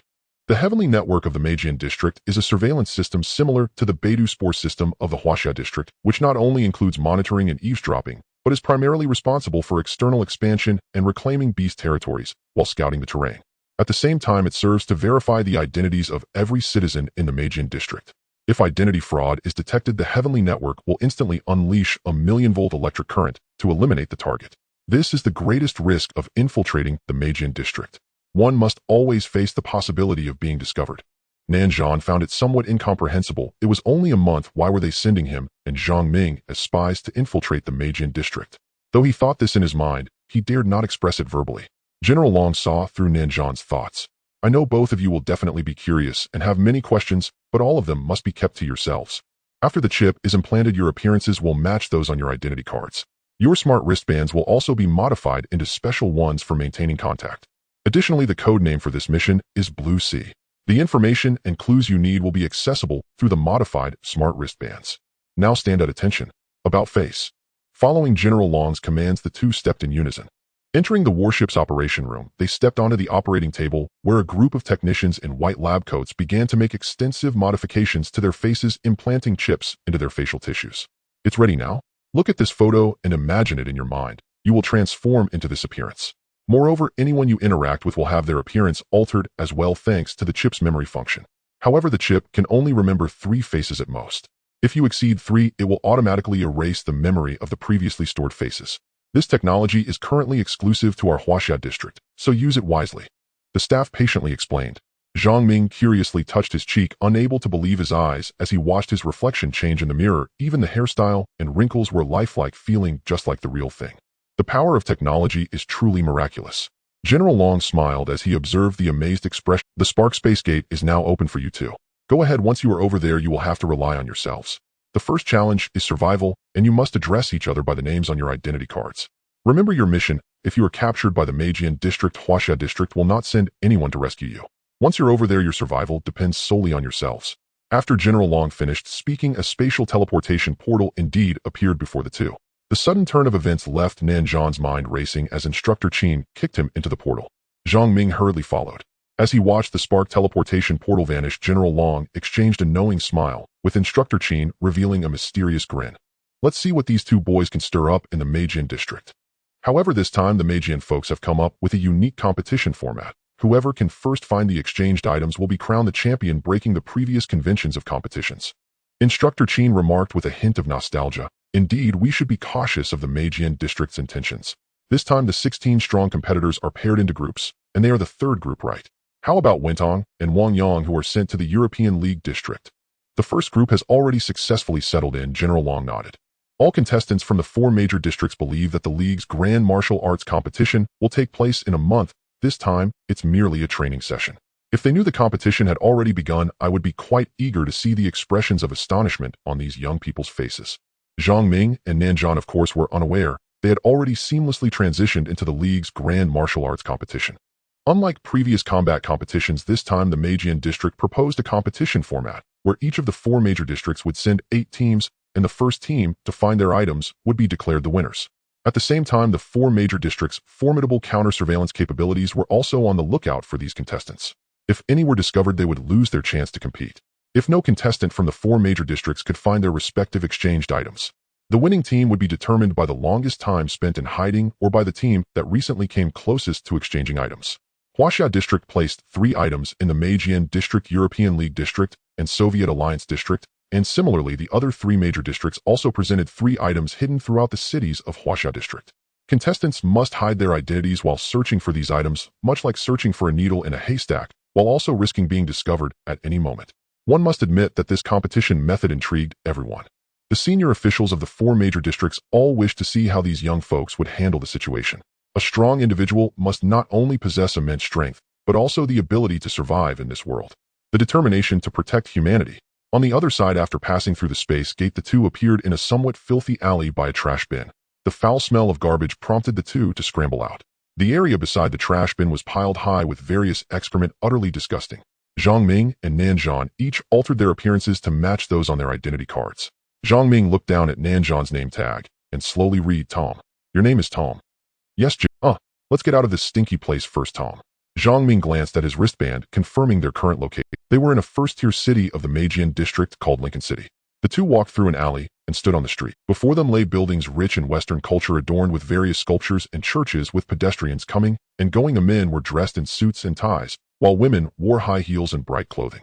This scene closely resembled the depictions of the old era that Zhang Ming had seen in his textbooks during school. Fortunately, the two had already donned clothing characteristic of the Meijian district, clearly looking like locals. Zhang Ming's appearance was that of a blonde-haired, blue-eyed youth, while Nanzhan appeared as a short-haired, slightly yellow-haired boy with some freckles and single eyelids. Standing on the bustling street, the two felt a bit lost in this foreign land, uncertain of where to go. Zhang Ming pulled Nanzhan's arm and whispered, "Let's find a place to settle first. Don't look around too much. The heavenly network of the Meijian district is everywhere. Do you see the camera on the streetlight above your head? Be careful." Nanzhan nodded momentarily, considering Zhang Ming as his anchor. Suddenly, on the broad road, a luxurious carriage pulled by 4 black horses raced toward them. In the Meijian district, those who could ride such old-fashioned carriages held high statuses. They must be royal beastmasters, as only royal beastmasters could enjoy such a privilege. The two looked at the emblem carved on the carriage, pretending to walk casually while using their wristbands to search. It was the emblem of the Edward family in Lincoln City, a family with great renown in the Meijian district, considered a prestigious family that has produced 2 titled beastmasters over a century-long legacy. The surrounding pedestrians showed envious expressions before continuing on their way. "Both of our identity cards indicate we are adults now. According to the reliable information provided by the wristbands, we can first go to Haina Avenue to look for jobs and stabilize ourselves. As for finding ancient treasures, we can discuss that after settling down for a few days." Nanzhan didn't know what to do next anyway, so he could only follow Zhang Ming. Ding! The League's Grand Martial Arts competition has begun. Hearing this prompt, Zhang Ming was taken aback and stopped in his tracks. Nanzhan followed closely behind Zhang Ming, bumping into his back. "Why have you stopped?" "It's nothing." After a moment of contemplation, Zhang Ming continued walking down Haina Street. However, at this moment, he began to ponder the reason behind the earlier prompt sound. Could it be that this spy mission is not merely a special training session? Zhang Ming suddenly figured this out. No wonder the operation was so urgent. It seemed that the 4 major regions of the Alliance had deceived all the participants. In fact, the Alliance competition had already begun. Finding the ancient treasures lost in the American region seems to be the key to winning the competition. Whoever finds their respective items first will claim victory. This competition still requires teams of 2. Understanding this point, it was no wonder the task difficulty for this special training was so high. Looking at the clean streets lined with freshly watered flowers, it was starkly different from the previous alleys. Although the pedestrians hurried past, he could sense the strong aura emanating from them. Crossing the main road, Haina Street, he checked the map on his wrist device and confirmed that he was indeed on Haina. Now, although the 4 major regions of the Alliance spoke different languages, the chips implanted before coming had already connected the language of the American region to his neural pathways. Now, when Zhang Ming spoke, he was articulating pure American regional language without raising any suspicion. The streets of Haina were already filled with crowds. At the center stood a middle-aged man in a gentleman's suit, sporting curly white hair and a plump figure. Behind him was a large rolling screen displaying various jobs, prominently featuring the emblem of the Edward family. The people surrounding the platform were all there to seek employment. Compared to the Huaxiao region, the American region still practiced urban autonomy governed by several large first-tier cities with the infamous 4 families behind them. The Edward family was one of them. Thus, the people of the American region were divided into 2 extremes. The elite not only possessed superior talents, but also received support from their families for their basic necessities and soul beast cultivation. In contrast, the current group comprised individuals of low qualifications and humble backgrounds struggling to fill their stomachs, let alone cultivate soul beasts. It was surprising that there were even those in the American region who had not contracted a single soul beast. The policies of the American region differed from those of the Huaxiao region. They adhered to a survival of the fittest policy, concentrating all resources to support those with exceptional talents, while the Huaxiao region provided a flying soul beast to each individual regardless of their talent. One cannot completely deny that the policies of the American region are ineffective. They follow an elite route, and given the current situation, the number of title-level powerhouses in the American region surpasses that in the Huaxiao region. The Huaxiao region has 2 elite beastmasters, while the American region boasts 5 elite beastmasters. This is a result of the American region's elite path consistently asserting its dominance among the 4 major regions. Zhang Ming glanced at the scrolling text on the screen, feeling his body being jostled about. "Tell me all the life skills you excel at." The plump man on stage cleared his throat and spoke in fluent American regional language. "I worked as a pastry chef in the head of state's palace for 3 years. I drove for the former head of state's first wife. I have experience as a soul beast caretaker for the Hornet King. I'm very experienced." Zhang Ming stood outside for a while and finally understood. This plump man was the external affairs manager of the Edward family, here specifically to recruit workers for the Edward family. No wonder these people were so eager, like they were on a high, desperately trying to get inside. To work for our Edward family, you not only need work experience, but also must meet the minimum requirement of being a beastmaster. If you are not a beastmaster, please leave. No? How can this be? I am a beast master, and I have 2 rare bloodline soul beasts. Please, Manager Lao, choose me. Seeing the disheveled man with an extremely sincere expression, the plump man, known as Manager Lao, didn't even glance at him, returning to his designated seat and putting his hands on his belly, signaling the others to maintain order. Nanjan was somewhat surprised by the situation in the American region. Ming Jerry. Nanjan almost called out the wrong name, but quickly corrected himself. Why are the people in the American region like this? Shouldn't everyone be training and cultivating soul beasts or hunting fierce beasts in the wild? Why is it like this? Nanjan couldn't understand why these people did not go out to hunt fierce beasts for soul currency and materials, but were desperately seeking jobs instead. In his past life, Zhang Ming also found this question puzzling. It was only later that he gradually understood. It was precisely because the route taken by the American region was different from that of the Huaxiao region. The Huaxiao region invested all resources into each new beast master from elementary school to middle school, establishing a solid foundation. By the time they reached high school and became adults after awakening their soul qualifications, each person was equipped with a flying soul beast. In the American region, young beast masters must have grade qualifications to contract a soul beast after awakening, otherwise they must either purchase one themselves or search for one in the wild. Thus, for most people living in the American region is truly difficult. Moreover, the economy of the American region is controlled by the 4 great families, with each major city operating autonomously, having already formed their own small circles, merely combining together for mutual interests. Strangely, this system has persisted for hundreds of years without being overthrown. This shows how powerful the 4 families are, having thoroughly manipulated the people of the American region. Zhang Ming and Nanjan glanced at the jobs displayed on the screen. There were positions for gardeners, chefs, coachmen, drivers, and bodyguards. What kind of jobs are these?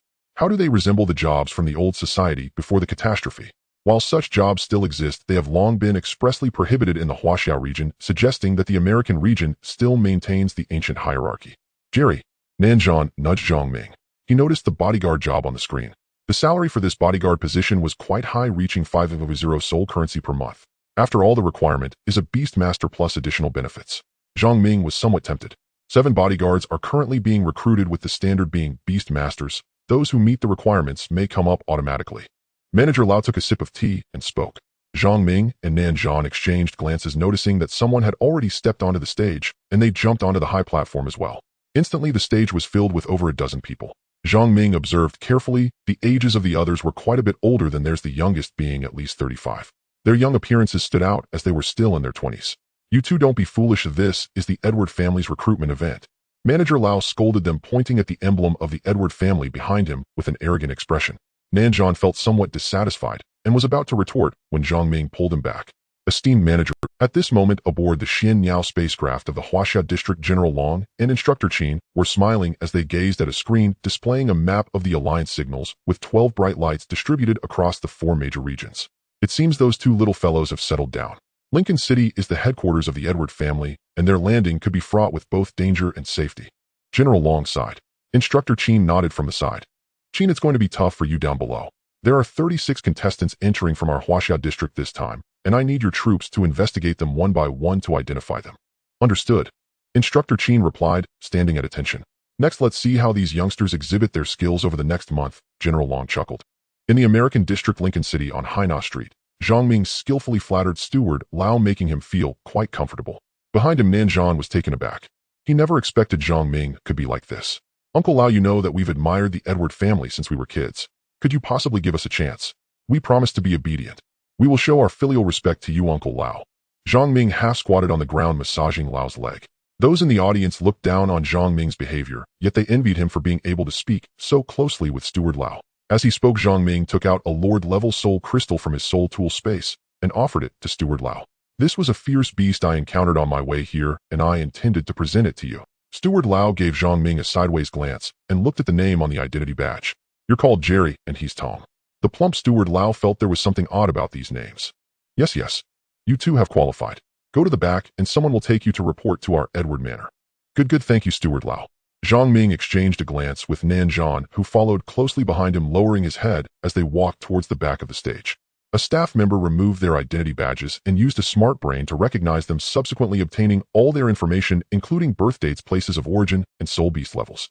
After confirming their identities were secure, the two received a letter of introduction printed with the Edward family crest. Go to Edward Manor and report to Captain Lebing. The staff member said. All right. The two left the crowded recruitment fair, not a single penny to their names.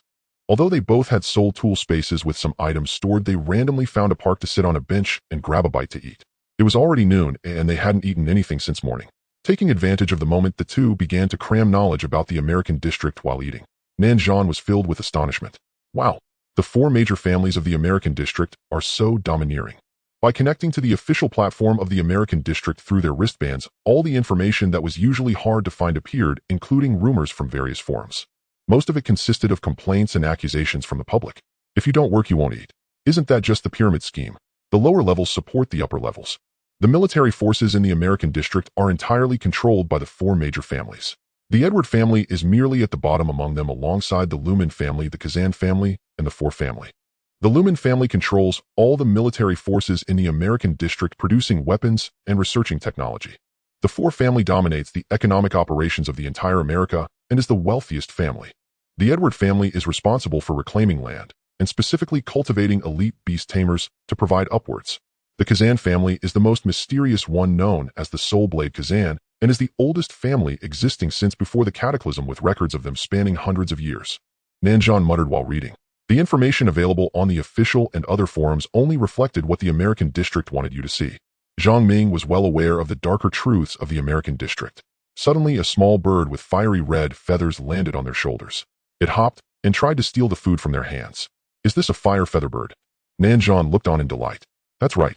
This bird, seemingly wrapped in flames, is a unique creature of the American district.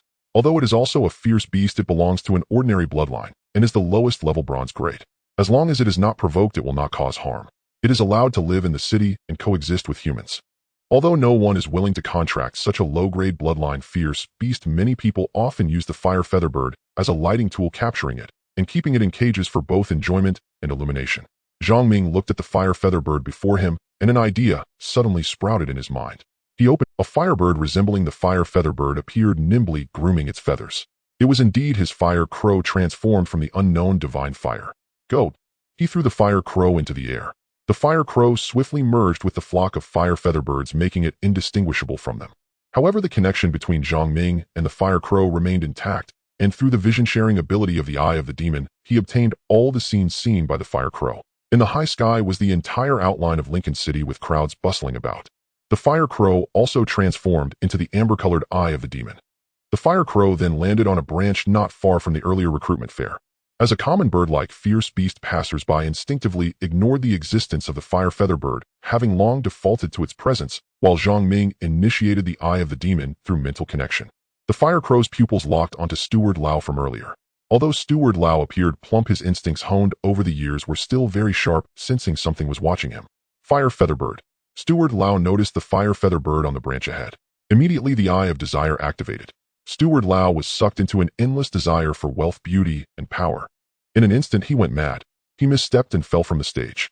His 200 or 300 pounds crushed his arm upon landing. Zhang Ming used the fire crow to give this steward a small punishment, but did not intend to take his life, as causing a death would surely attract attention.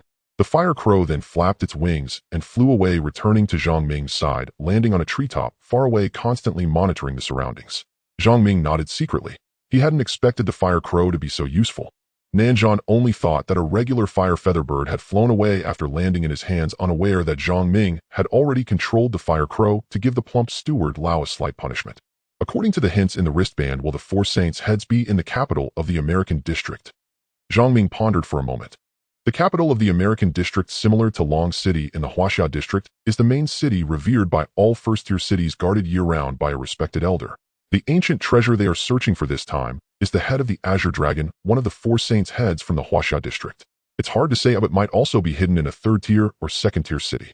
To find the hiding place of the ancient treasure within a month, relying solely on ourselves, is like finding a needle in a haystack. Without dealing with those at the upper levels, it's unlikely we'll obtain any clues about the ancient treasure. Alright, stop overthinking it. Let's take it step by step. As long as we're not discovered, we'll be fine. For now, we'll join the Edward family as guards and start searching in Lincoln City beneath our feet. Ding. Main quest activated. Alliance Grand Tournament, searching for the head of the Azure Dragon. Successfully finding the head of the Azure Dragon rewards Azure Dragon scales. The contestant who finds it the fastest will be awarded first place. Only first place will receive rewards. First place reward. Zhang Ming walked while checking the rewards, which included the map of the Emperor's Burial Abyss. Rumors about the Emperor's burial abyss vary widely. Some say it is the lair of ancient titans, while others claim the abyss serves as a passage to another world. To date, the most official account states that during the disaster the earth cracked open, revealing infinite fissures, and the Emperor's burial abyss was once the resting place of many Emperor-level powerhouses from ancient times, hence its name. It is said to possess countless treasures, and is also the foremost among the 10 forbidden places.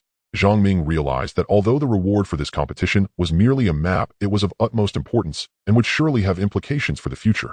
While pondering, the two arrived at the entrance of the Edward family mansion. It was indeed an estate. The front gate was impressively wide, and there was a security guard standing by holding a weapon in a standard posture. The area outside the gate was designated as a no-entry zone. Peering through the fence, one could see a magnificent estate. At first glance, there were no buildings, only lush greenery and fountains truly impressive. Nanzhan couldn't help but sigh. He had never seen such an extravagant house in the Huaxia district. The two stood at the entrance, heading toward the guard's booth, taking out their introduction letters. The security guard glanced at them, assessing the two, and then contacted someone within the estate using a smart voice device. "You'll need to wait here. Captain Lubin will be out shortly." "Okay." The two nodded in response. Before long, a sturdy, short-haired man from the United States walked out of the estate, dressed in an expensive glass combat suit, with a hawk-like nose and piercing eyes. The two immediately felt as if they were being stalked by a predator. Zhang Ming could sense the overwhelming aura emanating from the man. He was undoubtedly a peak-level beastmaster. His combat strength was comparable to that of Instructor Qin. Lubin casually glanced at the introduction letter and remarked indifferently. Zhang Ming could sense the overwhelming aura emanating from the man. He was undoubtedly a peak-level beastmaster. His combat strength was comparable to that of Instructor Qin. But Lubin swiftly dodged to the side. "Captain Louis are here to apply for security work for the Edward family." Lubin clearly wasn't interested in them. Each time there was a recruitment drive, because that lazy fat guy had the favor of Lady Yuri's, he was always sent to handle such matters, leaving him to clean up afterward. This left Lubin quite displeased. "Could you give us a chance?" Zhang Ming had to lower his stance to infiltrate the Edward family. However, it was evident that they did not earn the respect of the other party. In Lubin's eyes, what could two young boys possibly do? Jerry, let's not bother with him. We can go seek the Ruford family." Nanzhan, standing by, deliberately stated that the Edward family and the Furl family were rivals in business. Upon hearing this, Lubin's expression slightly darkened. He recognized this as a provocation, then smiled. "How about this? If you two can withstand 5 of my strikes barehanded, I'll consider you qualified. No summoning of soul beasts. If you could summon soul beasts, why would the Edward family even need to hire guards? The duty of a guard is to detect the source of danger at the first moment of a threat and to protect the master with their body." Lubin crossed his arms, exuding confidence. With his peak-level strength, dealing with 2 young boys would be a piece of cake. Lubin crossed his arms, exuding confidence. With his peak-level strength, dealing with 2 young boys would be a piece of cake. Summoning a soul beast. That was laughable. Why summon a soul beast to deal with 2 young boys? Zhang Ming immediately nodded in agreement. Lubin boarded the suspended patrol car parked at the entrance, and the two sat in the back admiring the scenery of the estate. After driving along the lawn for a full 10 minutes, they finally saw a gigantic castle standing before them. My goodness. This was a first-tier city. The Edward family's estate was far too expansive. The two couldn't help but marvel at the world of the wealthy, which was truly unimaginable. The estate also housed many ornamental ferocious beasts which were non-aggressive and merely for aesthetic purposes. Truly, it was one of the 4 great families of the United States. No family in Huaxia, regardless of their wealth and power, could compare to such an enormous estate in the city. It's not that the families in Huaxia lack the financial capacity to build such estates, but rather that Huaxia does not allow the existence of such transcendent classes, highlighting the immense power of the Edward family. In this Lincoln city, they held absolute power. Lubin wore an extremely proud expression, clearly enjoying the curious gazes of the two. Upon arriving at the castle entrance, they looked up. The castle was over 200 meters high, and Zhang Ming felt that such a large castle could easily accommodate 1,000 or 1,800 people. Entering the castle, they followed Lubin through a maze of corridors, climbing stairs and taking elevators. Inside the castle were all ancient buildings and artifacts from a bygone era, with old-time maids busy with their tasks, and they seemed to have arrived at the central floor of the castle. As they pushed open the door, they found themselves in an arena. The two felt a bit embarrassed. Just from the outside, the castle seemed vast, but they hadn't expected it to be this large, with even an arena inside. Although there were no spectator stands, only a platform for combat training, it was still quite enormous, capable of accommodating hundreds of people, with various old weapons from different civilizations placed around. Lubin casually poured himself a glass of foreign wine and stood beside the weapons rack, introducing them. This blade is over 1,700 years old, yet it has not decayed, originating from the ancient Huaxia civilization. And this dagger comes from the Viking era in the European Union 1,000 years ago. Even though so much time has passed, they can still cut through iron like mud, razor sharp, on par with today's soul weapons. Don't you too find them beautiful? Lu Bin stroked the weapon in his hand with a look of intoxication. It was clear that he was a collector enamored with weapons. This combat platform is under my control, and all the guards in the castle train here daily. Now let's begin. After saying this, Lu Bin stepped onto the combat platform. The two exchanged glances and stepped onto the platform together. Zhang Ming swiftly entered a state of full relaxation, sensing the auras of everyone in the castle. He suddenly realized that there were over 1,000 auras present in the castle. There were indeed that many people. Lu Bin noticed the change in Zhang Ming and raised his eyebrows, slightly intrigued. It seemed he had underestimated these two young fellows. Zhang Ming and Nanzhan assumed defensive stances, preparing to greet the first strike. Lu Bin gathered power in his fists, crossing them in front of his chest. As his name suggested, two thunderous bolts of yellow lightning coiled around his fists. He is the owner of this level ability, the Thunder Dragon's Jaw. Zhang Ming suddenly recalled that the man before him was none other than the royal beast master Lu Bin, who was known as the Thunder Dragon in his past life. However, at this moment he had not yet advanced to the royal level, nor had he become a titled powerhouse. A golden arc of electricity burst forth from Lu Bin's fists, charging towards the two, the immense pressure instantly pinning them in place, unable to move. Nanzhan attempted to sidestep, only to discover that his feet were firmly held in place by a powerful current. A tingling sensation coursed through his legs as if he had been electrocuted. He couldn't move. Lu Bin smirked, calculating that with this punch both would surely fall. Zhang Ming grasped Nanzhan's arm, activating the shining ring. Whoosh! In an instant, the two disappeared, teleporting to a spot 10 meters away, followed by a resounding explosion. The ground was scorched black. Lu Bin missed his target, deceived by a feint. He glanced at Zhang Ming's left hand with a hint of greed in his eye. A soul artifact that can teleport. What a splendid item. This dodge had ignited Nanzhan's explosive with Zhang Ming's current strength. Even without summoning a soul beast, killing Lu Bin wouldn't be difficult, yet he was not keen on revealing his true power too early, given his ability to elementalize. Killing him would take but a blink. Nonetheless, Zhang Ming decided to teach him a lesson, for the power of the demigod's hand had fully integrated with his own, along with the strength of his Tanya bloodline. He was eager to test his current power, and having a peak royal beastmaster as a sparring partner was an opportunity hard to come by. Immediately, Zhang Ming channeled all his strength into his hands, muscles rippling beneath the fabric of his clothes. Looking at Nanzhan, his eyes had turned blood red, a bloody and violent aura swirling around him, yet his gaze was cold and piercing, tilted head glancing at Lu Bin, which sent a shiver down Lu Bin's spine. Upon witnessing Nanzhan's transformation, he recalled that this change was indeed Nanzhan's class ability. Bloodbath Frenzy. Instructor Qin had once harshly reprimanded Nanzhan for not combining his unique abilities with soul beasts to defeat his opponents. Nanzhan had previously displayed this class skill in competition. Zhang Ming had seen the combat video. Indeed, it was powerful amongst class abilities, characterized by its relentless and bold close-quarters combat. As long as he inflicted a bleeding wound on his opponent, he could siphon their life force to replenish his own, somewhat akin to the bloodsucking of a soul artifact, though using this ability would lead to a brief period of weakness. This ability was practically born for close combat. Hence, Nanzhan hadn't dared to use it repeatedly. Watching the readied Nanzhan, Lu Bin became serious. Once again, he gathered his strength. A golden thundercloud formed above him, with a golden lightning dragon coiling within. The class ability of this lightning dragon astonished Zhang Ming as well.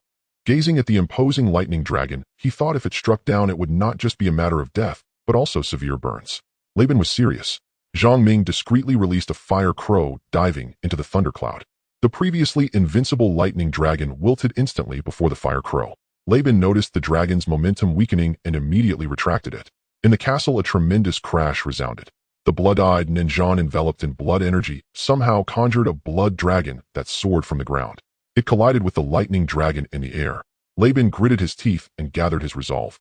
As a royal beastmaster, he had to maintain his dignity. At that moment, the previous loud crash had attracted others in the castle, who were now gathering at the staircase, watching intently. Who are these two young men? Madame Yuri's. These are the guards hired by Steward Lau, currently undergoing Captain Lei's assessment. A well-dressed woman in her 40s with smooth fair skin and no wrinkles spoke. Beside her, a butler in formal attire bowed respectfully. This lady, named Yuri's, was the current matriarch of the Edward family. She managed all internal affairs of the castle, akin to a queen within. Everyone was obliged to obey her, even the entire Lincoln City.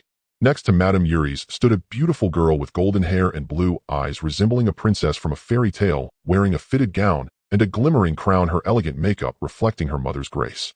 Captain Lei's lightning dragon has been blocked by that reedied youth. Indeed, Miss Vivi.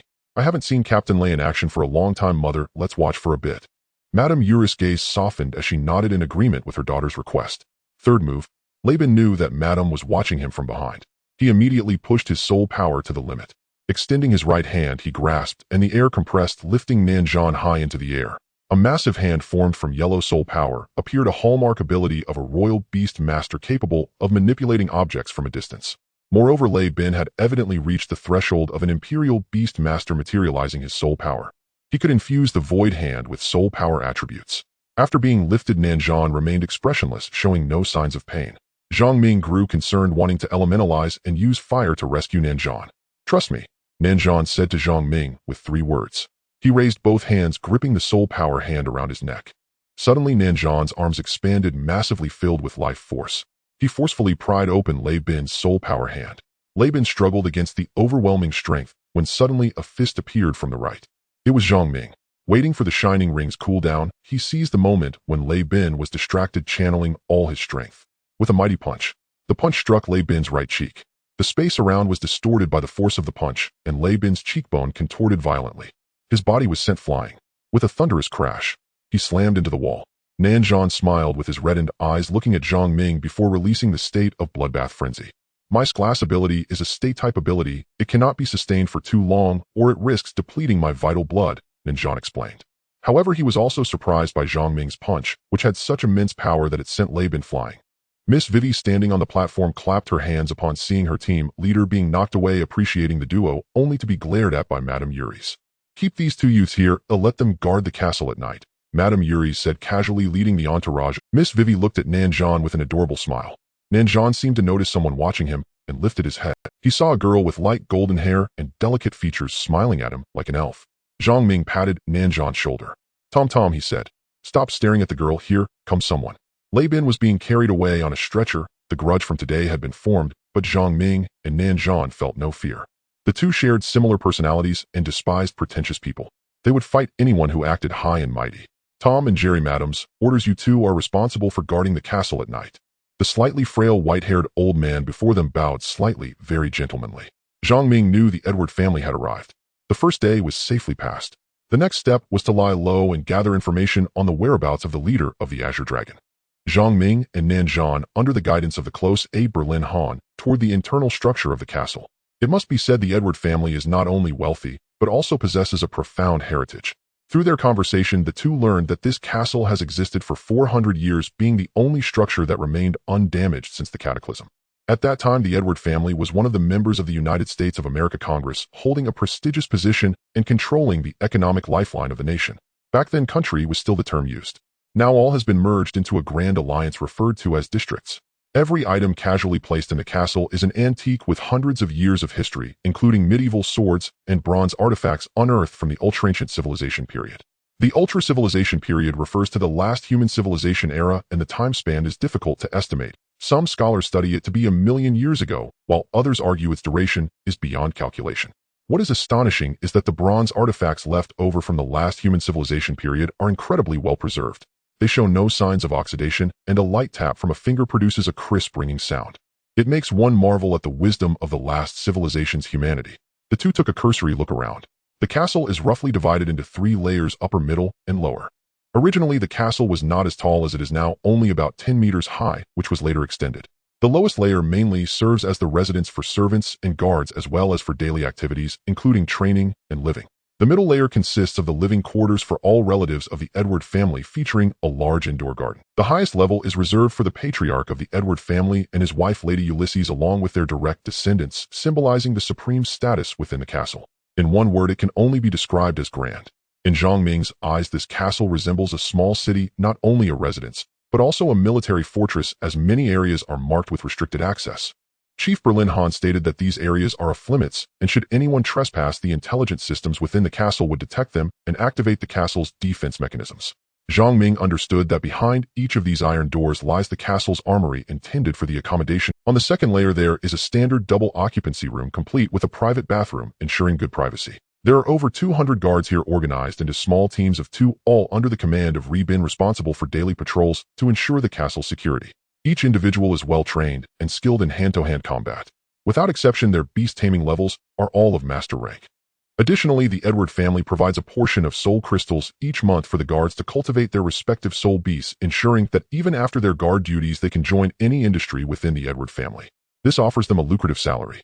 This is precisely what makes the Edward family so appealing, as a continuous influx of elite talents ensures the long-term prosperity of the four major families. The lower class must continually work to provide resources upwards. The two had not eaten all day when a girl dressed in a maid outfit brought in 2 plates of food: milk bread and roasted meat. This is the common food of the people in the United States region. It is a bit bland, but fortunately meals and accommodations are covered. Moreover, the guards hold a relatively high status among all the staff in the castle. Aside from the Edward family members, others treat the guards with great respect.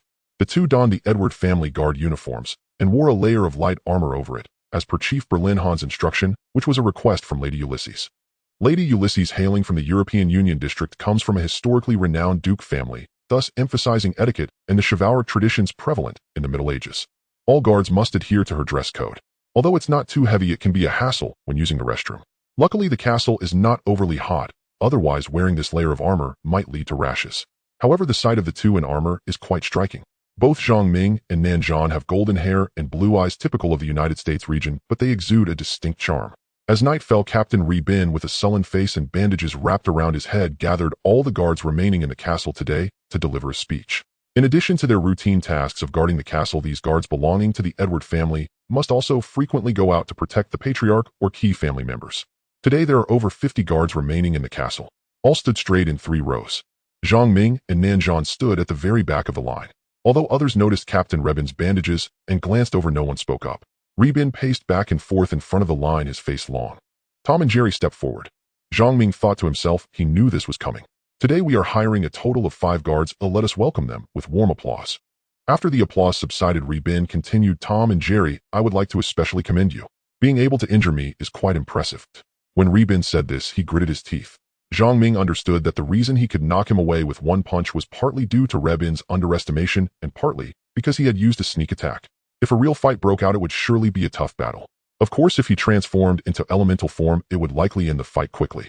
Other guards had long heard about the new guards injuring Captain Ri Bin today and were curious who these 2 brave souls were. Upon seeing them today, they certainly lived up to their reputation. Now I announce that for this month's night shifts, all will be handled by Tom and Jerry. Dismissed, everyone go back. Upon hearing this, joy appeared on everyone's face. Offending Captain Ri Bin in the Edward Castle, would they not be tormented to death? Unless one resigned, who among them would be willing to give up such a lucrative job? The two remained silent. Ri Bin, feeling angry, had been contemplating how to deal with the 2 boys since the afternoon. Since Lady Ulysses had ordered them to guard at night, he might as well let them do it all month. He could create some conflicts from behind the scenes. This would surely make Lady Ulysses develop a dislike for them. Simply driving them out of the castle would be easy, but that wouldn't satisfy Ri Bin. He wanted to ensure they had no foothold in Lincoln City. The two had mentally prepared themselves long ago. Nanzhan even smirked disdainfully at Ri Bin. Noticing Nanzhan's smile, Ri Bin snorted. If anything happens in the castle, you two will bear full responsibility. Remember, the Edward family holds all law enforcement rights in Lincoln City. Any mistake can lead to your punishment. Ri Bin did not hide his intentions in his words, starting to threaten them. Zhang Ming remained unfazed. A fire crow perched on a chandelier not far from Ri Bin. After the others left, a clear bird call drew Rebin's attention as he looked up. Zhang Ming activated the Eye of Desire. Rebin's eyes instantly changed, plunging into infinite emotions and desires, dancing wildly, and even wielding lightning power to wreak havoc. In no time, he had destroyed the antique furnishings within the castle, startling Lady Ulysses. Madame Uris had just finished changing into her long dress and was preparing to attend a banquet when she heard the report that Captain Le Bin had gone mad. Looking down from the stairs, she saw a dozen guards struggling to subdue Le Bin, who broke free and wreaked havoc. Although Madame Uris did not know the reason behind it, she could never forgive him for going mad in the castle. Zhang Ming and Nanzhan exchanged glances and smiled knowingly. The two stepped forward, with Zhang Ming firmly holding onto Le Bin, while Nanzhan used his supernatural ability to control him, pretending to be kicked away by Le Bin and sustaining serious injuries. Brave resistance, unafraid of danger. Madame Uris watched all of this with satisfaction towards the 2 new youths, while casting disdainful glances at the other useless guards. Zhang Ming felt it was time to end it and lifted the control of the demon's eye. Le Bin instantly regained his clarity, awakening from the illusion of desire.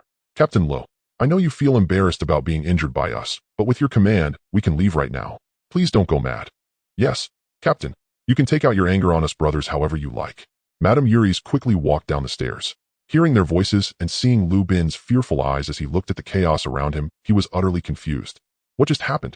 Surrounded by people glaring at him and having Zhang Ming holding him tightly from behind his heart. Not good. He had been schemed against by these 2 little brats. When did it happen? He couldn't recall at all. and he remembered everything that had just occurred. Madame Yuri's had already approached him, raising her hand and delivering 2 slaps across his face. Lubin wanted to explain, but looking at the things he had destroyed, he wisely kept his mouth shut. Lubin, have you become too bold? Faced with Madame Yuri's questioning, Lubin did not dare to look up. Don't think that just because you've been with the Lord for a few years in the castle you can act recklessly. Now you will suspend all your duties and salary and go home to reflect for a month. The guard duties within the castle will be temporarily handled by Chief Burlinghan. Then she glanced at Zhang Ming and Nanzhan, who were standing aside with their heads down, recalling the names of the 2 youths.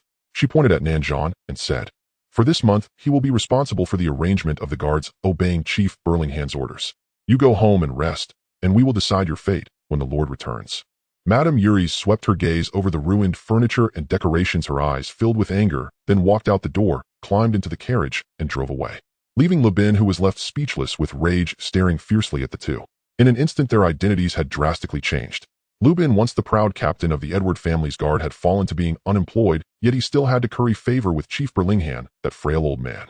Chief Burlinghan always wore a nonchalant expression, as if he had just woken up, helping Lubin up without kicking him when he was down. "Listen to Madame's orders and go rest for now.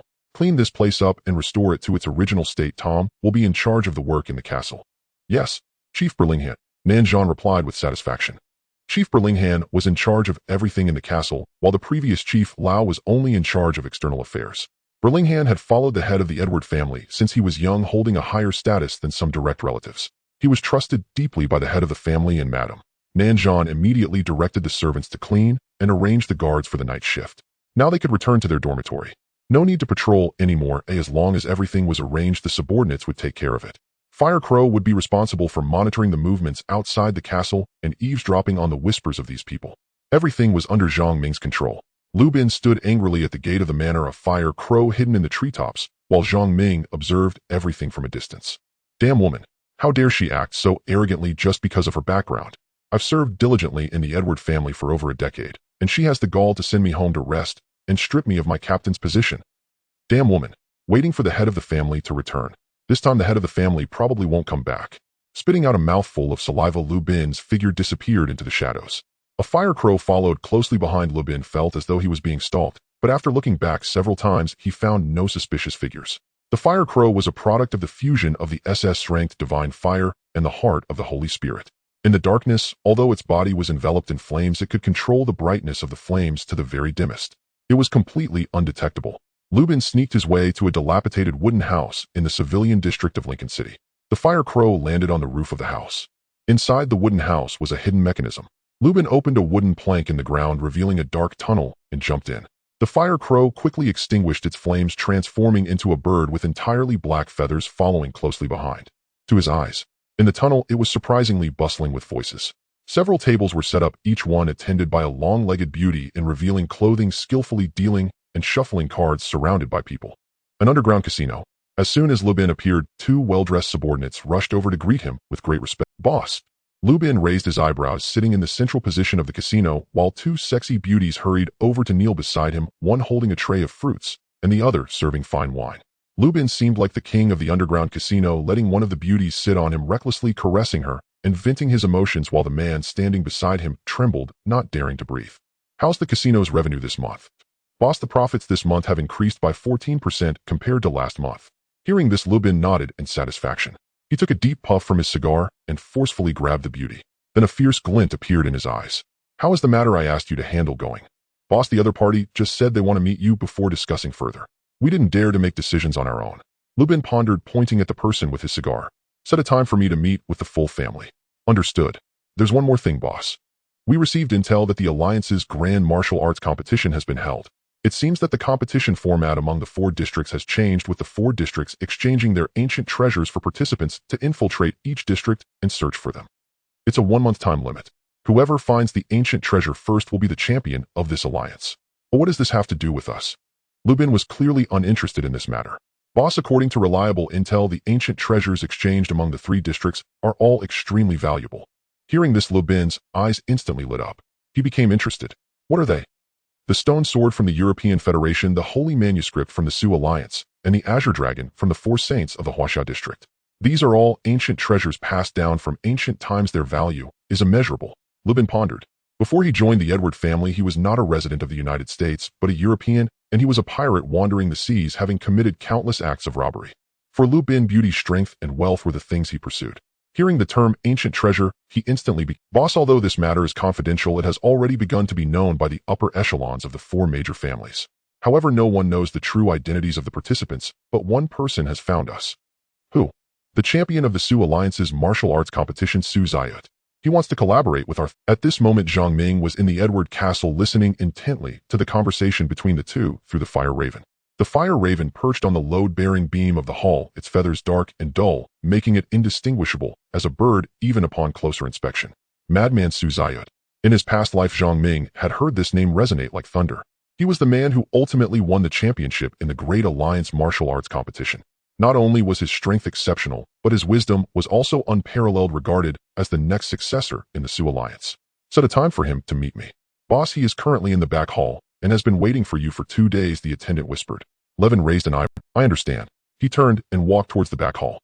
Zhang Ming also became serious, carefully observing Levin's every move. The style of the back hall resembled that of a medieval royal aristocracy, with a throne made of pure gold in the main hall and swords hanging high behind it, symbolizing power. On the left side sat a young man with a buzz cut and a mask. Upon seeing Levin approach, he stood up and nodded slightly as a sign of respect. Zhang Ming thought to himself, he is not Su Zayut. Lord Levin. Sit. Levin gestured, his tone shifting to a different attitude. Let's get straight to the point. I have the leads on the Azure Dragon's head. The masked young man directly stated the purpose of this meeting. Oh. Levin remained calm and indifferent. The Azure Dragon's head is an ancient treasure from the Huaxiao region. It is not difficult for you to obtain leads with your influence in the Sioux Alliance. Indeed, the masked youth admitted without evasion. What if I say I know about the stone sword from the European Alliance and the scrolls of the Holy Ones from the Sioux Alliance? Levin felt somewhat restless, yet his expression remained composed. Child knowing is one thing, possessing it is another, and being able to bring it out is yet another matter. Just tell me what you can offer me. Understood, Lord Levin. This time the Huaxiao region is placing the Azure Dragon's head, Vermilion Bird's head, and White Tiger's head in the 3 major regions, along with the upper, middle, and lower scrolls of the Holy Ones from the Sioux Alliance, the Stone Sword from the European Alliance, the Holy War Armor, and the Divine Badge. As long as you find any one of these quickly, you will be the first. I have precise leads in the American region, which means I only need to find one item to secure the championship, and the other 2 can belong to Lord Levin. As for whether Lord Levin can obtain it or hold on to it, that is not my concern. If Lord Levin lacks the ability, I will consider changing partners. Although the masked youth spoke plainly, it revealed a certain dominance. Levin, upon hearing this, showed no... He was very clear that regardless of whether the young man before him was indeed Su Zayut, his presence represented Su Zayut represented the next generation successor in the Sioux Alliance, equivalent to a future master beast master. He dared not offend now nor in the future. Although this was in the territory of the American region, where his Thunder God group, under the protection of the Edward family, controlled the underground industry of Lincoln City, wanting to eliminate him was merely a matter of a word for Su Zayut. Why did you find me? Levin understood the benefits therein. Whether it was the 4 sacred heads from the Huaxiao region or the scrolls of the Holy Ones, these ancient treasures originated from ancient times and were inherently powerful soul artifacts. If it were not for this competition, which of the 4 major regions would be willing to bring out these ancient treasures? With his current peak king-level strength, acquiring these treasures would be no problem, even comparable to an emperor level. At most, he would abandon the 4 major alliance regions, return to the sea, and declare himself king. What a joy that would be. Levin's thoughts raced at lightning speed. Because one of the Azure Dragon's heads is within Edward Castle. What? Levin was somewhat taken aback, unable to hide the surprise on his face. Even Zhang Ming, the Azure Dragon's head in the Edward family. Impossible. The clan leader went to the capital to participate in the Soul Beast competition as a judge and has not returned. I know everyone who comes in and out of the castle daily. It is absolutely impossible. Levin waved his hand, disbelieving the masked man's words. Lord Levin, do you not know that the Alliance has developed the spatial technology for spark portals? This technology allows for seamless transportation to various places. The Huaxiao region used this method to transport the Azure Dragon's head into Lincoln City. Although Levin had heard of this technology, he never imagined it would appear so soon. I am currently on leave at home, dismissed by Madame Ulysses, and cannot even enter the castle. Why cannot help you? Levin, though tempted, ultimately refused due to his circumstances. Moreover, he had more pressing matters to attend to than ancient treasures. If even you cannot help, then perhaps no one in Lincoln City can. Levin was unfazed. He had just said he would consider changing partners, yet now it seemed he was indispensable. Although he said this, he still had to deal with the situation at hand. He waited to hear what the young man would say next. You colluded with the Kazan family to assassinate the Edward clan leader for the dragon's blood in his possession right. If I say agree to my terms and help me with this matter, I can provide you with dragon's blood to aid your ascension to emperor level. Would you still hesitate? Levin was intrigued. Dragon's blood. Levin had been stuck at the peak king level for 3 years, needing only to bathe in dragon's blood to cleanse himself and advance to emperor level. His epic class bloodline soul beast was already nurtured to the lord level, everything was ready, just waiting for the final push. Thus he desperately needed the blood of a sovereign class ferocious beast. And the Edward clan leader just happened to possess a vial of epic bloodline sovereign class ferocious beast's blood. He had pleaded multiple times, but was met with refusal. As a pirate, he ultimately had no choice but to ally with the Kazan family to scheme for the dragon's blood that the Edward clan leader possessed, resorting to this desperate measure. The bloodline of a sovereign class ferocious beast must be epic level. Whether it was epic or legendary, once reaching sovereign level, no one below the respected level could contend, and it was not something that an emperor-level beast master could overcome with numbers. Only a titled emperor could stand a chance against a sovereign class ferocious beast. Why? Because a titled emperor must possess a soul beast that has stepped into sovereign level 1 star. This is the origin of the titled emperor. Only the elite among the emperor-level beast masters have hoped to break through the limits and earn a title. Below the emperor-level soul beasts can surpass the levels of beast masters in their growth, just like Zhang Ming, who was able to cultivate soul beasts to the star diamond level when he was still a beast master. Once the beast master level reaches the peak king level, the soul beast level will no longer be able to grow across tiers and will remain consistent with the beast master. Ultimately, it will be capped at the limit of cross-tier growth, which is lord level 1 star. Unless one breaks through this threshold, the soul beast will be unable to exceed this limit and continue to grow and upgrade. Otherwise, it will forever remain at lord level 1 star. What do you need me to do? Levin hesitated for a moment, but decided to agree. It's quite simple. You just need to kill everyone inside the castle and search every corner of it, then hand it over to me. What? Laban slammed his hand on the chair and stood up. In contrast, the masked boy remained utterly indifferent. Even Zhang Ming gulped nervously. Truly a madman from his past life, his approach to matters is still so domineering and arrogant. Though Laban came from a pirate background, after living in the Edward family for so many years, he was elevated to the peak of the royal level due to the family's protection, but he harbored resentment and contemplated assassinating the patriarch of the Edward family. However, the thought of slaughtering everyone in the castle still surprised him. After all, he hadn't killed so many people in years. Yet soon Laban revealed a smile and calmly sat back down, licking his lips. As everyone knows, I am the captain of the Edward family's guard, and the people living in the castle are my dear friends, my brothers in life and death. You want me to slaughter them? What? Is that not permissible? The masked man said flatly. Yes, I want more money. 2 bottles of sovereign's blood. Sure, the masked boy answered without hesitation. Then he pulled out 2 bottles of golden sovereign's blood from his spatial soul device, deliberately shaking them in front of Laban. Give it to me. Laban's eyes instantly turned bloodshot, and he lunged forward to snatch it. However, the masked boy easily dodged him, moving with an otherworldly grace, as if shifting between shadows. After the deed is done, you will pay upon delivery. If this task is accomplished successfully, I can consider revealing the clues to the remaining 2 ancient treasures to you. Good. Laban seemed to be awakened from the pirate's heart that had been dormant for years. The bloodthirsty impulse surged again, and all his usual kindness was cast aside, revealing a cunning glint in his eyes. When shall we act? Tomorrow night. I will help you block all exits of the Edward Castle. This slaughter feast will be solely yours. I will find a way to distract Madame Yuri's tomorrow. No one in the castle can stand against a massacre led by a half-step royal beast master. Under the calm tone of the masked boy, the fate of over 1,000 people in the castle had already been decided. Zhang Ming, who was eavesdropping through Fire Crow, felt a stir of emotions, his mind in turmoil. His gaze flickered. All right. Laban agreed immediately, and then the masked boy mysteriously vanished right before his eyes. Laban summoned a newly arrived attendant and whispered a few instructions, with a fierce glint in his eyes. The sovereign's blood is mine, and the head of the Azure Dragon is also mine. Zhang Ming decided not to recall Fire Crow, keeping it with Laban to monitor his every move. He also relayed everything he had just heard to Nanzhan. Is this Su Zayut really that ruthless? Nanzhan was still in disbelief. In his understanding, he wasn't entirely unfamiliar with the name Su Zayut, having frequently heard Instructor Qin, the successor of the next generation in the Su Alliance, known for his integrity with S-level soul talent. He was being cultivated as the next successor, similar to Zhang Ming's situation, possessing an epic bloodline as his first soul beast. He was already a royal beast master, owning more than 2 monarch-level soul beasts. Although he was part of a new generation, he was capable of rivaling some of the veteran royal beast masters.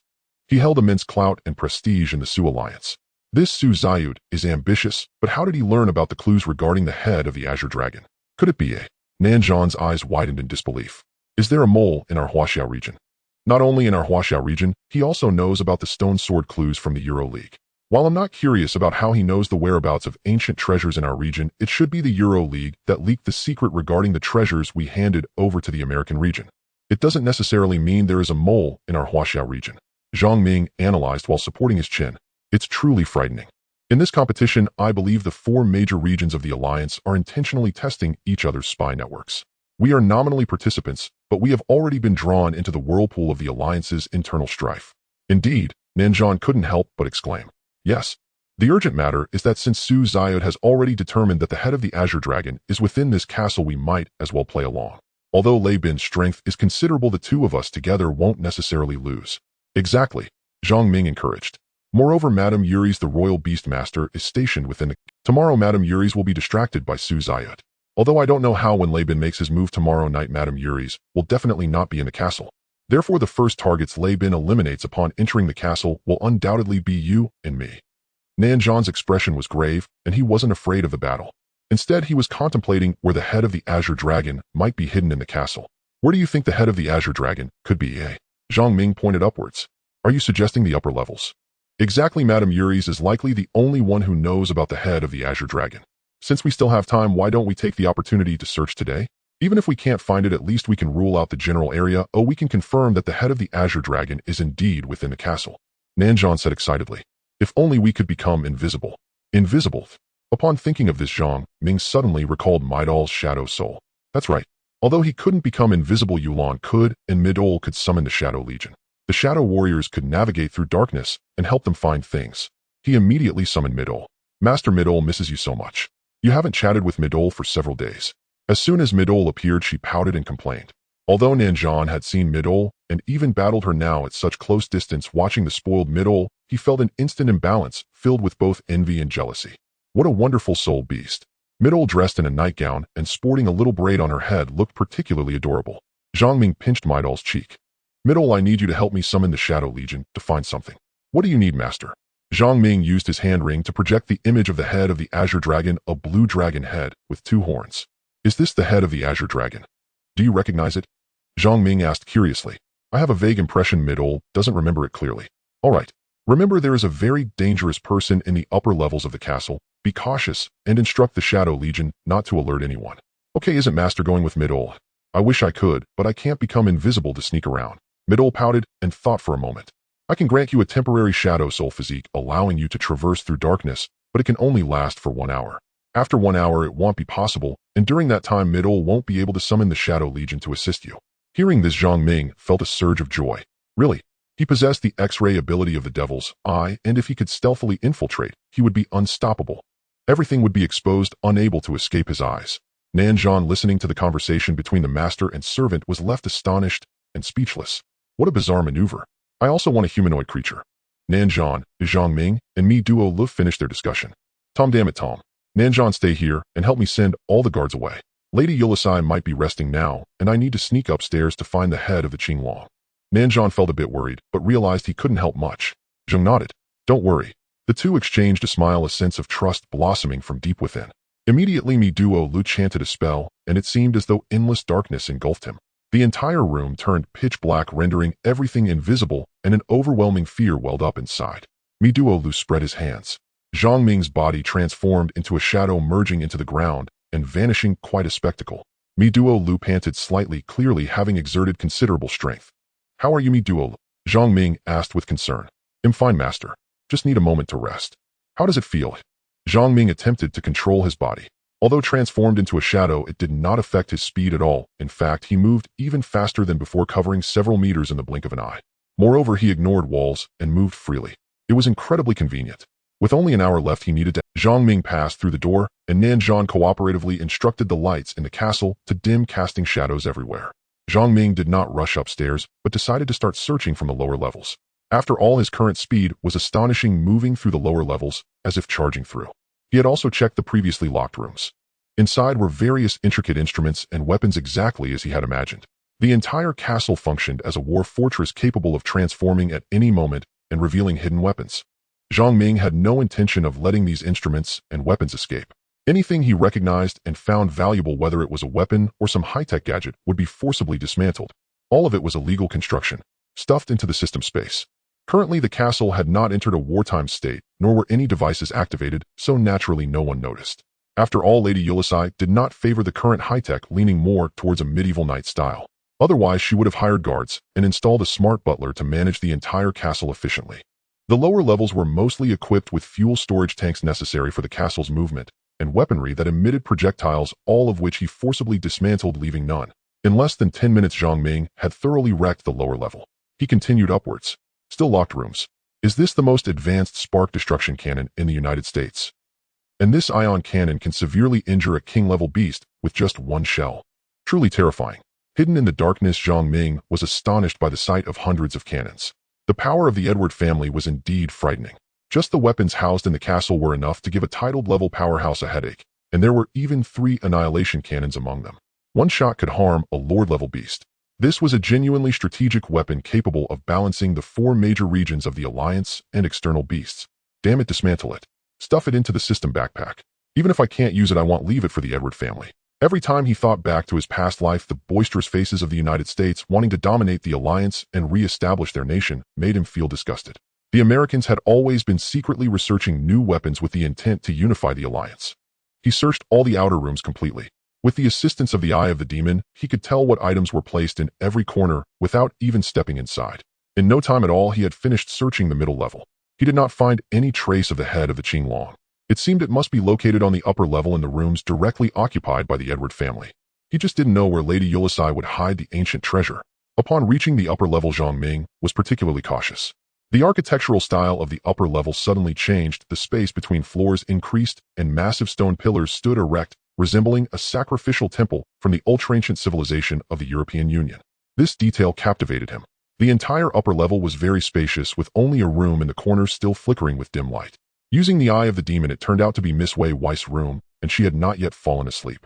Miss Wei Wei lay sideways on the bed, smiling gently, seemingly lost in thoughts of someone. Her face radiated. After a brief inspection, he found that aside from Miss Wei Wei's room, there was only one entrance in the central position, completely shrouded in darkness. There was not a glimmer of light. Even the Eye of the Demon could not discern the furnishings within. There must be something. Zhang Ming stealthily entered the temple-like room, cloaked in darkness. As soon as he stepped inside, he felt as if 2 worlds had been separated. Turning back, he saw nothing but darkness behind him, and the distance seemed vast, as if he had traversed into another space. Only Lady Ulysses could come up to the upper level. Even Bertan Han, who had served the Edward family for decades, did not have the qualifications. Zhang Ming was also curious about why there existed another space within the castle. This place was reminiscent of the dimensional space during the martial arts competition in the Huaxia region, yet somewhat different. He couldn't quite put his finger on it. He activated the Eye of the Demon to its utmost. The scene before him emerged. It turned out to be 2 rows of ancient Titan beast statues. In the central position stood the starry sky giant beast Jirfu. Lady Ulysses appeared as a devout believer, kneeling before the statue of the starry sky giant beast with a look of reverence, constantly murmuring something. Waves of starlight shot from Jirfu's eyes, landing on Lady Ulysses' shoulders. This scene puzzled Zhang Ming. Ding. Unknown energy detected. Danger. Danger. The system's alert sounded at that moment, heightening Zhang Ming's vigilance. He noticed that under the statue of the starry sky giant beast there lay an object glowing with a faint green light. It was indeed the head of the Qinglong. A dragon head from the ancient Huaxias, 4 holy creatures. Its eyes gently closed, the dragon horns vividly detailed, and even the scales were clearly visible. If it weren't just a dragon head remaining, one might think it was merely asleep. Zhang Ming still couldn't comprehend all of this, and could only move slowly forward, approaching Lady Ulysses. He arrived before her without being detected. The sight of Lady Ulysses startled Zhang Ming. Had he not been hidden in the darkness and unable to make a sound, that single glance might have cost him his life.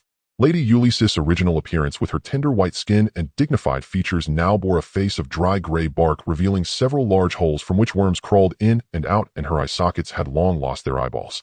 Her mouth continued to murmur, "Great true Lord Jirfu, thank you for granting your servant a new life." Zhang Ming could no longer bear to look at Lady Ulysses' repulsive appearance. Zhang Ming was uncertain whether he had been discovered. At this moment, he was hiding in the darkness, merging with the shadows. He was the shadow. Logically, no one should be able to find him. Yet it was not entirely impossible. It was very likely that the statue had sensed something unusual. After awakening, Lady Ulysses displayed a look of impatience, angrily surveying her surroundings.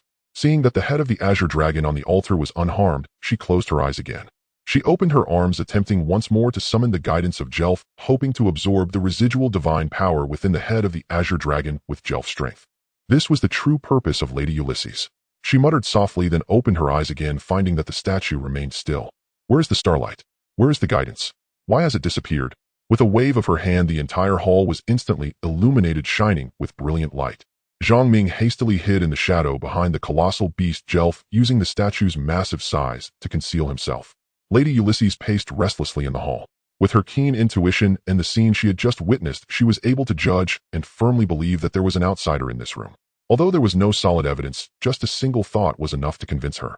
This was the sacrificial temple she had specially built to summon the starry sky giant beast Jelf. No one must know of it, and even if someone did, they would not be able to enter. This was the point that Lady Ulysses was least worried about. Though the sacrificial temple was built at the highest level of the castle, the entrance was protected by a spatial overlap curse. Anyone who attempted to intrude would be instantly crushed into powder by spatial overlap. In the end, not even bones would remain. Moreover, those living in the castle, whether servants or guards, could never step foot into the upper levels. In this castle, Lady Ulysses' word was equivalent to an imperial edict. No one dared to disobey, a fear ingrained in their very bones. This was the most terrifying aspect of the Magian district. It would control your thoughts, continuously imprisoning your ideas, rendering your existence merely a tool to serve the upper class. These people would become so docile that they wouldn't even think of resisting. Zhang Ming dared not linger any longer, fearing that Lady Ulysses might catch on to something. After all, this lady was not the dignified noblewoman she appeared to be. Her true nature was that of a fallen one who worshipped the ancient titans. Even without this layer of pretense, Lady Ulysses was a legitimate title-level beast master, possessing at least 3 one-star sovereign-level soul beasts. Despite Mi Duo Lu being very powerful, facing a title-level powerhouse, Hedon was not a wise choice. Even if rain came tomorrow, he would have to wait until Lady Ulysses left the castle before daring to approach. The strength of sovereign-level soul beasts should not be underestimated. Before the ancient titans, a sovereign-level soul beast might be suppressed, but among humans the term sovereign-level symbolizes power and strength. Zhang Ming kept retreating towards the door behind him. When he reached the spot he had been at earlier, he found that the exit was clearly in sight, but he couldn't reach it. He couldn't get out. This is bad. Lady Ulysses, like a silent old cat, searched every corner of the hall. The temple style inherited from ancient times, aside from the statue, everything else was an open floor. At this moment, Zhang Ming had no means of escape aside from hiding in the darkness. Once the time came, he would have to reveal himself. At that time, it would be quite a spectacle. Fortunately, Mi Duo Lu was still outside. He hadn't brought him in. He quickly used the power of the contract to contact Mi Duo Lu. Mi Duo Lu, I can't get out. I have less than half an hour left. Tell Nanzhan that Lady Ulysses is a fallen one. Send this message back to headquarters. The head of the Azure Dragon is in the sacrificial temple on the upper level of the castle. The master's voice. Understood. Mi Duo Lu immediately obeyed and relayed all this to Nanzhan. Nanzhan clenched his fists, feeling anxious for Zhang Ming. First, relay the message back to the Huaxia headquarters. This was a significant discovery. The head of the Edward family, one of the 4 major families in the Magian district, turned out to be a fallen one. Once this matter is made public, not only will the Edward family's reputation be ruined in the Magian district, but they will also become enemies of all humanity. The Edward family would also be divided by the other 3 families, using this as a reason, weakening the strength of the Magian district, which is exactly what Zhang Ming wanted to see. Good, good. What a clever boy. You found the clues about the head of the Azure Dragon so quickly. You were the first in the alliance. A voice of praise from General Long came through Nanzhan's special wristband. This kind of cross-regional communication could be done by all 4 major districts, but it required specific signal frequencies to avoid being eavesdropped. Otherwise, once exposed, it would be directly identified and eradicated by the Magian district Skynet. General Long Zhang Ming is currently trapped in the sacrificial temple. Nanzhan described the situation Zhang Ming had just conveyed, including Lady Ulysses' strange actions. At this moment, General Long, standing on the aerospace aircraft carrier, wore a heavy expression. Based on Zhang Ming's account, Lady Ulysses' behavior earlier should be using the power of the starry sky giant beast Jelf to absorb the residual divine power within the head of the Azure Dragon. This lost black speech curse was also mentioned in ancient inscriptions.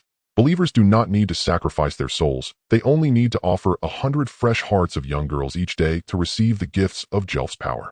This method of sacrifice was known as the heart-eating feast in ancient times.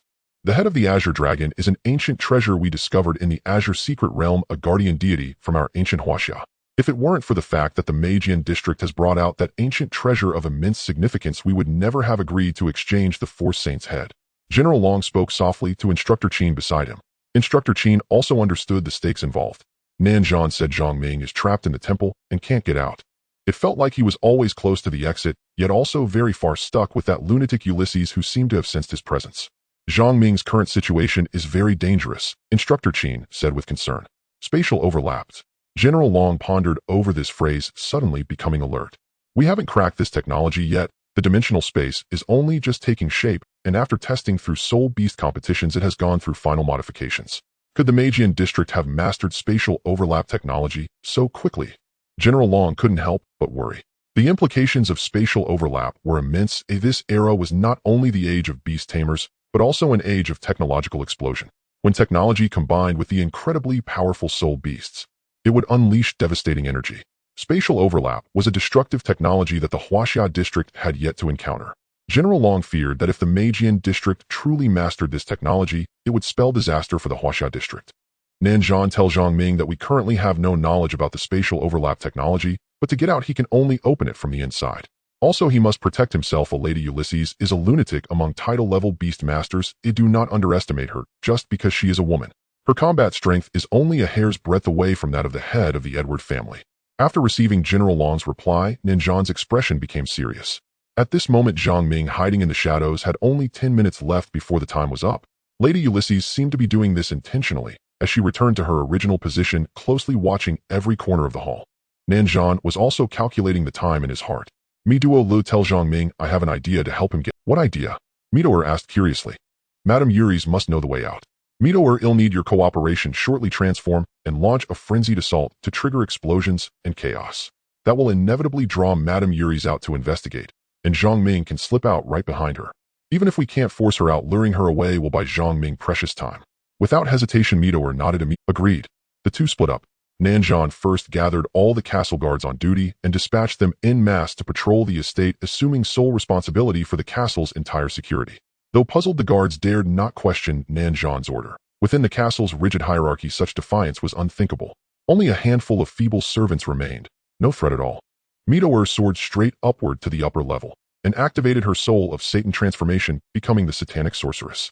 Two swirling orbs of violet-black energy shot from her palms into the temple's entrance, detonating with thunderous force, exactly as she'd anticipated, yet inflicting no damage whatsoever. The satanic sorceress form had never undergone formal combat testing. Even before this transformation, she had stood toe-to-toe with monarch-tier warriors. Her current power was now incalculable. Zhang Ming speculated she might rival a sovereign-tier combatant. The spatial overlap guarding the temple entrance absorbed the blast instantaneously, leaving the interior untouched. The pitch-black entrance resembled a still obsidian pool, now rippling violently with countless concentric waves. Madame Yuri's had been watching it intently, sensing that subtle, invisible tremor. Her thoughts stirred faintly. Someone is attacking the temple. She lifted her foot to step forward, then paused, retracting it with a faint, knowing smile curling at her lips. Little one, I know you're hiding inside. No more concealment. Is it your companion outside launching this assault, hoping to lure me out, so you may follow me into the open? Madame Yuri's laughter was gentle, yet carried an unnerving, bone-chilling resonance. Even Zhang Ming, cloaked in shadow, felt every hair on his body stand on end, though he could not say whether in his current state he even possessed hair. Her voice, warm and pleasant, now sounded like a death knell, a demonic chant drawing inexorably closer. Seeing no response, Midoer escalated her assault. Dark Torrent. Midoer erupted with overwhelming aura, thrusting a single palm laden with violet-black energy toward the gate. Instantly, the spatial overlap seized her arm, followed by searing, excruciating pain.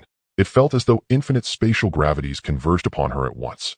With a fierce wrench, Midoer wrenched her arm free.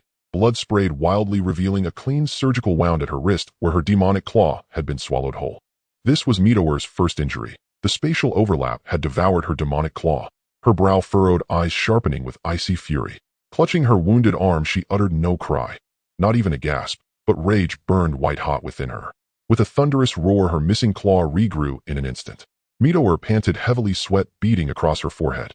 Madame Yuri's raised both hands, fingers rotating delicately, revealing the exterior scene in perfect clarity, having witnessed every moment unfold. How intriguing! An extraordinary figure has indeed infiltrated my sanctum. Isn't that right, Lord of the Demonkin? She recognized Midoer instantly, and named Zhang Ming without hesitation. Outside, Midoer could not breach the temple. Their plan to lure Madame Yuri's out had been exposed. Zhang Ming acted decisively. An endless tide of darkness surged over the stone statue, engulfing the azure dragon's head and hurling it directly into his system inventory. Rules be damned. He seized the ancient treasure first. Madame Yuri's watched the azure dragon's head vanish, not with fury, but with a soft, knowing chuckle. Her lips moved silently, in incantation. Light bloomed around her, intensifying steadily. It was as if a blazing sun rose, banishing all shadows beneath its radiant glare, exposing every hidden corner.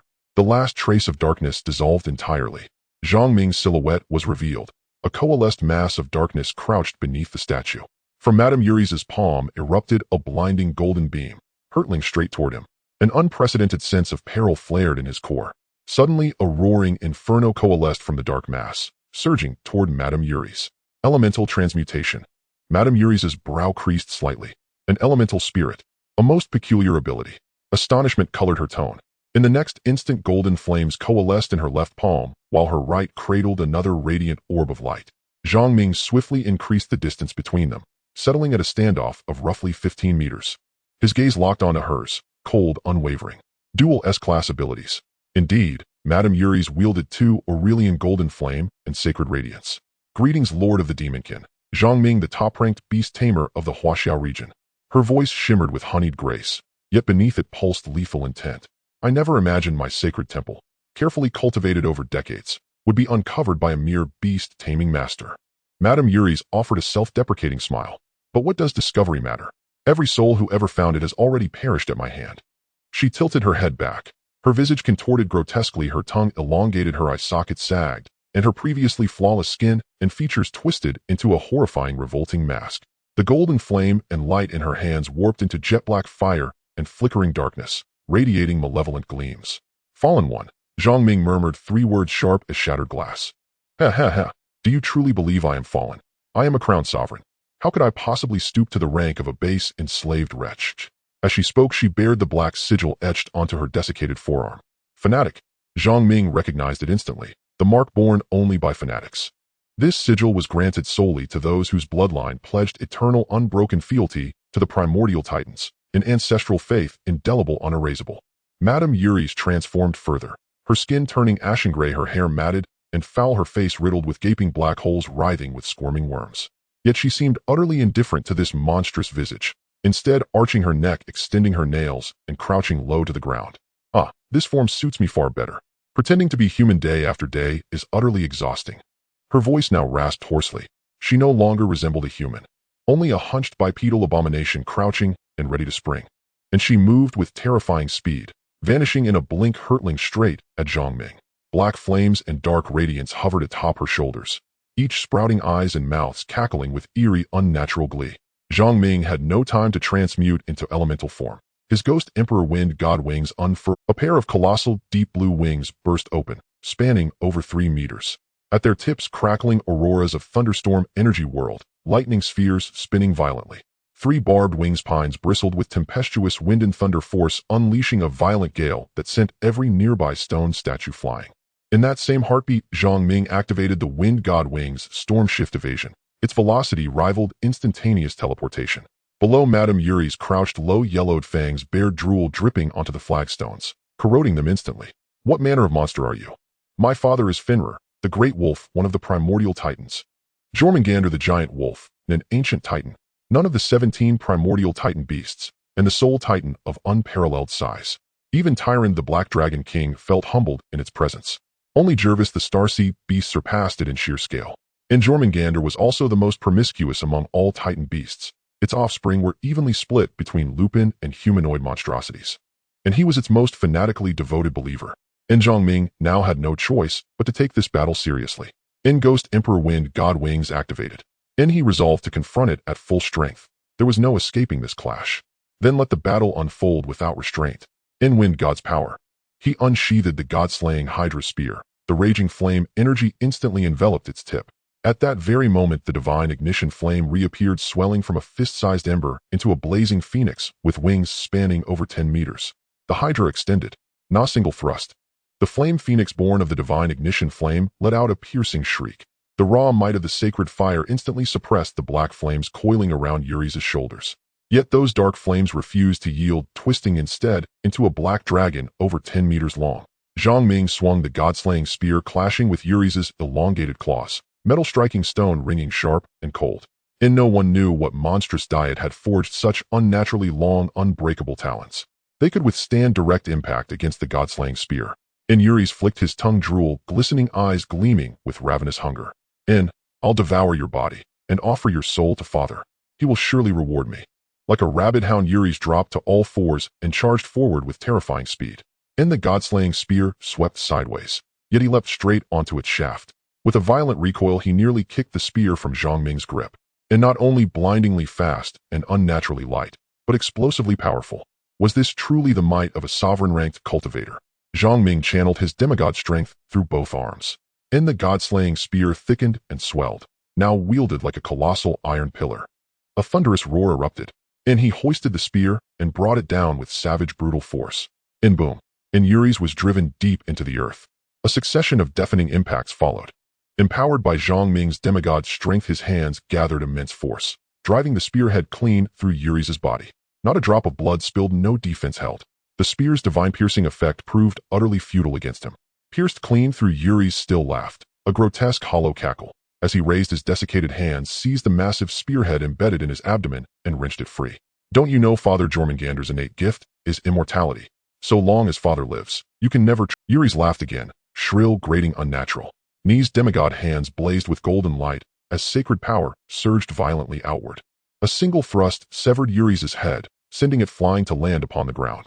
And even decapitated, his body lurched forward, claws slashing wildly, narrowly missing Zhang Ming, who narrowly evaded the physical strike by elementalizing his form. Then, two more chilling, uncanny laughs echoed from behind. In black radiance and black flame. In two horrifying entities, faces twisted with grotesque features, grinned wide, teeth clattering as they lunged for his back. A blaze ignited midair, and Zhang Ming fully elementalized his body, merging seamlessly with his wind god wings. Wind fueling flame, flame empowering wind, his speed surging yet further. The wind god wings already bore the blessing of the wind god, now amplified by wind god's power. His velocity reached its absolute apex, exceeding the speed of sound. His figure dissolved into pure motion, invisible to the naked eye. If I cannot slay you, then I shall rend you limb from limb. And Zhang Ming held nothing back. And he gathered every spark of the divine ignition flame between his palms, compressing it relentlessly, until a colossal sphere of fire bloomed vast as a miniature sun. This technique existed only in his imagination, its first true test in combat. In the solar scale, inferno consumed and melted every stone statue in its path. Yuri's finally sensed true peril, fear flickering across his face. And suddenly the temple of sacrifice ruptured from within. 3 titanic beasts, each rivaling mountains in scale, burst forth, shattering the temple instantly. Even Middleit's earlier assault had failed to breach it, yet Yuri's mere summoning of soul beasts had shattered the layered spatial barriers that had resisted all prior force. These 3 colossi towered so high their heads vanished beyond sight. An alert. Sovereignty or soul beasts detected. And danger. Danger. Yuri's perched atop the central beast's skull, stroking its hide with ashen-clawed hands. And my precious little ones, go and destroy him. And 3 wolf-shaped behemoths roared, a sound that tore through the heavens. Then the castle's roof had vanished, stars glittered overhead. Their howl shook Lincoln City to its foundations. Even Lebanon deep underground felt the tremor. And that came from the castle, and it's a wolf's howl. Not chill of dread settled over Lebanon's heart. Many Beast Tamers in Lincoln City kept wolf-formed soul beasts, but only one could unleash a howl capable of shaking the entire city. In Madame Yuri's.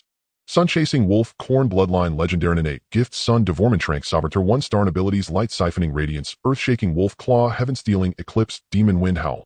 In profile, 7th offspring of the ancient titan wolf Jormungandr. Core possesses unmatched speed to chase celestial bodies and the terrifying ability to consume the sun itself. His power is monstrous. Should he ignite his divine flame and ascend to the ancient tier, his strength would rival even the primordial titan beasts. 3 sovereignty or wolf soul beasts, without exception. Null 1-star ranked. Null direct blood descendants of Jormungandr the giant wolf. The eldest of the 3 wolves bore a scar across his right eye, and spoke with chilling human articulation, his tone dripping with contempt toward Yuri's. In filthy abomination, do you truly comprehend the price you must pay to summon us? Little ones, mother has been wounded. Will you not avenge her? In Kuk and Kuri, the 2nd and 3rd brothers ranked 8th and 9th, immediately turned furious glares upon Yuri's. Silence, In, you grotesque, unworthy spawn. How did Father ever conceive such an abomination? Though he granted you the right to summon us, do not forget the terms of that covenant. 1 million human souls, flesh and spirit alike. Not one may be spared. In Kuk and Kuri unleashed a twin howl, declaring their dominion over this land. 3 sovereignty or soul beasts alone could level Lincoln City.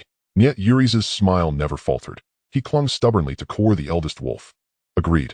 You may slaughter every soul in this city, but this man's body is mine to devour, and his soul I shall present to Father.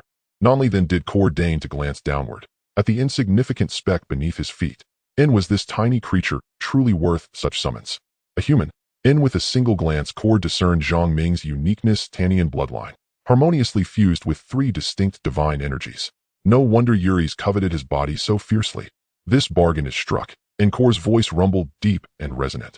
Zhang Ming realized this battle had spiraled far beyond anything he had anticipated. The 3 wolves stepped forward, claws striking the floor which cracked and splintered under their weight. At 30 meters tall, they rivaled smaller ancient titans in scale. Before such overwhelming might, flight was his only option. A wolf claw descended, aimed to crush him. At the critical moment, Middlet appeared, bracing both hands against the descending talon.